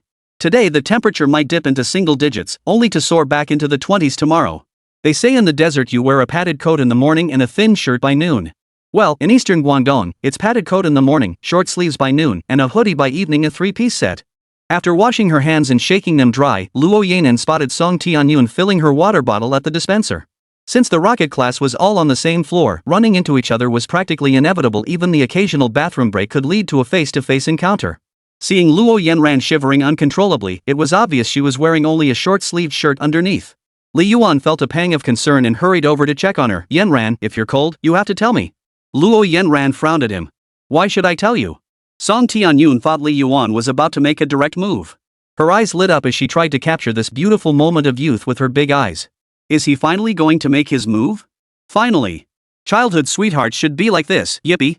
Li Yuan said, if you get cold, you have to tell me. That way I can tease you. Luo Yanran had expected him to show concern, but the moment he spoke, she knew this guy was a leopard that couldn't change its spots, a total jerk. She delivered a flying kick worthy of a general, nearly knocking Li Yuan flat, then ruthlessly snatched his black hoodie. Having snatched her new prize, Luo Yanan instantly put on airs. She ran her fingers over the thick hoodie, inhaling the familiar scent of his body wash. She couldn't have been happier. Thanks, Xiao Yuanzi. This hoodie's cozy, I'll keep it. Li Yuan stood there in his short sleeves, frozen stiff, but dared not complain. He knew another violent kick from his childhood friend was guaranteed if he did. He could only wait until she finished fetching hot water, then snatch the cup and gulp down 2 big mouthfuls to vent his frustration before returning to class. Back in the classroom, he spotted Huang Xiaoer perched on her haunches, chatting at Wēn Zhiyi's desk. Truth be told, Huang Xiaoer had a decent waist-to-hip ratio, though her bust size was nothing to write home about. Li Yuan stared at her for a moment. She seemed to sense his gaze and turned around, touching her buttocks with a displeased look. Li Yuan, you weren't just fantasizing about me, were you? Li Yuan, not one to pretend to be a saint, replied nonchalantly, you have no idea how miserable my thoughts were just now. Get lost, shrimp head. Huang Xiaoer stood up straight and plopped down in Li Yuan's seat. She toyed with his stationery and complained, why don't you live on campus? If you did, you could hang out with us on the field after class. It'd be fun chatting. Wēn Zhiyi glanced at Li Yuan and found herself daydreaming about the days when he did live on campus. They could leave evening study sessions together, grab late-night snacks, and maybe even have Li Yuan walk her to the dorm building entrance. Before parting, they could act like a little couple. Ahem, back to reality. Boarding? Boarding my ass. Do you want dozens of people to go without breakfast? Do you want dozens of people to have nowhere to charge their power banks and phones? Do you want to ruin these poor boarding students who already have limited living expenses and can't afford the high cost of commuting? Li Yuan declared with righteous indignation, his face radiating moral superiority, I'll keep living off campus forever for those struggling dorm students. I'll bring them warm breakfasts, fully charged power banks and phones, let them feel a glimmer of warmth in this miserable dorm life. I know boarding would be much more convenient. I could attend an extra evening study session to boost my grades, or even sleep in a little longer. But I'd also lose so much. I must bring light to the boarding students. This glory, I, Li Xiaozhang, will not claim alone. These words are so moving. Ma Hongjun immediately stood up and applauded, wiping away tears that weren't there. Brotherly, brotherly. Brotherly, you're so noble. Perhaps inspired by Ma Hongjun, many in the class began to applaud. Having Brotherly in Rocket Class 1 is truly our class's greatest fortune. Had heaven not given birth to Brother Li Yuan, our dormitory would have remained shrouded in eternal darkness. Down with Gao Lufei, up with the conscientiously. Brotherly. Brotherly. Brotherly. Huang Qiaoer was utterly bewildered. I only mentioned that staying overnight might be fun. Why did the whole class suddenly get so fired up? But there's no helping it. Only 5 students in Rocket Class 1 live off campus. Before Li Yuan arrived, just 2 of them would bring breakfast and only for close friends. Asking them to charge their power banks was like asking them to die. What if we get caught? Well, they'd say. Wouldn't my model student status be ruined? Yes, most of Rocket Class 1 were model students. They dared not break school rules, terrified of tarnishing their non-existent reputations. But Li Yuan's arrival seemed to bring a ray of light to Rocket Class 1. Breakfast was now secured, power banks and phones could finally charge, and the fare and electricity costs were so affordable, just 1 yuan, no rip-offs. Finally, a glimmer of hope pierced through the misery of high school life. 116 Who's a kun coming in? Afternoon self-study period. A foul, musty stench hung heavy in the classroom air, a tangled mess of laundry detergent scent, sweat, damp clothes, and a faint whiff of foot odor. It was truly unbearable. Someone suggested opening the windows, but the cold draft sent shivers down the spines of those near the beds. They closed them quickly. After some back and forth, they settled on opening the back and front doors instead. The 4 people by the doors shivered uncontrollably but dared not complain. After all, it was better for just them to freeze than the entire class. Truly putting the greater good before personal comfort. The study atmosphere in the Rocket Class was relatively good. 90% of the students were self-studying and doing homework. The remaining 10% were either sleeping or playing with their phones and reading novels. Don't be fooled by those who play on their phones or read novels during self-study periods. Come exam time, they'll be more intense than anyone. I'm not following their example. They might study before playing with their phones, but you play without studying at all. How could that be the same? And even when the grade director walks past the door, he doesn't glance inside. Even if he sees it, he pretends not to notice and takes no action. Is this really the treatment for a top-tier class? Back when my buddy got caught with his phone in the regular class, the teachers practically tore up the floor tiles looking for hidden phones. When Bao Bao had done 2 sets of practice papers that afternoon and was exhausted, he told Li Yuan, just let me know when the teacher comes, then laid down to sleep. Her face turned toward Li Yuan. That sleeping face. Li Yuan was completely mesmerized, snapping away like crazy. Until Su Fong and Lin Xinghe, sitting up front, turned around at some point and caught Li Yuan's lecherous behavior in full view.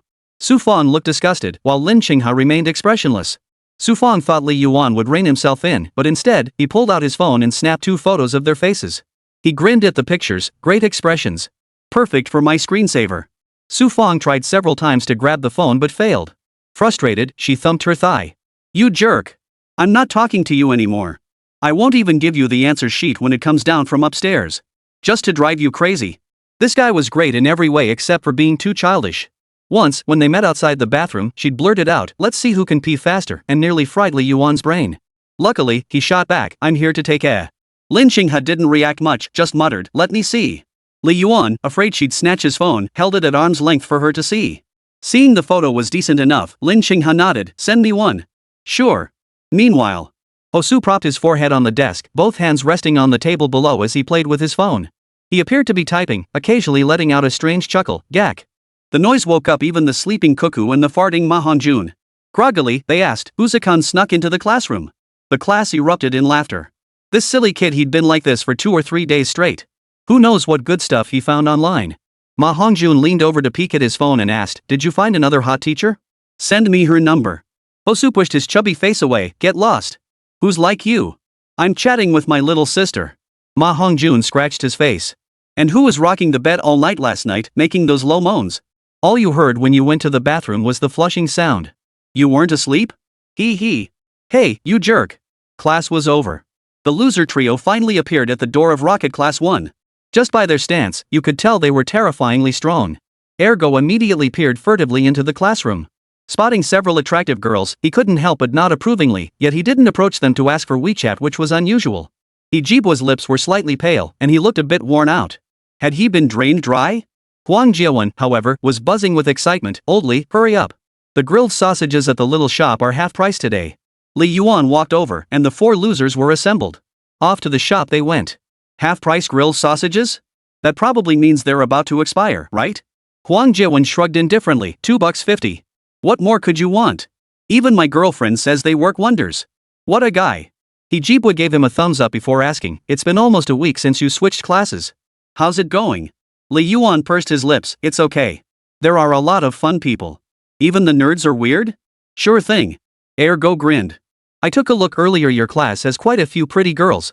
So, did you add any of them on social media? Li Yuan smiled and nodded. Want them? He was about to push Ma Hongjuan's WeChat to him after all. Ma Hongjun was just a clueless fool whose profile picture and nickname gave no clue about gender. Once he found out the other person was male, he'd learn to behave himself. But to his surprise, the usually womanizing Ergo waved his hand dismissively. I'll just look. No need for contacts. Ha? Did Ergo change his ways? Li Yuan was shocked. Changed his ways. That makes him a little sissy. Wēn Zhiyi was thrilled. Hijibwa slapped Wēn Zhiyi. What the hell are you so excited about? Ergo adopted a world-weary expression, tilting his head back at a 45-degree angle to gaze skyward. To me, those contact details are nothing but illusions. What isn't meant for you will never be yours. There's no point yearning for it. Grasping the present, that's what matters. Speak like a human being. Ha, my ING WeChat account got banned. 6. Actually, there's another reason I feel like I should be in a relationship. Urdu added, sounding a bit coy. Fall in love. Li Yuan was stunned. With who? Lu Sisi? Or Wang Yan? Ergo, what do you mean by bringing abyss extinction into this? Oh, I was worried your tastes might be too unusual. Get lost. Ergo continued, you guessed half right. It's Lu Sisi's best friend. She asked me yesterday if I was sick suddenly caring about me. That's clearly a sign she's into me. Man, I've been thinking about dating forever, and now that it's finally happening, I'm suddenly all flustered and clueless. Seriously. Hey, you guys. Wait up. The three losers had already walked far ahead, muttering as they went, these damn kids are beyond saving. During our chat, I learned Hijibwa and his girlfriend are getting closer. They hang out often on weekends and chat in the hallways after class. She's a senior though, graduating next year. He's aiming for the same university but his scores are way behind. Lately he's been getting up early to study, pretty touching, really. As for Ergo, this guy from Bayang still hadn't caught on to Lu Sisi's feelings. Mainly because Lu Sisi hadn't been direct, and after Ergo repeatedly demonstrated superhuman levels of cluelessness, she'd lost her initiative. As for Wēn Zhiyi, Han Xian scored 10,000 points and passed the national standard test last week. Will he come? Evening self-study, math weekly test. The 2 periods of evening study dragged on interminably. The classroom was silent except for the soft scratching of pens on paper and the rustling of pages turning. The overhead fluorescent lights occasionally emitted crackling sounds. In such an environment, it was easy to feel sleepy. Glancing over, Wēn Zhiyi had already finished her test and started filling in her notes. But why did it feel like she'd written these notes earlier that morning? Li Yuan leaned in to take a peek. She reacted like a guilty thief, covering the notes with both hands as if hiding a love letter. She shot him a warning glare and mouthed, "Don't you dare look." Li Yuan grinned mischievously, poking her waist with his finger. The sudden jolt made her flinch, but since it was during evening study hall, she could only pout indignantly, softly punching his arm. The flirtatious banter made Song Jiji from the discipline committee roll her eyes. For a moment, she debated whether to take note of it. After a moment's thought, she wrote, Li Yuan playing by himself during class. Su Feng was absent today due to personal matters. Ho Su, eager to play with his phone uninterrupted, took her seat. All evening, he typed away at his phone, emitting strange chuckles that made his whole body shake, a truly eerie sight. After class, Li Yuan finally asked, "What are you so happy about, Xiaoju? Found some new stuff?" Ho Su waved his hand dismissively. Not at all. Then he mysteriously pulled his phone out from under the desk and showed it to Li Yuan. This is the phone I bought on Zhuanzhuan. It's way cheaper than a new one. Get lost. All ads, get lost. I added a girl from our school through QQ's shake feature. We've been chatting, and she sounds so sweet. I bet she's like a soft little cake. Ho Su's eyes sparkled. Li Yuan glanced at her online name. Little Belle is so sleepy, no cilantro, no scallions, dieting, prepping for grad school in 4 years. Damn, she's stacked with buffs. If she's even remotely normal, I'm in. Li Yuan asked, so, has she said she wants to meet up? Since you're at the same school, it should be pretty easy to meet. Ho Su thought for a moment and said, she mentioned she's been breaking out lately and feels self-conscious. Probably needs some time before she's comfortable meeting up.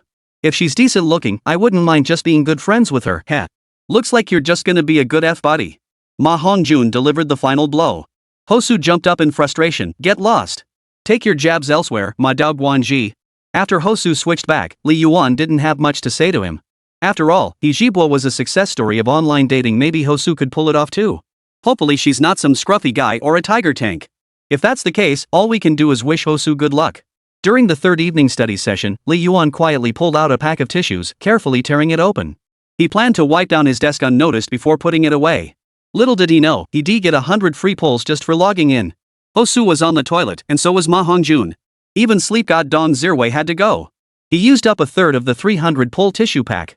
Heartbroken, Li Yuan stashed it away again. As class was about to end, Wēn Zhiyi, who had been buried in her homework, suddenly tugged at his sleeve and whispered in his ear, "Do you like apples?" Li Yuan blinked, noticing Wēn Zhiyi's ears were slightly flushed. He found it rather puzzling. Why ask if he liked apples? Was she planning to give him one? "I like eating money. Can you give me some money?" He suddenly remembered it was already mid-December. Christmas was just around the corner. Luo Yanran had mentioned it to him last time, otherwise he would have completely forgotten. Seems Wēn baby wants to give me something too. But while gifts are fine, I hope they don't both give me presents at the same time. That would be a bit of a problem. "I do like it," Li Yuan replied. Wēn Zhiyi's face lit up instantly. "Sounds great," she said sweetly. Neither of them noticed that Lin Xinghe, who had been silent all along, had overheard their entire conversation.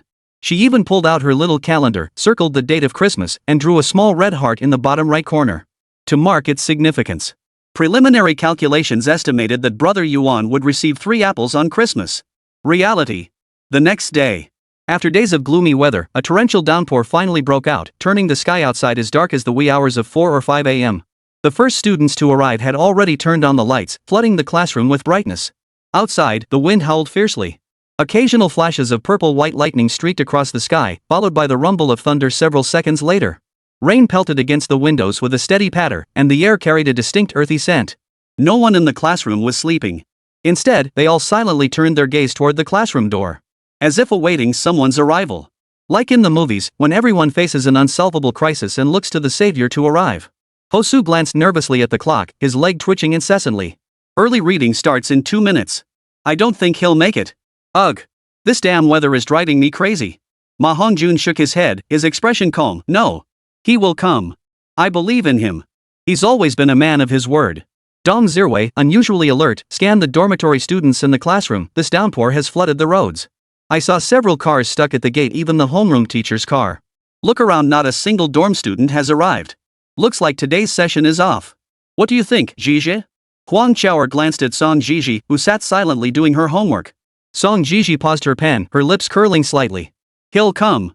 He's never been late, never missed a day. His name might dominate my disciplinary record, but you won't find his name in the tardiness column." "Is that really the case?" Wēn Zhiyi gazed at the heavy rain pouring down the hallway, then glanced at the thermos in her hand. After a moment's thought, she decided against going out to fetch water. When she'd come to class earlier, the rain hadn't been this intense. Now, it was practically impossible to even step outside. Who would have thought that December in eastern Guangdong could bring such a terrifying downpour? If it happened to cause a power outage, the school would likely cancel classes for 2 days. Then the students would have this rain to thank. Honestly, it was quite possible. As the rain grew louder and the thunder more terrifying, the lights in the classroom began to flicker.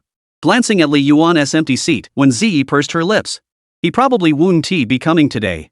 With this downpour, how could he possibly make it? Not seeing him for a day felt a little bittersweet. Wēn Zhiyi silently returned to her seat when a sudden commotion at the front door made her and the rest of the class jerk their heads up. Their eyes fell upon Song Tianlei, soaked to the bone like a drowned rat, cursing the school with every other word about genitals and his mother. Seeing this, the entire class sighed silently. Today's breakfast was probably out of the question. Luckily I saw it was raining today and bought a steamed bun at the cafeteria, or I'd have gone hungry this morning. Hosu pulled out the bun and started munching on it, not even noticing the person they were waiting for had arrived. Ma Hongjun remained silent, his gaze fixed on the front door.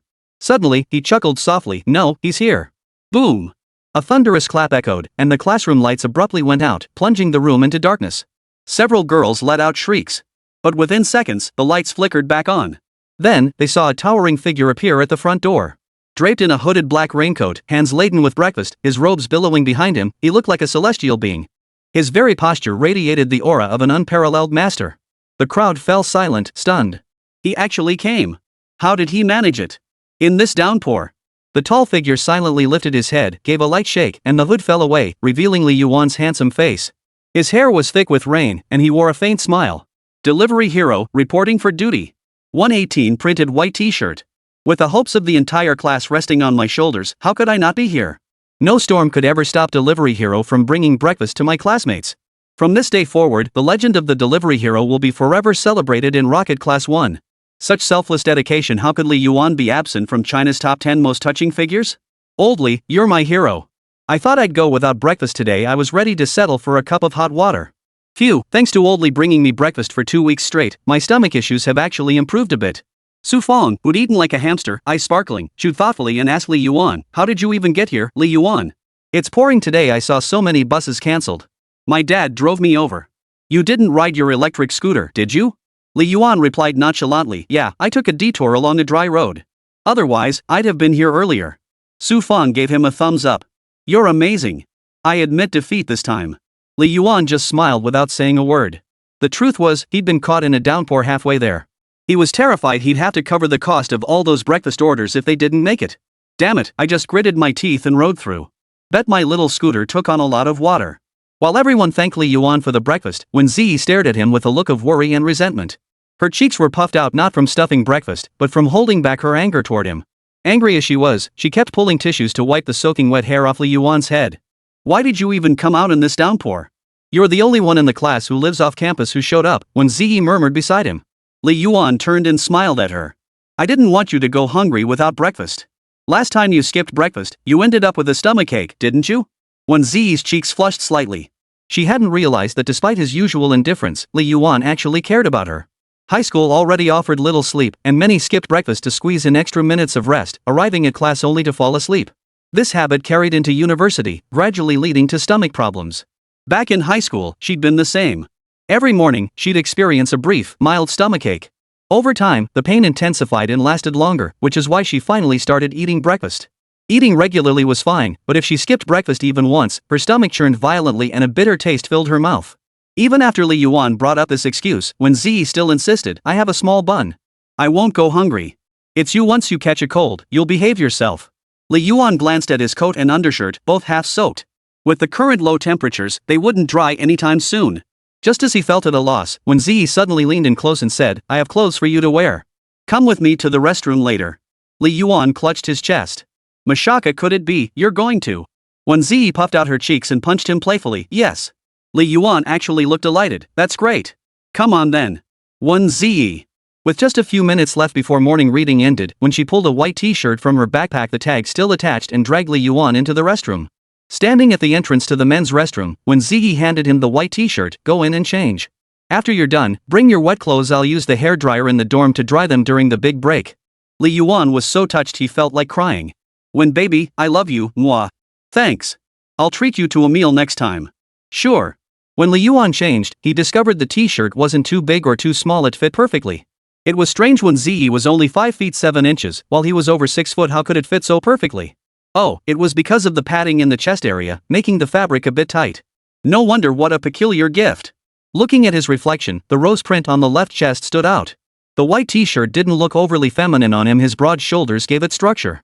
Still, it was a bit of a shame he didn't get to wear something when Bao Bao had worn. When Li Yuan emerged, Wēn Zhiyi was still waiting by the door. Seeing him fully dressed, she gave him a once-over, not bad. Li Yuan scratched the back of his head and chuckled, you're not the sharpest tool in the shed. You should have called me in to take it off first, then called me out to get it. That way. You could have seen everything. Wēn Zhiyi snorted, I'm not the type to take advantage, streamer. Give me the clothes. I'll return them after I'm done. No need. I'll just take it back with me at noon. I'll wash this one for you too. Fine then. Wēn Zhiyi didn't insist. She wasn't the stubborn type, after all. Throughout the day, Li Yuan was constantly asked about his new clothes. It wasn't that he was showing off, it was just that his wardrobe was almost entirely black. The only white item he owned was his shoes. Even if he had a white shirt, it would be an old-fashioned polo shirt that made him look ancient. Fortunately, he changed out of the shirt when he returned home at noon and gave it a thorough wash, finally sparing himself the gossip. High schoolers were terrifying. The moment you wore new clothes, new shoes, or sported a new hairstyle, they wouldn't stop talking about it. After all, what else is there to talk about? You can't exactly start a conversation by discussing grades, right? If you bring up grades, well, sorry, I don't know you. If you're an introvert, it's fine, you don't have many friends to chat with. But Li Yuan knows way too many people. After all, they're all clients, right? Every time he meets someone, he has to exchange a few words. Just that one morning, at least 50 people commented on his clothes. It was genuinely annoying. By evening, the drizzle persisted, leaving the roads slippery. The homeroom teacher posted in the group chat that off-campus students didn't need to attend evening study sessions. Since Li Yuan didn't have to go to his enrichment class today, he decided to start streaming from home. After over half a month of settling in, his popularity hadn't exactly plummeted. At the very least, his live streams no longer consistently drew only a handful of viewers. Instead, they had stabilized at several thousand. His daily streaming income remained quite substantial. Thanks to this, he'd finally splurged on the double-door refrigerator and washing machine he'd been eyeing. Treating himself had become routine, and the fridge was now stocked with more meat and seafood than ever, pure bliss. Naturally, he upgraded his streaming gear to a new 2K monitor, a fresh mouse and keyboard. He hadn't considered replacing the main rig yet, partly because it still worked fine, and partly because it was a gift from Luo Hanhai, making it a keepsake. Whenever Li Yuan thought of Luo Hanhai, he couldn't help recalling what Fong Xian had said that day. According to her, Li Maoshan had originally had a chance for promotion, but he'd given it up for Luo Hanhai. Was that why Luo Hanhai felt guilty toward him, leading to everything that followed? He couldn't shake the feeling that Luo Hanhai's kindness toward him wasn't solely because of Li Maoshan. Perhaps there was more to it. But Li Yuan no longer cared to probe. Whether Luo Hanhai had wronged Li Maoshan was none of his business. As long as Luo hadn't wronged him, as an outsider, he had done what he needed to do. Let bygones be bygones. Suddenly, his phone vibrated. He opened it to find a message from Huang Xiaoer. I think I might be starting to like you. 119 Christmas Eve. Li Yuan glanced at it indifferently before shutting off his phone. He then glanced at the date on his computer. It was only December, not April yet. This wasn't the kind of prank you'd expect on April Fool's Day. Could it be? Huang Xiaoer couldn't possibly have fallen for me. Huang Xiaoer, I can't log in without my phone. It's only been 2 weeks, that's way too fast. The little chef might feel overjoyed at first while someone actually confessed to me. Then get all tangled up in his thoughts. Do I actually like her? She kinda looks pretty. I think I do like her. But then, when it comes to accepting the confession, he doesn't even have the courage to talk to her. She'll just think he's cold, and the end result will be nothing more than cutting ties, ending a relationship that wasn't even strong enough to be called friendship. Don't ask me how I know this, just don't make promises or accept them lightly when you're unsure. So Li Yuan left her hanging until his livestream ended before replying. Pure love boy seduces Zhuang's mom, truth or dare? Emperor Xiaoer, unrivaled under heaven, not playing. Just had something to ask you. Seemed kinda interesting, more fun than the other guys. Got this inexplicable charm. Not confessing or anything, just saying, hey, what do you think of me? Damn it, I really want to report this jerk. What the hell is he talking about? Pure love teen seduces Zhuang's mom. Thanks, I like myself too. Emperor Xiaoer, peerless under heaven, so what about us? Pure love boy flirting with Zhuang's mom, then we're rivals. Emperor Xiaoer, peerless under heaven, what the hell? Such a bizarre train of thought completely baffled Huang Xiaoer across from her. Holy crap, who comes up with answers like that? They don't teach this stuff in books, how am I supposed to respond? Forget it, forget it. Empress Xiaoer, unrivaled under heaven, what are you doing now? Pure love boy seduces Zhuang's mom, here. Empress Xiaoer, peerless under heaven? I'll send you 2 photos. Help me pick which one looks better, I'm about to post it on Moments. Immediately, Huang Xiaoer sent over 2 selfies. One showed her in slim fit jeans and a fitted short-sleeve top, with a backdrop of blue skies and white clouds. The other showed her in a school uniform, nothing too revealing, but her porcelain white, perfectly straight calves were visible below the knees. One leg was crossed, and she made a peace sign with one hand, looking incredibly youthful and vibrant. But, why does this look a bit like a stock photo? Pure love boy flirts with Zhuang's mom, can't see her face, so can't confirm if she's edible. Huang Xiaoer sent another selfie. The lighting was dim, and the girl's expression looked annoyed, with a faint glimpse of her middle finger raised. Li Yuan glanced at it and felt utterly speechless. Pure love boy flirting with Zhuang's mom, tired, going to sleep. Empress Xiaoer, unrivaled under heaven, humph, looks like you're ready to take off, huh? Pure love boy flirting with Zhuang's mom, that's no fun. Anyway, what's this about? Empress Xiao, unrivaled under heaven, can't I contact you without a reason? Pure love boy seducing Zhuang's mom, unless it's about perks. Emperor Xiaoer, peerless under heaven, you're crazy. I came to ask what you think about Christmas. Pure love boy seducing Zhuang's mom, school's closing for break. Empress Xiao, unrivaled under heaven, no. Pure love boy seducing Zhuang's mom, I'm sleeping. Not chatting anymore. Emperor Xiaoer, peerless under heaven, good night. Don't leave too early after evening study on Christmas. I have something for you. After replying with good night, Li Yuan went silent. He just felt a bit troubled. What if he ran into all 3 of them when they came to give him apples? He couldn't imagine the scene. Would they split him into 3 pieces? Overthinking. Definitely not. After all, I'm not the type to play the field. You laugh at Chinga for dying young, but Chinga laughs at you. Anyway, I'm not a jerk. Some say it all started when he dropped his pen during math class. He bent down to pick it up, and from that moment on, he never understood math again. Is it really that terrifying? Of course it is. Li Yuan had only zoned out for a moment when the math teacher began his deadly roll call, asking for the answer to a multiple-choice question. He wasn't particularly flustered. He glanced at Wēn Zhiyi's test paper beside him and saw her pointing to a multiple-choice question. Only then did he relax. Finally, Hosu was called on. He was busy working through problems and had no idea which question it was. He simply said, "Teacher, just read the question out loud. Once you do, I'll know the answer." Damn, that was some serious confidence. But he had every reason to be confident. Though he usually seemed unfocused and utterly abstract, his math scores never dipped below 140. He'd even aced the test multiple times. Truly a freak. Fortunately, the math geniuses in Class 0 kept him in check. Otherwise, he'd have easily topped the humanities track in math. Unsurprisingly, after the teacher finished reading the question, Hosu casually calculated it, gave the answer, and sat back down. Turns out abstract thinkers come in different tiers. While the abstract types from Baiyang like Ergo might be abstract, their grades are mediocre at best. Hosu, on the other hand, is abstract and excels academically. Damn rocket class. The prodigies of the sex are all gathered here. But then again, there's also that guy who topped 3 subjects individually, another prodigy, no need to elaborate. It was time for the afternoon meal again. Li Yuan was the first to dash out of the classroom. Just as he reached the ground floor, he spotted Wēn Zhiyi already waiting silently below. What? Is this the power of the yellow flash? Forever with the girl, Naruto. My classroom on the 2nd floor can't even outrun yours on the 5th floor? What the hell? Wēn Zhiyi merely gave Li Yuan a devilish grin and declared with adolescent bravado, "I'll give you time to chase until you can't even see me anymore." With that, he vanished like a streak of light at the road's end. A dark-skinned athlete descended the stairs, his gaze fixed on Wēn Zhiyi's retreating figure, his expression heavy with sorrow. "Coach," he said, "I've already switched to academics. There's no need to grieve over these things anymore." Li Yuan snorted, finding Wēn Zhiyi utterly baffling. Who the hell eats in the cafeteria? What the hell am I chasing you for? I'm a commuter student, bro. I'm heading out to eat. As soon as he reached the bike shed, he spotted a figure sitting on the back of his electric scooter, already wearing a helmet. At first, Li Yuan couldn't believe it was his own scooter. Only after circling it twice did he finally confirm it. Walking closer, he saw it was Lin Qinghe. What the hell? Is there such a thing as a concept god? Wasn't I the first one to get to class? This left brother Yuan feeling a bit shaken. He felt this strange sensation like he was incredibly strong, yet terrifyingly weak at the same time. What are you doing here? Lin Qinghe raised her eyes. I'm here on leave. Then why are you sitting on my electric donkey? For dinner. Oh, so you want me to give you a ride? Let's eat together. This guy, does he die if he speaks in full sentences? Did she get hit by some weird rule-related urban legend? Go, let's go. Deng Chao meme. 120 silent photo mode. As the electric scooter rolled along, Li Yuan kept waiting for that crisp ding-dong sound.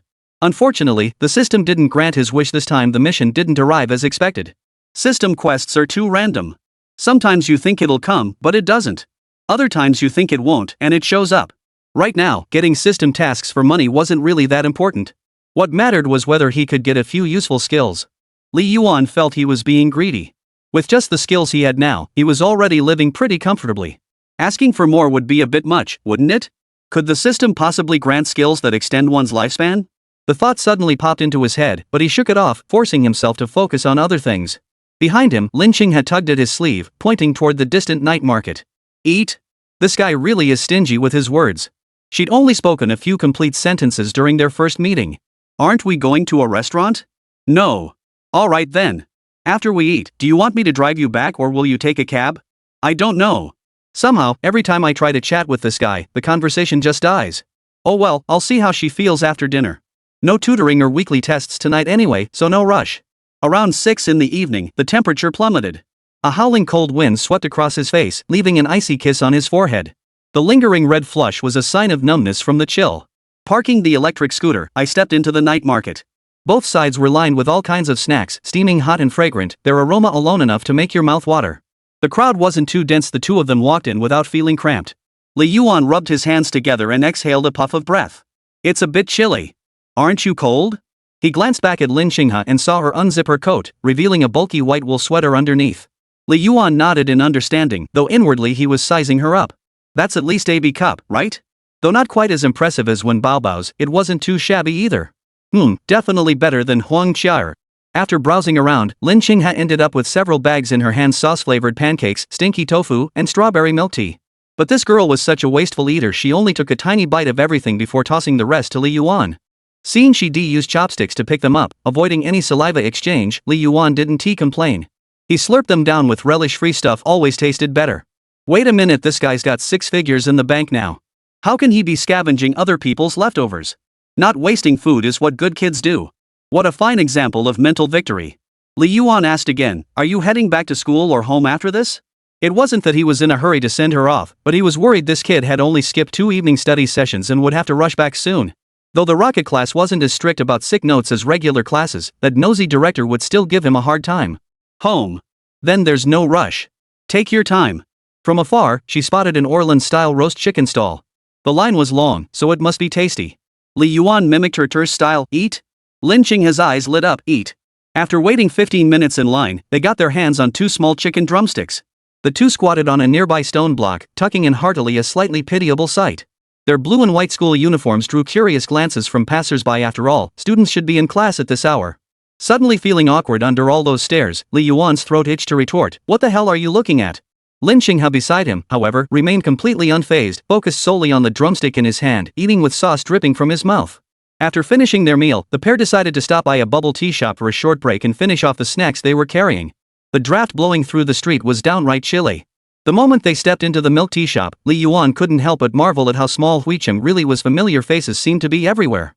In the corner sat a boy and girl in second middle school uniforms, glued together as they sweetly fed each other, completely oblivious to the other patrons. It was just as awkward as kissing on the subway. Sometimes it was truly perplexing what kind of mindset drove people to publicly display affection like that. Didn't they feel any shame, like dancing naked in public? Especially when they're from the same school. Li Yuan didn't want to look twice, but the girl seemed to sense something and lifted her head, her gaze locking with his. That's when he recognized her. It was Tang Yutong. Tang Yutong's eyes flashed a hint of panic upon seeing Li Yuan. Being caught in such a scene by someone she knew was understandably embarrassing. But then she remembered they weren't even in the same class anymore. There really wasn't much to be awkward about. Without even acknowledging him, she went back to feeding the boy beside her. Still, she kept glancing at Li Yuan and the girl beside him out of the corner of her eye. She'd never seen this girl before, and she was so beautiful it took her slightly by surprise. But then she thought to herself, so what if he's handsome? He's still a jerk, constantly switching girlfriends. Disgusting. She then praised her own boyfriend, though not as handsome, at least he was faithful. Li Yuan, unaware he'd already been cursed out in her mind, couldn't be bothered to greet her. They always had a bit of bad blood between them. When they were in the same class, they maintained a superficial courtesy, but after being split into different classes, he couldn't even be bothered to pretend anymore. He sized up Tang Yutong's boyfriend. What kind of guy could make the class beauty so desperate she'd use her connections to get herself cursed out just to be in the same class? He was ordinary, bowl cut, square glasses, and a mild-mannered appearance. Beyond that, he couldn't discern any other notable qualities. But since he was in the advanced class, his grades probably weren't too shabby. Whatever. Not my problem. They ordered 2 hot bubble teas and found a table to sit at. Li Yuan buried his head in his phone, uninterested in conversation. Lin Qingha across from him was naturally quiet, so conversation was impossible anyway. After a full day of classes, he was physically and mentally exhausted, with no energy left for small talk. Seeing Li Yuan silent, Lin Qingha remained quiet too. Observing him fiddling with his phone, she fiddled with hers as well. But she didn't know what to do with it either. She just scrolled through videos, glanced at news articles, and wasn't very good at games. Not knowing what else to do, she decided to take a few photos of Li Yuan instead. Her phone, left on speaker, emitted several abrupt clicks in quick succession. Li Yuan tried to pretend he hadn't heard, but Lin Qingha across from him was being downright brazen. The shutter sound was so loud, yet she kept snapping away. He couldn't help but look up and ask, "Did you hear that shutter sound?" "I heard it." "Then don't you have anything to say?" "Damn it, is this even still considered sneaky photography? Am I the one who should be embarrassed, or is it the other person?" Lin Qingha blinked and thought for a moment. "Send you the photos? That's not the issue. Turn off the sound." Man, she just won't mention why she took pictures of herself. 121. Writing love letters to the whole class of boys. After Lin Qingha sent over a dozen photos, Li Yuan examined each one. This thing had turned into a sex toy for herself. The more he looked, the funnier it got. But as long as they didn't turn it into memes, it wasn't a big deal. The two continued silently playing with their phones and eating. Back in freshman year before class assignments, Zhang Juanrui and Tang Yutong were in the same class, sitting desk to desk. Tang Yutong struggled with geography, constantly borrowing Zhang Juanrui's notes and asking questions. Gradually, their interaction shifted from academic help to sharing interests and hobbies, chatting endlessly about all sorts of things. They eventually added each other as friends, exchanging good mornings and good nights before bed on weekends, gifting each other on Christmas, and making sure to wish the other a happy new year at midnight. And just like that, they fell for each other. After losing patience waiting for Zhang Juanrui to confess, Tang Yutong took the initiative and they became a couple during winter break. Later, however, their academic performance diverged significantly. Zhang Juanrui advanced to the top-tier rocket class 3, while Tang Yutong ended up in a regular class. Zhang Juanrui had resolved to focus solely on his studies, aiming for a top university and putting romance aside. Yet, under Tang Yutong's persistent urging, he agreed to wait for her to join the rocket class. The outcome was predictable. Tang Yutong lived up to expectations, pulling out all the stops to actually make it into rocket class 3. Seeing how hard Tang Yutong was willing to work for him, he couldn't bring himself to object, and they continued dating. Today, the two had taken a break from class to grab a bite, essentially a celebration for Tang Yutong's rocket class acceptance. As for why they waited over half a month after the promotion to celebrate, it was because Zhang Juanrui didn't want to waste evening study time. He finally agreed only after Tang Yutong got upset. "Do you know that guy, Yutong?" Zhang Juanrui noticed her mood had shifted and asked. Tang Yutong was currently editing the photos she'd just taken, preparing to post a happy update on her social media to subtly hint to certain people that she was already taken. Hearing Zhang Juanrui's question, she replied nonchalantly, "Just a classmate from the regular track. We're not really close." "Oh, okay." Hearing she wasn't very close to him, Zhang Juanrui relaxed. Truth be told, he harbored some insecurities. If not for his decent grades, he'd have little to be proud of. Seeing Li Yuan's looks and height, if a guy like that became his romantic rival, he'd have nowhere to cry. But Tang Yutong had said they weren't close, and the girl sitting across from him was probably his girlfriend. That meant no threat to her, all clear. Tang Yutong had been editing photos when she suddenly thought of something. She snapped a few shots of Li Yuan's back, then opened Luo Yanran's chat window and sent the pictures over. She added a message, "Yanran, this guy's back looks just like Li Yuan's, but I'm not sure if it's him. Take a look?" The tea was definitely brewing. When she transferred into class 3, Tang Yutong had immediately noticed Luo Yanran with looks that striking, it was impossible not to. Then came that inexplicable sense of familiarity. After a moment's thought, she recalled Luo Yanran was Li Yuan's childhood friend. Thinking she might need Luo Yanran's contact info later, she added her on WeChat. After sending the photo, Tang Yutong felt a secret thrill, convinced that scumbags deserved their comeuppance. She then left with Zhang Juanrui, shooting Li Yuan a hostile glance as they exited, though Li Yuan paid her no mind. Li Yuan and Lin Xinghe didn't stay long before leaving the milk tea shop as well. As they stepped outside, the usually taciturn Miss Lin finally uttered her request. She wanted Li Yuan to drive her home. He opened the map app, entered the address, and started navigation. 15 kilometers, approximately 1 hour and 12 minutes. Holy? This little e-bike only has 3 bars of battery left. Will it make it? Of course it would.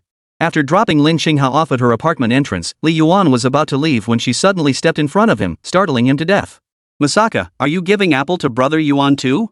Then, under Li Yuan's mixture of anticipation and trepidation, she pulled a handheld pancake from the bike basket and began eating it herself. This left Li Yuan feeling awkward. So, she wasn't giving me an apple after all.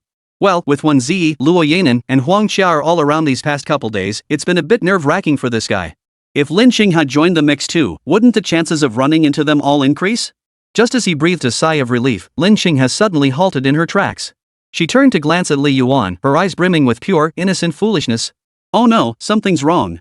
My grandmother's about to give birth to my father. I gotta go check on her." Li Yuan executed a graceful spin, twisted the throttle, and sped off. Lin Xinghe was left utterly bewildered. She unfastened her helmet, momentarily at a loss, and decided to send Li Yuan a message. "Helmet. Pure love boy seducing Zhuangzhuang's mom, it's yours. If he goes back, he might run into trouble. Monkey, do you think the guys in our class only have studying on their minds? They're all so stiff and dull." Ma Hongjun slumped in his chair, his mind drifting back to the recent sports meet. Not a single guy from beyond had volunteered to participate, each coming up with a mountain of excuses: aches in their feet, headaches, sore backsides. Yet when it came to grabbing food, they were sharp as tacks. Because of that, Hosu and I ended up competing in multiple events ourselves, nearly exhausting ourselves to the point of numbness. This had left him with a particular grudge against certain bookworms in the class. Hosu was busy chatting with his girlfriend Xiaoling, but upon hearing Ma Hongjun's words, he scoffed dismissively. "These guys aren't just focused on studying.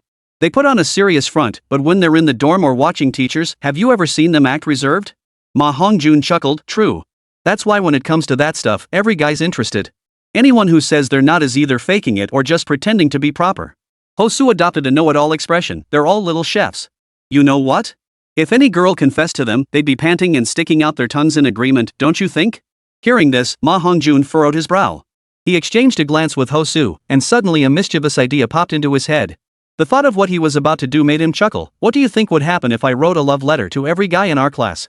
Hosu perked up at the suggestion, shutting off his phone and stroking his chin with a sly grin. Oh yeah, that's a pretty good idea. I can't wait to see those guys grinning like fools waiting for someone to confess to them, especially Song Tianlei. That guy from Biyao would definitely go for it. Ma Hongjun added, just having them go wouldn't be fun enough. What if I wrote one to the Dean of Academic Affairs too, and they all ended up meeting in the same place? Heh. Not a good idea. The monitoring in the Academic Affairs office isn't something to mess with. Li Yuan's voice suddenly came from behind. He'd just finished using the restroom and had heard their entire conversation. Ma Hongjun and Hosu didn't object to Li Yuan joining them after all, they were all on the same team and promptly pulled him into their discussion. Ma Hongjun suggested that once everyone was there and getting impatient, he'd pop out pretending to be clueless and record their reactions. Hosu countered that they could write a letter to the English teacher. After all, she was over 30 and still single. If she saw a love letter, she might just go for it. Li Yuan's eyes twinkled as an even better scheme formed. I know there's another one in the sports class. After hearing Li Yuan's idea, both swallowed hard, their expressions sour. You're ruthless, kid. Ha! Sounds good to me, way more interesting than our ideas. 122 Who's going to confess? You're AB bro. When answering multiple choice questions, if you got it right, you'd snap your fingers in advance and say nice, as if to tell the whole class you got it right. Teacher, the answer to this question is 05. B bro, teacher, is writing 1/2 correct? Teacher, correct. B bro, nice. Teacher, the answer to this question is 1/5. B, teacher, is 1/5 correct? Teacher. When the teacher asks if a certain problem needs explanation, all the other students say yes, but you insist on being different and say no. Then, when the teacher explains it, you act like it's the most painful thing ever. You even fantasize about attractive girls randomly falling for you and getting rejected when in reality, you just got blocked on WeChat and shamed on Zaya Honshu. Song Tianlei huffed and puffed, exhaling hot breath while tugging at his collar to cool down. He imagined his sweaty appearance rivaled Pine Yuyan's, but in reality, his hair was greasy and matted, and his body reeked of sweat, prompting the girl behind him to wrinkle her nose and cover her mouth. He tossed his head from side to side, grabbed his deskmate's water bottle, and gulped down a big mouthful. Turning back to the girl behind him, he raised an eyebrow and said, "Did you come watch my game today? My Irving step-over move and that jump shot were absolutely killer. After the game, tons of girls came asking for my WeChat." The girl rolled her eyes at him. Nobody cares. She then went back to her homework. He shook his head, a smirk playing on his lips. Girls are so predictable. When they like someone, they always act all distant. Hearing this, the girl behind him nearly fainted. This arrogant jerk. To Song Tianlei, others' disapproving glances meant nothing. What did their opinions matter to him? They're just jealous of me, jealous that I'm not only handsome, but also great at gaming and excel academically, even making it into the top-tier rocket class. With that thought, he hummed the drop tower to himself. Just as he pulled out his exam paper to start writing, a letter slipped out, fluttering down like a falling leaf. He picked up the envelope, eyed it suspiciously, then chuckled. Finally, someone couldn't resist writing me a love letter. I'll give it a look. The handwriting was neat and elegant, the style gentle and graceful, clearly written by a girl. Song Tianlei, you cheapskate. Forget it, Song Tianlei is such a jerk. Dear Song Tianlei, if you feel even a little something for me, please meet me in the alley behind the cafeteria after the third evening self-study session today. I'll be waiting there. Signed, a girl brave enough to take a chance for the one she likes. The signature was a bit crooked, clearly written with such emotion that her hand trembled. Truth is, Li Yuan and the others couldn't hold back their laughter while writing it. Ha! After reading it, Song Tianlei couldn't help but burst out laughing, feeling that finally someone could appreciate him. He felt relieved that a girl was finally taking the initiative. Unlike certain people in class who clearly harbored secret crushes but refused to speak up, instead filling notebooks with his name, what cowards. Especially Song Zhiyi. Though he wasn't much to look at, he at least knew beauties like Huang Qiar and Lin Xinghe. If Song Zhiyi confessed to him, he could string her along to get closer to her best friends. The reality, however, was that Song Zhiyi was the disciplinary committee. Writing his name down was just to report him. The person whose name fills your notebook isn't necessarily someone who likes you, it could be the disciplinary committee. As for that girl who wrote me a love letter, I'll go check out her looks later. If she's pretty, I'll give her a shot. If not, I can still string her along to see if her best friend is hot. Thinking about it this way, it was absolutely brilliant. So throughout the 3 evening study periods, Song Tianlei's smile never left his face. He even imagined a 12-episode Japanese anime romance series about a geeky otaku, and successfully confirmed he doesn't eat cilantro. The third period bell rang, and 5 out of 8 boys in the class stood up simultaneously. Even the sleep god Dong Zirwei stirred. This puzzled everyone.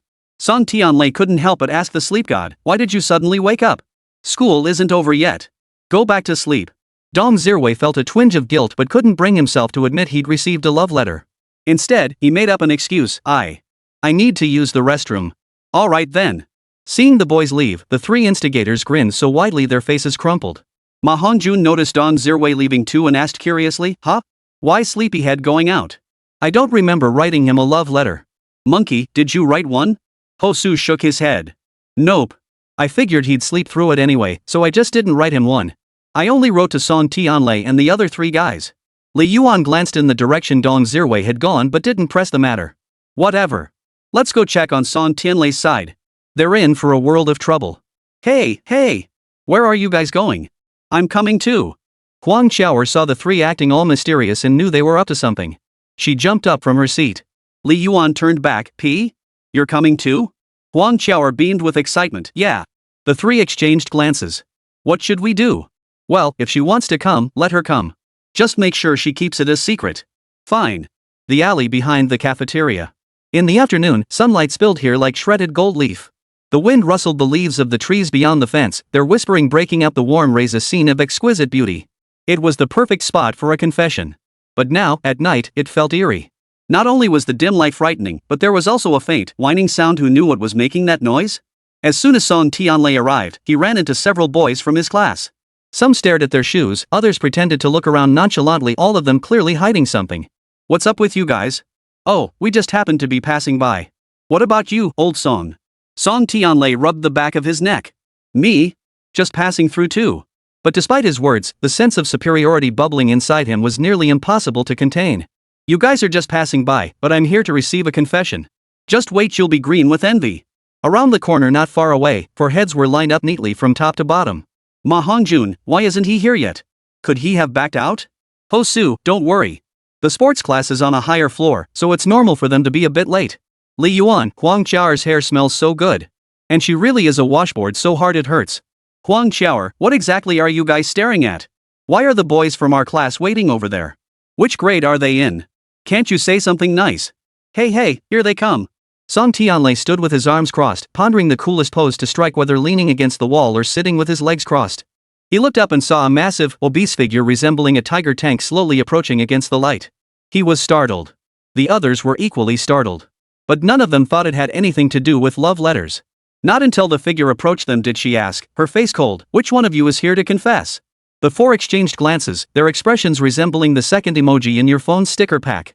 123, why don't you write me a love letter for fun?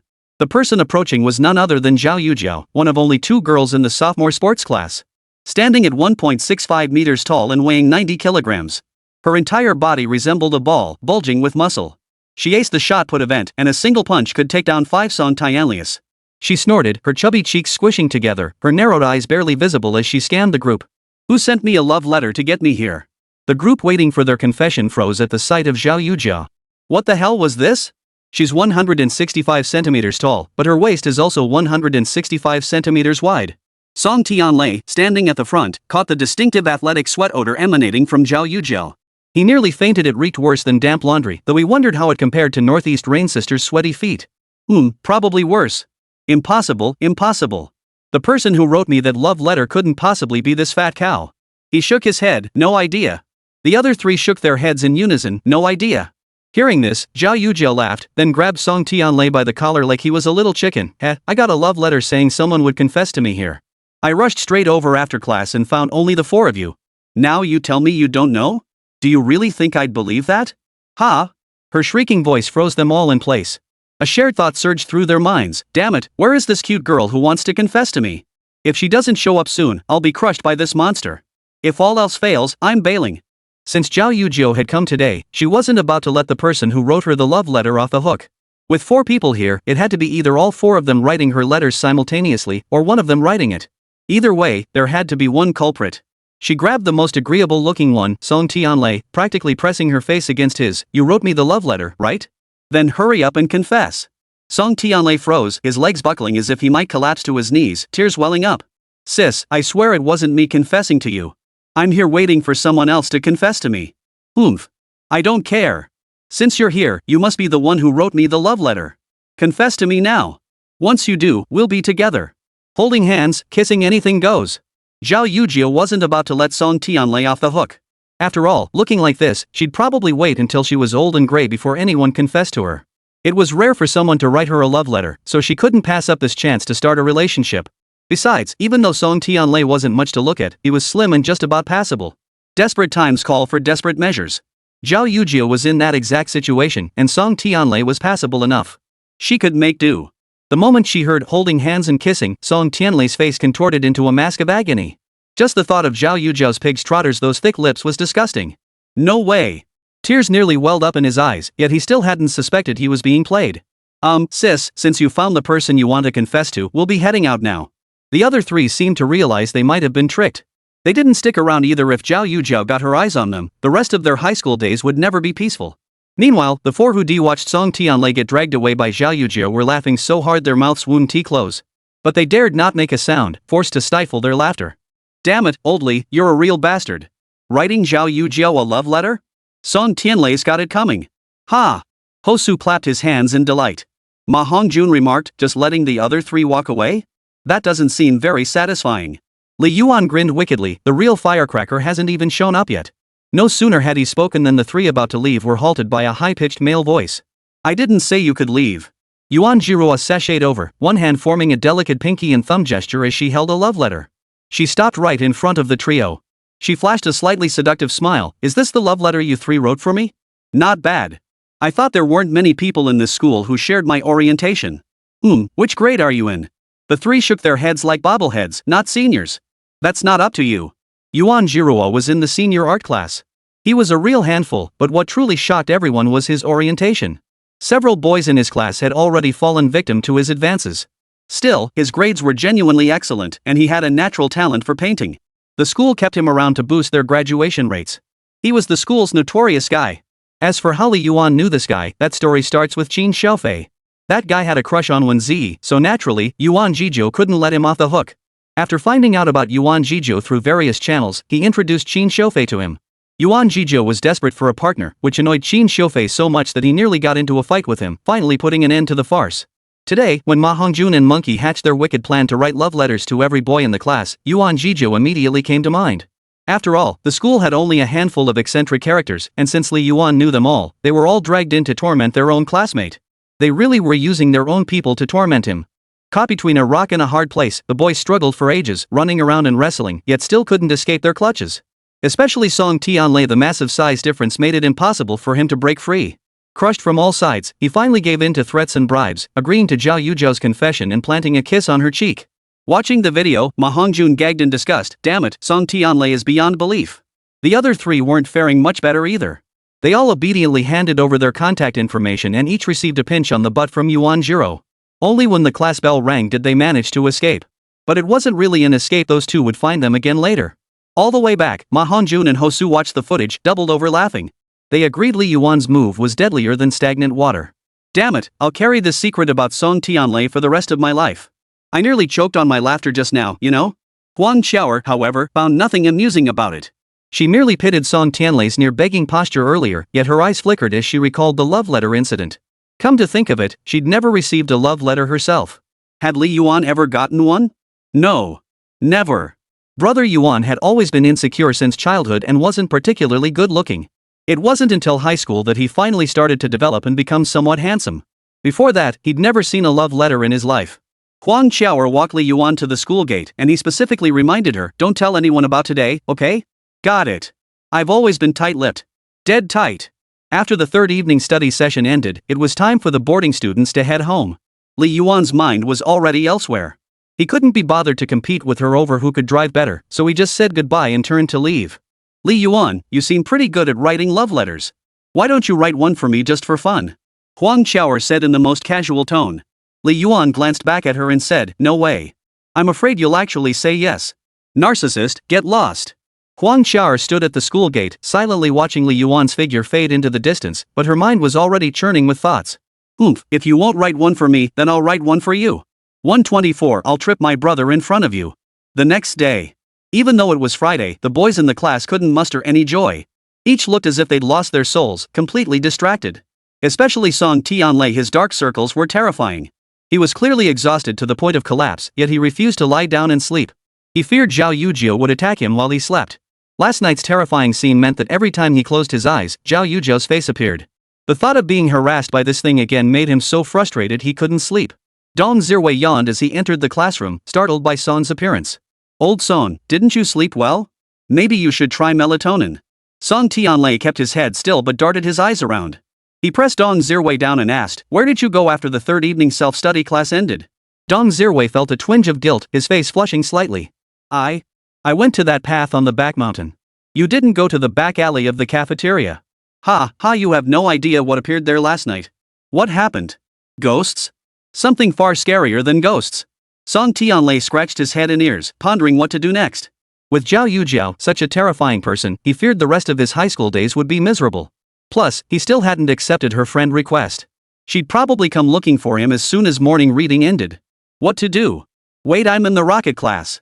I'm the school's golden child. She wouldn't dare come in. If she dares to come in, I'll report her to the teacher. Poor Song Tianlei could only think of such a low-level solution at this moment, reporting it to the teacher. He was truly at his wit's end. But once he stepped out of the classroom, what then? Song Tianlei felt like he was going crazy at that moment. "By the way, what were you doing on the back mountain path last night?" Dong Zhiwei finally stammered out, "A girl wrote me a love letter." "A girl? You mean that girl who's about 5 feet 5 inches tall and 5 feet 5 inches wide?" "Not that exaggerated. She's from class 2, kind of petite and really cute. I lent her my notes before, so, well, she confessed to me." "You mean the one who wrote you a love letter wasn't Tank or some senior? It was an actual cute girl?" Yeah. Ah, damn it." Song Tianlei felt even more annoyed. Compared to his own predicament, his friend's success was even harder for him to accept. Just then, a deep, resonant female voice, think the voice of the king's ruler in honor of kings, boomed from outside. "Song Tianlei, come here." Song Tianlei walked out like a puppet on strings, his eyes vacant. Li Yuan was in a relatively good mood today, mainly because he checked his bank balance before leaving and had the afternoon off. After school, he planned to take half of it to the bank for a 2-year fixed deposit to earn some interest, while the remaining half would cover his expenses. After high school graduation, he'd get his driver's license, buy a modest car, and purchase a self-built house in southern Hunan. Life would be pretty perfect then. Life was definitely looking brighter. And after he had a car and a house? He'd worry about that later. Things would only get better. "Good morning." He greeted Wēn Zhiyi and sat down. Seeing Wēn Zhiyi in such high spirits, he felt inexplicably happy himself, brimming with energy. "Great. Are you free this afternoon? I'd like to treat you to lunch." Wēn Zhiyi replied timidly, "I'm supposed to go shopping with Gigi and the others." "No problem. Come to my place tonight. I'll cook for you." "Sounds great." Wēn Zhiyi smiled sweetly. Then she pulled a delicate square gift box from her backpack and handed it to him. Li Yuan paused before taking it. Furrowing his brow in thought, he realized something was off. Christmas wasn't tomorrow? Why was she giving it to him today? Wēn Zhiyi explained, "I was afraid I'd forget, so I gave it to you early." Li Yuan thanked her, then playfully pinched the soft flesh on her arm before pulling out the chocolate he'd prepared earlier and returning the favor. It's only fair to reciprocate, otherwise it would feel a bit awkward. Today's apple haul, 1. At lunchtime, Wang Qiaoer stuck to Li Yuan like glue the moment school ended, grinning mischievously with some scheming plan brewing in her head. He knew Li Yuan rarely went out for lunch on Fridays, usually eating in the cafeteria. Li Yuan, we've never had lunch together. Come eat with me, quick." Wang Qiaoer called from behind. Li Yuan waved him off. "Cut it out. We're just friends. If my girlfriends saw us together, it wouldn't look good.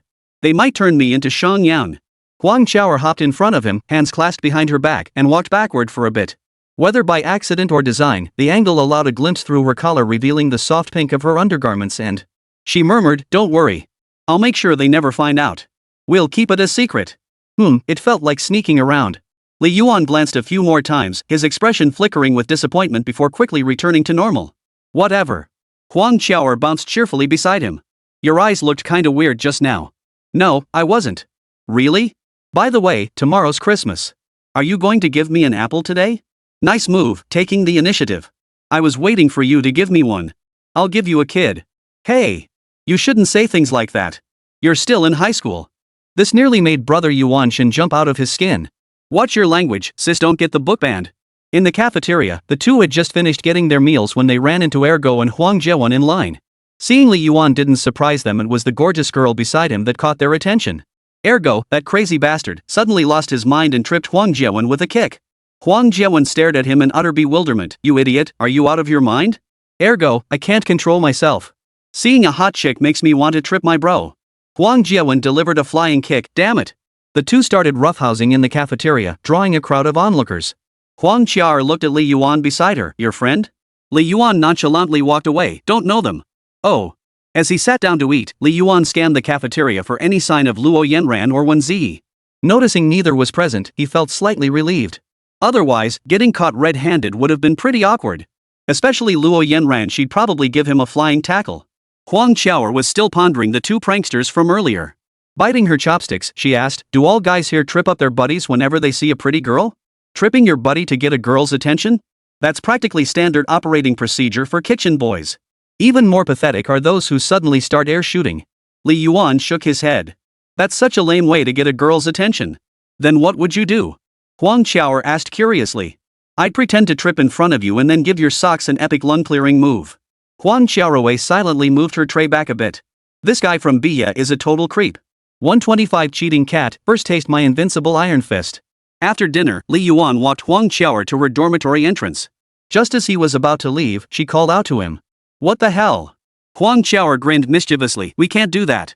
Huang Qiao flashed a smile, revealing a row of porcelain white teeth. Her grin was as bright and sunny as the midday sun, warm enough to make one sweat. Honestly, this girl's constant jokes usually left him unimpressed, but he couldn't deny she was genuinely pretty. Her large almond-shaped eyes were clear and bright, complementing her other delicate features, a true beauty in the making. She tucked a strand of hair behind her ear and pulled a deep red Fuji apple from her backpack, handing it to Li Yuan. Merry Christmas in advance. Next Christmas, you give me an apple, don't forget. Li Yuan glanced at the apple and said, I don't celebrate Western holidays. Huang Qiao shot him a look. Suddenly patriotic now? Back when we chatted, you were always raving about how Japan and the West were the real gods. Sis, enough already. I'll take it, okay? You should go back to sleep. You don't get much time for naps in the afternoon. Don't waste your time here with me. Li Yuan hastily took the apple, then gave her smooth, delicate hand a couple of quick rubs.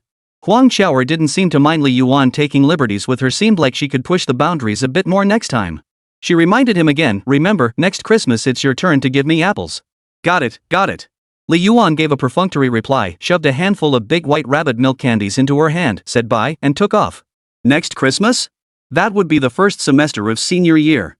By then, everyone would be swamped with exam prep. She'd worry about it when the time came. Huang Qiao watched Li Yuan's receding figure, glanced at the Daibai rabbit milk candies in her hand, and muttered under her breath, stingy little devil. Even as she said it, she couldn't help but grin like an idiot as she popped the candy into her mouth. Returning to the classroom, she immediately spotted Ho Su and Ma Hongjun in the midst of a heated argument. It was a fierce fight, fists and feet flying, faces contorted in rage, both determined to win. Ma Hongjun, Neza is the best, period. My cousin got executed just for not watching Neza too. Ho Su, bull. Neza's nothing. Compared to my Tifa, he's a total nobody. Ne Zha is invincible. I'm gonna sell my ass to boost Ne Zha's box office. Go Ne Zha. Ma Hongjun stuck his butt out and shoved Ho Su flying. Furious, Ho Su didn't want to get shoved again, so he just sat down to chat with his sleepy self. Having these two abstract weirdos in Rocket Squad, one who knows if it's luck or a tragedy. Academic geniuses excel at everything, even abstract nonsense. Li Yuan tapped Ho Su on the shoulder and asked, hey, why did you two start arguing? I still don't get it. Ho Su said, earlier we were talking about who's the hottest in the 3D zone, and I said Tifa. Then what? Ma Hongjun said Neza. You two, are you even on the same page? He couldn't be bothered with these abstract concepts, so he simply laid his head on the desk and caught up on sleep. Vacation or not, afternoon classes still required focus, and he was genuinely exhausted. If we're really going to talk about it, isn't Lara Croft way more appealing? His consciousness was hazy, not quite asleep yet, when suddenly a faint, sweet fragrance drifted into his nostrils, making his heart flutter. He lifted his head to find Lin Qinghe resting her chin on the desk, staring at him with a dazed, adorable expression. So it was Lin Dada right in front of him, no wonder it smelled so sweet. Rubbing his eyes, Li Yuan noticed a rosy apple beside Lin Qinghe's face. He paused in surprise, then smiled. Lin Qinghe never said a word, yet she understood everything. He muttered a thank you and reached for the apple. Before his hand could touch it, Lin Qinghe snatched the apple away, glaring at him warily. Suddenly realizing something, he stammered, this apple isn't for me? Lin Qinghe's tone remained flat, it's for me. Oh, I see. Li Yuan's toes curled in embarrassment. He wished he could pretend to be asleep. Damn it, this time he really had gotten ahead of himself. Damn it, it was all Wen Baobao and Huang Qiao's fault for being so forward, leading him to assume Lin Qinghe would be too. Preconceived notions were truly terrifying. But wait, was Lin Qinghe really not going to give him the apple? Really not? Fine, I didn't really want it anyway. After all, I already had 2 apples. Apples aren't that tasty, and I don't care much for them. If I want to eat one, I can just buy it myself. So, really, she won't give me one? Just as he thought this, a crunch sounded right in front of him. He looked up and saw holy cow, Lin Dai had split the apple in half and was handing him the slightly smaller piece. Here. Li Yuan pursed his lips, momentarily at a loss for words. Should he praise her generosity or her strength? He wasn't even sure he could split an apple in one go, yet she'd done it effortlessly. Was splitting it for him just as easy? Me from the other timeline, can I ask, did you ever get on Lin Dai's bad side and get punished when talking to her? Probably. But now, with that lesson learned, he wouldn't dare upset this clumsy girl again. Taking the apple, Li Yuan took 2 bites before handing Lin Dai a bag of potato chips in return. After getting the chips, Lin Dai stopped eating her apple and handed the other half to Li Yuan, then went back to munching on hers. Watching her munch on the chips, Li Yuan noticed her lips slightly puckered and her cheeks puffed out like a hamster's. He couldn't figure out why she ate chips like that. Was she just putting on a show? But he couldn't say that. Lin Dai was the least affected by such things. She was naturally absent-minded. How could anyone accuse her of pretending? After a moment's thought, he handed the other half of the apple back to her. Merry Christmas. You shared half with me this time, so next Christmas, it'll be my turn to share half with you. No. This completely baffled Li Yuan. Why? I want the whole apple. Fine. This guy has zero romantic bone, but he'd never let her lose out. That much was true. Today's apple haul, 25. These trivial holidays always need someone special to give them meaning. Li Yuan, living alone, used to think holidays like Spring Festival and Dragon Boat Festival were insignificant, just a couple extra days off. Spring Festival meant watching the gala, Dragon Boat Festival meant buying zongzi to eat. To him, they were irrelevant. But there was a childhood sweetheart who cherished these holidays deeply. She dragged Li Yuan out to count down the new year beneath the starry sky, surrounded by festive lights and fireworks. When he eat zongzi alone, she pull him over to her home for a lively meal and teach him how to make them. In what should have been lonely memories, the figure of a girl had appeared. After school, Li Yuan waited at the entrance of Rocket Class 3 for Luo Yanen to emerge. But when Luo Yanen saw him, her face darkened. Spotting him standing there, she couldn't help but snap. What are you staring at? Come in and help me pack up. Oh, okay. As he approached, Luo Yanen's expression suddenly changed. She clenched her fist and declared, you cheating cat. Take this unbeatable iron fist. 126 only mine is the most heartfelt. With such a long wind-up, anyone could dodge it. But Li Yuan couldn't be bothered to dodge, taking the punch head-on. Not too light, not too heavy, it fell pretty good on his shoulder. Li Yuan grinned smugly, thanks for the reward. You're crazy. Luo Yanen, feeling exhilarated from landing the hit, went wild, landing several more punches on his shoulder. She pounded him from behind while Li Yuan tidied up her things in front. Somehow, the scene felt oddly joyful. When she grew tired of pounding, Li Yuan had finished packing. He flexed his shoulders, feeling quite satisfied. That was a good workout today. Get lost. Luo Yanran pouted like she'd been deeply wronged, her little mouth twisted as she demanded, do you even know what you did wrong? Li Yuan didn't invite you to the silver party? I'll kick you. Can you take off your shoe and kick me? Luo Yanran felt that kicking him would be like rewarding him, so she didn't move. Instead, she pulled out her phone and dug up the evidence. The photo showed him and Lin Qingha eating at the milk tea shop that day. But the photo only showed her own face, devouring a jianbing with such gusto, while Lin Qingha was captured only from behind, standing alone in beauty. No need to guess who took this photo. Tang Yutong, you scheming little devil. Trying to drive a wedge between us, huh? Seeing his childhood sweetheart's furious expression, Li Yuan immediately softened his tone. I'm innocent, Your Honor. Heaven and earth are my witnesses. I was merely having a meal with a classmate, with absolutely no intention of cheating. If I were cheating, I'd never let her catch me. Luo Yanran wasn't stupid. She knew he wasn't actually cheating. After all, they'd known each other since they were in diapers. How could she not know what kind of person Li Yuan was? Of course, you're not stupid. If you were cheating, you wouldn't get caught. And you actually had the nerve to try cheating. Realizing what she'd said, Luo Yanran promptly delivered another round of fist massages. On the way, Li Yuan and Luo Yanran discussed the photo incident. Tang Yutong sent them to you? Yep. She actually joined Rocket Class 3? That's something new. This Bai Yang guy is something else. Why can't he just mind his own business? He had to come stir up trouble between us. As if we're that close. Luo Yanen turned her head away and said, don't even think about cheating on me. My spies are everywhere. Li Yuan curved his lips, finding Luo Yanran beside him rather silly. What spies do you have? You didn't even notice me and Wēn Zhiyi in the same building. You seem smart most of the time, but you can be pretty dense sometimes. But being a little clueless isn't so bad. It's kind of cute in its own way. Li Yuan suddenly asked, by the way, did your homeroom teacher mention when winter break starts? Nope, but it'll definitely be before the spring festival. Chinese New Year seems to be in mid-January next year. I wonder if we'll get a 3-day break for New Year's Day. We'll have to start makeup classes in the second semester of sophomore year. So annoying, half a day on Saturdays. That means we only get Saturday night off. Sleep one night and we have to go back the next afternoon. Might as well not have a break at all. You'd complain if they didn't give us any break at all. Li Yuan's topics jumped around wildly, shifting suddenly to Tang Yutong. Tang Yutong isn't a good person. I suggest you delete her. Luo Yanan stubbornly retorted, almost defiantly, no way. She's my mole.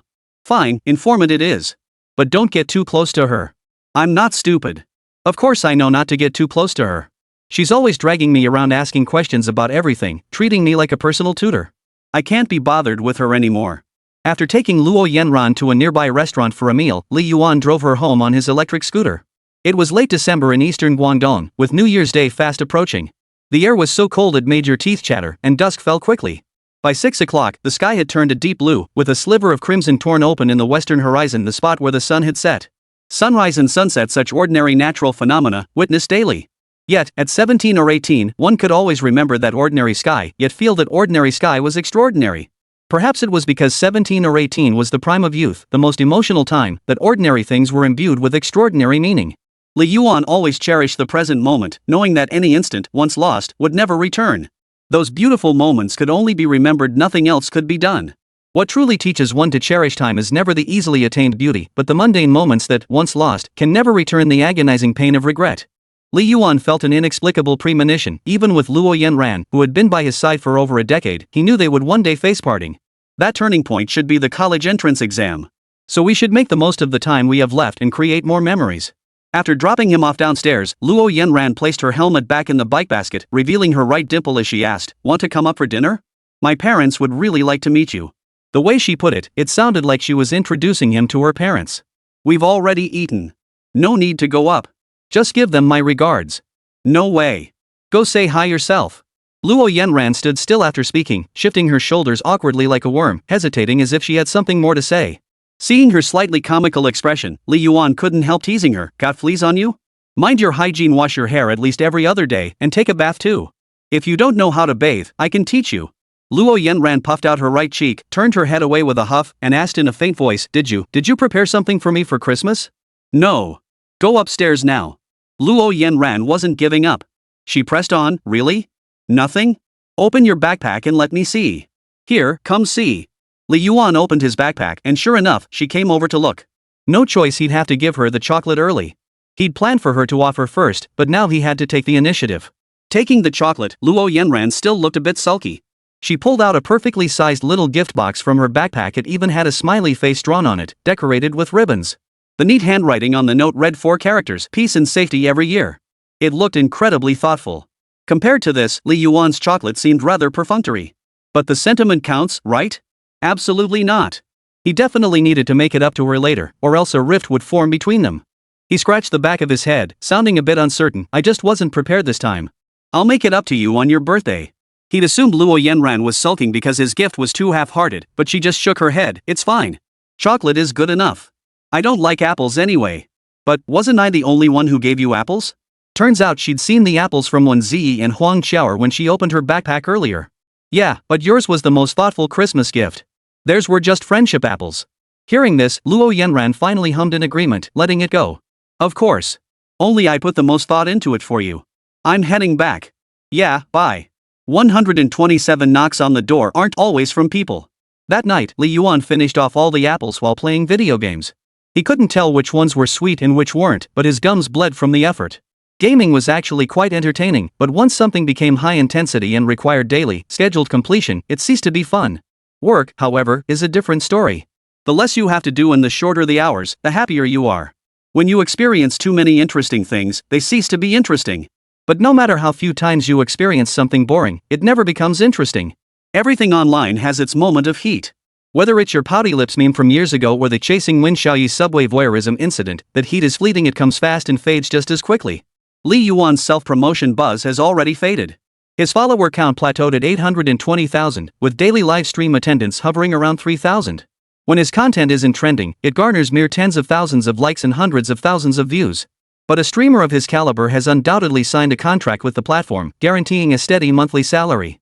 He's built up savings too. The only downside is having to stream for hours every day to meet the contract requirement of hundreds of streaming hours per month. He finally signed off at midnight. He was physically and mentally exhausted. He had to juggle creating entertaining content while staying focused on the game, a demanding and mentally taxing task. Standing at the balcony edge, he watched a steamship glide slowly across the distant river. Lights flickered, faintly revealing the bow slicing the water into two streams flowing past the hull. The lights from residential areas dotted the landscape like patches of moss scattered here and there. He shrugged, "Guess I'll order takeout."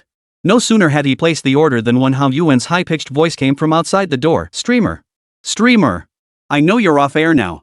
Want some late-night snacks? We've got fried noodles and honey-glazed chicken." Somehow it felt like he was being stalked. This kid hadn't missed a single one of his weekend live streams.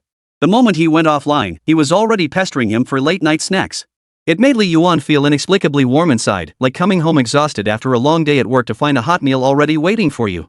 Takeout? That's for people who have no one who cares. Cancel it, cancel it. He opened the door to find Wēn Zhiyi bouncing right in and slamming it shut. "Li Yuan? What's up? Didn't you say there'd be fried noodles and honey-glazed chicken?" Wēn Zhiyi nodded, then solemnly pulled stir-fried noodles and honey-glazed chicken out of Li Yuan's fridge. "Here you go. You never said you were eating from my house." He took it so naturally. "Looks like this kid snuck in plenty of times when I wasn't home to steal snacks." But Li Yuan didn't bother to argue. After all, it was a relative who rented him the place, and indirectly, he was connected to this kid. "Fine, but you can only choose one stir-fried noodles or honey-glazed chicken. We can't finish both between the two of us." Wēn Zhiyi patted his belly and declared, "Don't worry, I can finish it all." "Fine." Li Yuan had planned to just order takeout, but now, thanks to this little brat, he had to start cooking a late-night snack.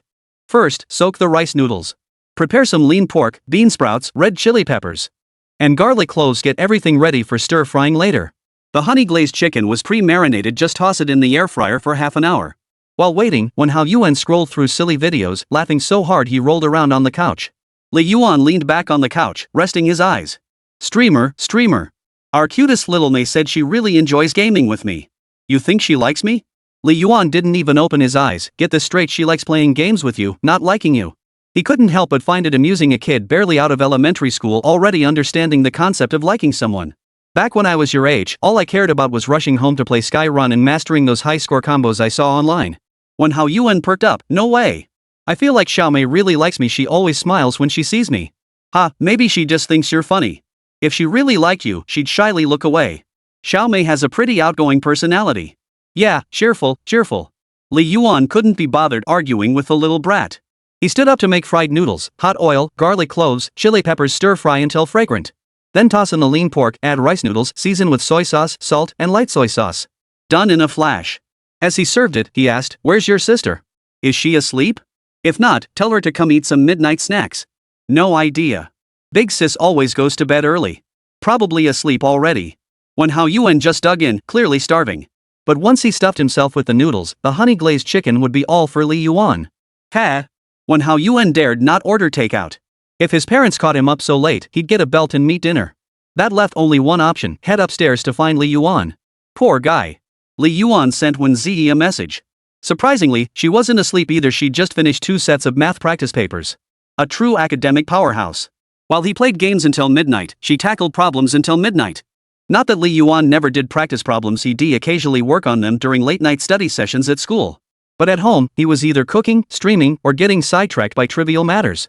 Ah well, that's solo living for you, busy every day, but never quite sure what you're busy with. Pure love boy seduces Zhuang's mom, come up for a late-night snack and give a little lecture to Oduaduo-san for disturbing the neighbors by staying up past midnight. Wēn Zhiyi, mm. 3 minutes later, just as Wēn Zhiyi was about to devour his meal, a knock sounded at the door. He craned his neck like a tiger sensing danger, staring at Li Yuan with utter panic. Who could possibly be coming over this late? Li Yuan returned the same bewildered expression. "No idea." "Did you call someone?" "No way, host." Wēn Zhiyi panicked. Could it be? Li Yuan was just trying to scare him. "I heard you shouldn't open the door after midnight. You can't be sure if it's a person or something else." Wēn Zhiyi was so scared he dropped his chopsticks. "Host, can I sleep at your place tonight?" "No way, there's no room for you to sleep." Li Yuan stood up. "You have to go out tonight. Because I heard that if it's not a person at the door, it has to take someone with it." Poof. He suddenly let out an eerie laugh and started walking toward the door. The little kid was scared stiff, his face turning pale. "No, streamer. Too late." Li Yuan flung open the door and froze in place. The hallway was pitch black, so dark you couldn't see your hand in front of your face. A figure with long, disheveled hair stood rigidly upright. Suddenly, thousands of strands of hair whipped wildly, and two eerie green eyes, like ghostly flames from the underworld, flashed brightly, utterly unsettling. This sudden scene sent Wēn Zhiyi, who was behind him, screaming in terror. He scrambled and crawled behind the sofa. Li Yuan jumped in fright but quickly regained his composure, delivering a sharp thud to the head of the figure before him. The figure grunted in response before shuffling toward the entryway. It was Wēn Zhiyi, clad in pajamas but wearing an Ultraman mask over her face. She removed the mask and grinned mischievously. Not fun. Didn't even scare the streamer. 128 still awake. Li Yuan chuckled helplessly. I've never believed in ghosts or spirits, but scaring people like this in the middle of the night is pretty terrifying. Sorry, I just wanted to have some fun. Wēn Zhiyi lowered her head slightly before asking, Wēn Zhiyi should be here with you, right? I didn't see him when I went to the room earlier. Li Yuan pointed behind the sofa. He's hiding back there. You scared the wits out of him. As they approached, they saw the kid clutching his ears, trembling all over. He really is a scaredy cat. No wonder kids his age are all scared of ghosts. It's perfectly normal to be too scared to use the bathroom at night. Only when he recognized Wēn Zhiyi did Wēn Zhiyi relax, straightening his trembling legs. Oh, it's just you, sis. I knew it, there are no ghosts in this world. You were screaming pretty loud just now. Wēn Zhiyi stubbornly insisted, I accidentally kicked something. Never mind. Let's grab a late-night snack together. The honey-glazed chicken's ready. He was utterly exhausted now, his eyelids fluttering with sleepiness. He just wanted to finish the snacks and crawl into bed, too lazy even to brush his teeth. Placing the honey-glazed chicken on the table, Li Yuan pulled off a drumstick and handed it to Wēn Zhiyi's bowl before mechanically stirring his fried noodles. His expression was weary, his movements sluggish, his entire demeanor appearing somewhat despondent. Seeing this, Wēn Zhiyi couldn't help but show concern. You should go to bed after eating. We'll clean up later. It's fine. Just leave it. I'll wash the dishes when I get up tomorrow morning. Okay. Wēn Zhiyi didn't press the issue, but after Li Yuan went to bed, she would still quietly help tidy up the dishes. After all, she wasn't the type to make a fuss, she always handled things quietly and unobtrusively. By the way, have your parents returned? Will my live stream tonight disturb them? Wēn Zhiyi shook her head. No, it didn't. The soundproofing is pretty good. That's good. Oh, by the way, has your mom ever come to visit you? Wēn Zhiyi suddenly felt compelled to ask about Li Yuan's family situation. After all, he'd been living here for so long, yet the number of people coming and going from his home could be counted on one hand. Occasionally, Luo Yanran would drop by for a short visit, but no one else ever showed up. From what Li Yuan had shared about his family last time, he had a mother. By that logic, she should at least come visit him. Blood is thicker than water, after all. Even if divorced, a parent's love for their child shouldn't change, right? Li Yuan glanced up at Wēn Zhiyi. The girl's eyes were clear, almost foolishly so. He knew she was just concerned, but she had no idea she was stepping right into a minefield. Not long ago, he had visited Fang Xian, who was now like a candle flickering in the wind, with little time left. He couldn't help but feel that once Fang Xian passed away, he would truly be alone. Wouldn't that bring a certain loneliness and sadness? She was busy. Li Yuan gave a vague reply. Sharing such matters with Wēn Zhiyi would only make her pity him more. Seeking others' sympathy wasn't something Li Yuan enjoyed doing. Processing things alone was what an adult should do. I see. Well, okay then. Wēn Zhiyi didn't press further, lowering her head to eat her chicken drumstick. Wēn Zhiyi, however, was more talkative. Host, are you going home for the new year? Where would a streamer have a home? All I have in Yunnan is a dilapidated tile-roofed house on the verge of collapse. Not a single relative to call family. What kind of home is that? Just a rootless leaf drifting in the wind. Li Yuan shook his head. Can't get a train ticket. Guess I'll just stay here. Awesome. Come have reunion dinner with us this new year. We love a lively crowd. The little kid was innocent, thinking only of the fun. We'll see about that later. They ate until past 1 in the morning. Li Yuan couldn't hold out any longer. He went straight to his room, flopped onto the bed, and fell asleep the moment his eyes closed. Wēn Zhiyi finished eating first and dashed back downstairs to sleep. As for washing the dishes, that task naturally fell to Wēn Zhiyi. Fearing she might wake Li Yuan sleeping in the room, she moved with extreme care while cleaning and washing dishes, afraid the slightest noise might disturb him. Living alone, taking care of her own food, clothing, and shelter, while also streaming to make money, it was already hard enough. She realized that this boy, who usually spoke in a somewhat offbeat manner and seemed oddly eccentric, was actually a remarkably resilient person. She found herself inexplicably admiring him. Then there was that other thing, how he'd rushed over to take care of her last time. She couldn't help but feel a little fondness for him. But it was only admiration. Yes, just a little fondness. Whenever she recalled how Li Yuan had fed her medicine when she was sick, her cheeks would flush involuntarily, forcing her to resort to this method to cool down. After tidying everything up, she glanced toward Li Yuan's room and noticed the door was open and the light still on. She tiptoed into the room, intending to turn off the light and close the door, but curiosity got the better of her, and she couldn't help but steal a few more glances at Li Yuan's sleeping face. His blanket wasn't even properly tucked in. Like a doting mother, she tugged the quilt up to cover him properly, then couldn't help standing beside him to gaze at him a little longer. Lost in the sight, she noticed his long lashes, high bridge of his nose making it appear prominent, and his thin lips with a smooth curve. True, faint dark circles lingered beneath his eyes, a bluish-black hue that clearly betrayed frequent late nights. Tear stains were also somewhat noticeable, though they hardly detracted from his good looks. Wēn Zhiyi felt a pang of guilt as she watched him for a long while, thinking to herself, he looks so handsome when he's quiet. Why does he always have to act so reckless? Suddenly feeling playful, she poked Li Yuan's cheek. It felt soft yet springy, though perhaps a bit less plump than her own. The sleeping Li Yuan suddenly furrowed his brow, startling her into quickly withdrawing her fingers. His frown relaxed, and only then did she snap back to reality. Wēn Zhiyi, oh Wēn Zhiyi, you're practically being a hooligan. How could you do this? Right this instant, turn off the lights, close the door, and stop disturbing his sleep. But isn't it okay to be a little naughty once in a while? He doesn't know anything about it anyway. With that thought, Wēn Zhiyi crouched down to admire him up close, snapping a couple of photos with her phone. He. Gazing at her prize, she couldn't help but grin foolishly. You always take pictures of me, now it's my turn to snap yours. She'd been perfectly content just snapping a photo of him asleep, but Li Yuan's twitching lips caught her attention, full and rosy, looking so kissable. Maybe she should kiss them while he was asleep? Wēn Zhiyi slapped her own cheeks hard, flushing them bright red. How could such a crazy thought even cross her mind? How terrifying. Wēn Zhiyi, you're not clean anymore. Punishment, go home and do 2 sets of practice papers. Embarrassed beyond belief by her own outrageous thoughts, Wēn Zhiyi silently cursed herself several times as a big dummy before finally turning off the lights, locking the door, and leaving. Before the elevator even descended, 2 text messages arrived on her phone. Pure love boy seduces Zhuang's mom, next time, could you please not stare at me for so long? It made me afraid to get out of bed, worried I'd disturb you. Wēn Zhiyi's face flushed bright red. He hadn't fallen asleep. And she had been staring at him so intensely for so long, completely oblivious to the fact that he was awake. This was utterly scandalous. Midnight. Recalling this incident, Wēn Zhiyi jolted awake, fuming, Li Yuan is such a jerk. 1:29 a.m. I ugly? Then I'll leave. Another week begins. Supply soldier Li Yuan arrived in the classroom with a pile of breakfast as usual, only to find the entire class looking gloomy, their faces etched with annoyance. Had everyone stayed up too late recording last night?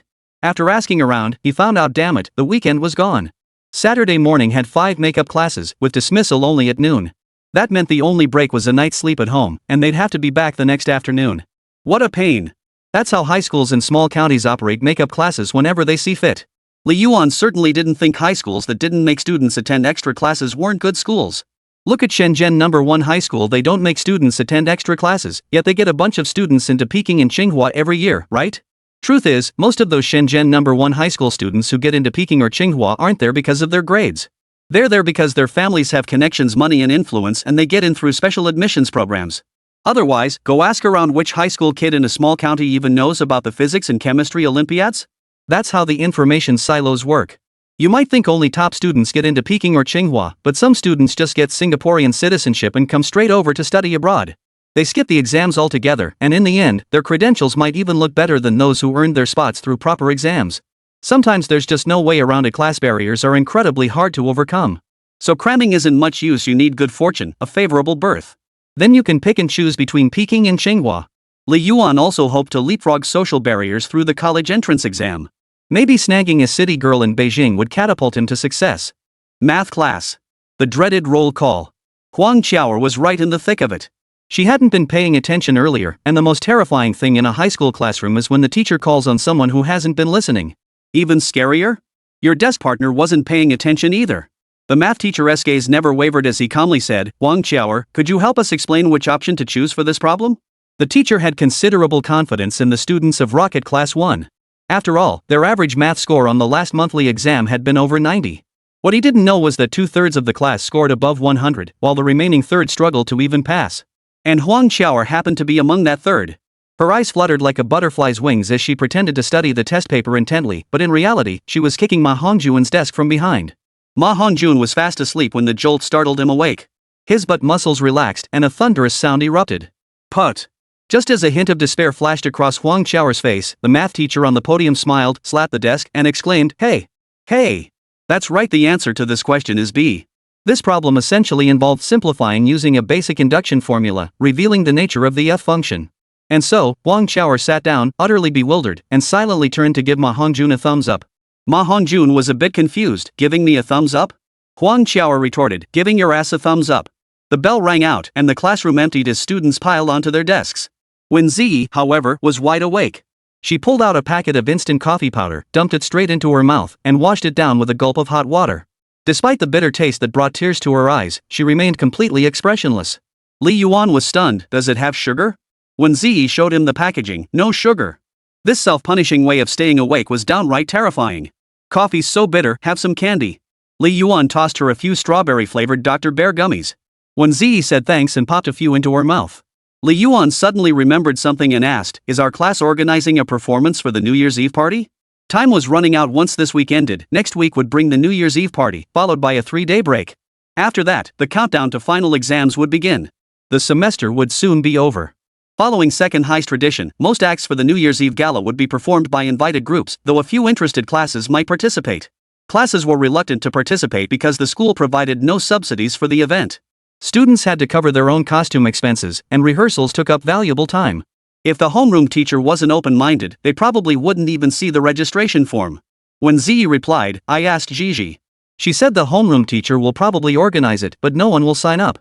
After all, nobody in the class is really interested. Homeroom teacher Lu Rui was one of the more open-minded educators, brimming with passion and possessing an outgoing personality. However, most of his students were quiet and reserved, rarely finding common ground with him. Still, he supported all necessary activities. During the last sports meet, he even volunteered to pace the students. Li Yuan had spotted him on the field, then the guy paced a kilometer faster than the actual runners. By the afternoon homeroom meeting, Lu Rui brought up the matter as expected. He distributed sign-up sheets and assigned Song Jiji and Lin Qinghe to organize the event. Meanwhile, he pumped up the class, urging everyone to sign up enthusiastically. He offered to cover all expenses up front and would later seek reimbursement from the school. Classmates, excelling academically isn't the only measure of success. Modern education emphasizes holistic development: moral, intellectual, physical, aesthetic, and labor education. Performing on stage hones your ability to handle large audiences, which will greatly benefit you in college. At first glance, wow, that makes so much sense. So inspiring. But honestly, it's all hot air. You'd be better off saying you'll give performance bonuses. That's way more appealing. Passion is one thing, but it doesn't make things appealing. So he talked himself hoarse for half an hour on stage, while the students below were busy doing their homework, paying him no mind whatsoever. Song Jiji, however, got up from her seat and started asking each student if they wanted to participate. She actually had a vision for a full-scale skit. Under her guidance, a few outgoing girls enthusiastically signed up for minor background roles with barely any lines. Wēn Zhiyi, ever the loyal friend, immediately volunteered to play the female lead, leaving Song Jiji so touched her eyes nearly welled up. She asked several boys too, but none of them wanted to join. Ma Hongjun, you haven't asked me yet? Song Jiji, you wanna play a tree stump? Ma Hongjun, puzzled, weren't you looking for a male lead just now? Song Jiji, you know it's the male lead. Ma Hongjun, am I that ugly? Then I'll leave. Old Ma, you missed your chance after all. With no other choice, he grabbed Wēn Zhiyi, pulled her up onto the stage, gripped her shoulders like she was merchandise, and pushed her forward. Desperate and reckless, he declared, our skit has intimate scenes. So the male and female leads have intimate scenes. And the female lead is already chosen, it's Wēn Zhiyi. Just think about it, getting to have intimate scenes with Wēn Zhiyi. Holding hands, hugging, and stuff like that. The moment he said this, several boys in the class exchanged glances, their eyes seeming to reveal a hint of fervor. Even the most reserved among them couldn't help but have thoughts about such a golden opportunity. Song Tianlei stood up, I think. I'm not out of the question. Song Jiji shot him a withering look, didn't you just say you needed to study? I don't want to waste your precious time. Forget it. Song Tianlei made another excuse, I think some beautiful memories need to be created in high school. Song Jiji couldn't be bothered to respond. She turned her head and caught sight of Li Yuan, who had just emerged refreshed from the restroom. Li Yuan, who'd been in the bathroom all afternoon, looked pale. Damn it, that chicken leg at lunch was rotten. Song Jiji raised an eyebrow, flashing a mischievous grin. Let's cast Li Yuan as the male lead. He's handsome. 1:30, open it for me. Her butt burned fiercely, her mind seemingly filled with the searing pain of her butt. His mind was already foggy, and upon entering the classroom, he realized he'd been sold out. He felt utterly lost. Li Yuan pointed at himself, me? It was like a demon in Journey to the West ordering his minions to deal with Tang Sanzang, both amusing and exasperating. I'm just a total loser, where would I even get the acting chops? I already tremble when standing to answer questions normally. Asking me to put on a show in front of the entire school? I'd probably dig myself a hole to bury myself in afterward. Li Yuan? Song Tianlei didn't want to offend Li Yuan after all, he'd benefited from the takeout hero spotlight too. If it were anyone else, he'd have called them a thug face by now. But with Li Yuan? He reined himself in a bit. Li Yuan? He's actually not bad looking. But I'm not that bad either. No one cared what he said, they were waiting for Li Yuan's reaction. Li Yuan is great. Li Yuan is handsome. Ma Hongjun, that kid from Baiyang, suddenly yelled out of nowhere. The whole class had been buried in homework, paying no attention, but his shout instantly grabbed everyone's focus. Even Su Feng couldn't help but turn to look at Li Yuan. After a long pause, she finally managed to say, Li Yuan does seem pretty handsome. Alright, if even you who's always on guard against brother Yuan say he's handsome, then he must be genuinely handsome. Lin Xinghe turned to look at him and nodded firmly. This made him feel a bit puffed up. Yeah, so my good looks are undeniable after all. I thought I was the only one who noticed how handsome I am. Yeah, who says Li Yuan isn't great? This Li Yuan is absolutely fantastic. Ho Su, of course, played the straight man perfectly. He nodded with a smile, just look at him, he's got the bone structure, he's got the looks. He's a total hunk. Li Yuan? You bastard, you're just insulting yourself. Everyone thinks you're the real deal, Li Yuan. What do you say, Zhiyi? Song Jiji's move was brilliant, using the emperor to command the feudal lords. Wait, no, that's not quite right. Using her charm to lure him in, guiding him gently step by step. That was a masterstroke. When Zhiyi stood at the lectern, her gaze piercing through the silhouettes of over 40 classmates to fix on Li Yuan. A mix of shyness and resolve filled her eyes, as if she were about to make a heartfelt confession to Li Yuan in front of the entire class. Her lips pressed together so tightly she couldn't speak. Yet a voice yearned to burst forth from her throat. Oh, come on, Zhiyi, stop hesitating. There are only a handful of boys in the class, and Li Yuan is the perfect choice. You're deskmates, so you're familiar with each other. Acting this out won't feel awkward, right? Song Zhiji lowered her voice. You two are already so close in real life. Acting intimate together won't feel forced. Think about it, could you pull this off with any other guy? Just picture Song Tianlei's oily face covered in pimples.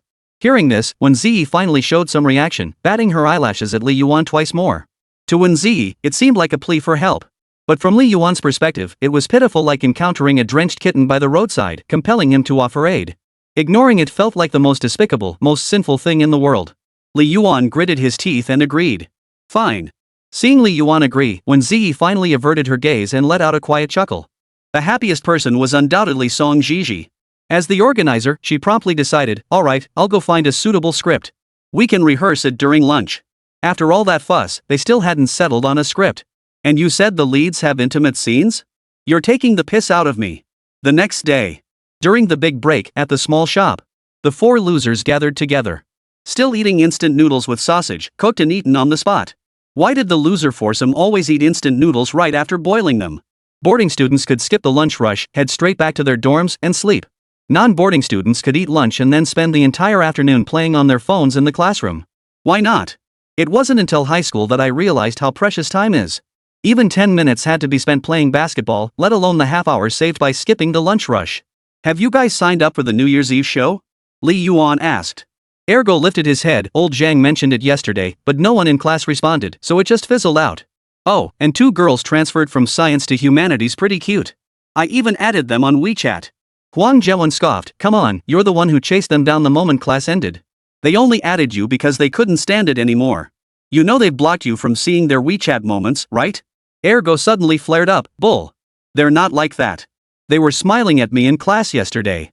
He Jibwa delivered a cold jab, that's because you had chive stuck in your teeth. Ergo deflated instantly, FCKU. After all, his breakfast yesterday had been chive dumplings. Ergo opened the girls' moments and sure enough, they were blank. Scratching his temple, he muttered, maybe they just don't like posting, or maybe it's set to only show for 3 days. Seeing his stubborn, unshakable attitude, Huang Jiawen gave a helpless chuckle. He then opened the same girl's moments feed. It was filled with photos, and she posted almost daily. Face reality, ergo. Wang Erjuan's face fell. Damn it, I hate people who act one way in public and another behind closed doors. Li Yuan, seeing the 3 still at it, smirked and went back to eating his noodles. Out of the corner of his eye, he spotted Lin Xinghe randomly appearing in the shop again. This girl appeared in the shop more often than Luo Yanan. You might visit the shop 10 times and not see Luo Yanan once, but you'd run into Lin Xinghe 7 or 8 times out of 10. Conclusion, she really loves buying snacks. After buying potato chips, she eagerly tore open the bag and sat down beside Li Yuan with such natural ease, crunching away while offering him a few pieces. The trio of losers, who had been chatting animatedly moments ago, suddenly fell silent. They just stared at Li Yuan with scrutinizing eyes, as if saying, you betrayed the group. Hold on, if anyone's betraying the group, shouldn't it be He Zhibua, the criminal? Why are they always picking on Brother Yuan? Because you flaunted it right in front of us. No arguing with that. Lin Qing has suddenly placed the Assam milk tea next to Li Yuan's elbow. He quickly waved it away, saying, I've got Coke. I don't want this. Lin Qinghao remained expressionless. Open it for me. I can't get it open. Li Yuan felt awkward. So it wasn't for him after all? This made him look like a sucker. Girls always offered drinks to guys, but today's logic just didn't add up. Whatever. This guy's thought process is just different anyway. Same with that apple last time. He took the Assam bottle. The cap was slick with condensation, no wonder it wouldn't budge. Time to enlist the help of his school uniform jacket. Wrapping it around the cap, he twisted it open. Lin Qinghao took it back and muttered, thanks. No sooner had he opened the bottle than Huang Jiawen started up again, shoving a Coke toward him and squeaking, Brother Li Yuan, I can't open mine either. Li Yuan glanced back at him and flipped him off, useless loser who can't open a bottle cap. Huang Jiawen, 6. 131 Old Spot, I'll treat you to stinky tofu. Just back in the classroom from the store, Wēn Zhiyi had finalized the script, Romeo and Juliet. This novel is a classic, already adapted into films. It tells the story of Romeo and Juliet's love that defied countless obstacles and family feuds. Yet fate dealt a cruel blow. Juliet drank poison to feign death. Romeo, heartbroken, drank poison and died. When Juliet awoke to find Romeo dead, she refused to live alone and joined him in death. Li Yuan had not only read the novel but also watched the movie version starring Leonardo DiCaprio. It was as if the novel had stabbed him once for his disloyalty, and now he had to endure another stab by watching the film. Now he was cast as Romeo. Stroking his chin, he felt an odd resemblance to DiCaprio. Wēn Zhiyi tapped Li Yuan's arm as he was lost in self-admiration and said, I've never performed on stage before. I'll probably get nervous. Ha? Didn't you speak as a student representative before? That was in front of the entire school. Wēn Zhiyi had already served as student representative twice, delivering speeches at the monthly exam summary meetings. Seeing how fluently she spoke and how natural her expressions were, it seemed like she wouldn't have any problems. But some nerves are inevitable. Not just Wēn Zhiyi, Li Yuan got nervous too. During the arts festival, when he read the speech as student representative, he couldn't even lift his head, he was so freaked out. Still, after some self-reassurance which no one really noticed anyway, he stopped feeling nervous in similar situations afterward. But this was different. Performing and giving speeches were two different things. Wēn Zhiyi timidly said, I kinda wanna back out, but that would be letting Zhiyi down. It was a tough choice. On one hand, she just wasn't comfortable in crowded settings. On the other, she didn't want to let her friend down. Li Yuan thought for a moment and said, it's okay. We can rehearse in front of the whole class. When you perform, don't worry about the audience's reactions. You don't even have to pay attention to anything below the stage. Just focus on the person in front of you, like staring at me. That method really worked, shifting focus. When Li Yuan gave his speech, he kept his eyes locked on the principal in the audience. Wherever the principal moved, his gaze followed. The bald principal even got a little flustered from being stared at like that. Staring at you. Wēn Zhiyi lifted her gaze and locked eyes with Li Yuan for 2 seconds before jerking away as if electrocuted. Her fair, milky white complexion instantly flushed crimson, her cheeks burning with color. Not a good idea. Oh no, this is bad. Staring into his eyes made her even more nervous and shy. Why is she blushing? Could it be she likes me? What a classic case of life's 10 great illusions immediately dismissed. Replaced with the more plausible theory that maybe he just looked funny. But that doesn't work either. Just a moment ago, I thought I looked like Leo, and now my left brain is contradicting my right brain. If staring at her eyes won't work, I can stare at her nose, lips, or Adam's apple anywhere that makes her think I'm looking at her. Wēn Zhiyi had become a little red, clutching her pen as she scribbled something. She replied, we'll see when the time comes. Lunchtime. Li Yuan chose to eat at the cafeteria. After constantly dining out at fancy places, he actually missed the cafeteria's flavors.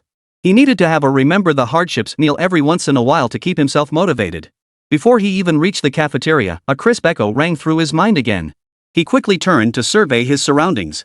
Who had triggered the mission this time? Wēn Zhiyi? Lin Qinghao? Surely not Huang Jiaer?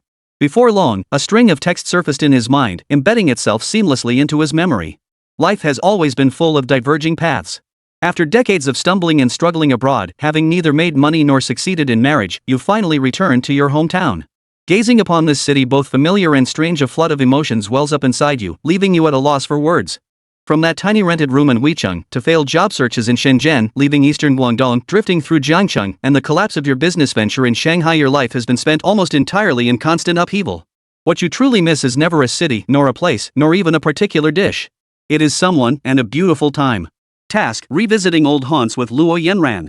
Reward, 100,000 renminbi plus Luo Yanen's exclusive memory fragment. Li Yuan scanned the list and felt deeply disappointed.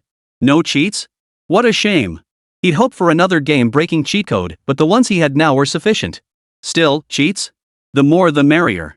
The task itself was pretty straightforward: revisit old haunts with Luo Yanran. What exactly were old haunts? Wasn't second high school itself an old haunt? He just dragged Luo Yanran along for a stroll around campus, and that 100,000 yuan would be in the bag. As for those memory fragments? The sheer volume of information they contained was downright terrifying. Last time, Wēn Zhiyi's memory fragment nearly blew his mind. Now another one's coming.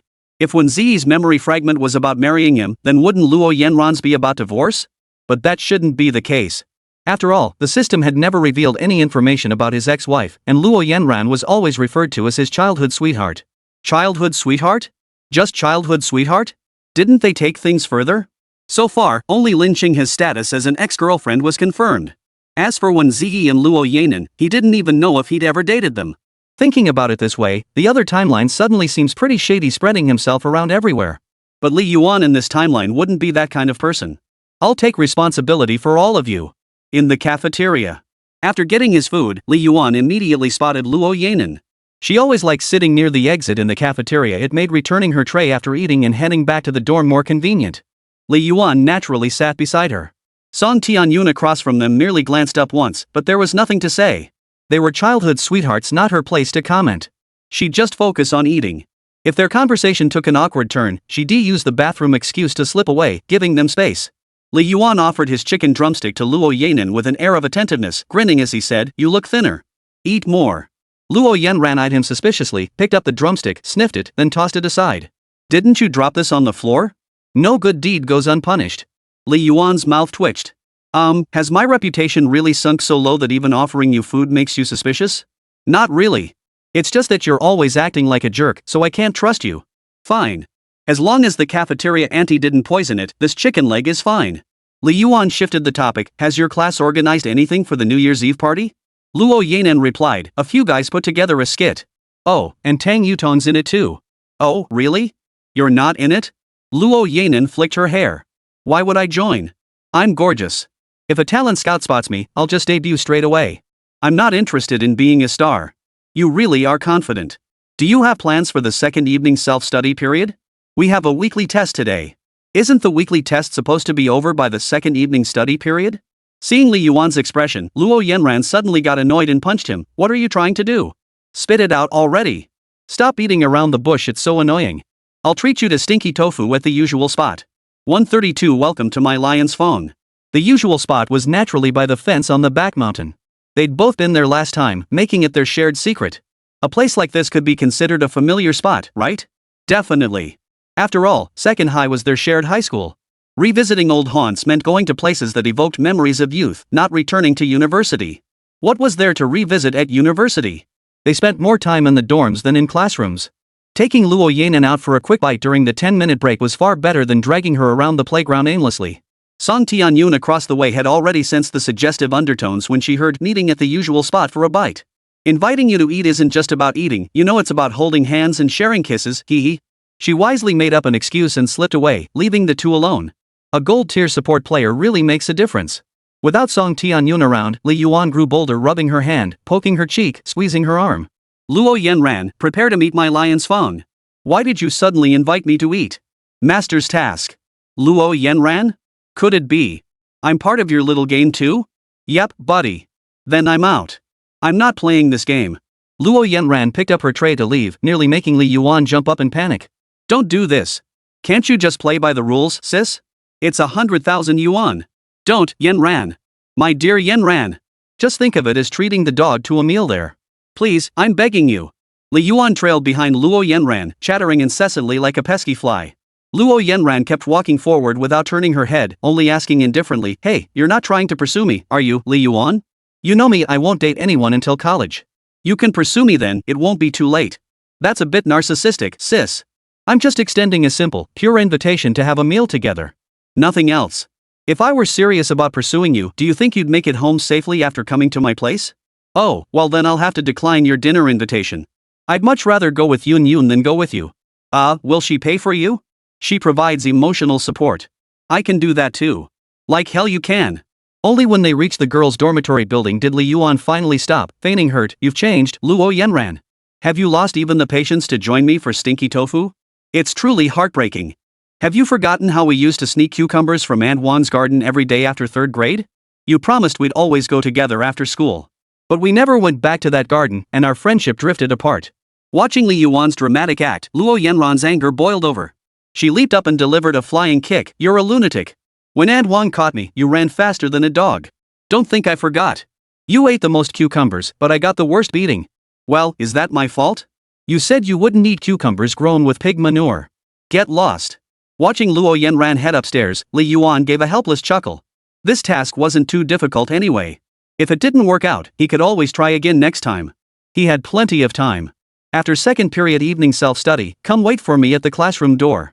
Fortunately, Luo Yanran turned back to say this before leaving, putting Li Yuan completely at ease. Warm and thoughtful. Just like Sophie. My class has this pretty interesting chemistry teacher. During an organic chemistry lecture, he shared this story. The teacher first drew a peptide bond on the blackboard, then said to the class, "This is a unique. Let's give it a methyl group. Where do you think we should attach it?" Ma Hongjun chuckled with a lecherous grin. Hosu was completely lost, but I don't study chemistry. Ma Hongjun shot him a withering look. You idiot. Having a desk partner whose brainwaves just didn't sync up was genuinely tough to handle. Li Yuan, however, chimed in. If there were a real-life mute button, you'd be the first one I'd hit. Ma Hongjun chuckled. Give me a break. You're no better, always spouting dirty jokes. During this 2nd period break, Song Jiji found a similar stage play script online, printed it out, and distributed it to the performers. Li Yuan and Wēn Zhiyi got their scripts late, only knowing that those who received them earlier couldn't help but frown before casting sympathetic glances their way. At first, Li Yuan was clueless, but once he got his hands on the script, he understood why. Damn it, why is it all in English? Wēn Zhiyi was also startled. The entire thing was in English? Are you kidding me? Regarding the English script, Song Jiji explained, I think we should stick to the original language. It'll feel more authentic when we perform it, and it'll help everyone develop their language intuition. Reading the Chinese version just feels awkward for some reason. Li Yuan set the script aside.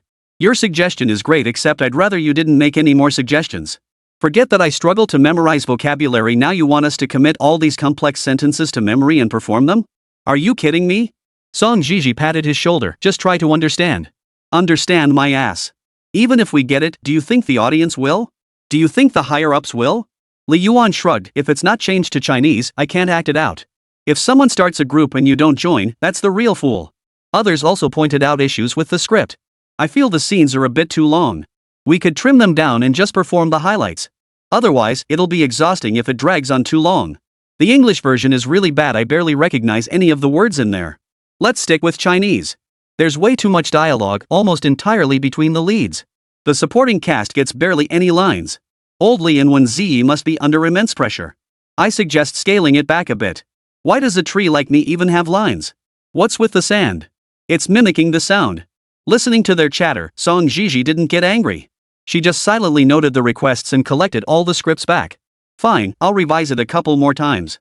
Must finish it today, otherwise there won't be time for rehearsals. Fortunately, Song Jiji wasn't unreasonable. She listened to feedback, which was likely one reason why everyone in Rocket Class 1 respected her as their class representative. After all, as the second in command of the student council, if she couldn't even listen to others' opinions, it would make her position somewhat hollow. Song Jiji spent the entire afternoon in the office searching for suitable scripts. After finally finding an appropriate Chinese version, she made some necessary adjustments before printing it out. After several trips back and forth, she exhausted the office printer's paper supply, forcing most people to share a single script. Perfect, I can get cozy with Wen Baobao. 133 seems like he's about to confess to me. The second evening self-study period was nearing its end, coinciding with the conclusion of the English weekly test. Luo Yanan had been working on the test for 2 periods straight. Her brain felt like it was shrouded in fog, leaving her dazed and her vision blurry. She took off her glasses and rubbed her temples and the bridge of her nose, feeling like her CPU had overheated. Looks like I need to catch some sleep during break to recharge. Before she could even lie down, Luo Yanran heard several sounds. Slurp. She shot a slightly resentful glance toward the doorway, mouthing a few choice words at Li Yuan. What the hell, playing with the dog? Still, she reluctantly got up. Before leaving, she asked Song Tianyun beside her if she wanted anything to eat. Song Tianyun mumbled something indistinctly, like she was talking in her sleep. Sour and spicy noodles. All right. The moment she stepped out of the classroom, Luo Yanran delivered a punch to Li Yuan's chest before striding ahead, her ponytail swinging rhythmically. Li Yuan smiled at her retreating figure and silently followed behind, like a little sidekick. Perhaps because exams had just ended, the hallways and roads were nearly deserted, offering a welcome quiet. But this quiet wasn't necessarily a good thing. What if they got caught by a teacher or the principal on their way back? That wouldn't be good. Gazing up at the starless sky, Li Yuan suddenly adopted a serious expression. I have this ominous feeling, he said. The feng shui today doesn't seem quite right. Luo Yanen glanced back at him. You know feng shui? Li Yuan chuckled. Yeah, I can read palms too. Hand it over, let me see what your fate holds. Luo Yanen ignored him completely, clasping her hands behind her back as she skipped ahead. You think I'm stupid? I can see right through you, you're just trying to take advantage. You're as shameless as they come. Hey, you're treating me to food and then you're cursing at me? That's not very nice. Sorry, my bad. I'll curse you after we eat. 666? You're not even putting on a show? Luo Yanran flashed a row of pearly whites. It's no trouble at all. Under the dim streetlights, rows of sycamore leaves swayed in the breeze, the wind seeming to stir wave after wave of green through the lush canopy. The girl walked slowly down the center of the road. The light, her school uniform, and her ponytail formed a scene brimming with youthful energy. Li Yuan pulled out his phone and snapped a couple of photos of her back, intending to bury them at the bottom of his album. Some say the skies of high school are always the most beautiful, always unique, never to be seen again in the years that follow. Little do they know the sky remains forever the same. What truly deserves lingering isn't the sunset or twilight, but something else entirely, something rare and precious. Perhaps only when he revisits these photos in the not-too-distant future will he understand that indescribable feeling. Reaching the fence, Li Yuan, having learned from past experience, carefully scanned the intersection for passing teachers. Seeing only the garbage collectors, he relaxed and called out to the vendor beyond the fence to place his order. Still the stinky tofu and sweet soup combo. Earlier, Luo Yanen had seemed dazed, her eyes almost devoid of their usual sparkle. But now, as she ate, her eyes lit up, and she couldn't suppress the smile spreading across her lips. Gobble it up. Delicious. I'll be back next time. Li Yuan ordered several extra snacks, which caught Luo Yanran's attention. She couldn't help but ask, who are you bringing these for? Li Yuan couldn't very well say it was for his little one baby, so he casually shifted the blame, for my godchildren. Oh. How nice of you. Then you could adopt me too. She suddenly put on a serious expression. I'm telling my dad. Are you in elementary school? Li Yuan was speechless, while deep within his mind, the system's echo resounded. Mission, revisiting old haunts with Luo Yanran completed. Reward, 100,000 renminbi plus memory fragment exclusive to Luo Yanran. Sure enough, this fence indeed counted as a place of shared history. The system's misalignment made it interpret their arrival here as revisiting old haunts, so the reward distribution made perfect logical sense. But this time, Li Yuan felt little excitement upon seeing the system reward. Money was certainly welcome, but those memory fragments had already given him a taste of something unsettling. If he couldn't make any changes, the timeline might remain unchanged. Everything that happened within those memory fragments could very well become his future. Judging by Wēn Zhiyi's memory fragment last time, he was a wishy-washy person, leaving things unclear and making even Wēn Zhiyi impatient. So what would this memory fragment about Luo Yanen contain? Separation? Or another tragic ending? Surely not complete failure? If not all failures, then what about the ex-wife situation? He was momentarily speechless, watching the faint, glowing blue fragments float in the air like phantoms. His expression grew heavy. Li Yuan? After Li Yuan stared blankly for a while, Luo Yanran called out several times before snapping him back to reality. He rubbed his eyes, forced a smile, and asked Luo Yanran, what? Didn't get enough? Want seconds? Luo Yanran bit her chopsticks as she stared at him, smacking her lips. Are you hiding something from me? Something feels off about you. Not cheating. Luo Yanran. She glanced in the direction Li Yuan had been staring and teased. You didn't fall for some snack stall owner, did you? Li Yuan, 6, with you right here, how could I possibly notice anyone else? That sounds kinda off. Are you flirting with me? Luo Yanran, usually sharp as a tack, was suddenly thick as a brick. Even more baffling was that she didn't realize treating her to food was a gesture of affection. Instead, she picked up on a hint of something else from his words. Li Yuan munched on stinky tofu and suddenly asked, Hey, Yanran, do you think we'll end up dating someday? Cough. The sudden question nearly choked Luo Yanran. She gulped down several mouthfuls of sugar water before recovering. Unsure and feeling guilty, she replied weakly, if you insist, maybe? Despite the bitter cold, her face burned alarmingly hot. As she spoke, her gaze drifted skyward, lacking even the courage to glance at Li Yuan. Aren't all young girls and boys like this? Too shy to even look at each other when they're embarrassed. So, do you think we'll end up getting married? Luo Yanran sprang to her feet and kicked Li Yuan's butt. What the heck are you thinking? Planning that far ahead? Don't tell me you're going to confess to me today. Not exactly. Then stop talking nonsense. Let's go back. Luo Yanran hurriedly tidied up the mess, picked up the spicy noodles she'd brought for Song Tianyun, and made a show of leaving yet deliberately lingered, waiting for Li Yuan to catch up. On the way back, they had little to say, just chatting and laughing about exams, classes, classmates, and other mundane topics, as if the earlier conversation had never happened. Back in the classroom, Song Tianyun was sleeping so soundly she was drooling. Luo Yanran placed the spicy noodles beside her, and the aroma instantly woke her up. Seeing the noodles appear before her eyes, Song Tianyun was so moved she nearly cried. She ate while sniffling. Wah, Yanran, slurp slurp, I just dreamed about sour and spicy noodles, slurp slurp, and when I woke up, slurp slurp, you really brought them back for me, slurp slurp. Luo Yanran seemed somewhat distracted as she asked, Li Yuan seems like he wants to confess to me. 134 Petite girl. So fragrant. So fragrant.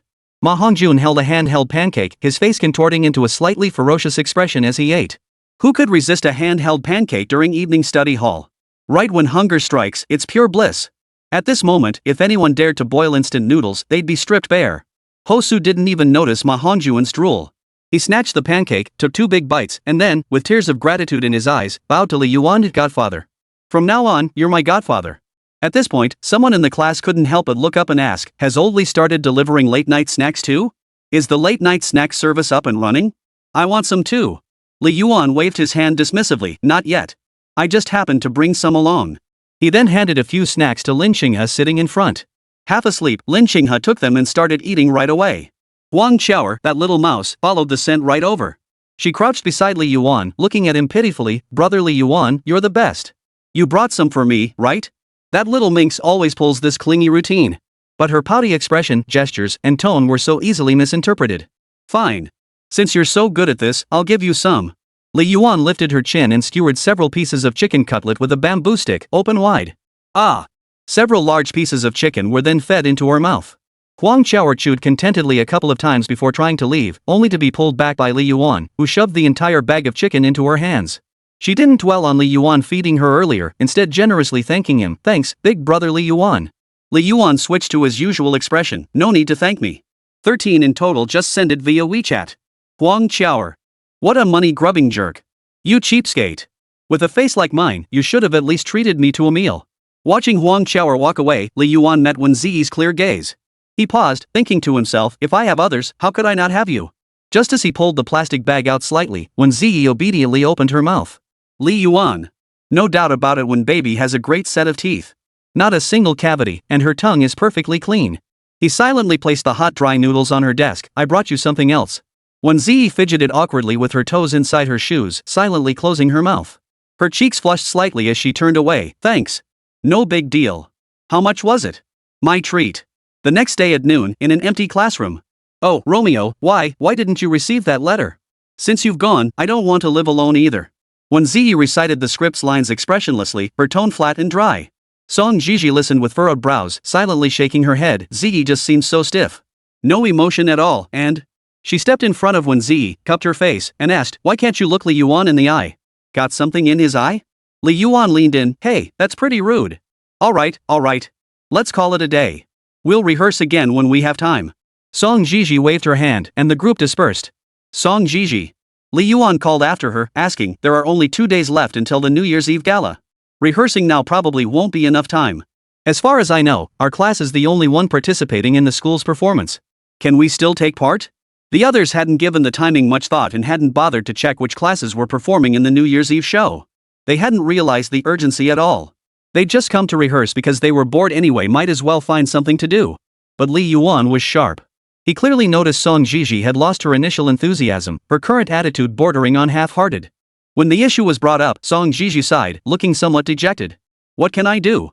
I was really interested at first, thinking rehearsing a performance would add some color to our high school life. But there's just not enough time, and you guys aren't taking it seriously either. I was planning to talk to you about it this afternoon. Wēn Zhiyi stepped forward and patted Song Zhiyi on the shoulder. It's okay, Zhiyi. If you still want to rehearse, we can continue. Song Zhiyi waved her hand. I don't think we have enough time. We only started rehearsing today, and we haven't even memorized the lines yet. The costumes and everything else haven't arrived either. It's too rushed. Let's just forget it. It's not as stressful as you think. The main lines are just mine and Zhiyi's. Everyone else's lines have been cut down to just a few sentences. As long as Zhiyi and I memorize quickly, we can keep rehearsing. We could even practice on the rooftop after evening study ends just to get familiar with it. Song Jiji usually seems so strong-willed and organized, yet when it comes to moments like this, she's ready to give up halfway. It's a bit hard to keep up with. True, she sets high standards for herself, but not necessarily for others. And others might not accept her demands, so naturally she'd give up. Hearing this, Song Jiji hesitated before replying, "Alright, I'll talk to them later and see what they think. If they don't want to perform, then forget it. Otherwise, we'll continue. Hang in there, comrade Song." Li Yuan left that parting shot before dashing off to grab a bite. When she returned to the classroom that afternoon, most classmates were asleep. Only Ma Hongjun and Hosu, those two idiots, were chatting away animatedly. Not daring to use their phones, they stuck to absurd topics. "Hosu, my classmate keeps a weasel at home. I went to see it last time, it stank to high heaven. Can't figure out why he'd keep that thing. Does it start talking after you keep it long enough or something?" Ma Hongjun perked up, "It can actually talk?" "Just kidding." Ma Hongjun perked up, even more excited, "Damn, it can tell jokes? I want one too." Hosu laughing, "These kids. Having these two jokers in Rocket Class 1 really does make things a lot more fun. It's not the top students' grades we fear, it's when they start getting abstract." To this day, the class group still circulates memes of Ma Hongjun wearing Genshin Impact clothes and shaking his butt.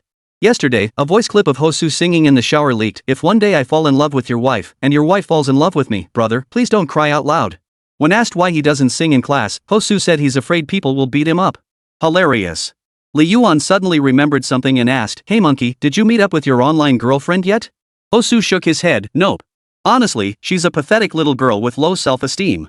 She's always anxious about her looks and body. Last time we planned to meet, she stood me up."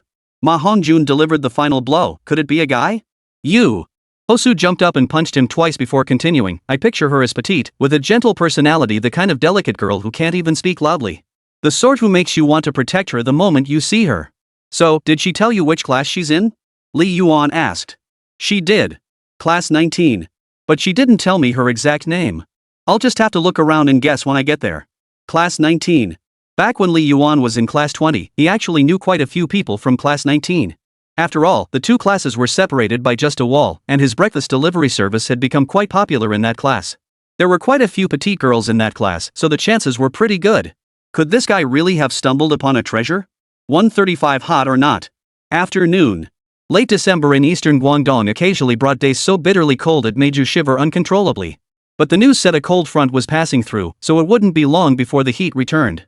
The classroom air was stagnant and crowded. After a single class period, the carbon dioxide levels were already off the charts, leaving everyone feeling groggy and irresistibly sleepy. Even Wēn Zhiyi couldn't resist and dozed off with her head on the desk. When the prep bell rang, she felt a sudden chill. Looking up, she saw Li Yuan had opened the window a crack and was burying his face in the breeze. She grumbled softly and nudged Li Yuan, "What are you doing?" Li Yuan turned his head, "I'm going to be a man like the wind." Wēn Zhiyi. "I don't get it." "Good, you shouldn't get it. How could a man like the wind be understood?" Li Yuan even felt a little smug. Su Feng, who had been sleeping face down ahead, woke up from the cold. She turned and shot Li Yuan a resentful look, "It's freezing. What are you doing? You woke me up from the cold." Li Yuan shrugged his shoulders in protest, "It's not my fault. It's Dong Zhiwei." The group's gaze shifted to Dong Zhiwei. They saw his window was wide open, letting the cold wind from the hallway howl into the classroom and drop the temperature by several degrees. Yet he slept soundly, not stirring an inch. The girl behind him woke up from the chill and closed the window, only for Song Tianlei to dramatically yell and open it again, "Don't you feel how hot it is in here? Closing the window? You're crazy." The girl retorted indignantly, "Everyone's sleeping. You're waking people up by opening the window." Song Tianlei retorted haughtily, "If you're cold, put on more clothes. Who's spoiling you?" The girl couldn't be bothered to argue. That's just how Baij is always doing inexplicable things to prove how special he is. Su Feng. "Sorry for misunderstanding you." Li Yuan waved it off, "No big deal. You can go now." If you asked which two spots in the classroom were the coldest, it would definitely be the two students near the front and back doors. Teachers often complained the air was too stuffy and the smell unbearable, so they'd tell the students to open the doors. Then, the students by the doors would freeze for the entire class period. They must have developed a layer of fat from the cold. The front row was polar bears, the back row was penguins. Watching Wēn Zhiyi rubbing her hands together and blowing warm breath into them, Li Yuan asked, "Are you cold?" "Not too bad." Wēn Zhiyi only felt her hands were a bit numb from sleeping too long. She didn't feel particularly cold. She simply rubbed them together to warm them up and restore sensation. Li Yuan stared at her hands thoughtfully before hooking two fingers into his jacket pocket. His expression turned seductive as he murmured, "Come here. Let me warm them for you." Wēn Zhiyi stared at her, momentarily stunned. Something felt off about this. Still, she immediately slipped her hand inside. It didn't warm her much, but she did feel a few to buy 2 milk candies. Surprised, she asked, "Why do you always have candy in your pockets?" Li Yuan remained completely unfazed. "Oh, these? Just in case I need to tempt you any time." "Oh, I see." Wēn Zhiyi silently placed her lute on the table, then slipped her hand back in to warm it for a moment. She seemed to have developed immunity to Li Yuan's little teasing. Most of it didn't faze her anymore. Ah well, that's the price of familiarity. The Wēn Zhiyi who used to blush at the slightest touch of a hand was long gone. This meant they could take things further. But Li Yuan wasn't ready to take responsibility just yet, so he held back from making his next move. Meanwhile, Hosu, who had just woken up, felt like he was in the Arctic. Turning his head, he saw Dong Zhiwei's window wide open. Furious, his face flushed red, but he pinpointed the culprit. "Song Tianlei, if you don't close your window, I'll seriously go find Zhao Yujiao." Song Tianlei flinched at the mere mention of Zhao Yujiao's name. These past 2 weeks, she'd driven him to the brink of a nervous breakdown. Now he'd dodge every plump person on the street, terrified it might be her. His extreme reaction stemmed entirely from the aftermath of that love letter. Zhao Yujiao had pressured him into dating her, but Song Tianlei refused to budge.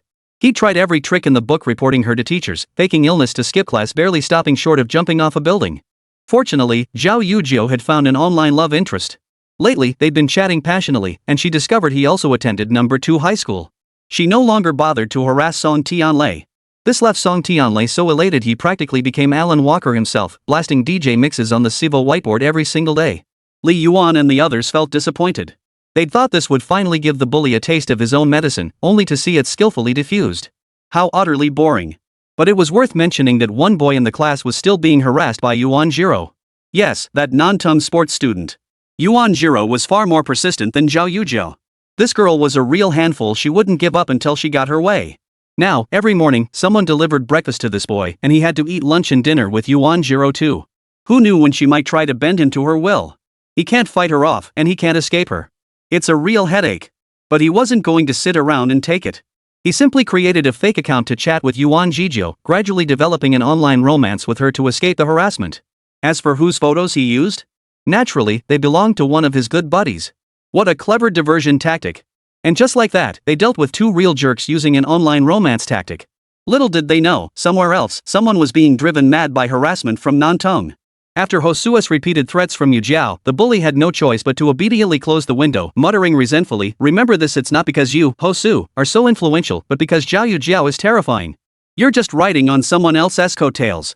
Hosu ignored him, flicking Ma Hongjuan's sensitive spot with his finger. Ma Hongjun jumped in pain. "Damn it, where the hell are you flicking?" Hosu rubbed the back of his neck. "Just trying to wake you up more efficiently." Huang Qiaoer, who had been watching from ahead, turned back with a knowing grin. She opened her mouth to speak, but Ma Hongjuan's intense glare made her stop abruptly. "Shut it," he growled. Huang Qiaoer rubbed her fingers together. Ma Hongjun immediately got the hint, pulled a bag of potato chips from Hosu's drawer, and handed it to her. "Sis Huan, here you go." Hosu watched the scene unfold without moving. "Damn it, Ma Hongjun. Today I'll show you what it means to be left with nothing." Huang Qiaoer's face lit up with excitement. "I wanna see." In the end, right in front of Huang Qiaoer, the 2 losers didn't make any outrageous moves. After all, they had a higher-level player right there. If they messed around, they'd likely be crushed by this guy's high-level non-tongue supporter status, leaving them both disgraced. After rubbing his hands for ages, he even propped them under his but barely stopping short of shoving them into his crotch. Still freezing, Hosu was on the verge of losing it. Ma Hongjun noticed his discomfort and chuckled. "Here, stick your hands in my pockets. I'll warm them up for you." "Sure thing."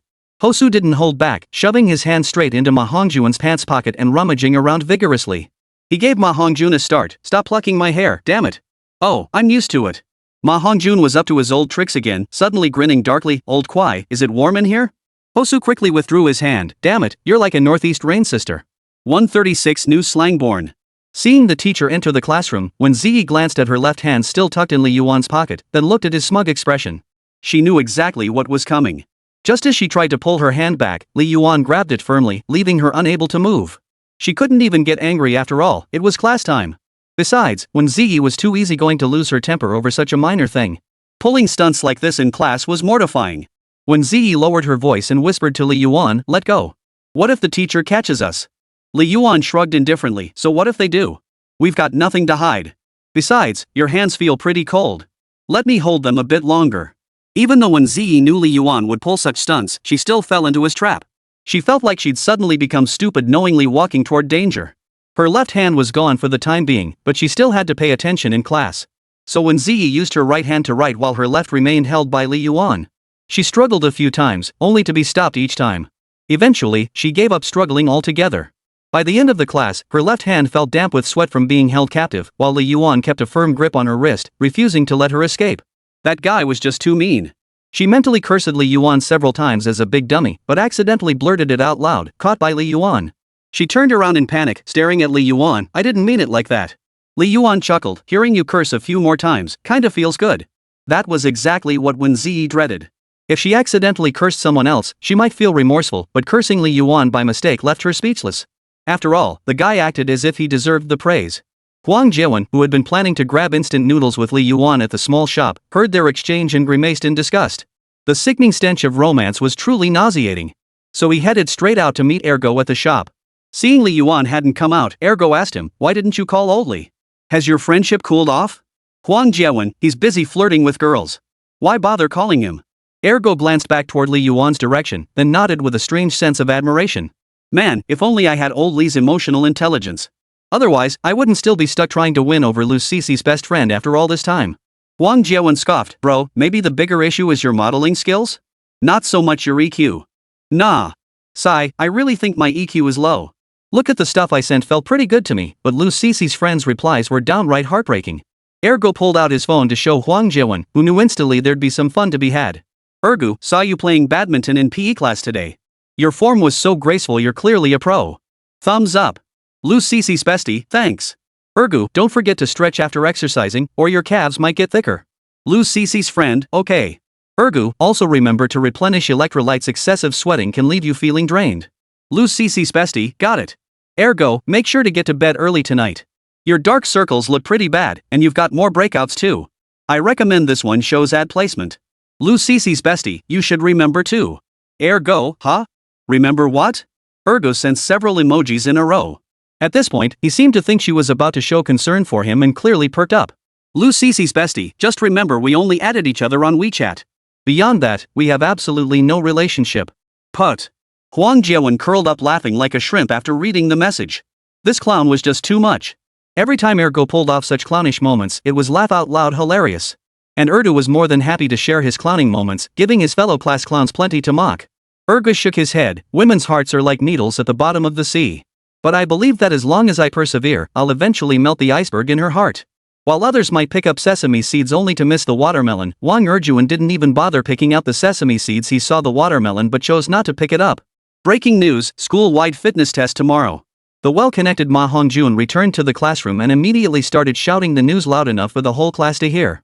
Having someone in the know was handy. At least we'd find out if we'd get the weekend off this week. The moment the physical fitness test was announced, the classroom erupted in groans. No one wanted this test. Those 1,000-meter and 800-meter runs felt like death by running, draining half your life force. But then someone shifted the conversation to another topic. Would there be classes tomorrow?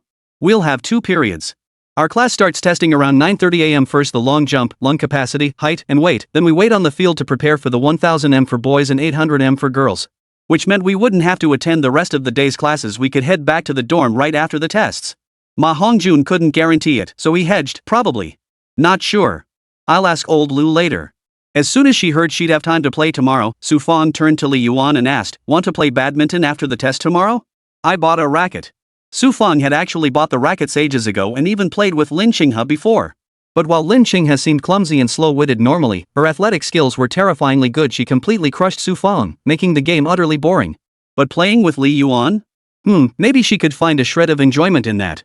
She might not beat him in academics, but she could beat him in other areas. Li Yuan raised an eyebrow. Sure. If you can still move after your run, let's play in the courtyard by the dorms. There's a court there and no wind. Su Fang patted her chest and assured him, "Don't worry. I could run 800 meters and still be jumping around. I'm more worried you won't be able to move. We'll see about that later." Li Yuan found Su Fang acting strangely childish, always wanting to compete with him over everything. But he had no interest. Mainly because Su Fang was average-looking, a round face, mushroom haircut. She was delicate enough, but he just wasn't into her looks. And she lacked scale. He glanced at Wēn Zhiyi, who was writing her exam paper nearby. "Are you going?" He was certain Wēn Zhiyi had overheard their earlier conversation. She appeared to be working on her problems, but in reality, she was solving them while eavesdropping. As for how Li Yuan had discovered her spying, that story began with last night's self-study session and the open-mouthed chicken cutlet incident. Wēn Zhiyi had gone bad too. Before, she'd eavesdrop without a trace, but now she dared to act so brazenly after listening in. She really had been corrupted a bit. Hearing this, Wēn Zhiyi nodded. Sure, I like playing ball too. 800 meters is no problem? Li Yuan asked. No problem. Wēn Zhiyi clenched her fist cutely. Well, as long as your chest doesn't hurt. Li Yuan's gaze didn't linger on her face but was fixed elsewhere. Wēn Zhiyi frowned in confusion. Why would my chest hurt? She quickly realized what he meant and punched his arm twice. You lecher. Lecher? Damn, new vocabulary. Must save this. 137 Lukmais. Afternoon run. To the irritatingly monotonous cadence of 1, 2, 1, 2, 3, 4, students jogged sporadically around the track like scattered duckweed here and there, utterly disorganized. Li Yuan had expected the rocket class to be somewhat more organized, but even after just half a lap, many had already fallen behind. No surprise there, these kids had nothing but studying on their minds. Some were practically glued to their seats, barely leaving except for meals and dismissal. Ma Hongjuan's flab jiggled wildly as sweat poured off him, his panting as loud as an ox's, but at least he hadn't fallen behind. Hosu kept slapping his butt from behind. Pretty sexy, old Ma. Too exhausted to speak, Ma Hongjun could only mouth a string of profanities. Seeing Ma Hongjun unable to retaliate physically or verbally, Hosu smugly pinched his chest. Ma Hongjun choked out angrily, you bastard. Then he continued running, gasping for breath. When you're in a bind, that's when your buddy shows his true colors. Hosu laughed heartily. Alright, I'm going to rest. You coming? Rest? That meant joining the large group of stragglers by the track. Ma Hongjun shook his head firmly. I'm losing weight. Fine, I'll call old Li to join us. Where's old Li? I haven't seen him since earlier. Never mind, never mind. Hosu slowed his pace, gradually falling behind the group and joining the large contingent of stragglers waiting for the pack to catch up. It would have been awkward to be the only one left behind, but luckily he ran into Dong Zirwei, who was also lagging. They chatted cheerfully while waiting for the group to catch up. As for Li Yuan, he had already blended into the Rocket Class 3 group, running side by side with Luo Yanan. 1, 2, 1, 2. Li Yuan deliberately chanted the cadence mischievously. Luo Yanran initially ignored him, but as she ran, her stride naturally synced with his rhythm. When he slowed his chant, her pace slowed. When he quickened his chant, her pace quickened. Luo Yanran tried to break free from the chant's control by adjusting her pace, but it felt like a curse. Her steps remained perfectly in sync with his. Frustrated, she punched Li Yuan. Are you being a jerk or what? He. Li Yuan grinned. You know about tomorrow's fitness test, right? Can you handle the 800 meters? It's best not to talk during the run, or else your breathing gets messed up.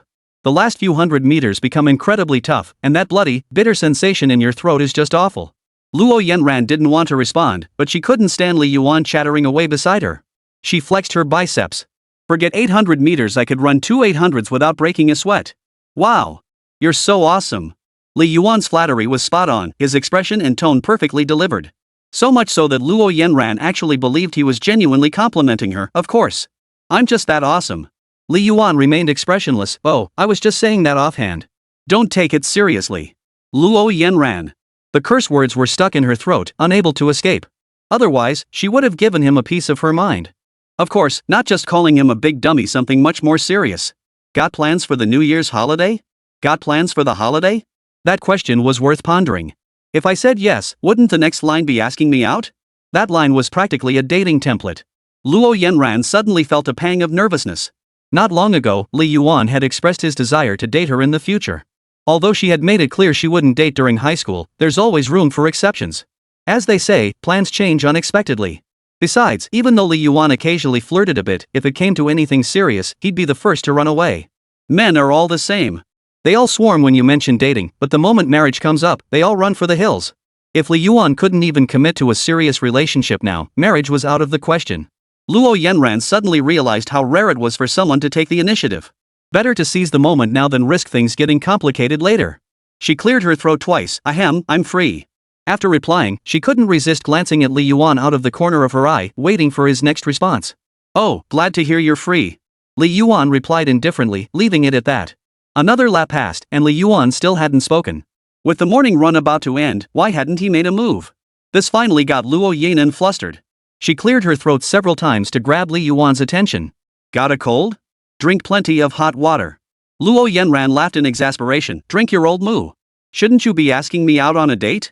Her impatience made her forget to control her volume, causing several people in the formation to turn and stare at her with smiles that were impossible to tell whether they were malicious or friendly. "Hey, did you hear that? A date. Luo Yanran, who are you going on a date with? That guy next to you, right?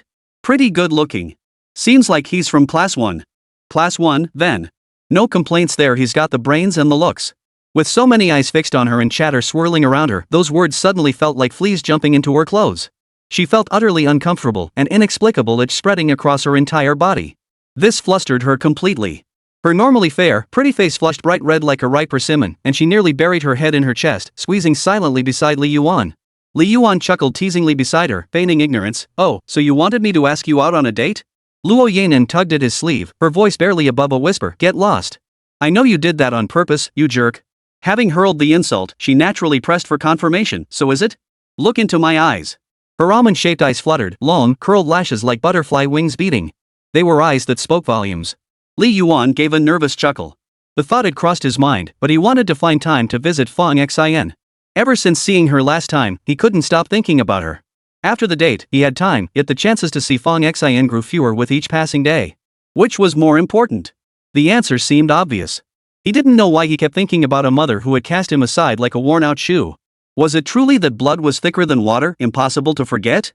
Or was it his selfish desire to etch her image permanently in his mind during her final days? Who cares? He'd still be alone, drifting through the daily grind of life. Now that he had money, he could buy his own place. Buying a home meant settling down, no longer being rootless, no longer a migratory bird searching for a place to belong. Luo Yanran, seeing Li Yuan's prolonged silence, nudged him repeatedly with her elbow. Speak up, speak up." "No problem, no problem. Then let's go out on New Year's Eve. The teacher won't take attendance anyway." Li Yuan suddenly felt a bit awkward. "This? I have a show to put on." "Luo Yanran? You're just bragging. You'll see when the time comes." Luo Yanran fell silent. Him? Li Yuan? A New Year's performance? Performing in front of thousands of people at school. Is this for real? 138 Twisted Ghost. Anyone wanting to go on a date with me can line up all the way to France. I'll call you when it's your turn. Leaving those words behind, Li Yuan sprinted back to his class's line. Luo Yanran wanted to say something more, but seeing Li Yuan's receding figure, she could only stomp her foot in frustration. Once Li Yuan was out of earshot, Song Tianyun crept over with a sly grin. "Yanan, is Li Yuan actually going on a date with you? Looks like you were right last time, he really can't resist chasing after you." Luo Yanran pressed her lips together, her face darkening. Li Yuan is a stubborn little devil. Stubborn?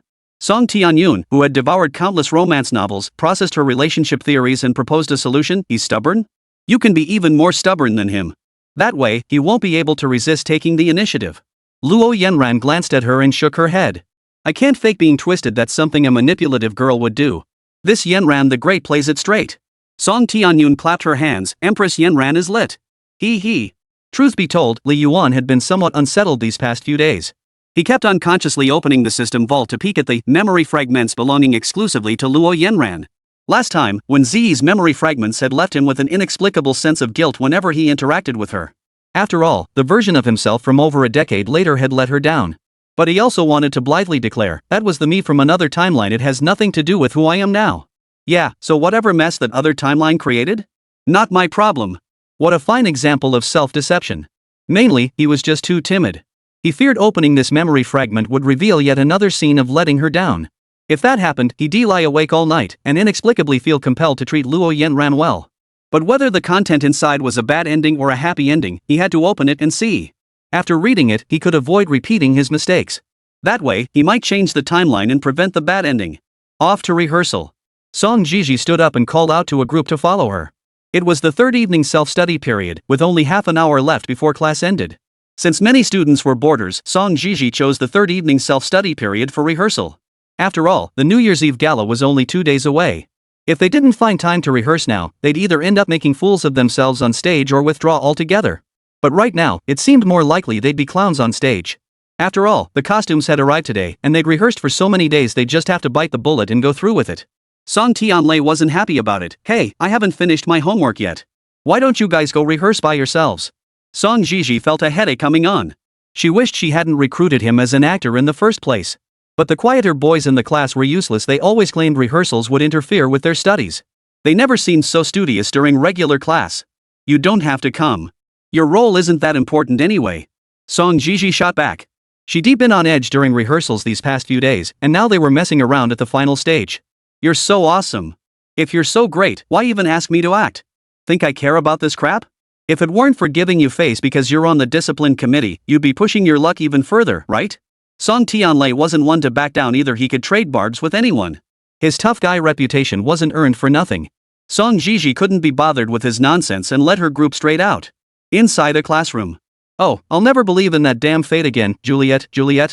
Li Yuan delivered his speech as if forced onto the stage, his voice rising and falling mechanically, his face utterly expressionless. But hey, they were all high schoolers. Just getting the lines out in front of people was impressive enough. Who cared about dramatic delivery? And most importantly, they had to stifle their laughter. Special mention goes to Ma Hongjun and Hosu.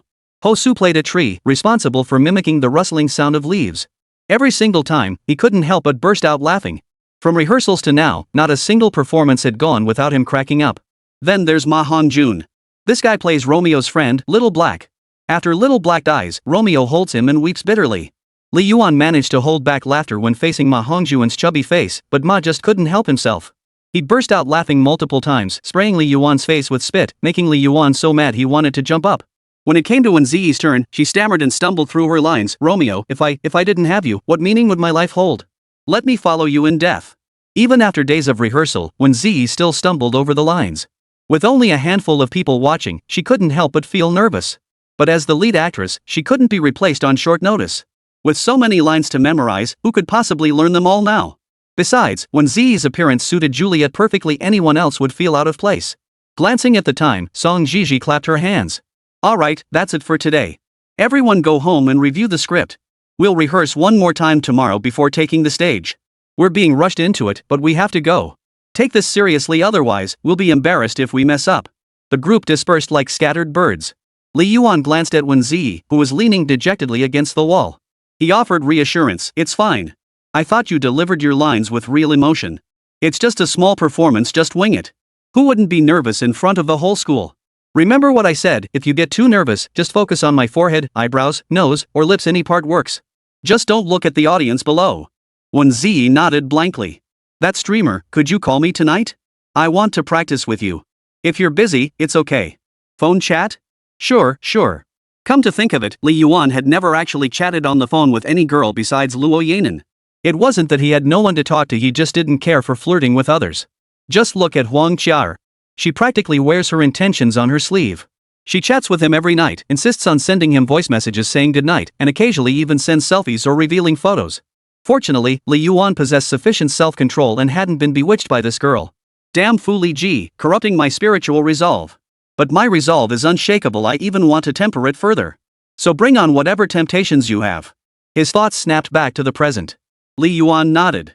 I'll wrap up the stream early today. I'll text you then. Okay.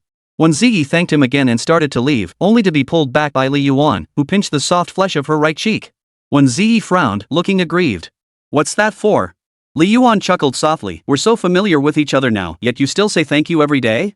Try to say it less often, it feels too formal. Oh. Wēn Zhiyi pouted, but what if I want to thank you? Just send me a like shot. Wēn Zhiyi. That's practically the same as saying thanks. 139 Physical fitness test.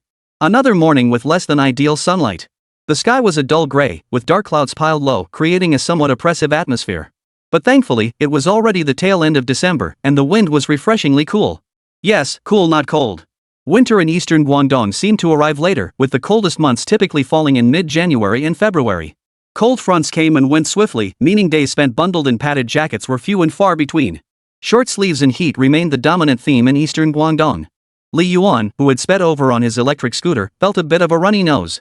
Fortunately, he touched the warm little hand of Wēn Zhiyi beside him and instantly warmed up. The first and second periods were Chinese class.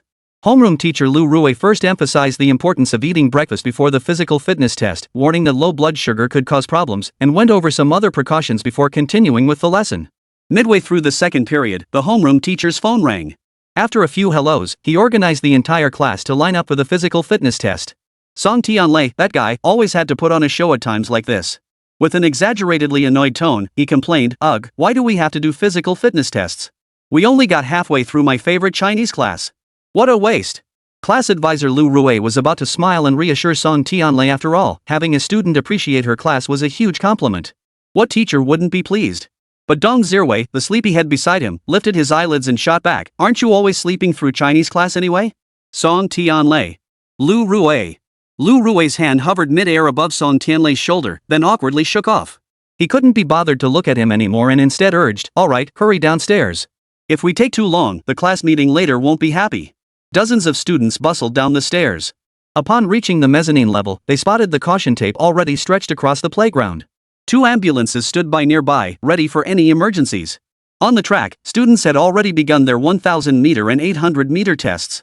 On the other side of the field, several long queues formed for events like the long jump, height and weight measurements, and lung capacity tests. Ma Hongjun patted his belly uneasily. "I think I've already hit 200 pounds. What do I do?" Hosu turned and gave him a thumbs up, "Premium pork head meat." Ma Hongjun flipped him off. "Say that again and I'll give you a Maserati. How far did you jump last time?" Hosu pressed. Ma Hongjun scratched his face awkwardly, sounding quite uncertain. "I don't think it was 2 meters, was it? There are plenty of numbers under 2 meters. Which one are you talking about? There's no need to be embarrassed. I won't laugh at you, buddy," Hosu assured him with a smile. "Probably around 1.2 meters. Ha, these kids are hopeless." Li Yuan cleverly positioned himself behind Wēn Zhiyi, inhaling the jasmine scent from her hair. He thought to himself, the little fragrance breeze is just perfect. But with so many people around, he could only sneak a quick sniff. He had to be careful not to show any signs of enjoyment. If he got caught, he'd probably be treated like a pervert. Wēn Zhiyi pressed her hands to her lower abdomen, then touched her cheeks plump and soft. Suddenly, she felt like she might have gained a tiny bit of weight. She hadn't weighed herself in months. With such delicious breakfasts at school every day, plus Li Yuan constantly feeding her milk tea and snacks at lunch and dinner, it was no wonder she'd gained weight. Noticing her worry, Li Yuan patted her shoulder with a smile. "Chubby is cute." Wēn Zhiyi shot him a reproachful glance before turning back, her expression seeming to say, "What kind of comfort is that?" Li Yuan's advice was clear, don't diet. What if she lost her talent in the process? No matter who suffers, the child must never be deprived. Li Yuan. Her sleeve was suddenly tugged. Lin Xinghe had appeared beside her without warning, her expression cold and her forehead still bearing a red mark. Clearly she'd just woken up. But this guy hadn't been behind her before. Had he cut in line? But seeing the girl behind Lin Xinghe, who seemed unconcerned about the intrusion, he realized there was little point in complaining. "What's the point?" Lin Xinghe's tone remained flat. "We're going to play ball after the test." Li Yuan had just said no problem when the petite Su Fang bounced over from ahead, clearly carrying a badminton bag on her back. Seeing that, this guy seemed pretty enthusiastic. Li Yuan asked, "How tall are you?" Su Fang knew this was Li Yuan deliberately teasing her, and cleverly replied, "A little under 1.8 meters. Li Yuan chuckled softly, "I'm over 1.8 meters tall. You look more than a head shorter than that." "Oh, right, tall people get all the good food." Su Fang was so annoyed her hair stood on end. She hated it when people brought up her height. Once, while out playing, she found a lost child and took him to the police station. The officers mistook her for the lost child herself because the boy was 1.7 meters tall. Whenever she recalled that incident, Su Fang felt like cursing. What's wrong with being short? If the sky falls, you tall people can hold it up. That way my chances of survival go way up. Li Yuan compared Lin Xinghe and Wēn Zhiyi's height difference about a forehead's length apart. It wasn't that Lin Xinghe was short, but rather that Wēn Zhiyi was genuinely tall. Wēn Zhiyi was easily over 5 feet 7 inches, though he hadn't paid much attention to it before. After all, his own 6 feet 2 inches frame was quite imposing. Lin Xinghe was at least 5 feet 5 inches, which was decent. Neither was particularly short. The line moved forward quickly. When it was Wēn Zhiyi's turn, she carefully removed her shoes and stepped onto the device. The staff glanced at the display and announced, 171 centimeters, 53 kilograms. Hearing the 53 kilograms figure, Wēn Zhiyi's expression darkened slightly as she muttered, "I've gained 5 gene. After all, girls care most about their faces and weight. Trouble with either one causes serious anxiety." Not bad. At 1.71 meters and just over 100 pounds, you're actually on the lean side. Li Yuan remarked from the side before stepping onto the scale himself. As the measuring rod pressed against his hair, precise data appeared. 182 centimeters, 65 kilograms. Li Yuan's mouth twitched. Stepping down, he muttered, "I've gained 10 pounds. At this remark, Wēn Zhiyi couldn't help but chuckle twice. The best comfort isn't words, but knowing someone shares your same anxieties. Wēn Zhiyi flashed her pearly white teeth and laughed, "It's okay. Chubby is cute too." What a master of turning things upside down. Li Yuan now deeply understood the power of those words. After all, going from being the one casting spells to the one receiving them, that's what it means to truly empathize. Li Yuan paused briefly, glancing at Lin Xinghe's height and weight, and his eye twitched involuntarily. 165 centimeters tall, weighing 49 kilograms. This surprised Li Yuan quite a bit. How come she doesn't gain weight even though she eats all the time? He saw her randomly appearing at the convenience store every day. Guess some people's bodies just don't gain weight no matter how much they eat. 140, pure competition. Just as he approached the lung capacity team, a slender girl stood before him. Her high ponytail swayed slightly with her movements as she stood with her arms crossed, nervously scanning the area as if waiting for someone. Li Yuan felt mischievous. He walked behind her and jabbed her waist with both index fingers. The sudden shock made the girl yelp in surprise.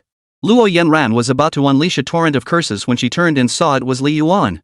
Without a word, she delivered a powerful punch to his midsection, nearly knocking his breakfast right out of him. Are you out of your mind? Yeah, I'm sick enough that my heart aches if I don't see you for a day. Luo Yanran. Who's this moody guy? Take him back home already. Before they could exchange more than a few words, Wang Xiaoer finished measuring her height and weight. Spotting Li Yuan, she bounced over excitedly and jabbed her knuckles into his kidney area, asking with a mischievous grin, "Does that hurt?" Li Yuan turned around, and Luo Yanran followed suit. A moment of awkwardness hung in the air. Luo Yanran hadn't met Wēn Zhiyi yet, but she'd run into Wang Xiaoer first. But Li Yuan felt no guilt after all. His relationship with Wang Xiaoer was above board, nothing to hide. If it were Wēn Zhiyi, though, he'd have to play dead. Li Yuan said indifferently, "Little kids, go play somewhere else." No. Tell me how it feels. I heard people with kidney issues can't stand the pain when you press here. You're not faking it, are you? Wang Xiaoer blinked, searching Li Yuan's face for any trace of pain. Li Yuan remained expressionless. "I don't feel a thing." "Did you skip breakfast?" Actually, it did hurt a little. But in this situation, even if someone stuck a needle in his kidney, he wouldn't utter a single word of pain. After all, this concerns a man's dignity. Admitting his kidneys were weak would be the ultimate insult. Seeing this, Wang Xiaoer's mischievous intent grew even more apparent. She not only jabbed him with her knuckles but also twisted them with such force it made him want to cry out for his mother. Just to be clear, I don't play with tiles. Though Li Yuan's face remained expressionless, the slight twitching at the corners of his eyes and mouth betrayed him. Yet he stubbornly insisted, "No pressure." Wang Xiaoer pursed her lips, "Then why are you crying?" Li Yuan stubbornly insisted, "The sun is too bright today." "There's no sun today. Get lost." Li Yuan swatted her hand away, unwilling to waste more words on Wang Xiaoer. After all, this girl was too unpredictable. He genuinely feared she might make something out of nothing, and if that happened, wouldn't his image in Luo Yanran's eyes be ruined? Oh, well, it wouldn't be ruined anyway. Luo Yanran already knew exactly what kind of person Li Yuan was. You could tell what kind of fart he was about to let out just by seeing his pants. Turning away, Luo Yanran didn't glance back at the two of them. Instead, she went off to join the line. But from then on, whenever Li Yuan tried to strike up a conversation with her, she ignored him completely. In plain terms, she was sulking at him. Li Yuan stepped to her right front and noticed her face looked like someone owed her $200 downright awful. Was she jealous? What's the matter? Luo Yanran turned her head away. Nothing.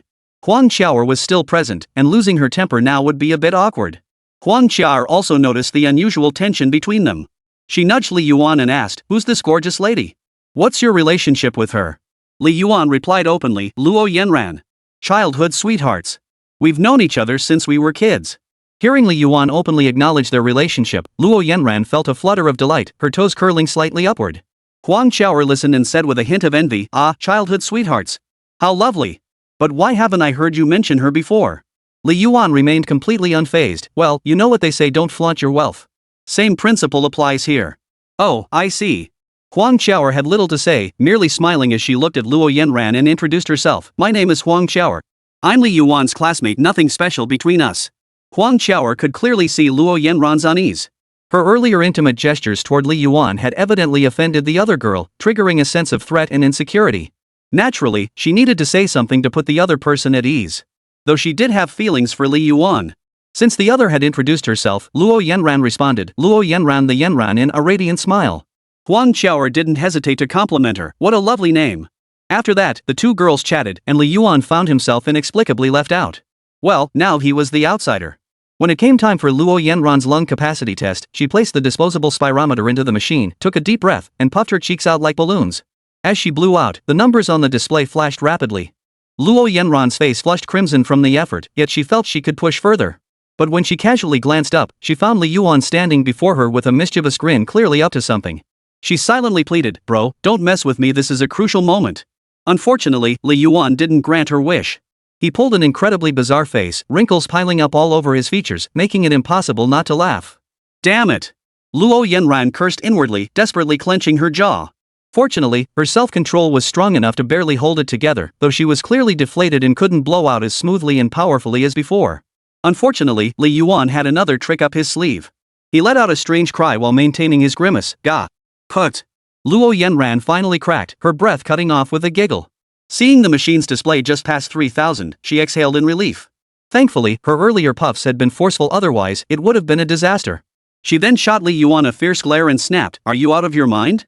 Hearing this, Li Yuan felt a wave of satisfaction wash over him. All that effort to look ugly was worth it just for that reaction. What a rush! Li Yuan loves to act silly, and Luo Yanran decided to copy him. When it was his turn for the lung capacity test, Luo Yanran mimicked his antics, pulling faces, crossing her eyes, and even making pig snouts. She pulled out all the stops. These two, who usually cared so much about appearances, were now willing to look ridiculous just to throw each other off their game. Was this the damned competitive spirit? Such a pure contest, devoid of calculation or pretense, driven solely by the desire to make the other falter and win, truly a rare sight. Unfortunately for her, Li Yuan had anticipated this and kept his eyes closed the entire time, thwarting Luo Yanran's efforts. Just as Luo Yanran made her face, the great director happened to walk by and witness the scene. He couldn't help but utter a question. Did she get brain hypoxia from blowing? Had a stroke? Ha! The entire team erupted in laughter. Luo Yanran couldn't hold back any longer. Not only had she failed to distract Li Yuan, but she'd also embarrassed herself. This was the ultimate loss. Her face flushed crimson as she stormed off in a huff. Fortunately, Li Yuan offered to buy her a meal to cool her anger. As the head of the grade walked away, he couldn't resist adding, students these days are in such poor physical condition. They get a stroke just from measuring their lung capacity. Looks like we'll have to step up physical education in the future.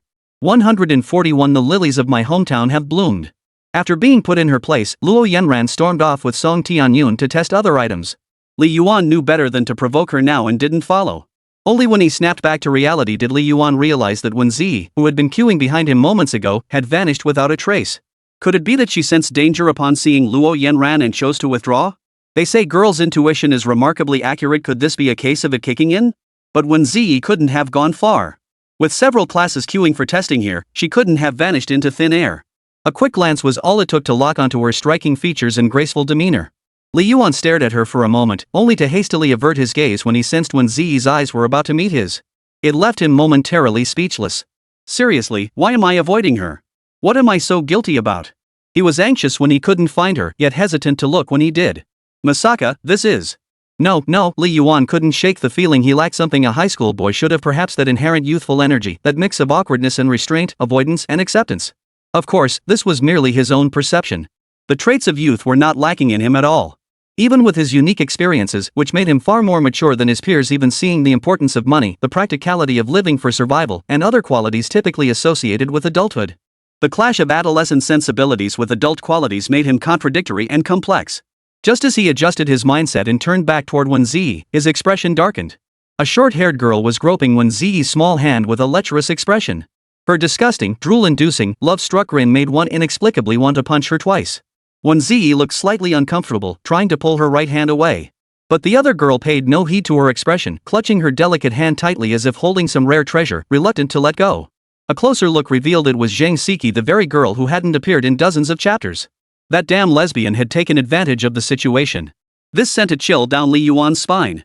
If it had been a guy, he would have leaped up without hesitation and delivered a flying kick worthy of General Yu. But with Zhang Siki? That was a different story. How to put it? While he didn't feel the same intense discomfort as he would with Niu, he still found it deeply unsettling. He swatted Zhang Siki's lecherous hand away, then stepped naturally between her and Wēn Zhiyi. Pinching Wēn Zhiyi's shoulder, he glared back at Zhang Siki. Get lost, Lala. Don't even think about touching my desk partner's hand. Zhang Siki didn't get angry. She just lifted her glasses, a flash of white light catching the light. Times are open now. Whether you're a lesbian or you have the right to exist. Li Yuan, if you keep discriminating against me like this, I'll report you on Zaya Hongshu. Li Yuan gave a forced smile. No need to emphasize your orientation, no one would want you anyway, regardless of gender. Hey! That's not how you talk to people. Zhang Siki was genuinely hurt. With her looks and figure, it was true that no one found her attractive. Not men, not women. She was the one always doing the chasing. If they don't fancy her, so be it. She'd still get her daily dose of flirting wherever she could find it. Occasionally playing the minor was fine too. But Li Yuan was just too damn annoying. One sentence from him was enough to break her defenses. This Li Yuan, his verbal attacks were relentless. By the time it was Wēn Zhiyi's turn for the long jump, Zheng Siki had the nerve to pull out her phone and start recording. Keep in mind, this area was practically swarming with teachers. This girl was bold as brass. But then she remembered her glorious record from freshman year: 3 confiscated phones, 6 MP3 players, and 15 romance novels seized in just one semester. No wonder she wasn't surprised by this little incident. Wēn Zhiyi swung her arms back and forth, bending and straightening her knees in rhythm. After gathering momentum several times, she suddenly bent her knees and thrust her legs forward, leaping into the air. Her feet slammed hard against the ground and her entire body crouched down. A wave of jiggle, like jelly, rippled upward from her hips, making one marvel at the sheer power of her natural endowment. Thank the creator, thank manhwa, thank the fat. Wow! I jumped 1.8 meters. Wēn Zhiyi glanced at the line she'd landed on, her face breaking into a radiant smile as bright as the wind. She turned to Li Yuan and exclaimed. Li Yuan, still immersed in the jelly-like sensation, snapped back to reality. His face flushed slightly, and after clearing his throat twice, he responded with a serious smile. That's incredible. My dear desk partner. Then it was Li Yuan's turn. He casually swung his arms, his body utterly relaxed. With a light hop that seemed to require little effort, he covered a distance that was frighteningly far. 2 meters 55. Whose lifetime is this again? Wēn Zhiyi watched, her mouth slightly agape in surprise. Wow. Is it that big? I know. That's amazing. Li Yuan suddenly felt like punching himself. He couldn't have impure thoughts about when baby she was as pure as a white flower. How could he even consider her in a bad way? Before he could reply, a loud thud echoed from behind. He turned around. It was Zheng Siki who had taken a tumble. She sprawled on the ground like a dog eating. To be so humiliated in front of countless classmates was enough to make her want to transfer schools. Many in the crowd were already suppressing laughter, waiting for her to walk away before bursting out in full-throated guffaws. Perhaps overcome by despair, Zheng Siki relaxed her limbs, sprawling out flat on the ground. That's pretty desperate, sis. The volunteer students nearby were startled and rushed over to check on her. Are you okay? Are you conscious? Zheng Siki's faint voice drifted back. Thanks. I'm fine. Just, my heart's a little dead. The volunteer student gave an awkward smile, momentarily unsure what to do. Should they help her up or not? Are you okay, Zheng? Did you hurt yourself? Wēn Zhiyi didn't stand by as a bystander. She stepped forward, helped Zheng Siki up, and led her to sit on the nearby steps. She carefully examined the wound on Zheng Siki's knee and asked, Does it hurt? I'll go to the infirmary to get some antiseptic and band-aids. You stay here and wait for me. With that, she hurried off. But he returned shortly after, holding a bottle of hydrogen peroxide and several band-aids. Li Yuan was a bit surprised. The infirmary's pretty far away. How'd you get back so fast? Wēn Zhiyi gestured toward the ambulance. The staff over there had supplies ready, so I borrowed them. Then she squatted down on her own, opened the hydrogen peroxide, and soaked a cotton swab. Hang in there, it'll sting a bit. Okay. Zheng Siki's eyes welled up with emotion at that moment, her gaze toward Wēn Zhiyi growing noticeably warmer. After disinfecting the wound, she applied a band-aid. With her task complete, Wēn Zhiyi added one final reminder. Zheng, you'll need to remove the band-aid before running the 800 meters. Otherwise, sweat soaking through could cause an infection. So thoughtful. Where could one find such a considerate girl? If Li Yuan were the recipient, he'd probably confess on the spot. Zheng Siki's mind went blank. She clasped Wēn Zhiyi's hands and declared passionately, Ms. Wēn, you absolutely must marry me. Huh? Wēn Zhiyi looked utterly bewildered. Li Yuan's mouth twitched. Well, the lilies of the valley are blooming in our hometown, huh? Oh dear, why did my foot just lift itself up? 142 slow run. Li Yuan, you're being a bit much. While waiting in line, Wēn Zhiyi suddenly blurted out this sentence, sounding a bit annoyed. Li Yuan remained completely unfazed, save for his slightly disheveled hair. Over the top?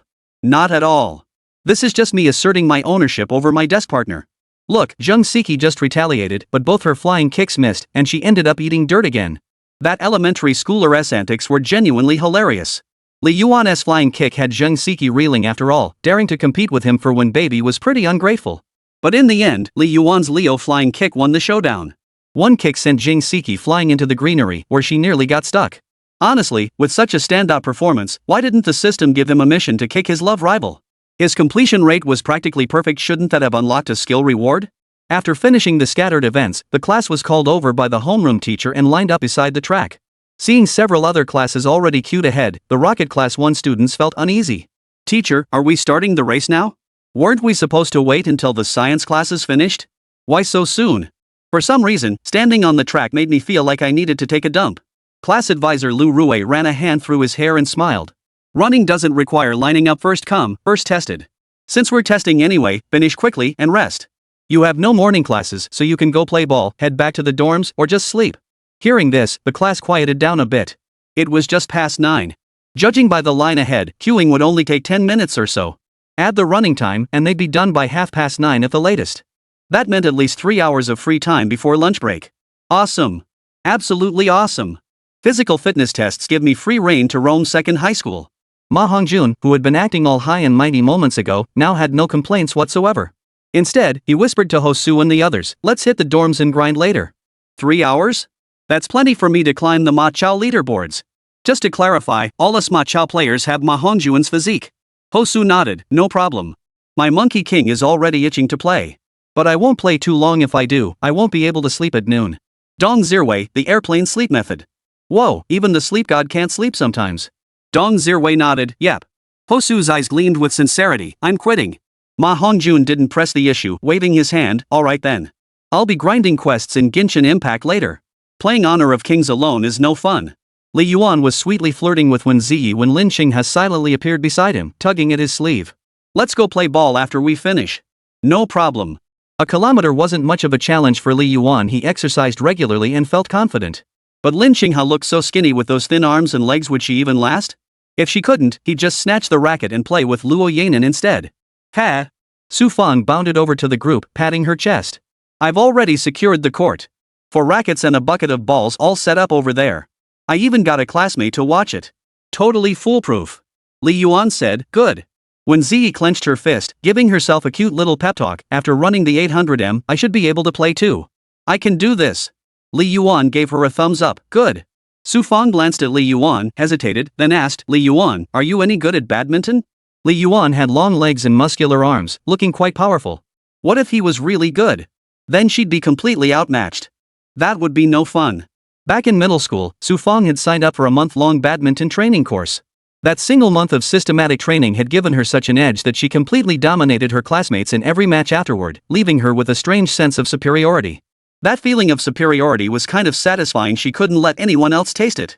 Not that good. Just your average Joe, Li Yuan replied. Oh, okay.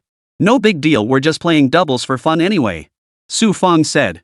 But inside, she was overjoyed. Even though she couldn't beat Li Yuan on exams, triumphing over him in other areas felt incredibly satisfying. It was like having a bookworm by her side, someone utterly useless outside of academics, struggling even with basic daily tasks. That's how she found her sense of superiority. 10 minutes passed. The next class to move was Rocket Class 1. Li Yuan watched the students on the track, each one looking utterly lifeless, as if they might collapse unconscious at any moment. Yet he couldn't muster even a hint of mockery. Not only did he not mock them, but the entire class watched the runners in silence, not uttering a single sound, let alone any laughter. And certainly no fool would say, is it really that exhausting? They look like they've been drained of all vitality. Oh, 1,000 meters? Piece of cake. I'll do it in 3 minutes. No one would utter a single sarcastic remark. After all, it'll be their turn soon enough.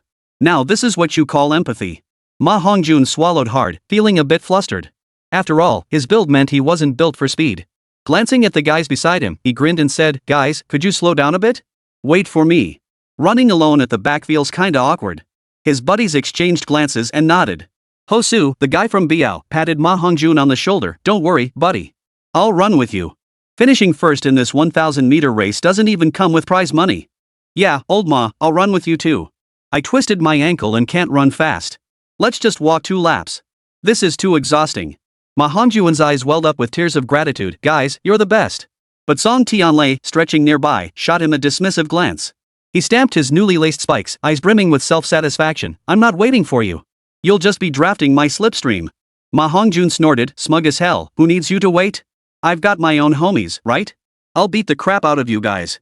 Ma Hongjun cursed from the back of the pack as he chased after the boys ahead.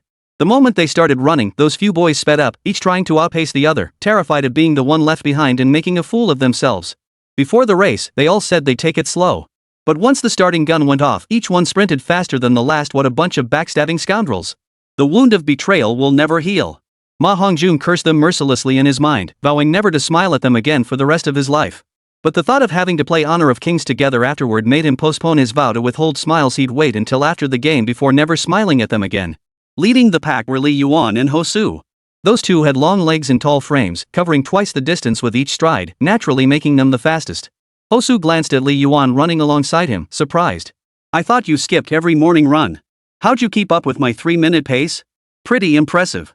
Li Yuan replied, Nah, my stamina's not great. Is that so? First lap, they chatted and laughed. By the second lap, they fell silent, gasping for breath. Their faces flushed crimson, veins bulging on their foreheads. Seeing Hosu's pace slow, Li Yuan declared, I'm not waiting for you, then accelerated into a sprint, swiftly closing the gap to run alongside Wēn Zhiyi. Passing Huang Xiaoer along the way, he couldn't resist a taunt. Unfortunately for her, Huang Xiaoer could barely speak now, only managing to flip him off. 143 Take my spot, Sima. Beads of sweat glistened on the girl's forehead like a thin mist over her fair skin. Her bangs and sideburns clung to her face. Her breathing was erratic, her steps and movements chaotic. Thankfully, with less than 200 meters left, it was soon over. Otherwise, it's questionable whether Wēn Zhiyi can make it to the finish line. Even though the finish line was only about 100 meters away, many had already stopped. Their reasoning was simple, since it was just a short distance left, they might as well walk the rest of the way. Wēn Zhiyi was panting heavily, her brow furrowing as her pace slowed, clearly about to stop. The moment her pace faltered, a warm hand pressed against her shoulder, gently urging her forward. While it didn't exactly make her run faster, it certainly made it less strenuous and easier to keep moving. Especially with Li Yuan's warm voice encouraging her beside her, keep running. The finish line is right ahead, don't give up now. Hearing this encouragement, the sigh of relief Wēn Zhiyi had just exhaled surged back up. She gathered her strength once more and pushed forward with renewed vigor. After crossing the finish line, Wēn Zhiyi felt warmth on her shoulder and instinctively reached to touch it. Finding nothing there, she turned back in surprise. She realized Li Yuan had let go of her hand long ago. She had been sprinting on her own all along, even crossing the finish line before him. Upon reaching the finish line, she noticed Lin Xinghe had finished much earlier. Aside from a slight flush on her cheeks, she wasn't even sweating. She was stretching casually, looking completely unfazed. Noticing Li Yuan and Wēn Zhiyi approaching, she paused briefly, playing ball? Li Yuan waved his hand. Give me a minute. I'm a bit out of breath. All right. Lin Xinghe showed little reaction, instead glancing at Su Feng, who was sprawled on the grass like a lifeless log. After the run, a whole bunch of them had collapsed, scattered across the lawn, greedily inhaling the fresh air. Ma Hongjun, his beer belly exposed, lay sprawled on the grass like a ball. Even though he was exhausted, he couldn't resist cursing those damn cheaters. I bet you're all horses, monkeys, and sleep gods. We agreed to run together, but you all sprinted off faster than the next. I'll never trust you again. Same thing happened last time we played Honor of Kings. You promised to team up, but when I, Lubu, jumped in and locked down 5 of you with my ultimate, you didn't show up until I was already dead. Respawn. Respawn. The real joke? The only one who actually ran with me was that asshole who swore he wouldn't wait for me. Ma Hongjun glanced at Song Tianlei beside him. Song Tianlei had made it clear from the start he wouldn't wait. This guy had pulled every string he had in the sports class for this fitness test, even borrowing spiked shoes. But those shoes were totally unsuited for long-distance running. They were uncomfortable and exhausting. He nearly broke down midway, and by the end, the pain was so bad he just walked the entire lap. Crossing his arms, Song Tianlei gritted his teeth. If it weren't for these uncomfortable shoes, you wouldn't even catch my tailwind. Regardless, the person who promised to run together ended up not running together, while the one who said they wouldn't run together ended up running a stretch together. Fate truly is a strange thing. Su Feng took several minutes to recover, her entire body limp as if drained of vitality. Her lips turned pale, sweat poured down like rain, and she looked utterly exhausted. It was Lin Xinghe who carried her to the courtyard house. Before they even entered the courtyard, the crisp sound of shuttlecocks hitting rackets reached their ears. Seemed others, like her, had seized the free time after the physical fitness test to play badminton. But upon entering, something felt off. There were only 4 courts. How the hell could every single one be occupied? Li Yuan furrowed her brow. Could someone have snatched the court Su Feng had reserved? Damn it! Anyone who dares to hog the court, I'll kick your ass. To avoid misunderstandings, Li Yuan specifically asked Su Feng.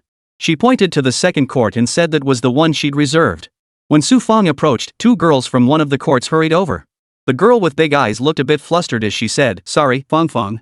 We were holding the court for you earlier, but those 2 guys insisted on coming over to play. They said they'd just play for a bit and then leave, but judging by their attitude, they clearly don't plan on leaving. Before Li Yuan and the others could react, Lin Xinghe stepped forward. She walked straight into the court, grabbed the 2 players, and demanded answers. But judging by their smirking expressions and the way they even teased Lin Xinghe, they were clearly stubborn troublemakers. When Lin Xinghe returned, her 2 beautiful willow leaf eyebrows were knitted together. It was rare to see any expression on her face, so she must have been genuinely angry. Lin Xinghe pursed her lips. They refused to leave. Su Feng was too weak to negotiate with them now, and Wēn Zhiyi was too soft-hearted. That left only Li Yuan as the one who could handle the situation. Li Yuan rolled up his sleeves and declared, I'll talk to them. If they refuse to leave, I'll knock their balls off. Seeing this, Wēn Zhiyi immediately stopped him. No fighting. Relax, I'm the most reasonable person around, Li Yuan chuckled. Su Fang's friends couldn't help but feel intimidated by Li Yuan's stance. This looked like a fight was about to break out. According to Second High's rules, fighting meant expulsion. The girl with big eyes turned to Su Fang uneasily, suggesting, why don't you try to talk that handsome guy out of it? If it comes to blows, we'll get punished. At worst, we can all fight together, take turns, make it a match. But it was too late for that now. Li Yuan had already stepped in front of them. Both men sported buzz cuts, their skin dark and rough, with calves and arms bulging with muscle, clearly athletes. One wore black, the other red. Li Yuan approached without immediately starting a fight. Instead, he leaned against the net and smiled, saying, hey, this court's pretty nice, huh? The one in blue chuckled, yeah, they just put in new rubber flooring. It's pretty solid. Li Yuan looked at him and pointed at the net, asking, what's this? Both men paused their movements, looking thoughtful. The one in black replied, the net? Why? Then what's this?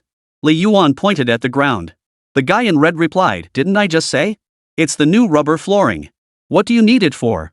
Li Yuan pressed on, what are the two of them together? The guy in black said, a badminton court. Li Yuan shook his head. No. This is my badminton court. Red clothed. Black clad. Somehow, this guy feels like a real jerk. And he seems to be insulting my intelligence. Black Shirt had seen Li Yuan coming from that direction earlier and guessed he'd asked someone to hold the court for him, but he still acted indifferent. Buddy, try calling out to this court and see if it answers you. Red Shirt roared with laughter, this court never had an owner. Whoever gets here first claims it. Just because you put down a racket and a ball bucket doesn't make it yours. You need people to show up. If you're slow, don't blame anyone else. Hey, bro, take my advice, get lost. With your build, I could take on 10 of you. You'd be better off waiting till we finish. We'll be done with the physical test soon, and the factory will still be yours then. The guy in black pressed his advantage, slinging an arm around Li Yuan's shoulder in a threatening gesture. Seeing this, the red-clad man followed suit, both of them pressing down on Li Yuan's shoulders. Don't let your blood boil. We're sports majors, we're no pushovers. Don't try to stick your neck out just for a few girls. Think twice. Their words abruptly halted as their faces drained of color. Almost simultaneously, they felt a sharp, stinging pain. The girls watching from afar, still worried, paled considerably when they saw the two men gripping Li Yuan's shoulders. Wēn Zhiyi, overcome with emotion, refused to stand by and watch Li Yuan get beaten. She found a stone on the ground, hid it behind her back, and prepared to charge forward. Fortunately, Su Fang grabbed her arm. Wait. Look, why aren't they moving? Wēn Zhiyi halted her steps, her gaze shifting toward the scene with confusion. 144 Xiao Pang? Xiao Pang. The two who had just been bragging about first come, first served were now speechless, their faces pale as they slowly lowered their heads, staring fearfully at Li Yuan's hands. Nothing special, just practiced hands. Li Yuan had seized the two boys' most precious possessions, the fried dough sticks and eggs. And he didn't hold back, letting them feel the excruciating pain. It felt like the slightest misstep would shatter everything in an instant. Li Yuan said coldly, gentlemen, you've surely heard of the groin-covering faction on the basketball court? Last time, his merciless groin kick left Qin Xiufei trembling at the mere thought of him. Li Yuan's reputation had already spread far and wide through the confession wall. These two athletes, who played basketball regularly, had surely heard of Li Yuan's exploits. The red-clad man swallowed hard. Could you be that Li, the scoundrel who rose to infamy with that treacherous groin-kicking move, the very heir to the groin-covering style? The guy in black paled even more, wrinkling his nose. What? That guy? My brother and I must be cursed today. Running into the real deal from the groin-covering school. Ha! Heaven must be against us. Who'd have thought the blacklisted guy from the basketball court would show up on the badminton court today? Wonder if telling Qin Xiufei about this would. Damn it, you two are putting on a show. Li Yuan couldn't stand these two drama queens putting on a show right in front of him. Their precious treasure was still in his hands, he could ruin everything in an instant, yet they still had the nerve to act. He applied a little pressure, and the pair immediately whimpered in pain, their rackets clattering to the ground. They begged for mercy. Bro, we're sorry. The court's yours, we'll leave right now. Come on, brotherly, we've got a physical test later. How are we supposed to take it like this? Please let us go. We swear we won't do it again. Who knew this was your court? If I'd known, I would have cleared out ages ago. Li Yuan remained unmoved. He knew they were only speaking this way because he held their fate in his hands. If he loosened his grip even slightly, they would surely turn on him in an instant. The thought sparked a ruthless idea in his mind. The thought barely formed when the black-clad man suddenly lashed out, aiming to knock Li Yuan off balance. He yelled, FCKU, show off. Take this. Unfortunately, his intentions were good, but his actions were too slow. Besides, if you're going to strike, just strike. Why the hell are you yelling? If I just squeeze a little harder, won't you explode? The black-clad man collapsed to his knees in agony, clutching his groin in sheer torment, cold sweat beading on his forehead. Because Li Yuan hadn't just pinched him, he twisted it. Seeing his comrades suffer such brutal treatment, the red-clad man fell silent. He feared provoking Li Yuan, this demon incarnate, and meeting the same fate which would be nothing short of a death sentence. Bro, I'm in agony. Both men clutched their groins as they walked away. Xiaopeng became Xiaopeng. How many horses could they possibly have to dare encroach on our territory like this? As the two men exited, Wēn Zhiyi and the other girls finally strolled over. Su Fang looked at Li Yuan with admiration, chattering non-stop. Li Yuan, how did you do that? They didn't look like easy people to deal with. When you grabbed both of them just now, I thought you were going to get beaten up. Scared the life out of me. But thankfully nothing happened. If they hadn't left, we probably wouldn't have been able to play today. But I'm really curious, what exactly did you do to make them leave? The way they walked off just now, they looked like they were in agony. She usually couldn't stand Li Yuan after all, his behavior was pretty trashy. One minute he'd be flirting with Lin Qinghe, the next he'd be playfully bickering with Wēn Zhiyi. His usual demeanor wasn't exactly exemplary either. But today, at the critical moment, he actually played such a significant role. It really made her look at him with new respect. To face two towering athletes without flinching, then outmaneuver them into a grudging retreat that showed real skill. Lin Qinghe had just silently watched him, giving him a thumbs up. Impressive. I'll treat you to chips. Surrounded by girls and showered with praise, Li Yuan felt like he was about to float away. Still, he waved modestly. No big deal, no big deal. No need to make such a fuss. This is everyone's event, someone had to step up. You're not hurt, are you? Wēn Zhiyi cut him off, grabbing his arm and examining it from every angle, top to bottom, fearing he might be hurt. Wēn Bao was truly thoughtful. While others were figuring out how to get rid of the two sports students, she only cared about whether he was hurt. Indeed, you could tell at a glance who truly cared about you. Li Yuan shook his head. I'm fine, don't worry. I knew what I was doing, otherwise I wouldn't have stepped in. If things had gone south, I'd have bolted faster than any of you. Wēn Zhiyi saw him still acting so nonchalant and curled her lips. Don't do anything so impulsive again. Those two guys clearly weren't good people. What if you'd gotten into a fight with them? Su Fang, seeing this, chimed in. Li Yuan, you wouldn't believe it when those two jocks were grabbing you. Zhiyi was so worried she almost picked up a rock to help you. Li Yuan stared at Wēn Zhiyi in surprise. Whoa. Seriously? He couldn't picture the gentle Wēn Zhiyi wielding a rock, striding over fiercely to stand up for him. What a perfect example of a woman is weak but becomes fierce when she marries. Exposed, Wēn Zhiyi felt her face flush with embarrassment. Coupled with Li Yuan's intense gaze, she couldn't even lift her head. She could only pout stubbornly and retort. No. I was just. Wēn Zhiyi fell silent, her head bowed low as her cheeks flushed deeper, her complexion becoming a vibrant, almost intoxicating shade of red. Li Yuan didn't intend to embarrass her. He simply said, I'll go wash my hands first. You guys start playing. I'll join you shortly. Why wash your hands? Su Fang asked. To wash away the bad luck, Li Yuan replied. He couldn't very well admit he'd just touched something filthy, could he? Truth be told, that sensation was somewhat revolting. So much so that Li Yuan hadn't dared to hold Wēn Zhiyi earlier. He used a generous amount of hand soap, scrubbing his arms as well. By the time he returned, Su Fang and Lin Qinghe were locked in a fierce rally on the court. But anyone with even a basic understanding of the sport could see that Lin Qinghe was clearly the superior player. Her footwork was lighter and more agile, her shots more powerful and precise. She was deliberately letting Su Fang have the ball, otherwise, a single drop shot could have completely thrown Su Fang off her game. Poor Su Fang remained utterly oblivious to being toyed with, growing more spirited with every stroke. It was likely that once Lin Qinghe stopped holding back, Su Fang's confidence would be utterly shattered. Wēn Zhiyi sat on the edge of a nearby flower bed, watching the two play. When Li Yuan answered, she patted the empty spot beside her, gesturing for him to sit down. Sitting down right next to the girl's thigh, Li Yuan shifted slightly to distance himself from that pleasant contact, mainly to avoid looking like he was trying to get cozy. But Wēn Zhiyi didn't seem to mind. She merely glanced at him without comment. Perhaps feeling awkward from the lack of conversation, Li Yuan broke the silence. We're performing on stage tomorrow. Nervous? 145 not performing. Wēn Zhiyi straightened her knees, toes curled while heels touched the floor. She rubbed her knees and replied, I guess I'm okay. I've memorized the lines and can perform without notes. It's just, I might get nervous on stage. We agreed if you get nervous, just look at my brow, or my nose, or my mouth. Just don't look at the audience below. Li Yuan's voice was calm and gentle, almost soothing, making Wēn Zhiyi feel inexplicably at ease. She even sensed a hint of reliability in the person before her, though it was really just his looks. Handsome faces just put you at ease. Someone asked, hey streamer, if I'm not great at modeling but still want to say something reassuring to my goddess, can I be a warm guy? Sure, as long as you know how to talk and have good financials, you can be called a warm guy. But if you're lacking in both looks and money? That's just being a suck-up. Don't pull that nonsense. Before long, Su Fang grew bored of her idle chat with Wēn Zhiyi. After all, dueling Lin Xinghe always brought an inexplicable discomfort, that feeling of being evenly matched, where neither could gain the upper hand. Remember this, there's no such thing as true parity. When you feel evenly matched, it's highly likely the other person is letting you win. Su Fang called out, Li Yuan, Zhiyi, come play doubles. Singles are boring.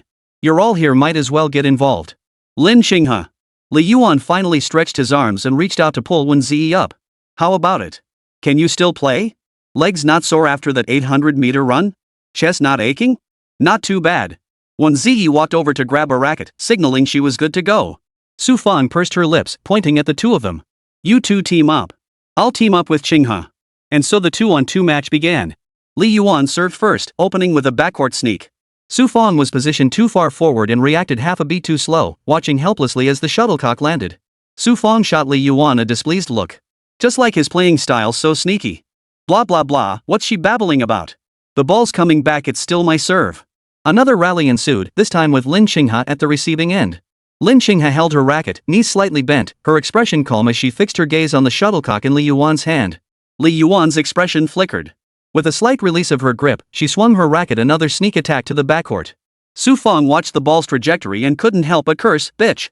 Who steals the backcourt twice? Crack. A sudden whistling sound pierced the quiet air, the shuttlecock flying like a cannonball. Watching Lin Xinghe leap off one foot, effortlessly shifting her weight, her back arched taut as her forearm whipped her wrist forward. The moment the 20-plus-pound racket met the shuttlecock's head, a crisp, satisfying crack echoed.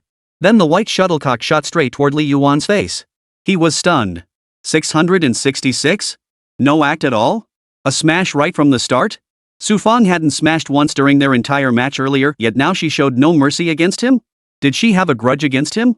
Give me back all the instant noodles, Coke, chips, chocolate, and ice cream you treated me to. You ingrate. But the most stunned player was undoubtedly Su Fang herself. Watching Lin Xinghe, who had been evenly matched with her moments ago, transform completely, Su Fang recognized the fluid, precise power in that strike. She knew Lin Xinghe was no amateur and suddenly realized he'd been holding back. Su Fang pursed her lips. Her system training seemed pretty insignificant now. But whatever, as long as she could beat the crap out of Li Yuan, it was all good. Let's both beat the crap out of Li Yuan. So satisfying.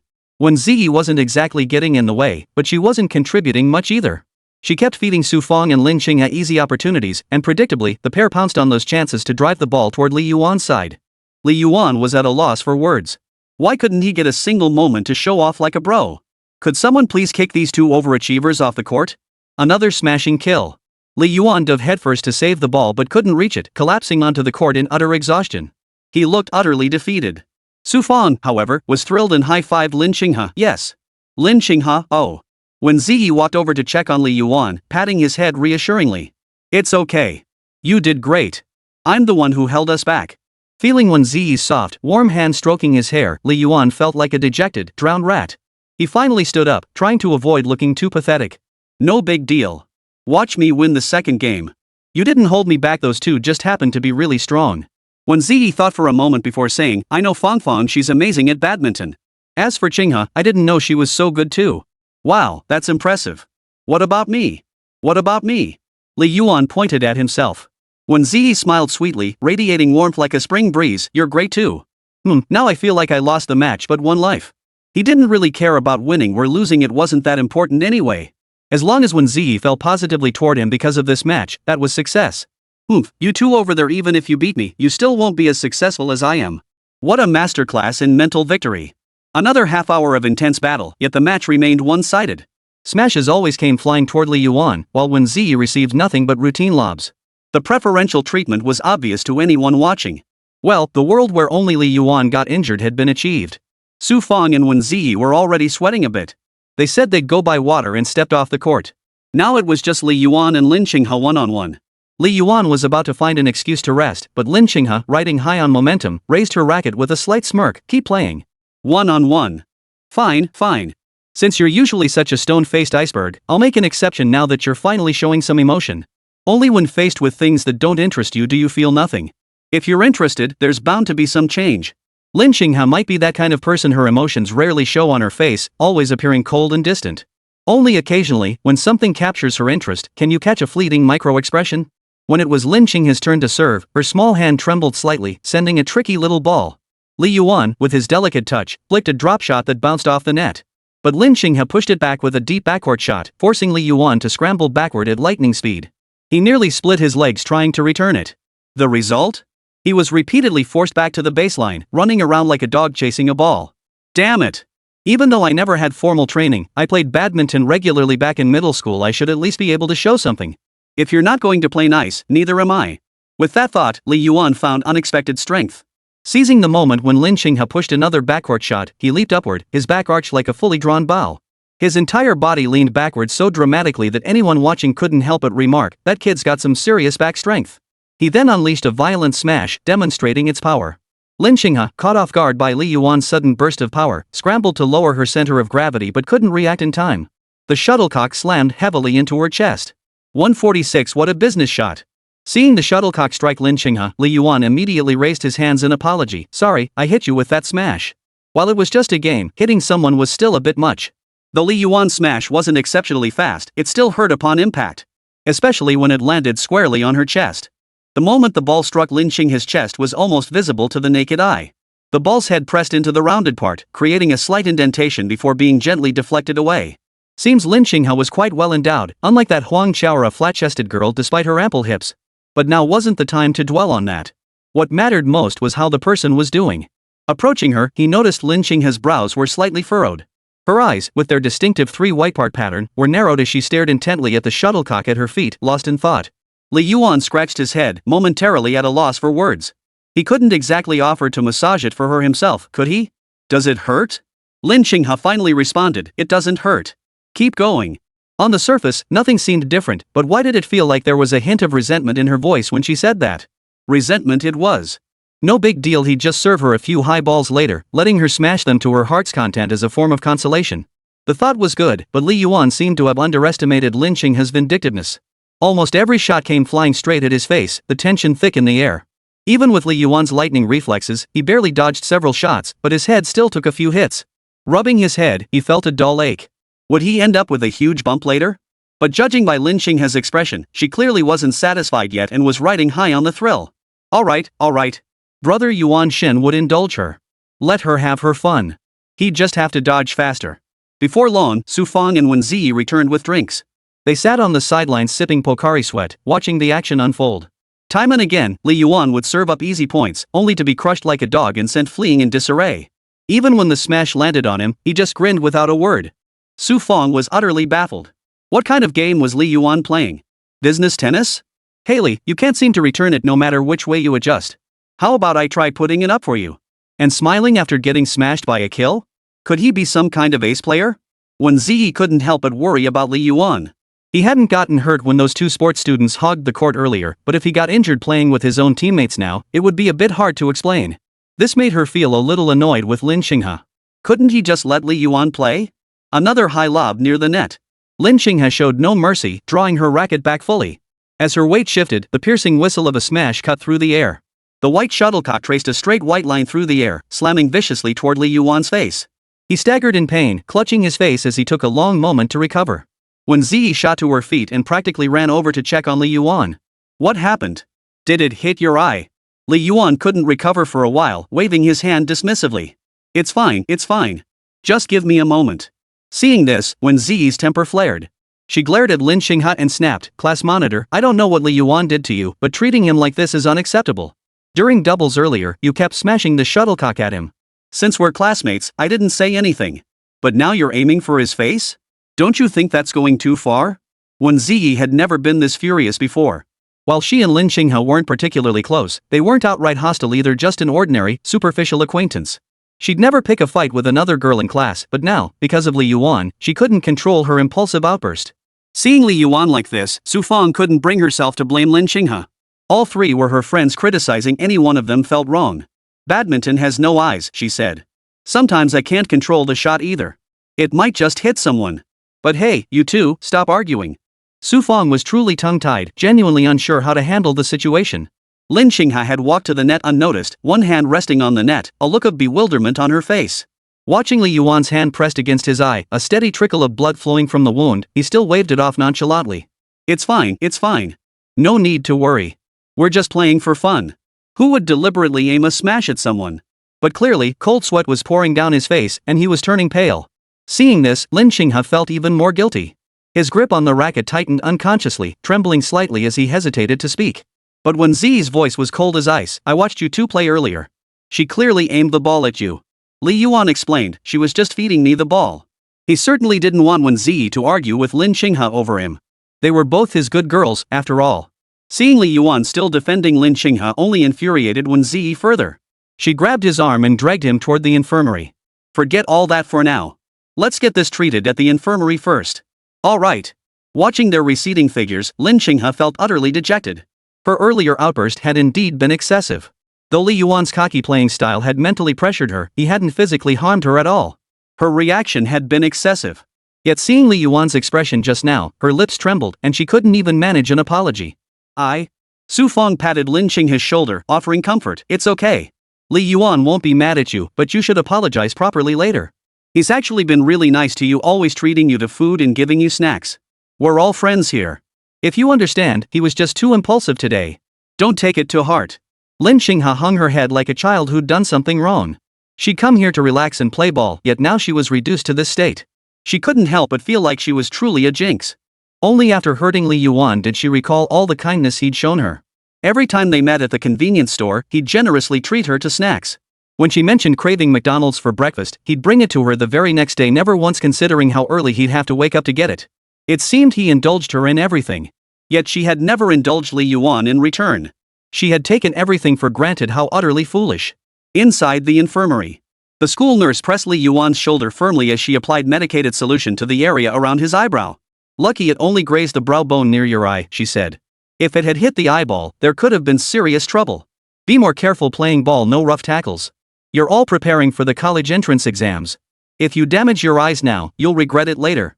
And tell your girlfriend not to worry so much, you won't go blind. The school doctor left without waiting for Li Yuan's explanation. After applying the ointment, Wēn Zhiyi leaned in close, so close that the slightest movement would bring their lips together. She gently touched the injured area and said, "Open your eyes and take a look." Li Yuan slowly opened his eyes, but a sharp sting still shot through him, and tears streamed down uncontrollably. Seeing this, Wēn Zhiyi flew into a rage again, turning to storm out and find someone to settle the score. Li Yuan found it amusing. In just the past few moments, she'd already staged several scenes of demanding justice. This girl, why was she so adorable at times? Li Yuan grabbed her arm. Are you really willing to leave a patient here? Wēn Zhiyi slowly sat back down. 147 Zhiyi, know my heart? The usual Wēn Zhiyi spoke softly and politely, clearly the type who avoided conflict. But today, after just a minor injury, she was like a porcupine, instantly bristling. The reason was simple enough. Yuanshin was no longer just a desk mate to Wēn Zhiyi. He occupied a significant place in her heart, and she cared deeply. Only someone who cares deeply would let their emotions be swayed like this. As Li Yuan held Wēn Zhiyi's soft, delicate hand, he was secretly overjoyed. Yet Wēn Zhiyi now looked so puffed up with anger, as if he'd done something terribly wrong. Yet Li Yuan felt a quiet thrill when Baby was actually angry at him. The feeling of being cared about was truly wonderful. Li Yuan suddenly asked, "Hey, I'm the one who got hurt. Why are you the one getting angry? If anyone should be angry, it should be me. I'm angry because you're not angry." Just as Wēn Zhiyi was about to explain, this question caught her off guard. Her anger did seem rather groundless after all. It was Li Yuan who was in pain, not her. Yet here she was, acting as if Lin Qinghe had somehow deflected the blame onto her. It was meant to be caring, but perhaps it went a bit too far. Snapping back to her senses, she yanked her small hand away from Li Yuan's grip. Her pretty face flushed unnaturally. Why had she gotten so angry in the first place?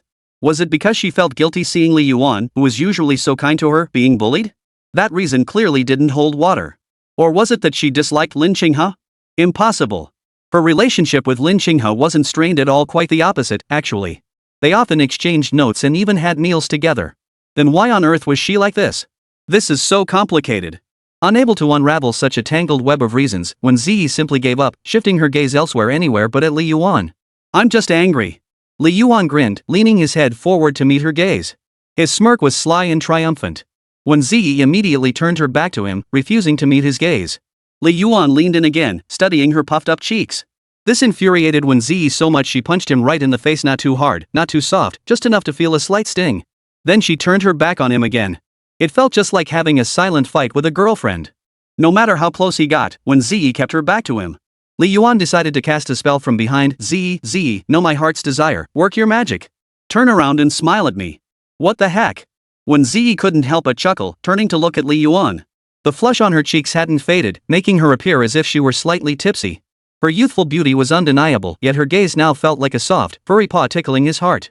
Li Yuan propped his chin on one hand and said, "Hey, Zhiyi, show your power. Tell me, do you like me?" The sudden question landed like a direct hit on Wēn Zhiyi. Her expression froze, her brain short-circuiting for a moment. She blinked her large eyes blankly, her lips parting slightly. By the time she regained her composure, she'd already performed 1,000 gestures in a second to mask her unease. Her words, however, came out stumbling. I didn't mean it that way. We're good desk partners, right? We're close, and we're good friends. That's why I got so upset. Sometimes, the truest answers come not from direct responses, but from the silence that follows. Li Yuan had already gotten his answer, so he didn't press further. It seemed Wēn Zhiyi had been certain of her feelings for him for quite some time. What puzzled Li Yuan, however, was this: if her feelings were so clear from the start, why did the memory fragments show them still stuck in their 20s with no progress? Where exactly did things go wrong? He suspected it must be his own fault. No matter how reserved or delicate Wēn Zhiyi might be, it was implausible she'd suppress her feelings for a decade without ever confessing she'd suffocate from the pressure. It was foreseeable that Wēn Zhiyi would eventually confess to Li Yuan, but he wouldn't accept her. With no progress between them, the system's records only labeled her as a vague white moonlight figure. People say the moonlight is something you can only admire from afar, something that once shone upon you but remains unattainable. But how could Li Yuan explain this? Was the moon chasing after him? Enough. Matters of the heart are too complicated. He felt his counterpart in that other timeline was a complete loser, unable to hold on to such a wonderful girl. Let's see how he changes things in this timeline. Reborn and back, this time I'm taking it all. Wait, something doesn't feel right. Armed with foresight, I'll settle every unresolved grievance. How fiercely determined. Hey, when you get back, don't snap at Lin Xinghe. They're both good sisters, get along peacefully. Li Yuan Ping said calmly. He certainly didn't want to see blood splattered everywhere. One was his white moonlight, the other his ex-girlfriend. If they couldn't get along, did they want him to die? Wēn Zhiyi puffed out her cheeks, realizing she'd gone too far on the badminton court. What a complete idiot she was. Getting angry at Lin Xinghe over Li Yuan? That was classic, seeing the moon and forgetting the friend. Suddenly, Wēn Zhiyi grew angry with herself, muttering under her breath, "I'm such a big dummy." But Li Yuan was standing too close, he heard every word. A big dummy couldn't even top the humanities rankings, he remarked from the side. Embarrassed, Wēn Zhiyi dug her toes into the ground. By the time they returned, Su Feng and Lin Xinghe sat by the sidelines, their figures looking somewhat forlorn. Several unfamiliar faces had taken over the badminton court. Su Feng and Lin Xinghe weren't sure if the court had been forcibly seized or if they had willingly given it up. Seeing Li Yuan return unharmed, though with a band-aid on his eye, Su Feng breathed a slight sigh of relief. As long as he was okay. If anything had happened, Wēn Zhiyi would probably have torn Lin Xinghe apart. She certainly didn't want to see her two best friends become enemies. When Li Yuan approached Lin Xinghe, the girl's eyes drooped and her lips pressed together, making her look pitifully vulnerable. She bowed her head slightly, her voice soft, "I'm sorry. It's fine. After all, you didn't mean to. Lin Xinghe, I did it on purpose. Li Yuan. You won't take the way out I'm giving you? Stubborn mule." After apologizing to Li Yuan, Lin Xinghe bowed her head toward Wēn Zhiyi, "I'm sorry." Wēn Zhiyi grew flustered, twisting her fingers nervously. I'm the one who should apologize. I shouldn't have yelled at you like that. You clearly weren't at fault." Li Yuan chimed in, "So the fault lies with my handsome face?" Wēn Zhiyi gasped, No, it wasn't your fault either. It was mine. I shouldn't have acted that way. We're all friends, after all." The atmosphere turned awkward again, and none of them spoke. Lin Xinghe remained silent, he was naturally reserved. Wēn Zhiyi remained silent because she didn't know what to say. As for Su Feng? Not my business. I'll just sit back and watch the drama unfold. Li Yuan saw his chance to step in, grabbing Lin Xinghe and Wēn Zhiyi's hands and bringing them together. "In that case, let's shake hands and make peace." All that followed were two muttered, "MHM." The atmosphere froze again. Wēn Zhiyi suddenly asked, "We've already shaken hands and made peace, so why are you still holding both of our hands?" Li Yuan reluctantly let go. He'd been hoping to hold both their hands a little longer, getting away with a little extra affection. Caught red-handed, huh? 148 New Year's Eve Gala. Evening. Lin Xinghe, unusually, sent Li Yuan a message. Online personas differ from real life. Some girls who wear thick glasses and seem dowdy in person might have edgy online personas or even run hardcore fan communities. It's all about the contrast. But don't get the wrong idea, Lin Xinghe's online presence was limited to sharing screenshots of her favorite anime characters, without even a caption, occasionally adding a flower emoji. When Li Yuan added her on WeChat, he was genuinely shocked. Who would have thought the usually quiet and serious Lin Qinghe class monitor Lin was actually a social butterfly? That sneaky otaku, pretending to be a cool, aloof, studious girl finally showing her true colors. Though she did differ online from her real-life self, she used longer sentences. Lin Qinghe, how are your eyes? You kept rubbing them this afternoon, still hurting? If it's really bad, I can compensate you. Compensation? Bro, I'm not short on cash these days. That warm six-figure sum in his account was Li Yuan's best sleeping pill, letting him drift off peacefully every night. Checking the balance daily lifted his spirits. Keep your measly cash, maybe buy yourself an extra soy milk. Pure love boy seduces Zhuang's mom, no need. We can try other ways to make it up to you. Li Yuan knew exactly what was going on in Lin Qinghe's mind right now. Guilt.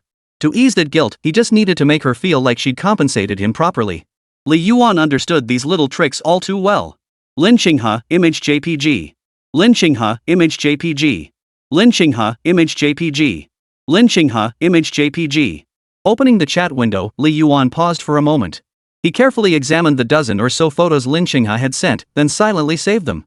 He felt tonight was destined to be a sleepless night. Lin Qinghe, everyone said you like them, so I just. Pure love boy seduces Zhuang's mom, thanks, you've already made it up to me. Now I feel like I owe you something. Pure love boy seduces Zhuang's mom, is this you? Lin Qinghe, there are ones with Zhiyi and Feng. Pure love boy seduces Zhuang's mom. Pure love boy seduces Zhuang's mom, I think you really owe me some money. Later, though, Li Yuan still had her mark his copy and create a bookmark folder to save it. A dreamless night. The earth was illuminated as it had been countless days before. The morning light was always so dazzling. Another day had begun. The New Year's Eve party was scheduled for the afternoon, but people had already begun looking forward to it the night before. Most classmates were no exception. As soon as they entered the classroom, they chattered non-stop. Some had even stashed their suitcases in the back row, waiting for the New Year's Eve party to end so they could grab their luggage and head out. Fun fact, the faster you get home, the longer your vacation feels. Song Zhiyi and several others performing in the play gathered during break time to rehearse without scripts, making final preparations. They had mostly memorized their lines, though their fluency was mediocre. Even if they couldn't recall a line perfectly, they could improvise based on what the previous actor had said. Li Yuan was puzzled. Why did his costume feel like such high-quality fabric, while everyone else's looked like it came from a street vendor? Upon asking Song Zhiyi, he discovered she had actually paid extra out of her own pocket for the costumes, a truly selfless gesture. So touching, discipline inspection commission, you're absolutely. Oh, forgot to mention, make sure to return yours yourself and keep it clean, since yours is the only one rented. Then, what about Wēn Zhiyi's? Zhiyi's was bought. So basically, I can't make any big moves, or if I mess up this outfit, I'll have to pay for it. Damn it, I've got 6 figures in savings, and I still have to rent. Li Yuan slammed his fist on the table. How much? I'll buy it outright. 3,000. Li Yuan sat back down. At 18, he felt as insignificant as an ant. 3,000 yuan was 3 months' living expenses for a guy like me, no small sum. Not worth it for such a plain little suit, ha. During the break, Luo Yanan suddenly appeared at the classroom door. She merely raised an eyebrow and beckoned with a finger. Li Yuan walked out. Like a stuck-up little brat. What's up? Luo Yanran crossed her arms, glancing at the script holding group with disbelief. You're really going on stage to perform? Yeah, didn't I tell you? You didn't believe me, boo-hoo. Turns out there's not even this much. Oh, I see. I'll cheer you on when the time comes. Luo Yanran tugged at Li Yuan's arm and asked, did you say something to Senior Xiao Fei earlier? Xiao Fei? Oh, that guy who shines in both male and female roles. He even chased after Luo Yanran before. Li Yuan scratched his head, not quite sure. I didn't say anything. Is that so? Then she must have come to terms with it herself. What's up? Earlier when I went to the senior building to find a teacher, I ran into her. She's got long flowing hair now, with light makeup she looks like a fairy. She waved at me and I didn't even recognize her. Luo Yanran's eyes sparkled as she exclaimed, she looks absolutely stunning. And she's going to perform on stage too. Li Yuan wasn't overly surprised. Xiao Fei growing her hair long and wearing makeup wasn't really his business, it was her own choice, and he had no say in it. Oh, well then, you can exchange tips with her later. Whatever. After school today, come to my place first. My parents want to treat you to dinner. Luo Yanan finally got to the point. Li Yuan pondered it. He figured they'd probably have a meal together after the performance. He remembered Song Zhiyi mentioning it several times. If he didn't go, especially since he was the male lead, it would be a bit of a letdown. He twisted his mouth, unwilling to commit. We'll see. I might have plans to grab a bite with classmates. Luo Yanan playfully punched his chest.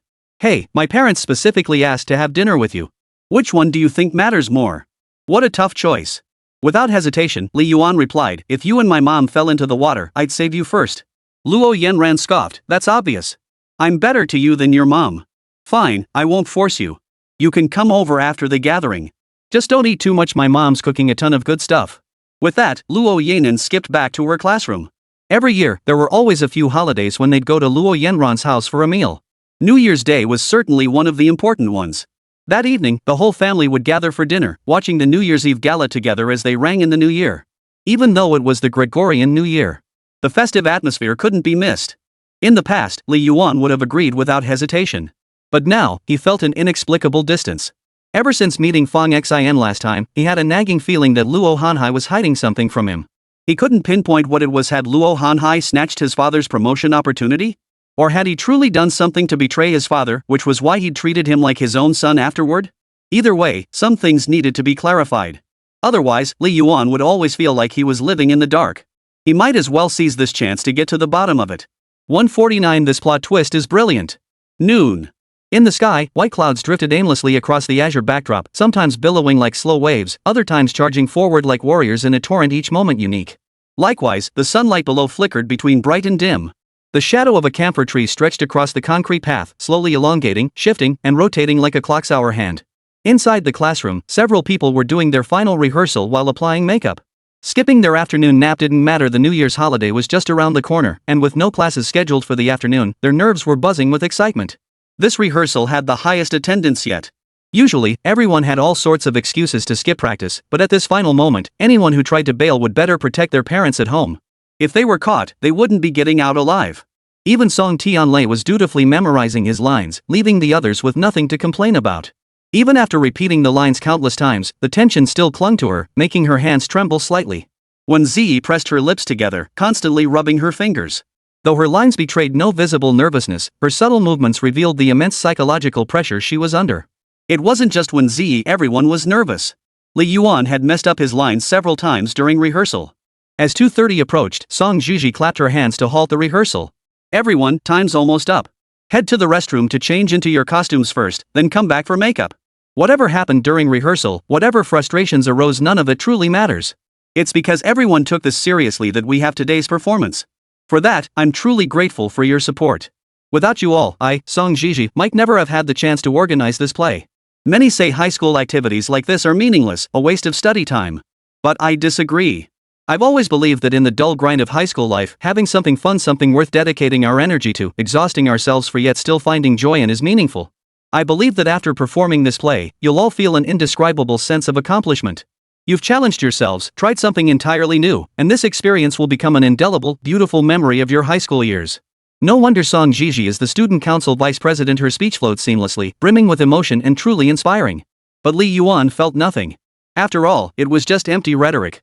He'd heard it all too often, and neither the atmosphere nor the setting could stir any passion in him now. He seemed to be the only one feeling this way. Everyone else radiated confidence and satisfaction, each brimming with excitement. Ma Hongjun snorted through his nose and declared, "Even though I'm just a tree, I'll give it my all." A female classmate chuckled beside him, "I believe in you." Hosu raised his hand, "Me too." Song Zhiyi pulled out her phone and opened the video app. "Come on everyone, put your hands over here." Everyone instantly realized what she was up to and stacked their hands together. With a count of 1, 2, go, a dozen hands scattered like petals. Li Yuan had just changed into his costume and stepped out of the restroom, walking normally when suddenly he lifted his leg and took a stride. A move men would understand. The pants were a bit tight, after all. As luck would have it, he collided head-on with Huang Xiaoer, who had just stepped out behind him. Seeing her raise one eyebrow, the smile at the corner of her mouth nearly slipped out of control. With that look on her face, this guy must have figured it out. She took 2 steps in one stride to reach Li Yuan's side, grinning as she flashed half a mouthful of pearly whites. "I know what you were doing just now. That egg must have stuck to your thigh. Li Yuan. First off, you're a girl. Second, you're a girl. Third, you're a girl." Huang Xiaoer stood with her hands on her hips, grinning unmoved. So what? So what? Li Yuan felt like his earlier words had been wasted on a dog. No, worse than a dog. At least a dog would bark twice in response, but this "so what" was even worse than a dog's bark, utterly random and senseless. It was a regression of human society, a seismic shift in science, a harbinger of the apocalypse. But Li Yuan couldn't be bothered to dwell on it. Instead, he studied Huang Xiaoer's outfit, a creamy white Western-style puff-sleeve lace dress, the hem falling just above her knees to reveal her flawless, slender, milky white calves. Below that, white socks and small leather shoes. His gaze drifted upward. Li Yuan felt a slight twinge of confusion. You're a washboard, and today's proportions are definitely off. After sizing him up, Li Yuan scoffed with a dismissive laugh. Technology. Huang Chaoer clutched her chest, stomped angrily at his knee, and stomped away, muttering under her breath, I was just about to say your tailcoat looked kinda handsome. You really don't practice your swordplay, but you practice your swordplay with a treasure sword instead of an iron sword. Today you've finally reached the point of man and sword becoming one. You jerk. Rubbing his neck, Li Yuan remarked, that joke is so old. Teacher no way. Who says it's old? This joke is brilliant. You. No way, overusing old jokes like this makes my brain feel like it's filling up with junk. Back in the classroom, Hosu was rolling on the floor laughing like a turtle spinning in circles, the kind where the shell hits the ground. He was laughing so hard he could barely breathe, only managing a few croaking sounds. I was genuinely afraid he'd laugh himself to death. When Li Yuan walked in, Hosu couldn't even speak, he just kept pointing at Ma Hongjun. Li Yuan leaned closer to investigate. Ma Hongjun stood with his back to everyone, looking like he was holding a grudge. Li Yuan tapped his shoulder, and only then did he turn around. The bizarre makeup gave Li Yuan a jolt. Holy, where'd this pig demon come from? Not only was the large round plate painted with a greenish-black base, but what the hell were those dog-chewed-looking dark brown streaks running from his forehead to his chin? And seriously, if your whole face is green, why paint your lips black? And that outfit, isn't that the freshman military training uniform? Ma Hongjun's eye twitched. Get lost. Song Jiji was busy applying makeup to several girls nearby, her face flushed red from stifling laughter. Several people had already come to mock Ma Hongjun. This masterpiece was her handiwork, but she couldn't help it. She only knew how to apply eyeshadow, dab on foundation, and fill in eyebrows. Anything beyond that was beyond her skill, resulting in Ma Hongjun's unrecognizable, ghostly appearance. The drama was off the charts. Huang Chaoer had finished her makeup by now, adding a touch of allure to her already beautiful features. Li Yuan glanced over and blurted out, you look like Louis Fei. Huang Chaoer's lips curled upward in delight. Come here, come here. I'll do your makeup. Whatever.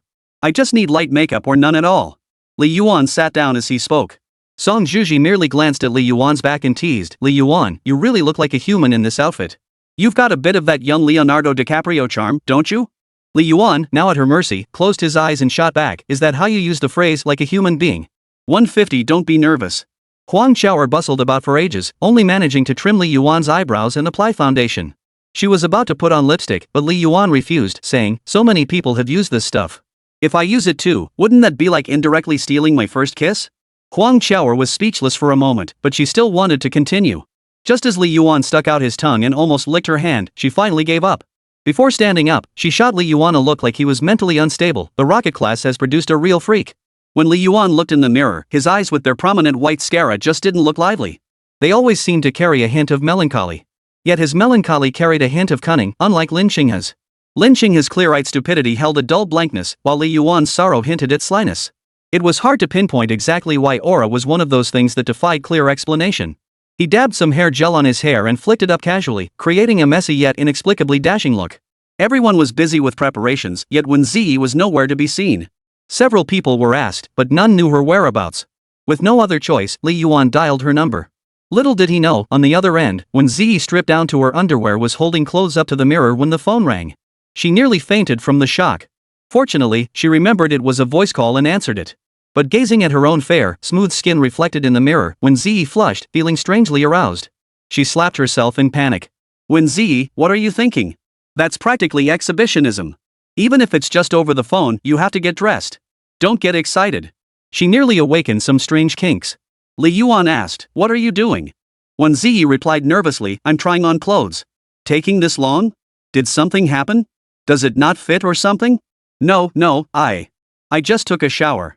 Oh, I see. Got it. Come over once you're dressed. Still need to do my makeup. With that, Li Yuan hung up without further ado. The bell rang, and students began streaming down the hallway, the bustling crowd growing restless. Li Yuan had considered stepping out into the cool corridor breeze, but his black tailcoat stood out starkly against the sea of blue and white uniforms. It would only make him look like he was trying too hard. Shrugging, he turned to head back inside. Suddenly, a voice beside him exclaimed, holy! Damn it, it was the loser trio. Now he was completely stuck. The three guys from Baiyang immediately cornered Li Yuan. Huang Jiawen sneered sarcastically, oh, isn't this little Li? Haven't seen you in a few days, and you've gone all fancy. Ergo chimed in, honestly, with that outfit, I almost didn't recognize you, old Li. We're still country bumpkins, but you've gone and become a trendsetter, huh? Li Yuan gave a helpless laugh, guys, I'm just like your horse. Ergo, still talking tough? Tickle his armpits. Huang Jiawen, won't work. The guy's immune. Ergo, then tickle his armpits. Wang Jiawen, enough. He looks so sharp today, let's not mess with him. He Jibwa stroked his chin thoughtfully for a moment, then pulled a camera from his pocket. How about we take a picture instead? Damn, great idea. Brilliant idea. They promptly grabbed a female passerby and snapped a photo with the four nerds slung arm in arm. Just as they were about to take one without the arm around shoulder pose, they either unconsciously flashed a yeah gesture or gave a thumbs up. It was like those poses were hardwired into Guy's DNA. After snapping the photo, Ergo yanked Li Yuan's suit jacket off and pulled it on. Unfortunately, he wasn't tall enough. The tail of the jacket nearly dragged on the floor, making him look rather comical. Ergo tightened the collar. Hurry up and snap a couple of shots, I look sharp. Huang Jiawen reluctantly took the photos. Lend it to me after we're done. Sure. Li Yuan just reminded him, this suit is rented, it's expensive. Don't ruin it. Don't worry. After snapping the photos, the group didn't linger. He Jibwa glanced at the camera and nodded approvingly. Not bad. You look sharp. Give it your all on stage, we'll be cheering you on from the audience. Just as they were about to leave, the girl who had taken their photos tugged shyly at Li Yuan's sleeve. Handsome guy, can I add you on WeChat? I think you're really good looking. The three losers stared at him with burning eyes, as if scorching Li Yuan's conscience. He glanced back at the trio, curled his lips in a dismissive smirk, and mouthed, you three losers. Then he casually added her on WeChat. Born to be a star. Damn it. She totally rejected him. Soon after, under the homeroom teacher's direction, the entire class carried their chairs downstairs, leaving Li Yuan and the others who were performing to wait. Song Zhiyi glanced at the time. Why isn't Zhiyi here yet? She's not the type to be late. Just as she said Zhiyi arrived. Before she arrived, a corner of her aqua blue skirt caught the eye. A fair foot emerged, clad in low-heeled black leather shoes, revealing half a slender, ivory-white calf. It sparked an inexplicable curiosity about the beauty of the owner of such lovely legs. Like a prince encountering Cinderella's glass slipper, one couldn't help but want to explore further. A small head poked out from the straight black doorframe, revealing Wēn Zhiyi's face. She looked much the same as usual, save for slightly redder lips and an indescribable blush that was utterly captivating. Song Zhiyi smiled as she walked over to guide her closer, revealing the full picture. A water blue gown perfectly accentuated her slender curves, adorned with white lace trim, neither revealing nor overly modest, striking just the right balance. Li Yuan silently nodded after glancing at a certain spot. Indeed. This effect isn't achieved through technology alone. A sharp thud struck the back of his head. Turning, he found Huang Qiaoer standing there. Who do you think you're pointing at? I'll be that big someday too. Huang Qiaoer declared indignantly. Eat more papaya, young lady. Get lost. With a few more acts still scheduled before theirs, the group went over their lines one last time. Amid waves of applause and cheers, Song Zhiyi's phone rang. Their hearts clenched in anticipation. Finally, it was time to take the stage. Backstage, the staff handed each of us a microphone and hurried us onto the stage. No time for any other preparations. It was just the school's New Year's Eve gala. Going through the motions would suffice. The moment we stepped onto the stage, the students below erupted into a clamor. So cool. They're all gorgeous. That guy in the suit looks like that actor. Pan Yuyan. Ergo jumped to his feet in excitement. Ha, that's my bro. Standing on the stage, the view opened up considerably. The sea of students in blue and white uniforms made him feel a bit nervous. Li Yuan was scanning the crowd for Luo Yanran when he remembered the rocket class seats should be in the front row. He immediately spotted his childhood sweetheart staring at him with starry eyes. A smile curved Li Yuan's lips as he waved through the crowd toward her. Luo Yanran noticed and quickly lowered her head, flushed with embarrassment. Song Tianyun, however, kept waving at him. Seeing familiar faces instantly eased most of his nerves. Glancing at Wēn Zhiyi, who stood nearby nodding nervously, unable to look down at the stage, Li Yuan whispered softly, "Don't be afraid. If you're really nervous, just focus on my forehead." MHM. 151 Romeo and Juliet. The background music faded in as the host delivered the opening narration, meeting at the ball. However, the script had been revised to omit the dancing scenes, replaced only by supplementary narration. Instead, it began with Romeo's lines. Li Yuan's opening. Li Yuan took a deep breath and cleared his throat softly. Perfect, no phlegm in his throat. "Oh, fair maiden, may I have the honor of knowing your name?" According to the script, Wēn Zhiyi should have turned to the audience to respond, but her hand trembled and the microphone slipped from her grasp. The sudden impact sent a piercing buzzing sound through the speakers, making people involuntarily frown and cover their ears. For a moment, Wēn Zhiyi was flustered. Staring at the audience below, she froze, unsure whether to pick up the microphone. An unwelcome pause hung in the air, plunging both stage and audience into an awkward, deathly silence. Li Yuan thought, oh no. If not for this little mishap, Wēn Zhiyi might have kept going. Whose microphone is this? Why is there grease on it? Damn microphone. It definitely wasn't Wēn Baby's fault. Wēn Baby was perfect. As the person closest to Wēn Zhiyi, Li Yuan knew that if he didn't save the day now, the entire stage play might as well be cancelled. Better for the mishap to happen at the beginning than midway through. His mind was still clear now. If it happened midway through, he'd probably be too flustered to save the day. He might just freeze up on stage himself. Wēn Zhiyi gazed at the audience below, her eyes filled with confusion and helplessness. Despite her extensive public speaking experience, seeing the murmuring crowd left her momentarily paralyzed, unsure of what to do. What's going on? Why isn't that pretty girl speaking? Did she forget her lines? Ah, she's holding things up, isn't she? Could she be just a pretty face? The rustling sounds drifted into Wēn Zhiyi's ears, stirring an inexplicable urge to give up. It's just a performance. Even if I quit midway, it wouldn't really matter. There's no need to force myself. Perhaps she was only suited to standing behind a podium, delivering grand speeches filled with empty rhetoric. She wasn't cut out for this, appearing before an audience in elaborate costumes. Forget it. Throughout her life, Wēn Zhiyi had always been the model child, the one everyone looked up to. Yet now, she felt utterly defeated. Now she finally understood why rehearsals always made her so nervous. She was simply afraid of failure. After all, she had never tasted defeat before. This sudden failure was simply too much for her to bear. Just as her eyelids began to droop, her entire body ready to give up, she heard the sound of hurried footsteps. Two gentle hands covered her ears, and she was turned around, meeting Li Yuan's calm gaze. Though seemingly unchanged from usual, that gaze now held an unexpected warmth that brought a strange sense of comfort. Wow! The audience erupted in a flurry of murmurs at Li Yuan's unexpected move. Song Jiji nearly jumped out of her skin. Oh my Li, I'm counting on you. You absolutely must deliver your lines with that gentle intent. Li Yuan held her ears for a moment longer, waiting until her expression finally relaxed. Only then did he whisper softly, "Don't be nervous. Focus on my forehead." Then, one hand holding the microphone, the other cradling her face, he said, "Beautiful lady, might I ask your name?" With that, he brought the microphone to Wēn Zhiyi's lips. Now completely calm, she cradled the microphone in both hands, her eyes fixed on Li Yuan's face with a dreamy gaze, almost blurting out her name. "My name is Juliet. I am Romeo." The stage play finally proceeded as planned, though the microphone on the floor remained unretrievable. Li Yuan and Wēn Zhiyi had to share a single microphone, which ironically added a touch of charm to the performance. The others' performances were actually quite decent. Though they were a bit nervous reciting lines in the first act, by the end, their voices were fully relaxed and flawless. Oh, and Ma Hongjuan's pig demon costume was truly hilarious.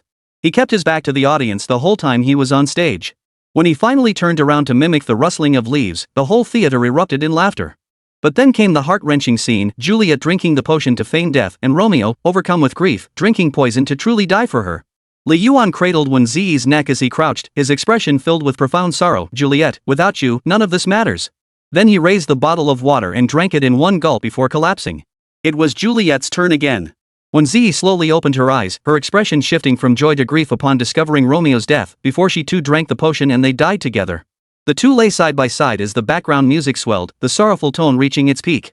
Below the stage, Ergo, moved by something unknown, clenched his fists and sang Jay Chou's song with a solemn expression. Suddenly, a heavy blow struck the back of his head. It was Lu Cece, unable to restrain herself, who punched him. "Could you please stop ruining the mood?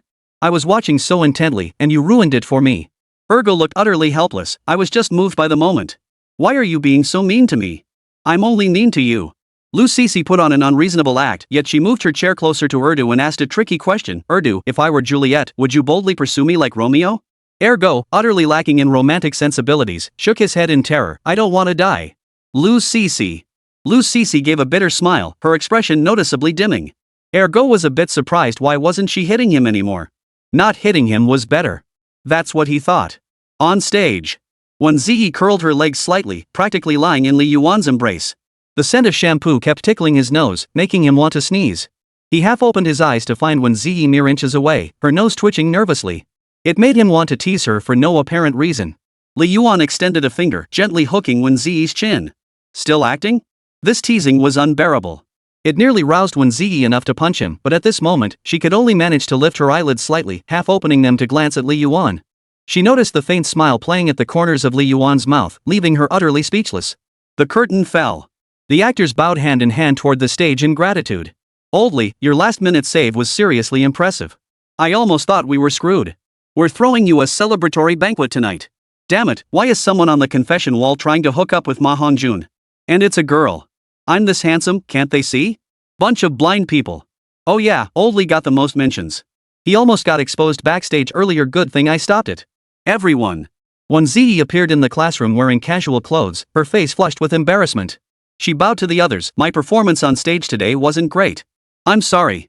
It's okay. Everyone gets nervous. Yeah, but it depends on who it is. If it were Song Tianlei from Beyond, we'd be yelling at him. Song Tianlei, I'm right here. Oh, you're here? Thought you'd croaked. FCKU. Song Zhiyi clapped her hands. Alright, everyone worked hard today. Let's all go out for a meal later. The expenses can be reimbursed by the homeroom teacher. Yay! Li, where's my Li? He was just here a moment ago. 152, the little green plum beside me. While everyone was still basking in the joy of the successful performance, Li Yuan had already slipped away at the first chance he got.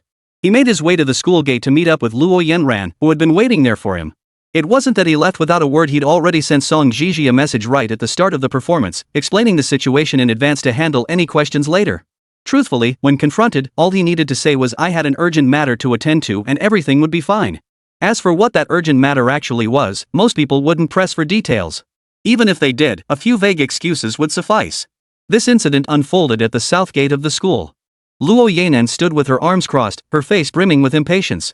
Ants scurrying across the ground irritated her. She stomped down twice, only to find the ants still alive instead. She just smeared mud all over her shoes, making her even more annoyed. She thought about opening her phone to scroll through her Moments feed, only to find it flooded with photos from Juliet and Romeo's performance earlier today. Either people were trying to get attention, or they were just screaming their heads off, shipping the two as a couple. What the hell? Regression, huh? Shipping? Go ship a rock.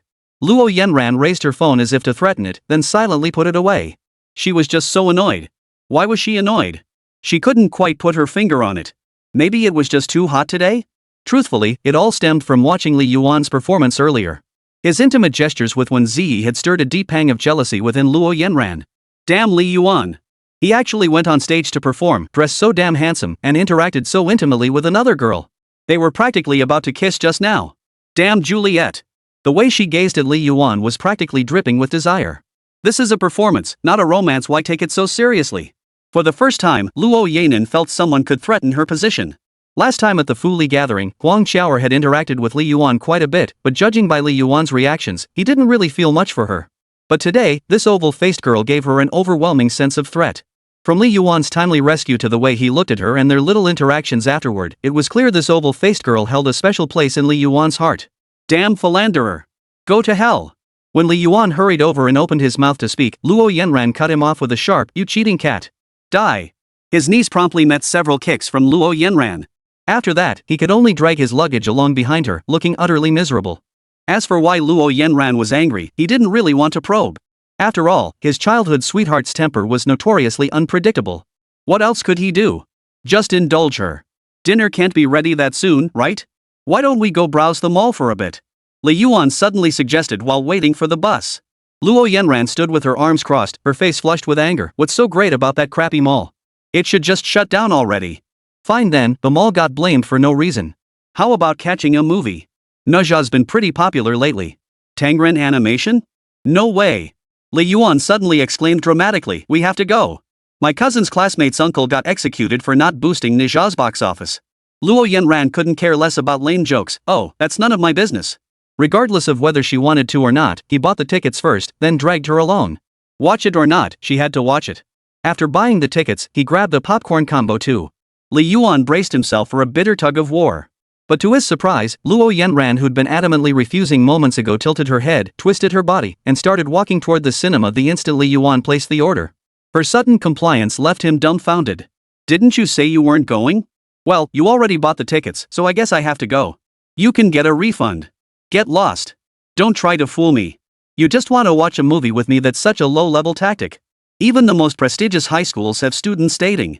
For couples in high school, so-called dates usually meant grabbing a meal together during breaks or catching a movie. If they couldn't meet in person, they might resort to video calls to supervise each other's studying or pull stunts like falling asleep together on camera. Anyway, they don't go too far. After all, everyone's in the critical period of the college entrance exams. No one wants to risk their future. Of course, college isn't the time for reckless behavior either, unless one party is ready to take responsibility, or things just naturally progress. There's a widely circulated saying, any relationship not aimed at marriage is just fooling around. At first glance, it seems quite reasonable. But under the prevailing values of today, this statement isn't really accepted. It's more accurate to say that the highest form of romance is one that gradually leads to marriage. If it doesn't, then that relationship is undoubtedly low level. With popcorn and drinks in hand, they took their seats. Luo Yanen excitedly pulled her gold-rimmed glasses from her backpack and slipped them on. In the dim environment, the gold frames reflected the light from the big screen, creating an illusion that her eyes seemed to glow brighter. I've always stayed at your place on New Year's Eve. Can we break tradition this time? Li Yuan asked.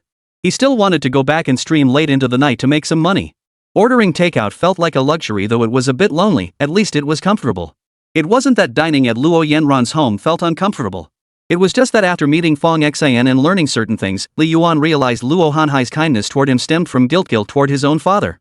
It felt like stumbling upon a rare stroke of luck, finding a 100 yuan bill, stuffing it into your pocket with delight, cherishing it for days, carefully saving it for the day you'd spend it, only to discover it was counterfeit when you finally tried. The Neza movie was as well made as ever, with impressive character designs, animations, and special effects. Yet Li Yuan couldn't muster the energy to watch. Propping his head up, his eyes unconsciously narrowed. Luo Yanen beside him, however, was completely engrossed. Munching on popcorn, her eyes never left the big screen. She couldn't help but laugh when the two little bronze gatekeepers appeared, and when Neza transformed, she got goosebumps all over.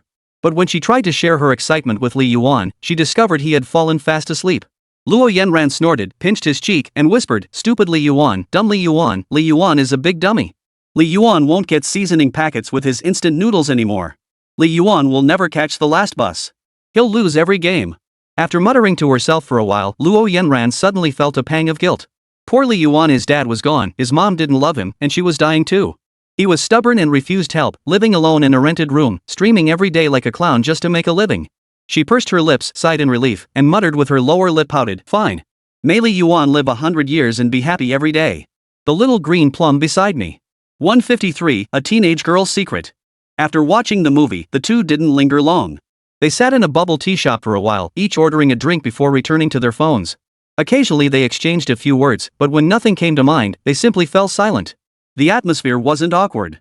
Having grown up together, they felt perfectly comfortable in each other's company even when silent. Haruki Murakami once said that the best kind of relationship is one where you can talk anytime, or stay silent anytime. It seemed to fit their current situation perfectly. Li Yuan, have you struck it rich lately? Li Yuan didn't even lift his head, just a slight lift at the corner of his mouth. Yep, I'm a billionaire. I've come clean. Who would have thought? He'd kept his six-figure savings hidden from everyone around him, maintaining a low profile and never flaunting his wealth. As a result, no one had noticed anything unusual about him. But childhood friends are childhood friends. She spotted the truth about his wealth at a glance. Indeed, the aura of wealth is different from that of poverty. Luo Yanran stared at him, her almond-shaped eyes narrowing slightly as she tilted her lips and remarked, "You ordered a large size for your milk tea this time, and even added 2 extra toppings. Looks like you really have gotten rich." Li Yuan. What the hell does ordering a large size with 2 extra toppings mean I'm rich? I could have ordered that way back when I didn't have the system. What a fuss over nothing. I thought my bank balance was written on my face and someone had spotted it. Turns out it was just a little misunderstanding after all. Come to think of it, who could possibly know how much is in your bank account? That balance isn't written on your face, after all. Li Yuan, I have a question for you.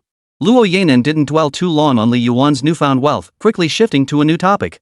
Or rather, she'd been meaning to ask this all along. The earlier conversation was just setting the stage. Go ahead. Li Yuan took a sip of his milk tea. You must answer truthfully.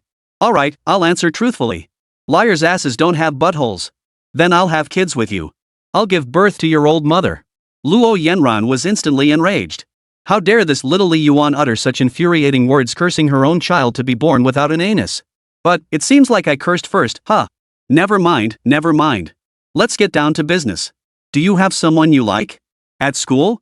For some reason, Luo Yanran looked unnatural when she asked this question. Her fingers kept twisting the straw, and her gaze drifted away. Li Yuan watched her and smiled faintly, yes. Upon receiving the affirmative answer, Luo Yanran's expression instantly turned serious. She locked eyes with him, her tone extremely earnest. Is it a girl? I'm not from Nantung. Li Yuan nearly jumped up in exasperation. What kind of question was that, asking if the person was female? He wasn't some chubby-cheeked, bushy-bearded guy with obvious Chengdu traits. Oh, so it's a girl. So, is this girl pretty? Long hair? Pretty girls with long hair are a dime a dozen. That's way too broad a description. But Luo Yanran must be talking about someone specific. Li Yuan had already guessed she was referring to Wēn Zhiyi.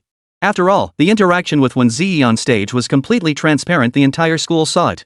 Plus, after every school entertainment event, the campus walls would go crazy, plastering people everywhere, with some even hyping up couples. It seemed this time, he'd been caught in the crossfire. Still, he remained impassive. Yeah. Pretty as can be, long hair, big eyes, and that little fawn on the right when she smiles. With a sharp snap, Luo Yanran sprang to her feet. Oh, so you're actually admitting it? That girl actually has a fawn when she smiles? Oomph. You cheating cat. Back in 5th grade, you promised you'd only ever like me, that you'd only marry me someday. Now you've gone and fallen for someone else? You're such a philandering turnip. Men are all scum. Seeing Luo Yanan's explosive reaction, Li Yuan merely chuckled awkwardly, propping his chin up as he studied her meaningfully. Could it be? I was talking about you? Me? Oh. Luo Yanran's voice suddenly softened. She slowly sat down, fell silent, and just sipped her milk tea. After finishing their bubble tea, it was already past 9 in the evening. After all, the movie was just over 2 hours long, and factoring in time for drinks and conversation, it was perfectly normal. Sitting in the back seat, Luo Yanran opened her mouth wide to catch the cool evening breeze, letting out a few adorable squeals. Woo woo. That little tease from Li Yuan just now instantly put her at ease and lifted her spirits considerably. Knowing she was the favored one, she naturally felt uninhibited. Li Yuan, do you have any regrets this year? Or anything left unfinished? Regrets? Not really. Things left undone? Just that I haven't hit 650 on the total score yet. Whoa, you're actually aiming for 650? That's ambitious. But you should be satisfied you used to hover around 600, and now you consistently score 630. Top-tier universities are within reach. True. What about you? Any regrets? Or things left undone? Well. Luo Yanan bit her lip, gazed intently at the back of Li Yuan's head, and chuckled softly. Yes, but I'm not telling you. It's my secret. A girl's secret. Oh. The weather was exceptionally clear. The night sky, thick as ink, was dotted with a few twinkling stars. The moon was crescent-shaped, and the wind was gentle and refreshing, not a hint of coldness to be felt. But it was almost early January. The rare winter in eastern Guangdong should have arrived long ago. Once that rare winter passed, there would be no more sudden temperature drops that caught people off guard. Arriving at Luo Yanan's house, Li Yuan didn't bolt after dropping her off this time. They'd agreed to have dinner together, and he couldn't very well go back on his word. Luo Hanhai was nowhere to be seen at home. The moment Luo Yanran entered, she tossed her backpack aside and threw her arms wide, rushing to hug Lin Yu, who was busy in the kitchen. She whined. Mom, I missed you so much. It's been almost 2 weeks. Did you miss me? Lin Yu popped a cucumber slice into her mouth. Oh, come on. You just took time off to come home and play a couple days ago. Studying's made you silly. Alright, go take a shower. We'll eat once your dad gets home. Okay. After Luo Yanran dashed off, Lin Yu spotted Li Yuan and exclaimed with delight, Li Yuan's here too. Come sit down. Li Yuan nodded and sat down on the sofa. Drinks and fruit are in the fridge. Help yourself if you want. We're all so familiar now, no need to be formal. This is your home too. After saying that, Lin Yu went back to what she was doing and didn't pay Li Yuan any more attention. Just then, Luo Yanan suddenly yelled from the other room, Mom, I forgot my towel. Pass it over. Lin Yu replied, my hands are dirty. Li Yuan, you go get it. A mischievous grin played on her lips as she spoke. Li Yuan felt helpless. What kind of mother would send her daughter out to be taken advantage of? But given Li Yuan's character, Lin Yu probably believed he wouldn't take advantage.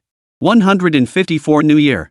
When Li Yuan arrived at the bathroom door with the long towel carrying the girl's delicate scent, he knocked. The wooden door slowly swung open, releasing a wave of steam that made the air feel scorching and stiflingly humid. Luo Yanran peeked out, her hair clinging wetly to her scalp, a faint blush still lingering on her cheeks. She blinked her lashes, still glistening with droplets, and reached out with an arm glistening with moisture to snatch the towel from Li Yuan's hands. But she didn't close the door. Li Yuan started to leave, but glanced back at her suspiciously. You didn't think I'd barge in, did you? Relax, I know my place. Not only are we still young, but this is your home. If I dared do something that inappropriate, I'd probably get my head chopped off. But you must have fantasized about barging in, right? Then I'd be standing there naked for you to see every inch, and just like in those Japanese manga scenes, we'd end up together as if it were the most natural thing in the world. Li Yuan shot her a withering look. You're such a pervert, thinking too much. Peeping on girls is called molestation. In a normal Chinese scenario, the girl would call the police, the guy would go to jail, and that's the end of it. With that, Li Yuan walked away without looking back. As for Luo Yanran's rather flat, washboard-like figure, he genuinely had no interest in it. Every time he hit the brakes, all he felt was a sharp jolt against his back, no hint of that soft, springy feel. After settling back on the sofa, Lin Yu finished her tasks and joined him. By then, the TV was already playing a melodramatic romance series, which she watched with rapt attention. Only after finishing the entire episode did she notice Li Yuan beside her. She asked seriously, Li Yuan, you're spending New Year's Eve with us again this year. Are you happy? Of course, if I went back to my little rental place, I'd probably just be eating takeout alone and ringing in the new year half-heartedly. Come to think of it, you didn't celebrate New Year's with us last year. But I came for Spring Festival, didn't I? Oh, right. Ha ha. Speaking of which, when is Uncle Luo coming back? Uncle Luo has some work to wrap up at his company, so he'll probably be pretty late. If you get sleepy, you can go to that room and sleep. I set it up just for you. I'll wake you up when Uncle Luo gets back. A room reserved just for me? Li Yuan glanced at it briefly. He recalled staying in that same room during their New Year's Eve gathering before. They'd claimed it was reserved for him, but in reality, it was just a bed left untouched after relatives had stayed over and they couldn't be bothered to tidy it up. But he was feeling pretty tired now, so he didn't refuse. He just went in and lay down. The pillow, quilt, and mattress were all new, carrying the scent of laundry detergent. He drifted off into sleep almost immediately. He had a rare dream. He saw his younger self sitting at the dining table eating instant noodles. Outside, fireworks burst into dazzling light, momentarily illuminating the dim room. His younger self looked so small, so lonely, so pitiful. Suddenly, the phone rang. The little version answered it. On the other end was Li Maoshan, who simply said apologetically, "I'm sorry, Xiao Yuan.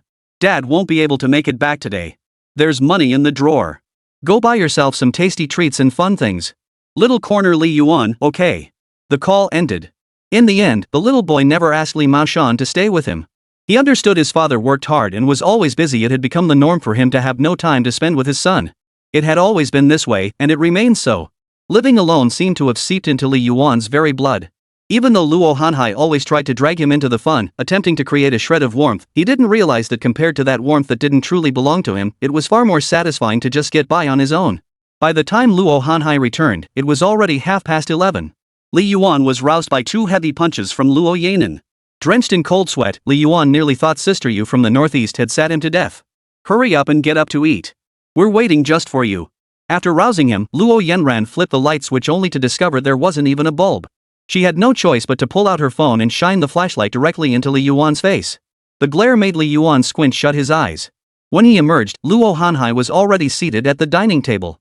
Spotting Li Yuan, he nodded with a smile. "You're here? I thought you didn't want to celebrate with us this year." Li Yuan rubbed his eyes and gave an awkward chuckle. "Ha." After all, Luo Hanhai had called several times asking him to come over, and he'd been trying to politely decline. "Have a seat." After that, it was mostly Luo Yanran's family chatting and laughing. Li Yuan kept his head down, eating without joining the conversation.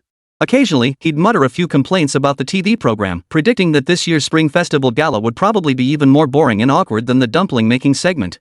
After all, the gala skits had long since lost their original charm. After eating and chatting, the clock struck 12 sharp. The old year faded away completely, and the new year truly arrived. They exchanged well wishes, said Happy New Year, and dispersed. Though they dispersed, it was merely Lin Yu and Luo Yanan carrying their trays to wash the dishes, while Li Yuan and Luo Hanhai remained seated across from each other. Luo Hanhai raised an eyebrow, pulling a red envelope from his pocket that he'd prepared earlier and slipping it into Li Yuan's lap. "Happy New Year. Come back for the Spring Festival celebrations, and you'll get another red envelope." Li Yuan pinched the bulging envelope. 1,000 yuan was likely inside, yet he didn't take it, pushing it back. "Uncle Luo, I'm an adult now. I earn my own money. No need for red envelopes. Next time, I'll give you one." Luo Hanhai laughed heartily, tossing the envelope back at Li Yuan. "Come on, the little money you make from streaming barely covers your rent and living expenses. Besides, it's not proper for juniors to give red envelopes to seniors. Stay the night here. We'll have time to catch up." "Sounds good." Li Yuan placed the red envelope on the table and asked calmly, "Uncle Luo, what kind of person do you think my father is?" Luo Hanhai paused, his mind suddenly conjuring that honest, reserved face. He absent-mindedly lit a cigarette and placed it between his lips. "Your father was an honest, somewhat old-fashioned fellow, but he was a good man through and through." "Is that so?" "In my memory, he was just a guy who always smiled apologetically and handed over money." Luo Hanhai. He was genuinely swamped with work back then. The company was in its growth phase, so business was hectic. You have to understand him, a single old man with little education or skills, dreaming every day of buying you an apartment in downtown Yedong City. In the end, Li Maoshan never saved enough for a downtown Yedong apartment. Instead, it all went into his funeral fund, not a single penny left for Li Yuan. It's ironic, really. I heard he had a chance to move up into management and stop being a driver. But later on? Who knows why he was still driving. Luo Hanhai's expression darkened instantly. "That wasn't your father who said that, was it?" Yeah. He's too honest." The company leaders thought his seniority qualified him for a promotion, but just then a connected candidate arrived. That was no choice. Unexpected events always come faster than pleasant surprises. Oh, well. Never mind. Talking about my dad doesn't matter anyway, it's all in the past. Uncle Luo, wishing you a prosperous new year too. Li Yuan felt no desire to probe deeper. He merely sensed there was more to this story than met the eye. According to Fang Xin's account, Li Maoshan had voluntarily ceded the promotion opportunity to Luo Hanhai. Yet now Luo Hanhai claimed it was snatched away by a well-connected newcomer. So how did Luo Hanhai get promoted afterward? 155 A bowl of dumplings. Based on his previous recollections, Luo Hanhai had always been extremely cautious about mentioning Li Maoshan in front of Li Yuan. Perhaps he feared that mentioning Li Maoshan would stir up unpleasant memories for Li Yuan. But Luo Hanhai still didn't realize that Li Yuan wasn't that fragile at all. He had moved out of Luo Hanhai's home to rent his own place and live independently, earning his own income. Both his intellect and emotional resilience had long since equipped him to handle anything. Li Yuan had no intention of staying at Luo Yanran's place tonight.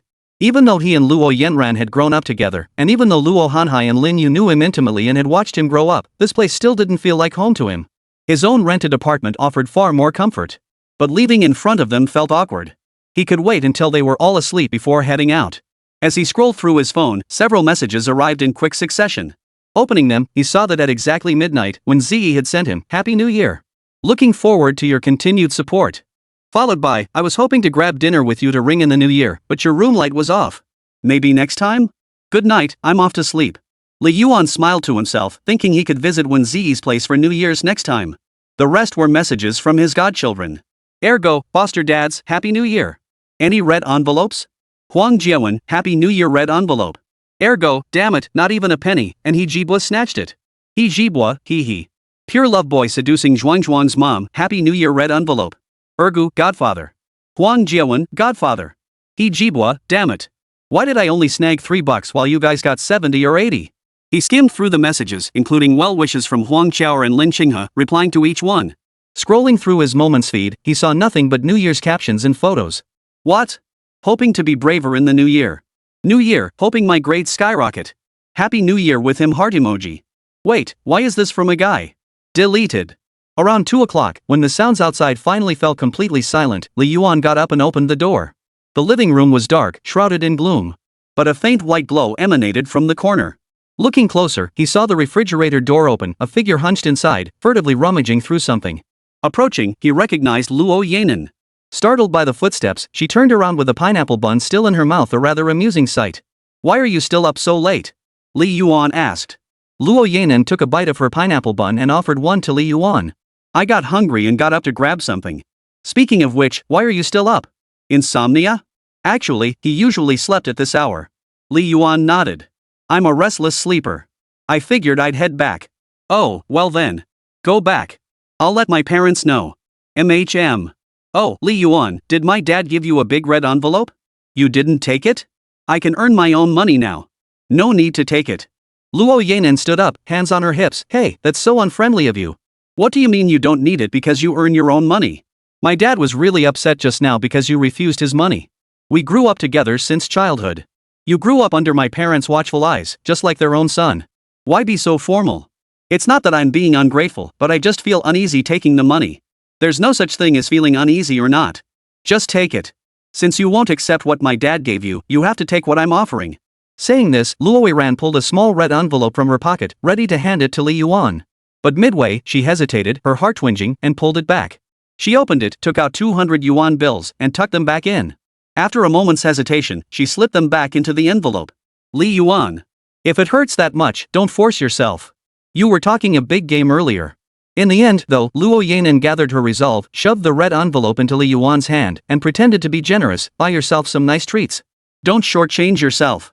Consider it a gift from your Luo sister." "Well then, thank you, Sister Luo." With Luo Yanran having said that, there was little point in refusing. He took the money and started to leave. Only after Li Yuan had walked far away did Luo Yanran crouch down, burying her face in her hands, filled with regret. "Oh my god. What was I thinking? That was $500. And I just gave it to Li Yuan like that? Luo Yanran, have you lost your mind? Or did you get so swept up in that guy saying he likes you today that you completely lost your head? Wait, could I ask Dad to reimburse me?" Back at Jiangdong Residential Complex. He inserted the key and opened the door. Li Yuan thought about grabbing a Coke from the fridge, but instead found a bowl of dumplings inside, with a note tucked underneath. The elegant handwriting immediately identified it as Wēn Zhiyi's. How Yuan and I made these corn-filled dumplings for you. Enjoy them, streamer. It even had a cute smiley face drawn on it. It felt like coming home from work to find dinner left by his wife, complete with a note. That darned Wēn Zhiyi she'd actually made Li Yuan consider marriage. Seeing how flat and dry these dumplings looked, Li Yuan figured they might not last till breakfast tomorrow. He decided to heat them up and eat them as a late-night snack instead. He added some red chili flakes and minced garlic, seared them in hot oil, then drizzled on soy sauce. Dipped in that, they tasted pretty good. Homemade dumplings were simply different from store-bought ones, plentiful filling, thin wrappers, and none of that cheap taste. After his late-night snack, however, Li Yuan found himself unable to sleep. Tossing and turning in bed, he felt like his mind was racing with thoughts the moment he closed his eyes. Maybe he should try the airplane sleep method? Nah, he didn't want to become reward guy. If he got too many rewards, he'd end up silently crying over the beautiful girl beside him. Sitting up, his thoughts raced. Suddenly, he remembered the memory fragment exclusive to Luo Yanen he'd obtained from the system earlier. He hadn't even looked at it yet. Come to think of it, that thing had been gathering dust in the system's storage for ages. It wasn't that he'd forgotten about it, it was more that after his previous experience, he was genuinely afraid. But sooner or later, he'd have to face it. Maybe after seeing it, he could gain some insight to help him avoid future pitfalls. The shimmering blue fragments floated and rippled in the air, possessing an almost mesmerizing allure that beckoned him to explore. Ever since obtaining the system, whether through missions or rewards, it seemed to be hinting at something, whatever this white moonlight or ex-girlfriend nonsense was about. Somehow, it felt like it was guiding him towards some purpose. This feeling was distinctly unsettling. Li Yuan felt uneasy. View? Yes. The moment Li Yuan said yes, a blinding flash erupted before his eyes. Everything turned stark white, as if he were caught in a vortex of light, surrounded by nothing but grayish white. After a few seconds of waiting, a clear voice rang out. Silly Li Yuan, why did you leave Yudong? If you leave Yudong, won't you be unable to see me anymore? 156. This is the pride of the celestial prodigy. That voice was all too familiar. It was identical to Luo Yanran's current voice, not even a hint of difference in tone. So, perhaps the future me and Luo Yanran hadn't experienced anything particularly terrible. At least not something that would drive her to propose to me in desperation. Thinking this way, had he betrayed Wēn Zhiyi even more? The gray haze before her eyes seemed to be sucked away, and everything became crystal clear. Luo Yanran wore a vibrant red top paired with a white skirt, skipping ahead with lively energy, her ponytail swinging rhythmically. Beside them stood a white marble railing. They must have been walking along an artificial lake, with a rosewood pavilion dotting its center. Amidst the lush green lotus leaves, several blooms stood proudly. Though unfamiliar, the distant academic buildings and gymnasium confirmed they were within a university campus. The timeline wasn't too far back, probably around graduation time. After all, it's only at graduation that people go their separate ways. Since we're both going into teaching, why not stay in Eastern Guangdong? My dad knows a high school principal, he could get you a position. Luo Yanen muttered ahead, sounding almost like a complaint. Do you think using connections isn't glamorous? Don't be silly, not using them when you have them is the real foolishness. Li Yuan shifted uneasily. Honestly, I don't really want to be a teacher. I only got my teaching certification because it's a stable job for Chinese majors. I'd rather try teaching somewhere else first while I look for work I actually enjoy. This idea somehow didn't quite fit with the Li Yuan of the present. Choosing Chinese literature made sense, and becoming a teacher was understandable. After all, he wanted stability. But leaving Eastern Guangdong to seek opportunities? This doesn't make sense, does it? Luo Yanen turned her head. After several years at university, she had blossomed into a radiant beauty, exuding a mature charm. Her eyes remained lively and moist as she wrinkled her delicate nose. This time, however, she stuck out her tongue and made a face at Li Yuan. Humph. I know you just want to run away from me. I know what my dad talked to you about earlier. He just wants you to register our marriage first. I haven't even said anything yet, and you're already trying to make a run for it. If you dated that girl for 2 years in college, my dad wouldn't have been practically dragging you into this. But what do you really think? Do you like me? Do you want to marry me? This is none of my concern. You're marrying me, period. The Luo family's kindness to you is a debt you can never repay in a lifetime, so you have no choice but to marry me. Ha! The scene abruptly ended. Li Yuan breathed a sigh of relief. Nothing particularly significant was revealed, just some minor squabbles with Luo Yanen, the girlfriend he'd been dating for 2 years. Could it be Lin Qinghe? The system had previously stated Lin Qinghe was his ex-girlfriend. But in that alternate timeline without the system's assistance, could his college entrance exam scores really match Lin Qinghe's level? What was even more perplexing was whether his counterpart in that timeline had even met Lin Qinghe during high school. Li Yuan couldn't tell if his choices and the system's guidance had altered the original timeline. He couldn't be certain if the future would still unfold with those playful spats with Luo Yanen. Hard to say.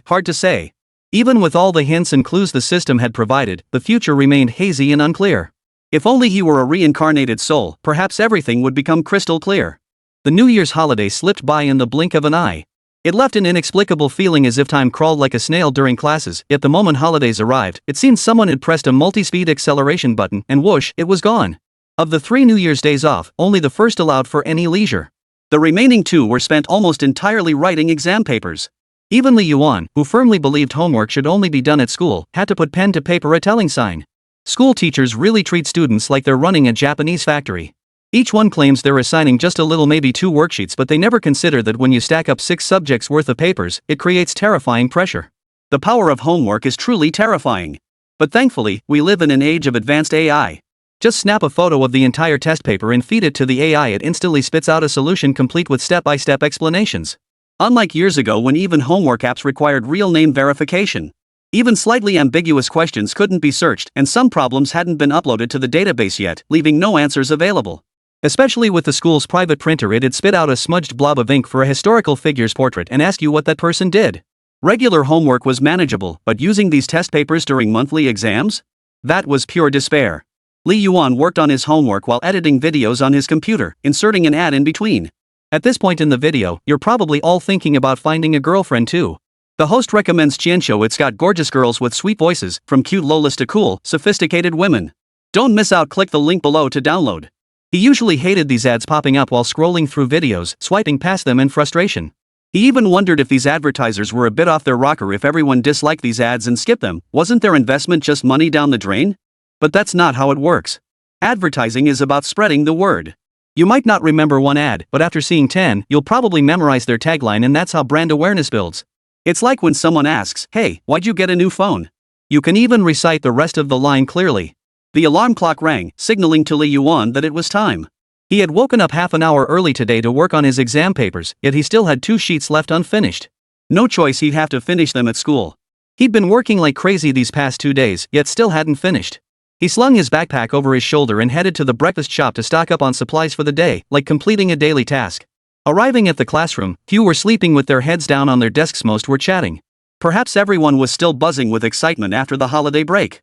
The New Year's holiday ending meant winter break was just around the corner. Do you think we'll get a break before February? You idiot, Chinese New Year is at the end of January, of course we'll get a break. Thank goodness we're not seniors. Seniors only get a break on the actual day of the little New Year. Those old commercials always said, kids, don't rush after the 8th day of the 12th lunar month, it's the New Year. But now we don't even get a break until after that date. Amidst the murmurs of complaints from classmates, today's breakfast was distributed. Li Yuan returned to his seat, brought Wēn Zhiyi another cup of soy milk, and then buried his head back in his homework.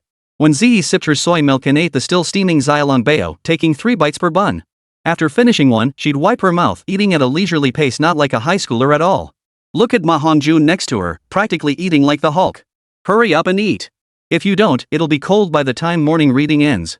Wēn Zhiyi glanced curiously at Li Yuan's homework twice before turning back to pull out the 2 test papers from her pile of books and handing them to him. This really was a godsend. Li Yuan gave her small hand a quick pat in thanks, but he didn't copy her homework.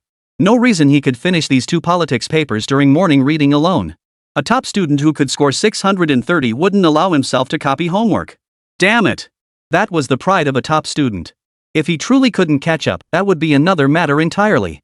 157 shielded everyone in front of him. During the afternoon running drill, the grade leader's opening speech and mobilization had caused a significant delay. It turned out this final exam was a joint test for 8 schools, primarily involving 8 high schools in Weicheng. Second high's performance in these joint exams had always been lackluster. Not only were they consistently overshadowed by first high, but even third high occasionally managed to outshine them. What was most infuriating was that second high's top students in both liberal arts and science disciplines had never cracked the top 3 in the overall rankings. But above the heavens, there were still higher realms. The top students from number 1 high school were truly formidable.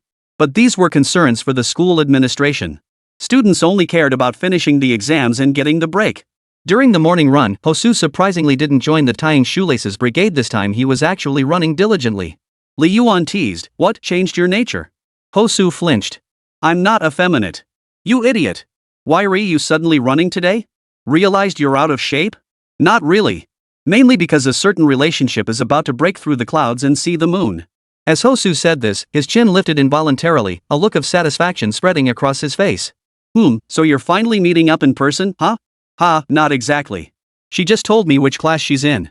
Hee. Hosu had planned to play it mysterious, but Li Yuan guessed it instantly. Talking to a smart person really is refreshing. Unlike that big guy panting like he's about to pass out, his brain seems to be missing a few pieces. Then shouldn't you join the shoelace tying squad? That way you could observe her classmates and have a better chance of finding her. Hosu shook his head. After the run, I'll just stand right at the entrance waiting. Won't that give me a better view? That makes sense, but have you even seen her photo? Well, not exactly. I've seen plenty of leg shots though. Like opening a blind box. Li Yuan didn't pry further. Jibwa had been in the same boat before a girl added him out of the blue without him even knowing what she looked like. That was like opening a blind box too. Jibwa managed to pull a rare item, though. As for Hosu? Well, that depended entirely on his luck. As everyone knows, most blind boxes contain junk. The odds of pulling a rare item are about as low as the chances of her liking you back. So avoid online dating if possible. It's better to find someone real.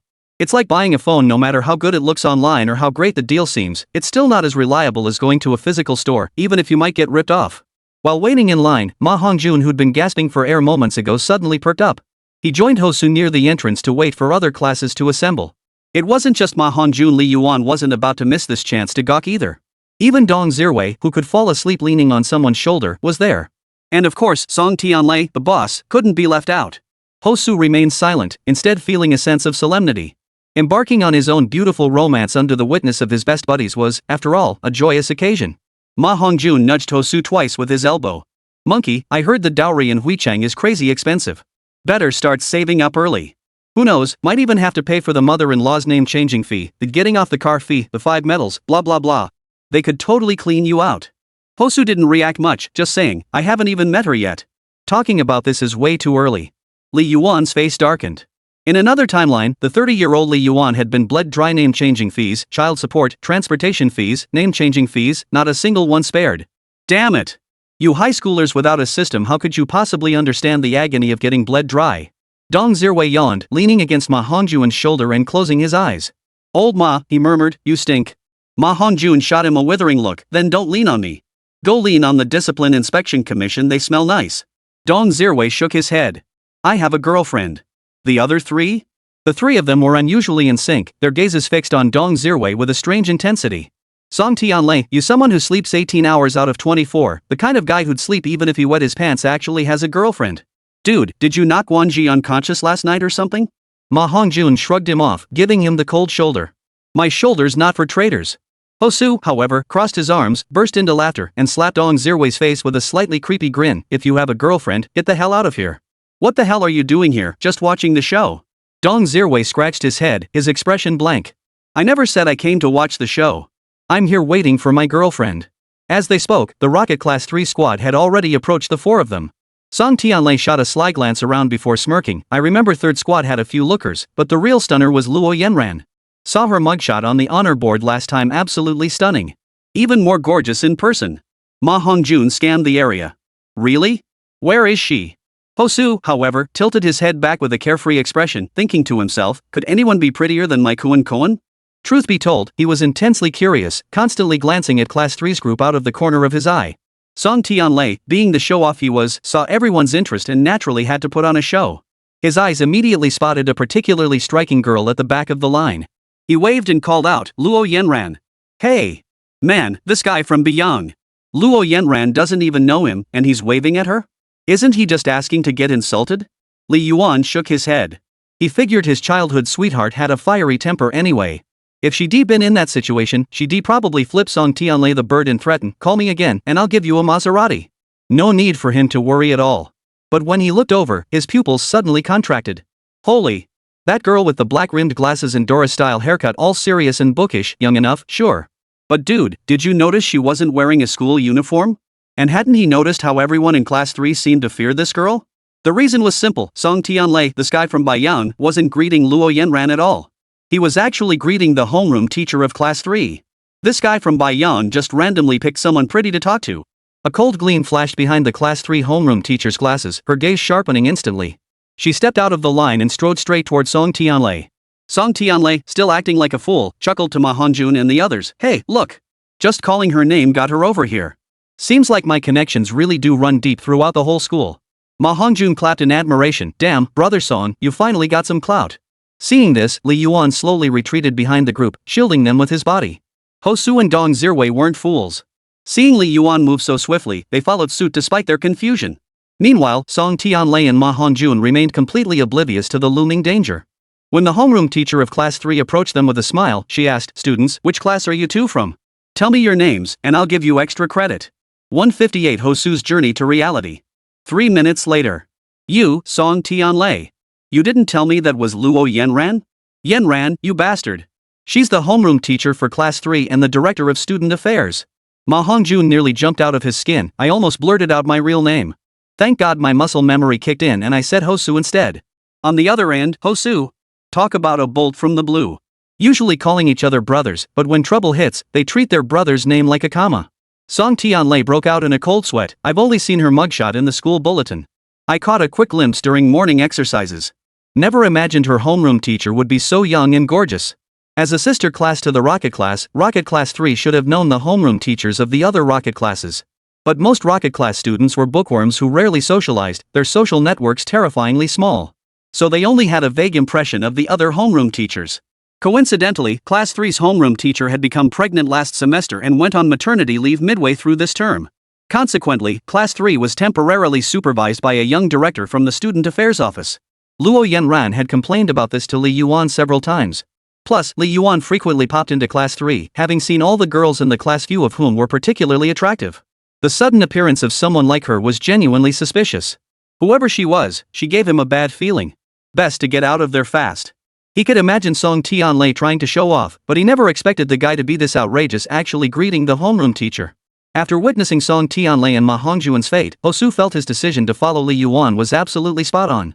Sticking with Li Yuan had its perks.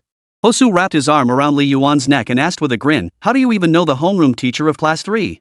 Li Yuan replied, "I don't know him." What the hell? If you don't know him, why did you run so fast just now? Hosu was dumbfounded. When the homeroom teacher of Class 3 approached, you were clearly the fastest runner. I thought you knew the teacher, but now you say you don't. Could it be, you have spider sense? Li Yuan shrugged his shoulders.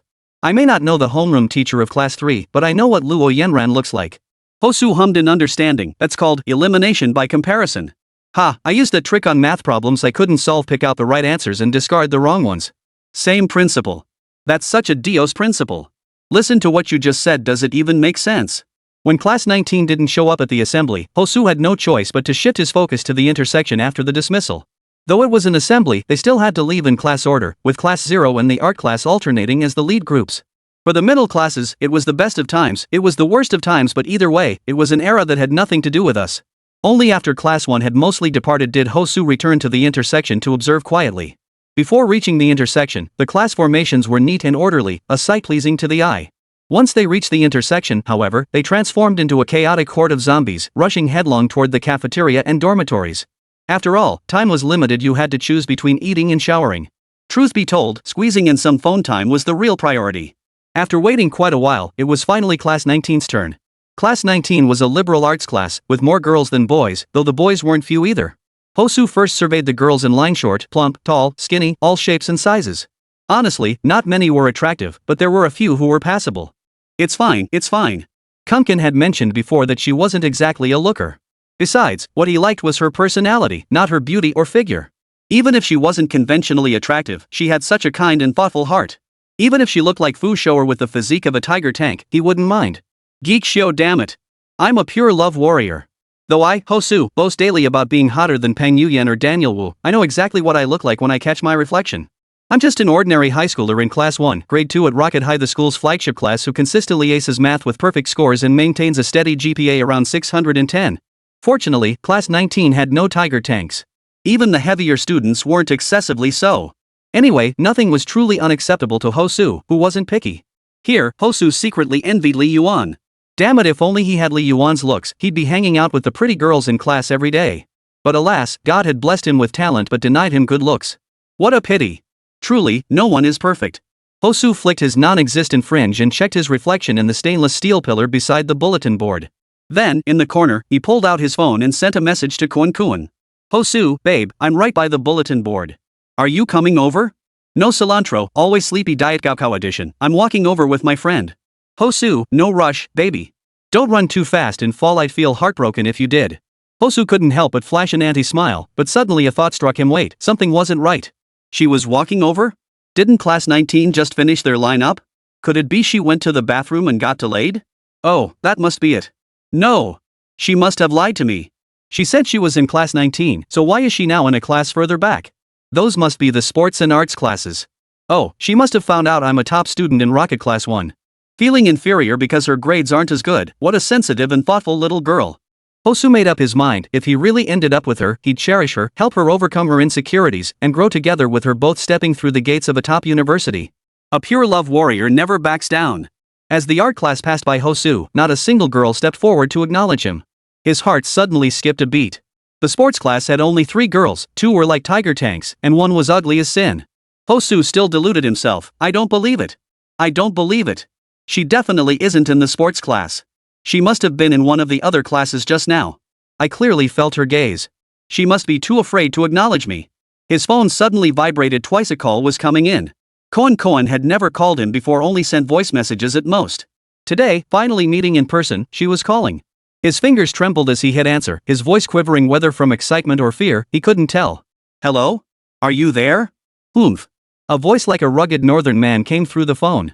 Hearing it felt like standing on the grasslands, caught in a raging sandstorm, enough to make 1,000 curses fly through your mind. Such a remarkable voice. One could imagine the speaker as a tall woman brimming with testosterone, exuding the maternal aura of a northeastern rain goddess. Those big feet are right here on the Kong, nice and warm. Hosu, your voice. The other end said, oh, I've got a bit of a cold lately, so my voice is a little hoarse. Haha, oh, I see. Damn. Hosu's expression suddenly contorted into a mask of agony, like someone waiting for a character to walk up and say, use the flame fist on him, bro, utter despair and pain, like the feeling of being constipated. And someone actually pulled it off. At this moment, anyone experiencing what Hosu went through today would surely make the same face. Because the person walking toward him, phone in hand, was none other than Zhao Yujiao. 159 is all about authenticity. In the Flaming Fist arc, when his sister told him to use the Flaming Fist on him, Agni wore an expression more despairing than eating, and it burned him for 8 years. Hosu now perfectly replicated Agni's eating expression, launching into a sprint faster than Bolt. His arm swing and hip thrust were so textbook that even athletes would have to give him a thumbs up. The only sound was the howling wind in his ears, and the scenery around him was nothing but afterimages. If this were a Japanese manga school setting, his speed would surely lift the skirts of several girls, drawing a chorus of shrieks. Even so, pedestrians on the street could only feel a gust of wind, squint their eyes, and then suddenly see a figure's back appear before them. By the time Hosu returned to the dorm as if fleeing, his roommates were either showering or glued to their phones. All eyes lifted at his arrival, greetings accompanied by playful teasing. Monkey, how'd it go? Look at you, all flustered. Did you pull it off? Time to treat the brothers to some candy, right? Woo, Monkey's already getting his share, but I'm still stuck with my right hand. Damn right hand, today I'm gonna whip you good. Little right hand, stinky right hand, is daddy's got enough power? These kids. Hosu sat on the bed, his entire body stiff and vacant. His mouth hung slightly open, his gaze unfocused, as he sat motionless, not even blinking. Zhao Yujiao's image lingered relentlessly in his mind. For the past month, he'd been chatting with someone like this. The kunkin who disliked cilantro behind that persona was actually Zhao Yujiao, as burly as an ox and as dark as a coal miner. He couldn't accept it. He couldn't accept it. All those days he'd spent sending voice messages in a falsetto voice, saying good morning, baby, and good night, baby, it was just utterly disgusting. And the thought that the voice messages from Koen on the other end were processed through a voice changer, actually belonging to a rough, man-like voice, made him feel sick to his stomach. What had he been doing all those days, smiling stupidly at those voice messages? What's more, so many times he'd been picturing Koen's face, Koen's voice, it was like a knife to his heart. Then what was the point of hoarding those things even his teacher wouldn't give him? Geek repair. Just moments ago, when he was preparing to meet her, he'd even almost thought of a name for their child. And then she pulls this stunt on him. A wave of dread washed over him afterward, leaving him shivering and pale as a sheet. Ma Hongjun noticed his unusual reaction and came over to check on him. Monkey, what's wrong? Been recording too much lately? Feeling run down? Hosu covered his face. Get lost. Fine, get lost. Oh, and I ate that bottle of Lauten liquor from your backpack. I already transferred you the money. Ma Hongjun didn't linger on the conversation. He simply stripped off his shirt and dashed to the bathroom to shower. Though January wasn't bitterly cold, it certainly wasn't warm either. Most people couldn't endure a cold shower, but Ma Hongjun, whose fat rivaled a penguin's, had no such worries. He showered with cold water as usual. If people knew Ma Hongjun's glorious track record, they probably wouldn't find it strange that he showered with cold water in this kind of weather. Even when winter temperatures dipped into single digits, he'd always wear short sleeves, bathe only in cold water, and relish eating ice cream while braving the chill. He'd often spend hours reading in the hallway at night, clad only in boxer shorts. So taking a cold shower in weather hovering around 10 degrees Celsius? Nothing to write home about. Hosu took a long while to recover from the shock. That sense of loss and despair, as if the world had betrayed him, wasn't something one could shake off quickly. The vibration of his phone finally pulled him back to reality. He picked it up to find it was a call from Koen, the very person who had deceived him. Damn it! Damn it! Just seeing that online nickname now made Hosu's blood boil. You had the nerve to deceive me and now you dare to call? He steeled himself and pressed answer. Zhao Yujiao on the other end didn't even bother with a voice changer. Where the hell are you? Are you messing with me? I've been waiting here forever and haven't seen a single soul. The cold wind is making me shiver like crazy. Hosu had been building up steam and immediately unleashed a torrent of abuse. You're shivering your ass off? My ass. You've got more fat on you than a polar bear. If you were served at the New Year's table, no one would even pick up a piece of your lard. You stink like my grandma's old foot binding cloth. You've been using a voice changer every single day of this online relationship, and you even used a fake profile picture to deceive me, didn't you? Zhao, go yourself. How the hell do you know my last name? Did you see me? Oh, I get it, that guy sprinting away earlier was you, right? Hosu didn't want to listen to any more of this. He was about to hang up and block the number when the last sentence hit him like a bolt of lightning, freezing him in place. He forced himself to stay calm. So what if it is me? You never saw my face. I don't believe you fat pig, could ever find me. Zhao Yujiao dropped the act. Can't find you? Ha! Watch me find you. Starting today, I'll be waiting downstairs at the guy's dorm. I don't believe you won't come back. If I catch you, you'll regret it. And just like that, the two who'd been calling each other baby half an hour ago online sweethearts on the verge of meeting were now sworn enemies, locked in a bitter feud. Ah, love, truly a baffling thing. After blocking and deleting her in one fell swoop, Hosu felt a wave of dread and emptiness wash over him. Zhao Yujiao said she'd wait for him downstairs at the boys' dormitory building. Impossible, right? There were 6 dorm buildings for freshmen, sophomores, and juniors. There was no way she could find him. He felt a sudden pressure in his abdomen and realized he'd been holding his pee for ages. He headed to the bathroom to relieve himself. The restroom had a ventilation window. At Hosu's height, he could just peek through it to see the scene below. What he saw nearly gave him a heart attack. Below the freshman boys' dorm, a burly guy, broad and sturdy as a bear, was systematically checking each person. Whenever he spotted a figure with a somewhat similar back, he'd grab them for identification, acting like he was catching someone in the act. Zhao Yujiao, as if sensing something, suddenly whipped her head around like a hawk, gazing straight toward the window. Fortunately, Hosu reacted quickly and ducked his head just in time, or he would have been spotted. Oh no, oh no. Zhao Yujiao was all about reality. If she really was lurking downstairs looking for me, what if she found me? He could already picture himself transformed into an electric shock kid. But then he thought about it. Zhao Yujiao had only seen his back, never his face. She'd heard his voice, but it was muffled and distorted. She probably couldn't recognize it clearly. Thinking this way, Zhao Yujiao searching for him downstairs in the boys' dormitory was like looking for a needle in a haystack. Even if she caught him, Hosu was a manly man with a big, but he didn't believe he couldn't beat her. He watched Zhao Yujiao's figure for a few more seconds, then suddenly felt deflated. Maybe he really couldn't beat her after all. But whatever. She'd never catch him anyway. Even if she did, she'd never outrun him. Even with this self-reassurance, he still had nightmares that night. He dreamed Zhao Yujiao caught him and thoroughly disciplined him, a dog collar around his neck, kneeling on the ground, begging her pitifully to spare him while everyone around laughed at his humiliation. 160 Winter still calls for tea. Luo Yanran took the breakfast, pursed her lips, and looked at Li Yuan, who was standing before her with an overly attentive expression. Li Yuan, something's off about you.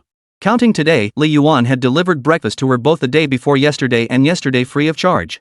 Even when she offered to pay him, he refused, insisting it was all about strengthening our bond. They'd grown up together since childhood. What kind of bond needed strengthening? If they kept strengthening it, the bond would turn sour. Usually, Li Yuan only brought breakfast when he needed travel money. But now he was bringing her breakfast without even asking for travel expenses. It was downright strange.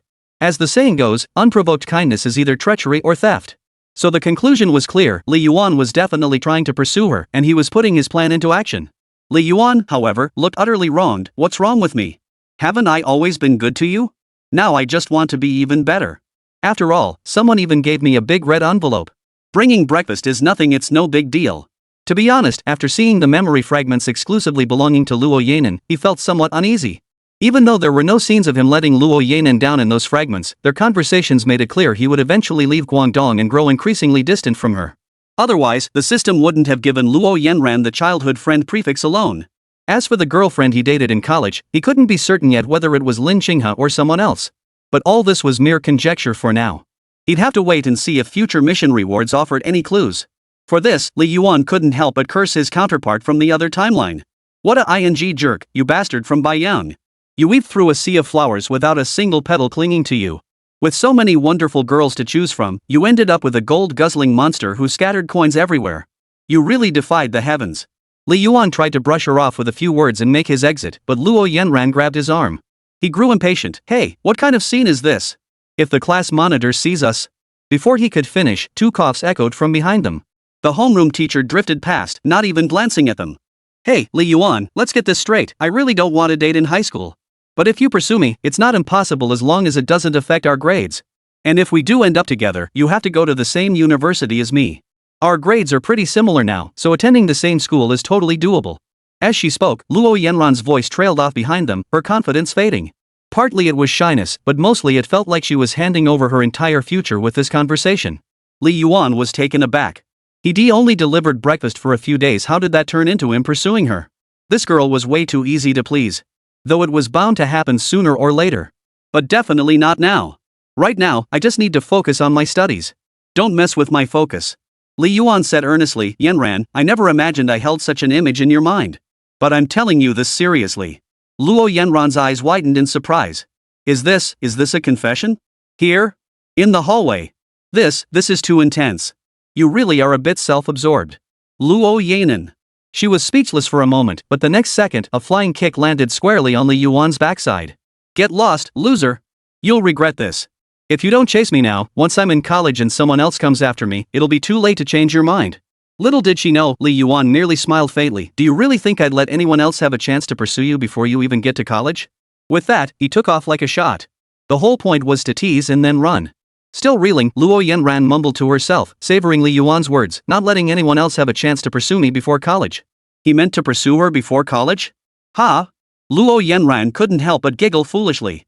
Placing her hands on her hips, she lifted her chin with a hint of smugness. Little Li Yuan, you're just afraid of losing me in the end.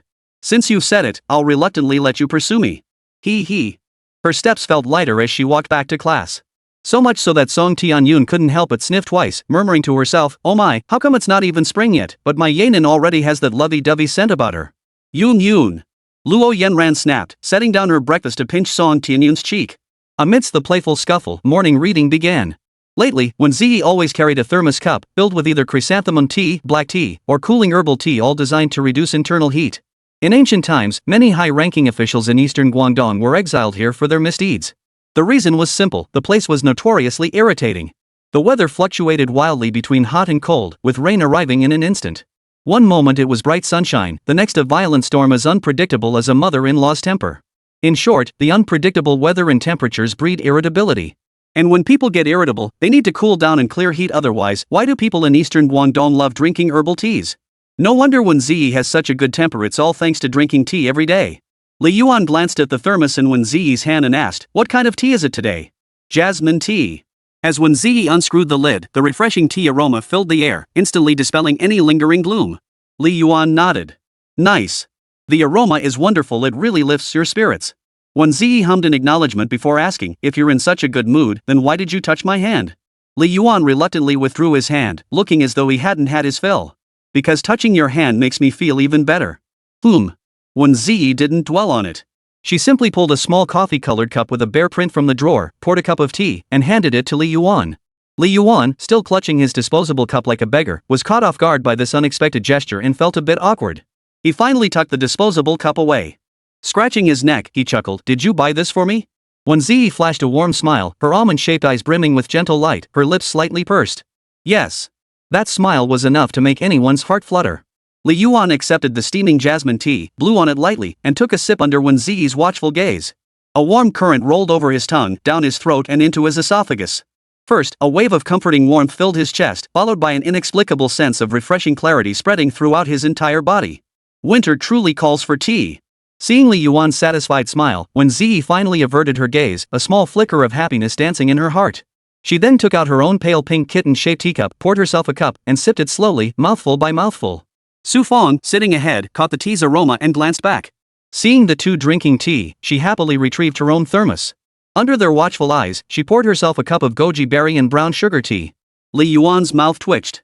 Starting to nourish your blood and energy in high school already? Then again, high schoolers are sleep-deprived and under immense pressure. Nourishing their chi and blood is perfectly normal. 161 Wēn Zhiyi's passed. Another PE class.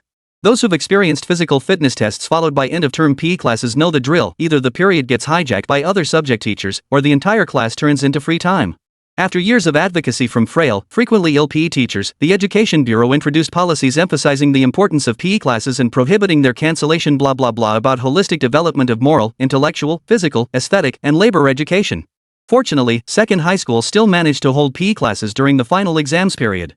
And so, even during the first semester of senior year, we still had the chance to have PE. In the monotonous grind of high school life, beyond studying, having other forms of entertainment served as a kind of solace. I played ball with Lin Qinghe and the others again. As always, in doubles, I got thoroughly outplayed by Lin Qinghe. Come to think of it, even though this guy looks a bit slow, he's got a pretty strong competitive streak. I wonder if he'll secretly compete with certain people when the exam results come out and do it without them even knowing. That would be quite amusing. After a while of doubles, Su Feng dragged Lin Qinghe off to buy drinks. Lin Qinghe seemed reluctant to leave, but he followed along anyway. So Li Yuan was left to pick on Wēn Zhiyi. Playing with Wēn Zhiyi was nothing like playing with Lin Qinghe. It was like entertaining a child. All he had to do was keep feeding her easy shots, occasionally tossing up a high ball for her to smash. It made her little mouth twist into a delighted smile, revealing her sweet grin. Ultimately, Wēn Baby was still the cutest. If those two high balls Lin Qinghe had just hit had actually come flying at him, they would have smacked him right in the face. After playing with her for a while longer, he handed her the water bottle when Su Feng and the others returned, giving them space for their one-on-one match. He sat down by the flower bed to hydrate and chat. This final exam was the joint test for 8 schools. All the high schools in Weichang would participate. Wēn Zhiyi remarked, brushing a strand of hair stuck to her temple away from her mouth before tilting her chin to take a sip of electrolyte water. Her fair chin, rosy lips, and skin as white as jade peeking through the single buttoned-up collar, all amplified by the school uniform's flattering effect, left Li Yuan utterly mesmerized. When Wēn Zhiyi finished her drink and met his gaze blankly, he shifted his eyes guiltily. Taking a sip himself before answering, he asked, First High is also taking this exam. Do you have confidence in crushing your former classmates? He took another sip, watching Su Feng on the court being toyed with like a child by Lin Qinghe. He felt a surge of tension. But then he remembered Wēn Zhiyi hadn't answered his question yet and turned back to look at her. He found her head bowed, legs stretched out so she could see her toes, looking deeply preoccupied. She rarely showed such an expression, just as she seldom showed anger. Almost every time he saw Wēn Zhiyi, she wore a gentle demeanor, occasionally flashing a sweet smile that made her seem like a soft-spoken girl at first glance. Yet even the gentlest souls carry their own burdens. Back when Li Yuan first tried to pry the reason for her transfer out of her, she remained tight-lipped, refusing to speak. Now, merely mentioning First High had plunged her back into silence. Clearly, something deeply unpleasant had happened at First High, something she didn't want to revisit. I guess I said the wrong thing. Forget about First High. What's done is done. Let's just keep playing. Avoiding the topic seemed like a good idea, but just as Li Yuan stood up, Wēn Zhiyi tugged at his shirt, pulling him back. This left him feeling a bit flustered. He heard Wēn Zhiyi murmur softly behind him, I don't want to play ball anymore. I want to tell you about my time at First High. Will you listen? If you want to talk, that's great. You wouldn't tell me when I asked before, but now you're bringing it up yourself? Of course I'll listen. So Li Yuan slowly sat back down, though this time he wasn't slouching like before. Instead, he sat up straight, almost stiffly. He had already guessed the likely reasons for Wēn Zhiyi's transfer. High school transfers usually stemmed from one of two things, issues with teachers or classmates, or parental connections. Wēn Zhiyi probably didn't fall into the latter category. As soon as Li Yuan sat down, Wēn Zhiyi shifted slightly, her thigh pressing directly against his. Perhaps because she'd just finished exercising, the scent of her shower gel and shampoo was even more pronounced. He smelled it often enough before, really. Wēn Zhiyi swung her leg back and forth before speaking slowly, honestly, I wasn't happy at First High. Not at all. In my freshman year, I had several close friends, but after we split into different tracks, we got separated. In my new class, my grades started slipping, and people started looking down on me. First High places huge emphasis on grades, like huge. Top students get to pick their own deskmates. Nobody chose me, so I sat alone in the back row. Over time, everyone stopped talking to me. Since I was a boarding student, I barely had anyone to talk to in class anyway. I remember one time when PE and Chinese classes swapped schedules. I didn't know about it and stayed in the classroom. I was wondering why no one was there. After class, the homeroom teacher called me over and I found out I was marked absent. She gave a bitter laugh, looking a bit wronged. Li Yuan really wanted to wrap his arm around Wēn Zhiyi's shoulder like a heartwarming male lead in a Japanese anime.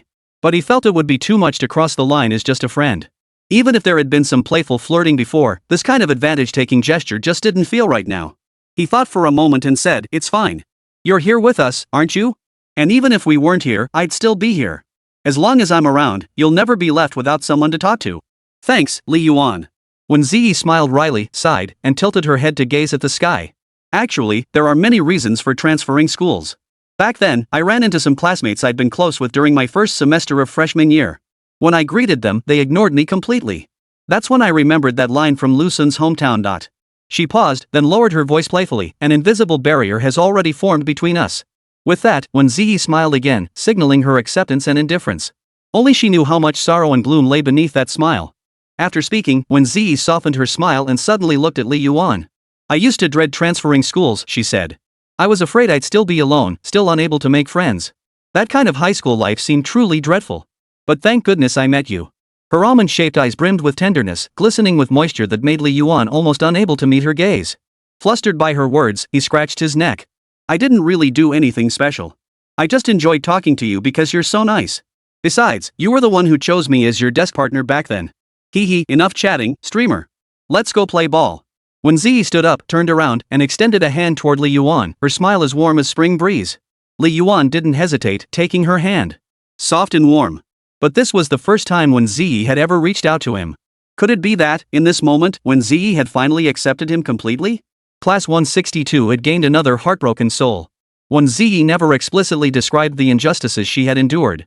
Yet the more she downplayed it, the more cruel and painful the past became. What cannot be spoken is often the most profound. Li Yuan understood this feeling all too well. Though he possessed a likable personality and had always been popular since childhood, his family circumstances were equally unspeakable.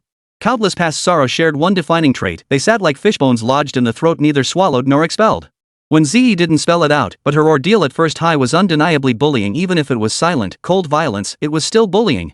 The essence of bullying was to destroy a person's spirit or body. No matter the method, its sinful nature remained unchanged. Li Yuan had witnessed someone driven to suicide by bullying in middle school, so he knew the horror of such acts. When it came to preventing school bullying, the simplest solution was often to fight fire with fire. He vaguely recalled his elementary school days, when his small stature and quiet demeanor made him a frequent target. Fortunately, Luo Yanan always stood up for him. Her fiery, prickly personality undoubtedly shielded him from countless acts of cruelty. Unfortunately, not everyone had a childhood friend to protect them. Speaking of which, Wēn Zhiyi truly embodies the saying of being gentle on the outside but strong on the inside. Instead of sitting idly by, she resolutely chose to transfer schools, moving from the prestigious first high school to the relatively weaker second high school. Such courage and decisiveness were beyond the reach of ordinary people. Some would have insisted on transferring classes within first high, yet she chose to start anew in the unfamiliar environment of second high. And who knew whether this unfamiliar place would bring threats or kindness? Truly admirable. The fluorescent lights overhead flickered faintly, emitting a soft hum of electricity. 42 students sat in the classroom, yet it was so quiet that even the traffic outside could be heard clearly. Everyone was either buried in homework or silently reciting lessons. Only Hosu slumped in his chair, staring blankly at the ceiling. After a long pause, he asked, "Old Ma, what do you think people live for?" Ma Hongjun glanced at him before returning to his exam paper. "To live for Sakurajima Mai." Hosu shot upright with a clatter. "Bull. We live for Fukata Yumi." "Ma Hongjun? Dude, are we even talking about the same thing?" Ma Hongjun rolled his eyes at him, then asked, "Monkey, you've been out of it these past few days. Haven't seen you hitting the math books at all. Final exams are right around the corner, no sense of urgency? Oh, don't tell me you've gotten slack since you started dating?" Ma Hongjun assumed Hosu had started dating after their meetup that day. The dazed look in the dorm must have been pure ecstasy. He understood that feeling. Back when he'd pulled off that lucky win, he'd clutched his phone in excitement, frozen in place for ages before snapping back to reality. This state was like a CPU crash caused by the overwhelming impact of what was happening right before his eyes. Hosu choked. "We're dating? I'm not dating you, you bastard." Ever since seeing Zhao Yujia last time, he'd lost his appetite, occasionally had nightmares, and his overall mental state had deteriorated significantly. He thought love was finally coming his way, only to find disaster had arrived instead. Most importantly, he'd never trust online dating again. From now on, if he wants to date, he'll stick to real people. Otherwise, you'd be chatting away day and night without a clue about the other person's real deal. Just remember this: the attractive ones don't need online dating. They've got plenty of suitors in real life. And even if someone's getting lucky, it won't be you. This was a lesson Hosu learned the hard way. Before, he'd always dismissed those online to offline dating disasters as jokes. Now, Well, let us not go there, talking about it just brings back the tears. Years later, Hosu would still recall that afternoon just days prior when Zhao Yuzhou had scared him into fleeing like a mad dog. He shook his head. Nothing happened. We didn't even date. I'm still a loser. Let's not talk about this again. Such embarrassing incidents were best kept to himself. Otherwise, they might become one of the few dark moments in his high school career. He'd probably be the laughingstock of the whole school for ages, especially with Ma Hongjun and the rest of the class. Hey monkey, did you hear Zhao Yuzhou's been looking for someone lately? Looking for someone? Hosu perked up immediately. Yeah, I've heard about it. Is she still hanging around the dorm building every day looking for someone? Ma Hongjun nodded. Heard she got stood up after an online romance and wants to get revenge on the guy. Talk about bad luck. Who do you expect to run into someone like Zhao Yuzhou in an online relationship? Yeah. Hosu's expression darkened, but he only managed a couple of half-hearted responses. He'd assumed Zhao Yuzhou would give up after a day or two of waiting downstairs. But nearly a week had passed and she still hadn't quit. What if she actually ran into him one day? The thought made Hosu's legs tremble. During the second break of evening self-study, sleepyhead Dong Zhiyi jolted awake as if falling off a cliff. He rubbed his bleary eyes, only to hear a soft voice drifting in from outside the window. Stop sleeping already. Come out and catch some fresh air with me in the hallway. Sure. Dong Zhiyi stood up and walked out. He didn't even notice Song Tianlei munching on an apple nearby, whose jaw nearly hit the floor. Damn, what's going on? The sleep god is dating. He leaned forward in disbelief, peering to confirm Song Tianlei was holding hands with that girl. Only then did he slump back into his seat, looking utterly lost. He lamented inwardly, why am I so handsome yet no one pursues me? Even Sleepy Joe has a girlfriend. I hate it. Why are the only girls who like me tank like beasts like Zhao Yuzhou? I hate it. Uncontrollably, he recalled Zhao Yuzhou's terrifying scenes of domineering, forced affection. Just the memory made him feel queasy. His complexion darkened considerably. And so, the class gained another soul broken by Zhao Yuzhou. Throughout the entire evening study session, Li Yuan was solving math problems. His only weak subject was math. As one of the three major core subjects, it was dragging his overall performance down. He had long since leveraged his exceptional memory to boost his English scores, but math remained stubbornly elusive. On good days, he might scrape by with a score just over 100. On bad days, 80 was a realistic possibility. He was so engrossed in his work that he didn't even notice when a few candies appeared in his mouth. Only when he looked up did he realize it was Lin Qinghe standing beside him, feeding candies into his mouth. Li Yuan felt inexplicably awkward. Was this feeding me? Oh. Why could she make something so suggestive sound so matter-of-fact? Superhuman obliviousness? Ding. System, I'm back. Life's paths diverge north and south. You head towards Xiang, I toward Qi. By then, you've amassed a tidy fortune through the system and opened a small supermarket. Life is fairly leisurely, but as a middle-aged man, you've lost much of your drive. Your spirit has long been worn smooth. Your sole desire now is to find a good woman to share your remaining years with, yet you're unsure which of the options before you is the right fit. Task, complete one date with Lin Qinghe. Reward, skill restoration 24H cooldown plus memory fragment exclusive to Lin Qinghe. 163 I have a friend. No matter how many times it happened, Li Yuan could never hide his excitement whenever the system suddenly appeared. Because whenever that ding sounded, Brother Tongzi would either send money, give a cheat code, or hand over a knife. He scanned the prefix for useful info, only to find Brother's system was being a bit stingy this time, as if he hadn't said anything at all. Just running a small supermarket, no big ambitions, just wants to get a wife. Perfectly matching his middle-aged, unaccomplished state. His eyes lit up when he reached the rewards section. Skills. Ha! What a thrill! A skill is worth its weight in gold. Even when the system gave him 100,000 yuan before, he hadn't been this excited. Money spent is gone forever, but a skill once given, it's truly yours, wholly and completely. This recovery skill, could it be like the ones in games? You know, when you're feeling low, you just hit it and get back up? Like when you're about to collapse after running a mile, then you use the recovery skill and can run another mile? Maybe after using it, you could manage another 500 meters. Still, that's not bad. This skill is actually pretty useful. Whether for his live streams or his studies. Gaining for too long leads to burnout, and studying for too long leads to burnout too. But with this recovery skill, he can push himself relentlessly. While others can barely handle 6 hours of streaming, he'll stream 12. While others get tired after 2 hours of studying, he'll push through for 4 straight hours. Grind hard. This recovery skill is absolutely essential for the ultimate overachiever. But problems quickly followed, like having to go on a date with Lin Qinghe. How to put it? If it were any other date, Li Yuan would probably feel like this was a gift from the heavens. But with Lin Qinghe? This one feels like a real challenge. Lin Qinghe had almost no other weekend activities. She didn't seem to play games or go out much, probably binge watching anime or studying at home. Getting a homebody like her out was no easy feat. She might seem a bit clueless, but she never hesitated to turn people down. Ah well, plenty of time to figure it out. The next morning, Hosu woke up half an hour earlier than usual. Actually, he'd stayed in the classroom half an hour longer than usual after school yesterday. That extra half hour was cleverly timed to avoid Zhao Yujiao's search. His reasoning was flawed in many ways after all. Blending into the crowd to enter the dormitory would have been safer. Better safe than sorry. What if Zhao Yujiao recognized him among the crowd? That would spell trouble. So he decided to wait longer, returning only after Zhao Yujiao had left her post below the dormitory building. Only then could he be absolutely certain of his safety. This thought suddenly filled him with a sense of pathos. Here he was, a strapping man standing 6 feet tall, once the center of attention. Everyone used to call him Monkey Brother, yet now he was reduced to compromising his dignity, sacrificing his precious half hour of sleep just to evade someone. What a disgrace! But when it came to saving his own skin, it hardly mattered. Well, early birds get the worm. Maybe he'd even find some money on the way. Just as he stepped downstairs, a broad, imposing figure suddenly loomed before him. Hosu froze. Damn it, Zhao Yujiao was up early too. He immediately spun on his heel, ready to bolt back to the dorm. But before he could take 2 steps, a thunderous shout erupted behind him. Stop right there. Ha! Like I'm gonna stop just because you tell me to. Watch my lightning fast legs. Hosu took a step to bolt, only to feel his throat suddenly clamp shut. A tremendous force yanked him upward, sending him flying backward. It felt like a bull was yanking him from behind. He landed hard on his backside, only to meet Zhao Yujiao's stern gaze when he turned around. Cold sweat poured down his back, a sensation he'd never experienced before. Zhao Yujiao's eyes narrowed into slits without needing to squint, and her flat nose wrinkled. You look familiar. Could you be the Monkey King I've been searching for? Monkey King was Hosu's online alias. Hosu swallowed hard. Zhao Yujiao's physique before him was even more imposing than he'd imagined. He'd thought he might stand a chance, but that sudden tug had shaken his confidence. After all, she was a shot-put athlete, while he only played basketball occasionally. Physically, he simply couldn't match her strength. Monkey King? What are you talking about?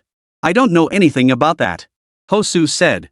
Zhao Yujiao yanked his collar, nearly lifting him off his feet, and sneered coldly, You don't know? Then why were you running just now? Hosu's IQ was suddenly Einstein-level high. How could he not come up with an excuse? I just went downstairs and realized I forgot my backpack.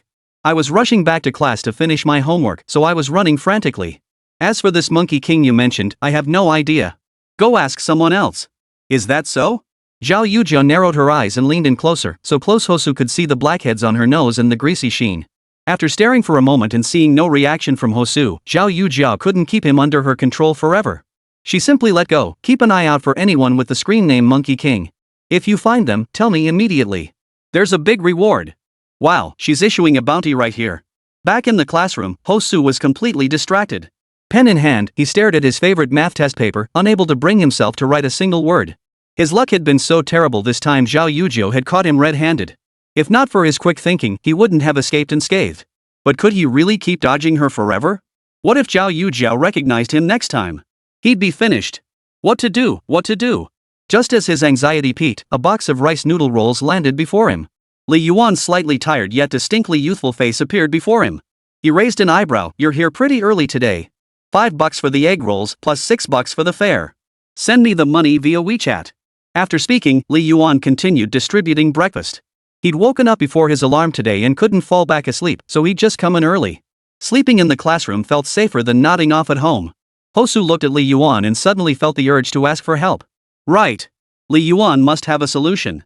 With his high EQ and IQ, and his ability to get along well with so many girls in the class, he must have something special. If anyone could help him out, it would be Li Yuan. Besides, Li Yuan was always full of clever tricks, with a mind that worked in terrifyingly unique ways. Even if he couldn't offer a specific solution, he could surely give him some inspiration. Just as Li Yuan finished distributing breakfast and was about to return to his seat to catch up on sleep, Hosu grabbed his arm. Hey, Li, I have a friend. Hearing that familiar opening, Li Yuan knew without a doubt that this so-called friend was a made-up character. The friend Hosu was referring to was undoubtedly Hosu himself. But Li Yuan didn't feel like calling him out on it. After all, the guy was putting so much effort into this act, why ruin it? He might as well play along. Go on. What bad thing happened to this friend of yours? 164 Your ing brilliant. Hosu scratched the back of his head, stammering, Actually, nothing really happened to this friend. It's just that he was in an online relationship. Before they met in person, everything was fine. But after they met, he discovered the other person was a tank. So in a fit of rage, he got angry and cursed at the tank. Then, He recounted his own experience in detail as if it happened to his friend, speaking with such conviction that he repeatedly used I as the subject without realizing it. Li Yuan didn't call him out, just listened silently. So, what should he do?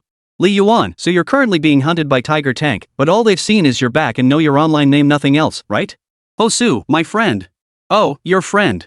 So tell me, how can my friend avoid this disaster? Hosu looked earnestly at Li Yuan, waiting for his answer. Li Yuan smiled, give me your phone. Oh? Where did this 300,000 come from? I just borrowed it from WeChat loan. Hosu. Of course, this was merely Hosu's fantasy. In reality, after Li Yuan took his phone and unlocked the screen, he only opened QQ. He then deleted the Monkey King account entirely, replacing it with Hosu's secondary account. Returning the phone, he remarked casually, you've never heard of the username Monkey King. You've never been in an online romance, let alone met anyone in person. You don't know this person at all, they have nothing to do with you. With that, he yawned and returned to his seat to sleep. Hosu stared blankly at the phone, taking a long moment to snap out of it before clapping his hands in admiration. Li Yuan, you're a ING genius. That's right. Zhao Yujio had only ever seen his back, never his face. She knew only his Monkey King account, unaware he actually had another secondary account. Now that the account was deleted, even if he got caught, Zhao Yujio would have no way to prove anything. Even if she claimed his back resembled someone, it was just a resemblance. As long as he stuck to his guns and insisted he didn't know her at all, what could she do about it? As long as I don't admit to being Monkey King and erase every trace of that identity, no one can touch me. That's what they call leaving no trace. And just like that, a major problem was solved with surprising ease. Hosu couldn't help but marvel, truly, those in the thick of things are blind. Such a simple solution, and he'd racked his brain to no avail. But at least he wouldn't have to live in fear anymore. From now on, even peeing would be smooth sailing. And from that day on, he swore he'd never get involved in online dating again, no matter what. If he had to look for someone, it would have to be in real life. At least in real life, looks and physique wouldn't deceive him as long as she wasn't a Tiger Tank. Hosu had intended to be a pure love warrior, steadfast in his heart regardless of the other person's looks or figure. Yet when he saw Zhao Yujiao, he couldn't hold back at all. This little beauty was something else. All that talk of pure love and staying true to his heart vanished in an instant. He couldn't ignore Zhao Yujiao's greasy face and Michelin tire figure. After all, humans are visual creatures. If the visual impact is too overwhelming, no one can handle it. When Ma Hongjun arrived in the classroom, he saw Hosu looking radiant and refreshed, as if he were a completely different person, bent over his math exam paper. He was utterly baffled. Yesterday he'd been on the brink of death, yet today he was fully rejuvenated. Could it be that this kid finally got laid? Ma Hongjun grabbed Hosu's shoulders and shook him violently, as if trying to rattle his brains loose. Monkey brother, you're something else. But even if you did, you don't have to be like this. You're making this little chef dude here jealous and envious to death. Hosu jumped up and slapped him. Get lost. I gave my first time to math, nothing can shake me. I'm determined to ace the 8th school joint exam this semester. Whoa. Monkey brother, you look absolutely stunning right now. I'll leave today's portion to you, Ma Hongjun, that jerk, immediately let out a shrill yelp, complete with some lewd gestures. Hosu was left speechless. When Huang Chaoer walked in and saw the pair, she instantly wore that knowing look. Smiling, she remarked, coming 2 minutes early today was such a treat, got to catch a Sichuan opera performance. Ma Hongjun? Hosu. Morning break. The three losers didn't show up at the classroom door to meet Li Yuan for the store trip. It wasn't that their friendship had faded, they were simply trapped by old Zhang's legendary class running technique and couldn't break free. That was pretty hopeless. Li Yuan leaned on his desk and scrolled through his WeChat contacts, finding a food delivery vendor. Most food delivery services catering to students operated through WeChat ordering and payment, a system built entirely on mutual trust. Most of these vendors offered delicious, affordable food, earning them the affection of second high school students. However, the sheer volume of orders created chaotic scenes at the school gate every time, inevitably drawing the teachers' attention. They'd occasionally send a few duty teachers to intercept the deliveries. But it's all just for show. By 12:30, the teachers disperse, letting students collect their orders freely. Honestly, the takeout is way tastier than the school cafeteria food and cheaper too. Some say it's unhealthy? Bull. Like I wouldn't know if it's healthy or not. Li Yuan poked the soft flesh on Wēn Zhiyi's arm as she dozed off, muttering softly, awake? Wēn Zhiyi shifted her head slightly, emitting a soft, sweet what? Whether it was the sleepiness or the nasal tone, her voice carried an extra layer of sweetness that was utterly irresistible. So much so that Li Yuan's tone softened considerably. How about skipping the cafeteria lunch today? Will you join me for takeout? Wēn Zhiyi nodded, propping herself up lazily. What's on the menu? Li Yuan tapped the vendor's social feed, where today's menu immediately appeared. 1 meat dish and 1 veggie for 10 yuan, 1 meat and 2 veggies also 10 yuan, 2 meat and 1 veggie for 12 yuan. Wēn Zhiyi glanced at it and quickly decided, I'll have the green pepper stir-fried pork with shredded potatoes. Their green pepper stir-fried pork is pretty spicy. Can you handle it? I can. Alright, I'll pick it up after the next class. You don't need to go to the cafeteria for lunch. You can eat it in the classroom or take it back to the dorm. Then I'll eat with you in the classroom. Sure, I guess. Actually, Li Yuan would finish his meal during class. And you know what? Food always tasted better when eaten during class than after. But with Wēn Baobao around, enduring it wasn't so bad. Su Fang had just returned from the restroom when she spotted Li Yuan ordering takeout. She hurried over, add me to that order. I want takeout too. Her loud request immediately drew the attention of Lin Qinghe and Huang Qiaoer sitting ahead. They all came over to join the commotion. Originally, he'd only ordered for 2, but now it was suddenly 5 portions. But it didn't matter, they were all going to pick it up anyway, so no harm done. 165, the fiery combo. With just 1 minute left before the 4th period ended, the entire class was already restless, muscles tensed as they prepared to rush to the wall to grab their takeout. At this hour, plenty of students were already outside. Arrive even a minute late, and you might miss out. By noon when school let out, teachers would be on duty, meaning the latest you could grab your food would be 12:30. By 12:30, the food would be completely cold, and everyone would be starving. Ding dong ding dong. The bell rang. Hosu, who had already stepped out with 1 foot, suddenly pushed off the ground and sprang to his feet. This problem isn't finished yet. Let's take 2 more minutes. Hosu abruptly sat back down. No choice, the politics emperor had him firmly under control. You can't exactly dash out of the classroom to grab takeout while carrying endless karma, can you? If you dare to do that, don't blame the homeroom teacher's ultimate imperial weapon for suppressing you. Those 2 minutes of delay meant he'd already lost at the starting line. By the time Hosu reached the perimeter wall, it was already swarming with people. He felt utterly defeated. Ma Hongjun arrived late and saw Hosu standing outside the crowd. Why didn't you push your way in to grab some? Hosu turned back blankly, his eyes vacant. You go. Last time I squeezed in, my feet got stomped on 12 times, my pants got pulled down 5 times, my chest got grabbed 6 times, and my butt got pinched 3 times. Ma Hongjun frowned. Wait, what about that last part, 3 pinches on the butt? Hosu gave a cold laugh. Yep, Nantung was in there groping people. No, monkey, we still have that trick up our sleeve. Ma Hongjun's eyes sharpened, his expression intensely determined. Hosu realized something, his expression turning serious. You mean, that trick? Yes. No, that's far too risky. And with so many people here, I'm afraid it could lead to irreversible consequences. No choice, monkey. For our freedom outside, for our midday gaming session. My heart is dead, I care not for right or wrong. Bring it on. Ma Hongjun planted his feet in a horse stance, palms pressed together facing upward, his entire body resembling a launch pad. Seeing Ma Hongjun's resolute stance, Hosu tilted his head back at a 45-degree angle and chuckled. Yeah, nothing beats getting your takeout. Hosu gathered momentum, sprinted, and leaped upward, slamming his right foot down hard on Ma Hongjun's palms. In that instant, Ma Hongjun surged with power, propelling Hosu skyward. Hosu soared through the air. The students waiting for their takeout felt a sudden shadow pass overhead. Instinctively looking up, they saw a figure darting toward them like Superman. Was that Superman? No, that was clearly Ultraman. A bird without feet must fly or die. Spread your wings today, and tomorrow you'll soar like a phoenix. Spring and autumn cicadas sing as youths return home. Bull, that's just a student. Damn it, at this height, is he trying to jump over the fence? Clang! A thunderous clang echoed as Hosu's form appeared atop the railing. Gripping it tightly, he held the high ground like a giant koala. The once noisy crowd fell silent, all eyes fixed on his massive rear end. Damn, this guy's a badass. His pants look kinda torn. With all eyes fixed on his rear, Hosu remained unflinching. His expression hardened as he took a deep breath, gathered his strength, and bellowed, Xiangji, 3399 Hosu's phone number ending. The shopkeeper outside was startled by the commotion, hurriedly pulling out Hosu's takeout order and handing it over while muttering, students these days will go to any lengths for a meal.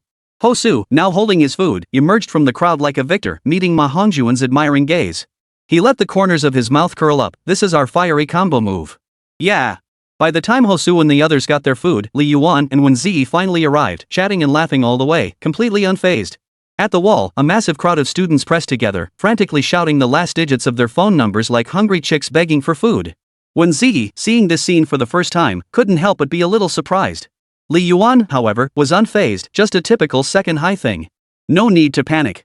Huang Qiaoer approached from behind. After all, she had an order too. With this many people, will we even get ours before class? Maybe we should just pick them up after school today? Wēn Zhiyi agreed, I think so too. Li Yuan, however, urged everyone not to panic. He slowly made his way through the crowd with remarkable ease. Almost everyone who saw him smiled, greeted him warmly, and made room for him. Even when he finally picked up his order, several people helped him call it out, as if he hadn't exerted any effort at all. If Hosu and Ma Hongjun had seen Li Yuan snag his takeout so effortlessly, their faces would have turned green with envy. Why the hell did we have to pull off a team effort just to get our food, while you, Li Yuan, snatched it up without breaking a sweat? It's just not fair. The two girls were also slightly surprised to see Li Yuan get his takeout so effortlessly. Li Yuan, I never would have guessed you're a seductress, aren't you? Did you use some special trick to get those guys to help you? Huang Xiao'er squinted her eyes as she studied him. Li Yuan handed her the order she'd ordered and said, "Clear your mind of that trash." "I don't do that kind of thing." Huang Xiao'er took the food, her tone softening considerably. "Oh? So what trick did you use to get them to clear the way and even carry your food for you?" "No tricks at all. I just walked up to them, and they voluntarily moved out of the way and helped me carry it." Li Yuan shrugged. "I don't believe you. There must be some dirty deal involved. Get lost. Don't project your fangirl fantasies onto this pure, straight guy." Wēn Zhiyi paid no attention to their conversation, merely opening the packaging to glance at the food inside. Steam clung to the transparent container, carrying the faint aroma of home-cooked dishes, that kind of comforting, mouth-watering scent that made your mouth water instantly. Plus, they'd even included several boxes of refreshing herbal tea. She blinked, licked her lips, then suddenly looked up to find Li Yuan and Huang Xiao'er staring at her with amused expressions. Wēn Zhiyi instantly felt awkward. Rubbing her rapidly flushing cheeks, she explained, "I was just taking a look." Just then, an untimely rumble sounded from her stomach. It made Wēn Zhiyi want to find a crack in the ground to crawl into. Well, it had been 4 classes already, no wonder she was starving. Li Yuan simply remarked, "No big deal. We'll have time to eat when we get back. Grab a bite then." Huang Xiao'er pinched Wēn Zhiyi's cheek affectionately. Zhiyi, how adorable are you? If I were a guy, I'd totally chase after you. Too bad haven't uninstalled my Ding Ding app." Li Yuan's face darkened. "Could you stop spouting all that wolfish nonsense?" Wēn Zhiyi looked confused. "Aren't we done with online classes now? Why would we need Ding Talk?" Huang Xiao'er. Li Yuan. What an innocent little girl. Huang Xiao'er, get lost, don't corrupt our little lotus flower. 166 High School's most memorable moments. By 4th period, most of the takeout orders had been picked up. Back in class 20, the back rows were practically a food court, all those aromas mingling together, making everyone dizzy with the scent. Once, even the teacher couldn't resist asking what everyone had ordered that smelled so good, thinking they'd order it themselves next time. But even in class 1 of the rocket stream, this kind of thing was actually pretty common. Everyone was in their late teens, right in the thick of growing spurts. After 4 classes, the only thing not hungry was this thumb. Though not many actually ordered takeout, the weather had turned cooler, and with windows and doors mostly shut, the classroom felt stuffy. Even a few takeout orders could fill the classroom with the aroma of cooked food. The aroma woke Dong Zirwei from his drowsiness. He mumbled, "Who ordered braised eggplant? Could whoever ordered please leave it outside? The whole classroom reeks of food, how are we supposed to study like this?" Song Tianlei started stirring trouble, standing up and glancing toward Hosu and the others. Those 2 from Baiyang were already digging in, their mouths glistening with grease. Hearing Hosu's classmate speak to him like that, Ma Hongjun immediately pointed at him and yelled, "You little bastard. Pull up your pants and forget your roots was made for you. You only have the nerve to criticize others after you've finished eating yourself, huh? I'll bury you alive." Hosu delivered a precise throw, flinging a wad of paper towels right into Song Tianlei's face. That finally calmed him down. Hosu's nostrils flared. "Fatso, you ordered stir-fried green peppers with pork? Give me some." Ma Hongjun looked puzzled. "Not me." "Ha?" Then Huang Xiao'er slowly turned her head from the front, her mouth equally greasy. The 3 locked eyes, instantly feeling awkward. But since they were all in the same boat, they just laughed it off. The last class was taught by homeroom teacher Lu Rui.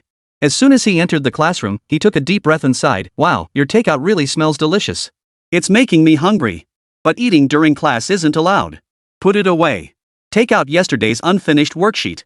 Looking at the fill-in-the-blank questions. No soul in class without food. Li Yuan opened a window halfway, propping it up with a stack of books to place his boxed meal on top. He opened the containers, waiting for the moment the teacher turned to write on the board. Then he quickly shoveled a couple bites into his mouth, chewing slowly behind the test paper while taking sips of iced tea. Even Wēn Zhiyi, who was usually so attentive in class, couldn't help but glance over twice. She nudged his waist and whispered, "Stop eating. What if the teacher catches you?" Li Yuan chewed his food and replied, "It's fine. I've got experience. Just a little now, then I'll eat properly at lunch." Then, the moment old Lu turned away again, he dove in, grabbing his chopsticks to shovel rice and dishes into his mouth. Chewing heartily, his taste buds and appetite were utterly satisfied. It felt like pure bliss. Glancing back casually, he was stunned to see Su Fang beside him doing the exact same thing. Her little mouth was smacking away. Spotting Li Yuan, she choked and nearly spit out her food. Su Fang grinned, a scallion leaf still clinging to her front tooth. Are your shredded potatoes tasty? Delicious. Pass me some of your greens. Sure. By the end of the class, the two of them had nearly finished all their food. Only when class ended did they feel relieved. They tidied the table, placing books and stationery on the floor, then laid down a few sheets of tissue paper. Only then did they bring out the remaining takeout boxes and begin distributing them one by one. Su Fang and Lin Xinghai in front also turned around, brought their takeout over, and started eating heartily. Huang Qiaoer hadn't dared to eat during class. Her seat wasn't ideal for grabbing food, so she still had more than half left. She grabbed a stool and came over to join the group. Li Yuan and Wēn Zhiyi's desk had effectively become a small dining table. Huang Qiaoer ate while sighing. Wah, this tastes just like my mom's cooking. Mom, I miss you so much. Wah. Li Yuan, you're such a goofball. Didn't we just have a break last week? I just miss home, okay? Wēn Zhiyi carefully picked up her food with her chopsticks, taking small bites one after another. Her posture was dignified, exuding an inexplicable beauty. Each time she took a bite, her eyes would light up, as if the meals in the cafeteria had been nothing but hardship, and this takeout was truly delicious. And the price was reasonable too. The vendors who dare to sell takeout at second high are pretty decent. Their hygiene and prices are acceptable after all. Those who fail on either front get boycotted by the students and driven out. There was this one vendor selling hot dry noodles who got into big trouble when a student found half a lizard in their food. It caused a huge stir after someone posted it on the school's confession wall, and the vendor got boycotted out of business. So the vendors who can sell here are basically the good ones. Su Fang suddenly asked, "What are your plans for winter break?" Lin Xinghai, binge-watching shows, sleeping, studying. Huang Qiaoer pursed her lips. "Xinghai, you're way too disciplined. Of course you should go out and have fun during winter break." Lin Xinghai was a homebody who couldn't fathom what was so fun about going out. All she knew was staying up late every night, sleeping in until she woke naturally the next day, and alternating between binge-watching shows and studying. It felt incredibly comfortable. No socializing, no talking to people, just pure bliss. Huang Qiaoer turned to Li Yuan, her eyes sparkling with curiosity. "Li Yuan, what about you? What are your plans for winter break?" Li Yuan silently ate his meal, raising an eyebrow. "Work. Work? We're only sophomores. Winter break is barely a month long, and you're going to work? Don't your parents give you money?" Huang Qiaoer was puzzled. What high schooler works during winter break? Wēn Zhiyi glanced at Huang Qiaoer and shook her head, signaling her to stop talking. Even Huang Qiaoer, who usually wasn't the most perceptive, knew better than to press the issue and obediently kept quiet. Few present knew Li Yuan's family circumstances, but Wēn Zhiyi was one of them. Supporting yourself wasn't easy, and working during winter break was understandable. Little did Wēn Zhiyi know, however, that Li Yuan's working merely meant streaming from home. His current savings were so substantial he could count them on one hand, more than enough to coast for a while. He'd only mentioned it because he simply didn't want anyone bothering him during winter break. With such precious winter break time, instead of gaming or catching up, he actually planned to go out and play? Huang Qiaoer, how did you even get into the rocket class? Su Fang thought for a moment and asked, anyone interested in playing badminton over winter break? Maybe we could arrange a game? Huang Qiaoer replied, sure, I'm free. Last time we played, we didn't invite Huang Qiaoer, and honestly, even if we had, she wouldn't have come. After running the 800 meters, she was flat on the ground, completely wiped out. How could she possibly have the energy to play? Lin Xinghai, who'd been quiet the whole time, suddenly chimed in, come over to my place for barbecue during break. My backyard's huge. Li Yuan blurted out, so does your cat do backflips? Lin Xinghai tilted her head, my dog can. Wow, that's impressive. Li Yuan gave her a thumbs up. Yeah, that's impressive. Huang Qiaoer raised her thumb toward Li Yuan, that dog's really something. Damn it. 167 each person pays 1,000. A small gathering like this brought the group much closer. Perhaps this little gathering wasn't particularly memorable to begin with, just some takeout food, a few people happening to eat together, chatting about trivial matters. Yet such a trivial event, years later, became an irreplaceable piece of youth. It perfectly captures that saying, what seemed ordinary at the time. After the meal, those who needed to return to the dormitory went back, and those who planned to sleep in the classroom did so. Su Fang and Wēn Zhiyi headed back to the dorm first. After all, a bed was far more comfortable than sitting up all night. Lin Xinghai, however, sprawled across her desk, idly scrolling through her phone. She skipped the dorm mainly because she couldn't be bothered to get up, plus, the round trip would take at least 10 minutes, a waste of time. Better to play with her phone in the classroom and sleep straight through until class started. Huang Qiaoer plopped right into Wēn Zhiyi's seat and proceeded to sniff it like a love-struck fool. Zhiyi, so soft and sweet. Even your seat smells heavenly. I wonder which lucky soul will get to inherit this spot someday. Wēn Zhiyi doesn't even have a romantic interest right now. Isn't it a bit much to be searching for a target in the void like that?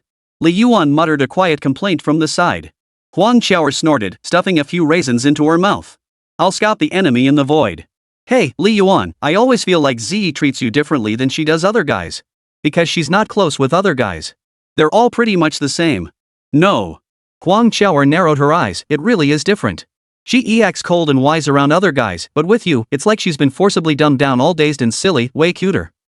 You mean being around me makes her IQ drop? Ha, you're just pretending. She only lets her guard down because she likes you. Huang Qiaoer nodded smugly after speaking, convinced her reasoning was spot on. Maybe she could become an emotional analysis expert someday, offering counseling to anxious stay-at-home moms every day. Husband too busy with work to spend time with me? Divorce. Husband bought a house without putting my name on the deed? Divorce. Husband doesn't share his salary with me? Divorce. Ha, absolutely unbeatable. Though Li Yuan had no idea what Huang Qiaoer was scheming, her villainous smirk promised nothing good. I'm going to sleep. Could you please go back to your seat? Huang Qiaoer paused her grin, switching to a pitiful expression as she asked in a falsetto, does brother hate me? Qiaoer can warm your bed for you. A bed warming maid isn't like you, cough cough. I'm sleeping right here. It's warm here. I don't care. Huang Qiaoer promptly flopped down, refusing to budge an inch. Seeing this, Li Yuan gave up. He'd only been joking anyway. Just as he rested his forehead on his elbow to drift off, his phone buzzed twice.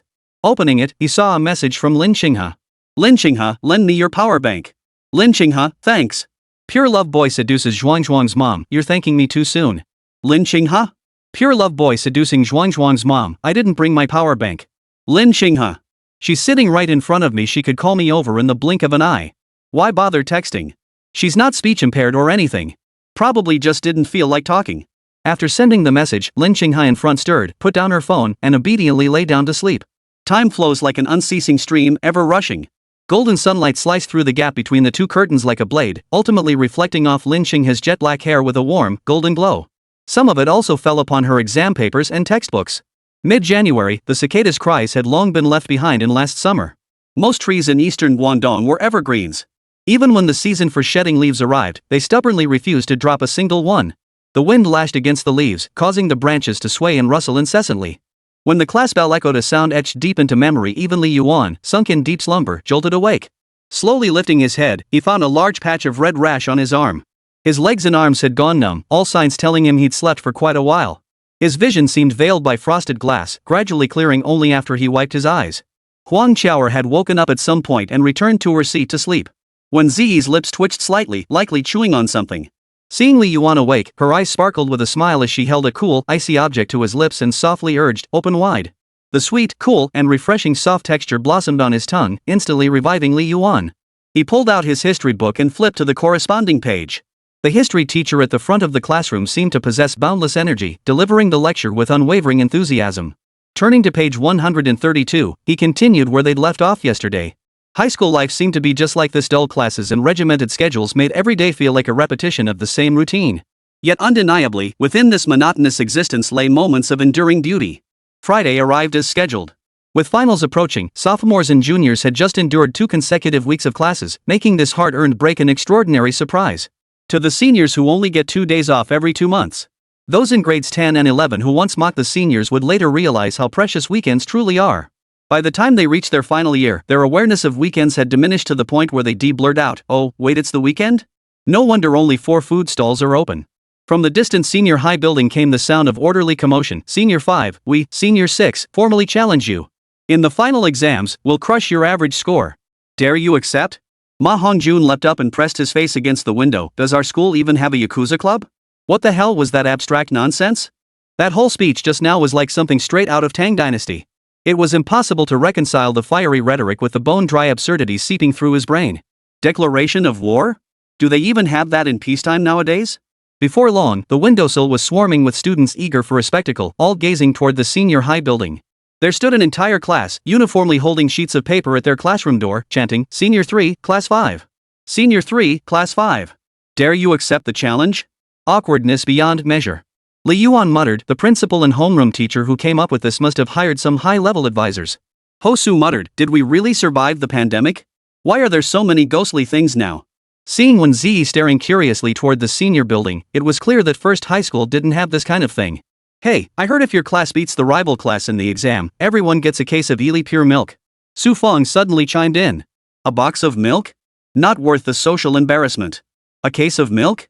That's peanuts. Not worth the embarrassment.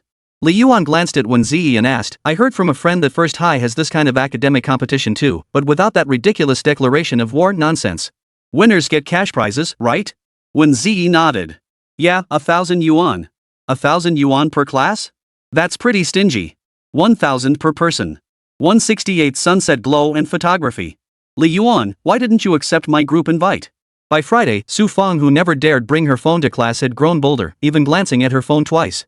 Only then did Li Yuan recall seeing the group invite message last night. Why didn't you tell me sooner? Would telling you earlier have gotten you into the group sooner? If you told me earlier, I could have refused sooner. Su Feng. This Li Yuan, there's something cheeky about the way he talks. Then again, it makes sense. After all, cheeky people say cheeky things. After joining the group, Li Yuan finally saw the name, Barbecue Squad. The group owner was Lin Qinghe. Only then did he recall that during lunch that day, the group had briefly mentioned going to Lin Qinghe's place to host an outdoor barbecue. Though everyone had responded at the time, they'd all forgotten about it soon after. Thankfully someone remembered, or else the barbecue would have been cancelled. No sooner had he joined than a message popped up. I'm Ayaka's loyal dog, welcome, newcomer. This outrageous name, no need to guess who it is. Pure love boy seduces Zhuang's mom. Hey, old Moo, all my buddies have you on their friends list. My technical school doesn't deserve her university, hey. At first glance, Li Yuan thought it was Hosu's account, but then he noticed Hosu's group nickname was actually his own name. Needless to say, this must belong to some guy whose surname matches his inner thoughts. He turned to see Huang Xiaoer flashing a robotic smile. Going for barbecue? Li Yuan turned to ask the group. Hosu nodded, sure, why not? Nothing else to do on the weekend anyway. Ma Hongjun, honestly, I'm being forced into this. I was planning to run some dungeons. You say that, and I was all set to defend Konoha village. These two are getting more complicated by the minute. Can't be bothered to argue. Lin Qinghe slowly turned her head, her tone utterly unruffled. My backyard is huge. Yeah, whatever. As long as your cat doesn't do backflips. Besides, Li Yuan hasn't even asked her yet. Tomorrow? Lin Qinghe nodded, yeah. Send me the address so I can figure out how to get there. As soon as the address arrived and he opened the map, Li Yuan frowned. This distance, wasn't it a bit far? It was already outside Huicheng, near the border of Shenzhen. Seriously, sis? You live in Shenzhen but commute to Huicheng for school? The question hung in the air like a punchline. You scored 600 points just to attend a junior college? The setting sun cast a crimson glow, bathing both sky and earth in a muted pink hue. Particularly the lingering speckled light from the sun created a gradient of yellow, red, and blue, prompting many to raise their phones and snap photos of the western sky. Stepping out of the classroom, Li Yuan glanced at the bustling crowd but felt no urge to capture the moment. He felt that such skies would likely appear again in the tens of thousands of days to come, making it unworthy to waste phone storage on a single photo. But those who disdain documenting life will inevitably be punished by time. When the time came to find photos to reminisce about high school life and couldn't, that would be true regret. Just as she reached the door of Rocket Class 3, Luo Yanran bounded out of the classroom. She glanced at Li Yuan in greeting, then turned her attention to the sunset, pulling out her Polaroid camera and snapping several shots in quick succession. She was using film like it was free. Li Yuan remembered that Polaroid film wasn't cheap. It had even made the news when the price went up. Instant photos needed time to develop before you could see the image. They were blurry right after coming out of the printer. So Luo Yanran had no idea how her photos turned out. She'd have to wait a few minutes to find out. You took over a dozen photos all aimed at the same spot without even changing your position. How good could they possibly be? Li Yuan crossed his arms over his chest and stood beside Luo Yanran, muttering his criticism. Luo Yanran shot him a withering look. What do you know? The aspect ratio is different when you shoot horizontally versus vertically. Fine. Li Yuan stood there for a moment when suddenly a young couple beside him handed him a phone. The girl said directly, "Hey, handsome, could you take a picture for us?" He glanced at the boy leaning shyly against the railing behind her and nodded with a smile. He then took 2 photos without any half-hearted effort. The girl beamed, taking the boy's hand just as the shutter clicked. His face flushed the same shade as the sky behind them, his head bowed in shy laughter. Both looked quite ordinary, yet the photo revealed nothing unattractive about them. After returning the phone to the girl, they both looked at the photos together. The girl said thank you with obvious satisfaction, then teased the boy with a smile. I'm going to post this on my moments. The guy wanted to say no, but after stammering, he finally agreed. Watching their receding figures, Li Yuan shrugged. Suddenly, he felt photography was rather nice after all. Everyone only turns 18 once, and it certainly deserved to be commemorated. Li Yuan, take a solo shot of me. After snapping enough shots of the sunset, Luo Yanran finally remembered to take a couple of pictures of herself. She shoved the Polaroid camera into his hands. It must be said, she had a natural flair for the camera. The moment Li Yuan picked up the Polaroid, she instantly perfected her expression, a smile revealing her right dimple, a slight pout, her left hand cupping as if showcasing the scenery behind her, and her right calf rolled back. It was undeniably eye-catching, radiating youthful vibrancy and an inexplicable beauty. The resulting photos couldn't have been too bad. After snapping 2 shots, Luo Yan'an nudged Li Yuan toward the railing, urging, "Hurry up and take a couple of your own. This gorgeous sunset might be gone before you know it." "All right." Li Yuan stood beside the railing, unsure what pose to strike. He simply clasped his hands behind his back, lifted his chin slightly, and wore a blank expression. Luo Yan'an snapped several shots before growing impatient. "Can you smile? Why the sourpuss? You're wasting my film." Li Yuan, still unsmiling, little handsome. Smiling Li Yuan, got the looks, got the bone structure, you're a total hunk. So he'd rather not take the photos at all than smile and end up with a bunch of abstract shots. Luo Yan'an had no choice but to pack away her camera after just 3 shots. She pulled out a new roll of film from her pocket and randomly grabbed a passerby to take a group photo. Seems that earlier couple gave her inspiration. Luo Yan'an immediately hooked her arm through Li Yuan's, grinning at the camera. He forced a smile he thought was passable, even pressing his tongue against his palate. She recalled seeing a video tip that pressing your tongue against the roof of your mouth made you look more natural in photos. Though whether it was true or not, he couldn't say. After snapping the photo, Luo Yan'an didn't linger. "I'm meeting Yun and the others for dinner soon," she said. "I won't be able to keep you company." Li Yuan scratched his face. I guess I don't need company either." "Alright, I'll send you the photos later. Make sure to check your messages." With that, Luo Yan'an grabbed her backpack and dashed toward the school gate in a hurry. Li Yuan watched her with a hint of exasperation. "You took so long taking photos, yet you're in such a rush now. Impressive." He glanced again at the sunset glow on the distant horizon, then back at the crowd still snapping pictures. True, he mused. Sunset and photography really do go together. 169 Not so punctual sleep. Just past 1 a.m., Li Yuan ended his livestream. Glancing at the hundreds of dollars in gifts displayed on the back end, he pursed his lips.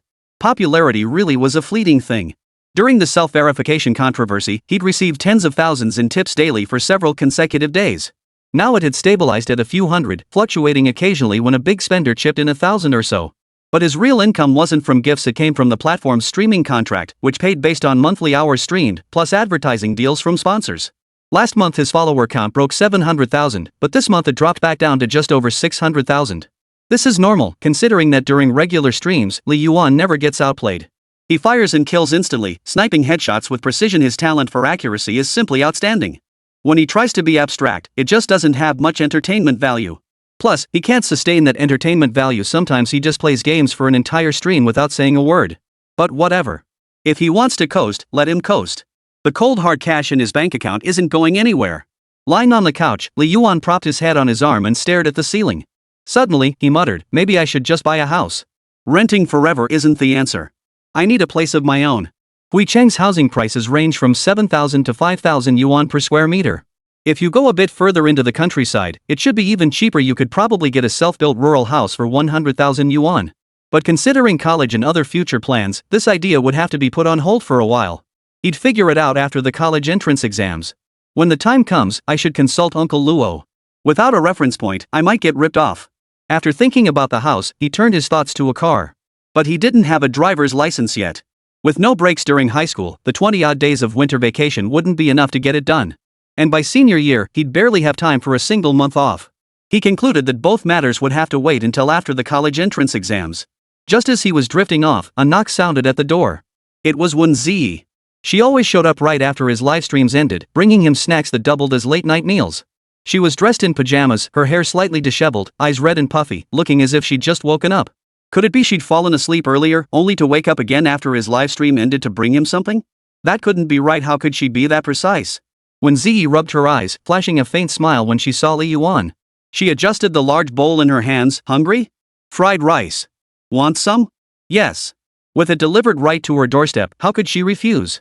Unfortunately, when Li Yuan invited her to come in and sit for a while, she declined. She simply said goodnight to Li Yuan, reminded him to go to Lin Xinghe's place for barbecue together tomorrow, and then turned to leave. Li Yuan couldn't help but feel both amused and exasperated. Could it be that Wēn Zhiyi still harbored reservations about him? He was a handsome young man full of youthful vigor, so upright and pure-hearted. How could he possibly do anything inappropriate? But then again, it made sense. A man and a woman alone together late at night in the same room was never a good idea, especially for teenagers. After eating fried rice, they brushed their teeth, washed their faces, and went to sleep. The next morning, he was roused by Wēn Yuan. Ever since the guy learned to play PUBG on his computer, he'd been a frequent visitor to Li Yuan's room. His interest in mobile games had plummeted, and his total playtime had long surpassed 30 hours. Even with headphones on, he'd still shout, "Just wait till I punch you into meatballs." It sounded as awkward as villains or heroes shouting their special moves in cartoons, but somehow it suited his age perfectly, carrying an inexplicable sense of youthful fervor. But reality isn't an anime. After shouting that, he got hit by a burst of cold shots from who knows where, then died miserably while 3 people circled him, punching him to death. Only then did he remove his headphones, glance at Li Yuan, and chuckle, "Streamer, you're awake. Play your game, hee hee. Why'd you stop playing mobile games? Mobile games are crap. The physics engine and combat feedback are worlds apart from the PC version." Oh ho, he even knows about physics engines. No wonder he's a Gen Z kid who's been online since day one. Come to think of it, this kid was born when I was already in elementary school, and soon after, I was heading into middle school.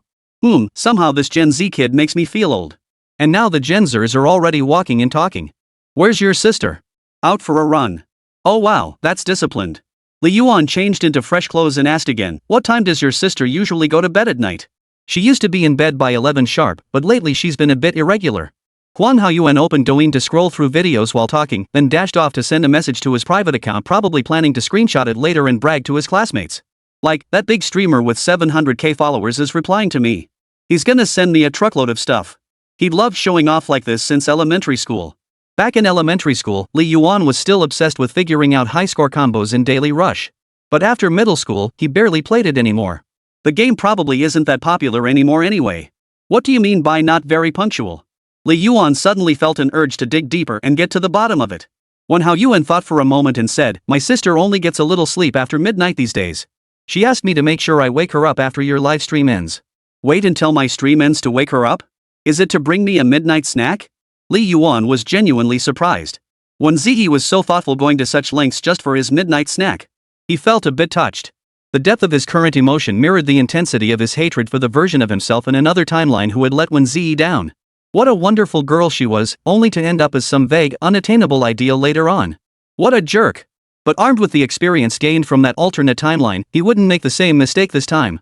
Wēn Yuan put his headphones back on and murmured, "Host, my sister really cares about you. Besides me, this is the first time I've seen her show such concern for anyone. Though you are a great person, I still can't bring myself to accept you as my brother-in-law." "What do you mean? Wēn Yuan, your EQ is way too low. You barely ever let me win during our one-on-one matches. Get lost. You better treat my sister well too. She gets up every night to make you midnight snacks, it's exhausting. If you don't treat her right, I'll expose you." With that, Wēn Yuan ignored Li Yuan completely and went back to playing his game. Li Yuan watched him with a sigh of resignation. Was this his way of secretly admitting he was his sister's husband? Though this kid was usually pretty funny, he turned dead serious whenever his sister came up. This wasn't a joke. If he really mistreated Wēn Zhiyi, this kid might actually get revenge. Li Yuan stood up and patted his shoulder. "I'm heading out this afternoon. Remember to turn off the computer and air conditioner when I leave. Electricity isn't cheap." Wēn Yuan chuckled, "Don't worry, host. For such a small amount, I'll just have my sister wave it for you. Alright, don't play too long. Watch out or you'll end up with 4 eyes like a frog. Glasses are so cool." 170 Barbecue Squad. By a little past 3 in the afternoon, the Barbecue Squad's group chat was already buzzing with activity. Huang Qiao and Su Feng had arrived early, already exploring Lin Qing's home and snapping photos of everything. Even the long-haired blue cat got multiple shots. Glancing at the photos, Lin Qing's backyard was surprisingly spacious. No grass, no trees, just an empty plot cluttered with odds and ends. Thank goodness it wasn't one of those jaw-dropping villa estates. Otherwise, Li Yuan would have seriously suspected his classmates were all secretly rich kids. He'd have to interrogate the 3 of them one by one, beating them until they confessed to being rich kids. "Speak up. Are you or aren't you a rich kid?" "No way, no way. I'm a second-generation loser." Wēn Zhiyi was already waiting downstairs. Today she wore her hair in a sleek ponytail, no makeup, dressed in a plain white long-sleeved muji top and straight leg pants, an understated, unassuming look. Spotting Li Yuan, she batted her eyelashes. "Was yesterday's fried rice good, host?" "Of course it was delicious. You're a great cook to begin with, and you brought it over when I was starving. It was twice as tasty." Hearing this, Wēn Zhiyi finally smiled with satisfaction. She tucked a strand of hair behind her ear, her expression gentle as water. "I could make it for you every day from now on." Li Yuan took a startled half-step back. Wait, did that just sound like a confession? Was that a bit sudden? Realizing her slip, Wēn Zhiyi cleared her throat to mask her awkwardness. Unlike her earlier blush as bright as an apple, her cheeks now held only a faint flush, like the rising sun painting small clouds. She explained, I didn't mean it like that. I just meant that if you ever want it, I can make it for you often. We're neighbors now, so delivering food is super convenient. Plus, you live alone as a streamer, no one makes you late night snacks. Eating takeout all the time isn't healthy either. And hey, try not to stay up so late. Look at those dark circles under your eyes, they're getting worse. Staying up late and eating late night snacks is a recipe for trouble. Her chatter seemed like trivial matters, yet it touched Li Yuan deeply. How to describe it? It was like a blue spruce that had always lived in a cold, damp environment suddenly basking in the warmth of sunlight. It couldn't help but want to violently shed its bark and reveal its heart to the person before it.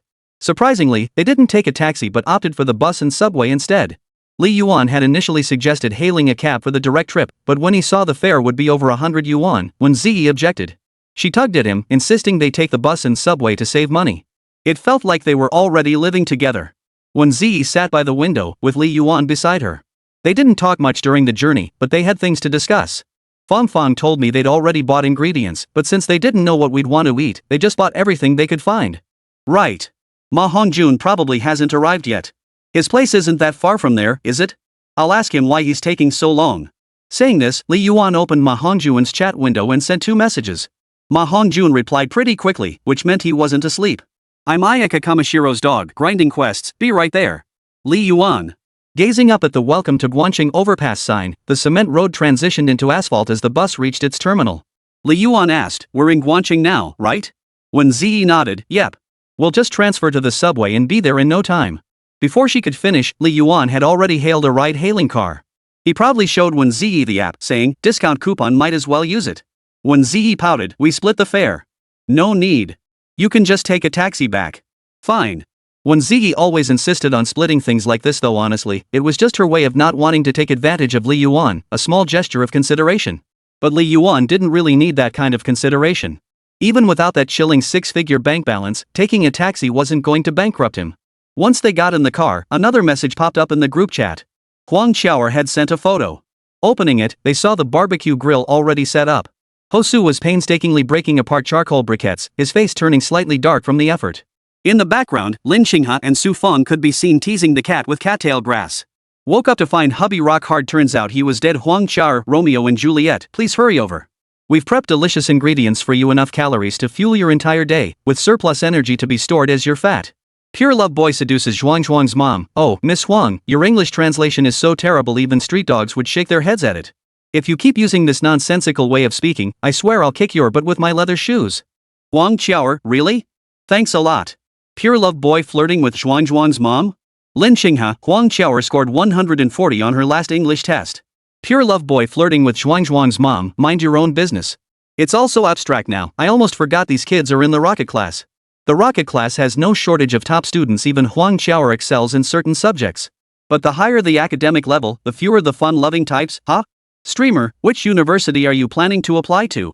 Wēn Zhiyi had been gazing out the window, but at some point, she turned her head to look at Li Yuan. Li Yuan thought for a moment and shook his head slightly. Honestly, I haven't decided yet. I feel like it doesn't really matter where I go. I don't have close relatives back home, and there's nothing worth going back to see. Might as well stay here for college. Plus, it'll be easier to find a job in eastern Guangdong, right? There are many excellent universities in eastern Guangdong. Wēn Zhiyi paused, I'd recommend Dongshan University. That's a bit too obvious. Why not just say you want to apply to Dongshan University? Dongshan University?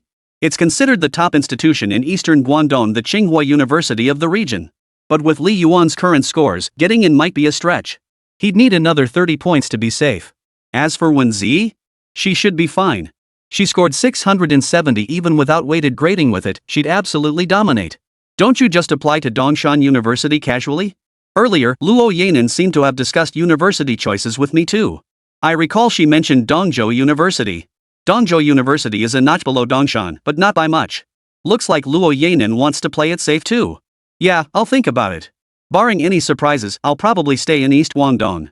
Let's not lose touch then, huh? Li Yuan replied with an ambiguous answer. Uncertain responses were always vague. What did barring any unforeseen circumstances even mean? If he suddenly changed his mind, wouldn't that count as an unforeseen circumstance? So really, there's no point in listening to uncertainty, but it's necessary to voice it. Wēn Zhiyi, however, focused on the latter part of his message, muttering softly, we definitely won't lose touch as long as you don't cut me off. 171 Who's the older sister, who's the younger sister? Traffic was a bit congested on the way, so what should have been a half-hour drive took over 40 minutes. Following Lin Xinghe's directions, we spotted the green trash bins by the roadside, the old man napping on his chair at the entrance regardless of the sun, and the auntie selling snail noodles at the doorway. Yeah, these landmarks really were landmarks. If they'd been trees or grass instead, she'd never have found it. With these landmarks, turning left and right along the road, we arrived at the building where Lin Xinghe lived in no time. A 3-story bungalow, plain and ordinary, the most common type of house in Guangdong and Guangxi. But while its exterior looked ordinary, the interior decor was anything but. It wasn't much different from Wēn Zhiyi's home. What was it called? Inner Beauty. Before even stepping inside, rustling sounds could be heard, likely Huang Qiao and Su Feng. You're eating the leeks before they're even cooked. No big deal, they're crispy and fragrant, just a bit tough to chew. 666, Ma Hongjun, you little rascal. I just put those oysters on the grill, and you've already devoured them in under 2 minutes. No need to guess, Ma Hongjun arrived faster than Li Yuan and Wēn Zhiyi. Maybe he just finished his tasks super fast, that's why he got here so quickly. Li Yuan and Wēn Zhiyi strolled into the backyard, only to find this chaotic scene the moment they entered. Hosu was clutching the chicken leg Ma Hongjun had in his mouth, his face flushed crimson. Su Feng and Huang Qiao were carefully placing meat and vegetables onto the grill to cook slowly, while Lin Xinghe played with the cat nearby. Their arrival made sense, but what were these kids doing running around and roughhousing? Oh my, you two finally made it. If you hadn't come, Ma Hongjun would have eaten everything. Huang Qiao shot Ma Hongjun a reproachful look. After all, the big guy looked like the lazy, gluttonous type. Huang Feng finished grilling 2 skewers of pork belly, sizzling with oil. She sprinkled them with cumin and chili powder, then added the essential barbecue condiments. The aroma immediately filled the air. She handed 1 skewer each to Li Yuan and Wēn Zhiyi. Here, try it. If you don't like it, you don't pay. After tasting it, they had to admit Su Feng had some serious skills, or rather, the seasoning had some serious skills. The flavor was so rich it could make even Shu Sal's taste delicious. But her grilled pork belly was undeniably excellent, cooked to perfection, crispy and charred just right. Alright, Su Feng really had some serious skills. Wēn Zhiyi ate with eyes sparkling, giving Su Feng a thumbs up. Delicious, delicious. Hearing this, Su Feng lifted her head proudly and turned to Li Yuan. Hey, what do you think? Li Yuan nodded silently before replying slowly, you've definitely got a head start in life. If you can't find a job after college, you can always sell barbecue. Su Feng nearly jumped out of her skin with anger. She scored over 600 on the college entrance exam, there was no way she'd end up selling barbecue after graduation. Get lost. You're so mean. Spit out that pork belly I just fed you. Can't spit it out. How about I just poop it out? EW. Gross. Don't talk to me. Go play somewhere else. Going off to play was out of the question. First, she had to greet the people at the scene, then come back to help skewer the meat. Otherwise, eating without contributing would feel a bit unfair. Of course, if you're a big shot like Ma Hongjun, you can eat your fill without lifting a finger. As soon as Li Yuan approached Lin Xinghe, her long-haired blue cat seemed to sense his presence. Dropping its cat treats, it sauntered over to his feet with elegant steps, repeatedly rubbing its head against his leg. Lin Xinghe's face darkened at the sight. Even the cat treats were useless, the cat just kept rubbing its head against Li Yuan's legs. Li Yuan felt awkward and crouched down to pet it a couple of times. Lin Xinghe suddenly blurted out, did you rub catnip on yourself before leaving? I used Lucian body lotion. Lin Xinghe blinked, does that contain catnip? What kind of question is that? Li Yuan exchanged only a few words with her. After a quick greeting, he returned the blue cat still lingering reluctantly by his legs to her and walked over to check on Ma Hongjun and Hosu. The two of them were playing with a water gun like kids, chasing after the little boy and spraying water at his head. 1 little boy, 2 little girls.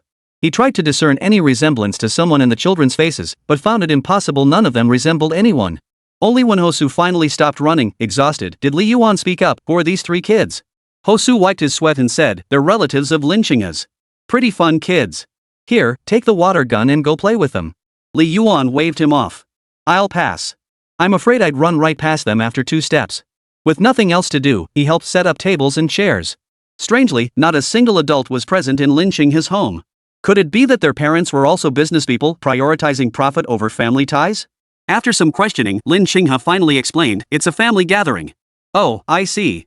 Li Yuan helped skewer meat, mimicking Su Feng's signature salt sprinkling technique. At the right moment, he flipped the meat, brushed it with oil, and sprinkled more seasoning. He grilled a golden, crispy chicken drumstick and tossed it to Wēn Zhiyi for a bite. Her expression immediately changed. Is it undercooked? Li Yuan asked. Wēn Zhiyi nodded, then offered a reassuring comment, actually, the outside is pretty tasty. The seasoning is really fragrant. Haha, never mind, never mind. I'll grill it some more. Only then did Li Yuan remember to score the chicken thigh with a crisscross pattern using scissors. After all the hustle and bustle, it wasn't until 6:30 that all the ingredients were finally grilled. The table was covered with foil, piled high with skewers neatly arranged in small categories, meat dishes separated from vegetables. The sight was truly a feast for the eyes, nose, and mouth. This was far more tempting than any street barbecue. Perhaps feeling a bit guilty for not having done much, Ma Hongjun volunteered to go out and buy 3 large bottles of soda and disposable cups, filling everyone's glass to the brim. Just as Ma Hongjun was about to dig in, Wang Qiaoer stopped him. Hey, take pictures first. Take pictures first. Su Fong and Huang Qiaoer simultaneously pulled out their phones. Seeing this, Lin Xinghe also raised hers and snapped a couple of shots. Huang Qiaoer suggested, how about a short video? Just us clinking glasses and shouting, "Long live barbecue." No objections meant approval. Then everyone at the table raised their drinks, clinking glasses symbolically. Even the kids got into the spirit. Long live barbecue. Okay, that's great. I'll post it to my moments right away. Huang Qiaoer smiled as she watched the video before saying, let's eat. Only then did everyone begin eating. Li Yuan glanced at the 2 little girls sitting beside him. The pair with the 2 little pigtails ate heartily, while the one with the low ponytail took her time. Their personalities were easy to guess. Are you twins? He asked. The girl with the 2 little buns lifted her head, glanced at Li Yuan, and flashed a lively grin as she introduced herself. Yes. Li Yuan, then, which one of you is the younger sister? The one with the pigtails immediately raised her hand, eager to answer. Me. I'm the younger sister. The childish innocence was infectious, prompting Li Yuan to soften his voice. He turned to the girl with the low ponytail, who was watching him, and asked with a smile, so, who's the older sister? The girl with the ponytail furrowed her brow, her eyes flashing with confusion and disbelief. Are you stupid? She blurted out. Li Yuan. 172 loves playing with monkey brother the most. Yeah, I guess I am. Asking who the sister is and then asking who the brother is, that is kind of dumb.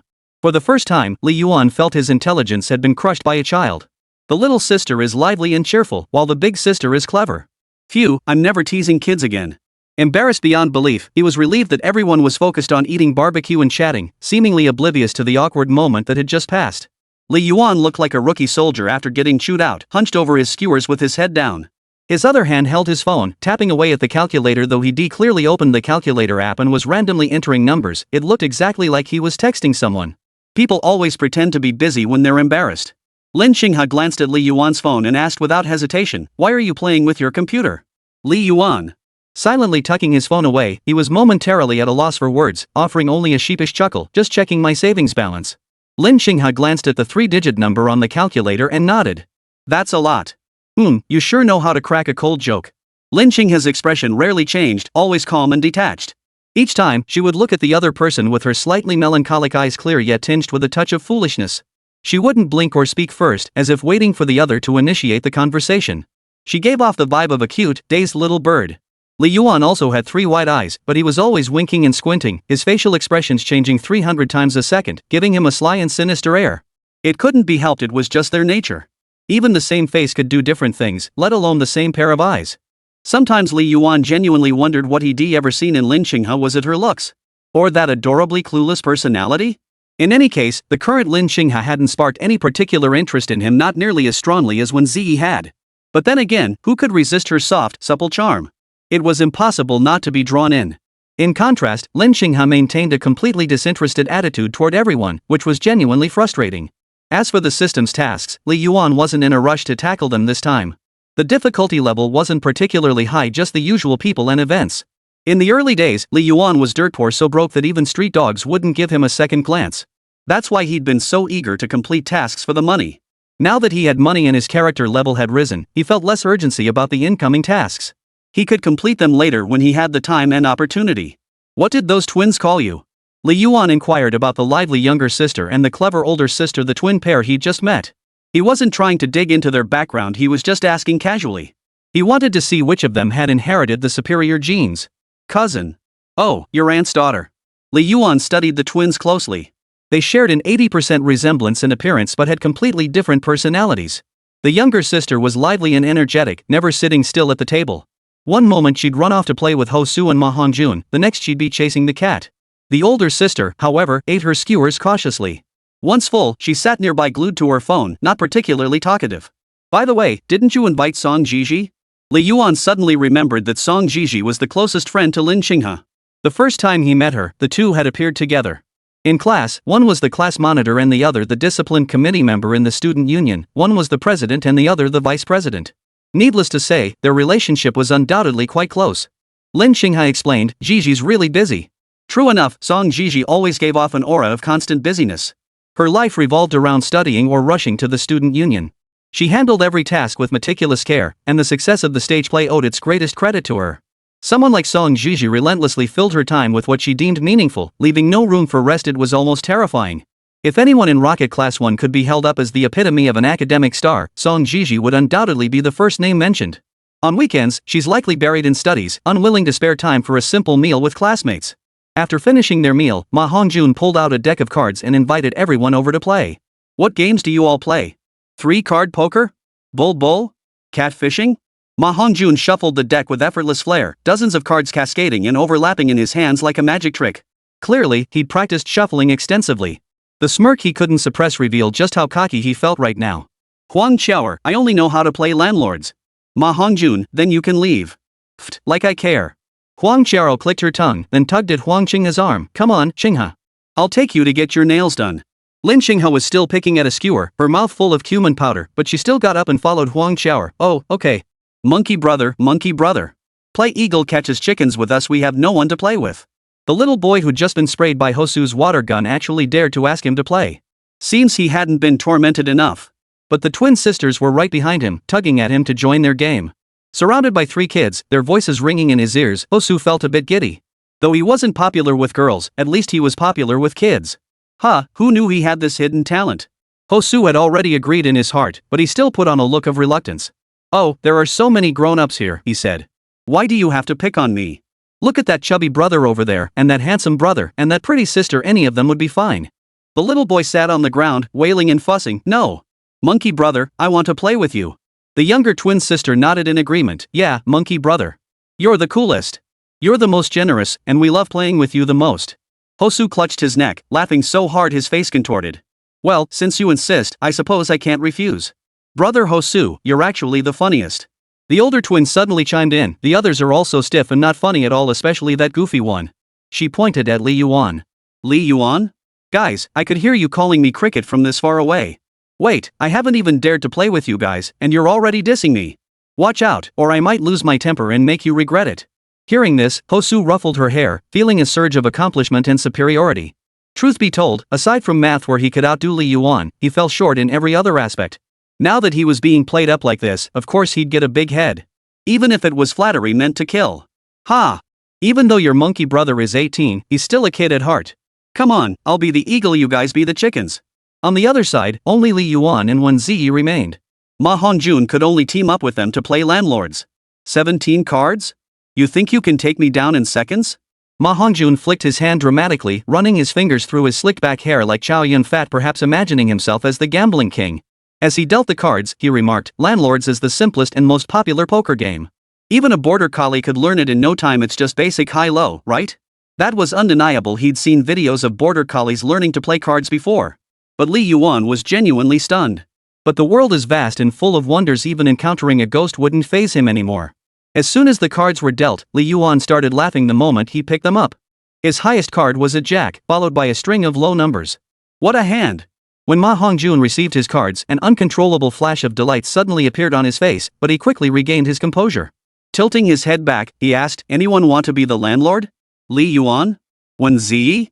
Li Yuan shook his head. Wēn Zhiyi, still quietly organizing her cards nearby, took her time without a hint of urgency. Finally, she waved her hand. I'm not taking it. Alright then, if neither of them wants it, that means the good cards are probably all in Ma Hongjun's hand. How infuriating. Li Yuan and Wēn Zhiyi's combined hands might not even match Ma Hongjun's alone. Still, with good teamwork, victory wasn't impossible. A man and a woman together are unstoppable. You better watch out. My cards are no ordinary hand. Right from the start, I'm going to lay down my strongest trump card. Ma Hongjun made a big show of it, flicking 2 cards from his hand and slamming them down on the table. Li Yuan and Wēn Zhiyi looked down. Holy cow, a pair of 3s. Li Yuan's mouth twitched slightly, while Wēn Zhiyi managed a reluctant smile. A pair of 5s. Li Yuan played 2 cards. A pair of 2s. Wēn Zhiyi followed suit. Li Yuan glanced at her. I play a pair of 5s, and you play a pair of 2s? As everyone knows, playing high cards is meant to suppress your opponent's ability to play, allowing you to dictate the pace, a rather basic tactic. So, judging by Wēn Zhiyi's demeanor, she must have a strong hand, right? Their eyes met. Wēn Zhiyi's gaze was clear, her lips slightly pursed, impossible to tell if she was utterly confident or completely unprepared. Never mind. The cards were already out. Better to trust her hand. Ma Hongjun shifted his gaze between Wēn Zhiyi and Li Yuan, uncertainty flickering in his eyes. His fingers idly rubbed the only bomb in his hand, 4 aces. This was agonizing. Playing the 4 aces, then following up with a few 3-of-a-kind hands with a pair, but that only worked if the opponent didn't have a 3-of-a-kind either. Forget it. Pass. Hearing this, Wēn Zhiyi touched her lips, thought for a moment, and played a pair of 3s. Li Yuan. Seriously, sis, do you really have a good hand? Li Yuan thought for a moment and chose to pass. What if Wēn Zhiyi was clearing her hand? If he played a tile now, he might disrupt her rhythm. Anyway, with such small cards in his hand now, he has no chance of playing them all. Just try not to cause trouble. Ma Hongjun thought for a moment, then played a pair of 2s to see if he could force a hand that would let him play a 3 with a pair. This game of landlords had now become a battle between Ma Hongjun and Wēn Zhiyi. As for Li Yuan, her biggest card, a jack in the hand, was truly of no help. Though she could play a few straights, given the current situation, the probability of a straight appearing was about as low as the probability of her liking you. Victory or defeat now hinged entirely on his partner's hand. Judging by Wēn Zhiyi's hesitant expression, she must have a bomb. If she didn't, she would have passed long ago. Well then, I'll go all in. Wēn Zhiyi carefully placed one face-up and one face-down joker card on the table. Ma Hongjun and Li Yuan's eyes widened in shock. Li Yuan shot Ma Hongjun a look that seemed to say, "Bro, if you didn't have the royal flush, how the hell did you dare bid for landlord? Now that the royal flush is out, you're screwed." Ma Hongjun was equally bewildered. "Sis, if you had the trump card, why didn't you bid for landlord? Were you just waiting to team up with Li Yuan to take me down?"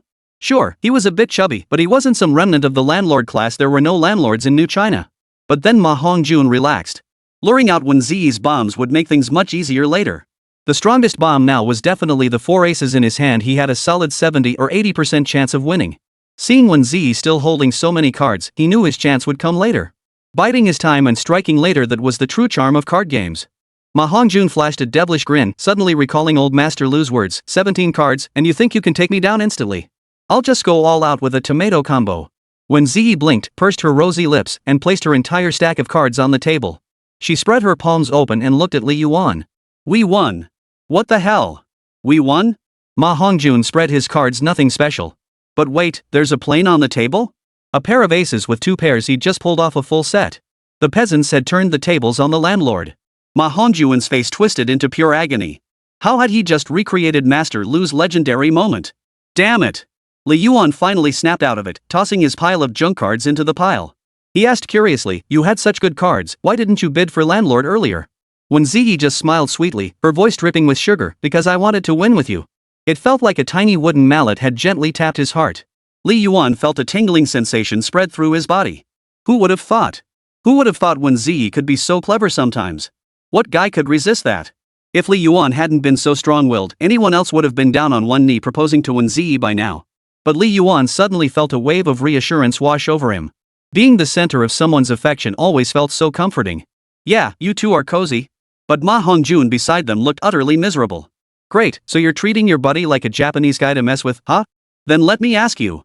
Man, this landlord game is just no fun. How about we play ghost card instead? You know how to play ghost card, right?" Li Yuan shrugged, "I'm fine with it. Just playing for fun anyway." Wēn Zhiyi also agreed, "Sure." Seeing this, Ma Hongjun placed the deck directly on the table and spread it out. After a moment's thought, he took 2 of each card and tossed out the small jokers as well.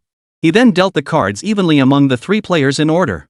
Each player discarded all matching pairs in their hand, then began taking turns drawing cards from each other's piles. If a player drew a matching pair, they discarded it. If not, they kept the card. The first player to run out of cards won. However, drawing the joker meant an immediate loss. The rules were simple enough, but playing with just 3 people really wasn't much fun. If only Huang Qiar or Lin Qinghe could come over. As for Ho Su, he was already fully immersed in playing with the kids in Baiyang. Before they could start drawing cards, just as they were talking about Cao Cao, Huang Qiar and Lin Qinghe walked out. Their fingernails sparkled, clearly freshly manicured. Seeing this, Ma Hongjun gathered the cards back, reshuffled them, and called out to the pair, "Come play ghost card. It's more fun with more people." 174 Truth or Dare. Ghost card? Huang Qiao tapped her bright red manicured nails absent-mindedly. "Sure, why not? Let's play cards for a bit, then head to the pond to set off fireworks." She hadn't mentioned fireworks before, but Lin Xinghe was carrying a large red plastic bag filled with all kinds of fireworks. So there were fireworks after dinner too. It felt like something straight out of a Japanese school manga. Except in those anime, they always set them off by the sea facing the salty breeze, holding sparklers that crackled with electric light, savoring that fiery youth to the fullest. But they were different. Setting them off by the pond meant no salty sea breeze, just a strange fishy smell and an endless swarm of mosquitoes. But no worries, they could use the fireworks to zigzag at the mosquitoes, which was actually pretty fun. Huang Qiao readily accepted the invitation to play Ghost Card. Lin Xinghe glanced over at Hosu's direction. He was completely absorbed in playing with those kids, utterly engrossed. Seeing that, playing Ghost Card with a group was definitely better. After all, Hosu looked downright silly. Lin Xinghe set down her bag, grabbed a random stool, and sat down at the small table. Ma Hongjun clapped his hands. That's more like it. Ghost cards are more fun with more people. Just the three of us means too many cards, it gets messy and takes forever. Hurry up and deal the cards. What are you babbling about? Go get me $200. Huang Qiao urged. Ma Hongjun chuckled and dealt out the cards to all four players, including himself. Then came the task of discarding pairs. But with 5 players now, the odds of matching pairs were much slimmer. Only Lin Xinghe managed to discard a pair of 3s, while the others remained silent. Who goes first? Huang Qiao asked. We need an order to draw cards, otherwise how can we play? Li Yuan suggested, let's decide by rock paper scissors. Fine. All 5 threw their hands at once. In a stroke of bad luck, 4 of them threw paper, leaving only Li Yuan throwing rock. Holy crap, old Li, sometimes your luck is just too good. Rock players get kicked out. Just watch us play rock paper scissors. Huang Qiao gloated. Streamer Wēn Zhiyi shot Li Yuan a pitying glance before rejoining the game. The final winner was Lin Xinghe. Starting clockwise from her position, the order was Wēn Zhiyi, Li Yuan, Ma Hongjun, and Huang Qiao. Lin Xinghe drew a card from Wēn Zhiyi's hand, then pulled out a pair of 5s and tossed them down. Her luck was pretty good. When it was Wēn Zhiyi's turn to take a card from Li Yuan's hand, her luck wasn't as favorable. She drew a jack, but since she didn't have a jack in her own hand, she had no choice but to keep it and add it to her pile. Li Yuan turned to Ma Hongjun, only to find the man from Biang grinning slyly. Ma Hongjun pushed his cards toward Li Yuan, cackling like the wicked stepmother from Snow White. Old Li, take a card. You don't have the Joker, do you? Li Yuan asked, raising an eyebrow. Don't go saying things like that. What if you accuse me wrongly later? Ma Hongjun chuckled, his expression leaving Li Yuan uncertain. Before the Joker was drawn, anyone could have been its holder. Fortunately, Li Yuan was lucky and didn't draw the Joker. The turn finally came to Huang Qiao, who drew a card from Lin Xinghe's hand. Huang Qiao looked at the cards in Lin Xinghe's hand, paused, then met her gaze and asked, Xinghe, is the Joker in your hand? Lin Xinghe remained expressionless, as if born to play this game of drawing the ghost card. If Huang Qiao had asked anyone else, they might have given her some tell in their expression. But when she asked Lin Xinghe, the only response was an authoritative, cold face. Seeing no reaction from Lin Xinghe, Huang Qiao slowly drew a card from her hand. Turning it over, her expression froze. Just as she tried to nonchalantly return the card to her hand, Lin Xinghe ruthlessly exposed her. Game over. Joker. What Joker? I don't know anything about that, Huang Qiao persisted in her act. Pretend my ass. You lost, so just move on to the next round, Ma Hongjun urged. Losing without any consequences was kinda lame. How about we play truth or dare instead? Li Yuan's suggestion undoubtedly made Huang Qiao flush red with embarrassment. Damn it. Why didn't you suggest it earlier when we were playing? Bringing it up now is just asking for trouble.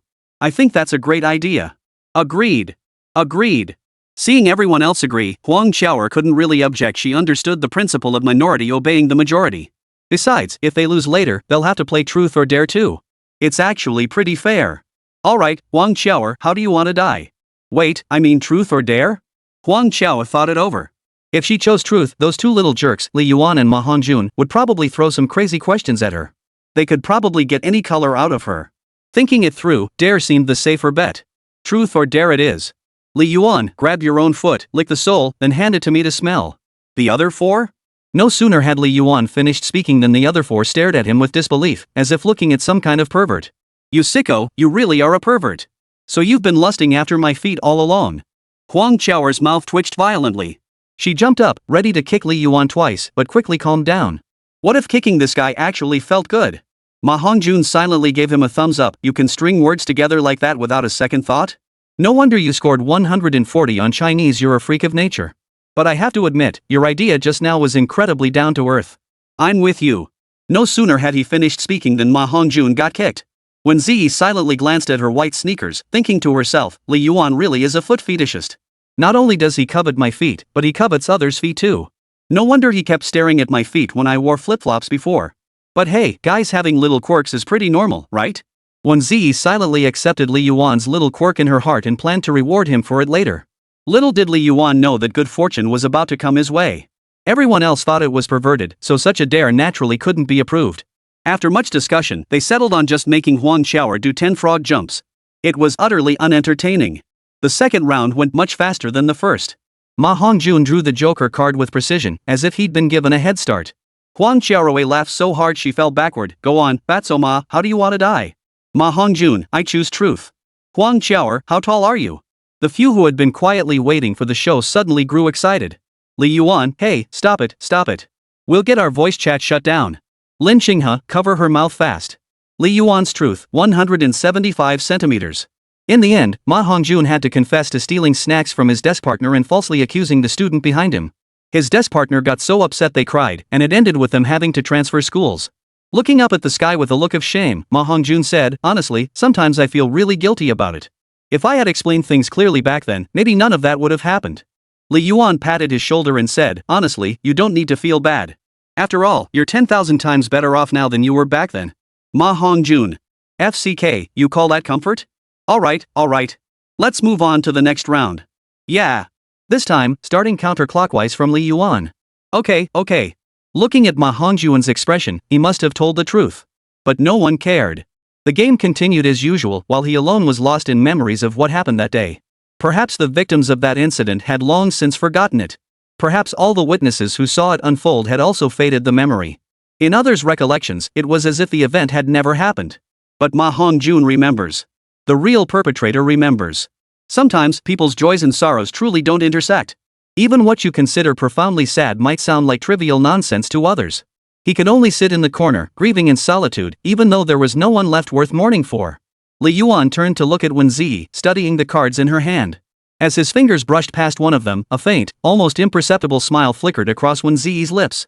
Sensing trouble, Li Yuan narrowed his eyes slightly and pointed at the card, asking, is this a joker? Wēn Zhiyi blinked, silently glancing in a certain direction before replying, no. Then this one is the joker. Li Yuan selected the adjacent card, successfully avoiding the joker. It had to be said, Wēn Zhiyi's little tricks were too obvious. Whenever she lied, she'd glance away and her expressions gave her away. Playing this game was simply unsuitable for someone as straightforward as her. Look at Lin Qinghe still showing no expression whatsoever. It left Huang Qiao utterly speechless, never able to read her mind. The thrilling psychological battle of the game was completely lost. After 2 more rounds, nearly everyone except Li Yuan had drawn the joker. Lin Qinghe chose dare and imitated a chicken's cluck twice. Huang Qiao chose truth and revealed that as a child, she'd accidentally discovered her father's treasured collection of DVDs. Ma Hongjun chose dare and did a frog jump around the room. Wēn Zhiyi didn't make things too difficult for her, only asking her to imitate a baby dragon and hop twice. So now all 5 players on the field were hoping the next person to draw the joker would be Li Yuan. Otherwise, it just wasn't engaging. Li Yuan not drawing the joker this time was purely luck. He hadn't used any cheats.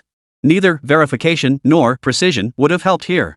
Sure enough, after 2 rounds, Li Yuan drew the joker from Ma Hongjun's hand. Yes. Huang Qiao stood up excitedly, you finally got the joker. So, what's it gonna be, reveal the color of your underwear, or face the ultimate dare? Hey, is this really truth or dare? Why does it feel like I'm either stripping naked or facing death? Li Yuan looked utterly flustered. Ma Hongjun urged, so what's your choice? Hurry up. We need to go set off fireworks after this. It was already getting late. If he dragged his feet any longer, he wouldn't finish his tasks today. Li Yuan thought for a moment and finally said, truth. Then each of us will ask 1 question, and you must answer truthfully. Wait, is that even fair? We've each gone through this 2 or 3 times, but you're only on your first round. What's wrong with asking a question? Huang Qiao stood up, hands on her hips. Agreed. Even Lin Qinghe chimed in. Li Yuan had no choice but to agree, fine, as long as the questions aren't too outrageous. Are you a virgin? Ma Hongjun dropped the bomb right off the bat. Dude, how many high school guys aren't virgins? Li Yuan retorted. Oh, okay. That question wasn't too tricky. I'll move on to the next one. Ask your ass. Next question. When it was Huang Qiao's turn, she chuckled mischievously, clearly up to no good. Clearing her throat twice, she asked, when did you first let loose? Li Yuan. That was in Biyao. 9th grade. Huang Qiao seemed surprised, oh my, that's pretty late. There's a guy in our class who started in 7th grade. Ma Hongjun asked, so what does that make me, starting in 6th grade? Alright, let's move on to the next topic. Enough already. Li Yuan really couldn't understand why these two were so interested in such topics. Didn't they see Wēn Zhiyi and Lin Xinghe sitting nearby? Why drag them into this mess too? This is disgusting. Lin Xinghe looked at Li Yuan, hesitating for a long time. Li Yuan shifted uncomfortably in his seat. It was hard to imagine what question Lin Xinghe might ask, but it probably wouldn't be too tricky. After a moment of thought, Lin Xinghe finally looked at Li Yuan and slowly asked, have you ever had a girlfriend? The moment the question was asked, Wēn Zhiyi lifted her head toward Li Yuan almost simultaneously, her eyes carrying a hint of accusation and curiosity. Oh boy, good question. Ma Hongjun gave a thumbs up. Huang Qiaoer crossed her arms, nodding approvingly. This was asking all the questions she wanted to ask herself. What a relief. It was like someone was speaking her mind. Li Yuan's mouth twitched slightly. After a moment's hesitation, he replied, no. You're lying. Lin Xinghe said calmly, I saw you hesitate. Sometimes you just have to admit it. Lin Xinghe's ability to read people was downright uncanny. But Li Yuan still insisted, really, I didn't. Hey, Li Yuan, it's no fun if you don't tell the truth. We've all been honest, why are you being like this? Huang Qiaoer also sensed Li Yuan wasn't being truthful. Li Yuan sighed in exasperation. I really didn't. I just hesitated because I was shocked Lin Xinghe would even ask that kind of question. You guys have no idea how insecure I was growing up. I even wrote a love letter but never had the guts to give it to the girl I liked. I said no means no, really. I'm not lying. Even after he said that, Huang Qiaoer kept pressing him, then why did you hesitate just now? Hesitation means you've got something to hide. Just tell us, it's no big deal. We're just chatting. If you dated someone, so what? I dated someone in middle school too. There's nothing to be embarrassed about. But how am I supposed to explain something that never happened? Li Yuan was genuinely speechless. What was Huang Qiaoer's deal? She never acted like this normally. Noticing the awkward tension, Ma Hongjun quickly interjected, if it didn't happen, just say so. Old Li doesn't need to lie about this. It's just a game anyway. Next question, next question. Finally, it was Wēn Zhiyi's turn to ask a question. She bit her lower lip, when do you plan to start dating, streamer? 176. It depends on you. Dim lamplight illuminated a patch of concrete. Moths fluttered around the streetlight, while croaking frogs echoed from the pond. An invisible breeze caressed the roadside weeds, gently bending them low enough to trace its presence. The sparklers crackled and sizzled, their electric arc glow illuminating the faces of those holding them. Honestly, fireworks aren't that fun. Ma Hongjun remarked after burning an entire ant colony with his sparkler, then casually picked a pistachio from the bag and lit its fuse. The happy nut was only nut-shaped in appearance. Once lit, it emitted a huge burst of flame, spun in place for a few seconds, and then exploded. Huang Qiaoran brought a box of sparklers, mostly for photo ops. Li Yuancheng snapped over a dozen shots for her, utterly hopeless, yet still couldn't get a single decent one. It was really getting on his nerves. Huang Qiaoer, you've made me look like a ghost in all these shots. Is this even me? Li Yuan, that's what you look like. I'll kick your ass. Fortunately, Wēn Zhiyi later volunteered to take over the photography duties, snapping a few passable shots that finally satisfied Huang Qiaoer. Lin Xinghe lit only a few fireworks before staggering off to bed. Before leaving, she waved goodbye to everyone. Huang Qiaoer just shrugged, that's her. Her biological clock is spot on. She gets sleepy the moment it's time. We'll just take the leftover fireworks trash with us. Fine. Li Yuan and Wēn Zhiyi crouched by the curb, lighting 2 sparklers. They used the arc like flames to scorch the tender green weeds. The grass first withered and curled, then turned to ash and scattered. Watching it was rather dull. Let's call it a night. The buses and subways will stop running soon. Li Yuan stood up, scooped up some litter from the ground, and tossed it straight into the bag. At least he was helping clean up. Huang Qiaoer felt a little disappointed, leaving so soon? I thought we could chat a bit longer. Hosu chimed in, no worries, I'm still here. The kids chimed in, yeah, we're still here. Huang Qiaoer glanced at them, well then, that's good. Let's go, let's go. After all, you can't keep 2 grown kids around forever. How does that saying go? The sky will rain, and mothers will remarry. Let them go. What a 101.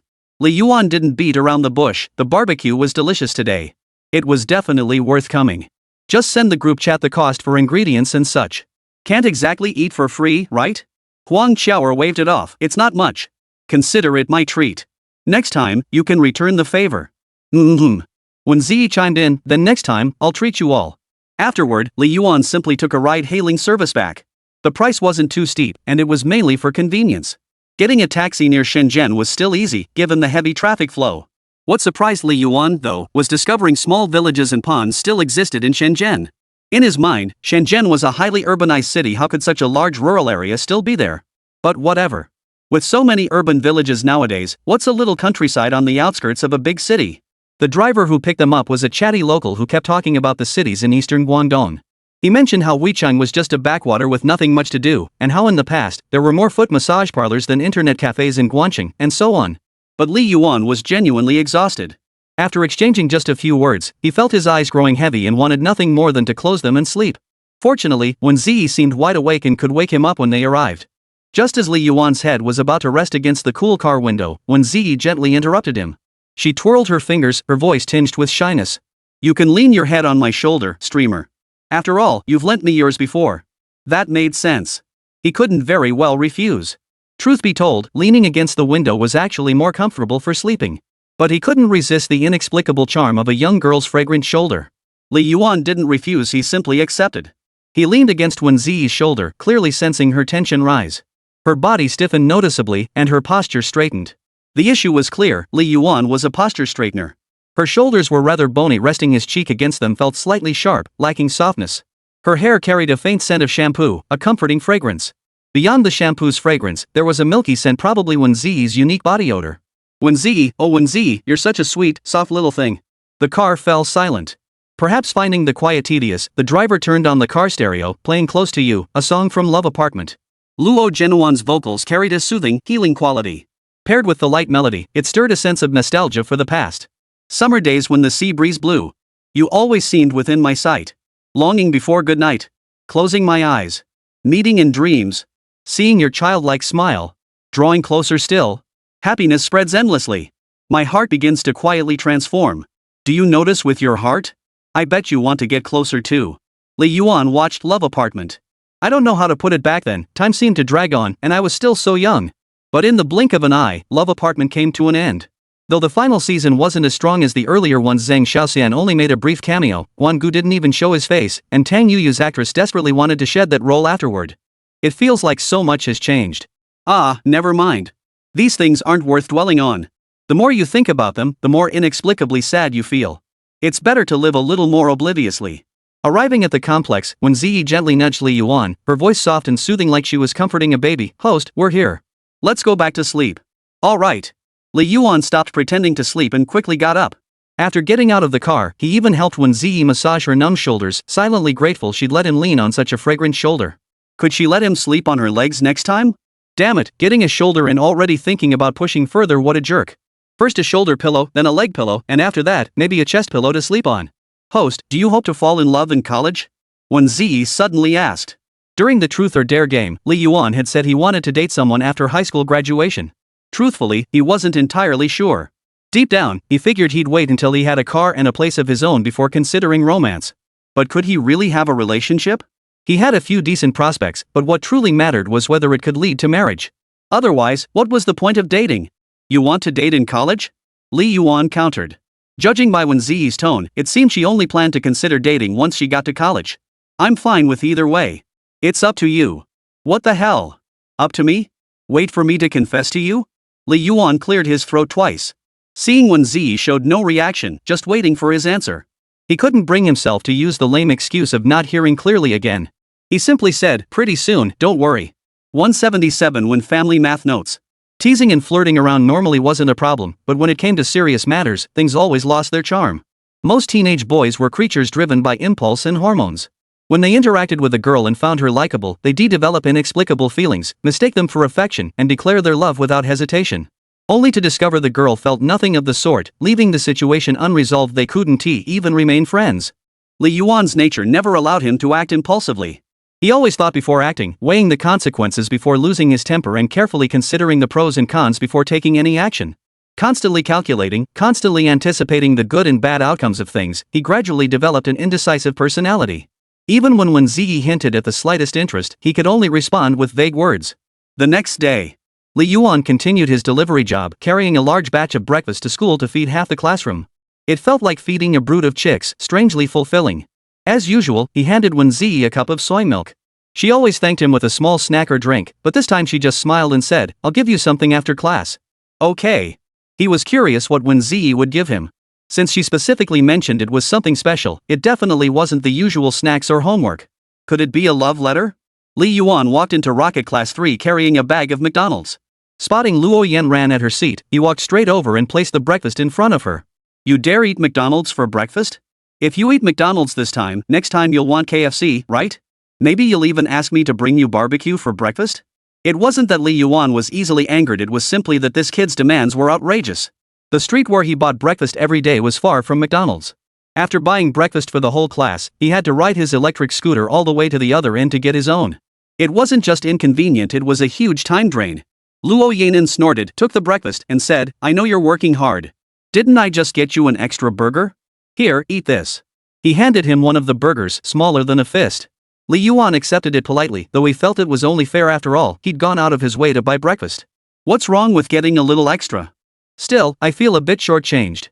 How about you give me a little extra for travel expenses? Get lost. Oh. The Spring Festival fell at the end of January, and now it was already mid-January. Following Second Heist tradition, winter break would likely start before the Little New Year, and it certainly wouldn't be long, probably not even a full month. But that's pretty much how it is for high schools around Huiqing, nothing unusual about it. Poor seniors don't even get a half-month winter break, they're back in school after just 1 week. They barely get to savor the festive atmosphere. At times like this, teachers will say, work hard now, get into a good university, land a good job, and you'll suffer less later. True enough, you won't experience the dual torment of mind and body like high school again. Later on, it'll be either physical agony or mental anguish. As the saying goes, those who endure the most hardship will serve the most privileged. Even in Rocket Class 1, filled with top students, the class has started discussing how many days winter break will be. No student goes without vacation, just as no man is without desire. If there were, he'd either be from non-tome or missing a basket. During morning study time, as finals approach, there's no set subject for everyone to review. People just memorize whatever they want. Some ate breakfast, some recited Chinese texts, others memorized vocabulary, while a few reviewed key points from the 3 minor subjects. Li Yuan held his worn Chinese textbooks, their pages frayed from constant use, and reviewed the footnotes once more. The texts in the Chinese books were already memorized by heart. There were only so many ancient poems and classical texts, just a few dozen pieces across all the Chinese books. Yet the ancient poetry and prose dictation section on the college entrance exam was worth only 6 points. All that memorization for just 6 points, seemingly worthless, yet not so. The true value lay in practical application. Whether classical prose or poetry, accumulating enough material naturally cultivated linguistic intuition. Sometimes, merely encountering a certain character or phrase would instantly evoke its emotional resonance. This foundation also spawns 2 major exam sections, classical poetry appreciation and classical prose reading comprehension. Combined with the recitation section, these 2 areas account for at least 30 points. So the purpose of all this memorization isn't rote learning, but to enhance literary literacy for exam purposes. No wonder some say their Chinese grades drop the more they listen in class. After morning reading class, Wēn Zhiyi mysteriously pulled a Muji notebook from her desk drawer. Its cover was frosted white plastic, devoid of any labels, exuding a minimalist elegance. She presented it with both hands. This is for you. Oh, thanks. Li Yuan accepted it, but inwardly wondered, so Wēn Zhiyi was actually giving me this notebook? But he didn't lack stationery notebooks, sticky notes, signature pens, he had plenty of those. Back in high school, collecting stationery was his favorite pastime. Even though he hadn't used up some of it by graduation, he just loved collecting it. Just like that saying, if you don't stockpile stationery in high school, you'll be without it in college. If you don't splurge on designer shoes and clothes in high school, you'll find yourself without decent outfits or footwear in college. Oh, and one more thing, if you can fall in love during high school, go for it. After all, it's the purest kind of love. In college, you might go 4 years without even getting a single contact from the opposite sex, or you might get hooked by the sea and end up with a crooked mouth like Bo Yan. Just as Li Yuan was about to tuck his notebook back into his desk drawer, he caught Wēn Zhiyi pouting slightly, looking a bit displeased. He explained, I don't use notebooks much. I prefer jotting notes directly in my textbooks. I'll use it when I need it. Wēn Zhiyi countered, you haven't even opened it yet. Open it? Is there something good inside? Flipping open the notebook, Li Yuan was astonished to discover it wasn't blank at all. The first page bore 5 large characters, Wēn's math notes. Flipping through the pages, he found all the essential knowledge points for required courses 1 and 2 neatly and clearly recorded, complete with 1 or 2 example problems. The handwriting was rounded and smooth, appearing clear and easy on the eyes, with key points highlighted in marker. Below each section were short annotations, some were Wēn Zhiyi's little quips, others were motivational quotes. Hey, you! Remember to simplify this part, no points if you don't. This problem is tough, but with your smarts, you can totally crack it. Study these 2 steps carefully, see what concepts they apply. Beep. Keep up the great studying today, host. High school life may be monotonous, but keep your spirits up to greet each new day. Believe we all have a bright future.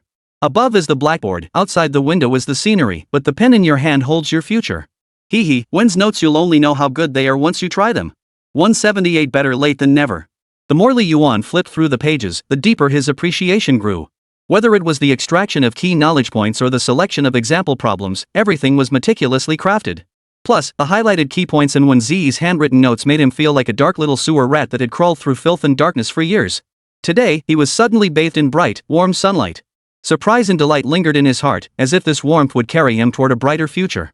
There might be many comprehensive notes on the market, with printed text even clearer and free of errors. Yet none could compare to the Wēn family math notebook in his hands. Such notes, he thought, were priceless. He suddenly recalled how Wēn Zhiyi would meticulously transcribe notes even when she'd already recorded the same information earlier, she'd write it down again later. It seemed Wēn Zhiyi had already begun compiling these notes back then. But with such a vast amount of content organizing key concepts, collecting example problems, adding helpful reminders and motivational quotes, it was only natural that such a meticulously crafted notebook would take considerable time to complete. Holding the notebook, Li Yuan felt its weight light in substance yet heavy in meaning. He silently resolved to commit its contents to memory and dramatically improve his math skills. Otherwise, he truly wouldn't be worthy of the notes Wēn Zhiyi had painstakingly compiled for him. Receiving such a weighty gift left Li Yuan feeling restless. Shouldn't he reciprocate with something in return?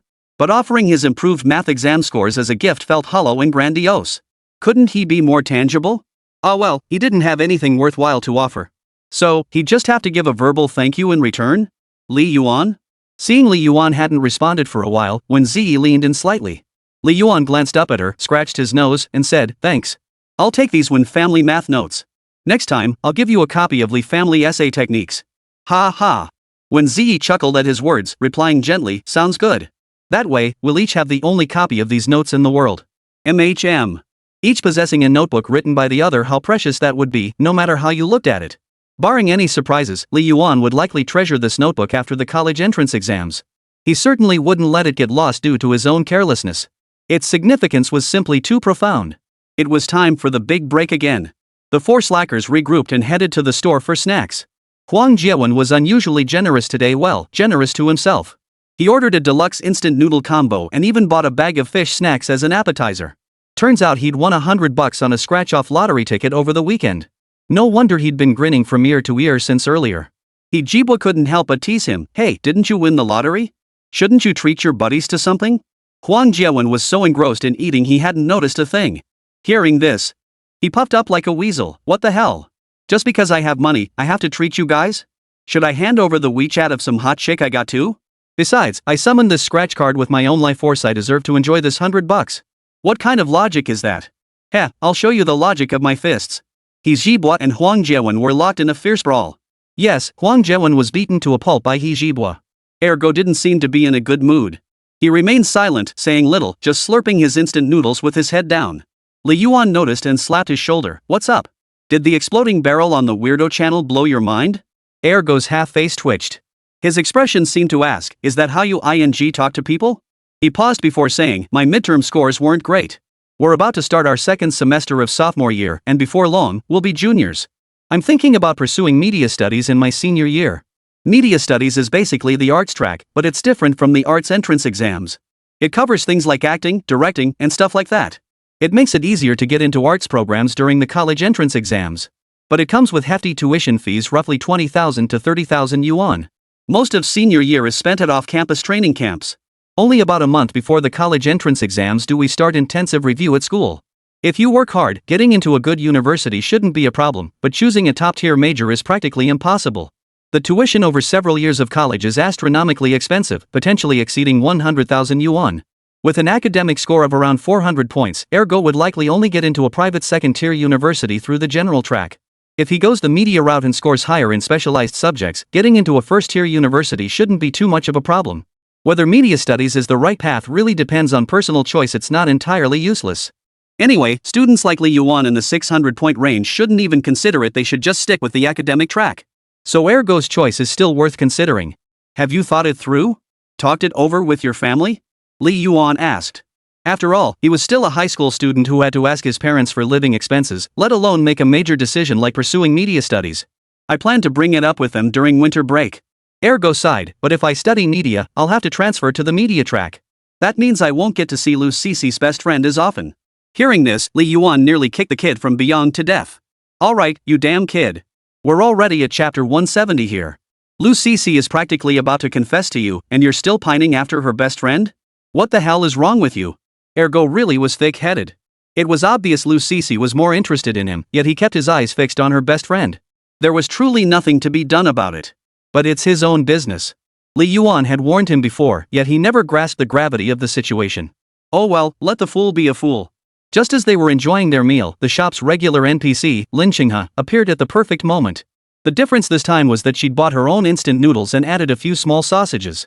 She sat down beside Li Yuan and waited quietly for the noodles to finish cooking. Without even turning her head toward Li Yuan, she simply said, okay. She must be greeting me. Li Yuan nodded in response, okay. Lin Xinghe stared blankly at her instant noodles for a moment.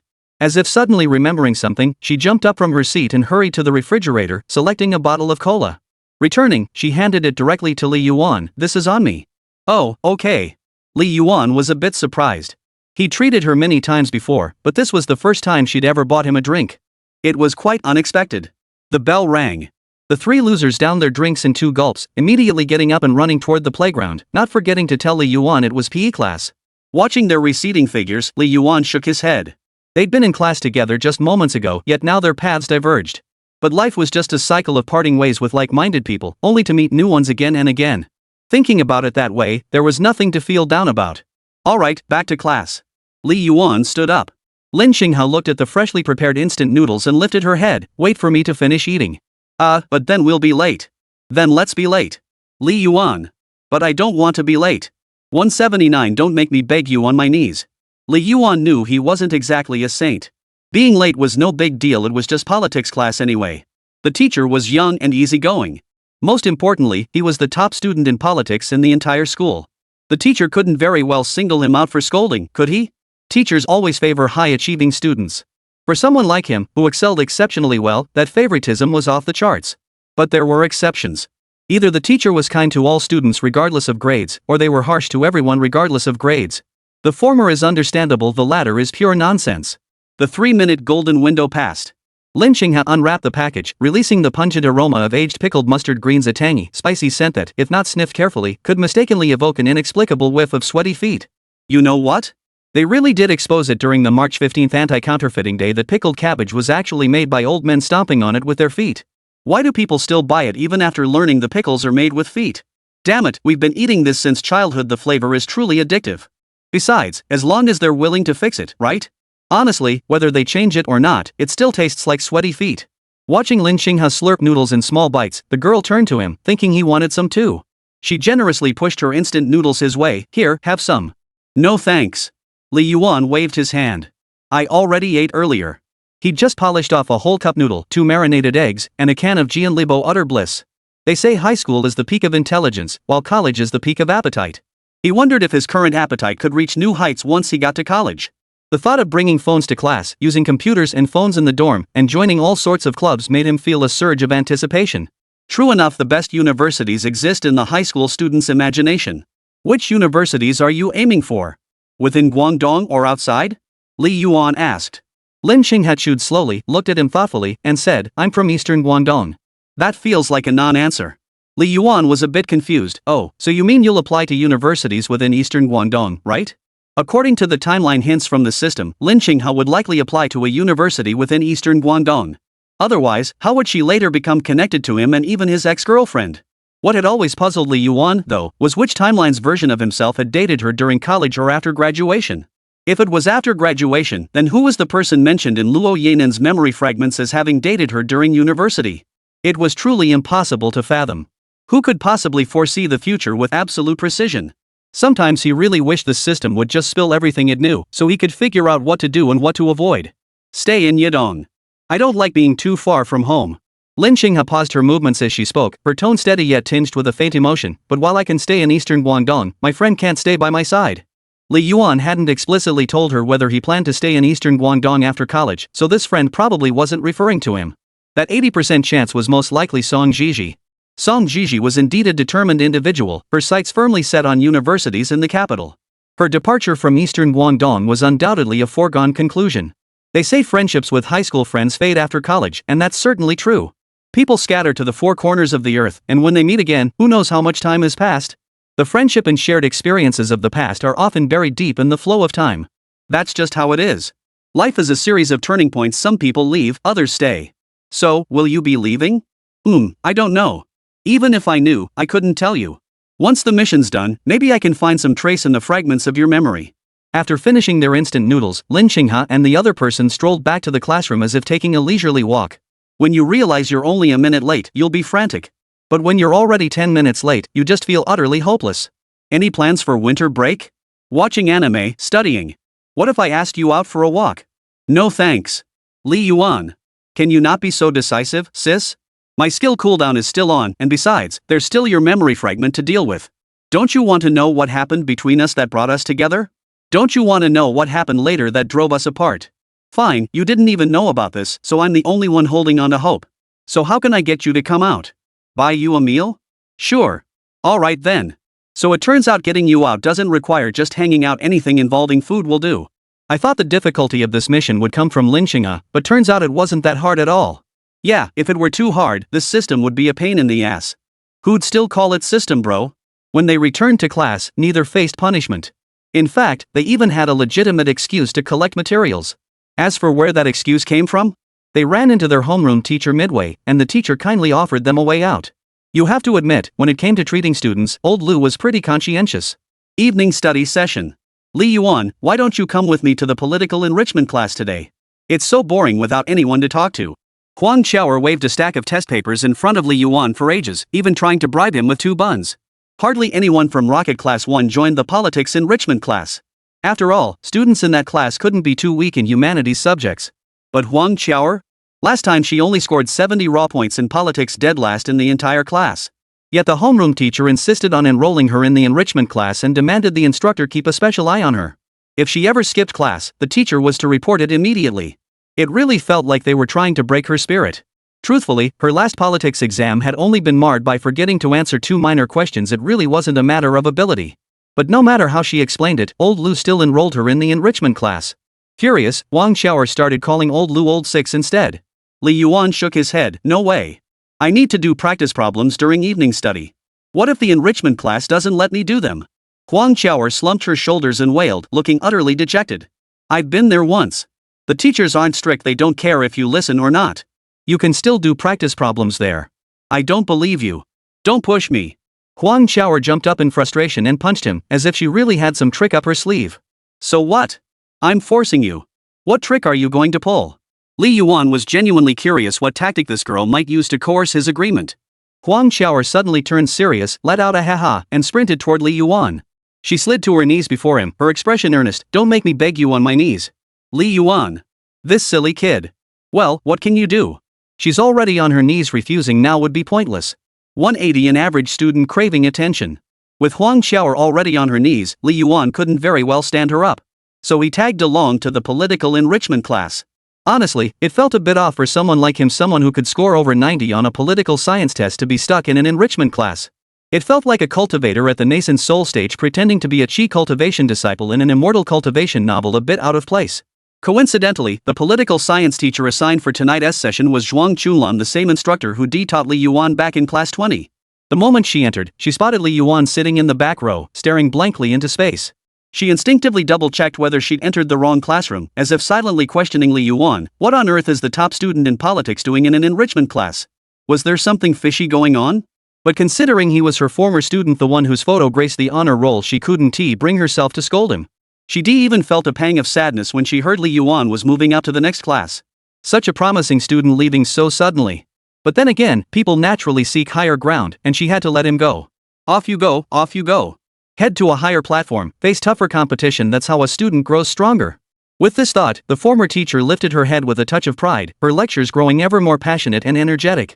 Even though Li Yuan sat below, constantly working through math practice sheets without lifting his head once. Occasionally, he consulted Wen's math notes for problem-solving insights. He even got so lost in thought on 2 problems that he spent an entire class period on them. But just before the bell rang, it suddenly clicked. He found the solution and wrote out the entire answer in just 1 minute.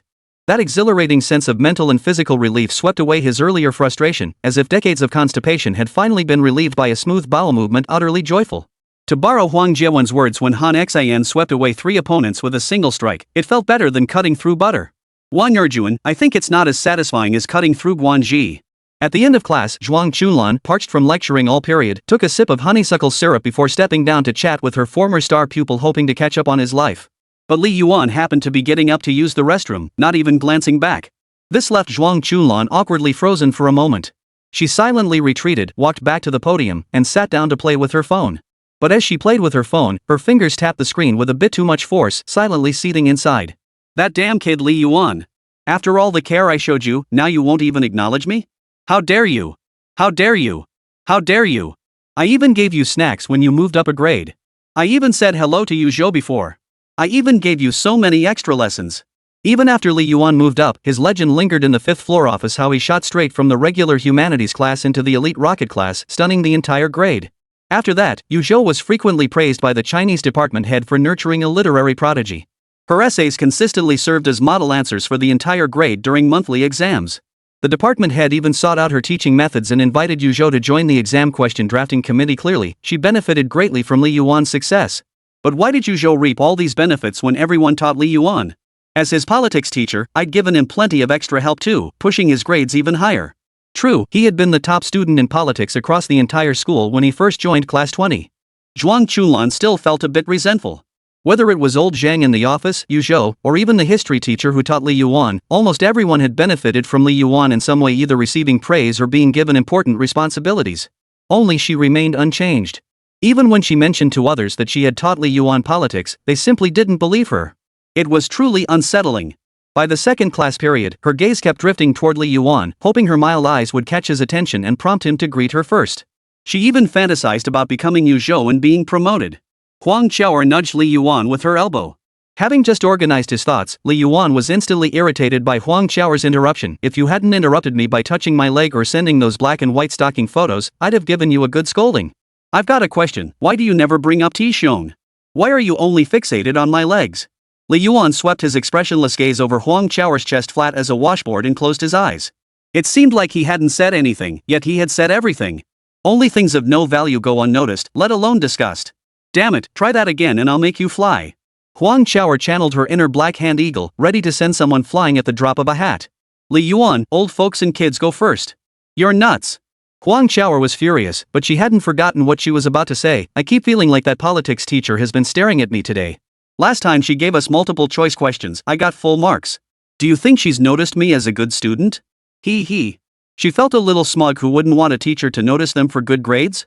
Maybe she could become a teacher's star pupil and get special attention. In reality, Zhuang Chunlan had only been looking toward Li Yuan the entire time. As for Huang Qiaoer's name? She hadn't even bothered to remember it. Li Yuan watched her and sighed inwardly. This silly girl, so used to being overlooked by the politics teacher in the rocket class, actually wanted to find some sense of existence with Zhuang Chunlan. It was rather pitiful. Like most average students, she had mediocre grades and an unremarkable personality. By graduation, even her homeroom teacher might struggle to recall her name. Rarely receiving attention, she would become ecstatic. Pitiful, truly pitiful. Hey, don't you agree? Yeah, she must have noticed how hard you've been studying, that's why she's giving you special attention. Once you soar to the top, she'll be proud of you, patting your shoulder and saying, "You're my student through and through, well done." Ha, of course. Huang Qiaoer was completely inflated, lost in Li Yuan's flattery. The two students in the back row, please stop talking. Zhuang Chunlan glanced back and said. Huang Qiaoer immediately sat up straight, interpreting this as a warning against complacency. She listened even more intently, her back perfectly straight and her eyes focused, looking more alert than when old Lu was recounting amusing stories about his 3 college girlfriends.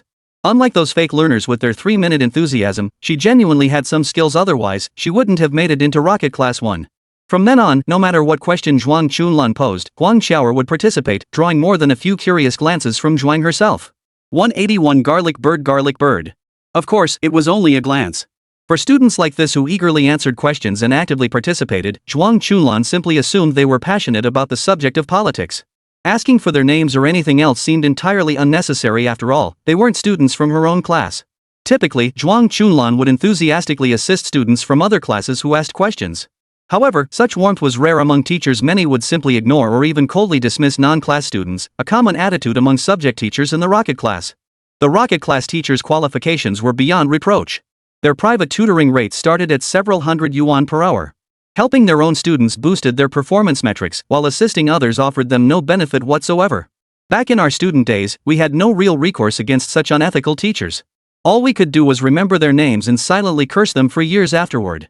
By the end of the class, Zhuang Chunlan was hoarse from lecturing at the podium, while Huang Qiaoer was equally parched from answering questions and had filled a thick stack of notebooks. Li Yuan, meanwhile, spent 2 class periods working through a math test. After briefly checking the answers, his face darkened considerably. Who in their right mind would get 5 multiple-choice questions wrong in a row? For the multiple-choice section, he had 3 out of 4 options correct, yet when he randomly picked one for luck, he managed to select the only incorrect answer out of the 4. Earlier, he'd felt inspired, convinced his conics section was a stroke of genius only to discover every step after the 3rd was wrong. Li Yuan was so frustrated he almost laughed. But there's no such thing as luck in math. If you don't know it, you don't know it. At best, he wouldn't even scrape 90 points on this exam. He was convinced the practice exams were just too difficult, and the monthly tests would be at a normal level. Otherwise, where did those 100-point math scores he got before come from? Well, truth be told, the school's exam committee had gone easy on him. After class, before Li Yuan could pack up and leave, Zhuang Chunlan walked over to them and just stood there silently staring at him without saying a word. Huang Qiaoer thought Zhuang Chunlan had come to see her, so she greeted her with a smile. "Hello, teacher. My name is Huang Qiaoer, and I'm in Rocket Class 1. Your lesson today was fantastic." Zhuang Chunlan gave a slight smile and nodded, continuing to look at Li Yuan as if waiting for him to greet her first. Li Yuan touched his forehead and flashed an innocent smile. "Hello, teacher. It's been a month, and you look even more beautiful." Before transferring classes, he'd already gotten along well with several teachers in the office. After all, he excelled academically, often visited the office to ask questions when stuck, and had a likable personality. Through frequent interactions, he'd become quite familiar with several subject teachers, even maintaining connections with instructors from other classes. Privately, Li Yuan had even treated Zhuang Chunlan to a meal once, though that had been a chance encounter while buying bubble tea at the mall. "Sure thing," Zhuang Chunlan said with a hint of reproach. "Certain star pupils never come to see their teacher after getting into the rocket class. What an ingrate. I even gave you a full set of Chunguang stationery when you got promoted." Li Yuan scoffed. Academic commitments. Please forgive me." "All right. So why are you in the politics enrichment class? Didn't you still get first place in politics on the last monthly exam?" Zhuang Chunlan's expression turned slightly sad. "It's such a pity, our joint photo won't appear on the honor roll anymore. Only your photos with other teachers will be there. Sigh, it's unlikely class 20 will produce another top scorer in politics. My bonus." Teacher, watch what you say, you just blurted out your true feelings." Seeing how familiarly Yuan and Zhuang Chunlan seemed, Huang Qiaoer felt left out. Suddenly, she understood the truth behind this class from the very beginning. Zhuang Chunlan hadn't been paying attention to her at all, but to Li Yuan. So what was the point of me answering questions so eagerly in class? It was all for nothing. All because she'd overthought things, mistakenly believing she was being valued. Little did she know it was all just false hope. No, it wasn't my fault at all. It was all Li Yuan's fault. That damn Li Yuan. He clearly knew this politics teacher, yet he pretended not to recognize her earlier. He even said the teacher was paying attention to him, which made me overthink things. Now I'd made a complete fool of myself tonight. Yes, it was all Li Yuan's fault. After shifting the blame, Huang Qiaoer successfully rationalized her earlier awkwardness and redirected the resentment toward Li Yuan. Poor Li Yuan had no idea what was coming his way. After Zhuang Chunlan left, Huang Qiaoer stepped up, wrapped her arms around Li Yuan's neck, and squeezed hard, determined to make him admit defeat. "You know that politics teacher, yet you dared to play me like this? Today I'll show you what a chokehold really means." With that, she tightened her grip. But after all that effort, Li Yuan showed no strong reaction, just calmly tidying the desk as usual. Huang Qiaoer slowly released her grip. If he didn't react, this chokehold really was pointless. She couldn't help but ask in confusion, You don't feel like you're suffocating?" Li Yuan rubbed his neck. "A little sore. And your ribs rubbed my back of the head a bit, making it hurt." "Your ribs rubbing my back of the head hurts a bit? Congratulations, you've successfully hit the nail on the head." Huang Qiaoer instantly realized this little jerk was finding clever ways to insult her bear cub. Rage flared within her, yet she couldn't think of how to punish him. Sighing in exasperation, she gave up, pinched his cheek, and let it go. Garlic bird. I don't want to stoop to your level. Who can blame me for being such a good person? But I want to fight you. Damn it, get lost." Wednesday afternoon. Luo Yanran took a day off and invited Li Yuan out to lunch. It was only Wednesday, and she'd barely been back to school for a few days before she started getting restless. Clearly, the New Year's break had left her unable to settle back into the routine. Logically speaking, as final exams approached, it was difficult to get any leave approved except for sick leave. The final exams were the joint examination for 8 schools, a matter of prestige for the school. The school took this exam very seriously, to the point that many homeroom teachers wouldn't even allow students to take sick leave. That Luo Yanen managed to get time off to go out and play clearly meant she had some connections. So, did you bribe your homeroom teacher to get this leave? Yeah. I bribed our homeroom teacher with a few cases of Mao Tai. My family's loaded. You better suck up to me, or else you'll regret it later. Luo Yanran stood with her hands on her hips, looking utterly arrogant. So you took a day off just to have lunch with me? Li Yuan asked. If she really took time off just to have a meal with him, that would be genuinely touching. Luo Yanran shot him a dismissive glance and looked away. Stop flattering yourself. I only came for that milk tea shop's collaboration release. Li Yuan, oh, I don't really care either. You care a lot. Whatever you want to think. Anyway, you're having dinner with me later. 182 centimeters means he's strong. I have a question every time we meet, it's just eating. Occasionally we drink bubble tea or watch a movie, but it feels so boring. Luo Yanen used her chopsticks to weave the beef noodles in her bowl into a towel. It was obvious she was bored out of her mind. She was actually mimicking those online videos, weaving noodles into a towel. If she filmed it, she could post it on Douyin. It wasn't that she was wasting food, it was just that the noodles were plain and tasteless. They claimed it was beef balls, but what they actually served were fish balls. She'd wasted over $20 on this bowl of noodles. So after finishing the side dishes, boredom drove her to this baffling behavior. So what do you want to do? Grab a stuffed animal? Or go to the haunted house? Even if the noodles weren't exactly great, she paid for them. Not finishing them would feel like a waste of her money. It really hits home how hard it is to earn money. Anything works. Hey, how about we go play pool? I keep seeing pool videos lately and want to try it myself. Sure, let's go. I'll book a table for 2 hours and play with you. Li Yuan didn't mind. If she wanted to go, she could go. She'd even taken time off work just to have a meal with him. How could he possibly refuse? Luo Yanen propped her chin on her hand, having already knitted a towel over a dozen centimeters long. She pulled out her phone, snapped several photos of the towel, then chuckled as she tossed it into Li Yuan's bowl. Try it, she said. Noodle towel. Bet it tastes better than whatever's in your bowl. Li Yuan obliged with a bite and nodded. Just like mom's cooking. Luo Yanran, so you're a bricklayer too? Yes, mom. Huh, that's weird. Luo Yanran, who was also a heavy internet user, knew some of the memes and could occasionally banter with Li Yuan. But as she laughed, she suddenly grew serious and asked, I heard from my dad that Auntie's condition has been very poor for several months now. Have you gone to see her? Li Yuan paused before replying, I did. The way she was, she probably didn't have much time left. Is that so, Li Yuan? Listen, if you're feeling down, you absolutely must come talk to me. After all, you don't have many people to confide in. If you want to come talk to me, I'm willing to listen. You definitely can't shoulder this alone. Look, we've known each other for over 10 years. You can't keep something like this from me, right? Luo Yanen really didn't want to bring this up, but she feared that if she didn't, Li Yuan wouldn't either. He was always like that, never wanting to ask for help, just trying to shoulder everything himself. But what if he reaches a breaking point and no one's there to help? I know. Sometimes I lean on you too. Li Yuan said, sounding completely unconcerned. It wasn't that he hadn't gone to see Fang Xin afterward. Unfortunately, they couldn't even speak anymore. She had already slipped into a coma, and waking up was nothing but a distant hope. It wouldn't be long now. His only remaining relative in this world would soon vanish like the wind. Li Yuan had always believed Fang Xin's existence was no longer essential to him. After all, he survived all these years alone. He didn't need anyone. But when Fang Xin uttered those words, without me, you'll truly be alone in this world, his heart still gave a violent jolt. A powerful wave of loneliness and confusion swept over him. It momentarily knocked him off course. Yet soon, he regained his composure. Even without Fang Xin, he could live on with courage and resolve. The billiard hall. Anyone who'd been to this kind of place knew that many KLFs, yellow-haired punks, and party girls like to hang out here. The moment he pushed open the door, a wave of smoke-filled stench and raucous noise hit him.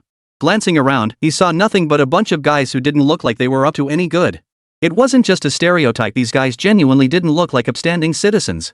Cigarettes dangling from their lips, they'd spit out curses every now and then while playing. The kind who'd drive souped-up cars blasting music through the streets at night. Li Yuan's eye twitched. He turned and headed back out, pulling Luo Yanran along. Let's find a less crowded pool hall, he said. Fine, she agreed. The smell back there was overwhelming. Walking in was like inhaling secondhand smoke. Luo Yanen poked Li Yuan's cheek and warned, you absolutely cannot smoke in the future, or I'll definitely beat you up. Got it? No smoking, no smoking. Smoking's bad for your health and costs a fortune.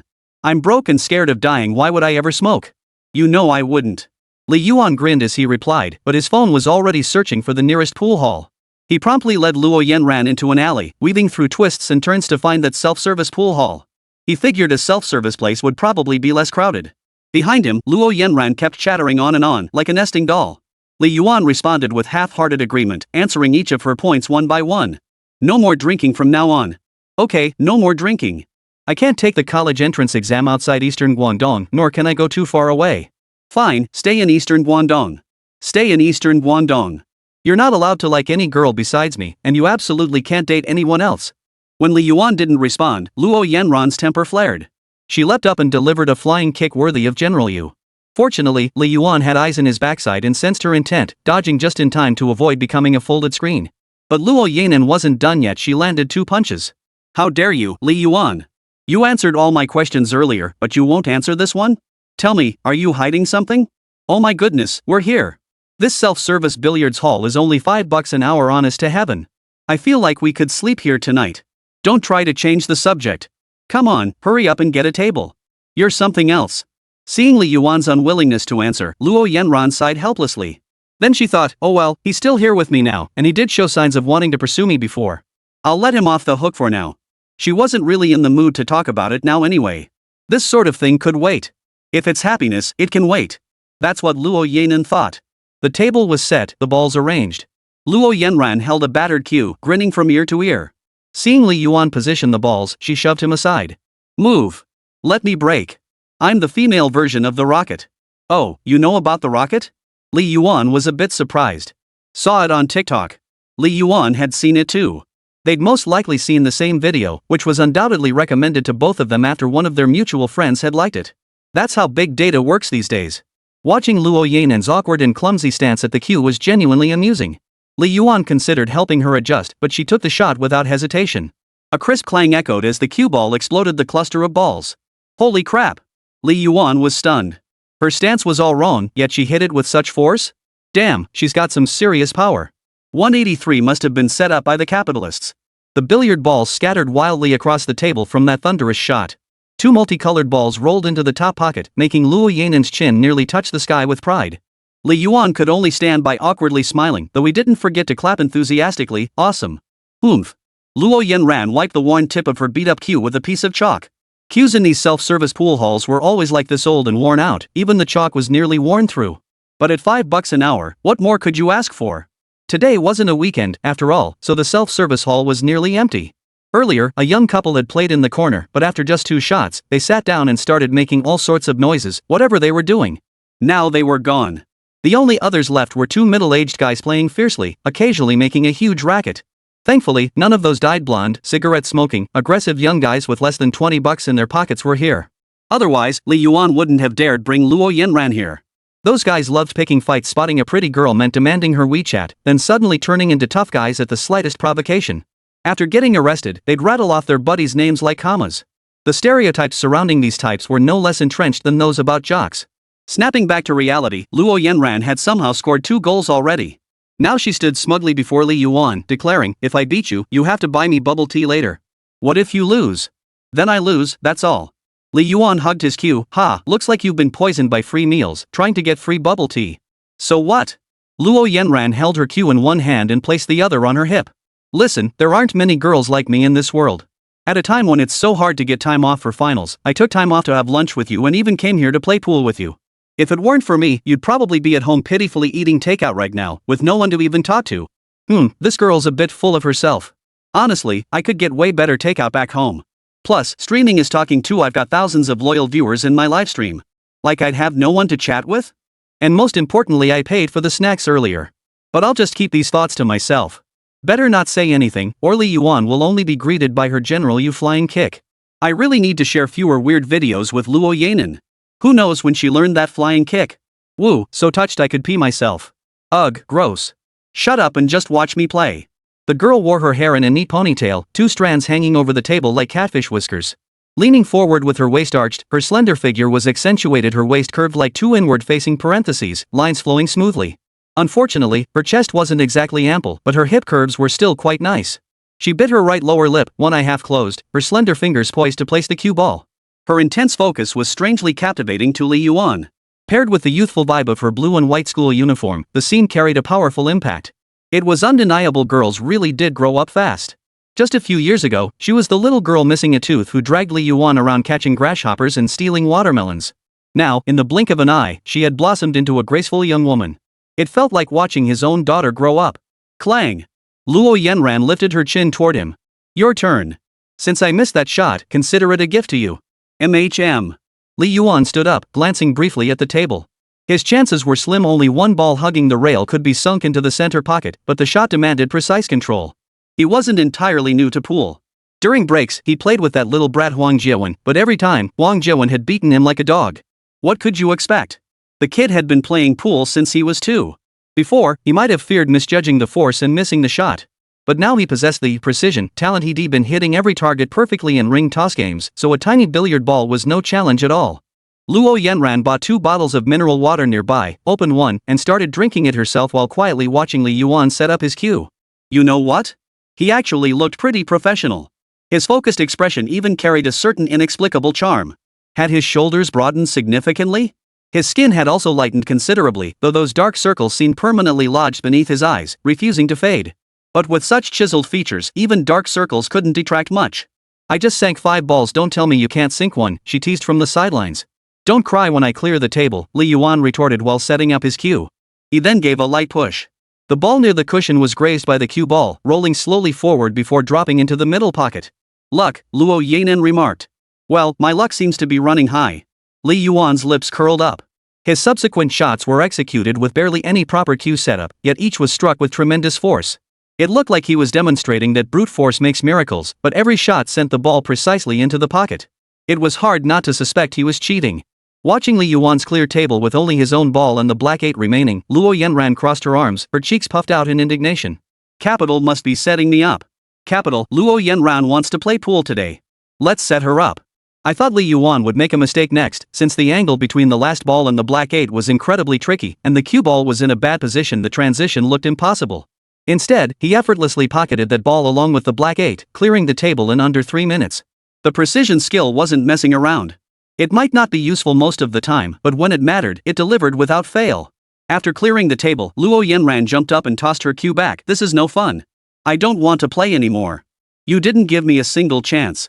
She said that, but her feet didn't budge an inch, just waiting for Li Yuan to come comfort her. I just got lucky this round. Who knows who'll win next time? Oh, then I'll play some more. Li Yuan had expected to need a whole speech to persuade her back, but this girl just wanted to hear him play modest. In the second game, Li Yuan didn't use his precision skill to keep sinking shots. Instead, he started letting up, deliberately missing easy shots and putting on a look of frustration. He even absurdly pocketed the black 8 ball. It should have been a clear win for Luo Yanran, but since it was just a casual game, he simply conceded. After countless free shots, Luo Yanran finally cleared the table. Happily, she threw her arms around Li Yuan's neck and exclaimed, "Milk tea." Milk tea. Li Yuan nodded. Impressive. Truly admirable. We've got over an hour left. After we finish, I'll treat you. Then I want gumming milk tea. And can I have tiramisu too? Sure. He. 184 trouble always comes fast. Beating her wouldn't do me any good, might just piss her off and get me 2 whacks. Better to let her win and make her happy, money well spent. $5 an hour wouldn't buy much else, making it seem like a loss. But if it could buy someone's happiness, it was worth it no matter what. Watching Li Yuan's masterful performance fail repeatedly at K-ball, Luo Yanran even worried he might be disappointed in her skills. She patted his shoulder reassuringly. It's okay. Maybe I just got lucky. Indeed, the victor's heart is truly vast. When you win, you can afford to be magnanimous and forgiving. But when you lose, it's a whole different story. That's probably true for everyone. Fortunately, Li Yuan didn't care about this trivial win or loss. He simply wanted to see Luo Yanran happy. He'd assumed the game would end with Luo Yanran's victory, but midway through, a group of 4 entered the billiard hall, 2 men and 2 women. One man wore the blue and white uniform of second high school with glasses, while the other sported classic yellow dyed hair parted down the middle. The women included one in a slightly revealing crop top and another in a tank top. The moment Li Yuan laid eyes on the 2 girls, only one thought crossed his mind. Very fair-skinned and generous. But when he spotted one of them in the number 2 high school uniform, he couldn't help but take a second look. He instantly recognized the guy as Tang Yutong's boyfriend, the same one who'd been dining with her at the restaurant last time. As for his name, he'd inquired about it last time but had forgotten. He turned to Luo Yanran beside him and asked, what was Tang Yutong's boyfriend's name again? Luo Yanran's smile froze abruptly, her gaze meeting his with heightened wariness. What? Are you trying to pursue Tang Yutong? They're in a solid relationship. I advise you not to entertain such thoughts. Li Yuan rubbed his forehead. This childhood sweetheart really liked to overthink things. No, it's just that her boyfriend came to play pool too. No way. Zhang Juanrui's in the top 10 of our class. He's a model student and pretty low-key. He wouldn't hang out in places like this. Besides, it's Wednesday, he wouldn't skip evening study hall. Luo Yanan clearly didn't believe it. She was in the same class as Zhang Juanrui and still saw him as the model student. But when she glanced up, she spotted him mingling among 3 guys who looked like street toughs. Her expression turned slightly incredulous. It really was him. He was always so quiet in class, he wouldn't even take sick leave when he was ill. Why would he skip evening study to come out here? Luo Yanran muttered under her breath, then waved her hand dismissively. Forget it. Let's just keep playing. We're not even close anyway. Fine. Li Yuan had initially intended to ignore him too. After all, their connection was nothing more than a fleeting acquaintance. But what happened next forced him to pay attention to Zhang Juanrui's side. Zhang Juanrui and that girl in the crop top were clearly more than friends. They kept hugging and cuddling, acting super intimate, and even snuck in a few quick pecks when they thought no one was watching. It made Li Yuan shake his head in disbelief. This guy from Baiyang wasn't even that good looking, yet he was playing the field so wildly. He had Tang Yutong at school, and now he had another one on the outside. He just couldn't figure it out. But some people who seem honest on the surface aren't what they appear to be. Who knows how extravagant they are behind closed doors? The scandal-ridden ones weren't exactly school uniform-clad types. What made Li Yuan sigh was how Tang Yutong had pulled out all the stops to advance her class standing. Even being berated to her face didn't faze her. She'd do anything for the person she loved. Impulsive favoritism always makes people ugly. Even after Tang Yutong pulled every trick in the book to get into Zhang Juanrui's class, thinking she'd won the pure love battle, she still ended up getting hurt. But that wasn't Li Yuan's concern. His focus today was solely on playing basketball. Zhang Juanrui had actually spotted Li Yuan and Luo Yanan the moment he walked in. But he wasn't the least bit afraid. So what if he'd been seen? Luo Yanan wasn't the type to blab about it to Tang Yutong. Even if she did, it wouldn't matter much. He'd just break up with Tang Yutong. His pond wasn't exactly lacking in fish. That said, Luo Yanan was certainly attractive. He'd secretly inquired about Luo Yanran's preferences quite a bit. She certainly wasn't unattractive. She was several levels above Tang Yutong. But with Tang Yutong always around in class, he rarely had chances to get close to her. Now that Tang Yutong's influence was finally gone, Li Yuan's presence was what annoyed him. What's up, Arue? You know her? The guy with the yellow center-parted hair asked. Zhang Juanrui nodded. Yeah, a girl from our class. I don't really know the guy. Perfect. Invite them to join us. More players make it more fun. It's always just the 4 of us fighting each other. Who's good and who's bad is obvious, no challenge at all. New players bring new excitement. The guy with the yellow streak center part raised an eyebrow and grinned. Right, Arue? The guy with the yellow streak center part was Kai Chang, a local troublemaker near second high school who scraped by doing odd jobs. He also happened to be Zhang Juanrui's cousin. Truth be told, Zhang Juanrui was a bit intimidated by this cousin. Kai Chang had a temper to match his height. He'd pick fights over the slightest disagreement and had even spent a few months in jail for it. If Zhang Juanrui ever slightly defied his wishes, he could easily get beaten up. As for the crop tops? Kai Chang introduced him to that too, something he picked up from factory workers he met while doing factory work. Rumor had it he'd even dated Kai Chang before. But Zhang Juanrui wasn't picky. Belly-bearing outfits were visually appealing, the person was generous, and occasionally offered little perks a thrill Tang Yutong couldn't provide. So he started seeing her. With Tang Yutong and several younger female classmates at school, and belly-button girl outside, Zhang Juanrui was so blissfully lost in pleasure he forgot everything else. I'm not really close with them, so maybe we should just skip it, Brother Chang. I can find some friends I know to fight instead. Zhang Juanrui still hesitated about bringing Luo Yanan and Li Yuan. He'd heard plenty about Li Yuan's exploits. His signature groin strike technique was legendary, having taken down countless athletes. What if he angered someone and ended up shooting himself in the foot? What would become of his future happiness then? You're going when I tell you to go. Stop all this nonsense. Kai Chang's cheerful expression vanished in an instant. He suddenly turned menacing, delivering 2 powerful kicks to Zhang Juanrui's backside. The force was so great it nearly sent him tumbling over.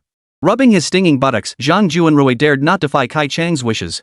After all, this guy really would beat him up when angry. Better to face the 2 of them than endure another beating.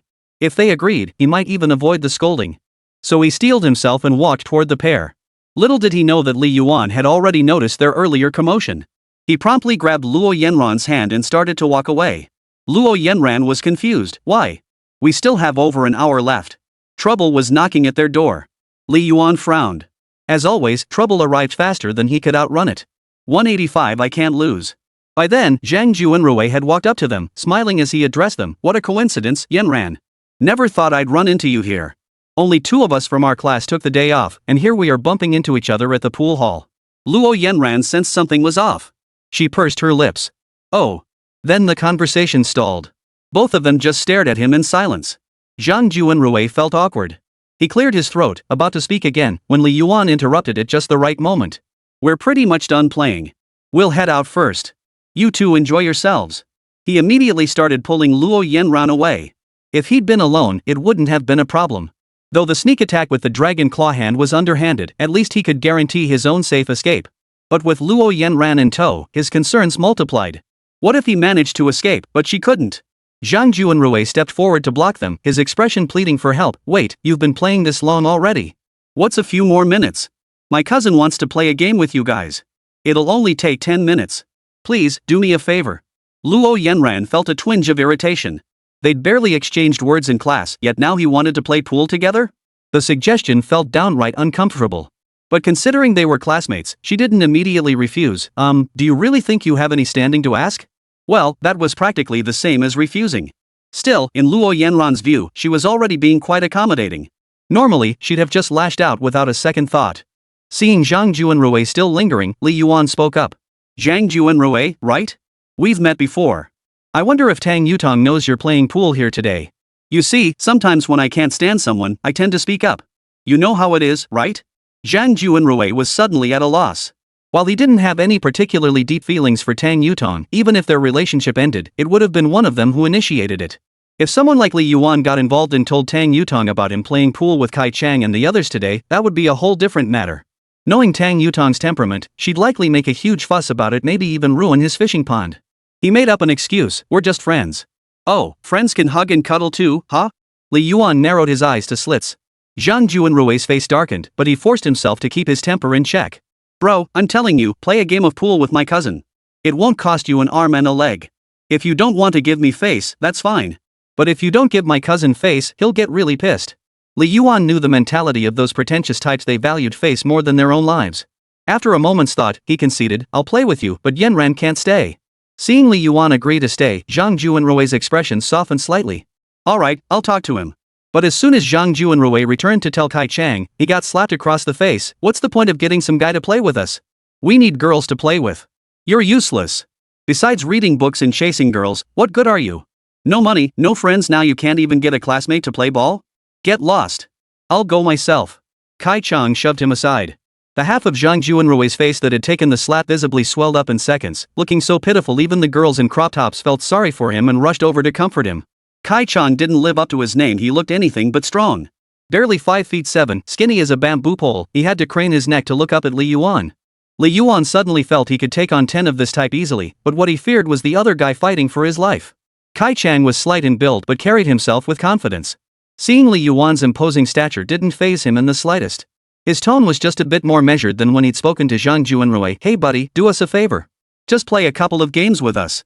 My name's Kai Chang. You go to number 2 high, right? You probably see me around here on my motorcycle all the time. We could hang out together later, make some friends. Li Yuan stared at him expressionlessly. I'll play 2 games with you. But not her. He pushed Luo Yanran behind him. Seeing this, Kai Chang spat on the ground, his temper flaring instantly. You dare refuse me?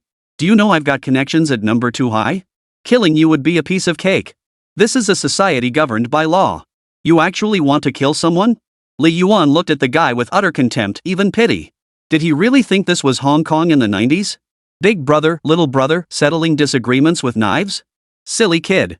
If you dare lay a finger on him now, I'll have you eating prison food in the next second. Luo Yanran, hiding behind Li Yuan, couldn't help but chuckle. She showed no sign of fear after all. Li Yuan was incredibly dependable in situations like this. This overwhelming sense of security made her suddenly feel like the weak female lead in a novel, protected by the male protagonist. But in reality, Li Yuan was the weak male lead. No money, no connections. Li Yuan was already preparing to unleash a vicious groin strike. Seeing the two on the verge of a fight, Zhang Juanrui didn't want things to escalate and hurried over to play peacemaker. Bro, chill out, chill out. You too, man, chill out. It's just a game of pool, no need for this, no need. He didn't forget to remind Kai Chang that self-service billiard halls like this one had plenty of surveillance cameras, 360-degree coverage with no blind spots. This brought Kai Chang back to his senses somewhat. After all, he'd been inside once before, and it had been truly unbearable. Kai Chang thought it over and finally proposed, "How about this? You play 3 games with me. We'll go best of 3. If you win, you two can leave and I won't bother you. If you lose, you let your sister play a whole night of pool with me. Deal?" "Damn it. You dare use me as a bargaining chip? Who the hell do you think you are?" Luo Yanan exploded at the suggestion. "You don't treat us like human beings. Just because you say play ball doesn't mean we have to." She nearly grabbed a cue and smacked it right over Kai Chang's head. It must be said, the little sweetheart still had a fiery temper. Fortunately, Li Yuan stopped her, whispering, calm down, calm down. "He can't beat me. And he's not using you as a bet. You can't even beat me, how could you possibly beat him? Might as well let me take him on and knock him off his high horse." Luo Yanran clenched her fists. "Li Yuan. This is getting awkward. Just because I've been letting you win, you actually think I'm weak? Well, if I beat him, doesn't that prove his skill isn't even on my level? Which indirectly shows your skills are way above his. That kinda makes sense." Luo Yanran, "But what if you lose? Would I really have to play with him?" Li Yuan scoffed, radiating such confidence it was almost intimidating. "I won't lose. After all, I've always been reliable." When it came to other things, Li Yuan might not be so sure, but a game like billiards, which demanded precision. For him, it was a piece of cake, no pressure at all. "You think my talent for precision is a joke?" His declaration that he couldn't lose left Luo Yanan both puzzled and strangely convinced.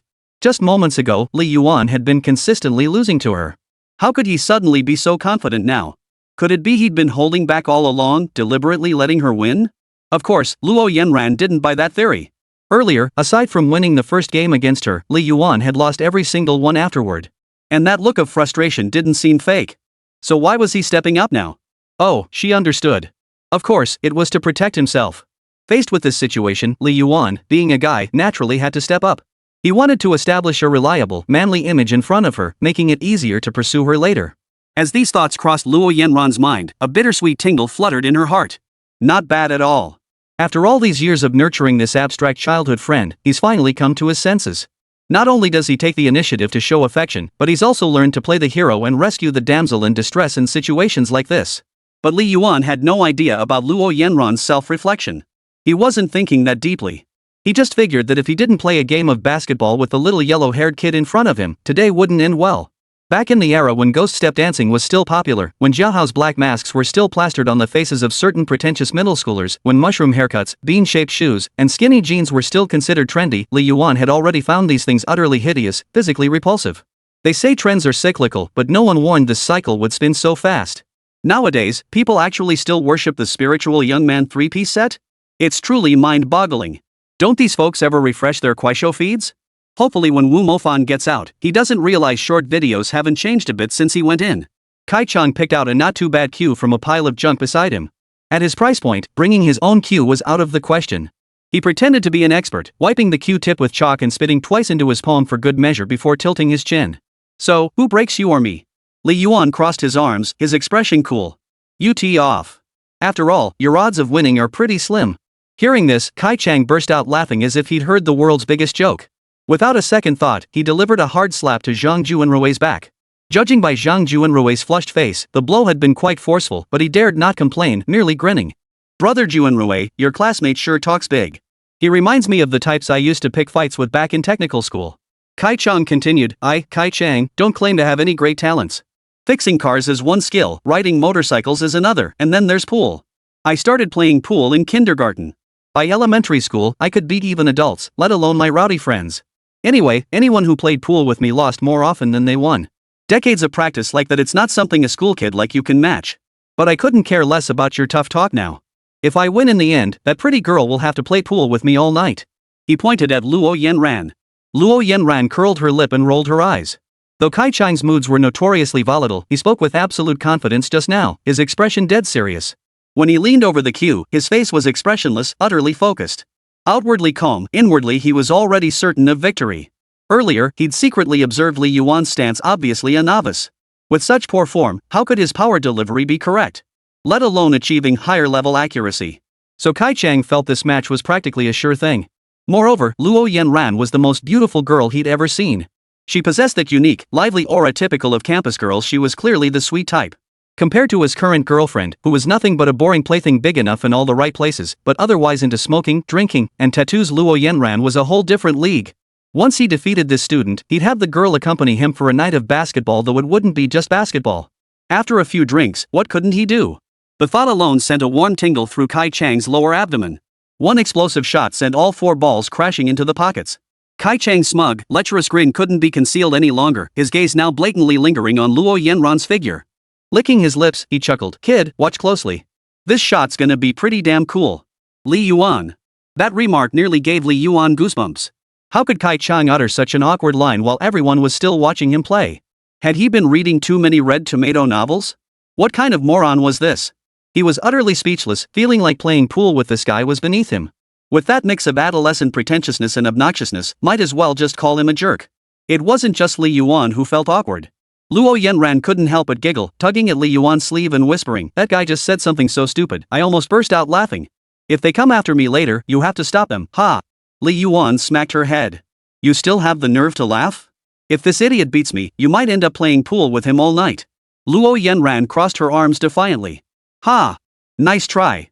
Stay or go, it's all up to me, Luo Yanran." The little sweetheart certainly had a domineering streak about her. And rightfully so.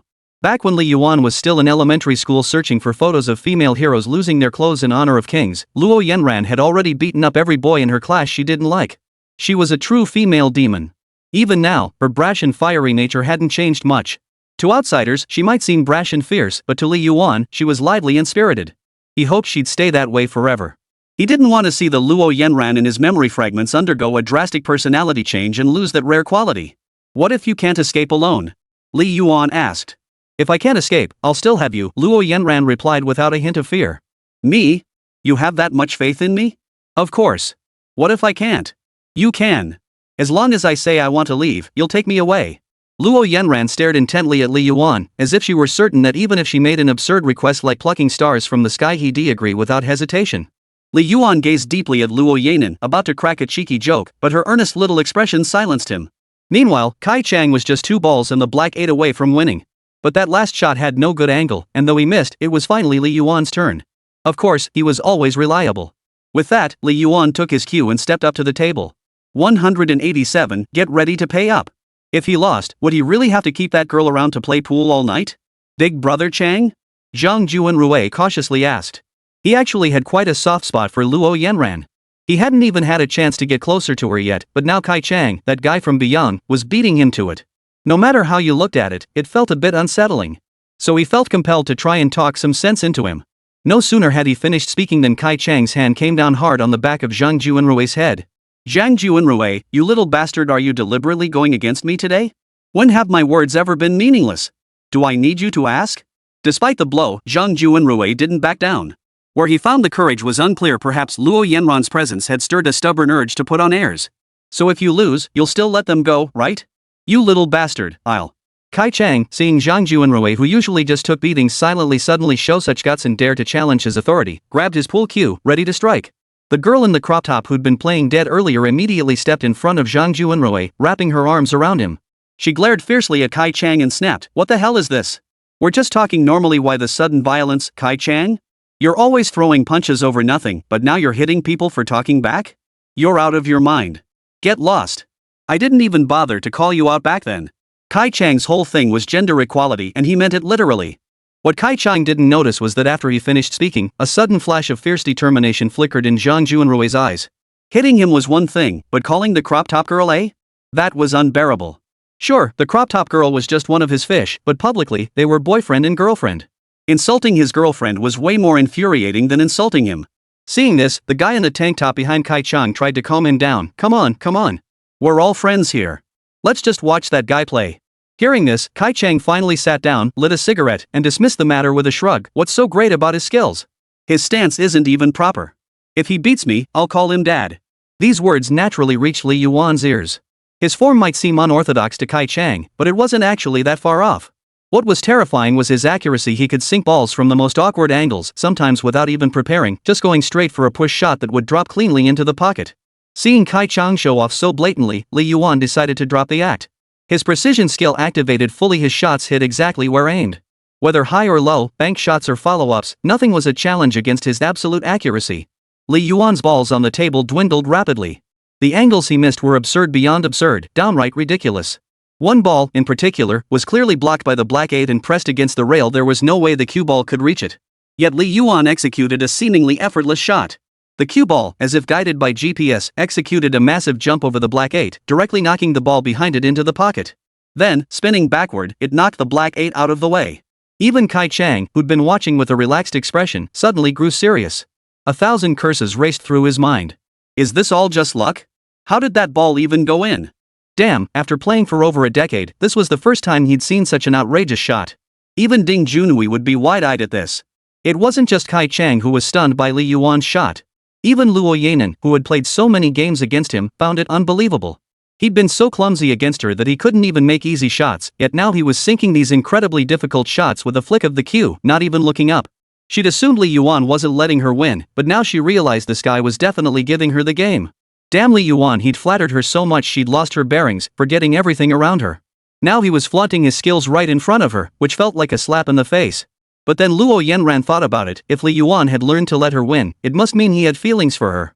Her earlier resentment instantly vanished like smoke. She even smiled sweetly at Li Yuan and said, "Go for it, little Yuan." The final black 8 was driven home with a powerful white ball, sinking cleanly. Li Yuan nonchalantly wiped the cue tip with a cloth, turning to regard Kai Chang with disdain and contempt. He even remarked with apparent ease, "Game over. Clearing the table in one shot feels pretty damn good." Kai Chang's face darkened considerably. Behind him, the little guy in the tank top couldn't help but clap his hands in admiration. Impressive. That skill could compete internationally. Xiangxiang, you finally found your match. Kai Chang turned back, his tone sharp. Mind your own business. Zhang Juanrui also gave Li Yuan a second look, feeling quite puzzled. Wasn't this guy in the rocket class? How could he play such excellent billiards? In his experience, rocket class students were mostly bookworms. These nerds had almost no hobbies. They seemed clumsy at sports and other activities, though a few were hardcore geeks. Li Yuan, who could play billiards, was one of the rare exceptions. Who could excel at both studying and playing? Zhang Juanrui couldn't even guarantee he could excel at both, so his billiard skills were practically non-existent. After finishing his shots, Li Yuan sat down beside the table, quietly waiting for Kai Chang to set up the balls. As the victor, he naturally carried himself with the air of a winner. No matter how hot-tempered Kai Chang was, he couldn't say much now and obediently set up the balls. As he set up the balls, he muttered under his breath, "What kind of bull luck is this? Clearing the table in one shot? That." Li Yuan remarked nonchalantly from the sidelines, "Luck alone wouldn't clear the table in one shot. It's purely because you're too weak to pull it off. Just because you can't do it doesn't mean others can't." Kai Chang felt the provocation but didn't lose his temper. There were still 2 games left. It was too early to talk big now. Better to win back his pride with the ball later. After the balls were set up, he waved his hand. "You break this time. Are you sure? What do you mean? Think you'll win just by breaking? Who knows? Maybe my shot will just navigate itself into the pocket." Li Yuan chuckled. Kai Chang slapped his thigh and scoffed, "Winning one game has you acting all high and mighty? Think you're Ding Junhui or the Rocket? If you can pocket every ball in one shot, I'll give you 1,000 yuan right now. Not just $1,000, I'll call you daddy too." Li Yuan added. "Ha, sure, go ahead. Clear the entire table in one shot." Kai Chang wasn't backing down. He cleared the table in one shot. In all his years playing, he'd never seen anything like it, only in short videos. The odds of that happening were about as likely as Stephen Hawking winning NBA MVP. "Alright, then get ready to pay up and call me daddy." Li Yuan strode confidently to the table, bent over his cue, muttering to himself, "I'm telling you, this one shot will clear the table, and the black 8 will drop last." With that, he slammed the cue down hard, his entire body jerking involuntarily. Then, an unbelievable scene unfolded on the table. 188 Beginner's Impossible Challenge.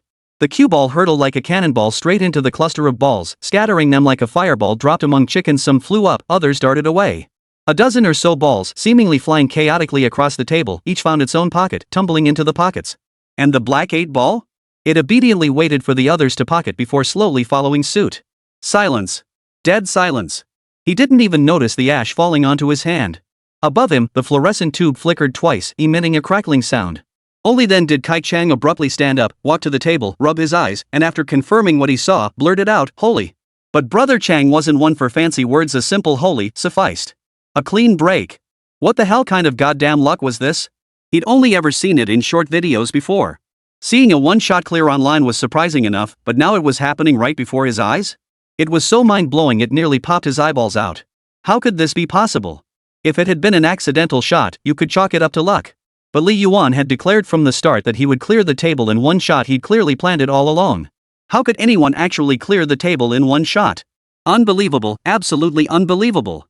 If Ding Junhui or the Rocket saw such a mind-blowing shot right now, they'd probably be just as restless as Kai Chang. Check the surveillance footage.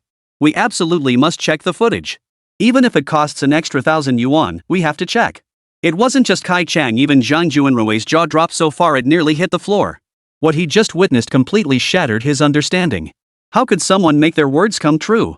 He'd clearly heard Li Yuan declare it like a command that this shot would clear the table, especially that the black 8 would drop in last. The next second, the cue shot was struck, and it truly happened. Luo Yanan clapped her hands in sheer delight. Though she didn't grasp the full significance of that shot, Li Yuan had stood up for her. His victory meant her joy. She'd never felt such exhilaration before, the sheer thrill in her heart beyond words. In that moment, she impulsively wanted to hug Li Yuan and give him a couple of kisses, but remembering how many people were around, she reluctantly held back. Li Yuan, however, showed little of the same excitement. With a relaxed expression, he returned the club to its place, clapped his hands, and fixed his gaze on Kai Chang, as promised 1,000 yuan and a dad. His victory came as no surprise. With the system's boost, winning was inevitable.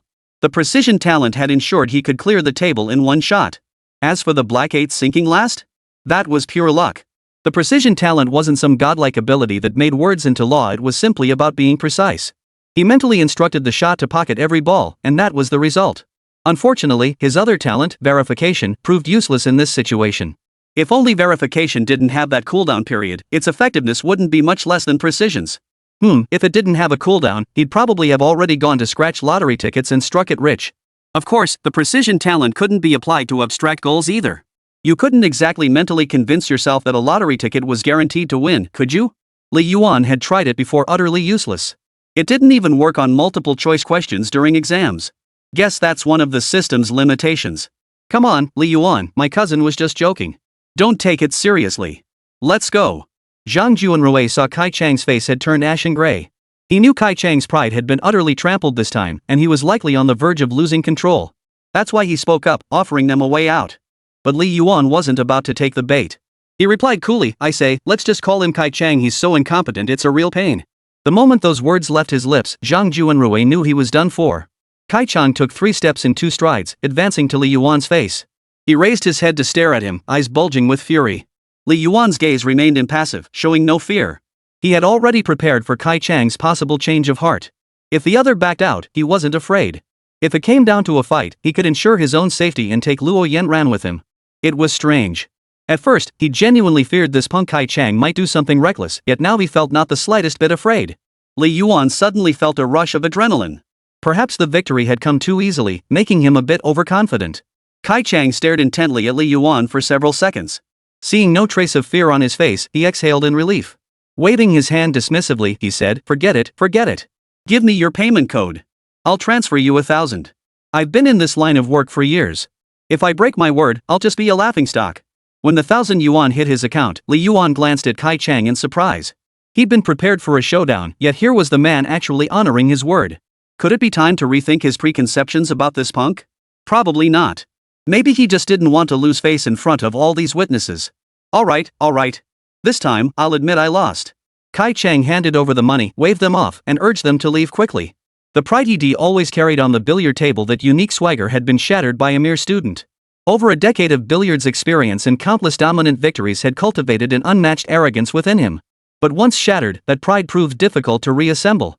He sat back down awkwardly, fingering his cue stick, unable to hide his disappointment. Just as Li Yuan was about to leave, Luo Yanan suddenly spoke up. It wasn't just 1,000 yuan we agreed on earlier, there was also that dad. Li Yuan tried to stop her, but it was too late. Kai Chang had heard every word, his gaze sharpening as he looked up. Oh, come on, what's the point of this? Wouldn't it be better to just take the money and leave comfortably? I didn't even bring it up myself, and you go and mention it. It was clear Luo Yanran was thoroughly displeased with Kai Chang. After all, using her as a bargaining chip earlier had truly infuriated her. Now that she finally had a chance to vent her anger, she wasn't about to let it go.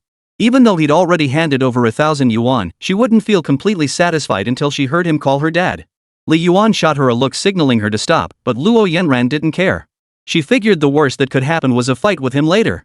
She'd never let anyone push her around before, why should she start now? Forget the dad, this 1,000 yuan was enough. Li Yuan wasn't greedy, he knew when to stop. Kai Chang, however, sneered coldly. I said it before, my word, Kai Chang's word, always stands. Zhang Juanrui, seeing this, secretly pulled out his phone and activated the voice recorder. Opening and closing his lips should have been effortless, yet now it felt like 1,000 pounds of pressure weighed upon them, making the words impossible to utter. Kai Chang had never been so thoroughly humiliated. But as big brother Kai, he always kept his word. To backtrack now would be utterly beneath him. Dad. Ah. Li Yuan, this guy from Bia, said no with his mouth, but his body was honest. He responded with lightning speed. 189 brave reward. Getting paid and gaining a godson, such a good deal doesn't come around often. I'd expected someone like Kai Chang to break his word. That would have been predictable. But he actually accepted the deal and called me dad after getting paid. Most importantly, he didn't cause any trouble for them afterward, letting them leave without a second thought. So much so that after leaving the pool hall, Li Yuan felt a strange sense of unreality, questioning whether his long-held stereotypes about spirit guys had finally been proven wrong today. Not all young men were the type to cling desperately to face, ready to renege and change their tune at any moment. There were also good ones like Kai Chang. Luo Yanran, walking down the street, was like a little lamb, skipping happily along. Her ponytail bounced behind her, swaying like willow branches in the wind. The events that had just unfolded didn't stir a single trace of fear in her. Instead, she felt nothing but joy and relief that Li Yuan had stood up for her. It also gave her a sense that the trip hadn't been in vain. The leave slip she'd begged and pleaded for, almost to the point of kneeling before the homeroom teacher, was clearly worth every effort. Hopping and skipping to the bus stop, Luo Yanran suddenly froze, spun around, and pointed at Li Yuan. I'm a magical girl. I'm casting an immobilization spell on you, don't move. Childish. Li Yuan thought silently, but he cooperated by standing perfectly still. Seeing his cooperation, Luo Yanran beamed, her little fawn on the right glistening. She skipped over to Li Yuan and spun around him. Then she suddenly asked, why aren't you talking? Because you cast a spell on me. Ha, I only said you couldn't move, I never said you couldn't talk. Oh, so that's how it works. Li Yuan chuckled. So, magical girl, when will you lift the spell and let me move again? Soon. I just need to ask you a few questions first. Luo Yanran's crisp voice shifted from behind him to his right. She tilted her chin up, her almond-shaped eyes curved like crescent moons. Li Yuan, I'm casting an honesty spell on you now. When do you plan to pursue me? Luo Yanran had often hinted around about whether Li Yuan liked her, but he'd always found excuses to dodge the questions. Now that he was finally cooperating, she wasn't about to let this chance slip away. Truth be told, Luo Yanran had suspected Li Yuan would pursue her back when he regularly delivered breakfast to her. Yet after waiting so long with no sign of action, she was starting to get genuinely impatient. To Luo Yanran, high school romance was fundamentally different from college romance. Back in high school, we were all so innocent. We didn't have many material pursuits, and our feelings for someone were pure, without any impurities. But in college, as we encountered more people and experiences, our horizons broadened, and we inevitably became tainted by material pursuits. Love at that stage could hardly be called pure anymore. Pure and beautiful things only radiate a bright light in memory. Only then do they seem precious beyond measure, growing rarer like pearls as time passes. This is why most people, when reminiscing about their youth, instinctively place themselves back in their high school days.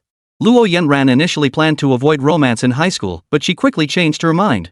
Wouldn't high school be a bit dull if it were only about studying? Starting a relationship in high school, then replying with "we've been together since high school" when asked, always seemed to carry a certain inexplicable pride. Li Yuan stared into Luo Yanran's eyes. Her irises were starkly defined, the pupils a pure, deep black that reflected distant light like a piece of agate. They seemed to hold a peculiar magic. Gazing into them made lying impossible. He sighed, knowing that if he didn't answer now, she'd keep pestering him. But upon reflection, he knew he couldn't commit to her now. Call him indecisive or impure in his intentions, whatever the case, his feelings toward Luo Yanran remained vague and uncertain. And even if they confirmed their relationship now, would it truly last? Could it truly alter the timeline of their missed opportunities? The information from the system always left Li Yuan feeling uneasy. He sensed that even if he could alter his impoverished reality, he'd be powerless to untangle the messy knot of his emotional life. After knowing each other for over a decade as childhood sweethearts, only the childhood sweetheart label remained a title that truly demanded careful reflection. His lips moved slightly as he said, after the college entrance exams. If I still have feelings for you, then I'll pursue you. He. Luo Yanran's silver bell laughter rang out, followed by the sight of her pulling out her phone and tapping it. Li Yuan's words echoed from the device. After the college entrance exams. If I still have feelings for you after that, I'll pursue you. Li Yuan panicked instantly. You recorded that. This girl never mentioned she was recording. Otherwise, he would have given a non-committal answer. After all, he still had his white moonlight and ex-girlfriend waiting for him. This isn't right. Yeah, I definitely had to record it. What if you changed your mind later? Luo Yanan shut off her phone, adopting a triumphant air as she snapped her fingers. Your spell is broken. You can move now. Can we delete this? This recording isn't legally binding anyway. No way. I'm counting on you to pursue me after the college entrance exams. If you let me down then, I'll post this recording on my social media and expose your true colors as a jerk. Luo Yanran crossed her arms and stubbornly walked ahead. Hey, you can't just hear half of what I said. I have conditions. If I still have feelings for you after the exams? Not listening. Not listening. It's like a turtle chanting sutras. Luo Yanan covered her ears with both hands, refusing to listen to Li Yuan's incessant nagging. She seemed convinced that Li Yuan would pursue her after the exams. Yet a faint pang of regret flickered within her. Li Yuan actually planned to pursue her only after the exams, shattering her fantasy of leaving a beautiful romantic memory behind in high school. But it was fine. Perhaps her constant insistence that high school wasn't for romance had gradually led Li Yuan to this conclusion. Yes, she was partly to blame too. Riding his electric scooter, Li Yuan dropped Luo Yanan off at the entrance of her residential complex. Luo Yanan took off her helmet, flicked her slightly tousled hair with a flourish, and tossed the helmet into the bike basket. With a dismissive wave of her hand, as if brushing someone off, you were quite the man today, and we had a blast. See you next time. Yeah, bye. But before she could take a few steps, she hurried back to Li Yuan and said, I forgot something. Forgot something? What could it be? Li Yuan even rummaged through the bike basket, confirming there was nothing of hers inside, yet he remained puzzled. Luo Yanran swiftly unbuckled his helmet strap, removed it, and without a second thought ignoring Li Yuan's stunned expression planted a smacking kiss right on his cheek. Before the stunned Li Yuan could savor the warmth and sweetness of that moment, she pulled away abruptly. Luo Yanran beamed brightly, forgot to give you today's reward for being brave. This time, I'm really saying goodbye. 190 want to come over to my place to study together? The slender figure gradually receded into the distance, leaving behind a faint warmth and dampness lingering on his cheek. Even Li Yuan, who usually remained composed in any situation, was flustered for quite some time. The warmth radiating from his lower abdomen spread through his limbs, and only then did he manage a smile. No one saw how foolishly he was smiling at that moment, it really was. Time always flies by. Only one day remained until the final exams. The school had suspended the enrichment classes a week prior. Teachers wrapped up the semester's curriculum, reviewed key concepts from the first year, and converted PE classes into study periods. Most food delivery services had also stopped, forcing students to eat in the cafeteria. The cafeteria saw unprecedented crowds arriving. Even a little late meant missing out on plain rice. What? Instant noodles were still available? What were you thinking? As the semester drew to a close, the store was clearing out its inventory. New stock was unlikely to arrive, leaving shelves bare and the freezer filled only with the unpalatable drinks that no one ever bought. All signs pointed to winter break arriving soon. Class Rocket 1 was in the midst of evening self-study. The classroom was brightly lit, filled only with the soft scratching of pens on paper and the occasional rustle of pages turning, punctuated by the rare cough of a student.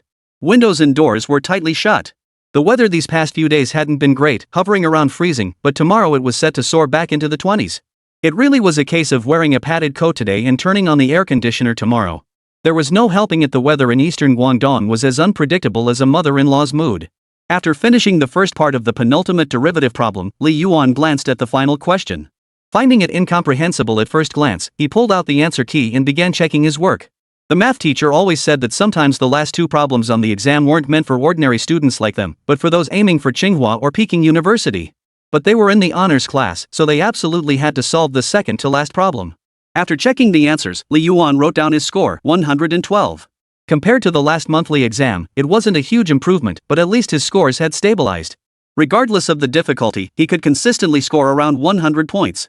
It was like solidifying one's foundation after advancing to a new realm in a xianxia novel. However, the Wēn family math notes played an indispensable role in achieving such rapid improvement in such a short time. Of course, Wēn Zhiyi herself was even more crucial, as many difficult concepts were only gradually mastered after her explanations. He didn't set ambitious goals for this monthly exam, aiming to maintain 630 points and target 640. Considering the 8 schools' joint exam might feature tougher questions, it would be understandable if he underperformed then. Li Yuan flipped through the math practice tests he'd bought and realized he had no unsolved ones left. He tapped Su Feng on the shoulder in front of him. Got any more math practice tests? Give me one, I'm on a roll right now. Su Feng had no shortage of test papers. She'd bought multiple sets for all 6 subjects. She gave Li Yuan a dismissive look, tossed him what she considered her toughest set, and added with a smirk, consider this test payment for my breakfast fare tomorrow. Fine. You can't really argue when you're accepting a favor. Seeing Li Yuan asking others for practice tests, Wēn Zhiyi whispered from the side, did you finish all the practice tests you bought recently? Yeah, I was doing 2 or 3 sets a day, so I finished them pretty quickly. Impressive. Wēn Zhiyi murmured her admiration before returning to her book. The book she was reading was titled Advanced Solutions for High School Mathematics. Li Yuan had initially assumed it covered foundational methods, but upon picking it up, he couldn't make heads or tails of it. Later, while randomly reviewing the final problem and a practice test, the question format suddenly felt familiar, and he suddenly recalled the solution method from the book. It detailed precisely how to solve the final problem on the math exam. As the top student in the liberal arts track, math was naturally not Wēn Zhiyi's weak point. She had scored perfect marks on several monthly exams, though she did have the occasional off day where she might lose a point or two. Her very presence made the prestigious Class 0 at second high school seem almost insignificant. Even though the top student in that class scored over 660 points, they consistently fell short of Wēn Zhiyi's scores. For this joint exam among 8 schools, the rival must have been determined to claim first place. Last time, that person had even come to the classroom specifically to see who Wēn Zhiyi was. But there were no middle school level provocations, she was just a pretty normal girl. Speaking of which, Wēn Zhiyi had been diligently reviewing history lately. She'd worked through numerous practice exams and frequently brought unanswered questions to Li Yuan, quite the proactive student. Come to think of it, even before transferring classes, Wēn Zhiyi had been determined to reclaim her title as the top student in history across the entire school. Yet, with finals approaching, she hadn't managed to outscore Li Yuan even once. Yes, not even in the weekly quizzes. Even though Li Yuan had no intention of competing with her, she was incredibly fired up. She even declared that whoever scored higher on the final exam would get 100 yuan from the other. Seeing how serious she was, Li Yuan simply accepted the challenge. $100? Piece of cake. After the third evening study period ended, Wēn Zhiyi and Li Yuan both stood up and walked out of the classroom. Wēn Zhiyi looked puzzled. Zhiyi, where are you headed? Wēn Zhiyi replied, going home. Oh, right. I forgot. Only then did Wēn Zhiyi recall Wēn Zhiyi's words from last night. She wouldn't be staying at school during the final exams and would be going home instead. The reason was that Wēn Zhiyi didn't want to pack her belongings during the monthly exams. At that time, the freshmen would also be on break, making the place crowded and inconvenient. With no one at home to help, she decided to take all her luggage back the day before the final exams, thus avoiding the hassle of packing again afterward. Li Yuan wasn't riding his electric scooter today precisely to help Wēn Zhiyi carry her luggage back. It just wasn't practical to expect the small electric scooter to carry both luggage and a passenger back together. Downstairs, they found a pink suitcase and a large blue tote bag. Is that all? Li Yuan asked. This wasn't what he'd imagined. Girl stuff was all kinds of random. Surely one suitcase and one bag wouldn't be enough? Could it be that this suitcase was super compressed? Li Yuan gave it a tug. Not too heavy. I left some clothes in the dorm, just school uniforms I don't wear often. I'll wash them when I come back after winter break. Wēn Zhiyi carried the suitcase and pulled out her phone to hail a ride. As she pushed along, she suddenly felt the suitcase being snatched from her grasp. She didn't even need to turn around to know it was Li Yuan. With just this much stuff, Li Yuan could handle it alone, no need for her to lift a finger. Are we still having evening study? I'll study at home. All right. Want to come over to my place to study together? We can keep each other on track. Wēn Zhiyi wore an innocent expression, seemingly without any ulterior motive. 191 Who understands the thrill of finishing early? Li Yuan's massive frame trembled at the words. He shot Wēn Zhiyi a glance, only to find her eyes innocent and clear as 2 pools of spring water, transparent to the core. What seemed like an ordinary invitation carried an air of deception, like a cat claiming it could do backflips to trick children. Whether cats could actually do backflips was unknown, but going to Wēn Zhiyi's place was surely about more than just studying.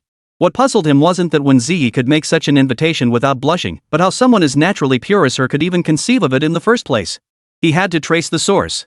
Given Wēn Zhiyi's limited knowledge, she couldn't have come up with this on her own.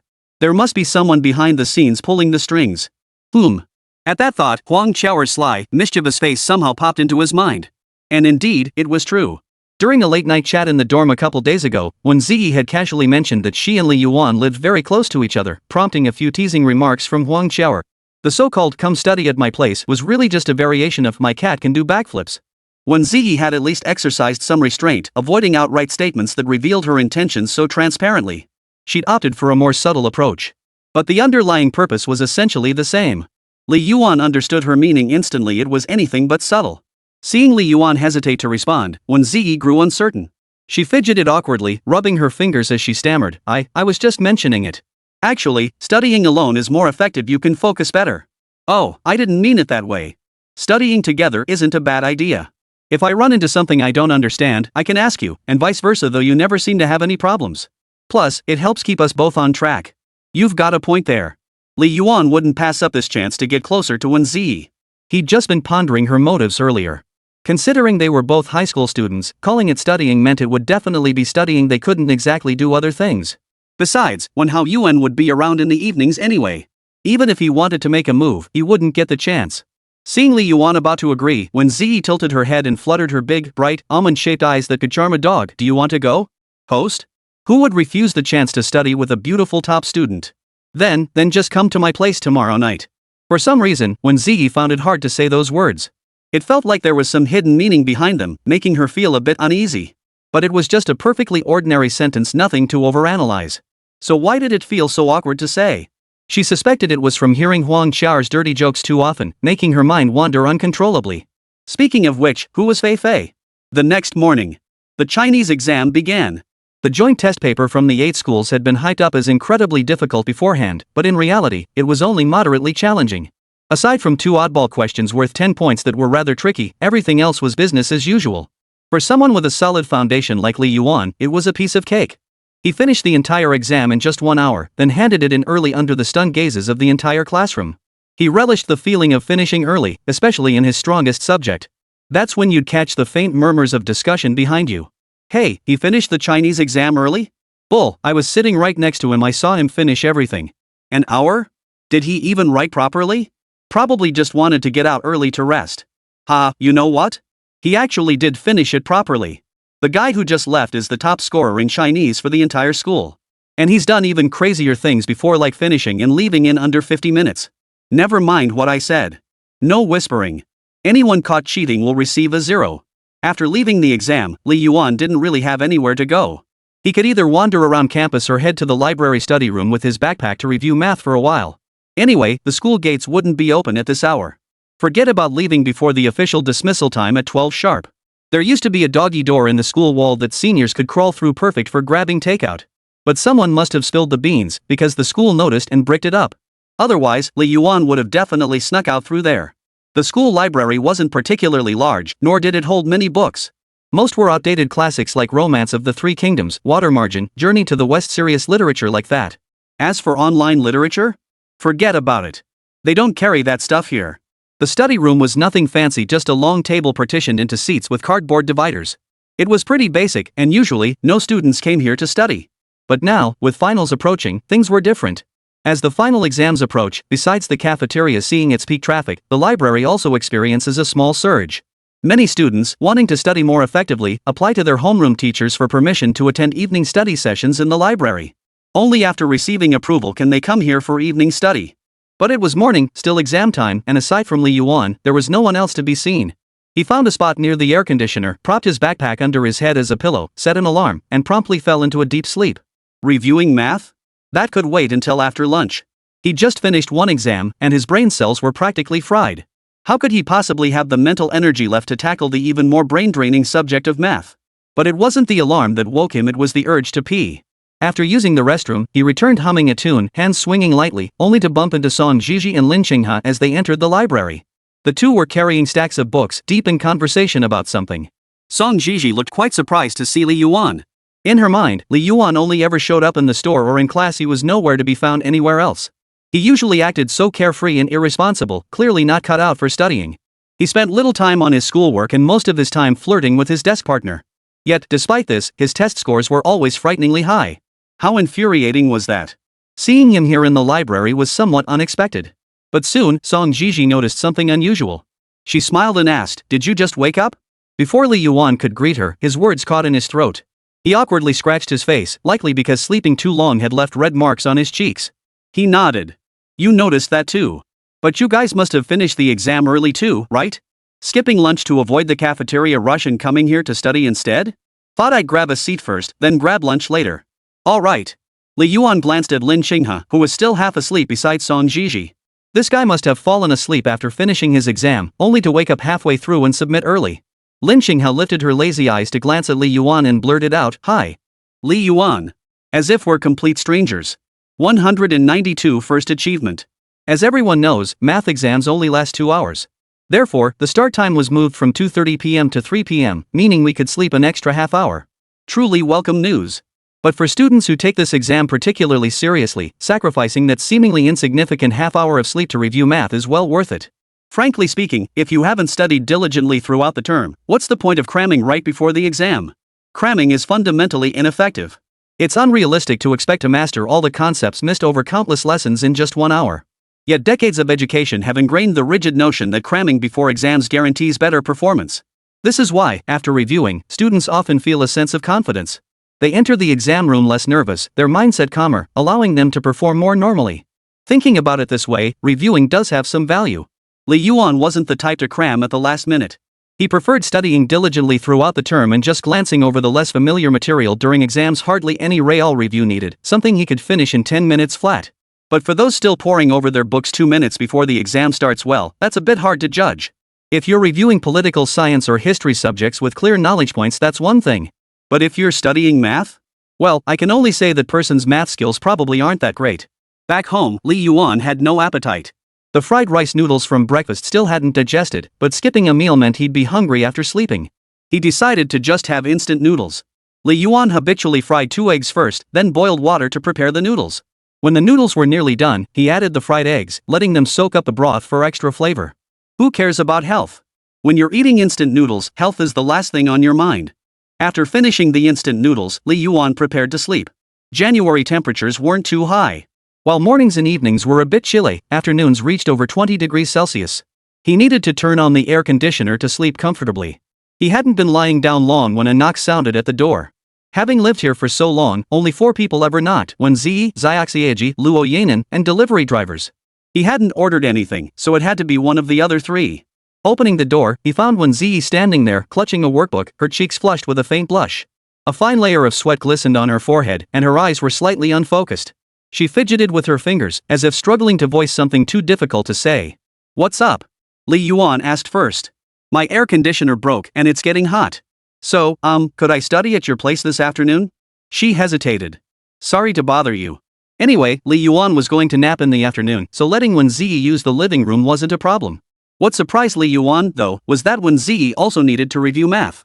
Her math scores usually hovered between perfect and just a couple points deducted.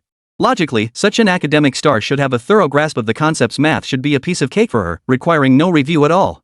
But Wēn Zhiyi was different. She already tackled a huge volume of practice problems daily and had likely compiled a collection of typical mistakes.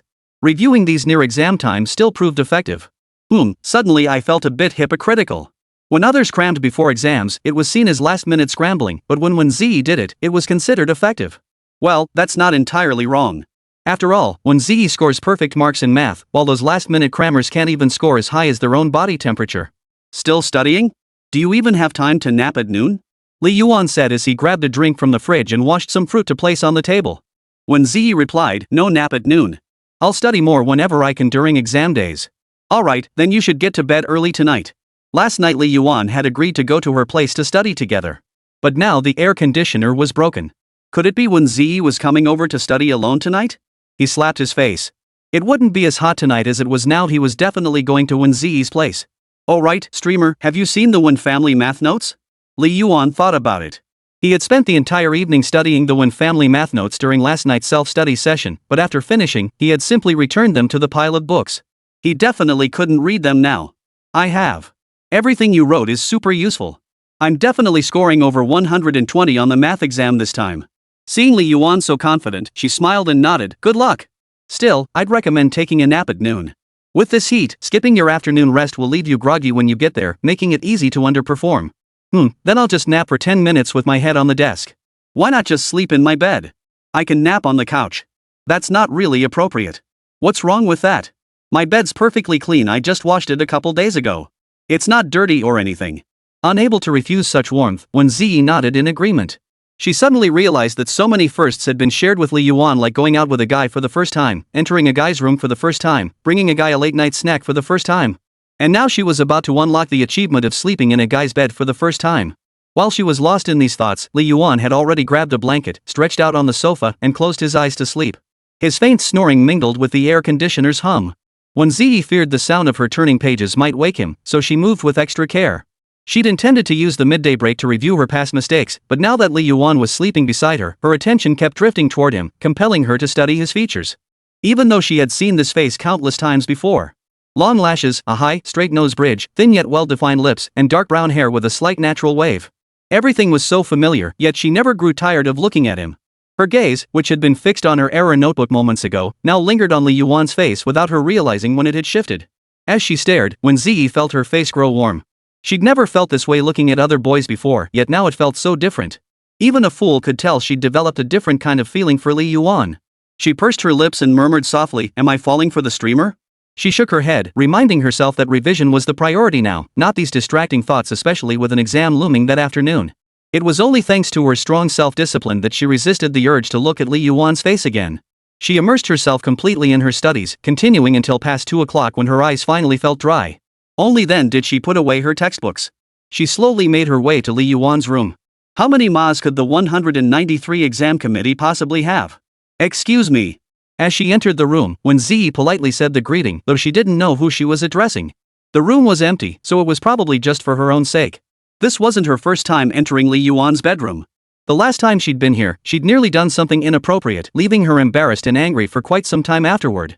This time, however, she was entering with full justification. She was even going to sleep on this bed for a while. The room's furnishings were largely unchanged from what she'd seen before, except the monitor, keyboard, mousepad, and desk lamp on the desk had all been replaced. The computer setup now felt significantly more luxurious than before. As the saying goes, put your money where your mouth is. Li Yuan hadn't even considered buying himself clothes or food with his newfound wealth. Instead, he'd poured it all into his computer.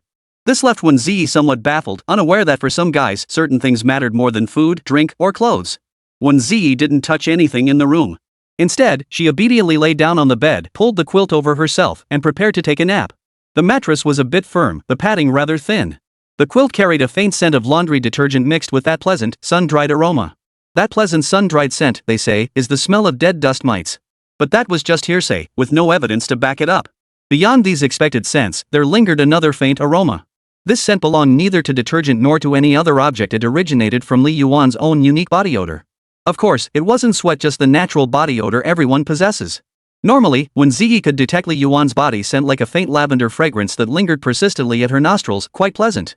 But now, nestled in his bed, that scent intensified, permeating both the quilt and the pillow. It was so irresistible that Wēn Zhiyi couldn't help but pull the quilt over her face and take a deep, quiet breath before finally drifting off into a deep sleep. When she awoke, it was Li Yuan who roused her. She had slept deeply, and upon waking, she felt refreshed and alert. Li Yuan wore a faint smile as he teased, "Sleeping so soundly, did you dream of me?" Wēn Zhiyi smoothed her slightly disheveled hair. No. I was just a bit tired." Earlier, Li Yuan had seen Wēn Zhiyi's sleeping face and had considered taking a photo. But he felt it might seem a bit creepy, so he stopped himself from acting like a pervert and woke Wēn Zhiyi instead. "It's just a sleeping face. There'll be plenty more chances later." He fetched a comb and gently smoothed her hair, his movements soft and natural, not tugging at her scalp at all. Every girl's hair had its own unique scent, even when using the same shampoo. Silky strands slipped through his fingers, leaving behind a faint fragrance. He gathered her hair into a ponytail, looping the elastic band around it a few times with his other hand to secure it. With her low ponytail, Wēn Zhiyi had a certain homey, young wife vibe, though ultimately her girlish charm outweighed the mature feel. Her oval face had soft contours, and while her features weren't stunningly exquisite, they possessed a natural, pleasing beauty that felt comfortable upon closer inspection. What drew more attention, however, was the scale of her chest, a presence hardly befitting a high school student. Li Yuan desperately wanted to call her big boobs one, but that would make him look like a total jerk. He decided against it. He didn't want to leave a bad impression on Wēn Zhiyi. While abstract insinuations could be brushed off before, crossing the line would be impossible to gloss over. "Go splash some water on your face. Time for the exam." Arriving at school, Wēn Zhiyi's exam room was on the 3rd floor, while Li Yuan's was in another building. Since their paths didn't cross, they had no choice but to part ways. Before parting, Wēn Zhiyi clenched her fist encouragingly. "Good luck on the exam, streamer." "You too. With the Wēn family math notes on my side, this math exam shouldn't be too bad, at least 10 points higher than last time, right? Even 5 points wouldn't be bad." When the exam began and he saw the test paper, Li Yuan's mouth twitched. He silently cursed his luck. Then he prayed silently, "This time, I don't ask for a high score, just one close to last time would be enough." The Baiyang exam committee was notorious for its tricks. Chinese was one thing, but math was pure chaos. From the first easy multiple choice set theory question all the way to the last problem, nearly every question was a weirdo. They were hard to grasp and even harder to solve. Even Li Yuan, who usually finished early, wrote until the very last second. He couldn't imagine how the top students managed it. But for the academically gifted with solid foundations, it shouldn't have been too difficult. After all, they've worked through so many practice papers that their adaptability is quite strong. For someone like Li Yuan, whose performance is so erratic, well, this was practically designed to make him fail. Thank goodness this wasn't the actual college entrance exam paper. Otherwise, they'd have to send this kid from the mountains to even deeper mountains. After the exam, most students in the hallway were cursing the test makers. That damn horse-faced teacher. I was stumped from the very first question. I spent all night cramming conic sections, yet I couldn't even crack the first question. It's not me, it's the heavens that won't let me pass. I'd like to see how many of those test makers have the guts to set questions like this. Sigh, I usually score over 100 in math, but this time I don't even have a shot at 80. This math is way too easy, creeping with a sinister grin. I'm practically wallowing, Einstein howling madly to the sky at a 45-degree angle. Damn it. Li Yuan sighed, how familiar this feels. When Wēn Zhiyi emerged from the exam hall, she looked perfectly composed, not a trace of her usual fiery temper in sight. How hard were the questions? A little bit. How about you? Finished everything? Wēn Zhiyi's tone remained soft and gentle, showing no impatience. It seemed the math exam hadn't stumped her, though even if it had, she wouldn't have cursed. Such a gentle nature, who wouldn't like that? Shall we head back together? Eat out or at home? Let's eat at home. Sounds good. Though he said they'd eat at home, it really meant Li Yuan was going to her place to freeload. Not just freeloading, he'd also be studying late at her place tonight. Hey, this is getting a bit awkward. At 5 o'clock, the sun had already dipped halfway below the horizon, yet its golden afterglow still generously bathed the entire land. Traffic flowed steadily on the roads, while the sidewalks were filled only with students in their blue and white uniforms, some walking in pairs, others alone and silent. Host, did you live on campus during your senior year? Wēn Zhiyi suddenly asked. No. Li Yuan-chun didn't have time. Even in senior year, he couldn't stay in the dorms. The school wouldn't give you time to stream and make money, and getting caught with a phone inside would be trouble. Oh, okay. Wēn Zhiyi didn't press further, though a slight pang of regret lingered in her heart. Climbing over the wall, she saw couples strolling hand in hand across the playground, their faces beaming with smiles. 194. Are you here to study or to look at feet? Before heading to Wēn Zhiyi's place, Li Yuan took a shower to wash off the sweat smell and even gave himself a trendy haircut, as if he were going on a date. The previous 2 times had been just for meals, but this time he was going to her place to study. It felt different, no matter how you looked at it. Of course he had to treat it specially, otherwise, it would seem like he wasn't taking it seriously. They had dinner together as usual, but Li Yuan felt a bit uneasy. Why was Wēn Zhiyi there? You little brat, here's $50. Go hang out somewhere else for the night. Give me a chance to be alone with her.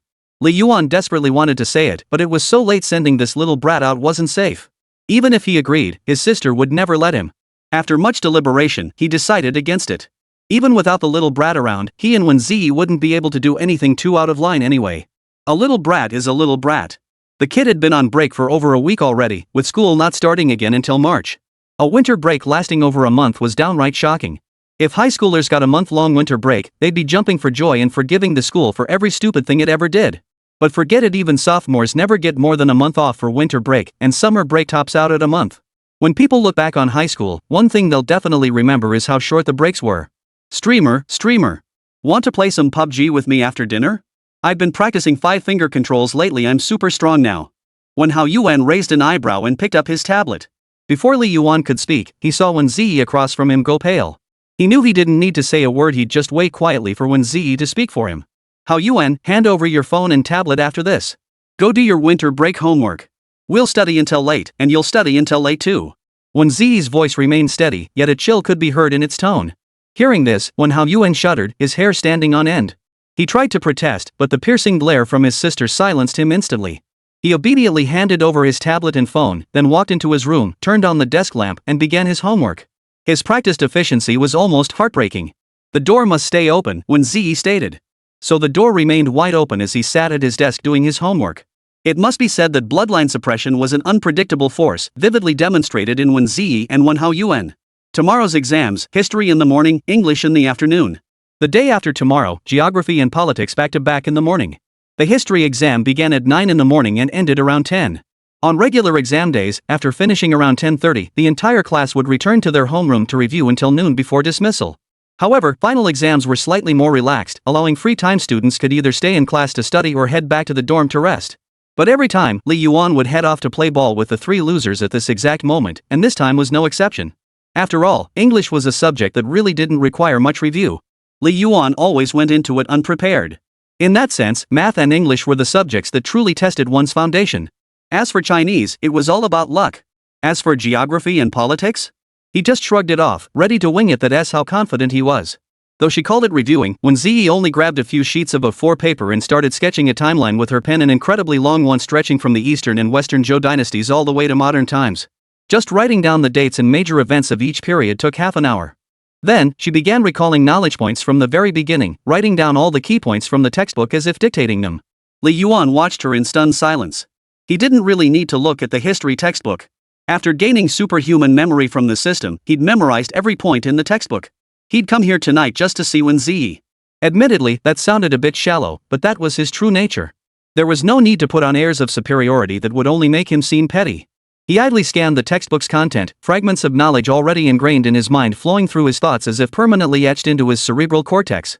Recalling them required no thought at all, they surfaced effortlessly. This sensation made Li Yuan feel like a robot. It felt almost surreal. Whether it was the wealth or skills he'd gained from the system, applying them in real life felt as natural as if they'd always been a part of him. This feeling was absolutely exhilarating. Lost in thought, he found himself smiling without realizing it. Perhaps the grin was too lecherous, because Wēn Zhiyi noticed. She paused briefly, pursed her lips, and shot him a glance. She realized Li Yuan's gaze wasn't on his book at all, it was fixed on her feet under the table. Her cheeks puffed up in indignation, but Li Yuan showed no reaction. She simply curled her toes, as if signaling him to look away. Yet Li Yuan remained utterly unmoved, his gaze fixed intently on her feet. Feeling somewhat helpless and unsure what to say, she resorted to what she thought was a stern tone. "Host, are you here to study or to look at feet?" Li Yuan had already fantasized about surpassing Bill Gates in net worth and becoming a national icon. Caught off guard by the question, he reflexively replied, "To look at yours." Wēn Zhiyi. The most dreaded thing is when the air suddenly goes still. Wēn Zhiyi silently turned her head away, staring expressionlessly at the A4 paper on the desk. Her ears flushed crimson like red-hot branding irons, her entire body radiating an almost terrifying heat. On the surface, it was just a blush, but inside, her heart was pounding wildly. What the hell was this? Such a direct hit came completely out of nowhere. Wēn Zhiyi had convinced herself her emotional resilience had grown stronger, at least in everyday banter. She no longer flushed or got flustered as easily as before. Yet now, this unexpected direct hit had completely stunned her. Admitting he came to see her wasn't that practically the same as confessing his feelings. But how should she respond? Accept or reject? In this situation, the best option was to choose the third one, not answer at all. She abruptly stood up. I think I'm getting a bit warm. I'll go take a shower. You can study on your own. All right. Li Yuan was puzzled. He glanced at his phone. It was only 7 degrees tonight. Why on earth was Wēn Baobao feeling hot? I don't know. I'll do an English practice test to check my vocabulary. Listening to the trickling sound of water in the bathroom, Li Yuan couldn't help but glance over a few more times. He really wanted to say something flirtatious, but there was no room for it. Could I eat 3 bowls of rice just listening to that shower? Don't throw away that bathwater, I've got a delicious homemade soup recipe. Your bathwater is my delicacy. $1.95 no problem, I won't refuse. Half an hour later, Wēn Zhiyi emerged from the bathroom after her shower. The thick mist generated during her bath seemed to push her out, enveloped in vapor like a fairy. Too bad she wasn't wearing period attire, but pajamas. Wēn Zhiyi changed into her usual pink silk pajamas adorned with little bear prints. Her hair, smooth and flowing, cascaded down to her waist, likely dried in the bathroom earlier. Her cheeks held a faint blush, her lips glistening like jelly, and her almond-shaped eyes seemed slightly intoxicated, radiating a pitifully endearing aura. Perhaps feeling too warm, the usually conservative Wēn Zhiyi left the top 2 buttons undone, revealing expanses of smooth, pale skin. Only a faint, dark line hinted at her true nature. When would the 2 masters make an appearance? Meanwhile, Li Yuan had just finished 4 English reading comprehension passages. It must be said, the superhuman memory granted by the system was truly formidable. Though labeled time-limited, the information stored felt like it would remain etched in his mind forever. This super memory instantly erased Yuan Shen's English weakness, propelling his total score straight toward 630, truly terrifying. Yet the further he progressed, the more stingy the system became, reluctant to grant any more skills. Had the system granted him that elusive logical reasoning skill, he wouldn't have been helpless against those alien-like math problems. A total score soaring into the 650-point bracket wouldn't have been a pipe dream. What a pity. Before long, he was captivated by a wave of fragrance.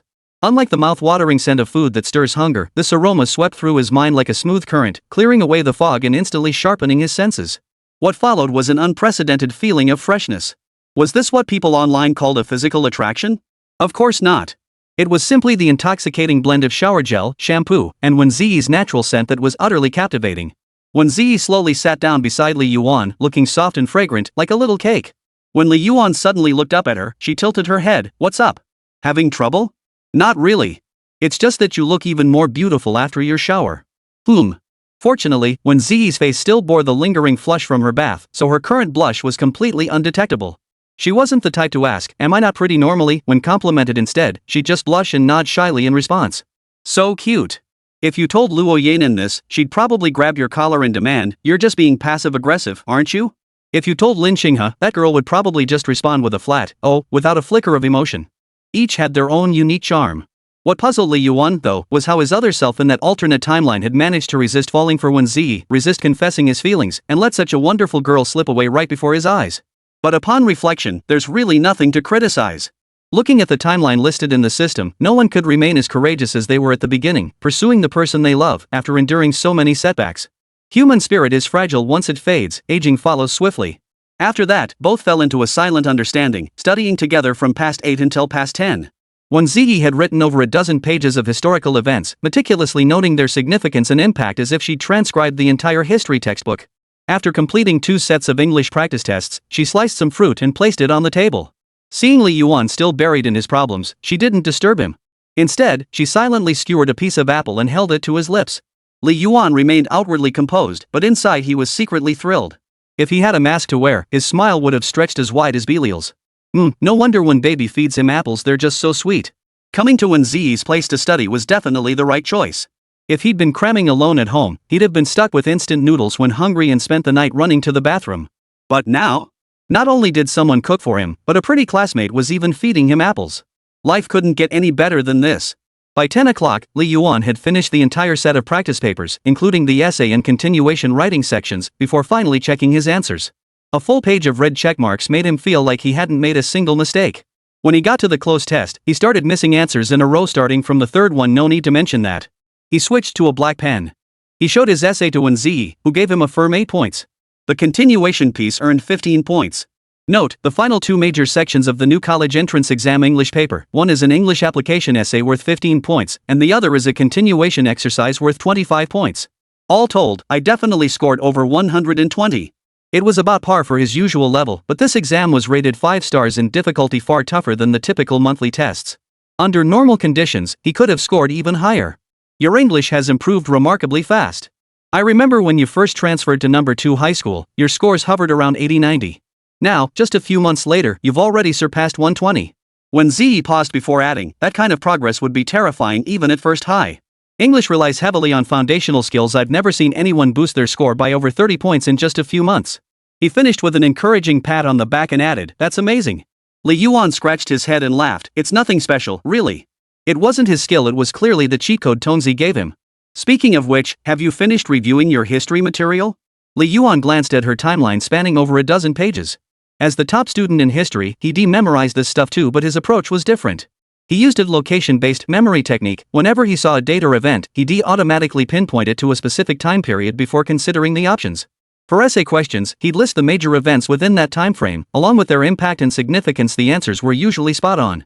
History, he thought, offered no real tricks. It all came down to how accurately you remembered and how neatly you structured your answers.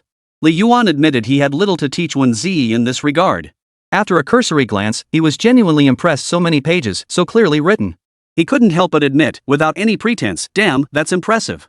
Though he excelled at exams, he couldn't be certain he could produce such a comprehensive timeline of major historical events, complete with their significance and impact, all with such remarkable accuracy. That's all for today. I feel we've covered enough for now. I'll come by again tomorrow. With that, Li Yuan stood up to leave. Seeing Wēn Zhiyi say, no problem. He felt a bit relieved, at least she wasn't refusing. 196, should we just ditch the 4 of them? Though the exam didn't start until 9 in the morning, boarding students still dragged themselves out of bed around 6 to attend morning self-study in the classroom. It sounded miserable, but with finals approaching, teachers turned a blind eye. It was just a different place to catch up on sleep.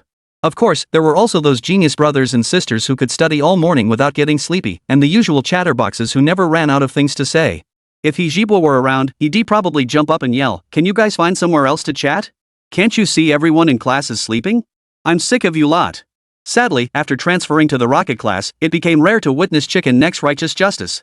Monkey and Fatty's abstract divine presence couldn't do much here. Those two slept like logs in the morning, and the faint chatter couldn't wake them. The day before, Li Yuan had passed off all breakfast duties. After all, with the new year approaching, few breakfast spots were open. He slept soundly until 8:30, then strolled to a nearly empty shop for some rice rolls before leisurely heading to school. Truth be told, this was the most energetic day he'd had all semester. After 7 solid hours of sleep, it was hard not to feel refreshed. On a typical day, he was grateful just to get 6 hours of sleep. No wonder high school students looked like their life force had been drained. They couldn't sleep properly, couldn't eat well, and had to burn through brain cells daily. Anyone who didn't look haggard was practically a god. Upon entering the classroom, only a small section of students were asleep, quite different from the scene in Class 20. Back in Class 20, the entire class would be asleep, with only a handful of diligent students lugging chairs out to the hallway to study. No wonder they were called the rocket class. Their self-discipline was unmatched. But upon reaching his seat, his thoughts changed. Ma Hongjun and Hosu were fast asleep, oblivious to the world around them. They were curled up together, drool dripping freely from their mouths. The sight was downright hilarious. It prompted Li Yuan to snap photos from all 4 angles, a rare post he shared on his social feed with the caption, "In the age of purest love, only pure exhaustion remains." The humor remained unchanged. Within just 2 minutes, Huang Qiaoer and Lin Xinghe had already liked it. Great. With exams approaching, they're not studying, just playing with their phones, huh? Li Yuan was still grinning when Huang Qiaoer bounced playfully on his face. "Aren't you scared they'll beat you to death when they wake up?" Li Yuan curled his lips. "I've already blocked them." "Ha, what a jerk." Huang Qiaoer chuckled. "You blocked them, but you must have blocked the homeroom teacher and other teachers too, right?" Li Yuan stopped smiling. Huang Qiaoer stopped laughing too. Almost simultaneously, they both picked up their phones to check. That WeChat Moments post had undoubtedly gained another like. But it looked so cold and terrifying, like a bucket of ice water dumped from head to toe, the chill rushing up instantly. Lu Rui liked this.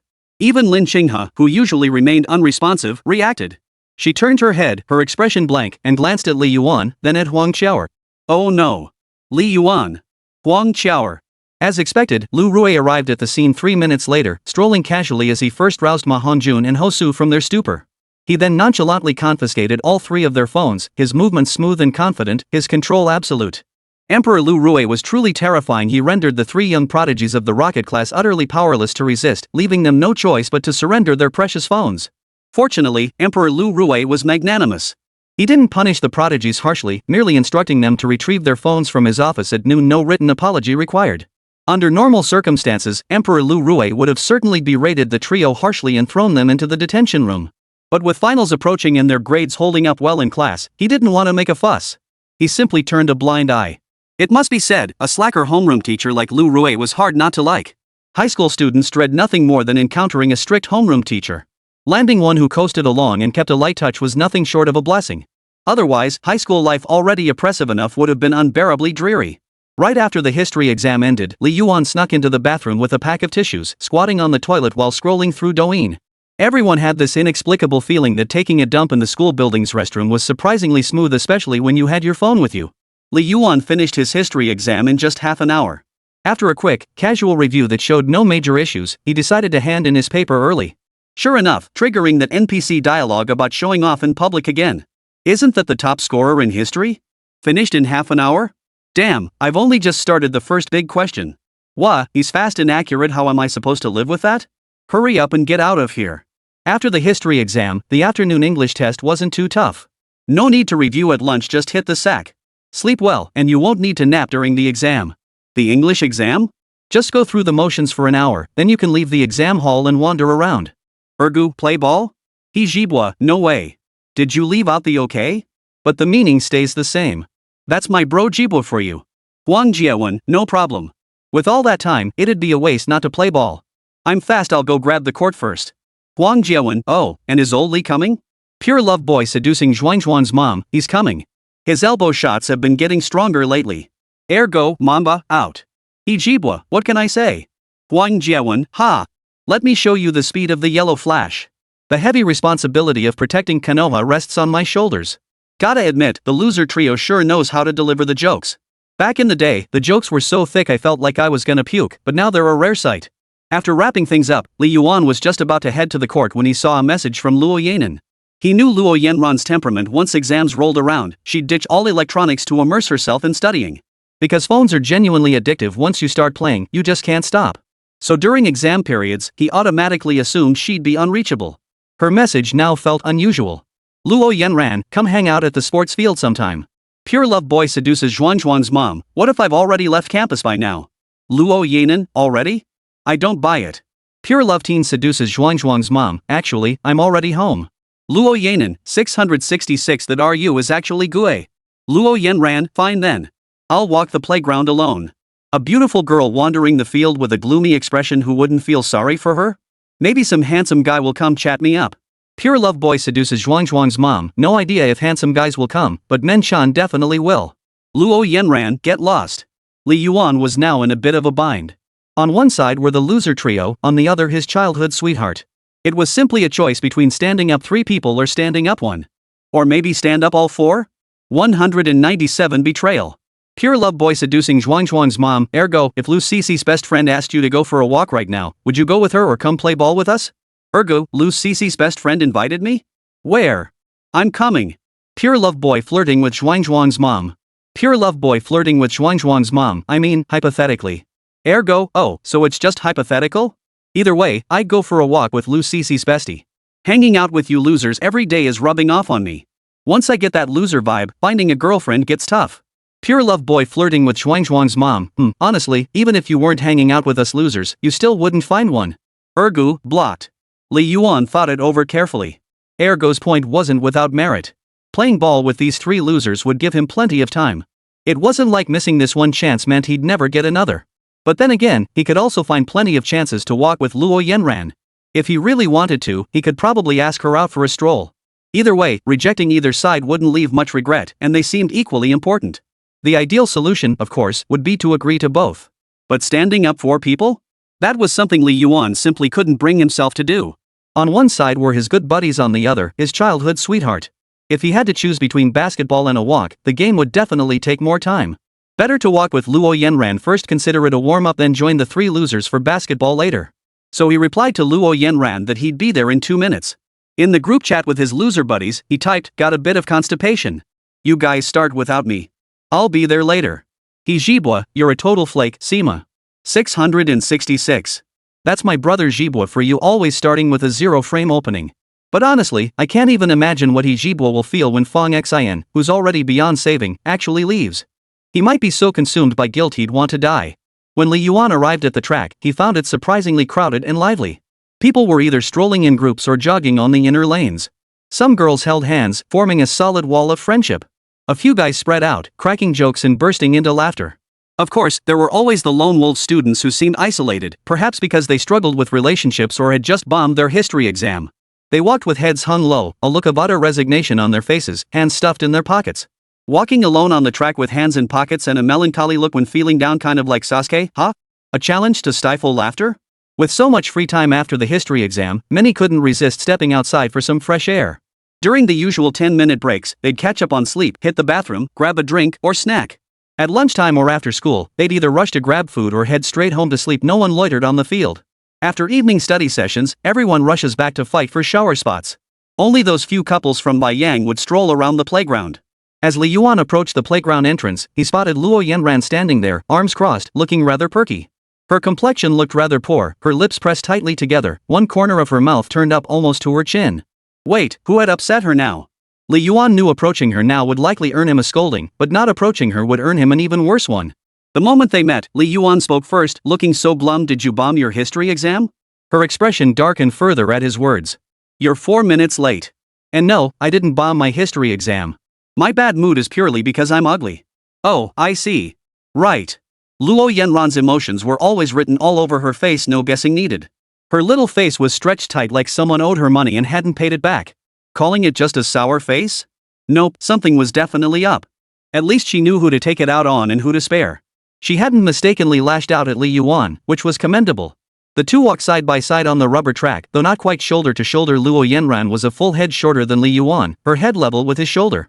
It was more like head to shoulder.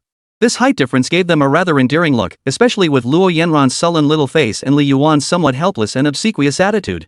You called me out for a walk? Can't be just for a walk. Got some grievances to vent? Li Yuan cut straight to the chase. Faced with such direct questioning, Luo Yanran would surely hedge first, insisting she had no grievances to vent. Then she'd admit there was one, only to change her mind and say, never mind. I'll tell you anyway, it's no big deal. I've got no grievances to air. I won't let myself be wronged, unlike you, who just takes it all down. Besides, who'd dare mess with me? Actually, I do have a little grievance to share, just a tiny one, a minor injustice. Nah, forget it. Telling you won't solve anything. Better to just let it go. Never mind, never mind. I already asked you out for a walk. If I don't tell you, it feels like there was no point in inviting you. It's not a big deal anyway, so telling you won't hurt. Li Yuan could practically recite these lines by heart. It was the same pattern every time, just venting, no need to beat around the bush. If something's on your mind, just say it, right? Besides, they'd known each other for so many years, what couldn't she tell him? Though Li Yuan had suggested before that she should just tell him directly, as he'd seen, it hadn't worked at all. Luo Yanran's prideful nature was ingrained in her bones, she simply couldn't be direct. Fortunately, sometimes she did throw a few straight pitches. And when she did, it was brilliant. Remember last time? When you took me to eat by the fence on the back mountain? I promised to bring Yin Yun along, but when I told her, Tang Yutong overheard. That girl loves to crash the party, she insisted on coming with us. We couldn't refuse her, so we took her alone. After that, the three of us went together several times. But one time. At this point, Luo Yanran paused, clearly stumbling over an irritating memory. Her pink lips kept muttering, as if she had something bitter and hard to swallow stuck in her mouth. What? Tang Yutong and Song Tianyun went to eat there behind your backs? It must be said, Li Yuan's luck was sometimes truly unbelievable. He hit the nail on the head, stunning Luo Yanran so much she almost blurted out, "How did you know?" But then she realized Li Yuan couldn't possibly know, and instead nodded firmly in confirmation. That night, I just wanted to study a bit longer, so I didn't go with Song Tianyun. But she actually went with Tang Yutong behind my back. She's supposed to be my best friend. How could she go out to eat alone with someone else? It's betrayal. Yes, betrayal. I was betrayed by Song Tianyun. 198 Stroll in basketball. After hearing the whole story, Li Yuan suddenly felt like he'd wasted a little bit of his time. Betrayal, huh? A best friend going out to eat with someone else's betrayal? That doesn't make much sense. It felt like she was blowing things out of proportion. He expected some juicy gossip, but this was just petty nonsense. But glancing at Luo Yanran's beautiful face, he sighed inwardly. He knew her personality well enough. Her possessiveness and need for control were always a bit strong, mixed with that tsundere streak. Her dissatisfaction with Song Tianyun was just her venting to him. If he didn't indulge her, who else would? Yeah, this is pretty serious. You and Tang Yutong probably never got along, and you probably don't even like her. But Song Tianyun isn't exactly on bad terms with her either. That's why it bugs you. I get it. Your best friend hanging out with someone you hate? That's just depressing. As soon as Li Yuan finished speaking, Luo Yanran's eyes lit up. She felt a surge of relief, like she'd found a kindred spirit, someone she could finally confide in. Her voice even rose a notch. Exactly. That's exactly how it feels. Ugh, only Leo gets me. It's so infuriating. Especially since that Tang Yutong deliberately mentioned what they ate today in front of me, raving about how delicious it was. She was practically flaunting it. Luo Yanran stomped her foot in frustration. That green tea. But Song didn't do anything to offend you. Don't take your anger out on the wrong person. She even told me about it later that day and brought me some food. Luo Yanran's voice softened slightly. Clearly, she hadn't been paying much attention to Song Tianyun these past few days. Then I should go talk to her later. That's more like it. But Tang Yutong is really despicable. Her boyfriend clearly. Stop. Li Yuan quickly cut her off before she could say more. The playground was crowded with chatter. If anyone overheard, word might reach the people involved. Even if it were true, gossiping about such matters wasn't exactly appropriate. Tang Yutong was indeed a somewhat irritating person, yet her efforts to get Zhang Juanrui into the rocket class were genuinely touching. But the fact that Zhang Juanrui was a jerk, though Li Yuan and Luo Yanran knew it, they both decided not to tell her. Partly because they feared she wouldn't believe them, and partly because it felt like meddling in other people's business, none of their concern. After Li Yuan silenced her, Luo Yanran huffed and muttered, "Fine, I won't say anything. But Li Yuan, I truly believe there are few genuinely sincere people in this world. Most couples I know either get cheated on or part ways bitterly. In my opinion, it all stems from insincerity. If both people were truly sincere, they'd naturally make it work." Luo Yanran crossed her arms, looking at Li Yuan with an air of superior understanding. "Li Yuan, if you ever date me, you have to be sincere. Because I'm sincere, so sincere I'd never betray our feelings." Li Yuan thought her expression resembled that of the marmot from Bear Out of Nowhere, utterly infuriating. He chuckled and flicked her smooth forehead. "Nice fantasy, though. If we start dating? We'll see about that later." Hee, then we'll see about later." Luo Yanran didn't seem the least bit annoyed by the tap on her forehead.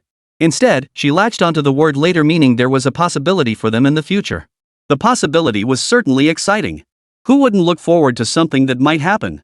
It was like the lottery. Even though the odds were incredibly low, someone still won. If others could win, then they could too. By the time Li Yuan arrived at the basketball court, over half an hour had passed. The three guys on the court had already started playing, drenched in sweat. Looks like they're putting up a good fight. A few familiar faces from other classes had joined in. The game was going smoothly until Li Yuan approached. Their expressions abruptly shifted, some with disdain, others with fear, and they began making excuses to leave the court. Hey, guys, my buddy called me to join another game. We'll play together next time. We were playing great together, let's do it again next time. I've got another game too. My dad's having my grandma. Gotta go check on her. Jibwa wiped his brow, staring speechlessly at the fleeing figures. We were playing fine just now, he muttered. Then they suddenly bail. So rude. Next time, I'm not joining in at all. Huang Jiawen patted Jibwa on the shoulder and chuckled. Well, Li Yuan is the dark horse of the court, his reputation precedes him. Ha!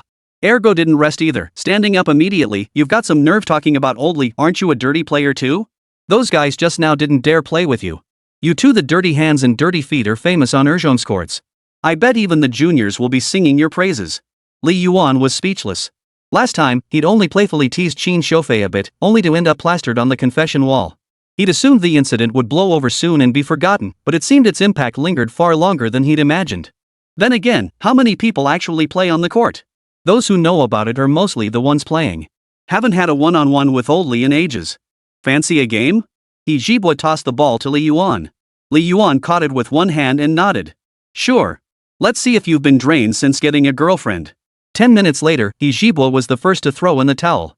Whether he defended or not, it didn't matter. Whenever Li Yuan took a shot, whether it was a three-pointer or a two-pointer, it went in with pinpoint accuracy, leaving him completely frustrated. Sitting on the curb, Jibwa gulped down some water and said, Old Li, your accuracy is seriously insane. You can make shots from any angle. You should just go join the CBA. Li Yuan chuckled lightly. Forget about my physical strength, I can't handle even a little contact. My accuracy is the only thing worth mentioning. Everything else is pretty mediocre. Modesty. Hey, old Li, how'd history go? Was the last question D? Ergo suddenly brought up an untimely topic, making Huang Jiawen and Jibwa itch to respond. Huang Jiawen, we don't discuss exam stuff on the court, Urdu. You're breaking our unspoken rule here. Jibwa, we can be buddies in everyday life, but if you start talking about answers, I'll have to pay a visit to your family. Ergo immediately fell silent, muttering under his breath, I studied history really hard this month. What's wrong with asking?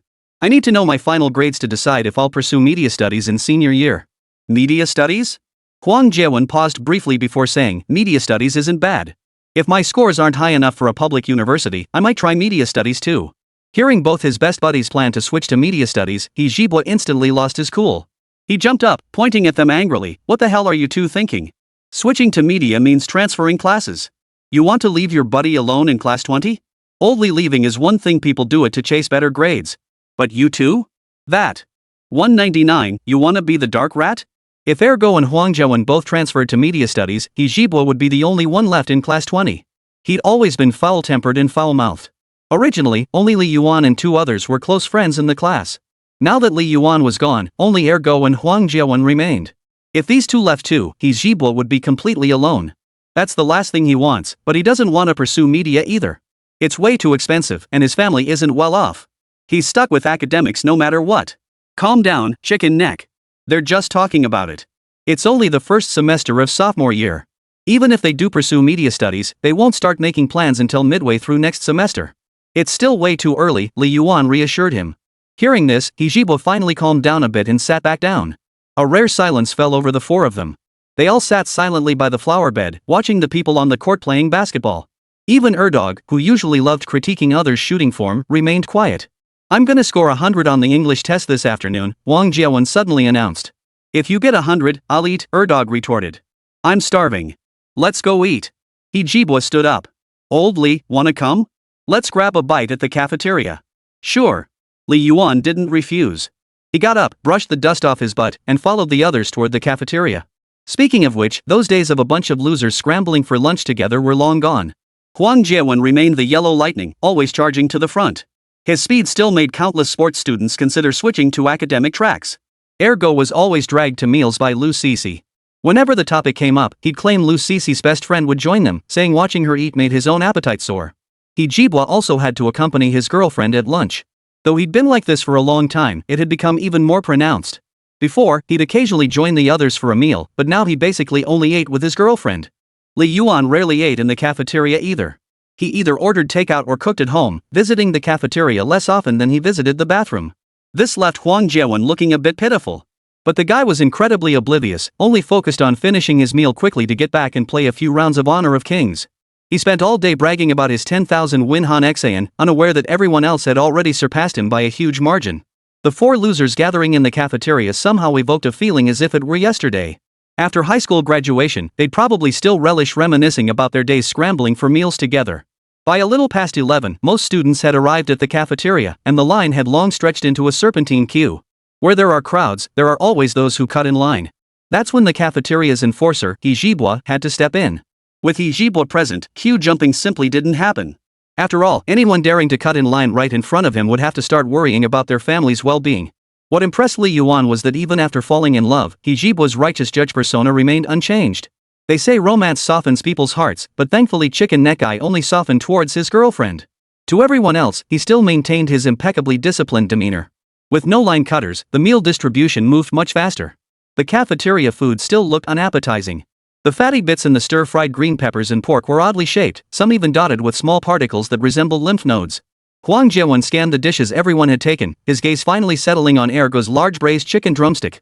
His gaze burned like he'd spotted some racy comic, utterly transfixed. Ergo was so startled he clutched his food defensively, taking 2 big bites of the drumstick. That's $6.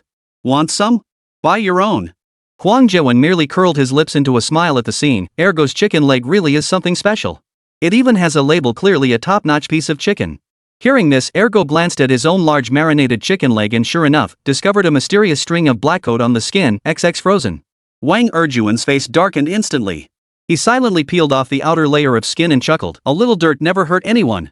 Li Yuan remarked indifferently from the side, who says this chicken leg isn't good? It's fantastic. When I was little, Pingu used to beg for it. Li Yuan, not exactly fresh. Ergo remained unfazed, continuing to gnaw on his drumstick. He wasn't about to toss his 6 yuan drumstick just because of a few snide remarks from his rowdy friends that would be throwing good money after bad. Hey Erdo, how's things going with Lu Cici? Li Yuan suddenly asked with genuine curiosity. At this topic, Li Yuan and Wēn Zhiyi also lifted their heads to look at Ergo, waiting for his answer. A brother's love life was something they had to keep tabs on firsthand. If it failed, they'd mock him thoroughly before offering consolation. But if he succeeded, it would be a hearty "you bastard," followed by genuine congratulations. Even before Li Yuan got promoted, Lu Cici had shown plenty of interest in Ergo. If it weren't for Ergo constantly eyeing her best friend and his cluelessness whether feigned or genuine, they'd have been dating by now, lips locked. But when Ergo mentioned his promotion last time, it was clear the guy still hadn't noticed Lu Cici's feelings. Ergo's cluelessness was one thing, but Lu Cici's patience was something else. How could she hold back for so long without confessing? Ergo took another bite of his chicken drumstick and sighed dramatically. Talking about this really gets me worked up. Every time I show affection to her best friend, Lu Cici flies off the handle for no reason. It's like she's on her period every single day. But honestly, Lu Cici's bestie is a tough nut to crack. All I've managed so far is getting her contact info and occasionally sneaking her breakfast a couple times. Wēn Zhiyi had initially been too lazy to bother with Ergo's troubles, but seeing him still stuck like this now, he couldn't help but shake his head, feeling frustrated by his lack of initiative. These kids are hopeless. Who knows if they're genuinely clueless or just playing dumb? If you like someone, say so. If you don't, just say so. Why not be straightforward? Why always use your best friend as a pawn? Li Yuan watched Erdo's reaction. He caught a fleeting look of embarrassment before the boy quickly reverted to his usual goofy grin. I hope Erdo isn't a fool. Maybe he's just in a hesitant phase right now. As long as he can muster the courage to pursue her when he's truly certain of his feelings, that's all that matters. Still, it's best to make up your mind sooner rather than later. Who knows when a rival might appear out of nowhere, or some unexpected turn of events could rob the two of you of any chance at all. Li Yuan, who'd been listening silently all along, suddenly slapped Erdo hard on the back and declared with full force, "Stand up straight. Be a man." The slap nearly sent Ergo flying. Li Yuan continued, "Erdog, I'm not just saying this to be nosy. I genuinely don't want you to have regrets. Earlier after class, I overheard Lu Cici mention she's transferring to the art program next semester. That's why she skipped the first self-study period this month. She's been practicing painting. You know how it is by senior year, art students mostly train off campus. Once she transfers, you two will see each other much less. If you don't confirm your feelings soon, you might not even get the chance to confess. And you, using your best friend as an excuse every single day? I'm sick of it. Either man up or spend the rest of your life watching your chances slip away like some pathetic mouse." With that, Li Yuan casually walked off with his tray. "I'll cover the 200. After He Zhibo left, Ergo finally managed a pained, forced smile as he looked at Li Yuan and Wēn Zhiyi. I don't get what he's talking about. What's this about Lu Sisi? I clearly like her best friend. I don't understand, I just don't get it. It's so confusing. So Ergo chose to be a shady rat after all. What a coward. At that moment, Li Yuan felt a flicker of contempt for this Wēn Zhiyi he'd known for so long. It wasn't that he disliked Ergo's cowardice, it was that Ergo's cowardice reminded him too much of his own past self. Wēn Zhiyi didn't know much about romance. All he understood was that if a girl saved him once, he'd develop inexplicable feelings for her, even unnecessary fantasies that she might like him back. In reality, she was just trying to protect the shooter. The young chef's romantic history was like a blank sheet of paper. Once touched upon, his innermost thoughts would be laid bare for all to see. Given his own state, he was naturally unable to offer Ergo any advice. He could only silently shovel down his food, pinning his hopes on Li Yuan. Don't be fooled by Li Yuan's lack of romantic experience. He possessed high emotional and intellectual intelligence, had interacted with many girls, and even received love letters and confessions. His background was far from lacking. Crucially, Li Yuan understood the art of appeasement. Unlike He Zhibo's provocative style, he wouldn't resort to silent treatment against Ergo. But even Li Yuan couldn't offer much comfort right now. He'd tried before. Even if he wanted to speak, it depended on whether Ergo would listen. If Erdo, the one directly involved, wasn't receptive, Li Yuan could talk himself hoarse to no avail. It would just be wasted breath. Li Yuan glanced up at Ergo with a slightly scrutinizing look. Noticing the man's evasive gaze, he was about to give up when Wēn Zhiyi nudged him with his elbow and gave a subtle chin lift, as if urging him to lecture Ergo. Li Yuan's mouth twitched. I've never even been in a relationship myself. What meaningful advice could I possibly offer? Wēn Zhiyi chuckled. No, you're different, old Li. I remember when Wēn Zhiyi first arrived, she chose you as her desk partner. Even when seats were reassigned, she specifically asked if you wanted to stay together. How long had you even known each other then? Not even a month. If you tell me it was purely your personal charm, I won't buy it. You know what? It really is personal charm. Fine, call it the godlike charm physique, Yuanshan. The scene felt exactly like when you finally get a girlfriend and all your bros start begging you to spill your dating secrets. Li Yuan raised an eyebrow at Ergo across from him, sighed, and said, Ergo, since it's just us now, let's be completely honest. Be honest? Thank goodness it's just school pants, no zippers. Otherwise, all us guys would feel insecure. Wēn Zhiyi, that idiot, had to butt in at this moment. Fine, keep your little eel hidden. Don't let the fishing folks use it as live bait. Li Yuan turned his gaze back to Ergo. The guy had clearly finished eating but hadn't left, obviously wanting to hear what Li Yuan had to say. Since he was listening, Li Yuan might as well tell him. Whether it would be useful or not was entirely up to Ergo himself. Deep down, you have feelings for Lu Sisi, and she has shown interest in you too. This is an entirely new sensation for you. Before, none of your advances ever got a response. But now, suddenly getting a response, learning she feels the same, you've become anxious and uneasy. That is why you choose to avoid it, to change the subject.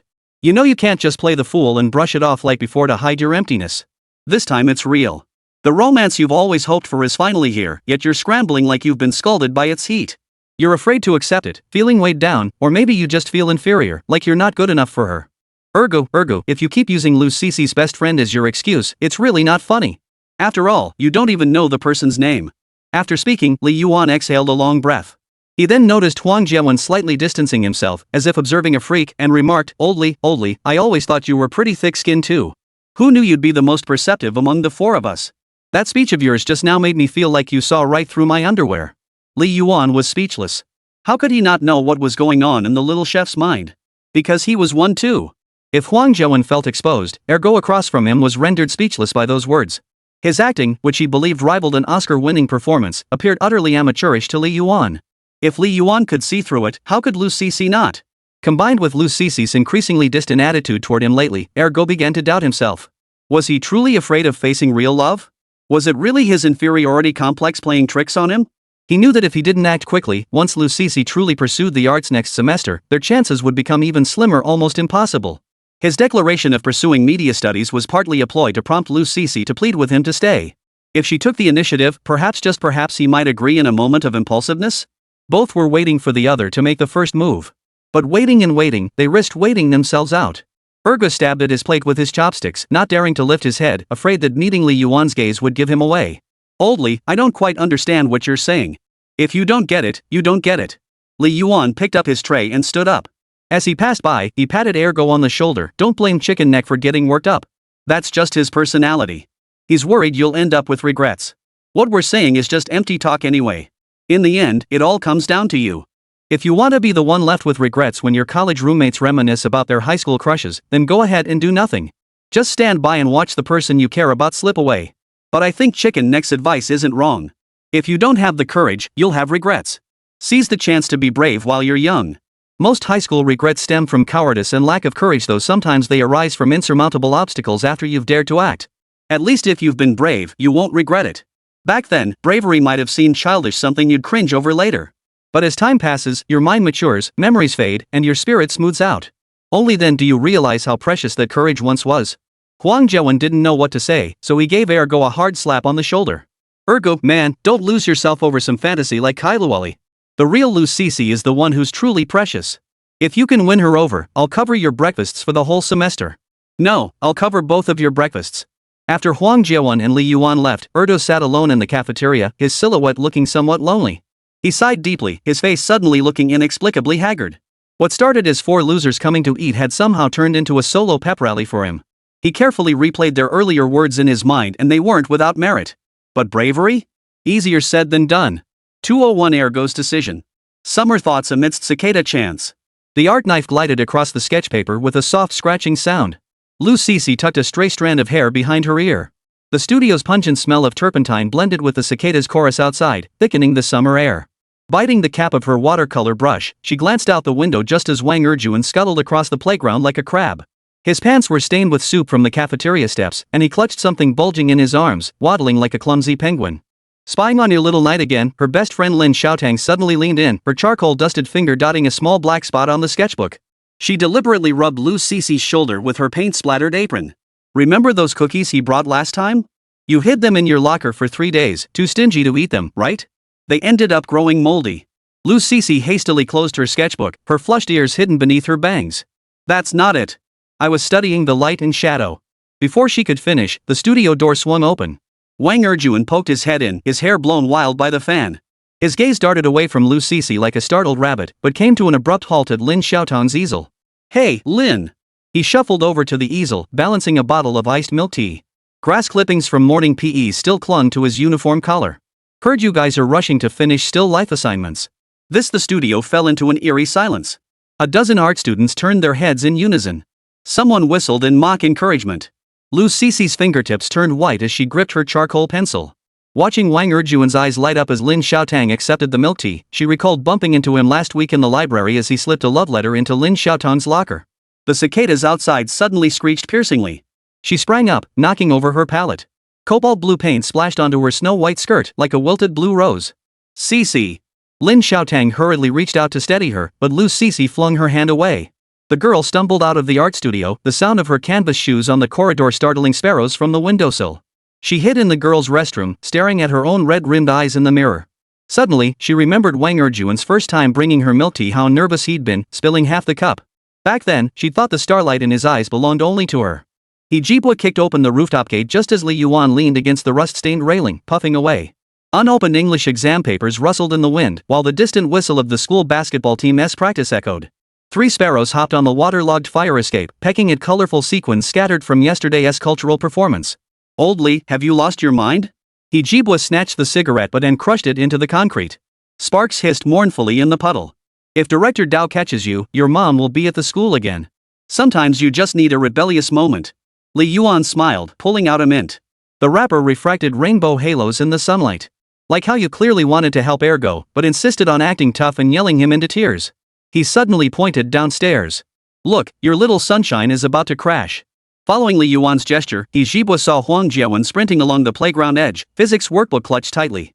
His glasses slid to his nose, but he didn't bother pushing them back up. At the corner, he collided head-on with Wēn Zhiyi, who was holding a stack of homework papers. Pages scattered like white doves. Kneeling to gather the test papers, the boy's neck flushed crimson, as if it might bleed, yet he still took the time to wipe the dust off his 5 years of college entrance exams, 3 years of mock tests. Sorry. Wēn Zhiyi frantically stacked the notebooks into a crooked tower. Glancing at Wēn Zhiyi's school ID photo, her hair shorter than now, his smile turned as sour as lemon slices soaked in honey. Suddenly, he recalled last week in the cafeteria, this top student, always alone, had quietly slipped a chicken drumstick from her tray to a stray cat. As Wēn Zhiyi crouched down, her ponytail brushed Wēn Zhiyi's flushed earlobe. Page 37's electromagnetic induction problem. You use 3 different methods? Her fingertip tapped a smudged ink spot.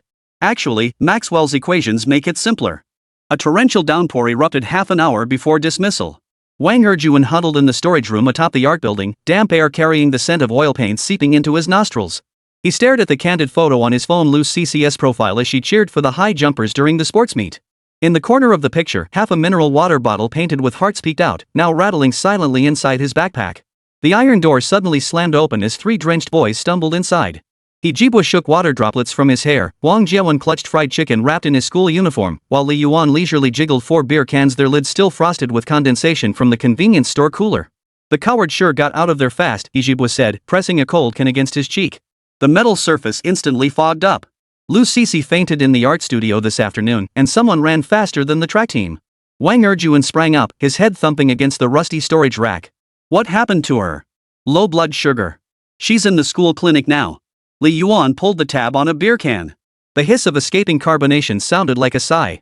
But just now, a student named Lin mentioned that Lu Cici secretly drank all the milk tea someone gave her even though she pretended to throw it away every time. Raindrops pounded the tin roof like rapid drumbeats. Huang Jiawen suddenly pulled a box of Band-Aids from the bottom of his fried chicken bag. The pink Hello Kitty printed on the plastic packaging read, "Your hand was bleeding when you climbed the wall." This usually silent boy wore a rare look of earnestness. Like old Li said, sometimes we have to throw caution to the wind for certain things. Wang Zhiyi looked down at the scab wound on his palm, remembering the shards of glass that had cut him while scaling the wall. Back then, his mind had been filled only with Lu Cici's pale face. Only now did the pain truly register. That noon in the cafeteria, he'd seen Lu Cici buy only a steamed bun before sneaking out to buy cherry blossom pastries from a shop off campus. When shards of glass cut him scaling the wall, all he could think was to get the treats to her hands as quickly as possible. The school infirmary carried a faint scent of iodine. When Wang Zhiyi burst in, soaked to the bone, Lu Cici was doodling in her sketchbook. Raindrops trickled down the teenager's jaw and splattered onto the tile floor. His hands trembling, he pulled a cherry blossom pastry wrapped in 3 layers of plastic from his chest. Oil stains bloomed like tiny clouds on the transparent packaging. "I checked." Wang Zhiyi gasped, his bangs still dripping. "The art class won't officially transfer until next semester. We still have academic classes every Tuesday and Thursday night this term." He suddenly faltered, flustered by the girl's reddened eyes. The school nurse's radio played 7 Mile Fragrance, static mingling with the rain's rhythm weaving a web between them. A thunderclap shattered the window. Lu Cici grabbed her sketchbook and hurled it at him. "Wang Zhiyi, you idiot. I only mentioned transferring because I wanted the rest dissolved in his sudden embrace." Rainwater from his school uniform seeped through her cotton skirt. The sketchbook scattered, revealing yellowed sketches tucked inside, all capturing his leaping form during basketball games. It turned out that all those gifts mistakenly given to Lin Xiaotang were actually surprises Wang Zhiyi had prepared for Lu Cici. He heard Lin Xiaotang and Lu Cici were close friends, so he asked her to pass them along, unaware of the misunderstandings that would arise. As for Lin Xiaotang, she long seen through it all, silently playing along with this clumsy game of unrequited love.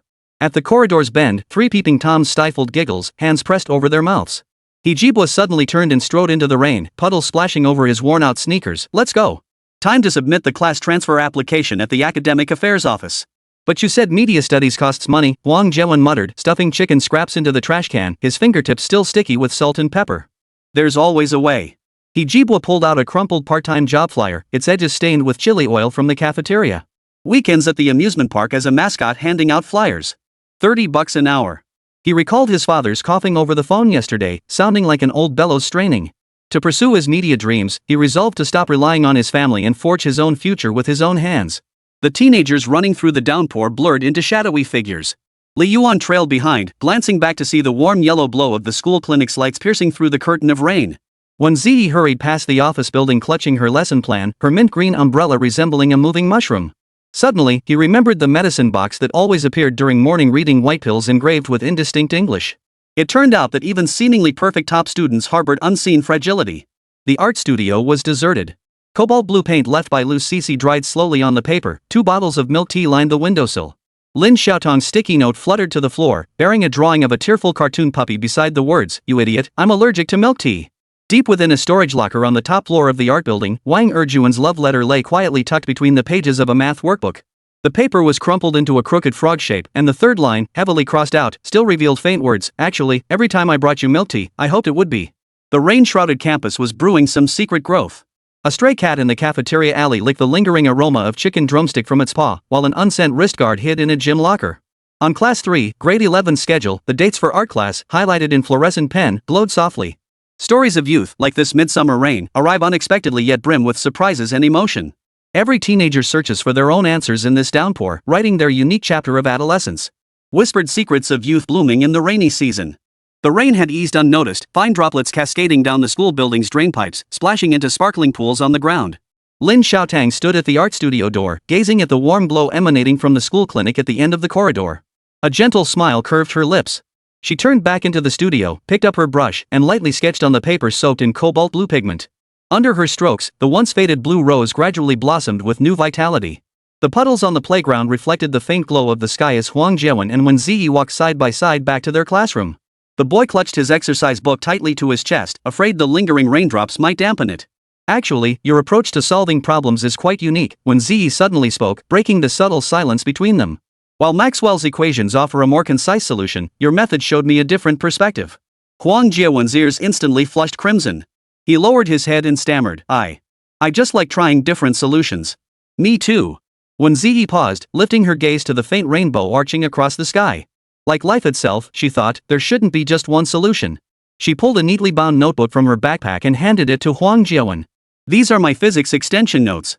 They might help you. Wēn Zhiyi accepted it with trembling hands. The moment his fingertips touched the notebook, it felt like brushing against a soft cloud. He watched Wēn Zhiyi's retreating figure until that mint-green silhouette vanished around the corridor corner before cautiously opening the notebook. On the title page, a line of elegant handwriting caught his eye, May we all shine brightly in the things we love. The rooftop gate swung open again. Li Yuan stood there alone, staring blankly at the distant sky. He pulled the medicine box from his pocket, staring at the white pills as his thoughts drifted back to countless mornings during early reading sessions. Amidst the chorus of classmates reading aloud, Wēn Zhiyi would always quietly take out her pillbox, swiftly swallow a tablet, and then dive back into her studies. Back then, he only felt curiosity. Now, thinking back, a wave of bittersweet emotion washed over him. What are you thinking about? Jibu's voice came from behind him. Li Yuan quickly stuffed the pillbox back into his pocket and smiled. Nothing. Just thinking how this rain washes everything clean. Jibu walked over to Li Yuan and pulled a crumpled transfer application form from his pocket, its corners still stained with traces of chili oil. The printer in the academic affairs office jammed 3 times before I finally got this printed, he said, waving the form. Water droplets fell from his hair onto the media arts class option. Next week I'll be attending evening self-study sessions with the arts students. Want to borrow your notes to copy? Li Yuan stared at the rainwater still clinging to his friend's hair, suddenly recalling the sports meet in 9th grade. Jibu had pulled him out of a fight with bullies, soaked through just like this. Back then, the teenager's uniform was caked in mud, yet he'd stubbornly declared, I've got your back, old Li. Now, the ink on the application form smudged in the watermarks, mirroring their youth, swollen and softened by the rain. I'll help you revise the storyboard script. Li Yuan patted his friend's shoulder, catching a glimpse of Wēn Zhiyi hurrying past with her lesson plan in hand. Beneath the girl's mint-green umbrella, half a pink medical record book peeked out, its corner stamped with the city hospital's logo. Impulsively, he followed her. At the corner, he heard Wēn Zhiyi whisper into the phone, Mom, can I postpone this week's follow-up? I have an important project at school. The steady rhythm of raindrops on the umbrella suddenly faltered. As Li Yuan turned, he collided with Lin Xiaotang, who was clutching her art supplies. Sketchbooks scattered across the ground, revealing a diagnosis slip tucked inside allergic asthma with the follow-up date crossed out in red ink. Keep this a secret? Lin Xiaotang bent to gather the papers, the scent of pine resin mingling with rainwater filling her nostrils. Cece thinks I pretended to accept that bubble tea to play along with Erjuan's crush, but really she raised her paint-stained wrist with a wry smile, revealing a hypoallergenic patch. Someone allergic to dairy? I'd never dare drink bubble tea. On the playground's horizontal bar, Jibu hung upside down, practicing camera angles. The viewfinder captured Wēn Zhiyi solving physics problems beneath a streetlight. Wēn Zhiyi passed by him carrying documents, the hem of her shirt brushing against the boy's flushed earlobe. As she disappeared around the corner of the classroom building, Wēn Zhiyi quietly opened his notebook. Beside the notes on applications of Maxwell's equations, he discovered a small mushroom drawn in colored pencil exactly the same pattern as the one on Wēn Zhiyi's umbrella. Li Yuan stood at the rooftop edge, watching the city lights flicker through the rain curtain. His phone screen flashed with a message from his mother, coming home for dinner this weekend? Your dad just caught some crushing carp. He traced the blurred English on the medicine box, recalling Wēn Zhiyi's forced smile as she swallowed pills. Finally, he typed, sure, I'll bring a classmate. The rain gradually subsided, and the sound of a guitar drifted from the art studio. Lu Cece softly hummed 7 Miles Fragrance, while Wang Erjuan's clumsy harmonies, though breathy and off-key, somehow softened even the cicadas' chorus outside the window. Lin Xiaotang filled her sketchbook with dogs adorned with band-aids. Wēn Zhiyi's exercise book held the bookmark Wēn Zhiyi had given him. Hijibwa's camera captured silhouettes of the boys running. All those unspoken words, those gifts never given, transformed during this rainy season of midsummer into the most moving footnotes of their youth. 202 Whispers of Youth. Ergo stared at the cold meal on his tray, his chopsticks stirring the rice grains absent-mindedly, scraping against the porcelain plate with a sharp, grating sound. The cafeteria's overhead light blurred into a hazy spot before his eyes, yet Lu Cici's figure with her high ponytail grew ever clearer. The sensation of her hair brushing his arm as she carried textbooks past the track during PE class, the sudden flush on her ears when their gazes met across the windowpane while cleaning the same pane during duty. These fragments played on repeat in his mind, flashing back relentlessly. His phone vibrated in his pocket. It was a message from Lu Cici, free tomorrow afternoon? The library just got a copy of Love in the Time of Cholera on the 3rd floor. Want to read it together? Ergo's thumb hovered tremulously over the screen, the blinking cursor in the chat window like a countdown timer. He recalled Li Yuan's words about both parties waiting for the other to make the first move, only to miss their chance in the waiting. Then came Huang Jiawen's warning not to lose oneself over an illusory teacher. His finger moved of its own accord, pressing the delete button. The instant the message vanished, the screen dimmed, reflecting the panic flickering in his eyes. As night seeped into the dorm room, Erdo curled up on the top bunk, scrolling through short videos. The algorithm fed him dating tutorials with pinpoint accuracy. A relationship blogger in gold-rimmed glasses lectured, all hesitation boils down to not liking someone enough. He shut off his phone in irritation, only to hear Huang Jiawen grinding his teeth from the bottom bunk, mixed with the creak of Li Yuan's bed frame as he tossed and turned. In the darkness, he felt the movie ticket stub tucked under his pillow. Lu Cici had shoved it into his hands last week, saying she couldn't go because of something else and it would be a waste to let it go to waste. But after school that day, he'd clearly seen her carrying her art supplies into the studio. The setting sun stretched her shadow long, casting it diagonally across the studio's glass window. The next morning during reading period, Ergo stared blankly at Lu Cici's empty seat. A note passed from the front row written by her best friend. Cici took the day off to try on clothes for her art exam. She said she wants to talk to you in person. Chalk dust drifted onto the paper. Suddenly, he recalled Hijibwa's flushed face that day, yelling at him, "Coward. If she really leaves, you'll carry that regret for the rest of your life." Sparrows chirped outside, hopping from branch to branch, yet he felt the air in the classroom had frozen solid. During lunch break, Ergo found himself inexplicably drawn to the art classroom. An unfinished portrait still sat on the easel, a girl with a high ponytail, her eyes and brows bearing that familiar stubbornness. The ochre paint on the palette had dried to a crust, beside which scrawled in crooked script, "To the idiot who couldn't say he liked her." Outside the window, camphor trees rustled softly. Sunlight filtered through the blinds, casting stripes of light onto the canvas exactly like the shadows that had fallen between him and Lu Cici when they'd stood on duty across the glass window that day. He reached out and gently touched the paper. The rough texture beneath his fingertips felt like he was touching the feelings Lu Cici had hidden within the painting. When the dismissal bell rang, Ergo stood at the school gate, clutching that movie ticket stub. Lu Cici's figure grew larger in the distance, her white dress billowing in the wind as she clutched a paint-splattered easel. Spotting him, she paused briefly before quickening her pace. Strands of hair clung to her flushed cheeks, sweat trickling down her neck into her collar. Her breath came in gasps, as if she'd just finished an 800-meter dash. "What are you doing here?" she gasped, bending over as paint from the board smudged onto Ergo's school uniform sleeve. Ergo's Adam's apple bobbed. His dry lips parted twice before he found his voice. I was waiting for you." Wind swept across his sweat-soaked back, carrying the distinctive heat of early summer, yet it failed to dispel the thick, stagnant air between them. Lu Cici's fingers clutching the easel turned slightly white. The little bear keychain dangling from her canvas bag swayed gently, the birthday gift he'd secretly placed in her desk last year. Actually, Lu Cici's sudden words were cut off by her own rapid breathing. She turned the sketchpad around, revealing a half-yellowed movie ticket stub stuck to its back, its edges perfectly matching the fragment Ergo held. "That day, I wasn't busy," she murmured, eyes fixed on her shoe tips. "I went and painted the stub into my sketch, hoping someday its trailing notes would be scattered by the wind, lost among the campus's rising and falling cicada songs." Ergo felt his eyes sting. All those restless nights, those moments deliberately avoided, now seemed absurd footnotes. Trembling, he pieced the two ticket stubs together. The jagged edges along the paper's border felt like some secret code.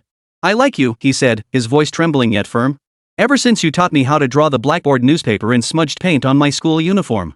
Lu Cici snapped her head up, tears still clinging to her lashes, yet her smile outshone the summer sun. She tiptoed to wipe away the tears that had slipped down Erdo's cheek, her fingertips warmth searing through his skin to his heart. "You idiot, I've been waiting for those words forever." Before she could finish, cheers erupted behind them. Hijibwa darted out from behind the flower bed, phone camera still wildly recording. Li Yuan adjusted his glasses, quietly tucking his sketchbook into his backpack. Huang Jiawen waved a USB drive, bellowing, "Ergo made it big. Don't back out of that get a date milk tea promise." The setting sun stretched their shadows long across the campus bulletin board. The newly posted art scholarship notice fluttered gently in the evening breeze. Lu Sisi tentatively hooked her finger around Urdu's pinky. Will you come with me to the art exhibition tomorrow? She waved the invitation in her hand. It's by an up-and-coming artist. They say the inspiration comes from unrequited love. Urga looked down at their intertwined fingers and suddenly recalled Li Yuan's words. True courage, it seemed, wasn't the absence of fear, but the willingness to take that step despite it. In the distance, the mall's giant screen began playing Jay Chou's concert. The melody of Waiting for You after class mingled with the laughter and chatter of teenagers, drifting toward the sky tinged orange by the evening glow. He tightened his grip on the hand beside him, realizing for the first time that the most precious thing about youth wasn't a flawless ending, but finally having the courage to seize the moment when your heart skips a beat. Wēn Zhiyi gently pushed open Li Yuan's door, the wooden floorboards creaking softly beneath her feet. The room was filled with the faint, clean scent of laundry detergent, mingling with the cool air from the air conditioner to create a reassuring atmosphere. Sunlight filtered through the half-open blinds, casting neat patterns of light and shadow across the bed. Li Yuan's changed school uniform hung over the back of a chair, its hem still dotted with traces of soapy foam. She sat down carefully at the edge of the bed, her fingertips tracing the smooth sheet. Beside the pillow lay a well-thumbed copy of The Three-Body Problem, its bookmark resting on the page where Li Yuan transmitted the signal to the cosmos. The bedside lamp, tilted at an angle, cast light through its cartoon penguin shade. Stacked beside it were several empty coffee cans, their surfaces crumpled with uneven folds. These small traces of daily life made her lips curve upward.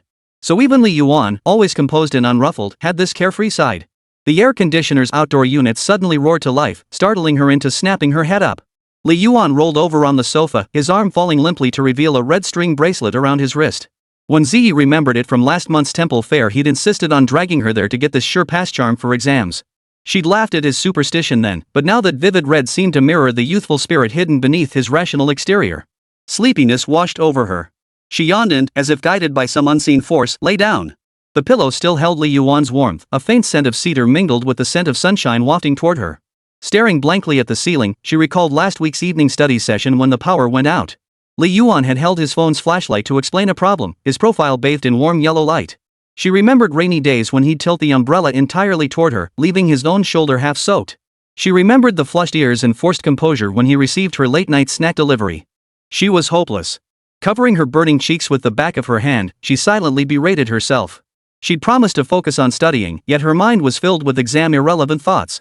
Lost in these distractions, she suddenly heard a noise from the living room. Jolting upright in panic, she knocked over the glass of water on the bedside table. The clatter of glass shattering on the floor was piercingly loud. Wēn Zhiyi froze, watching the shards scatter across the floor as her heart pounded so hard it felt like it might burst from her chest.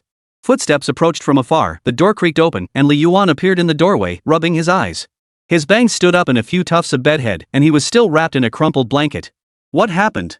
His voice was hoarse from sleep, but his gaze swept over the mess and instantly sobered him. Did you cut yourself? Don't move. Before Wēn Zhiyi could respond, Li Yuan had already hurried to the bedside, crouching down to examine the area near her feet. His warm breath brushed against her ankle, making her ears flush instantly. I'm fine. I just accidentally knocked over a cup. Thank goodness. Li Yuan exhaled in relief, turning to grab a broom. His movement froze abruptly. Wait, you were sleeping in my bed? The air froze. Wēn Zhiyi's fingers whitened as she gripped the bedsheet, her mind blank. No excuse came to her. I just lay down for a bit, she murmured. I was going to study, but then. It's fine, Li Yuan interrupted, his voice tinged with amusement. His sweeping motion paused. Actually, I'm kind of glad. The words landed like a pebble in a still lake, sending ripples through Wēn Zhiyi's heart. She snapped her head up, but only saw the back of Li Yuan's head as he focused on dumping the glass shards into the trash can. His ears, however, were an unbelievable shade of red. The hum of the air conditioner started up again, mingling with the accelerated beats of their hearts, weaving a dense web throughout the room. It was almost 2:30. Li Yuan broke the silence, straightening up and accidentally bumping his head on the table corner. He let out a muffled groan. We should head to the exam hall now. Wēn Zhiyi frantically gathered her workbook, catching Li Yuan waiting by the door out of the corner of her eye. He reverted to his usual composed self, his school uniform collar neatly pressed, though the occasional touch to his ear betrayed a hint of unease. Walking side by side down the hallway, their footsteps echoed through the empty corridor. That Wēn Zhiyi. She suddenly spoke, startled by her own abruptness. Li Yuan turned his head to look at her, his eyes questioning. She tightened her grip on her backpack strap and gathered her courage. After the exam, would you like to go see that new sci-fi movie together? I heard the special effects are really impressive. Li Yuan's footsteps faltered, and a familiar curve slowly spread across his lips. Sure. We can celebrate both of us getting the scores we want. He paused, then added, "But after the movie, how about I treat you to hot pot? You mentioned wanting to try that new place last time, and we never got the chance." The elevator's descending numbers flashed by. Wēn Zhiyi gazed at their side-by-side reflections in the mirror and suddenly felt a corner of her heart fill. Perhaps love was like solving a math problem. Sometimes it required lengthy preparation, other times just a single moment of epiphany. And now, she was finally willing to believe that all the time they'd spent together, all those unnoticed flutters of the heart, were answers meticulously prepared by fate. Outside the exam hall, the sycamore trees rustled softly as sunlight filtered through the leaves, spilling onto their figures. Li Yuan instinctively raised his hand to shield her from the glare, the gesture so natural it felt like he'd done it countless times before. "Good luck," he murmured. "I'll wait for you at our usual spot after you finish." Wēn Zhiyi nodded, her palms sweating slightly as she clutched her admission ticket.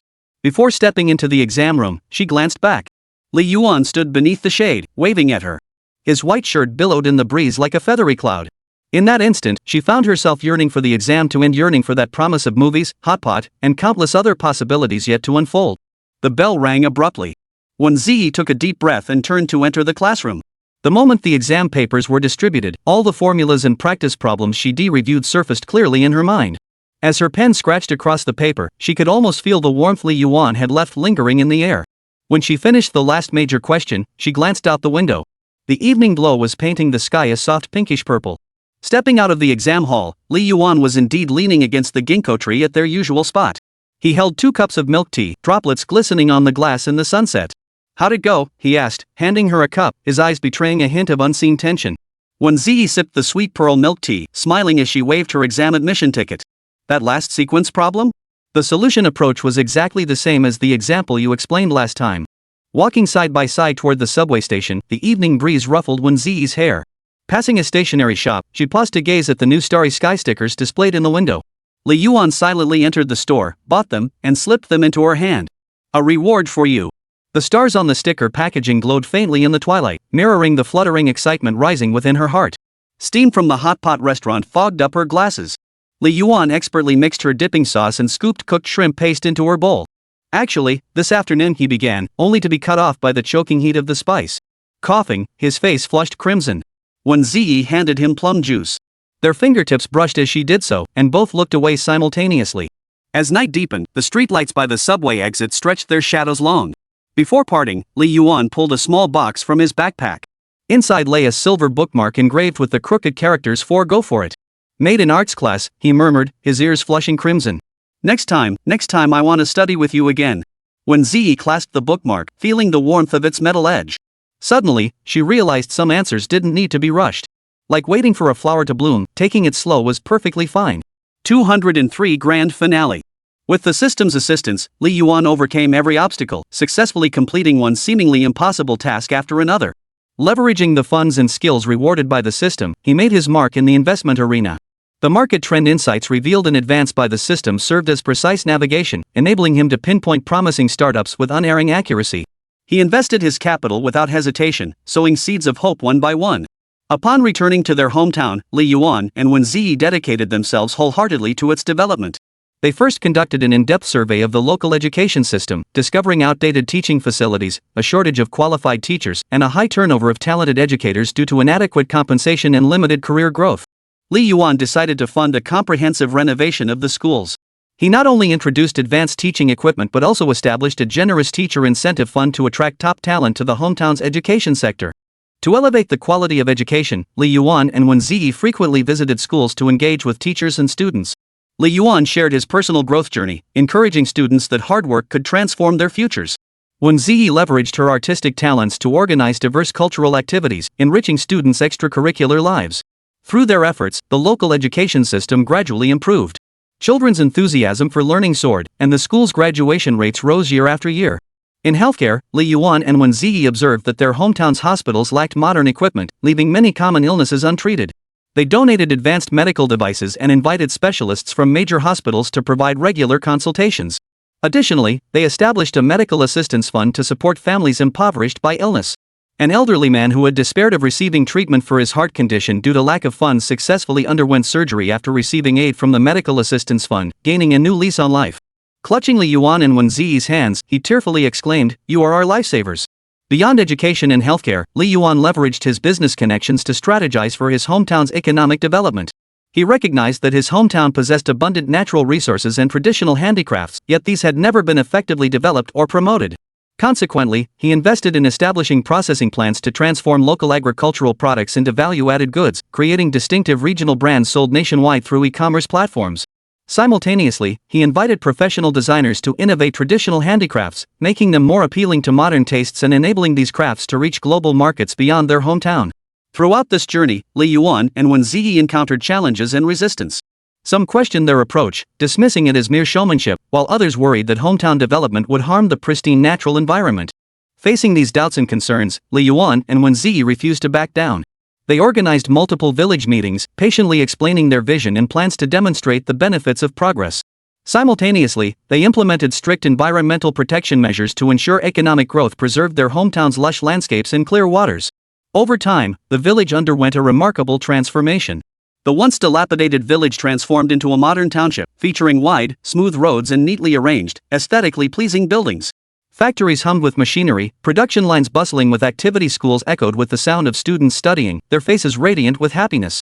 The living standards of the hometown's people significantly improved, and young people who had previously left for work began returning home in droves, dedicating themselves to building their hometown. Amid this bustling yet fulfilling life, Li Yuan and Wēn Zhiyi's love grew ever deeper. They weathered storms together and witnessed their hometown's transformation side by side. On a sunny day, Li Yuan brought Wēn Zhiyi to the riverside where they often played as children. The water was crystal clear, fish darting joyfully through the currents. Li Yuan took a carefully prepared ring from his pocket, knelt on one knee, and gazed deeply at Wēn Zhiyi. "Zhiyi, from the moment we met again, I knew you were the most important person in my life. Through all we've experienced together these years, will you marry me and let me protect you for the rest of my life?" Tears of emotion welled in Wēn Zhiyi's eyes as she nodded firmly, "I will." Soon after, Li Yuan and Wēn Zhiyi held a grand yet intimate wedding. People from their hometown gathered to celebrate, their faces radiant with joy and blessings. Witnessed by family and friends, Li Yuan and Wēn Zhiyi walked hand in hand into the sanctuary of marriage, beginning a new chapter in their lives. After marriage, Li Yuan and Wēn Zhiyi never ceased contributing to their hometown. They established a charitable foundation dedicated to supporting local public welfare initiatives. They frequently traveled across the country participating in philanthropic events, sharing their story and experiences to encourage greater attention to hometown development and the construction of impoverished regions. Years later, as Li Yuan and Wēn Zhiyi sat in their own courtyard, watching their children laugh and play, they reflected on the past with deep emotion. They knew their lives had been transformed by that unexpected divorce reversal system, but what truly gave their lives meaning was the effort and love they poured into their hometown and others. They believed that as long as love remained in their hearts, the days ahead would surely be brighter. As time passed, these seeds took root and blossomed, growing into towering trees. Those startups emerged victorious in fierce market competition, expanding rapidly. Li Yuan's wealth surged like a tidal wave, growing exponentially. Gone was the troubled teenager who once scrambled for his mother's hospital fees. Standing before everyone now was a dazzling new star in the business world, radiating brilliance. Those who once looked down on him or mocked him were now stunned by his achievements. Their eyes held nothing but astonishment and admiration, the former disdain completely vanished. Yet Li Yuan remained unclouded by this monumental success, maintaining a clear-eyed perspective. He knew that every glorious achievement along his journey was inseparable from that mysterious and powerful divorce reversal system. With the system's guidance and support, he had achieved a magnificent transformation from ordinary to extraordinary. Now, his ambitions no longer confined themselves to personal success and glory. Within his heart lay grander aspirations and a more noble mission. As days passed, Li Yuan's deepening interaction with the system gradually revealed a deeper, more intricate mission lurking behind it. Each time he successfully completed a task, the system would act like a mysterious messenger, unlocking new information for him. These pieces of information were like scattered puzzle fragments seemingly unrelated, yet through Li Yuan's persistent piecing together and analysis, they gradually sketched out a shocking, vast conspiracy. It turned out that in the distant future, a dark force was rising silently, like a venomous snake lurking in the shadows. Their ambition had swelled to monstrous proportions. They sought to seize control of the world's economic and political lifelines, plunging the entire planet into their shadowy tyranny. Even Li Yuan's downfall after his divorce was part of their meticulously orchestrated, covert scheme. Like a group of sinister masterminds, they employed a series of despicable tactics to disrupt Li Yuan's life, plunging him into endless hardship and despair. Their goal was to utterly shatter his will and confidence, preventing him from becoming a powerful force capable of thwarting their evil plans. Upon learning this shocking truth, Li Yuan's heart swelled with rage and a profound sense of duty. His eyes flashed with unwavering resolve. He would no longer settle for personal triumph and success alone. He would shoulder the weighty responsibility of saving the world. Armed with his intellect and courage, and harnessing the formidable power granted by the system, he would utterly annihilate this dark force and rewrite the future they sought to manipulate. Throughout this perilous journey, Wēn Zhiyi remained steadfastly by Li Yuan's side. This girl, delicate in appearance yet fiercely resilient within, radiated kindness and courage like the warm sun in winter, gentle yet powerful. When Li Yuan felt lost, helpless, and utterly exhausted, she was always the first to offer the warmest comfort and the most steadfast encouragement. Each of her smiles, every heartfelt word, flowed into him like a refreshing spring, revitalizing him and filling him with renewed strength. As they faced hardships and challenges together, their bond grew deeper and stronger, unconsciously deepening until they became the most vital, indispensable people in each other's lives. Li Yuan knew that attempting to confront such a vast and malevolent dark force alone would be futile. Drawing upon his extensive business network and substantial wealth, he began meticulously assembling an elite team. He recruited top talent, elite hackers who mastered cyber technology, navigating the virtual realm to extract deeply hidden secrets from the dark forces, seasoned detectives with keen insight, adept at tracing clues and unraveling the layers of deception, and corporate spies adept at gathering intelligence, who infiltrated enemy ranks to deliver the most critical and timely information to Li Yuan. These professionals from diverse fields converged under Li Yuan's banner, united by a common goal and conviction, forming an unstoppable combat unit.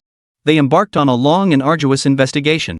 Working tirelessly day and night, team members leveraged their specialized skills to delve deep into the dark force's organizational structure and operational plans.